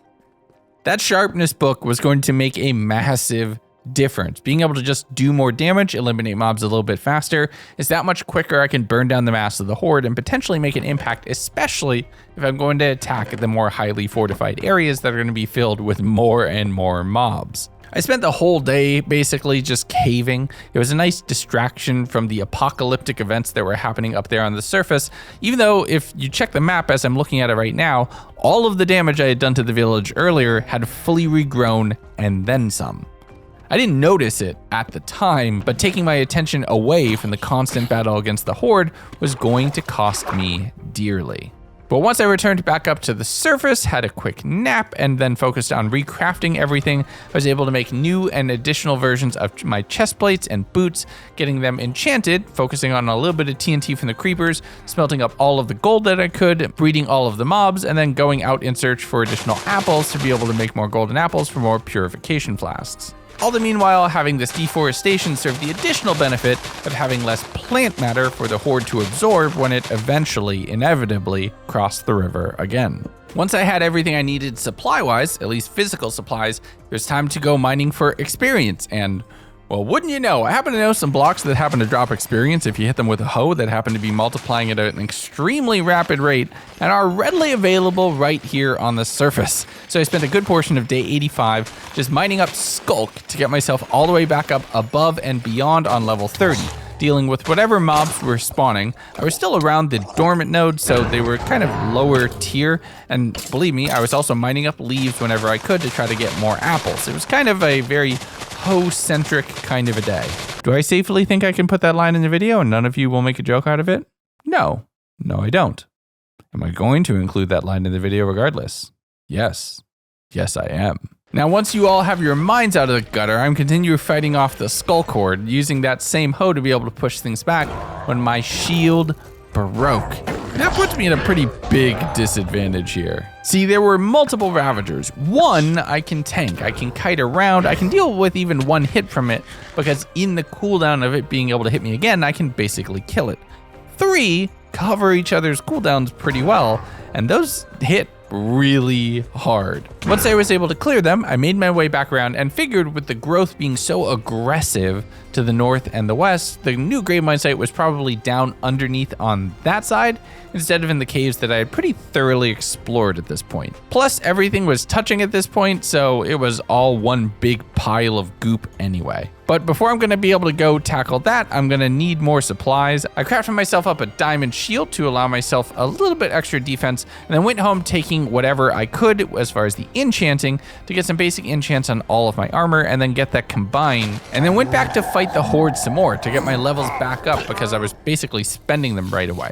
Didn't seem to matter if I fought them in the day or the night, so I just did a little bit of nighttime Sculk battling, you know, to mix things up. Eventually finding a horse that I had left in a pit somewhere. Please leave a comment when I parked this horse here and how long they were waiting, riding them back to home, and then getting some additional enchants on my chestplate, and then adding that sharpness 5 book to my sword. Day 87, I was looking at the map, trying to get an idea of where the Sculk had all grown to, when in looking around, I saw the tiniest indication of a nether portal at the very furthest south, just barely in my render distance. And I need more purifiers if I'm gonna continue fighting back against the horde. So I jumped on my horse, jumped off a cliff into some water, and then rode my horse all the way through the entire known world, getting to a single nether portal at the edge of what I had explored that had everything I needed. Yes, oh, huge. There's 4 pieces here. Oh, this is huge. Actively restricting myself from the nether for this challenge really forced me to take it on in a different way. If I would have had piglins, I would have been able to just do bartering to get crying obsidian, but this forced exploration, and that's why I have the nether off in my version of the pack. I think it's better for it. But I made my way all the way back towards the village because in its current form, it's not entirely useful to me. I have to do a little bit of, you know, trickery first. I used a purification flask to push everything back, placing down the crying obsidian, and then trying to bait mobs closer to it, thinking if I can get the right one to die pretty close, like this Sculk creeper, everything would be infected. And that worked for 3 out of 4 pretty quickly. Oh yes, that worked perfectly. So I mined all of that up and then just did a little bit more battling here when I saw the message. A Sculk Enderman had spawned, the boss bar was right there. It was right on my head. So I killed whatever was super close by, took a quick nap, and then figured it's basically now or never. So I crafted up all of the purifiers that I could, realizing that I had miscalculated. 3 of those. Okay, we're short on resin. We need more resin. Checking around in the area that I was in, there were several hives relatively close by, and if I could push to any one of them, I could unlock the resin with just a simple pair of shears, meaning that I could continue pushing and just building wave after wave after wave of purifiers, with each kind of covering the line of the previous one and really making a dent. A true curing of the area, not just trying to prevent infection, really fighting back. I spread things out pretty thin, having to constantly bounce back from one to the next to the next, eventually getting to the point where the hives were being disinfected, or at least all of the ground around them, getting an additional 2 more crafted right after that, meaning I could bolster with reinforcements. Once I had everything I needed from the hives, I would actually break them to try to slow down the growth even further, fighting through the horde, and now having multiple of these down, even an army of 4 or 5 Ravengers, something that had held me back, caused me to run just a few days earlier, and now something that I was just standing there tanking and taking out. And after a good day's work, a full day's work, mind you, take a look at that map. Take a look at the hole we had punched into the Skulk's line, and we were holding it. That progress continued into the next day. I was actually able to pick up some of the rearmost purifiers, moving them forward, leapfrogging, and continuing to invest even further into this offensive. Eventually, I got to the point where I was taking out multiple hives. I was able to get all of the resin I need and then destroy them, making real progress. I'm making progress. But the thing I didn't realize is that had come at a cost, and my boots had broken. Boots can be repaired. Oh no, my boots broke. So that was potentially a worthwhile trade. Some really nice sneakers or the fate of the universe. I know what a lot of people would say, but for this specific situation, I was feeling altruistic. So I just pushed forward, and the horde was trying to push back through wave after wave after wave of mobs, or multiple hives spawning basically right on top of each other, right at the edge of the current purified zone. At day 90, with just 10 days left in this world, I finally felt that this was at least somewhat even footing. One very decked out and dangerous boy versus a billion Sculk spores? One big hive mind? 1v1 doesn't sound as impressive, but let's go with it because, I mean, they basically are. The problem was, though, the ground that I was starting to cover and really trying to punch through and bifurcate the Sculk forces, there were small gaps in the area on my rear flank, which meant that it was able to reinfect. The purifiers were being spread out over too much ground. I wasn't able to fully cover everything, which meant I needed to kind of readjust my tactics slightly. I did a lot more manual disinfection, I was fighting a lot more mobs, having to go back and replace purifiers on my rear because spore spewers were spawning in, trying to retake the land that I had covered. But considering that it had moved from the aggressive mobs to the more growth-based ones, made me think I was on the right track. If I was changing the horde's behavior, it was adapting to what I was doing, and it knew direct confrontation wasn't working anymore. The problem is, just as everything was going right, nature had to throw a spanner in the works. Oh no, not rain.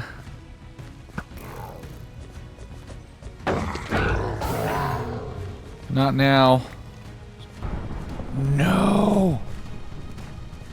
So since I couldn't do a lot as far as pushing back now and losing damage over time, the damage from the purifiers, I picked up everything that I could, recollected, and slept on the other side of the river. Because 6 days of solid combat meant that I needed to repair myself. The shield I had just made was less than a quarter health. A lot of my armor was pretty damaged, and I needed to do some re-upping on golden apples and purification flasks. And I made some discoveries along the way. To deactivate the ancient Sculk node.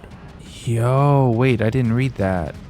I can attack the original node. First things first, though, was upgrading both my boots and my pickaxe so I'd be able to harvest things a little bit faster. Realizing I had to infect another bit of crying obsidian, I threw some unbreaking on the shield, considering I didn't have any diamonds or anything else left to repair it. I was pretty spent at this point. But I headed back up north, going to plop down the crying obsidian and kind of taking this stupid route, I'm not gonna lie.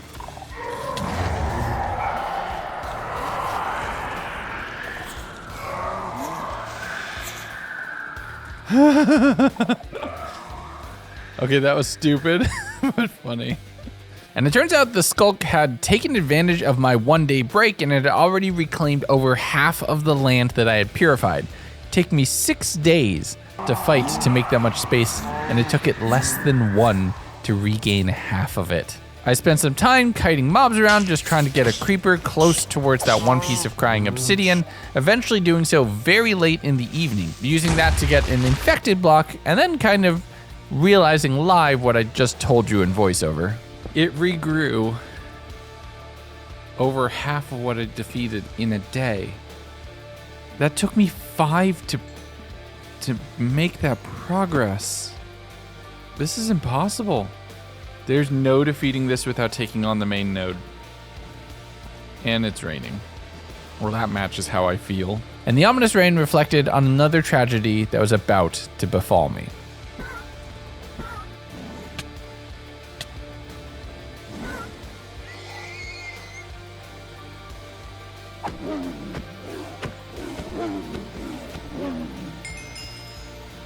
After all of that, my horse gets eaten by a freaking tiger!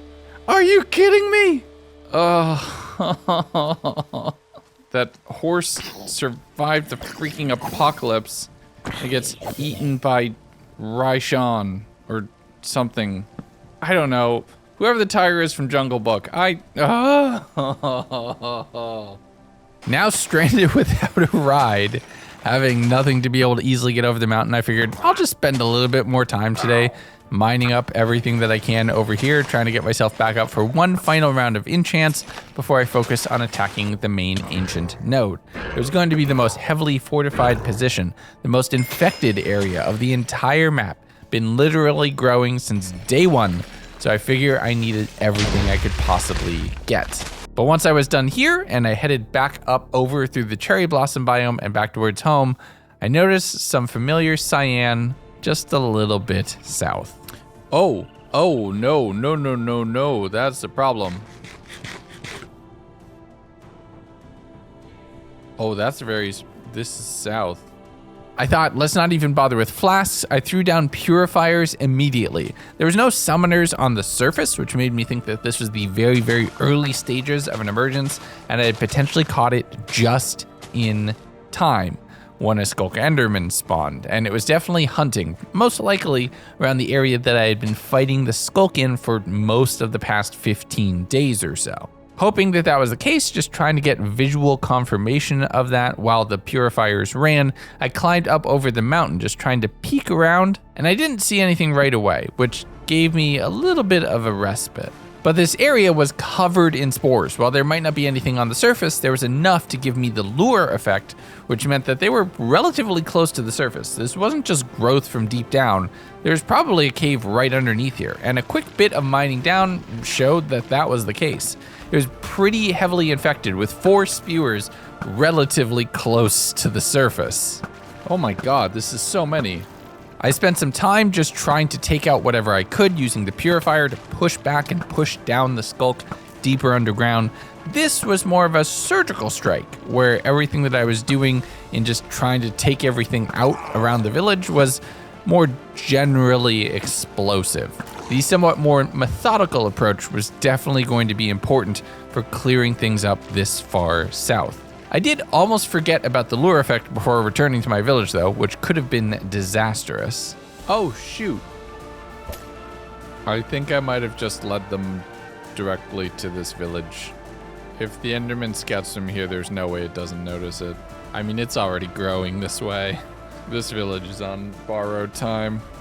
Knowing that I likely potentially didn't have much longer here, I crafted up another sword, checking out what enchants it would get, getting some unbreaking, which would allow me to keep my sword for a little bit longer, which was definitely going to come in handy. I named it the Sculk Slayer because that is very much what it's been doing, pulling the weight of these 100 days, getting my armor buffed up with just the few loose diamonds that I had. I don't have mending, I don't have anything else along those lines. We're rolling pretty thin. It is the true apocalypse. And day 94, it was time. It was time to see if I could cure this thing once and for all. I made my way through all of the forests, over all of the hills, back towards spawn, seeing that it was growing further out and the map had just barely updated, but it was just kind of probably on the edge of what was rendered from the spawn chunks. The only thing that was really saving grace for this world, that this hadn't grown from here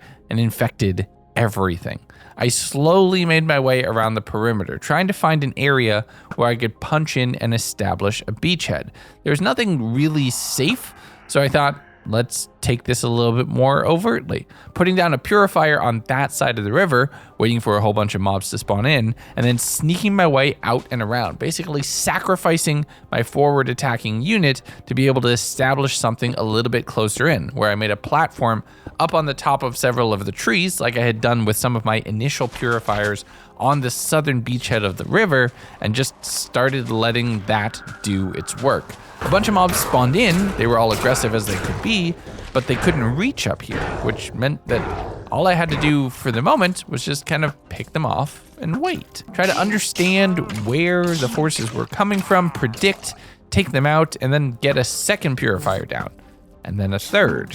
But I fought throughout the whole night, going into day 95, where I remembered, oh yeah, I had left some obsidian here, so there's a couple more purifiers that I can make from that. Now feeling a little bit safer, I put down multiple onto the surface, definitely drawing more ire from the Sculk mobs that were around and having to much more actively patrol around everything, but now having everything's attention, getting myself a little bit of an area that I cleaned out and purified that I could potentially operate out of. Now, I don't think there's any chance of me curing spawn, at least not from here, and not while the ancient node pulses underground. So this is, if anything else, a distraction to force it to be regrowing and spawning mons up here on the surface, so for when I finally decide to head underground and make a break for it, the horde would potentially be focused elsewhere. The following morning, I figured it was time. This was as good a chance as any as I was going to have. There was a lull in mob spawning, which made me think that it was busy gaining more mass before it could spawn more mobs on my face.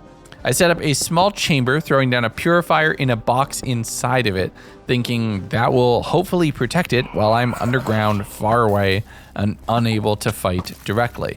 Once the first wave of mobs had finished spawning, I threw down a second purifier, also in another box, finding the spot where I'd gotten to that hive 80 days ago. Imagine how long and how much effort it took to just mine into this one block, and now we were actively curing and purifying a major swath of land here.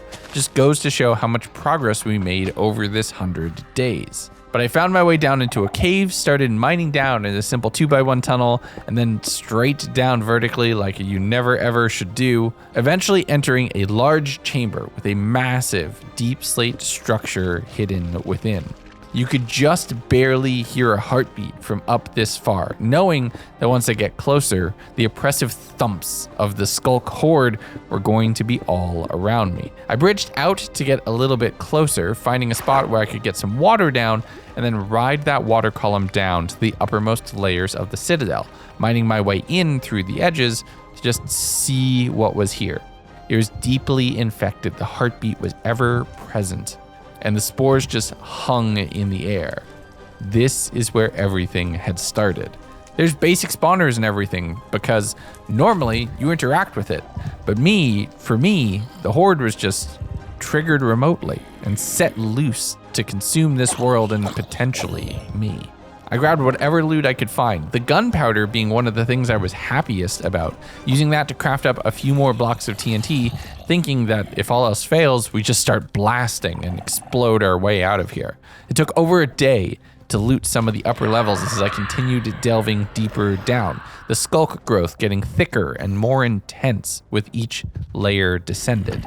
Eventually it got to the point where the zombies were spawning, forcing me to trigger sensors, and fighting them off had me on fire and worried about a few more dangerous things.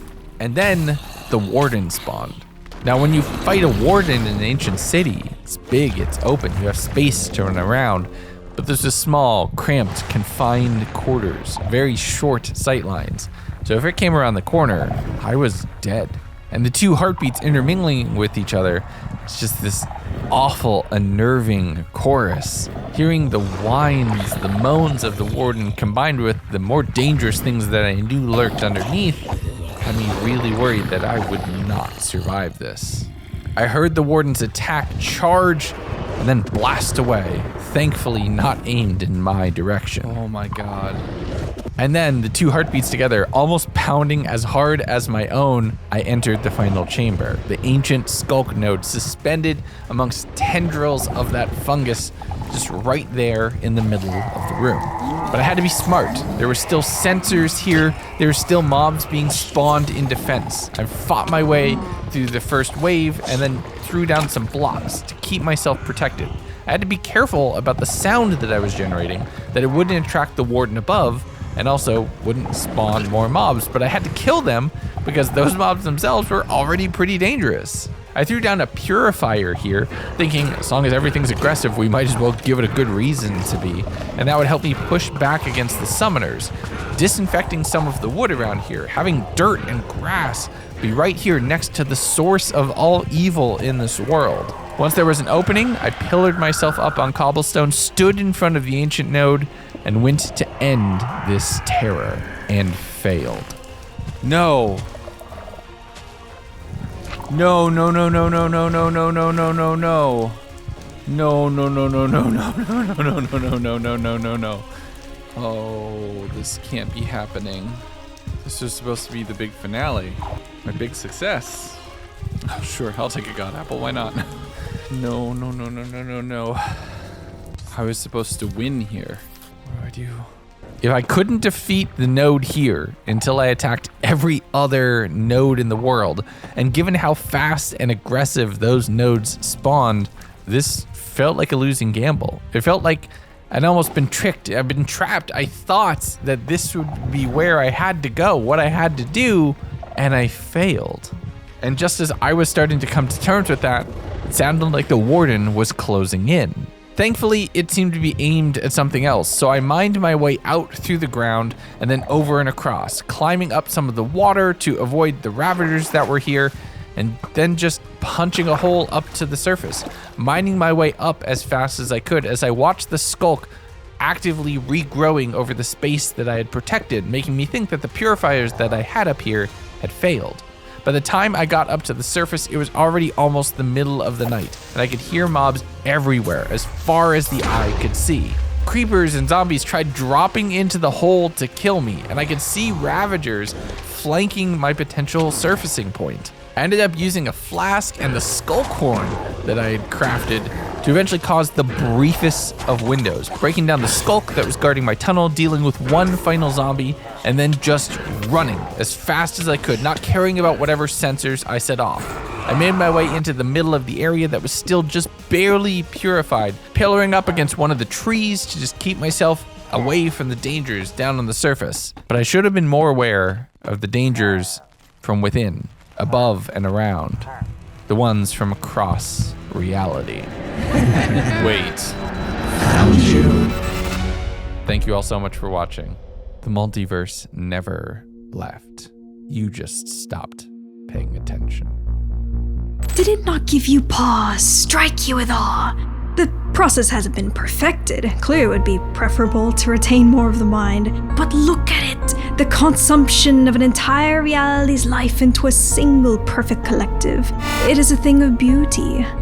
Still some small details to iron out, but we have infinite realities to test that with. His presence was unexpected, but it served as an excellent gauge of his potential and abilities. Only a shapebu could have resisted the collective for that long, and while he tried his best, his failure was both assured and expected, plus that put him back into our sight. A successful experiment, if we do say so ourselves. Happy holidays, everyone. It's the last video of 2023, so I figured let's get into the season and spend 100 days in a winter wonderland. The only problem is, I'm not alone. What? I've installed a bunch of spooky mods, and you know how badly I do with scary stuff, so this one's gonna be fun. I'm not gonna lie, I'm panicking a bit right now. What even? But now let's get started and hope I don't freeze my butt off. Day 1. And the start of this one is gonna be a little bit different because I decided to make it even harder on myself. I'm not only freezing to death, I can't punch trees with my fists. So I grabbed myself a little bit of gravel, getting some raw pieces, bashing those off a rock, and then heading over to where I could find some trees, breaking leaves, and getting very lucky with an early drop. Oh, stick, okay.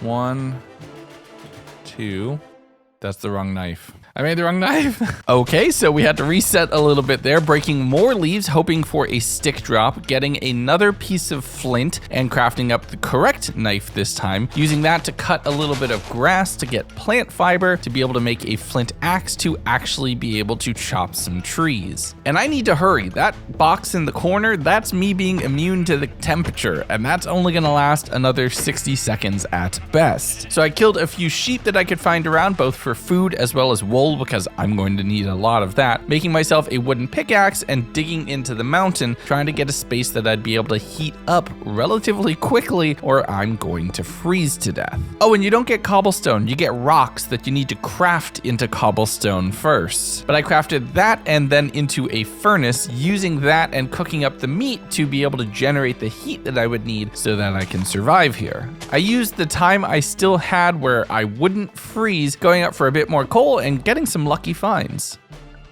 No shot.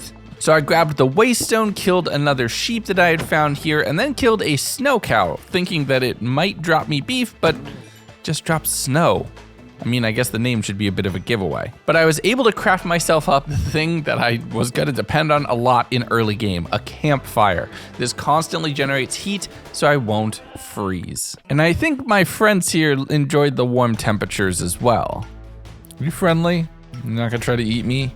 But with that done, I grabbed myself some wood and a door, sealing myself in, and as the climate clemency cleared, try saying that 3 times fast, you can see that little snowflake? Get used to saying it. I'm gonna freeze a lot in this playthrough. The next morning, I crafted up a few torches, and it's time to test how far out I can go. I ran across the river, making it all of 30 blocks, and was immediately freezing to death. But we need things like sand, because I need to drink water too, or else I don't regenerate health. So I grabbed 3 blocks, ran my way back home, taking multiple ticks of freezing damage along the way, and taking a few seconds to defrost, so that's something I'm gonna need to keep in mind. But that allowed me to smelt up enough glass for 3 bottles, which allows me to drink water, even though it's potentially slightly toxic. But as I was breaking the ice for water, I saw a few items trapped in the ice. And while the diamond was exciting, what I was really excited for was the leather chest plate. I crafted myself up a second campfire, thinking that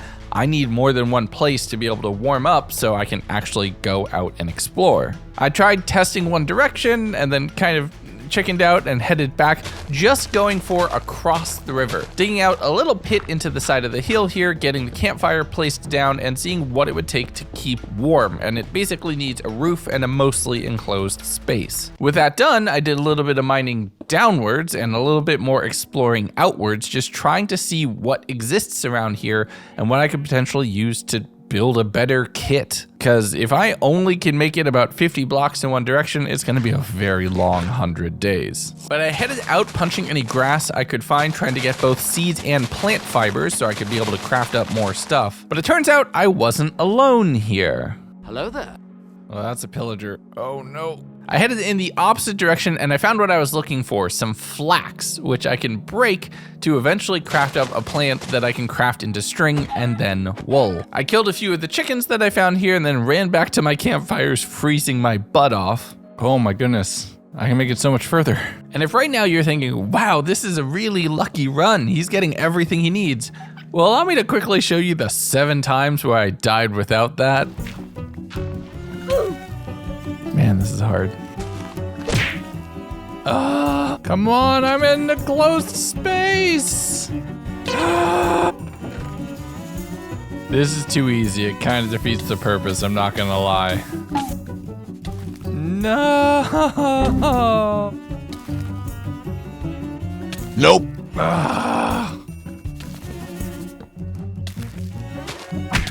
No! But I headed back out onto the frozen river off to the left so I didn't get shot by pillagers, finding a few ruined structures right here that look like there's some version of a witch hut. I had to constantly dodge back into the little alcove I had made with the campfire, heading off a little bit to explore that and running back and forth so I don't die. But I eventually found a whole bunch of sweet berries, which is huge. It's a nice early game food source that will allow me to just quickly spam just enough food to stay healed. But the temperature is really getting to me right now. I saw that over by where there was the pillagers, there's a campfire there too. So I figured it was maybe worth the risk, grabbing a few of the hay bales and warming up by the campfire here, allowing me to expand out the furthest that I've been. And look at the map, that's maybe a grand total of 100 blocks, but right now that is a major accomplishment. And I was just grabbing myself some water to celebrate when I got jumped.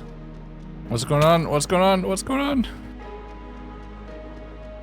Oh, one of those. Oh, that's a problem. Extricating myself from that situation, I ran back to my little hole in the wall that I don't feel confident calling a house just yet, trying to figure out what I could do for food and then working my way up towards better armor. I had a whole bunch of mushrooms, so I dug a small area in the back, finding a big coal vein that I mined out, turning that space into a little dark growing area for some mushrooms. It's gonna be slow, but it might be something. Then I saw a little message in the chat. You feel like something is chasing you. And, oh, I am not alone. What does that mean?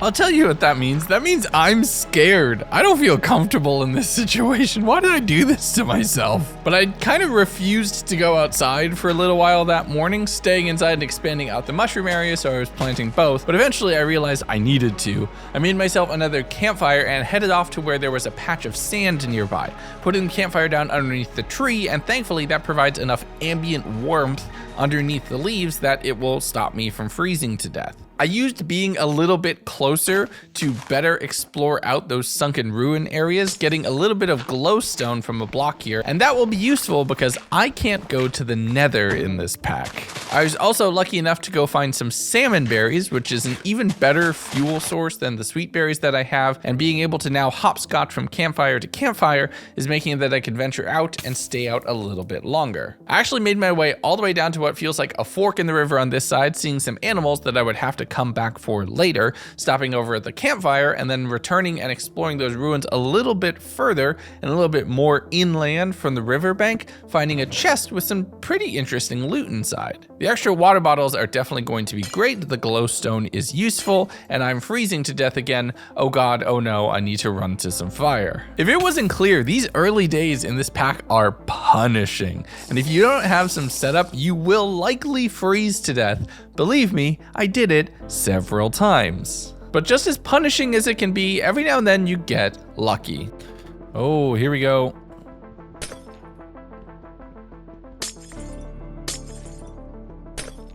But I ran back home with my additional loot in tow, thawing myself out while crafting up a water purifier, which would allow me to drink water that's no longer dirty river water. It purifies things. Go figure. But as I cooked up some purified water bottles, I was looking out just trying to get a sense of what the mobs look like. This pack has quite a bit in it, so I'm not sure what's gonna take priority. And there's some interesting mobs that are definitely going to be a problem if I don't keep on them every night. Case in point, that graveyard mob right across the street. That thing is cursed and corrupted and will hunt me down. I made myself up a little bit of bread and some better weapons, dealing with a few normal skeletons, which are honestly pretty scary.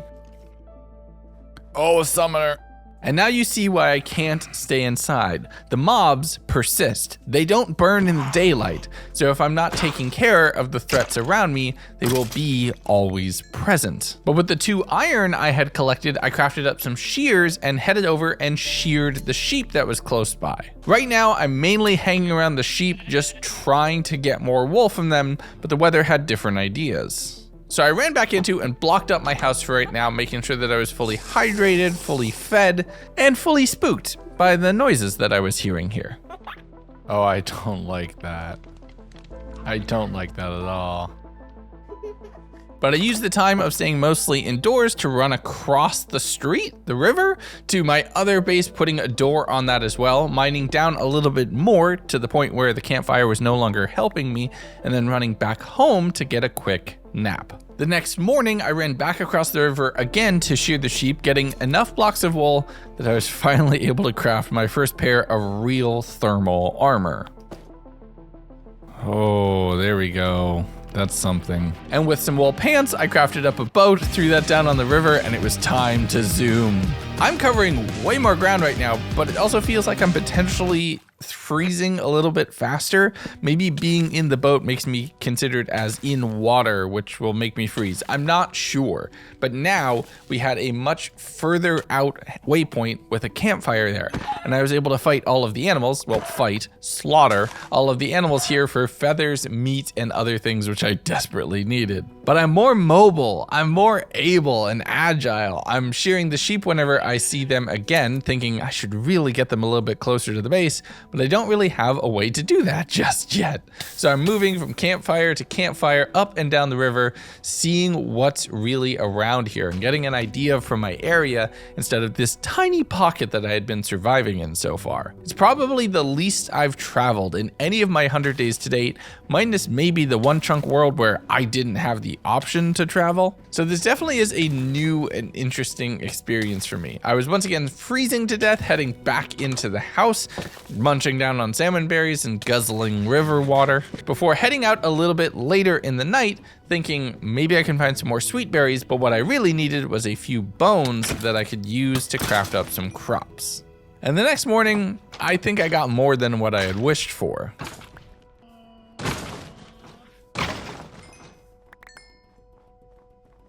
Well, that's massive.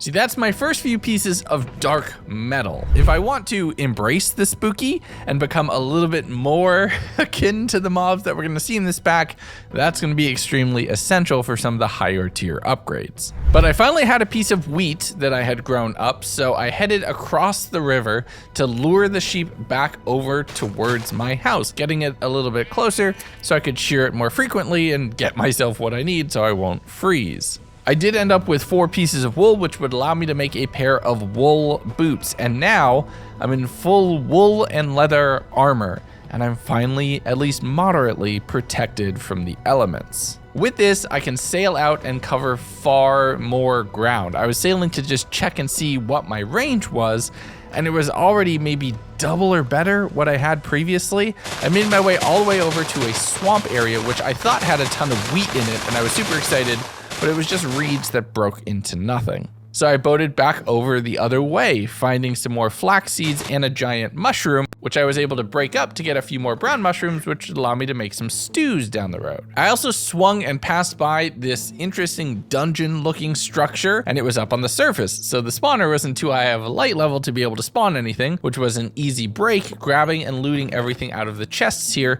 which is a bit more food, some redstone, and some gunpowder. All good finds. There was also some bones just kind of sitting on the floor, and some emeralds if I wanted to do some capitalism. But being in full armor meant that, at least in the daytime, I can be out. As long as I visit a campfire every now and then, I can safely explore this area, and I can finally actually start venturing out into the wild world. But it's not going to protect me from any mobs, so nighttime is super dangerous. So I started cooking some rotten flesh, which would allow me to turn that into leather, so I'd be able to craft up some better armor and survive. The metal armors would all conduct the cold a little bit better and pull heat away from me. Leather is basically the best I can do for a long while. But as I was taking my notes, a blue moon rose, which meant that I was a little bit luckier. If I happen to kill any mobs right now, I'd basically have an extra looting level. If I opened any chests, I'd find better things.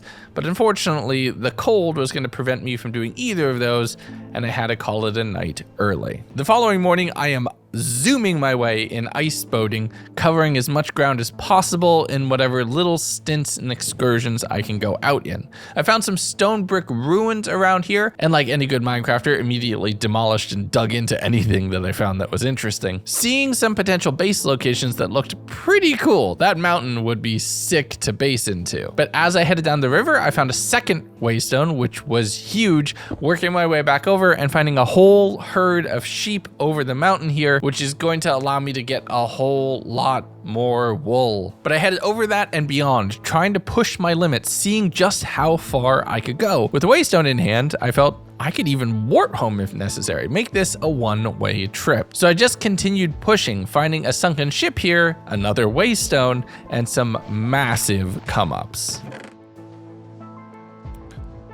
Oh, mama.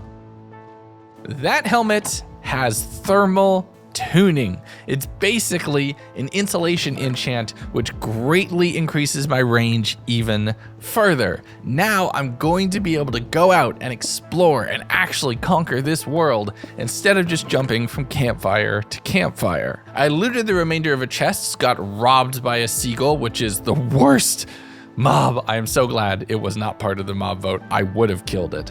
But I made my way to where the buried treasure was, and this was going to be a problem. If I started getting into the water, I'm going to start freezing to death, so I had to very carefully mine my way down, block up the water around me to drain it, and then headed down to where the chest was itself. Unfortunately, it was exposed to water. I was off by 1, so I had to get a little splashy, but it was definitely worth it.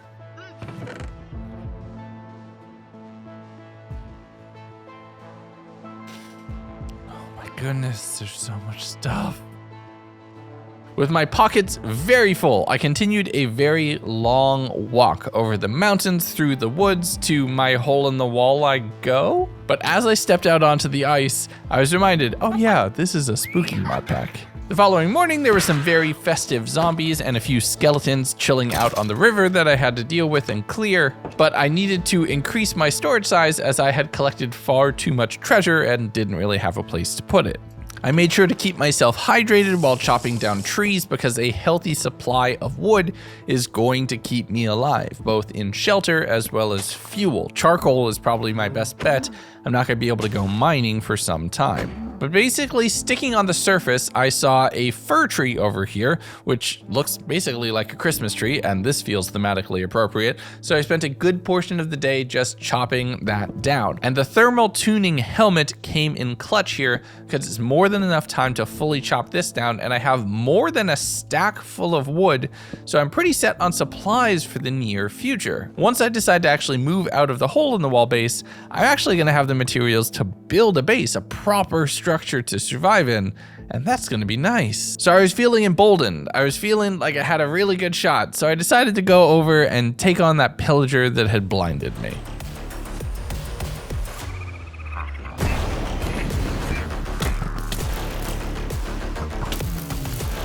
Oh my god. I did not think that through. Oh my god, I did not think that through. I thought I could just take him. I cannot take him. I'm not gonna lie, that's a little bit embarrassing. I spent the rest of the day just kind of in the house, licking my wounds, eating fish, and drinking water. Shame. So much shame. So the next morning, I grabbed some food and water, and I remembered that I had left my boat down the river when I went on my little excursion a few days ago. So I ran down the river to go get it. I know I could have just crafted another, but this boat is mine. There are many like it, but this one is mine. But instead of heading home directly, I figured I'm already out here, I'm on the ice, I got my boat, let's do a little bit of exploring. I sailed around finding a staircase down to a zombie crypt underground, which I know could have a whole bunch of loot, but my normal strategy of using water won't work down there in these temperatures. So I marked it and then continued looking around, finding a little snowy bridge and then a ruined nether portal. And like I said, I can't go to the nether in this mod pack, so this is my only shot. I was really hoping for a bit of lava right here. That would have been huge, but I struck out. There was, however, a nearby structure, a pretty well built out one that had a few zombies guarding it around the area, but some really decent supplies within. There was some cakes, a little bit of food, water, some campfires, storage space. This seemed like the perfect opportunity to potentially take up residence here. Made me wonder why the house was abandoned, who had put it here in the first place, and why there was so much stuff up in the attic. But those are all questions that I can ask myself later after I had basically moved in. I headed over to check out the tower close by here, finding a few spawners that I had to mine my way around and checking out what everything was in the chests. It was a whole bunch of food and a few weapons, arrows, and ammunition, definitely stuff that would come in useful. I fought my way through all of the levels, breaking spawners whenever I could, but I heard that telltale crack of armor breaking, and it turns out my boots had really disappeared. They only have about 13 durability to them, so I'm not surprised. Even a remotely basic fight is probably enough to ruin them. So I grabbed whatever I could out of the chests right here, fighting a zombie with the door and breaking my sword on their face. But there were more of the eyes in the darkness just staring out and watching at me. So I ran into the nearby house and decided to sleep here. Next morning, I thought, let's do a little bit more checking in the area. There was what looked like a potentially ruined portal right outside of the base. It had a bunch of crying obsidian, so if I need that for the future, that's where I'll get it. But without my boots, I'm starting to freeze to death almost immediately and being outside again. Almost like if you step on snow, it's cold. I hid in the fireplace, making myself a simple pair of basic leather boots, hoping that that would do the trick, and using a bit of the leather that I found here to craft myself up a canteen. One of these holds 5 drinks of water, so it's much more inventory efficient. I headed into the woods, finding another structure of this little area, and it turned out to be some sort of armory.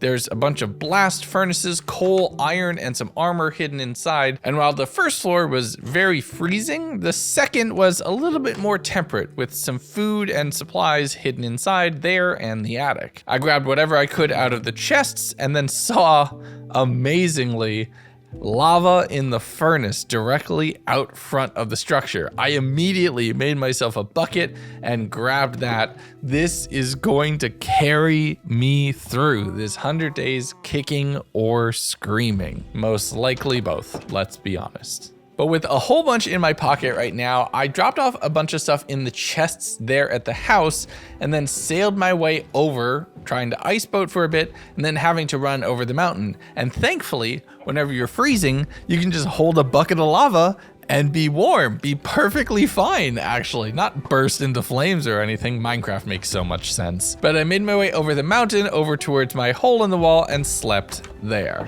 And believe me when I say it, this lava is going to make me survive. Oh my goodness, it does work. If I hold lava, I'm fine, which is a weird sentence. But with way better temperature controls, way better in the way of maintaining fluids, I headed over towards the house, plopped on another waystone here, which immediately makes a marker for myself, and then just took a look around what was here, trying to see what was in the area. There was this ruined structure relatively close nearby that basically just had a whole bunch of rotten flesh and a hoe inside that can be turned into leather, so it's useful. And I went over and just double checked that the ruined portal didn't have anything. But I did see the very top of a pillager outpost off in the distance, so I went to head over to there, checking out all of the contents of the chest on the roof there and leaving the golems and other mobs to kind of fend for themselves because I didn't want to die. They were really hurting me. Oh no, they're following me. I was able to give all the pillagers the slip, running back towards what is becoming my new home and doing a little bit of inventory management. It's going to take a while to organize everything as these things are very messy and there is a ton in this mod pack. We haven't even gotten into cooking yet, y'all. It's about to get really complex. But that night, I just wanted to see what roughly would spawn. It was snowing, so snow layers were accumulating everywhere, and it was spooky. It was quiet. Too quiet. A lot of Endermen. The next morning, I took a bit of the iron that I had been hoarding to this point, making myself a sword and pickaxe and smelting up some wood into coal to be able to make a whole bunch of torches because it's time to head over and take on the crypts. I know they're called bathhouses or something in the actual mod. I just love calling them the crypts because it feels like that. It definitely works. Now there's a whole bunch of zombies here. They're a lot smarter. They're a lot harder to fight, and I need to be very, very careful because I need to also manage temperature on top of everything else. But I was able to clear the zombies in the very first room, breaking the spawner here in the center of the house, and then mining down the pillars for andesite because stone turns into the rocks, and blocking off all of the downward staircases for right now. And the loot was already wonderful, but the vibes weren't exactly great. Oh, what was that? So I headed down a little bit deeper, trying to work towards one of the first spawners, get it disabled, but I immediately got overrun.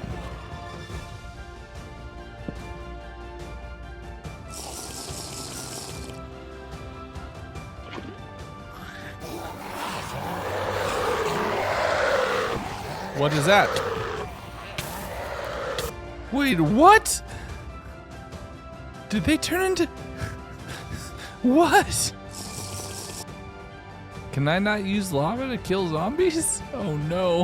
I took a few seconds outside to catch my breath, recover, and think, you know what? Maybe this was not a good idea, but I needed what was down there. I just got forced back down into the fight. I ended up actually noping my way out and blocking that off, heading down an entirely separate staircase, thinking maybe I could find another area that's not connected to the lava zombies that I just made. And lucky for me, I was able to find some isolated tunnels that I was able to slowly work my way through, block off, and break any spawners that I found. There's a bunch of iron armor, some name tags, other loot, some potatoes, and food, and that I'm not gonna find anywhere out in the wild right now. But there was a ton of zombies, and if left unchecked, they'll multiply.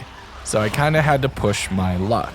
So I dug my way through towards where the zombies were. A little 1x1 tunnel, so I had to deal with the kids, but I was able to keep all of the adults, specifically the lava ones, away from direct contact and work my way through burning them all down. The magma zombie dropped magma blocks, which is gonna come in very handy as it's gonna allow me to heat up areas with just passive heat generation, and having it in my inventory would allow me to keep myself a bit warmer. But I was able to check out some areas down here which had potions and other ingredients that I would need to get, but I had to come back for that as I was out of both water and food, and I had to run my way back up to the surface, just barely dodging a creeper, jumping in the boat and heading back towards the house. I inadvertently trapped a door zombie in the boat, bashing them down, and then a corpse that turned into a skeleton, heading inside and not thinking about my roommate while going to sleep. The following morning, I'm just piling books up on the table. I'm dealing with my roommate. They forgot to pay rent and maybe they give me a pearl. They didn't. But that grass block will be useful. I boated my way back over towards the zombie crypts and it's time to go at this again. I'm being a little bit smarter. I'm not making lava zombies by dumping lava on their heads, but I'm just fighting my way through slowly and meticulously, getting from chest to chest and spawner to spawner. And it was going well until it wasn't. Just a few zombies around the corner in a way I wasn't expecting, and I was pincered between two groups, getting bounced back and forth, and with very little armor. I'm at 1.5 hearts, and I just blocked myself up. They can dig, though, so I need to be careful. I continued blocking my way up, and then just started mining away from them, hoping that I could outpace them. And I was able to, with a little bit of luck, kind of run circles around them, making my way to another tunnel that was not as zombie infested, up another set of stairs that was thankfully open still, and then up to the surface. And that was a very close call. That was almost super bad. Whoa, whoa, whoa, whoa, whoa, whoa, whoa, whoa, whoa, whoa, whoa. What was that? What was that? Oh, no. Oh, I don't like it. Ah! No. No. And as if that wasn't spooky enough, as I made my way back home, a blood moon started to rise. Now, as much as I would love to not deal with this, stay inside the house, that is a loser's proposition. If enough mobs accumulate around me, they're gonna be able to dig in towards me. They're gonna be able to climb on top of each other to come find me. So instead, I headed out, grabbing some dark metal pieces from the mobs that I was fighting, and just feeling a little overwhelmed.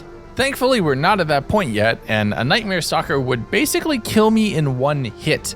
So I was able to kill it through the door very carefully because that is the only way to survive right now. I cleared a few more mobs, seeing another set of glowing eyes, which freaked me out at first, and then realized it was trapped in a boat.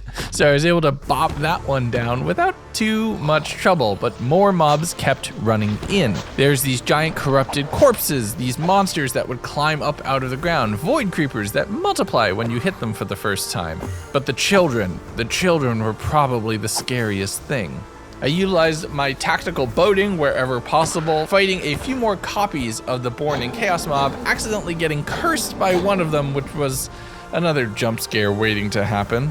But I have to be very careful here, using a lava bucket whenever I can to warm myself back up while fighting throughout the whole night. And I did have to fight through the whole night, all the way into the morning, where I thought maybe I can cure myself. I made myself a bucket, had to fight for one of the juggernaut mobs, killing them for some more supplies, and then went to go milk one of the snow cows, and it turns out they give powdered snow, so that freezes you almost instantly upon holding it.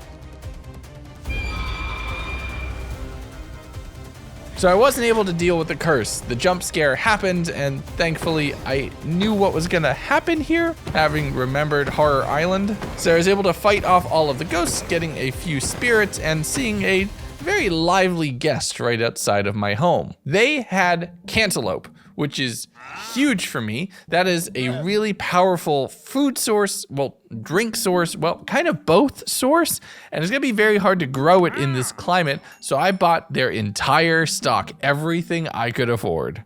That is extremely useful. That is going to make survivability a lot more manageable. And I figured, let's take a look at what exactly I have in the way of supplies to be able to work up to some better armor so I could actually survive a fight or two. And speaking of survival, the best way to do that was to consolidate resources. So I headed over towards the tower to pick up all the seeds and food and different crops that were over here. This tower was stocked for a siege from the looks of it, so there's quite a bit of food, and I'm just gonna need to make an environment where I'd be able to actually grow it. I grabbed a few of the bricks from the upper level here, which I would be able to use to turn into a cooking surface. Heading over to the armory building and consolidating all of the supplies out of that as well, filling my pockets and heading back, trying to organize food from blocks, from treasure, and just have some semblance of organization in this base. The next morning, I iceboated my way over towards the crypts, heading back down to collect a little bit more loot and trying to get to that potion room I had seen. Thankfully, not as many zombies had spawned this time around, and I was able to get in there grabbing a whole bunch of soul sand, a brewing stand, but unfortunately no nether wart in the chests. And that's gonna be a problem because I can't go to the nether. But as I mined all that up and started heading towards other chests, oh, the loot was good today. Oh, yes! That's massive. Oh. And with Herobrine jump scaring me whenever he felt like it, I also had to worry about the zombies that were underneath me because they were starting to dig up.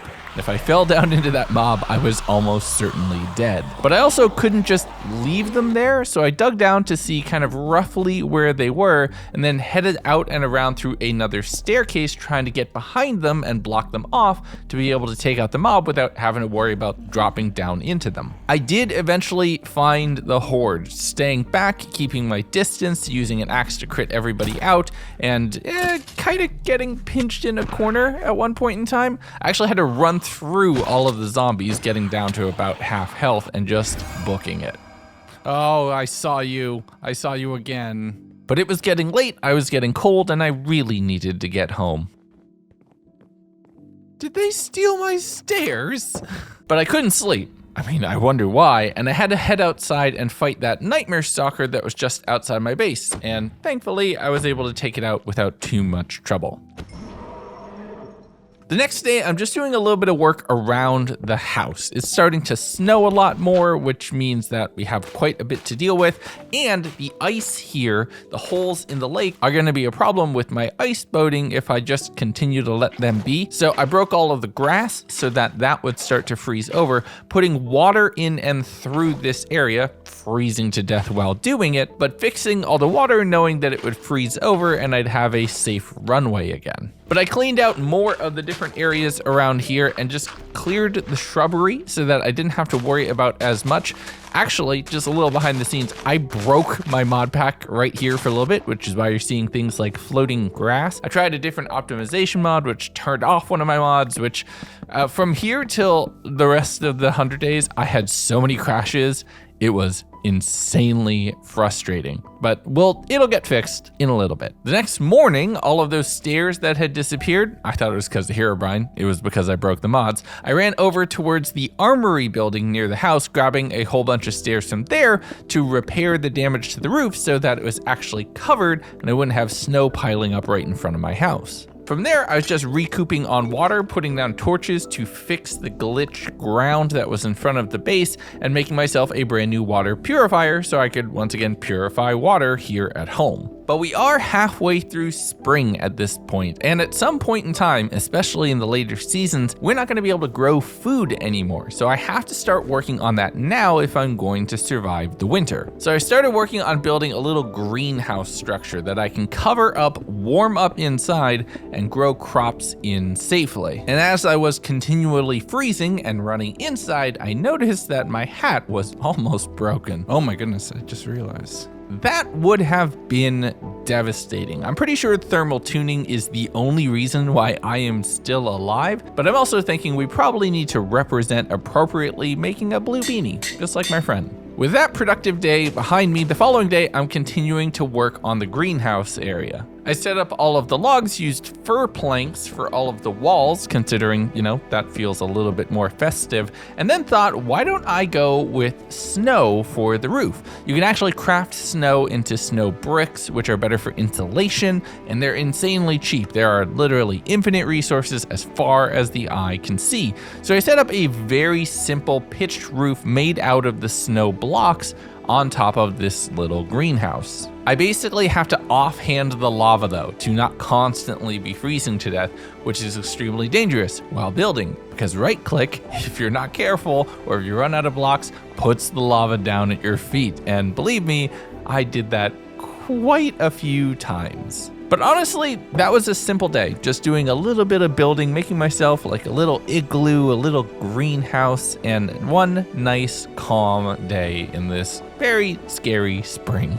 Well, maybe we do another day, because day 20, I'm heading out collecting sand for glass so that I can set up windows for the greenhouse and fully contain it, so that way it will keep all the warmth possible in. I'm heading around to all the different beaches that I could find, and I remembered, oh, I had a whole bunch of sand. So I warped over to the hole in the wall that I had left previously. First, grabbing a whole bunch of wood. I needed a bunch more spruce to continue the trimming around the structure to make sure that it all really kind of fit together. And then heading out looking for sand. I knew I had left some somewhere. I actually ended up over at that witch hut that I had abandoned some 20 odd days ago, finding the resident trapped inside and making sure to do a little survey with my axe, you know, axing them some questions. But with the additional spruce on hand, I was able to finish the building and set myself on fire, just like I told you I did several times. And that was another relatively straightforward day. The following day, I'm just trying to wrap that up, putting in really nice decorative versions of all of the window panes, getting them all into place, putting down some water and waterlogging some stairs so it would be impossible for that to freeze, tilling the ground and starting to plant a whole bunch of seeds so that I can get everything going. I also put down some magma blocks here. I'm pretty sure, based off of what I read with the mod, that that will help with the growing, and we're gonna put some campfires on there as well to make sure everything stays warm inside of the building. And I had a guest come by to comment on my work. Go away. Go away. No. Get that out of here. But I did a quick test to make sure that building would retain heat. Thankfully it does, and then dropped the last campfire up on the upper floor of my house to make sure I would no longer be freezing when I slept.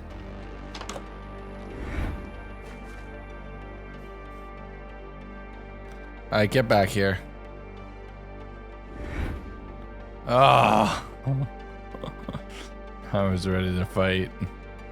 Overdue for a fight. Oh, I'm gonna regret that, aren't I? I am almost certainly going to regret that. I started by purifying a little bit of water, making myself some new wool boots, which will help me maintain heat a little bit better, and then thought it's time to actually start eating well. Bread is only gonna get me so far, but I need to make a cooking pot for that. First, I made a stove, dropping that down, which will now heat the bottom floor of this house 100% of the time. And then I need to head out searching for some clay. Oh, God, I hate it. I hate it. I hate it. Yes, I do panic pause whenever I get jump scared. It just helps. Hey, if you could stop time and you got scared, you do it too, okay? But I eventually found a few clay blocks, able to get that home to make the bricks that would allow me to make a cooking pot, and I could start into the actual proper foods that exist in this mod. I made myself a pan, and while it would be useful for bashing people, if Rapunzel taught me anything, I'm mainly just gonna use it for cooking. Boring, I know. Get out of here. Nope. Oh, I hate it. Oh, and then the giggling over here is a problem too. I busted down Herobrine's signs. I am not having this, and decided to use it to keep track of the days without spooky. I'll go back and edit that whenever it happens to change off of 0. And you know how I said I was gonna regret saying that I was overdue for a fight, a blood moon rose, and a whole bunch of mobs are gonna start spawning in my area, and worse yet, it started to snow. So I wasn't gonna be able to stand out here without holding that lava bucket in my offhand. Now, it's not entirely bad. Some of the dark metal and really born in chaos mobs were spawning, and I needed the supplies from there if I wanted to progress in this pack. But the eyes are what you have to be careful about, especially in the snow. They move fast when you can't see them. Where'd you go? I saw you. Oh, come on. I saw you. But I fought through a good portion of the night, only set myself on fire once directly out front of my house, and I'm gonna burn this place down if I'm not careful. But once I was out of water and at half health, I just kind of camped inside and hoped the blood moon would pass. It was still early in this 100 days, so that's a viable strategy, but it will not stay that way for forever. Day 23, I increased the GUI size a little bit. I meant to do that at the start of the video, so sorry if you had to squint to see what I was doing at the very beginning. But it's time to get into proper cooking. First, I turned some of the bread into toast because you can do that, and then I grabbed a whole bunch of bone meal from all of the mobs that I had been fighting to go out and grow the crops. Everything is slower here in the eternal winter, but even more so when stuff is out of season, at least in spring. In some of the later seasons, crops just won't grow. They're gonna break. So I need to stockpile food now. And stockpiling food probably includes food with legs. So I started making myself another structure, just some very simple wooden posts and some snow walls around, which would contain the mobs inside, trying to set up a very simple roof of wood that I could lure mobs over to here. And I think Herobrine was excited with my determination to survive this 100 days. He kind of came and told me so. Oh, God.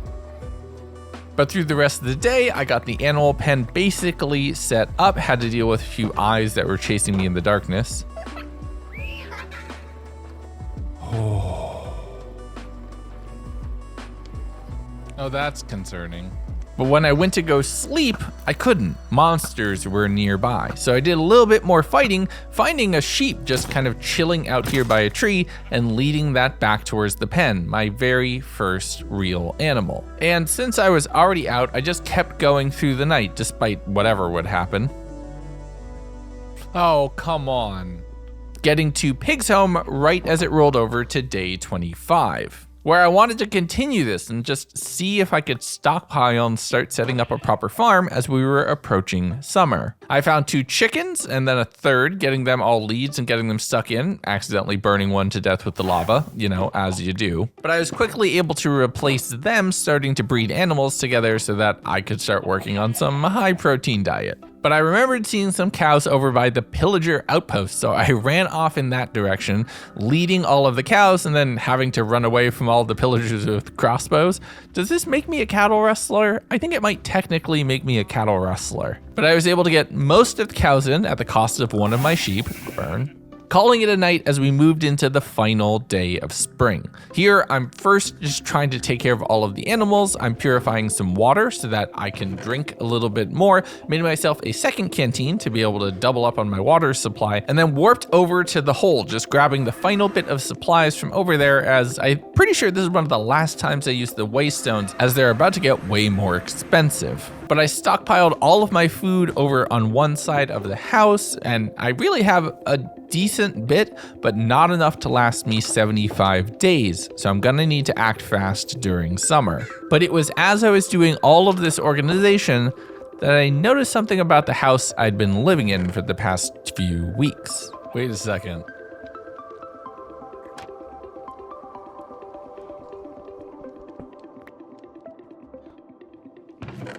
Wait a second. Oh, there's something down here.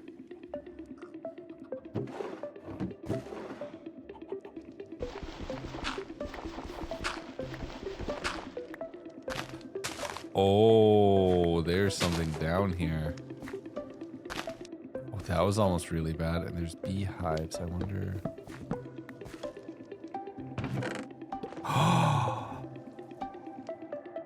Protection 3. Oh.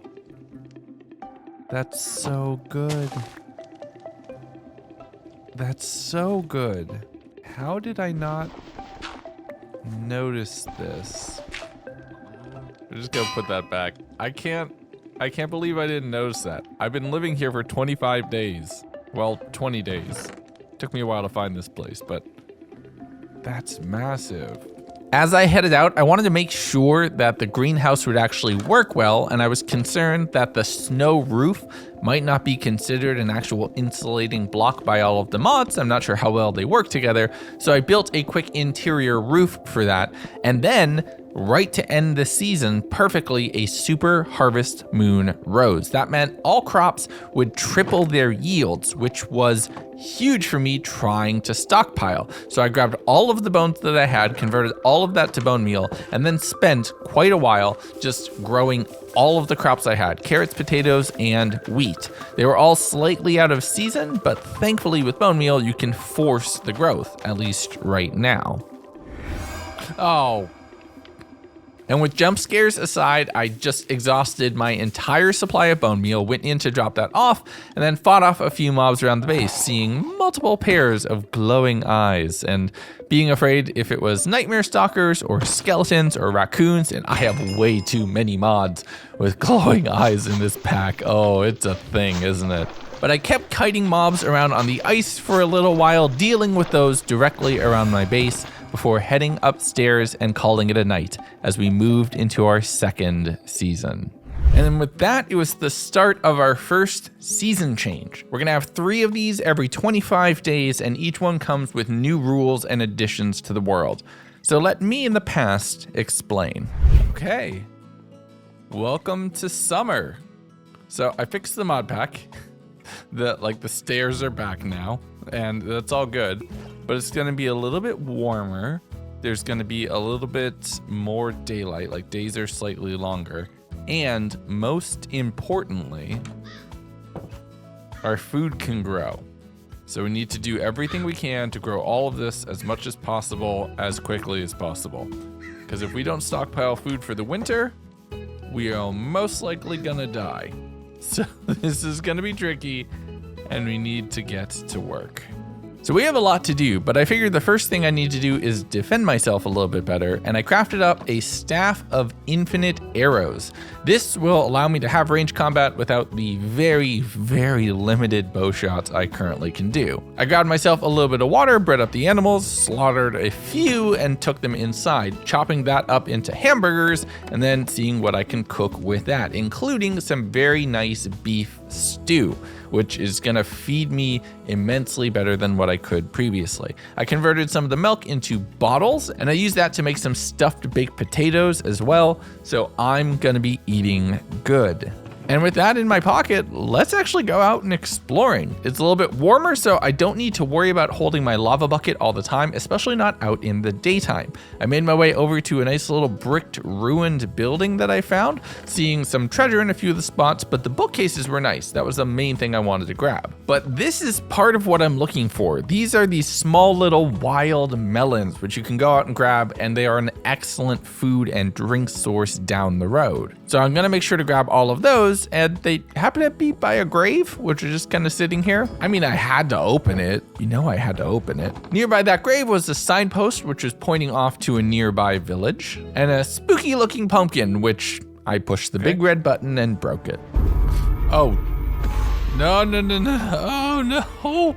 So this is Pumpkin Jack, and it's one of the bosses of Born in Chaos, and I didn't know that. Okay, I never dealt with that back on the Shipwreck Island. So I have to be very careful here because damage is pretty good, and as the sun is starting to go down, I'm starting to freeze. So I had to deal with the floating pumpkins that would just slowly drift towards me, as well as the horsemen themselves. And when you do enough damage to knock them off their horse, yeah, it turns into 2 bosses instead of 1. So I'm just trying to out-heal the incoming damage at this point. Between the horse, the lightning, and the explosions, I used all of my food. I accidentally even put my lava down, which was causing me to start freezing to death, having to run around and bucket that back up, and thank goodness I made a staff of infinite arrows before this fight because there's no way I can take it on in melee. I ended up setting myself on fire just to avoid freezing, using a gold apple to regenerate that health back, considering I couldn't because I was almost out of water as well. Eventually, I did enough damage to the boss that I knocked their head off,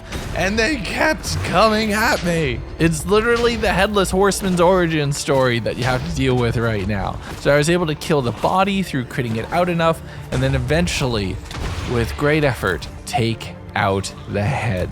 That dropped a soul saber, a fell lamp, and a staff of pumpkins. 3 amazing artifacts which are gonna be so useful. I cleaned up all of the little straggler mobs that had gathered around throughout all this fight and plopped down the sleeping bag to just take a nap here in the woods. The following day, I took stock of my spoils. Oh my goodness, this is so powerful.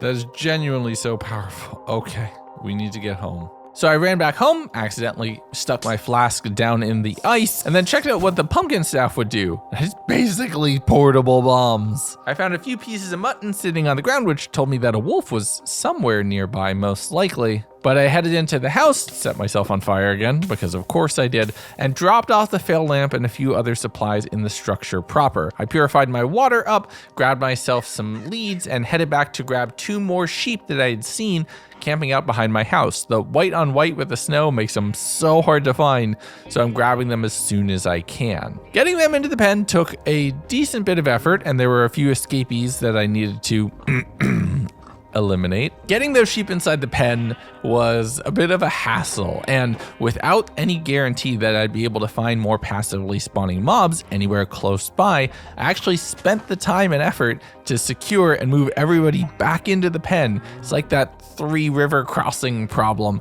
as just everybody would keep escaping as soon as I brought new mobs in. Oh no, I don't have time for you right now. But finally, with great effort, I was done. Look, I'm not going to talk about how moving animals cost me an entire Minecraft day. You try it, okay? It's not easy. But I headed back over the following morning in the direction that I just fought Pumpkinhead, thinking I'll continue along and head over to the village that I was pointed towards to see what was available over there. I saw the watchtower first, going and grabbing a little bit of food and supplies out of the chest inside, checking inside the cobblestone pile under it, because of course you check underneath the pile underneath the tower. That didn't have much, so I headed over to the village, and I love these Better Village mods, which just make this feel a lot more alive, like a true and proper city. And there's a lot of structures here, and most importantly, some replacement iron, which I can pop on to fix my broken armor set. I registered and renamed the Waystone just so that would be a little bit easier to identify, and then checked in with all of the villagers. And funny enough, all of the villager names that you see on screen are supporters of the channel, either YouTube members, patrons, or Twitch subs. If you want to join their ranks, I auto-update that list for every 100 days that I do, so everybody gets to be featured here. But I grabbed the enchanted book out of the back of one of the tents. It was only protection 1, but it's still protection 1. Grabbing a whole bunch of the wool here, which I can turn into additional armor, and checking out a nether portal that had bisected a house. And I don't know about you, but this upper level just screamed secret door to me, and thankfully I was right. I might not have opened it in the way that they expected, but I definitely opened it. There's a bunch of ingots all on the walls and some diamonds and emeralds as well, but honestly, I was excited about the pistons themselves because I don't know of a way to get slime blocks at all in this mod pack. The following day, with my pockets full of spoils from the village itself, I ran all the way back over towards home, seeing a few mobs along the way that I wanted to collect, but I had some other things I needed to get first. I crafted up a few barrels and just other things because my food supply was starting to outpace that single storage container, which is definitely a good sign for long-term survival. I planted all of the sweet berries that I had so that I could be growing those up throughout the seasons, and then spent some time with the animals to make sure that I had more animals. I then did a little bit of organizing up on the upper level, moving things around, getting that desk stuck into the alcove so that I could set up a very basic enchanting setup inside this space. There's already a few bookcases here, and it was just the right size. But I ran out of time that night, heading into the following day. You're just stuck in the window here for like ever. You're just chilling. You're my neighbor. You're my friend. I need a name for my bee friend right here. Please leave a name down in the comments. Because they're just... Windows XB right there is just chilling. That's not a good name. I need a better name. Give me a better name. But I took some time getting some leather to once again repair my helmet before that broke, because I will die. And then I found a Protection 3 book from the pile and put that on the helmet as well. I also crafted up some new wool boots, as you do, and these just don't take the beating that this mod pack entails. But I took out the fell lamp and jumped on a very demonic horse to go riding out and exploring the area. Now being able to move much faster, not needing to worry about my own hunger and thirst while on the move, my range is greatly extended. I headed down to what is the edge of the world at this point, or at least the known world, finding another cottage over here with some less than friendly owners.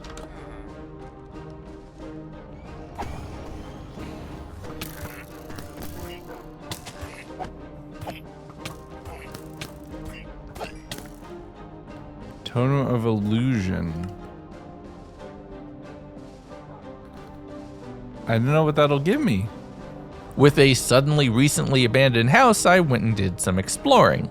I grabbed all of the potion ingredients, which are so useful, including the brewing stand itself, trying to figure out the sound of the villager down in the basement, and I did eventually find them. Hello, friends.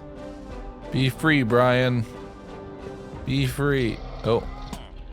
Don't mind my hellspawn horse. Be free, Brian. Be free. I think Brian likes to sell. But I marked off the location for right now, jumping back on the horse and just continuing south, wanting to push out into the wild blue yonder to see what else I could find. I made my way into a little bit of a little cul-de-sac of ice, surrounded by woods on all sides, and things looked a little spooky. Ow. Ow. Oh, those are wither roses. Thinking that that's probably an interesting place to go explore, I had myself a little napsies out on the lake and then headed out the following morning. Oh, I don't like that. Oh, I really don't like that. But I tried my best to power through the whispers to grab this netherwort block. It is probably my only chance at getting netherwort at all in this entire 100 days. There were 2 by the tree, and that is huge. I made my way through the brambles and the somewhat corrupted woods to another armorer structure where I was able to get a whole bunch of iron and some cooked food, and now that I had a bundle, I'm able to hold a bunch of disparate things together and be far more efficient on my inventory, even though it is very, very full. I grabbed everything I could find useful that I could fit in my pockets, marked the location for later that I'd be able to come back and complete looting. Spoiler alert, I don't think I do. And headed out through the woods to fight a few murder clowns and check out their very spooky carriage. Nearby to that was another house that was another model. Maybe they were working off the same designs as what they had here, and this time I knew to go check the basement. I looted everything useful from here, getting a whole bunch of different food and supplies, some upgraded tools and weapons, and then heading down, getting a whole bunch of gold and some additional TNT. And it makes me so nervous thinking that I was living on top of that when I wasn't paying attention back at my original copy of this house. But I continued through the evening, finding another block signpost pointing me at another village and heading off in that direction, holding lava to keep myself from freezing to death. I got to a somewhat open field and had to fight my way through a bunch of mobs. Zombies were chasing me, there were the ghosts and spirits, and a few nightmare stalkers, which, with this sword and a little bit of knockback, I'm able to kite my way around and not take a hit from unless I get a little careless. Oh. But I made my way to the village, opened up a door, and kicked a child out of their bed. Day 32, I jumped on the fell horse and rode them back towards my base. I'd done a pretty much perfect circle. The village I had been pointed to was actually the village that was down close to my home. I spent some time emptying out all of my pockets into the already very full chests. Organization is going to be a bit of a beast here. I put a backpack mod in the final mod pack for you all to use, but I wanted to limit myself. I always make storage a bit too easy, and I figured making myself make hard choices would keep this one interesting. But I tried to increase my storage a little bit by just dropping another chest on the pile, as you do. And then spent a bit more time out in the garden using bone meal to rapid grow some tomatoes so I could start looking into some pastas and additional foods which will feed me even better. I started with some kebabs just because that was the easiest thing I could make without cooking, setting a whole bunch of tomatoes to turn into sauce overnight while I called it and woke up the following morning to start seeing how I could make even more foods. I would have to grind up wheat into dough and then turn that into wet dough to be able to make the noodles that I want for the pasta, but I can do that with a millstone, which is going to be a lot easier to get to. I headed out trying to find some andesite, which is going to be a little bit difficult actually, because I think with Create, it mainly spawns underground, and if you remember, if you break stone or any of the blocks, it doesn't drop the block, it drops rocks of that flavor. So I headed down into the zombie ruins thinking maybe there's some andesite exposed on the walls, they use that as a decorative block, but it was all the polished variant, so none of that would work. So instead I just started digging into the side of a mountain, but once I had gotten maybe 10-15 blocks in, okay, maybe that's a bit of a strike as well, and I'm gonna have to take this a different way. I headed over towards the gravel area where there were some giant pits down into the ground, a lot of exposed stone, and maybe that would be a way that I could find some andesite relatively quickly. And unfortunately not, until I started looking underneath the water and seeing some down there.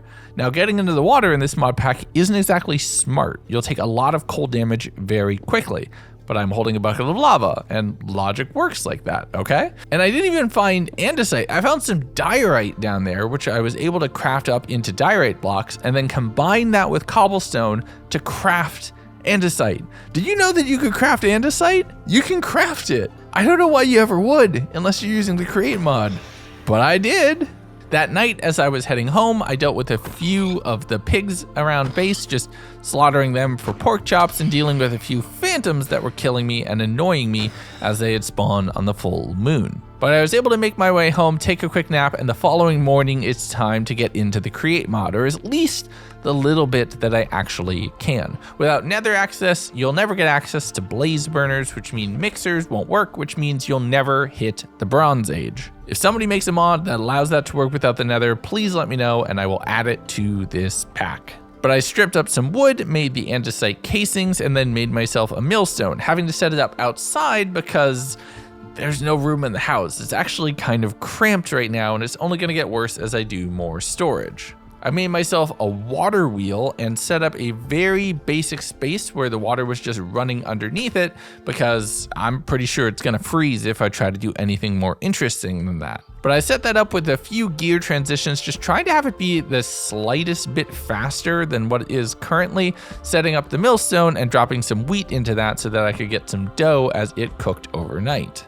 While it did the grinding, I did some grinding, finding a few mobs surrounding the house and making sure to clear them out as I'm not letting too many spawn. If they hit a critical mass, they're gonna start hoarding and swarming on my base, and I don't want that.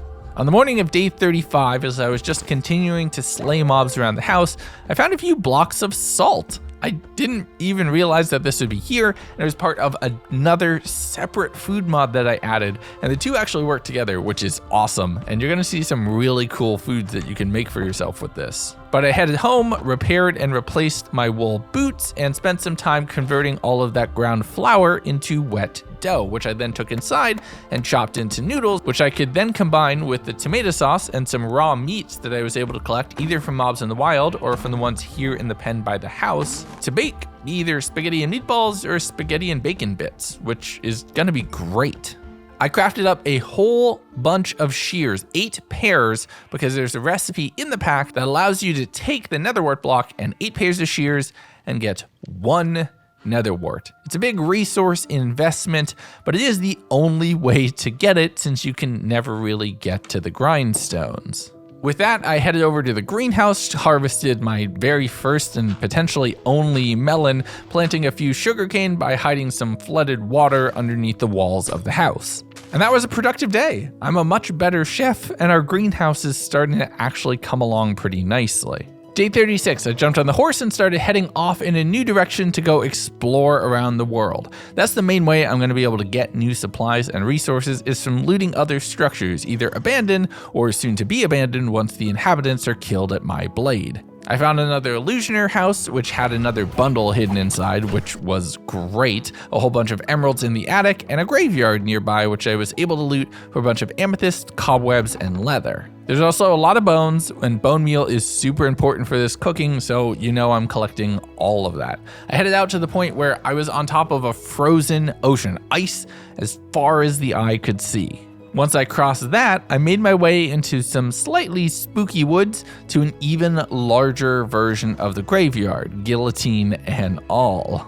I checked out a few of the graves here, the exposed ones at least, getting some redstone and other supplies, including some really good foods. But as it turned night, there were far more zombies here. Gee, I wonder where they came from. Couldn't be attached to the exposed graves at all, right? But I actually figured out that I had potentially lost one of my canteens along the way. So I went and jumped over the hill, slept in my sleeping bag so fewer mobs would be spawning, cleared out the stragglers around my spawn point, not knowing where anything had gone, and I'm filling the canteen just off of random, slightly blood-colored water in the river. With that, I went and explored, finding a bunch of anvils over at the guillotine. I mean, I guess that is the Minecraft version. Getting a few more nether wart blocks, which were used for decoration here, but are really big wins for me. And some of the higher tier, higher class graves definitely had some useful loot inside.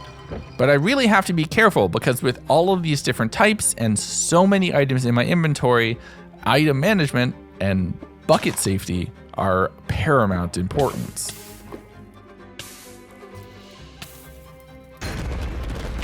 Whoa, whoa, whoa, whoa, whoa, whoa, whoa. Oh. Wait.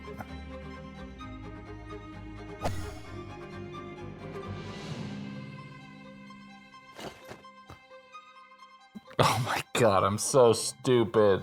So I wasn't insanely stupid. Those totems do pop at half health instead of full. I had no idea about that, so that was a bit of a jump scare. But I'm way under max health at this point because I don't have food and water to be able to fully restock, and the water's a bit further away. So I just continued with my looting, grabbing whatever I could. Once it started to snow, however, that was my signal to get out.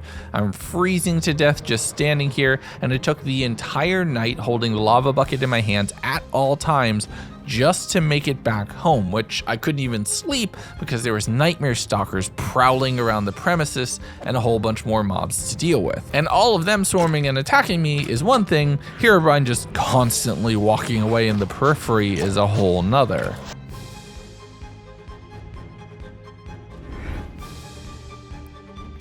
Come on. But eventually, I was able to clear out all of the mobs and make my way inside to get some rest. The following morning, I ended up purifying a bit more water, realizing where I had left that canteen. Oh. That's where it was. I left it here. Killing an enderman outside of my greenhouse before going inside and finding that my nether wart had fully grown.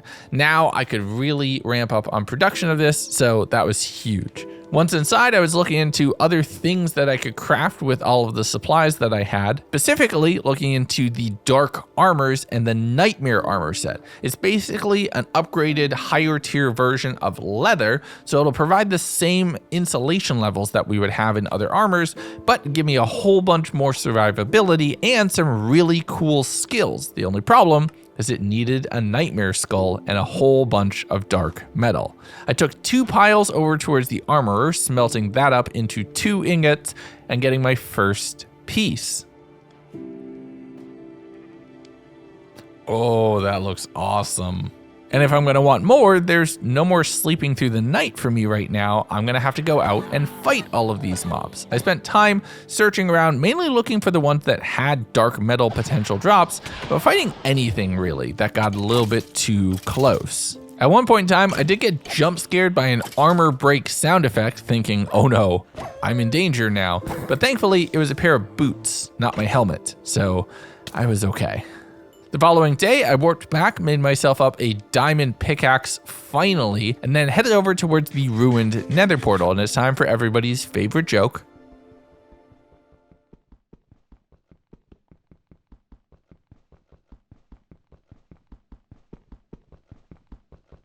But with 4 pieces of obsidian and a whole bunch of bookcases that I had been collecting over time, I was finally able to make myself an enchanting setup. Now it's not max tier, but it's something. And with no ability to wear higher tier armors and having to keep to the insulating ones, I'm gonna have to rely on enchantments to make up the difference that I'm not just gonna get ganked by a nightmare stalker without warning.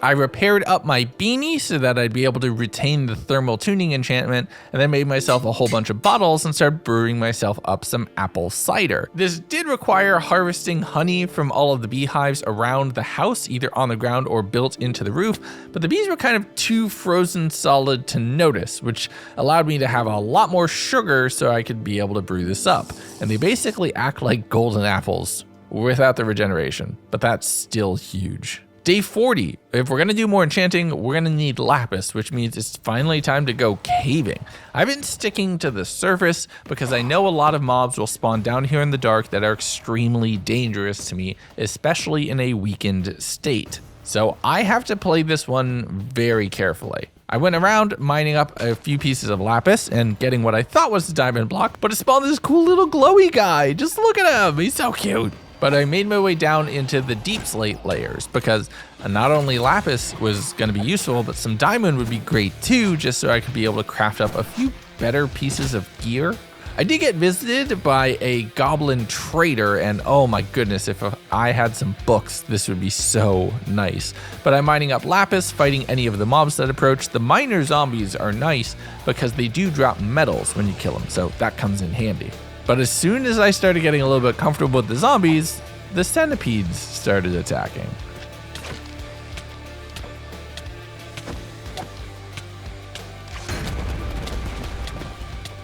Ow! Half a heart. I was at half a heart. I hate the poison effect. It is so scary. But I grabbed a bit more lapis, heading over towards that little Sculk dungeon, breaking the spawner so that no mobs would spawn, and then very carefully breaking the shrieker so that no warden would spawn.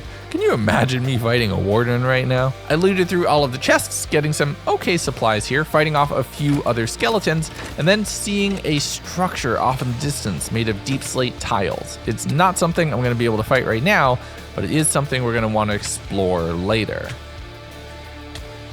Oh, come on. Oh, I need food. Ow. Not good, not good, not good, not good, not good, not good. I actually had to end up using the water to climb up as the walking pathway was covered in skeletons, and with no water in my canteen, meaning I couldn't drink, I couldn't really heal, so I was very close to death at this point. That's why you started seeing that totem on the hotbar, just in case. But I slowly made my way inside, took a quick nap, and the following morning we're kind of in recovery mode for a bit. I spent the first couple minutes of the day just restocking on food and supplies before heading back down underwater, fighting off a few of the more basic mobs and using my bow, not remembering that I had a staff of magic arrows. I don't know how I forgot that at the time. But there was another millipede and I was not having that, not without some better armor. So I ran upstairs and crafted myself up some nightmare boots, a second piece of my really cool armor set. I couldn't make the others without even more dark metal, so I figured let's take the lapis that we already have before going underground and do some basic enchanting. Getting protection 3 on the chest plate and some very basic protection enchant on the pants and some upgrades to the bow itself. I'm mainly going with that right now just because it has burst damage because of the power enchantments, and I don't want to die. I dug my way into the slightly skulkified dungeon, focusing first on the Shrieker as I was starting to accumulate strikes, thinking I'd just tank whatever spawned, but the Creeper decided to help me out a little bit and take out both. I looted the chests here before looking down, seeing a crypt or study or experimentation chambers. This was another of the graveyard structures, and it's a mod that I know I keep getting into but haven't completed, but oh, do I just love the vibes down in these structures filled with crypts and tombs and traps. It's wonderful. Chef's kiss, 10 of 10, no notes. And that's mainly because the loot is amazing. But I worked my way through all of these tombs, getting anything useful from inside. That's mainly amethyst, emeralds, and the dark metal ingots that are here. Oh, another god apple. I have to be careful with the pillagers that are around here, mainly so they don't overwhelm, as they do pretty significant damage, and there are 4 spawners right there. I just ran my way into that room, throwing down torches on everything and then starting to break them, heading from one area and wing and chamber to the next, grabbing all of the supplies and working my way through, putting down torches as I go. I made it to another gate that was blocked off that they couldn't come out, but I could swing through, cleared mobs in this immediate area, and then took care of the spawners on the other side. But did I mention I just love the puzzles and secrets in this space?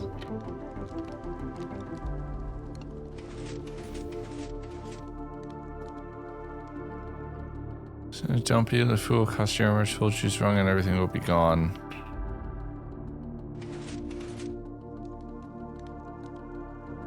But as my pockets started getting completely full and both bundles were full and there's nothing else I could get out of here, this is more than a single trip. I marked the catacombs and then started heading back through the caves, making my way up to the house, freezing to death along the way because it happened to be snowing outside, and then spending far too long organizing everything into the inventories here and dropping everything off, to the point where it didn't all fit.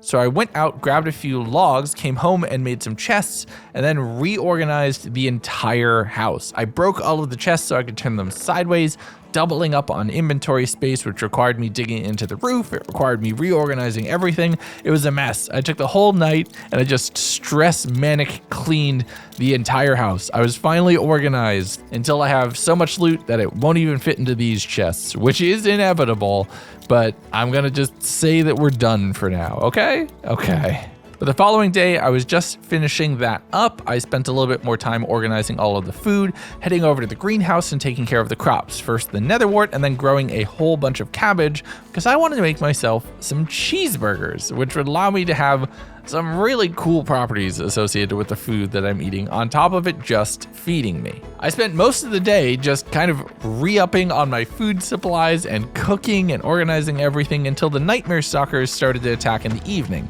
I took an onion and was able to grow that with a whole lot of bone meal, getting over 2 stacks relatively quickly. But in doing that and being so focused on food, I made the mistake of missing one of the eyes. What the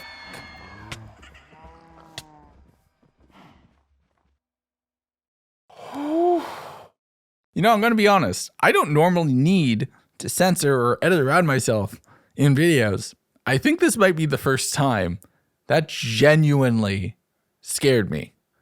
Like, genuinely scared me. But once I was able to calm down, mainly by leaving the game paused and walking away, I headed back to breed up all of the animals and get myself a whole bunch of buckets of milk. Now I can't use my sword for killing the mobs because I need raw meat, so I have to use an axe, but maybe it's quicker that way? I dealt with a few zombies that were around the house, and then the next morning, I'm converting all of the milk into milk bottles, all of the meat into ground patties. I started cooking those up. I'm getting more milk and converting it, and I'm crafting myself up some cheeseburgers. And this is really cool. This is a food that will not only feed me, but it gives me strength when I eat it. Cheeseburgers make you powerful, okay? They're wonderful. And tell me, what's your favorite burger? What's your favorite burger place? Leave me a comment right now. I just want to know where get burger. But I spent some more time organizing all of the food over towards the side where the cooking actually happened, taking the potion ingredients and putting them over on the side of the house where the potion brewing happened.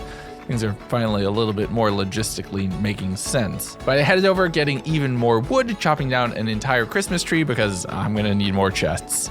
It is inevitable. The following day, I repaired my beanie again, and it is starting to get expensive, but it is so important. Jumping on the fell horse and then heading over towards the village.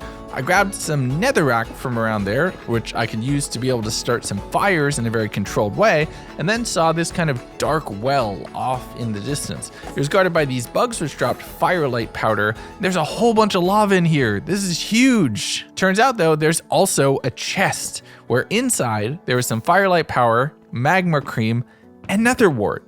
I genuinely didn't know this was here. That's why I added the recipe for the nether wart blocks. So this is possible without it, or maybe? There's also some dark metal ores down in the bottom underneath the lava, so that's some free upgrades right there. I looked around on the minimap a little bit, seeing another one of them just a ways off, and when I looked in the chest there, it was huge. Oh. Blaze powder. Oh, that's huge.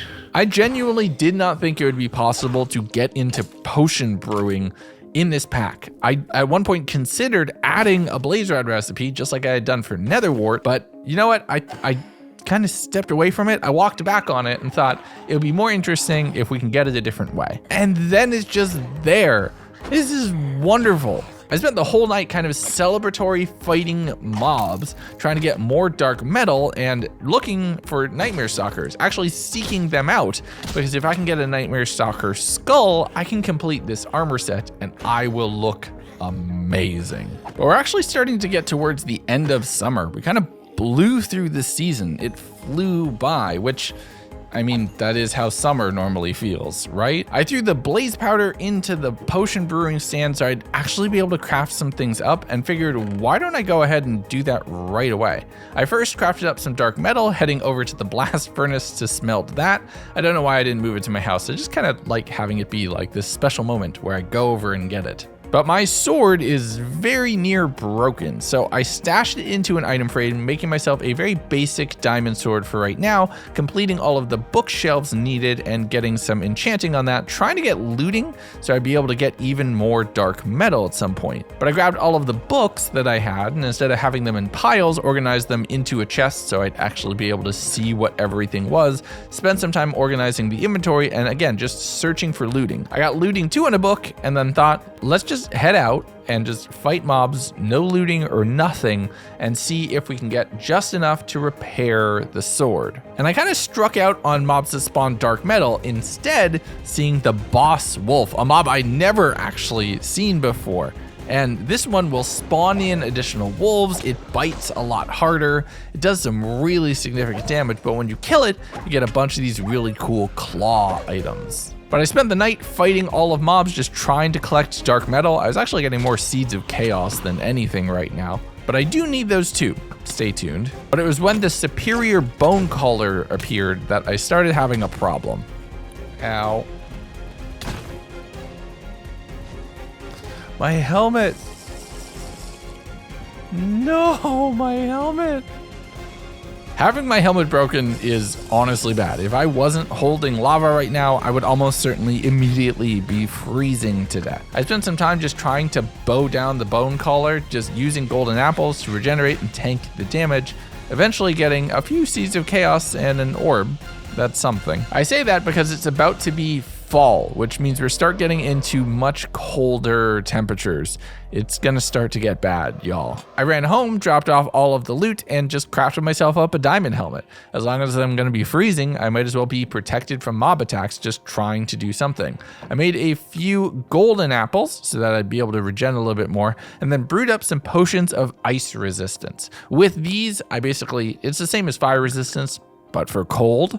Haha. So this will give me an emergency out if I happen to be out and I lose my lava, or if I'm not holding it, that I can just tank cold damage. I fought more mobs that evening, being able to recoup a little bit more in dark metal and get myself a little bit closer towards my nightmare helmet. And then I had a Nightmare Stalker attack. And I have to say, without knockback and being able to kite around the Nightmare Stalkers, getting attacked by them is pretty terrifying. I fought throughout the whole night, killed several of them and a whole bunch more mobs, but no luck.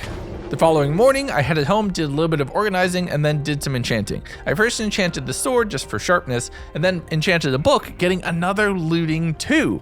So I'm able to put looting 2 on the sword itself, and then another looting 2 book on the soul saber, meaning no matter what, I'm going to be getting enhanced drops at this point. I was able to craft up another pile of dark metal and another bone handle, which let me craft another soul saber, which meant I could repair my original one. I enchanted that, getting unbreaking, then I was able to combine them to get a repaired one. I headed over to the armorer to blast up another dark metal ingot, heading back to home, and then crafting myself up a pair of nightmare pants. And I'm now 3/4 of the way done to this really cool armor set that I want, and we're just about ready to enter the season where I'm gonna really need it. After that, I took some inventory and stock on the crops that I had. What would grow in autumn versus what is gonna start wilting now in summer. I spent some time and a lot of the bone meal that I had mainly trying to collect more tomatoes, as they would be one of the primary crops that would no longer grow. And despite standing next to the campfires, I was still freezing in the greenhouse. I spent some time organizing all of my water, spending some more time the following morning doing some cooking, seeing that I could make deluxe cheeseburgers that would give me even more strength and nourishment. So I headed out to all the animals, did a lot more breeding, did a lot more killing, a lot more chopping, some cooking, some burgering, some baconing, some milking, some cooking, and made myself some epic meals. Oh, come on, you're inside. But I grew up a ton more cabbage, making myself a ton of the deluxe cheeseburgers and then some bacon sandwiches on top of it because I had some extra bacon, and who doesn't love bacon? I enchanted up the nightmare pants with some basic protection, organized my inventory, and called it a night as we start to wind down in summer. And with the final day here and my last chance of being able to travel without having to worry about the cold as much, I wanted to go out and see what I could find. I headed off in a new direction trying to find something new, doubling back and around, finding what I can only describe as a little witch village at one point, passing by that, heading to another little ruined castle and some crops here at basically the edge of the world. The trader here had some interesting trades, which could have been nice if I had the supplies, but I'm mainly looting the storage room, so I have enough food for winter. It's not their fault that they did poor planning. I dealt with this really interesting spiny shell crab who had some cool armor drops. But I grabbed all of the hay bales and wheat and bread from here, all of the potatoes and carrots, because they will not be growing come one day from now. I continued down along the coastline, looking for any sugarcane that I could find on any of the beaches that had generated before the water had frozen. And once I had as much as I could, I headed over the river, through the woods, over the mountains, and back to my house I go. End of the season. Tomorrow it is fall. And things are about to get a whole lot colder, so let's hope we prepared well. You stay out there. And while there were things I could prepare for, like food and shelter, there are things I didn't even know were coming. So how do you prepare for the end of the world? And that end of the world would be slow, cold, and take its time, because it's time for a new season. Welcome to autumn. So autumn comes with a few new rules for this challenge. First, there's gonna be way more blood moons. Mobs are gonna be much more aggressive and intelligent. The zombie awareness mod was kicked on in the background. But also, instead of growing slowly out of season, crops, well, I'll show you in a little bit. The first thing I noticed was there was now catfish in the pond directly outside of my house. So I spent a little time fishing, and by fishing I mean shooting arrows down into the lake, and the splashes, while really cool, were kind of surprising. I forgot they were in here. I did a little bit of organizing of my food, seeing what would grow in which season. Things like potatoes and carrots and wheat were no longer available. I could make a lot of cabbage, like a whole lot of cabbage if I wanted to. But I gathered up the sugarcane, as that would no longer grow, and went into the greenhouse. So I grabbed a whole bunch of seeds and went back to plant it, even some of the stuff that was out of season, and I found out, and this is what I mentioned, instead of growing slow, it breaks. Okay, so that changes up the dynamic a little bit now. It's no longer a matter of using a whole lot of bone meal. I can't even use that. It will break. So if something isn't set to grow in autumn specifically, I can't get any more of it at my house. And you know how I mentioned that there's gonna be more blood moons? So literally the first night of autumn and the worst possible version of this midnight event occurred. I'm immediately jumped by nightmare stalkers, far more zombies, and like I said, they are far more intelligent now than they had been in the past. And, well, there was other things to worry about. That was Herobrine. You're trapped in the snow, I'm gonna get you now. I'd hit the point where I'm no longer scared of the ghosts, I'm more mad at it and want to kill it, but you've seen every horror movie. That will likely not end well. I fought a whole bunch of mobs around the house, especially in the field directly behind, because I'm trying to save up seeds of chaos and dark metal, both for recipes that I can unlock kind of in the late game that allow me to get a lot more really cool stuff, but it's going to take putting myself at risk, doing a lot more fighting at night. So I powered through the night, at one point kiting around multiple nightmare stalkers, some of them still invisible, on the river with some of the giant zombies and everything else. And my bone collar staff is awesome, and I can summon the kids to help, but it doesn't work on the ice, so I need to go to the land, which just gets me close enough that all the mobs aggro and I have more chasing me, and it is just this really difficult loop. And that continued all the way through into the morning, where there was a ton of mobs here, and I basically needed to fight my way out, but I also wanted to make sure to collect everything I could. And I literally spent half the day just fighting any mobs that I saw, clearing them out of this area, because they're going to stay here if I don't, and they can summon more mobs, and it would just be this giant horde that would be waiting for me whenever I left the safety of my home, for however little it would still be safe. I eventually made my way back, and I'm starting to look into what I can make to be more efficient with water. Hydration has been a big problem. Carrying around 3 water skins is only about 25 drinks, and water seems to go down much faster in this season. So I'm looking, and there's a bunch of different juice options here, but it required me to make a juicing press, which was a bunch of pistons and some hoppers that I had to combine, which then I could take the cantaloupe that I bought from the wandering trader back in spring, combine that with bottles and the press to get a whole bunch of cantaloupe juice, which is wonderful. It's something that heals both hydration and saturation. So it kind of does the role of both, but it does get a little tricky because then I can't use my burgers for strength. It's complicated. But I'm gonna need a whole bunch more bottles. So I headed out to a little bit of sand close to the house, mining all of that up and kind of freezing. The nights are far less forgiving now. There are way too many things with glowing eyes in this mod pack. I think I've said that a couple times at this point, and this was definitely a pack that was kind of against the norm of what I build for myself. But if you enjoy this, if you enjoy me doing something a little different, please let me know in the comments. I always love to do these videos, but I want to make something that is kind of always unique. You don't know what my next one is gonna be. But as I was out that night fighting against more mobs, I was killing more nightmare stalkers, and I finally got something I've been waiting for a while. The skull! I got the skull! Oh, I'm so excited I got the skull. Okay. We gotta go do something with this. I immediately ran back home. I first took the time to make myself a whole bunch more juice. It's gonna look weird. I am drinking a lot of juice in this video. Working through the night and into the morning, crafting myself up the final piece of my armor set. Oh, I look awesome.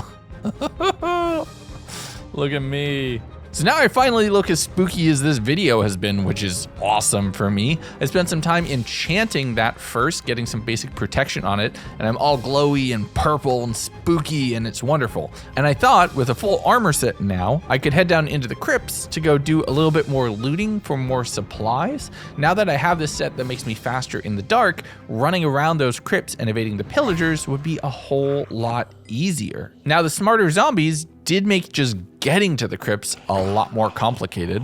So yeah, having the full armor set meant I got a bonus to all of my dark metal, my kind of corrupted items. So now I summon 3 kids instead of 2. My swords will last longer, do more damage. My armor is more proficient. It's just fully committing to the dark arts really benefits you. There's absolutely no downside. I signed no contract for my soul. I'm gonna be totally fine. Oh wait, do I get a spare one because I'm wearing the... Oh, that makes it so much better. So I kept powering my way through the crypts down here, setting all of the pillagers ablaze and getting jump scared by Herobrine pretty often. Oh no. But being down here always makes me wonder, what were they working towards? What was the plan, the goal? Why are they set up down here deep in the earth? Almost like they're trying to awaken something. Death shall cleanse the world. Don't like that. I really don't like that. I continued working my way around the crypts, finding a maze where I went through, finding some really cool books, including a Protection 4 one. And as I was reading these books about a puzzle here, one shaft leads to death, the other to great reward, I accidentally threw my sword? Nope. Oh my god.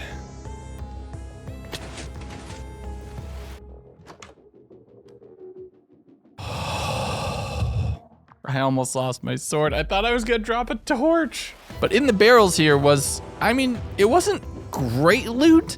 There's a bunch of enchanted books, some diamonds, some other things like that. A diamond chest plate, but I have the dark metal one, so it's kind of outclassed right now. I made my way back up and around into the main area and continued fighting through, finding even more diamonds and some tipped arrows inside of the end of a ruined corridor right nearby. But as I continued through this area, now that I know that these piles have loot in them, I went back and mined through some of the other ones. I was surprised by Nathan, the goblin, who had a few trades for me that I just wish I could have done. I did trade some of the raw gold to get even more gold ingots. That was a decent ROI. But as I was looting these crypts right here, I found potentially the biggest thing I ever could have. Oh my god, that's huge. That's an insulation book. That's awesome. Oh my god, another. 2 thermal tuning books.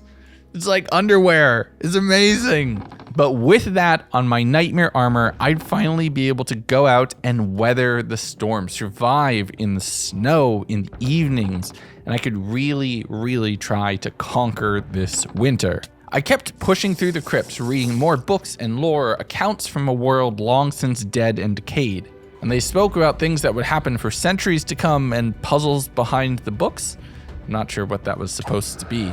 But with my pockets more than overflowing, more than I could ever potentially carry, I started fighting the cultists as I headed back up and out, winding through the deep slate caverns, then the stone, and making my way back up to the surface as it was pitch black, spending a good portion of the evening just dropping everything off and taking those thermal tuning books and storing them in my pocket. I'm gonna want them really soon. I had to fight some mobs around the house as I wasn't allowed to sleep in the evening, and the following morning, after adding thermal protection to all of my armor, I just kind of stood out in the snow for a while to see what would even happen.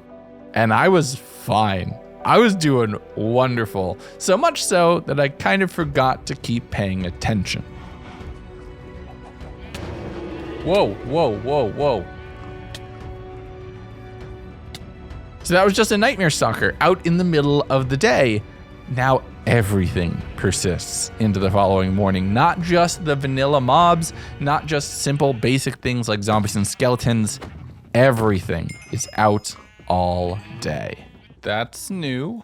But I wanted to get back to work, so I was breeding up all of the animals, milking them, making more milk bottles, which I would then eventually turn into more things. At first, I thought I could drink the milk bottles for hydration, but that doesn't actually work. All it does is cure you of 1 potion effect, kind of like an absorption effect. So that was unfortunate. I just wiped those away. So I resorted to making more melon juice, and I purified some water, storing it into the chests as a backup in an emergency down the road. I then did a little bit more enchanting, combining books that I could throw together on my bow and seeing what I could do to put more things onto my armor. The thorns was a little bit too expensive, so I had to save that for later, but I was able to add it to the nightmare mask. So if anything's going to be attacking me, it's going to be taking damage. I spent the night fighting zombies on the river behind the house and around to just try to maintain some sort of safe perimeter around my space, yelling at the demon child who was constantly harassing me. Get out of here, Herobrine. Leave me be. But I'm also, like I said, just trying to stockpile seeds of chaos and dark metal. I still want more. I want to commit further to the deep dark arts. Oh. What do you want from me? What do you want from me?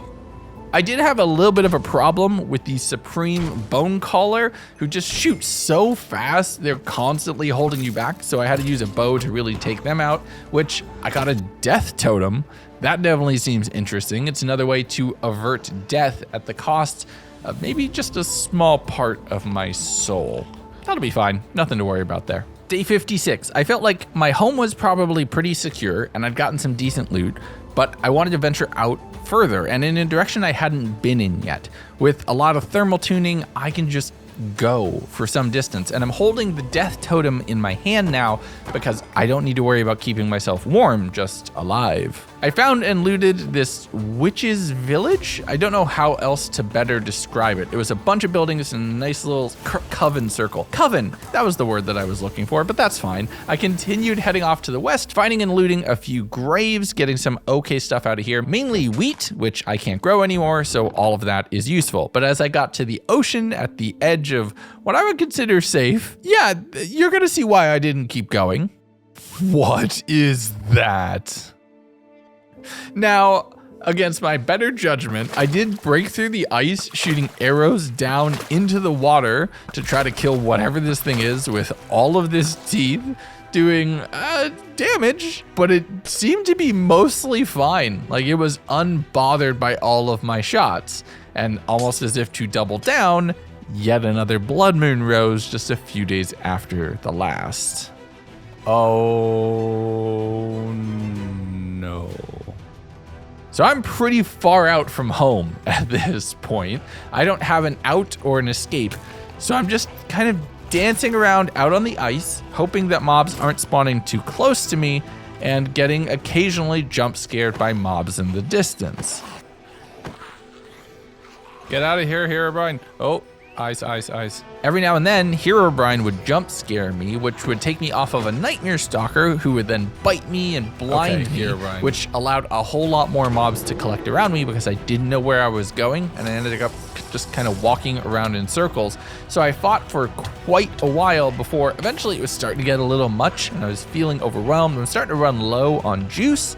So I started working my way back home, fighting off more Nightmare Stalkers, sticking mainly to the ice so mobs wouldn't spawn, before eventually getting relatively close to the house, which did allow a lot more mobs to start spawning directly in front, which I had to fight through a good portion of the evening and into the morning, where I was actually all the way over by the pillagers, so I had to then run and kite around them who were all shooting me. My kids were doing a ton of work, just attacking all of them, but a wandering trader had spawned, Dragontail, and they didn't have a lot. They're trying to sell me cockroach parts, which I didn't think I was interested in, but there was more cantaloupe, and I'm gonna want more juice. So I ran back home, grabbed all of the emeralds I possibly could, headed back over, doing a lot more trading, and I was dealing with some crashes right now, which is why you constantly see me like logging back in.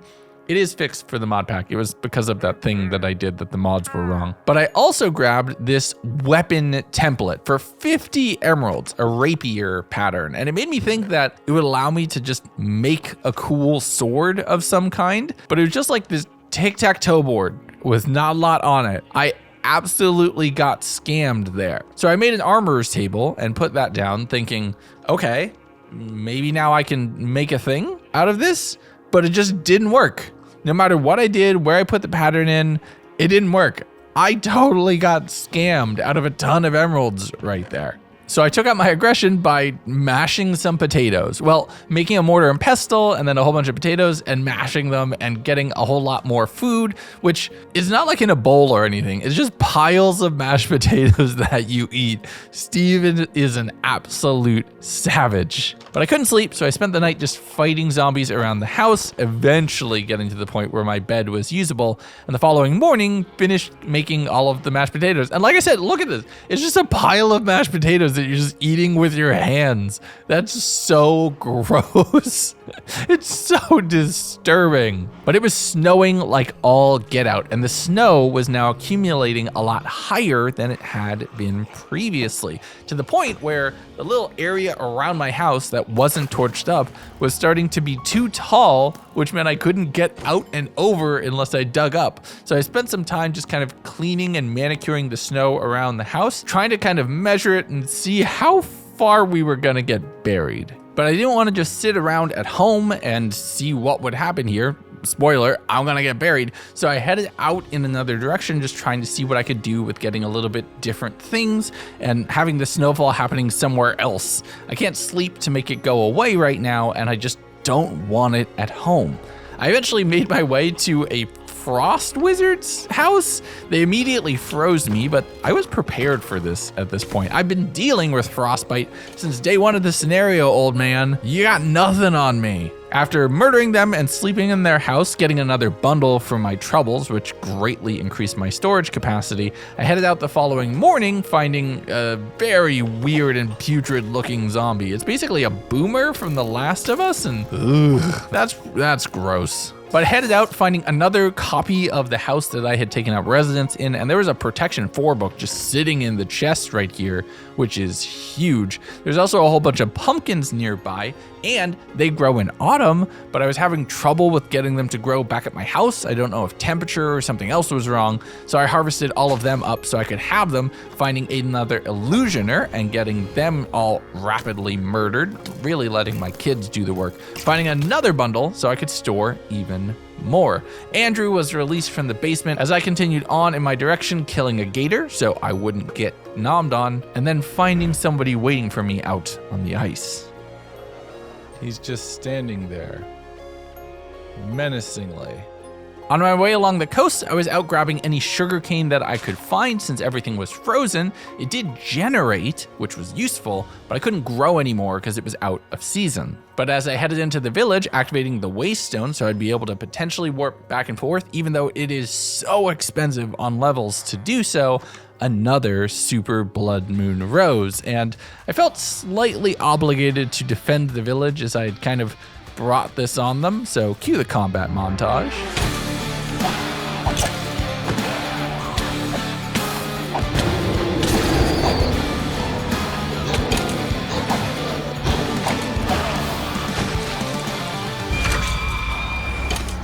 Oh my god, that scared me. With the village protected, I did a little bit more exploring of the area, finding these blocks that look like snow, but not quite, and it turns out it was salt. It was more of the salt that I had found over by my home, so I mined all of that up, dealt with the few stragglers around here, and then just put on a podcast and started heading home. I found some cantaloupes on the beach and a giant pumpkin Charlie Brown, which I'd spent some time to mine up, running back through the snow, dealing with Herobrine popping up behind me. Oh. And then actually using the bridges instead of running on the ice, just to mix things up. But I headed back home, dropped off everything I had collected, recouping on my melon juice, and starting to having to compress food down. I'd done a pretty decent job stockpiling for the winter. I had a lot of different ingredients and recipes that I could potentially buy into, but there are a few key things that I'm missing for a lot of different recipes, which is going to continue making things complicated. And as we get deeper into autumn,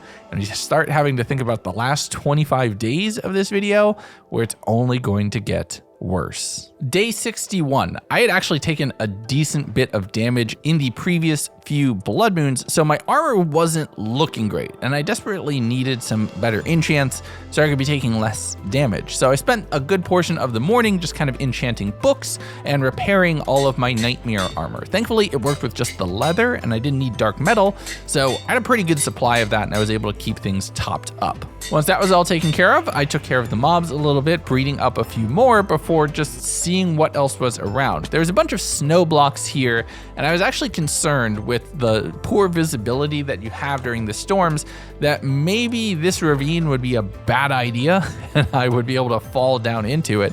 So I spent a whole bunch of time with the snow manicuring a cover for this to just cap it off so I wouldn't have to worry about it and that I didn't have to worry about falling in. Thankfully, there was a ton of raw materials around that I could just take the snow and move it somewhere else to do exactly what I wanted. I just have to be careful that a creeper didn't spawn on this and blow the ground up under me and then send me down to my death. I capped this off with a nice little snow wall blocking the other part of the cave on the side closest to my home, so OSHA would be fine, dealing with a few of the mobs that were spawning around my base who were starting to concern me with the noises they were making.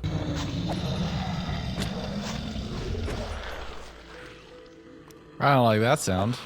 But it wasn't just the mobs who were fighting me that had me concerned. There were some other things that were happening that I just couldn't get my head around. And you ever have that moment where something happens and you're not sure what it is, but you're sure it's not good for you? Oh, why are you smiling?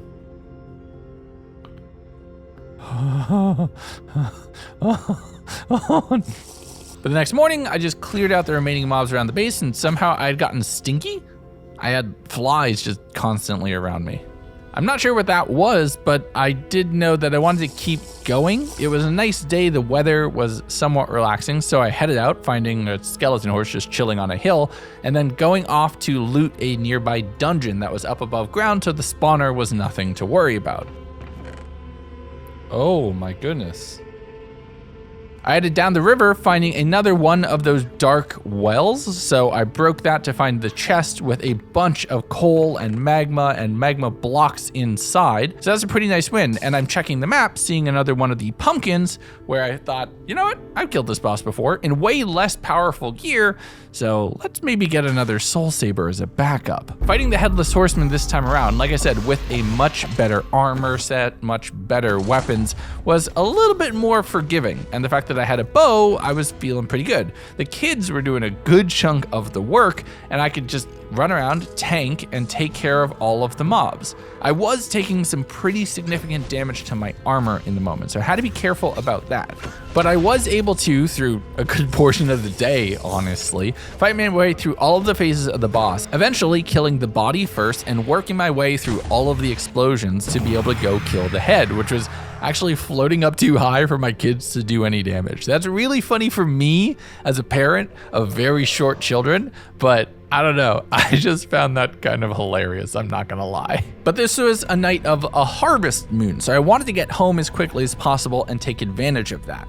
I ran back to the house, fighting my way through a whole bunch of mobs as I was approaching from a slightly different angle than normal, getting into the house and then having to pause my recording for a second. And whenever I mention OBS pausing, you know something's about to go wrong. I had paused recording. Oh, I hate doing that. Well, you missed me farming cabbage. Yeah, I had farmed cabbage for the whole night. I basically used a good portion of the bone meal that I had collected, so you missed it. It was kind of boring anyway. I would have cut it to like a little 2-second clip, so it's probably the least destructive version of losing any footage that I've ever had in any of my videos. But I'm running around fighting a few of the mobs that had spawned around the base. Like I said, just trying to maintain some concept of a perimeter, because if I don't, it's gonna get bad. I spent some time clearing out all of the mobs as I had way too many, and I wanted to make sure that all of the meat would be available so I could cook that into more and better foods. I also combined all of the salt to make more salt blocks, or at least I tried to. You can't actually turn it back into block form, which is unfortunate. But I'm doing more chores around the house, and it turns out I might need to change the locks. Why are you inside my house? Get out of my house. I spent the rest of the day doing just a bit of enchanting, trying to put a bunch of different things on books. I'm really hoping for unbreaking so that I can make the armor and tools that I have at this point survive through the remainder of these 100 days. I don't want to be back down into basic leather in winter, because mobs are going to be far more dangerous then. But I only got a few unbreaking 1 books. It was a bit unfortunate, but at least it's something. I tried getting backstabbing, which sounds amazing, but it doesn't go on to swords. I'm not 100% sure what that even goes on to, actually. If you could let me know in the comments, please. But I'm only 2 Seeds of Chaos away from the crafting recipe that I really, really want to do that involves those. So I headed out in the evening trying to find more, and all I got was Herobrine smiling at me from the distance. I don't like how he's smiling now. I really don't like how he's smiling now. When somebody's smiling at you and you don't know why, it is always concerning. It is always scary. It's like somebody saying, hey, I have plans for you. That's never good. But I fought mobs through the rest of the night and unfortunately didn't get any more seeds of chaos. So I'm just trying to look and see what I can do with everything that I had collected in my inventory, especially the rotten flesh. Turns out I can make really good dirt. Oh. Straw. Wild rice. Oh, okay, that might actually be useful. So I actually thought I had seen some of this at some point in time. So I ran all the way back over towards the village, looking around and going through things, finding Chief. And if you know my community, if you're on my server, which by the way, come join my community Minecraft server, leg.gg. We have an awesome space there. There's one person in my community who's obsessed with dirt. But Chief was just hurrying his way around as I went and awoken the copper golems in this space, just having a whole bunch more mobs. You know what? As much as I love the LA, I do think the copper golem might have won. It could have been fun. All right, you got me. Golem enjoyers, you win. It could have been fun. But eventually I found a spot where all the fancy dirt was, where I was able to collect it and get everything together. So now that I had that, I wanted to make more. It was barely enough to fill the greenhouse. And I saw that I needed to make more straw, which I actually needed to take the knife that I had made, the bad knife, all the way back on day 1. And I headed out and I'm using that to chop down grass. Now there's not a lot of grass around, so I actually had to head out pretty far, which meant I was in mob spawning territory, which meant I was constantly getting attacked by nightmare stalkers. But this actually kind of worked for me because, like I said, I want more seeds of chaos. But I spent the whole night out fighting mobs and collecting straw and then heading back home, where I was able to craft up about 20 of the really fancy dirt, which I went out and I put outside in the greenhouse mainly, because I'm not sure if this is gonna freeze or turn into regular dirt if I put it outside. But I also put a whole bunch of that around one of the torches, which was thawed and was not frozen over right now, so it would probably be safe from getting snowed on in some way. While that kind of fermented, for lack of a better word, I went out doing a little bit more exploring and finding another dungeon with an Easter basket inside. Easter basket. Oh, very loud. A bunny. A chocolate bunny. I'm sorry, bunny.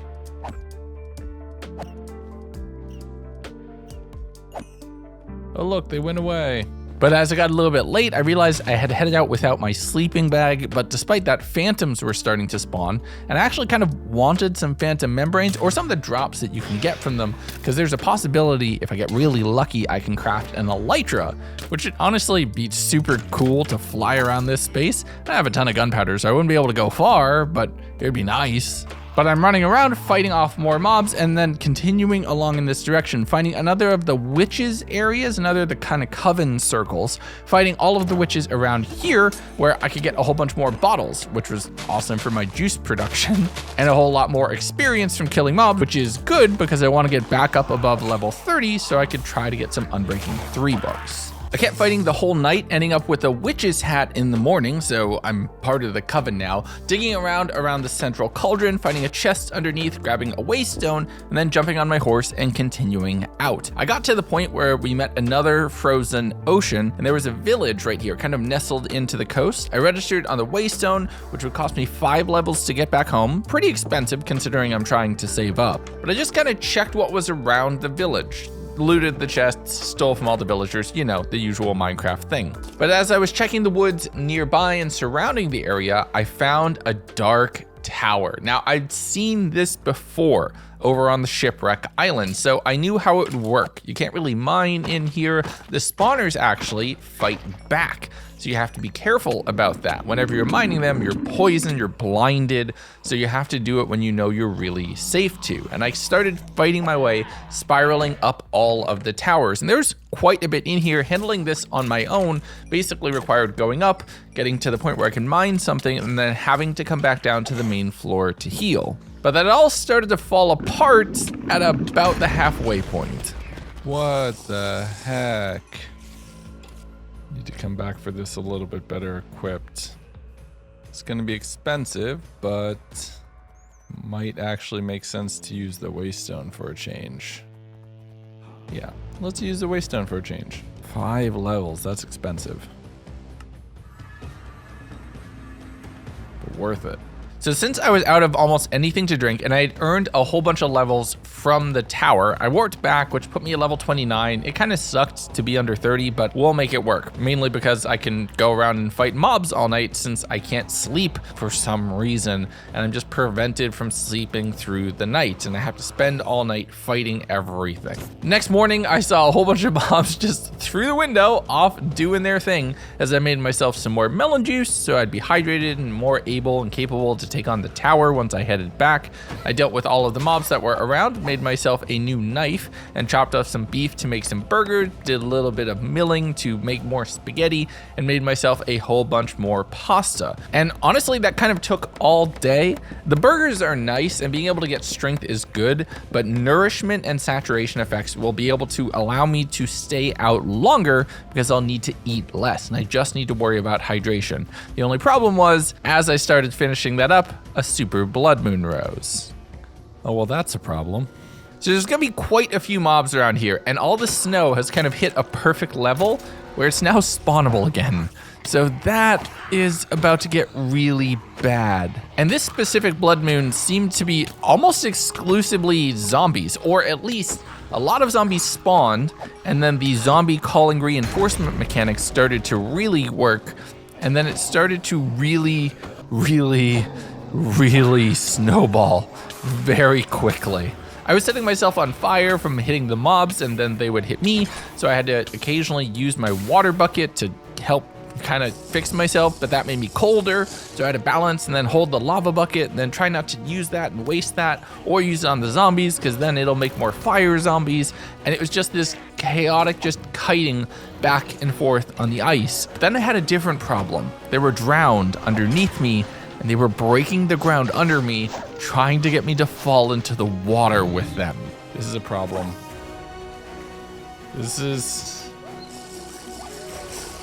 There's my bucket.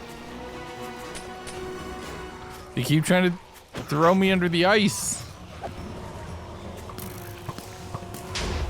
Look at this. This is so much. Oh my God. What do I even do with this? So as the blood moon started to set, I killed a few of the zombies that were above water, but a lot of them had fallen down into the water underneath the ice, and they were just slowly digging, slowly spawning more. And it was becoming to the point where I couldn't go down there, I couldn't take care of it. There was still a ton of mobs up on the surface, and things hit a critical point.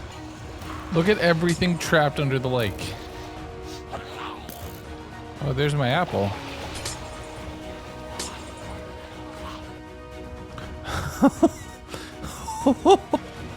Okay, that was a lot. Look at this. You know what I should do? I wonder if, hold on.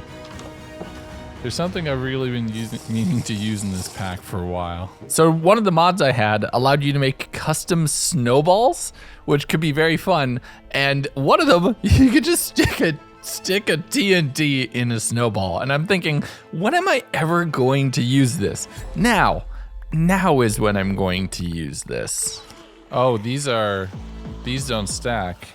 Okay. Let's see what they do.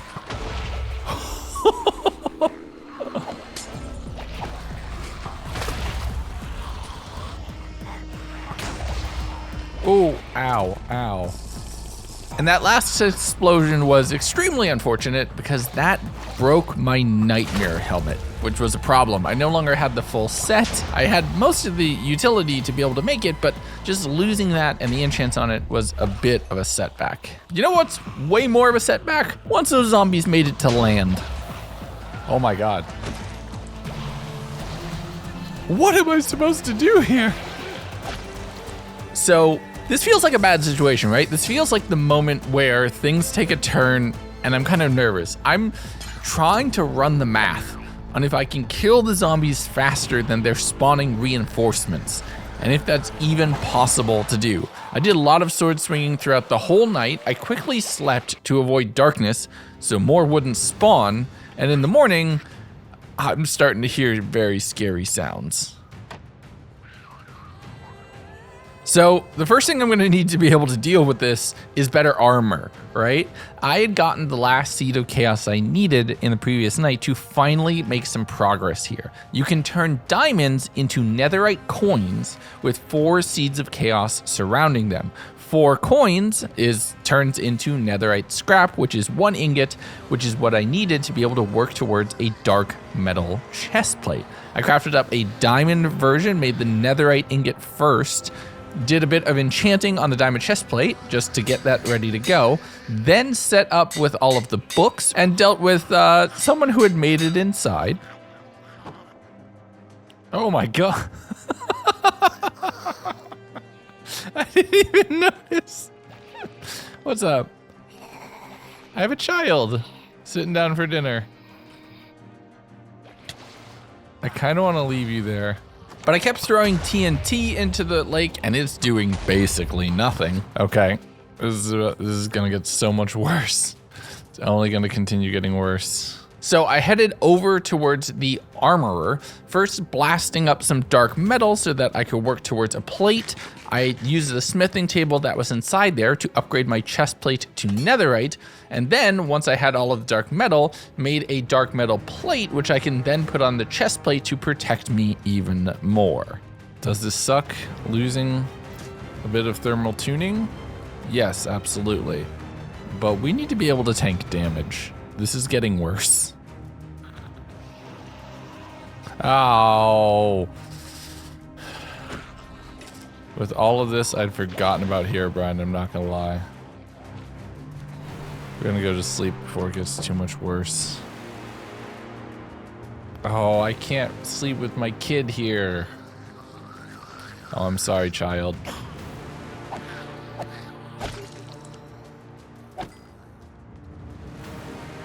Oh, they're just here at the door. So there was now mobs close enough to the house at all times that I couldn't sleep. They're breaking their way into the door. If I leave it open, they just start running inside. The chairs work to kind of trap them, which is not what I intended at all. But this is kind of a problem. They've made their way up and around. I blocked off the door and reached outside open and just started wailing on all of the adults that were outside. You could think that they were all here for autographs, but the kids were able to make their way inside, and that was a bit of a problem. I tried to sleep so that they would spawn fewer copies of themselves, and I just can't. And the noises downstairs make me think that they're about to break in. And this had me in a really weird situation that I didn't hear my wife walking up to try to get my attention. Oh my god, you scared me.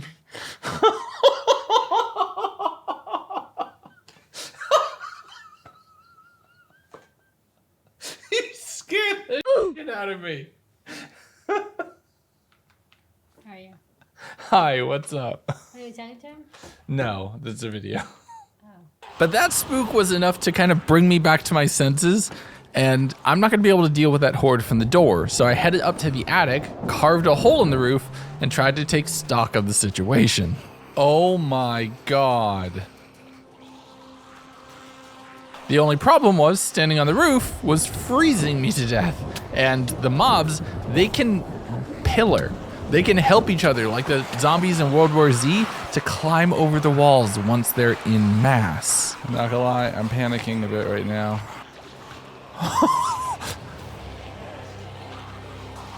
What even?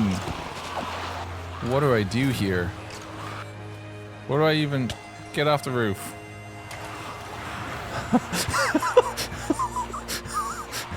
This house is done. It's done. There's no way I'm ever gonna be able to return here. So I left.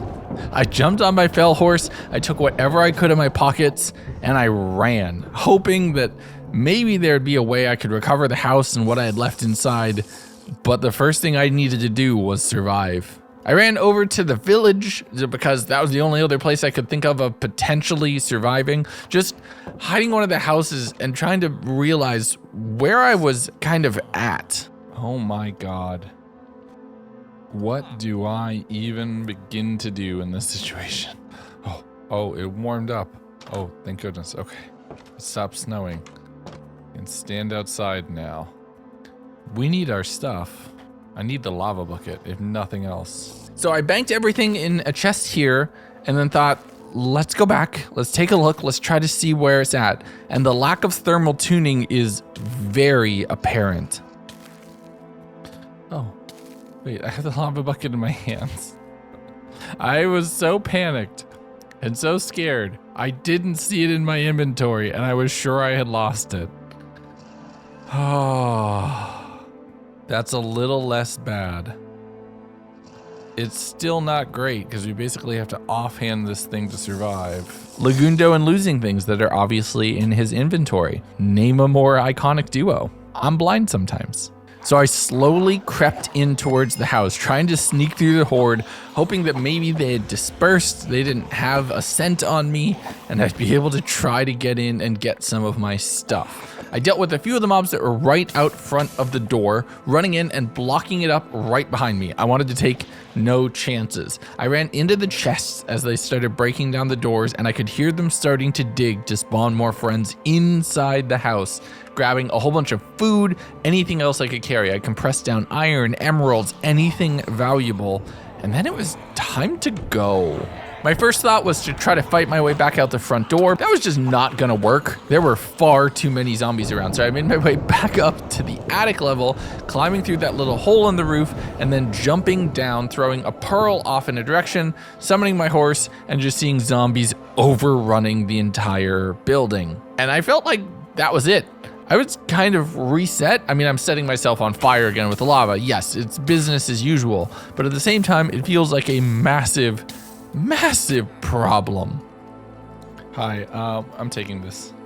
I only have 5 days before it's winter, and I need those supplies. I need that structure, or else I'm gonna die. But trying to think about what I'm gonna do, I dropped everything off and I took a breath. If the house wasn't safe, maybe if I could find supplies or equipment, anything, it would be out and about in places I hadn't looted yet.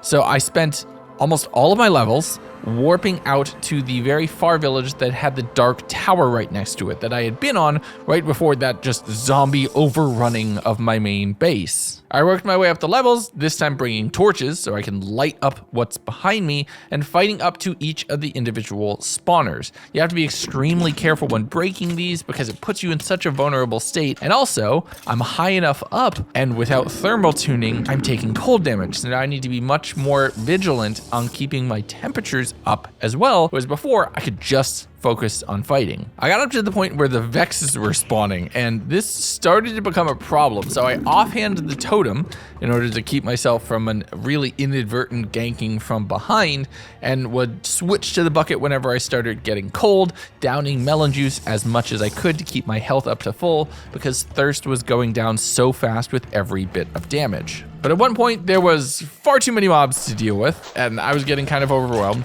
so I ran out. I only had 2 hearts to my name. I'm starting to run out of melon juice at this point, so I just ran over to the coast, and I'm using that 1 water bottle that I have to just drink a little bit of water while hiding and sleeping in a house here. So I don't have food, I don't have shelter, I don't even have water right now. I'm really kind of on the back foot as we're approaching the most dangerous season of this 100 days. But I made my way up to the very top of the tower, and defeating a bone caller is something that I've done a few times, but it is in confined spaces. Thankfully though, I can summon a whole ton of children to try to help take it down, a mob of children to help fight off this one summoner, and I was lucky enough to claim victory. That got me a whole bunch more iron, some other supplies, a ton of golden apples, but seeds of chaos, so I could work up to maybe some more netherite. Oh, that is so perfect. I needed that. Staff of magic arrows. Oh, nice. So then I headed up 1 more floor, and then there was one of the supreme bone callers. It's back-to-back boss fights. And I was thankfully able to just power through this one as well. And the imps, the bone collar, they don't turn into fire monsters of themselves. So using my lava bucket a little more offensively on top of defensively from the elements definitely helped. Get them, kids. Heck yeah.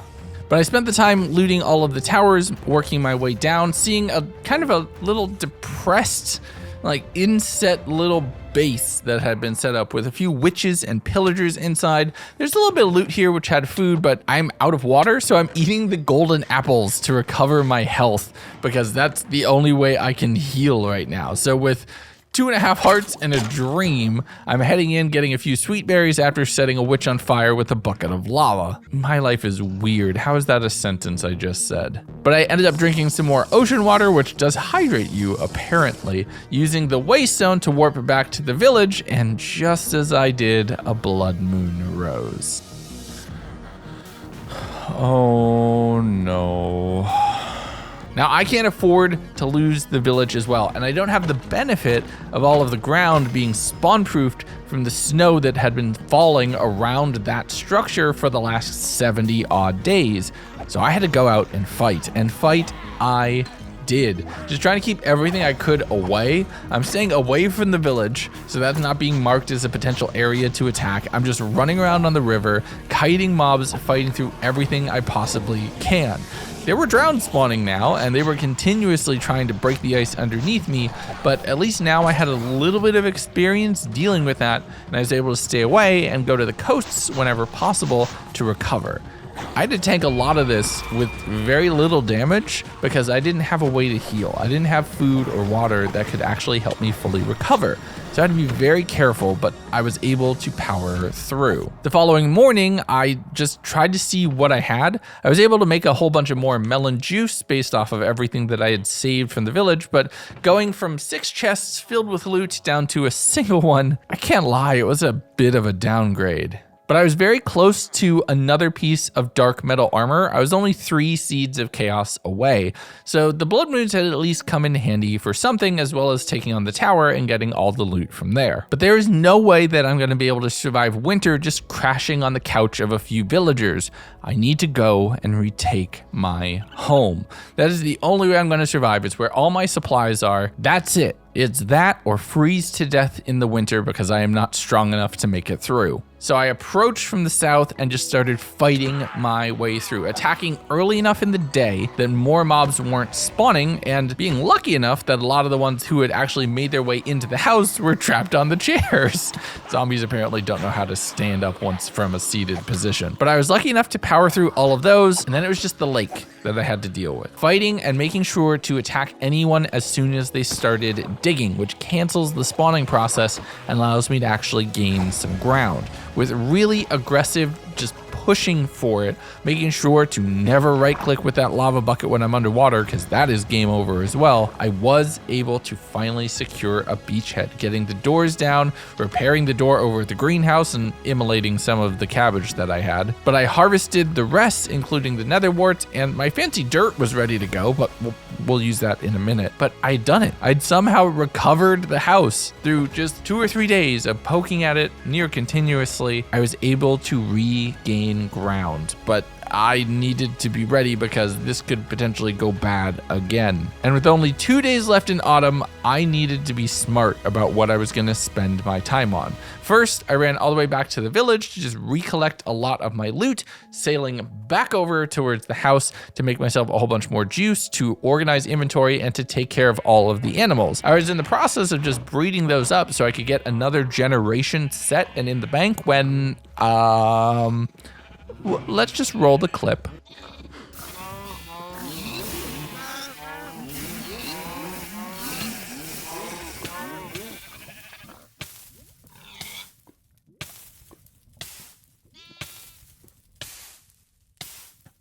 Oh my god. Oh my god. Oh my god. So with that colossal mess up. I just went out in the evening and just fought mobs. I didn't want to be anywhere near my house in the darkness. I couldn't sleep in my house for some reason. So instead of risking more zombies spawning around the structure itself, more mobs spawning and overwhelming that location, I went out to the wild and fought them on their turf. It might not be the smartest thing long term, but in the short term, it felt like the only way because I still had a lot of prep work to do to be ready for winter. And the following morning, the final day of autumn, it was time to do all of that. I spent time organizing all of the seeds, moving all of the seeds off to their own chest so I can better keep and consolidate all of the food that I had to have that ready for whatever I'm gonna need to eat for the winter. And I'm not hibernating either. I have a whole bunch of work that I'm going to need to do. And as I was heading down into the crypts to grab a little bit more, I did luck out and get 2 more seeds of chaos. Oh, nice. But I went down, getting a little bit turned around and actually ending up in a different direction, finding another kind of skulkified dungeon, breaking through the spawner and setting off the Shrieker twice. I mean, I don't really want to deal with a warden here, so we're gonna have to take that carefully. I was able to walk away with a golden apple, a whole bunch of gunpowder, and a bunch of zombies underground, but I need diamonds if I'm gonna make another piece of diamond armor that I could then upgrade through netherite to dark metal. But those diamonds were right next to an interesting new structure. But as I was off mining, I was reminded, oh yeah, this is the spooky 100 days. Oh.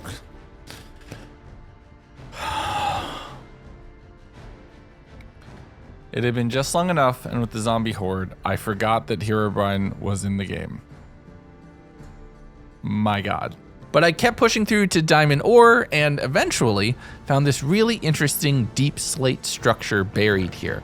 It was some okay chests, I'm not gonna lie, but it was covered in bone blocks on all sides. And the most interesting thing about it were probably the wither skeletons that were just chilling here and calling this place home.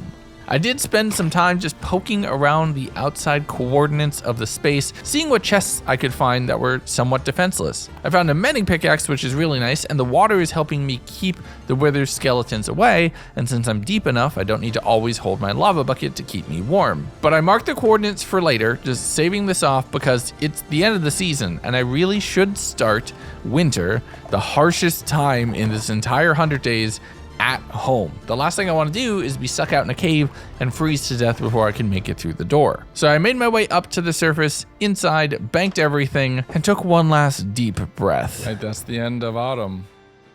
Winter is going to be the hardest yet. Let's see how it goes.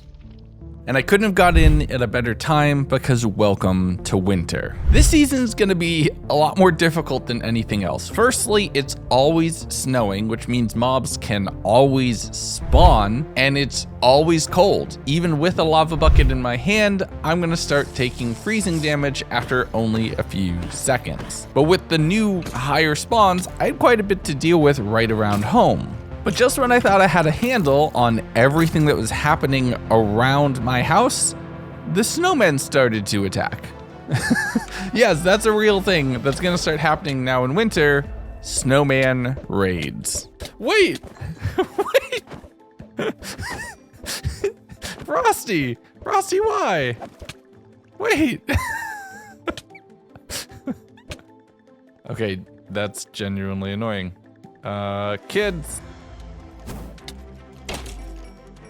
Oh, my boots! No. Does Frosty have a Glock? Wait. Why does Frosty have a gun? Oh my God. I need boots. I need shoes. Hold on. So I ran inside really quickly and made myself a pair of diamond boots. And when I went back outside and was continuing to fight the horde, it just took a few seconds for the absurdity of this situation to dawn on me. Wait, what? Wait! Wait! Frosty! Frosty, why? Wait! Frosty with the Glock! What? What is going on? Why does this world just keep getting weirder? Oh no. Did I see that right? Confused by the challenger's surroundings and decides to leave. Oh, okay, I saw red text and I thought for a second it might be a super blood moon or something. So remember what I just said there about a super blood moon, because I absolutely jinxed myself. Just wait and see. But I made myself a little bit more juice, crafted up a replacement diamond helmet, and started doing a little bit of enchanting on all of that, just trying to make sure that that was upgraded. I had to deal with a few eyes around me, which constantly are scary. And then went out searching for my final seed of chaos, which I could use to make enough netherite to make another dark metal plate to upgrade another piece of my armor. Thankfully, there was a bone caller right behind the house who dropped most of what I needed. The flies are just disturbing, honestly, but they're also chilling around now despite it being very, very cold. I had a wandering trader friend who spawned in at one point, apparently, because there was just a llama chilling here. But the zombies had almost certainly eaten them. So I headed back home, enchanted up my diamond armor, took a quick nap, and the following morning we have more work to do. I went through all of the books that I had to try to see what would be a priority to put on and in place, and ran over towards the village to go pick up a few of the things that I had left here. I was also looking to see if they were getting into the holiday spirit. They're supposed to start putting up, like, Christmas decorations and other things as soon as the winter season starts. Maybe it's too early and it's just an entire neighborhood of people who are not that house and wait until the last minute. It's entirely possible, but there's supposed to be some fun holiday decorations that appear in here over the next couple days. I just wanted to come see if it was gonna happen, but it looks like maybe not yet. So we'll have to check back in at a later date. It is snowing pretty bad, so we're gonna head over before it gets too bad in that area. I haven't seen a single mob. One raccoon and a couple donkeys? That's it. That's all we've seen. Or are those mules? Nope, it's donkeys. So the only thing that survives winter is donkeys and raccoons. And birds, apparently. Okay. Oh. So yeah, it turns out all of the animals despawned when winter started. So I feel a little less bad about burning them all to death with a bucket of lava, but it does mean that I'm gonna have no more protein to be able to harvest up. Plus, I also need to take care of the snow around the house. I just need to shovel the driveway and make sure everything is good so I'm not gonna get buried here. So I went to take all of that and then all of the super nice dirt and replaced the farmland that existed inside the greenhouse. This will hopefully allow plants to grow a lot faster, even though it's the middle of winter and they might not grow at all. I'm not entirely sure. I can really only grow cabbage at this point too, so oh boy. But I was just a few pieces short, so I went inside to grab all of the recipe and ingredients that I needed. But I was out of straw, so the next morning I grabbed a knife, headed into the nearby woods, and in fighting off the mobs was taking care of the last little bits of grass here in the forest. And it's really only what existed underneath the trees and hadn't been snowed on. Everything else was gone. I was setting myself on fire a lot with that lava bucket in my offhand, way more than I'm even showing in the video. I kept cutting away from it because I was worried it would get repetitive and I would look stupid. But I'm pretty sure I already look pretty stupid, which, to be fair, that's just being accurate to how I felt in the moment. I crafted up the remaining dirt, just getting that ready in place, and then immediately had to do more shoveling around the house, being very careful to not set my house on fire with the lava, but using that to break up the snowballs. I upgraded my pick with Fortune 1, and this whole time I had been hearing footsteps, and I'm thinking something's in the house or around the house, maybe it's one of the ghosts, so I dug into the basement. Oh my god, it's a cockroach. And thankfully, the cockroach was the problem. So with the fortune pickaxe, I was about to head down into the mines to get more diamonds, but super blood moon. You see how I jinxed myself? Oh no. So I ran back up to the surface and then had to fight mobs all night. At this point, you've seen me deal with the super blood moon several times, and the snow is piled high enough that it's weird. I know that if I go to a spot where mobs can spawn, suddenly a ton of mobs are gonna spawn right there because there's so many limited spaces. Oh my god. But in general, it's just a matter of playing this safe. Oh boy. Oh no. Oh, whoa, okay.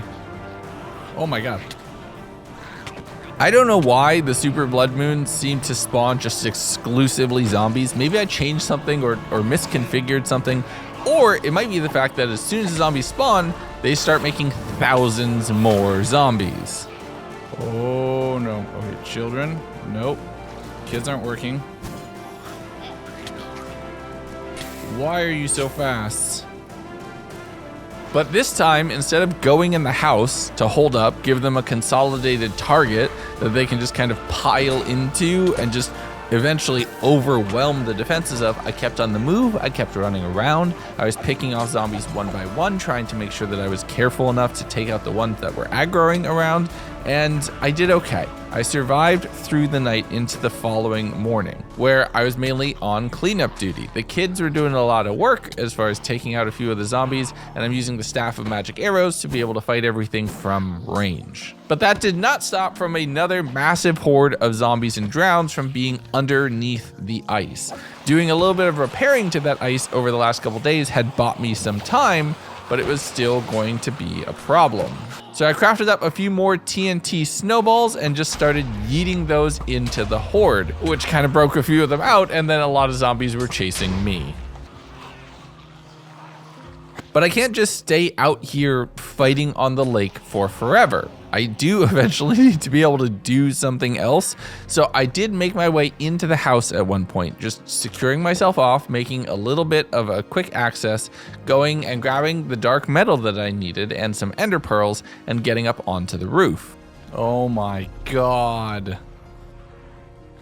Look at all of this. Why are they on fire? What do I even do? What do I even do? They're everywhere. So I pearled away and I thought, you know what? I'll come back to this. Hopefully, maybe I can try to secure another beachhead, give the horde time to disperse, and I'd be able to come in and secure the house later, just like I had did maybe some 10, 15 odd days ago. I'm back, Rumi. Thanks. But the good news is, as soon as I started in the village the following day, I had an idea. Golems. That would be smart. Let's use golems. Oh, this could be brilliant. So I ran back towards the house right away, pearling in and then onto the roof. A lot of zombies were kind of trapped on the lower floor inside, but since I had left, they were no longer consolidating. I took all of the iron that I had from the entire 100 days and a few pumpkins and just saw so many zombies outside and started spawning golems, thinking, you know what? Maybe this'll do the trick. Maybe this can clear the horde. And yes, it actually started to work. It's working.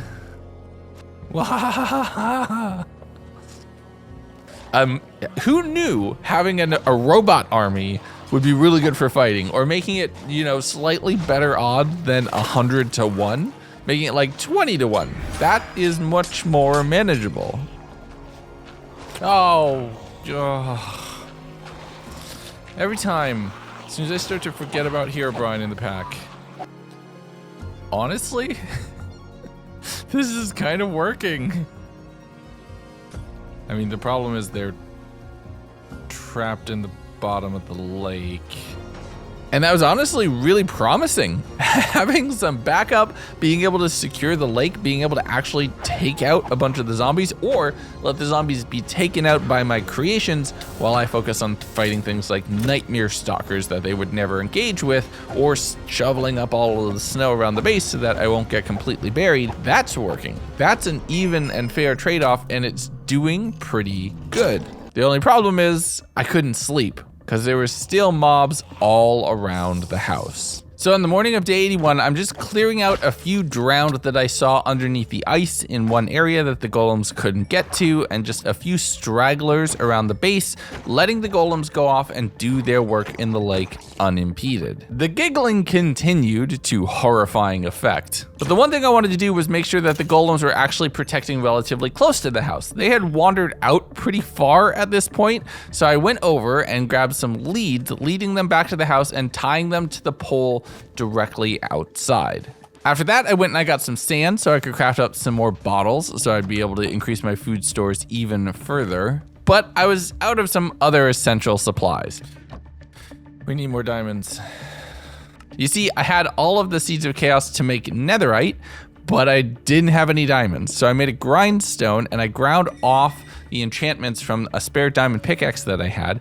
First getting Silk Touch, which I thought might be nice, but I'm really rolling for fortune. I want to try to get something where I can get more diamonds more reliably. And all I got was Silk Touch. So I headed down into the mines with that, thinking I'll collect whatever ores I can find, bring them together, and then fortune them at a later date. I headed over towards the ruins that I hadn't fully explored, and I spent some time before going into them, so it already rolled over to the next day as I was out finding a whole bunch of diamond ore, going caving, getting visited by a new goblin friend. Oh, hey. Whisper Son, what you got for me? Oh, if only I had a dragon head. Those goblins are a lot of fun, but I actually experienced something down here that I never had before. I'm hot. I'm on fire. It's because I'm too close to too much lava, and considering how long and how frequently I had frozen, it was really interesting to experience kind of a different sensation. I fought a whole bunch of the diamond termites, which was able to get me some shards that could be crafted into a diamond, collecting all of the ores and just holding those for the future. There's a whole bunch of creepers that I had to deal with down here, but this is kind of old hat considering the horde that was waiting underneath the lake above my head. Hopefully they don't dig down to me. That would honestly be pretty bad. But I grabbed a few diamonds from a miner skeleton, continuing to run around, checking through all of the caves, and at one point digging up and into what I can only describe as kind of a lush abandoned mine shaft. I went to go check the mine carts, and it was time for some holiday cheer. Present. Heart of the Sea. Okay. I continued around the mine shaft, finding some lapis ore and some additional diamond. All of that would come in handy. And then a rascal. Okay, we gotta find them again, because if we do, they might give us a fortune pick. So I found the rascal again at the end of this mine shaft, and I tagged them, and it's only now one more time that I need to do it. But I searched the entire mine shaft quite well. I got a whole bunch of golden apples, lapis, redstone, more Christmas presents. I dug into an area with a ton of gold ore, and when I unwrapped one of my presents, a new idea popped into my head. I hadn't thought about beating the game until exactly this moment. I don't know if it's even possible given how few eyes or blaze rods we have, but we might want to consider it. So that is a potential out or a potential finale for this video. I hadn't even thought about it because I don't know if we have enough eyes that we're going to be able to fight the dragon, but that would honestly be pretty cool. But I continued running around, exploring all of the caves, fighting any diamond termites I could find, and making very sure to not set off Sculk Shriekers to summon the Sculk. I've already fought the horde, I don't need to do that again. But once I had collected everything from the lush mineshaft area, I headed back over through the caves, fought some ghosts, and mined my way up to the surface. I'm gonna have to go back to those ruins again at some point in the future, but I'm kind of out of pocket space right now. I just kind of rabbit holed down. So I fought through a whole bunch of mobs, running back to the house on my steed, and I once again can't sleep. I don't know why. I will know why soon, and I do figure it out. But I just spent the evening dropping off and organizing my inventory, seeing a bunch of dark metal mobs out around the house, and after a little bit of cooking, making sure I'm not gonna fight undead hordes on an empty stomach, I was out of melon juice. So I needed to resort back to just the water canteens to make sure I would stay hydrated, doing a little bit of fighting on my front porch before heading out. I had seen a few melons out in the fields. Thankfully, they hadn't frozen over and turned into ice cubes, so I was able to go out and collect those. I continued searching out, seeing if any more would have generated, if I had any shot at just getting the supplies I needed to continue through. I found another dark well, and the loot inside was promising. Oh, a blaze rod. Okay. Wait, seriously, is that the first blaze rod I've ever gotten? So I went back and I checked. All the other blaze anything I had received previously was powder, so that was kind of convenient. There's also an apple tree right here, which I was able to harvest, and then an orange tree, but I was too busy being harassed by the birds who stole one of my golden apples, and despite my best efforts, I was unable to kill them before they ate it. I hate these seagulls. But there's a bunch more melons here, which I was able to pick up, finding another house and being harassed by the birds. It's another... Get away from my golden apples. But I checked through the loot inside the armorer's house, just getting a little bit of chicken and iron, not really a lot. And then a blood moon rose. And if the birds wouldn't have been bad enough, we're gonna have more problems soon. These seriously stole all my apples. Oh, I hate those birds. As I was running back, all of a sudden, a bunch of blocks underneath me turned into fell soil. Mainly just water was turning into this kind of like almost a magma block. I ended up down into a ravine where I was trapped by a couple different mobs and was able to thankfully fight my way out of, running back on the river and just trying to get home. There's more of that fell soil right here, which made me think, oh no, is there some sort of corruption or something growing? But I had actually just updated the mob, and that was my horse doing that. So it could kind of walk on water, which is honestly pretty metal. But I fought mobs throughout the night, mainly to get up more dark metal pieces so I could upgrade my armor a bit further, being a little careless with a few nightmare stalkers along the way. Oh my god. Golems help, golems help, golems help, golems help, golems help. And that was honestly pretty close. Without the golems to distract or do some damage there, I might have been a goner, because I'm too busy holding a lava bucket instead of a totem because I can't freeze to death before dying to death, being stabbed to death, something like that. But the following morning, once the blood moon had set, I cashed in all of the resources, just collecting everything and getting some of the chests to almost overflowing. So the chest monster is starting to rise. There's very little I can do here, but I was able to craft up a few additional eyes, which brought me to a total of 7. Beating the game is actually potentially possible here, and I converted all of the melons I had collected into a ton more juice, so I'd be able to stay hydrated for quite a while. I disenchanted and re-enchanted the pickaxe, finally getting what I wanted. Fortune 2, I will take it. That is good enough.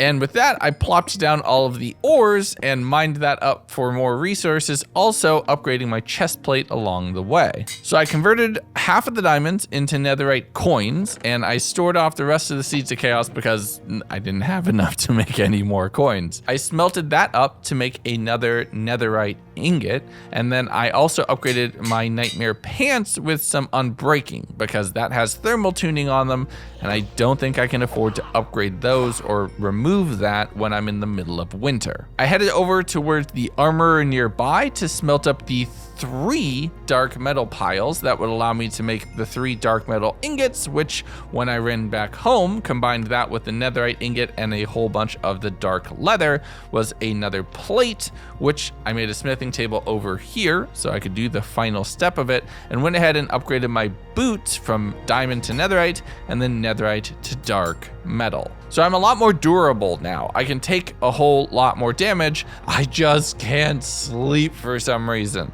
So I ran up to the attic and threw down a sleeping bag there and finally was able to take a nap. The next morning though, as soon as I stepped outside, another snowman raid started. This time a tier 2, so something tells me I had done something to upset everybody just a little bit earlier.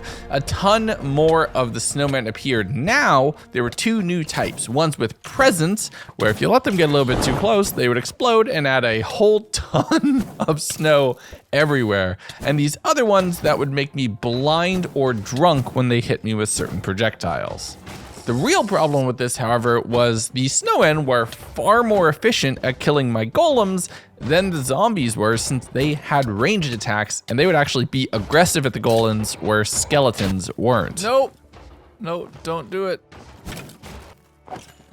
Frosty with a Glock. But I was able to power through, defeating this raid, getting a nice, pretty little advancement, and a decent bit of loot, which I finally had a chance to actually dig into and see what it does. Okay, tier 2 snowman present. Ice. Ice. Oh. What was that? Tame an animal. What? Did it just give me an advancement? I think it did. Ice. Coal. I guess I'm on the naughty list. And I hate to say it, but that horde raid, the snowmen, they took the whole day. Like, it was already starting to become night by the time that was over. So I thought, let me go inside and craft myself up some better armor. I made myself a new nightmare helmet, and I did some enchanting on that to get protection on it as well, ditching the diamond helmet for now, and liking being able to have some higher efficiency on all of my dark magic weapons and tools. The problem is that giggling was around the house, somewhere around the house, and those eyes got stronger throughout these 100 days, and if one caught me right now, it would put me almost at a one-shot kill. So I needed to try to find it, and I spent the evening searching around, eventually making eye contact and being able to go to bed. Day 87, and this world is just becoming a mess. This is a mess. Just look at this. This is a mess. Alright, we need a shovel. We need to clean up here. So I made myself a brand new iron shovel and just spent some time shoveling snow out around the house. I actually shoveled until it broke, and that barely made a dent in the whole space. I covered like half of the front yard, and it was completely covered again. I converted a bunch of that snow into blocks, which I was then able to just store a little bit more efficiently, and looked in the little area that I had made to cover the ravine. There's a zombie chilling there, and I'm thinking maybe this is the mob that wasn't letting me sleep. So I just blasted them with the staff and then boxed it back up, heading deep underground because I had some exploring to do. I hadn't fully gone and explored that dark ruin that I had found some 20 odd days ago, right before it turned into winter, and I really wanted to. I'd only poked around the edges, but it was time to dive in and really explore the core of this space. I'm staying careful and alert because wither skeletons would really mess me up. I'm not really in the best of armor, and they do a decent bit of damage. But the loot was consummate to the reward. Oh, that's awesome. I was finding a lot of diamond tools in here, a lot of gold, string, leads, and some enchanted diamond armor, which would be nice if I wasn't already in some dark magic wizard robes. I opened up another chest, grabbed some golden apples, and then started bridging around the structure, having a mermaid throw a trident at me from a small little bit of water in the pond. Oh my god. That jump scare aside, I continued looting chests using the Staff of Magic Arrows to take out any wither skeletons that I had, and getting to a central chest, which was oh so worth it. Yo! That was a god apple! That's massive. And you know what they say, loot so nice, you get it twice. Oh my god, another one! And another one! Yo! That's massive, massive. Okay, are we down a bundle? Oh no, did I leave a bundle behind somewhere? So I spent some time going back, searching through all the chests I had already looted, trying to find that pouch. The bundle had quite a bit in it. It had one of the god apples I had just found. I couldn't afford to lose that. So I retraced my steps, going through all of the chests in the earlier structure, minding my way back, and I was finding a whole lot of new stuff, new tools, new diamonds, a bunch of everything else, but I went back and I checked the footage, and I found what I was looking for. There you are. Look, I actually looked at the video because I really didn't want to lose that. I rarely do that. I rarely review the footage live, but this is a situation where it desperately made sense. I spent some more time fighting wither skeletons around this area, seeing now snowmen just wandering freely down in the caves as well, and I'm assuming maybe because it's winter, they're going to be much more aggressive. I did end up getting a wither skeleton skull. I have no idea what I could possibly do with that, having another visit from a goblin trader who I accidentally got exploded. But having spent multiple days underground at this point, I'm really worried what the snow looks like up by my house. So I ran up the water, up through the stone, and continued moving around, and yeah, you can barely tell I shoveled anything here. I spent some time organizing the inventory, dropping all of the books in the appropriate chests so that you could all have it when the world download comes around. Good luck surviving this, it's only gonna get worse. I cannot believe we have 4 god apples. Another 11 diamonds. We are so stocked. Oh, it feels good. Those are gonna come in very handy. Believe me, this ends with a bang. So it was kind of sad that my entire golem army that had helped me reclaim this space had just been obliterated by a few snowmen, but I made sure to repair my final golem so that they would actually survive the night, fighting off a few mobs to make sure everything was clear, and then once again having to resign myself to the attic for any rest. Day 89. Pardon me for getting sentimental for just a moment, but I wanted to make sure to make myself a nice little tick chicken, aka turkey feast, throw it on the table, and be thankful. So it might be almost the end of the year, IRL, well, in-game, but it is just, or it was just Thanksgiving, so happy Thanksgiving, everybody. But returning back to the work and winter and holiday decorations, I made myself some glow lights in a bunch of different colors, some red, white, blue, and purple, and I went around to all of the leaves in the tree that was directly outside of my house, in the little bit of a canopy that was left, and made my home a little bit more festive. Love to see it. Look at that, it's beautiful. I mean, it's covered in snow, but it's beautiful. It's a nice little holiday moment. We really do need to do something about all of this snow.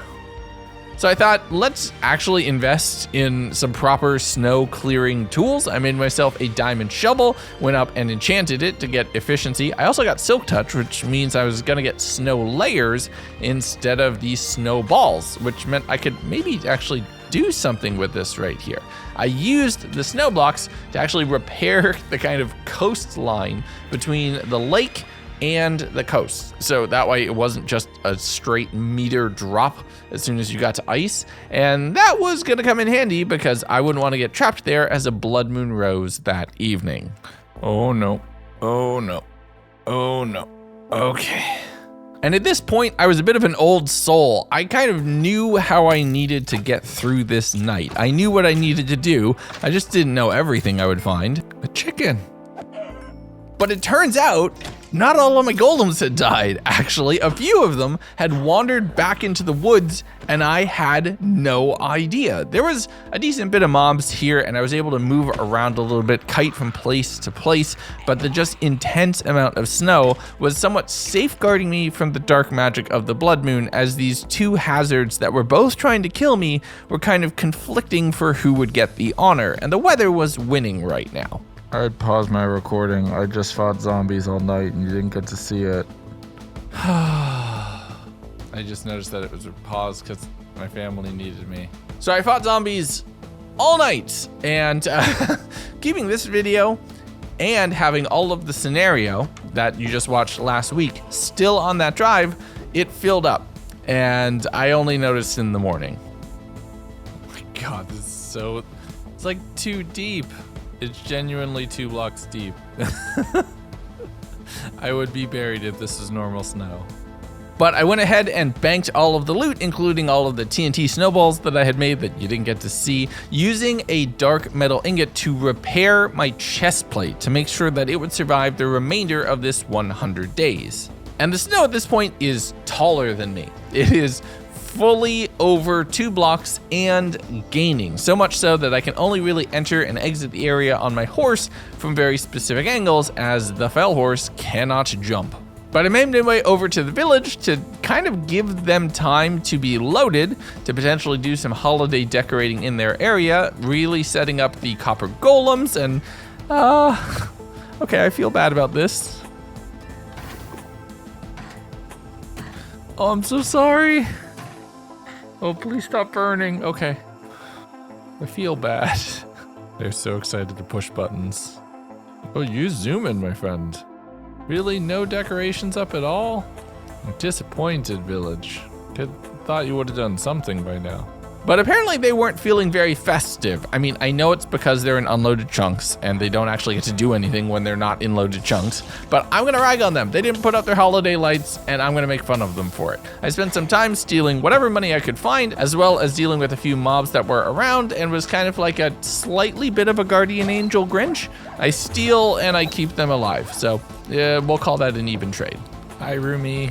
And the following morning, I wasn't the only one who had a problem with the fact that this village wasn't feeling festive at all, as a new cold snap horde triggered right here. Now, there's another new mob here, the golems that had kind of a lightning rod on top that would strike lightning down on you. So that is kind of scary. It does a decent bit of damage, but at some point the horde just kind of got confused and stopped. I did end up clipping the iron golem, which would have almost certainly been a problem. Ice. Saddle. Lightning transporter. I don't know what that means. Another of something I already had. Ice. What does this do?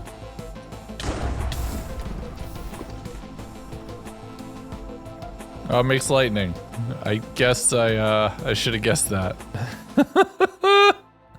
So wait, is this how I can trigger it manually? It is. So I re-summoned a confused horde, kind of accidentally, just summoning them and fighting them off with magic arrows and not really a lot of backup. The drunken effect is probably the worst thing out of all of this, but the snowballs with rocks in them and the rate at those would be fired, I'm just constantly tanking hits as I'm trying to move forward towards those snowmen, and that's costing me a lot of durability damage on my armor, and I'm not really noticing it in the moment, but it is going to become a problem as things are about to break. But I fought through the day, slicing up some snowmen and clearing a tier 1 horde, getting an advancement. I had cleared the tier 2 a few days prior, and I finally got some blocks to really set the holiday mood. Candy canes! Okay. We have to go use that. So I booked it back home, going to my loot room, the loot chests, and spending some time dropping off and organizing all of my inventory, and it is overflowing. I have done a significant amount of murder through this 100 days. But the following morning, we're making the place look a little bit more thematically festive. And this is gonna come out right before Christmas, so happy holidays, everyone. It's not perfect, but it kind of works.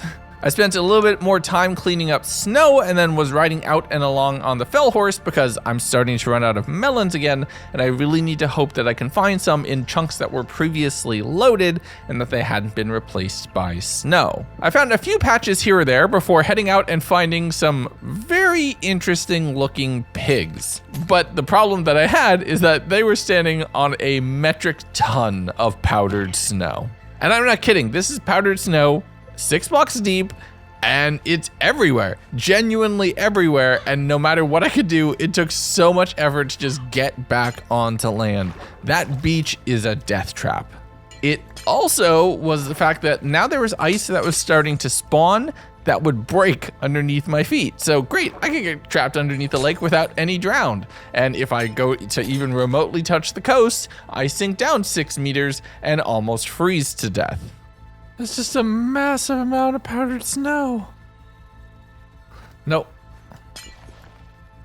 I did see a mine shaft across the way, but there was nothing but powdered snow underneath it, so I couldn't get close to it. It was really a problem, so I had to pearl up and over the mountain, landing in, you guessed it, even more powdered snow. But I did eventually make my way towards solid ground, finding 2 of the haunted pumpkins that I had fought a few times, a new dark well, which had a significant number of blaze rods and blaze powder in it, more than I would need to beat the game. We can beat the game. I never planned to be able to beat the game. I thought I'd just have to freeze to death. We can beat the game. That's honestly pretty hype. So with a potential new endgame situation ready for me, I marked off the location of the pumpkins and noticed that there was an igloo nearby. So I checked out what was around here, moved around the redstone, took a quick nap, and then went downstairs to go check what was going on the following morning. It's basically just a slightly upgraded version. I thought that this would maybe be some sort of dungeon or something like that. So I just broke down walls so that everybody could sit, have a conversation, leaving them to their own devices, and then going out getting stuck in the fence temporarily. There was a village nearby and I wanted to register that waystone, so I rode over there on the fell horse, checking around, and then just started running down a river, finding another dungeon off in the distance and continuing off through the woods, looping back around and through to make my way back to the house. From here, I kind of just took stock of everything that I had, crafted up a whole bunch more Eyes of Ender, and I had over 12, a bunch of pearls and some backup blaze rods. This was doable. It's doable. This is actually doable. We're actually gonna beat the game. I didn't think that that would be possible in this mod pack. Genuinely, I didn't even know the blaze powder was in the fountains. That's why I added the recipe. And then once I found it, we never used it because I thought this was cooler. So yeah, sometimes it's not the adventure you set out to make for yourself, but it's the one that you find along the way. I spent some time repairing all of my armor, specifically my pants, as another Blood Moon rose, because you can't have a major step forward without a few setbacks. Oh my god, that's huge. And then from here, that's 28. 26! Okay. I need to put these on. We need to preserve these. So I fought mobs throughout the whole night, mainly to try to earn up the levels to be able to combine those 2 pairs of pants so I could get everything set up and I'd have thermal tuning pants that would have enough durability to actually survive the remaining 10 days or so. There was a decent bit of mobs. The nightmare stalkers were really my main problem, and the creepers that would explode and blind me in the middle of the forest, allowing other mobs to sneak up and attack me as well. But I was doing okay, just managing spawns, making sure to kite around, and avoiding staying in one place for far too long, as the zombie kind of pylon mechanic and horde mechanics were something that I've kind of learned at this point, and if you keep unloading them as you keep running to fight new mobs, they never really get to spawn an overwhelming number. So the morning of day 94, I'm feeling pretty good. I have everything set up. I just spent some time organizing my inventory, bringing along enough juice that I can make the whole trip, setting up my fell horse, packing the eyes in my pocket, and bringing along the anvil to fully repair my pants as soon as I have the experience to do so. With that, I grabbed my sleeping bag, and it was time to head out. I need to stop doing that. I really need to stop doing that. You know, before we go, why don't we just upset it for a little bit? Why not? Why not poke the bear or the disembodied ghost in the machine? If we're gonna go beat the game, we might as well do it and make sure that our biggest fan in this world is fully aware of what we're about to do. Okay, that was a new look. Can I light it again? I really want to try to hit him. Okay. Let's just let that go, shall we? Agitate. Because why not? Actually, we're going to need to let that burn so that it won't snow over. Wahahaha. And with that little bit of poking the bear, I made myself some backup juice of another type, packed my bags, stored everything, and was ready to venture out. But I'll do that in the morning. But when I went to sleep, I still couldn't. So I spent a little bit of time looking around, seeing if there was maybe a mob trapped under my house. But there was one in the chair. Oh my god, that was it. And on the morning of day 95, it was time to go. All right. Is my horse making this? Oh, my horse is making this. When did that start happening? Was that because I updated? It actually was. I mean, I know I like making lore reasons for everything that happens in these videos, but yes, that was actually because I updated the mob, and that was actually perfect timing because it had something else that it unlocked, and I was very excited for it. But I continued following eyes along, waiting until it would curve and twist and turn, and I got to the point where it started to indicate, or it started kind of double back on itself. I found a nearby exposed cave, so I spent the time breaking the spawners, checking what was in here, seeing if there's any potential loot. And there's a massive cave system, which made me think, okay, maybe the stronghold's down here and I don't need to mine down into it. I could just find part of it exposed in the rock. And the caves were big enough that I could throw an eye and have it fly up in here, and it basically was the same as doing it on the surface, except I was maybe a little more vertically close to where I needed to go. Good to see you as always. Austin, how you doing? But I continued along in the caves, from kind of moving from eye to eye and massive cave to massive cave, mining through the walls to get from one to another. I had a mini-map mod and I was able to kind of look around this a little bit. And once the eyes started pointing down, it was only about a 10 block mining down from the cave that I was in to make my way into the stronghold. And at this point, I had the 26 levels that I needed. So I thought, let's combine the pants now before I risk them breaking in the end from too much damage from the dragon. With that, I started navigating the stronghold, and for once, my inability to find the portal right away let me find some new friends. Hello, buddy. Thank you for the book. You know, you hold on to that for me for right now. Okay, you chill. So here we are, the final 5 days of this video, and I'm about to go beat the dragon in a world that I never intended for this to be possible. I did run around the stronghold a little bit, see if there's any other loot here, but at some point, you just kind of have to light the portal and go. Oh, do I really want to do this right now? Oh man.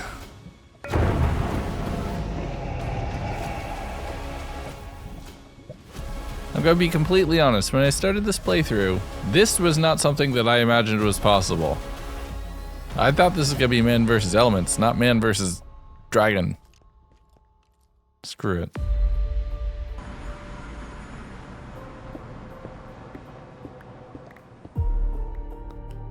The Ends Wintry 2, this is amazing.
I never thought I'd beat the game.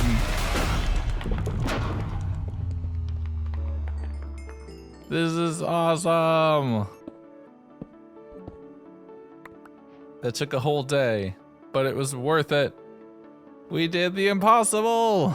So the following morning, I woke up with Endstone in my hand, and I was never supposed to get that in this adventure. There are so many things that I thought would be locked and impossible without the Nether, and I wanted to kind of rub my victory in Herobrine's face.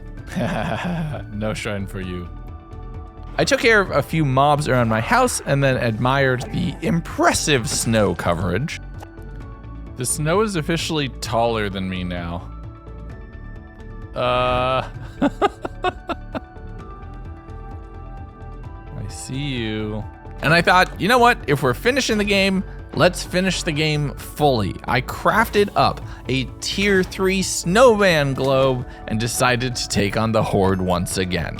And Tier 3 operates very similar to the previous two with 2 new additions, as was the tradition. First is these purple snowmen who can teleport around and actually drop chorus fruit when you kill them to allow you to teleport as well. And I didn't know it at the time, but that was going to be massive. That was actually going to unlock a true final encounter for this 100 days. But I'm not gonna lie, I was taking a decent bit of damage and a whole lot of weather to my home. Nope, get the fire away from my house. Not wanting the thunder golems, for lack of a better term, to burn down my house, I had to kind of jump from one spot to another to another. The sludge on the ground, slowing and freezing me, even with a lava bucket in my hand, is immensely frustrating. But I'm getting a ton of presents from this, and I'm fighting my way through the horde as best I can. But it is costing me a ton of durability. Oh my god. My house is covered in snow. Back off, Frosty. What broke? Oh no, my helmet. Oh no. Not both of these at once. Not both of these at once. But despite both a cold snap horde and a super blood moon at the same time, I went out, I ventured, and I fought. I was able to take out the horde, clearing everything. Yes! And earning myself a Horde Breaker title. Once that was done, I had enough children and enough ammunition in my pocket and kind of fever in my belly that I was able to fight through the remainder of the mobs that were spawning. The Cold Snap Horde having covered anything that was left spawnable with so much snow that this Blood Moon was relatively quiet, at least compared to some of the previous. So as the undead began to burn on day 98, I'm thinking we have one final major accomplishment we can do. First, I repaired up my chest plate so that would be good to go, made and enchanted a new nightmare helmet, repaired my dark metal boots, so I'm in full armor because I'm gonna need it for the fight that's about to come. I tried to see if I could repair my soul saber, but I didn't have the dark metal to do it, and I'm also out of juice, so I'm down to just water. We're coming full circle here, and I'm down to my final bit of supplies just as the days are starting to run out. But you know how I said that chorus fruit would be key to unlocking a final boss fight for this video? Well, as I was recording this, there was an update to the Born in Chaos mod, which added this new transmogrification flask, which you can use to unlock kind of a final boss of the Born in Chaos mod. And if I can defeat that, considering I've defeated the Horde, I defeated Blood Moons, I defeated the Dragon, I defeated the Nightmare Stalkers that are attacking me, and they've become just like another mob instead of an end of the world scenario, I think that would be a fantastic ending. So I fought through the night trying to see if I could get just enough dark metal to repair my sword. Trying to be very conservative with when I used it, only getting the killing blows for looting, and unfortunately, I didn't have enough. When I returned home on day 99, Herobrine had relit the shrine and I wasn't having any of that. That was off. I had turned that off. Maybe? I actually think we've hit the maximum height the snow's allowed to accumulate to in a lot of places. Because it's just not going any further. And look at it perfectly smooth 2 blocks up over there. Oh my god. Okay. But having exhausted all of my resources, I filled some canteens, ran into the house, set myself on fire with the lava for one last time for posterity, and prepared for a final battle. I have apple juice. Okay, that's good to know. We'll keep that for the fight itself. How did I forget about that? Genuinely, how did I forget about that? But I crafted up some additional high tier, high restoration foods and used some of the candy cane blocks from the tier 3 horde I just completed to finish the decorations out in front of the home. And with my pockets and my belly full, my home fully decorated, my armor equipped as best as it could be, I made myself a new sleeping bag and slept in the home one final time. On the morning of day 100, to end this thing with a climactic final battle, I rode out on my fell horse a final time, leaving my home to be ready for you all once you get the world download. I headed out through the woods, through powdered snow and freezing nearly to death, making my way to the igloo and making right on something that I should have done some time ago. My friend, you deserve better. Oh, I could have gotten a cactus. As much as this lava bucket has kept me alive for these 100 days, the amount of damage it's caused is irreparable. But it was time to unlock a final boss. I went out, steeled myself, drew out the transmogrification flask, and used it on the evil pumpkin, unlocking Lord Pumpkinhead. Now, this fight stays, or at least starts, somewhat similar to the previous Pumpkinhead fight that we've had.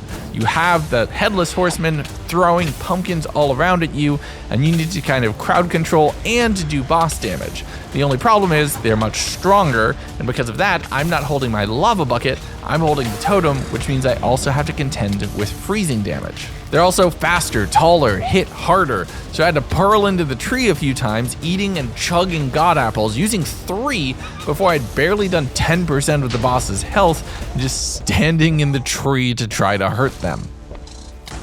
Oh, problem. Get him, kids.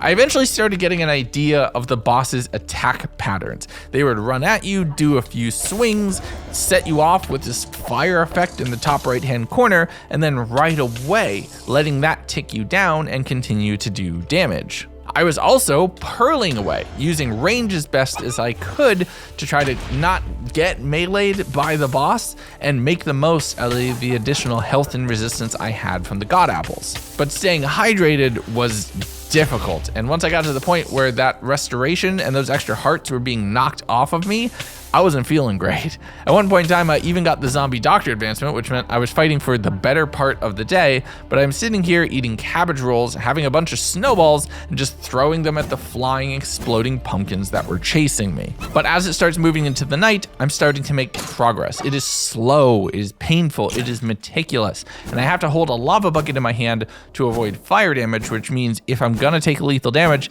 I'm gonna need to hot swap to that totem at the last possible second.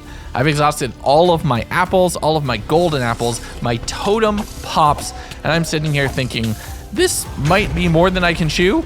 I'm sitting in half less than optimal armor. I only have protection 2. Maybe this boss is too much for me, but no. I made my way into the igloo itself, thinking a little bit of shelter would probably do me good, using the carpets to block out the exits and swinging through the window at Lord Pumpkinhead. The problem was they throw bombs at me, so I would occasionally explode and take a whole bunch of damage. So I thought, very similar to when you're fighting the zombies in the Blood Moon, you can't just hold yourself up in one location. You have to be mobile, you have to be active, you have to be proactive. You can't just bunker down and hope it'll go your way. So I purled back out, fighting mobs, trying to take care of all of the floating, exploding pumpkins, and fighting Lord Pumpkinhead in the field, using the trees to block my escape, running over some of the smaller entry points as they were well over 3 blocks tall. The thing I didn't know is that pumpkin effect you see in the top right, if you happen to drop below half health, when you have that active,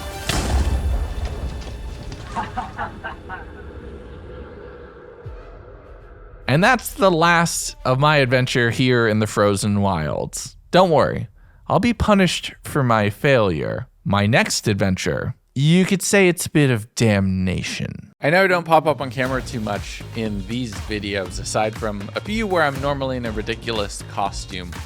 But thank you so much for all of the support. The last year, 2023, was such a massive year, and the multiverse is something very special to me. It's something that I've been working on for a very long time, and I'm very excited as it's approaching a culmination, something that I've wanted to make for almost 2 years since I started this series. All of the names that you see over here are the people who have supported along the way to make it possible. If you want to join them, link is in the description. And make sure to keep an eye out. You never know where a clue might pop up or which clues you might have missed in this video. I know sometimes the puzzles are hard, but that's what makes it fun.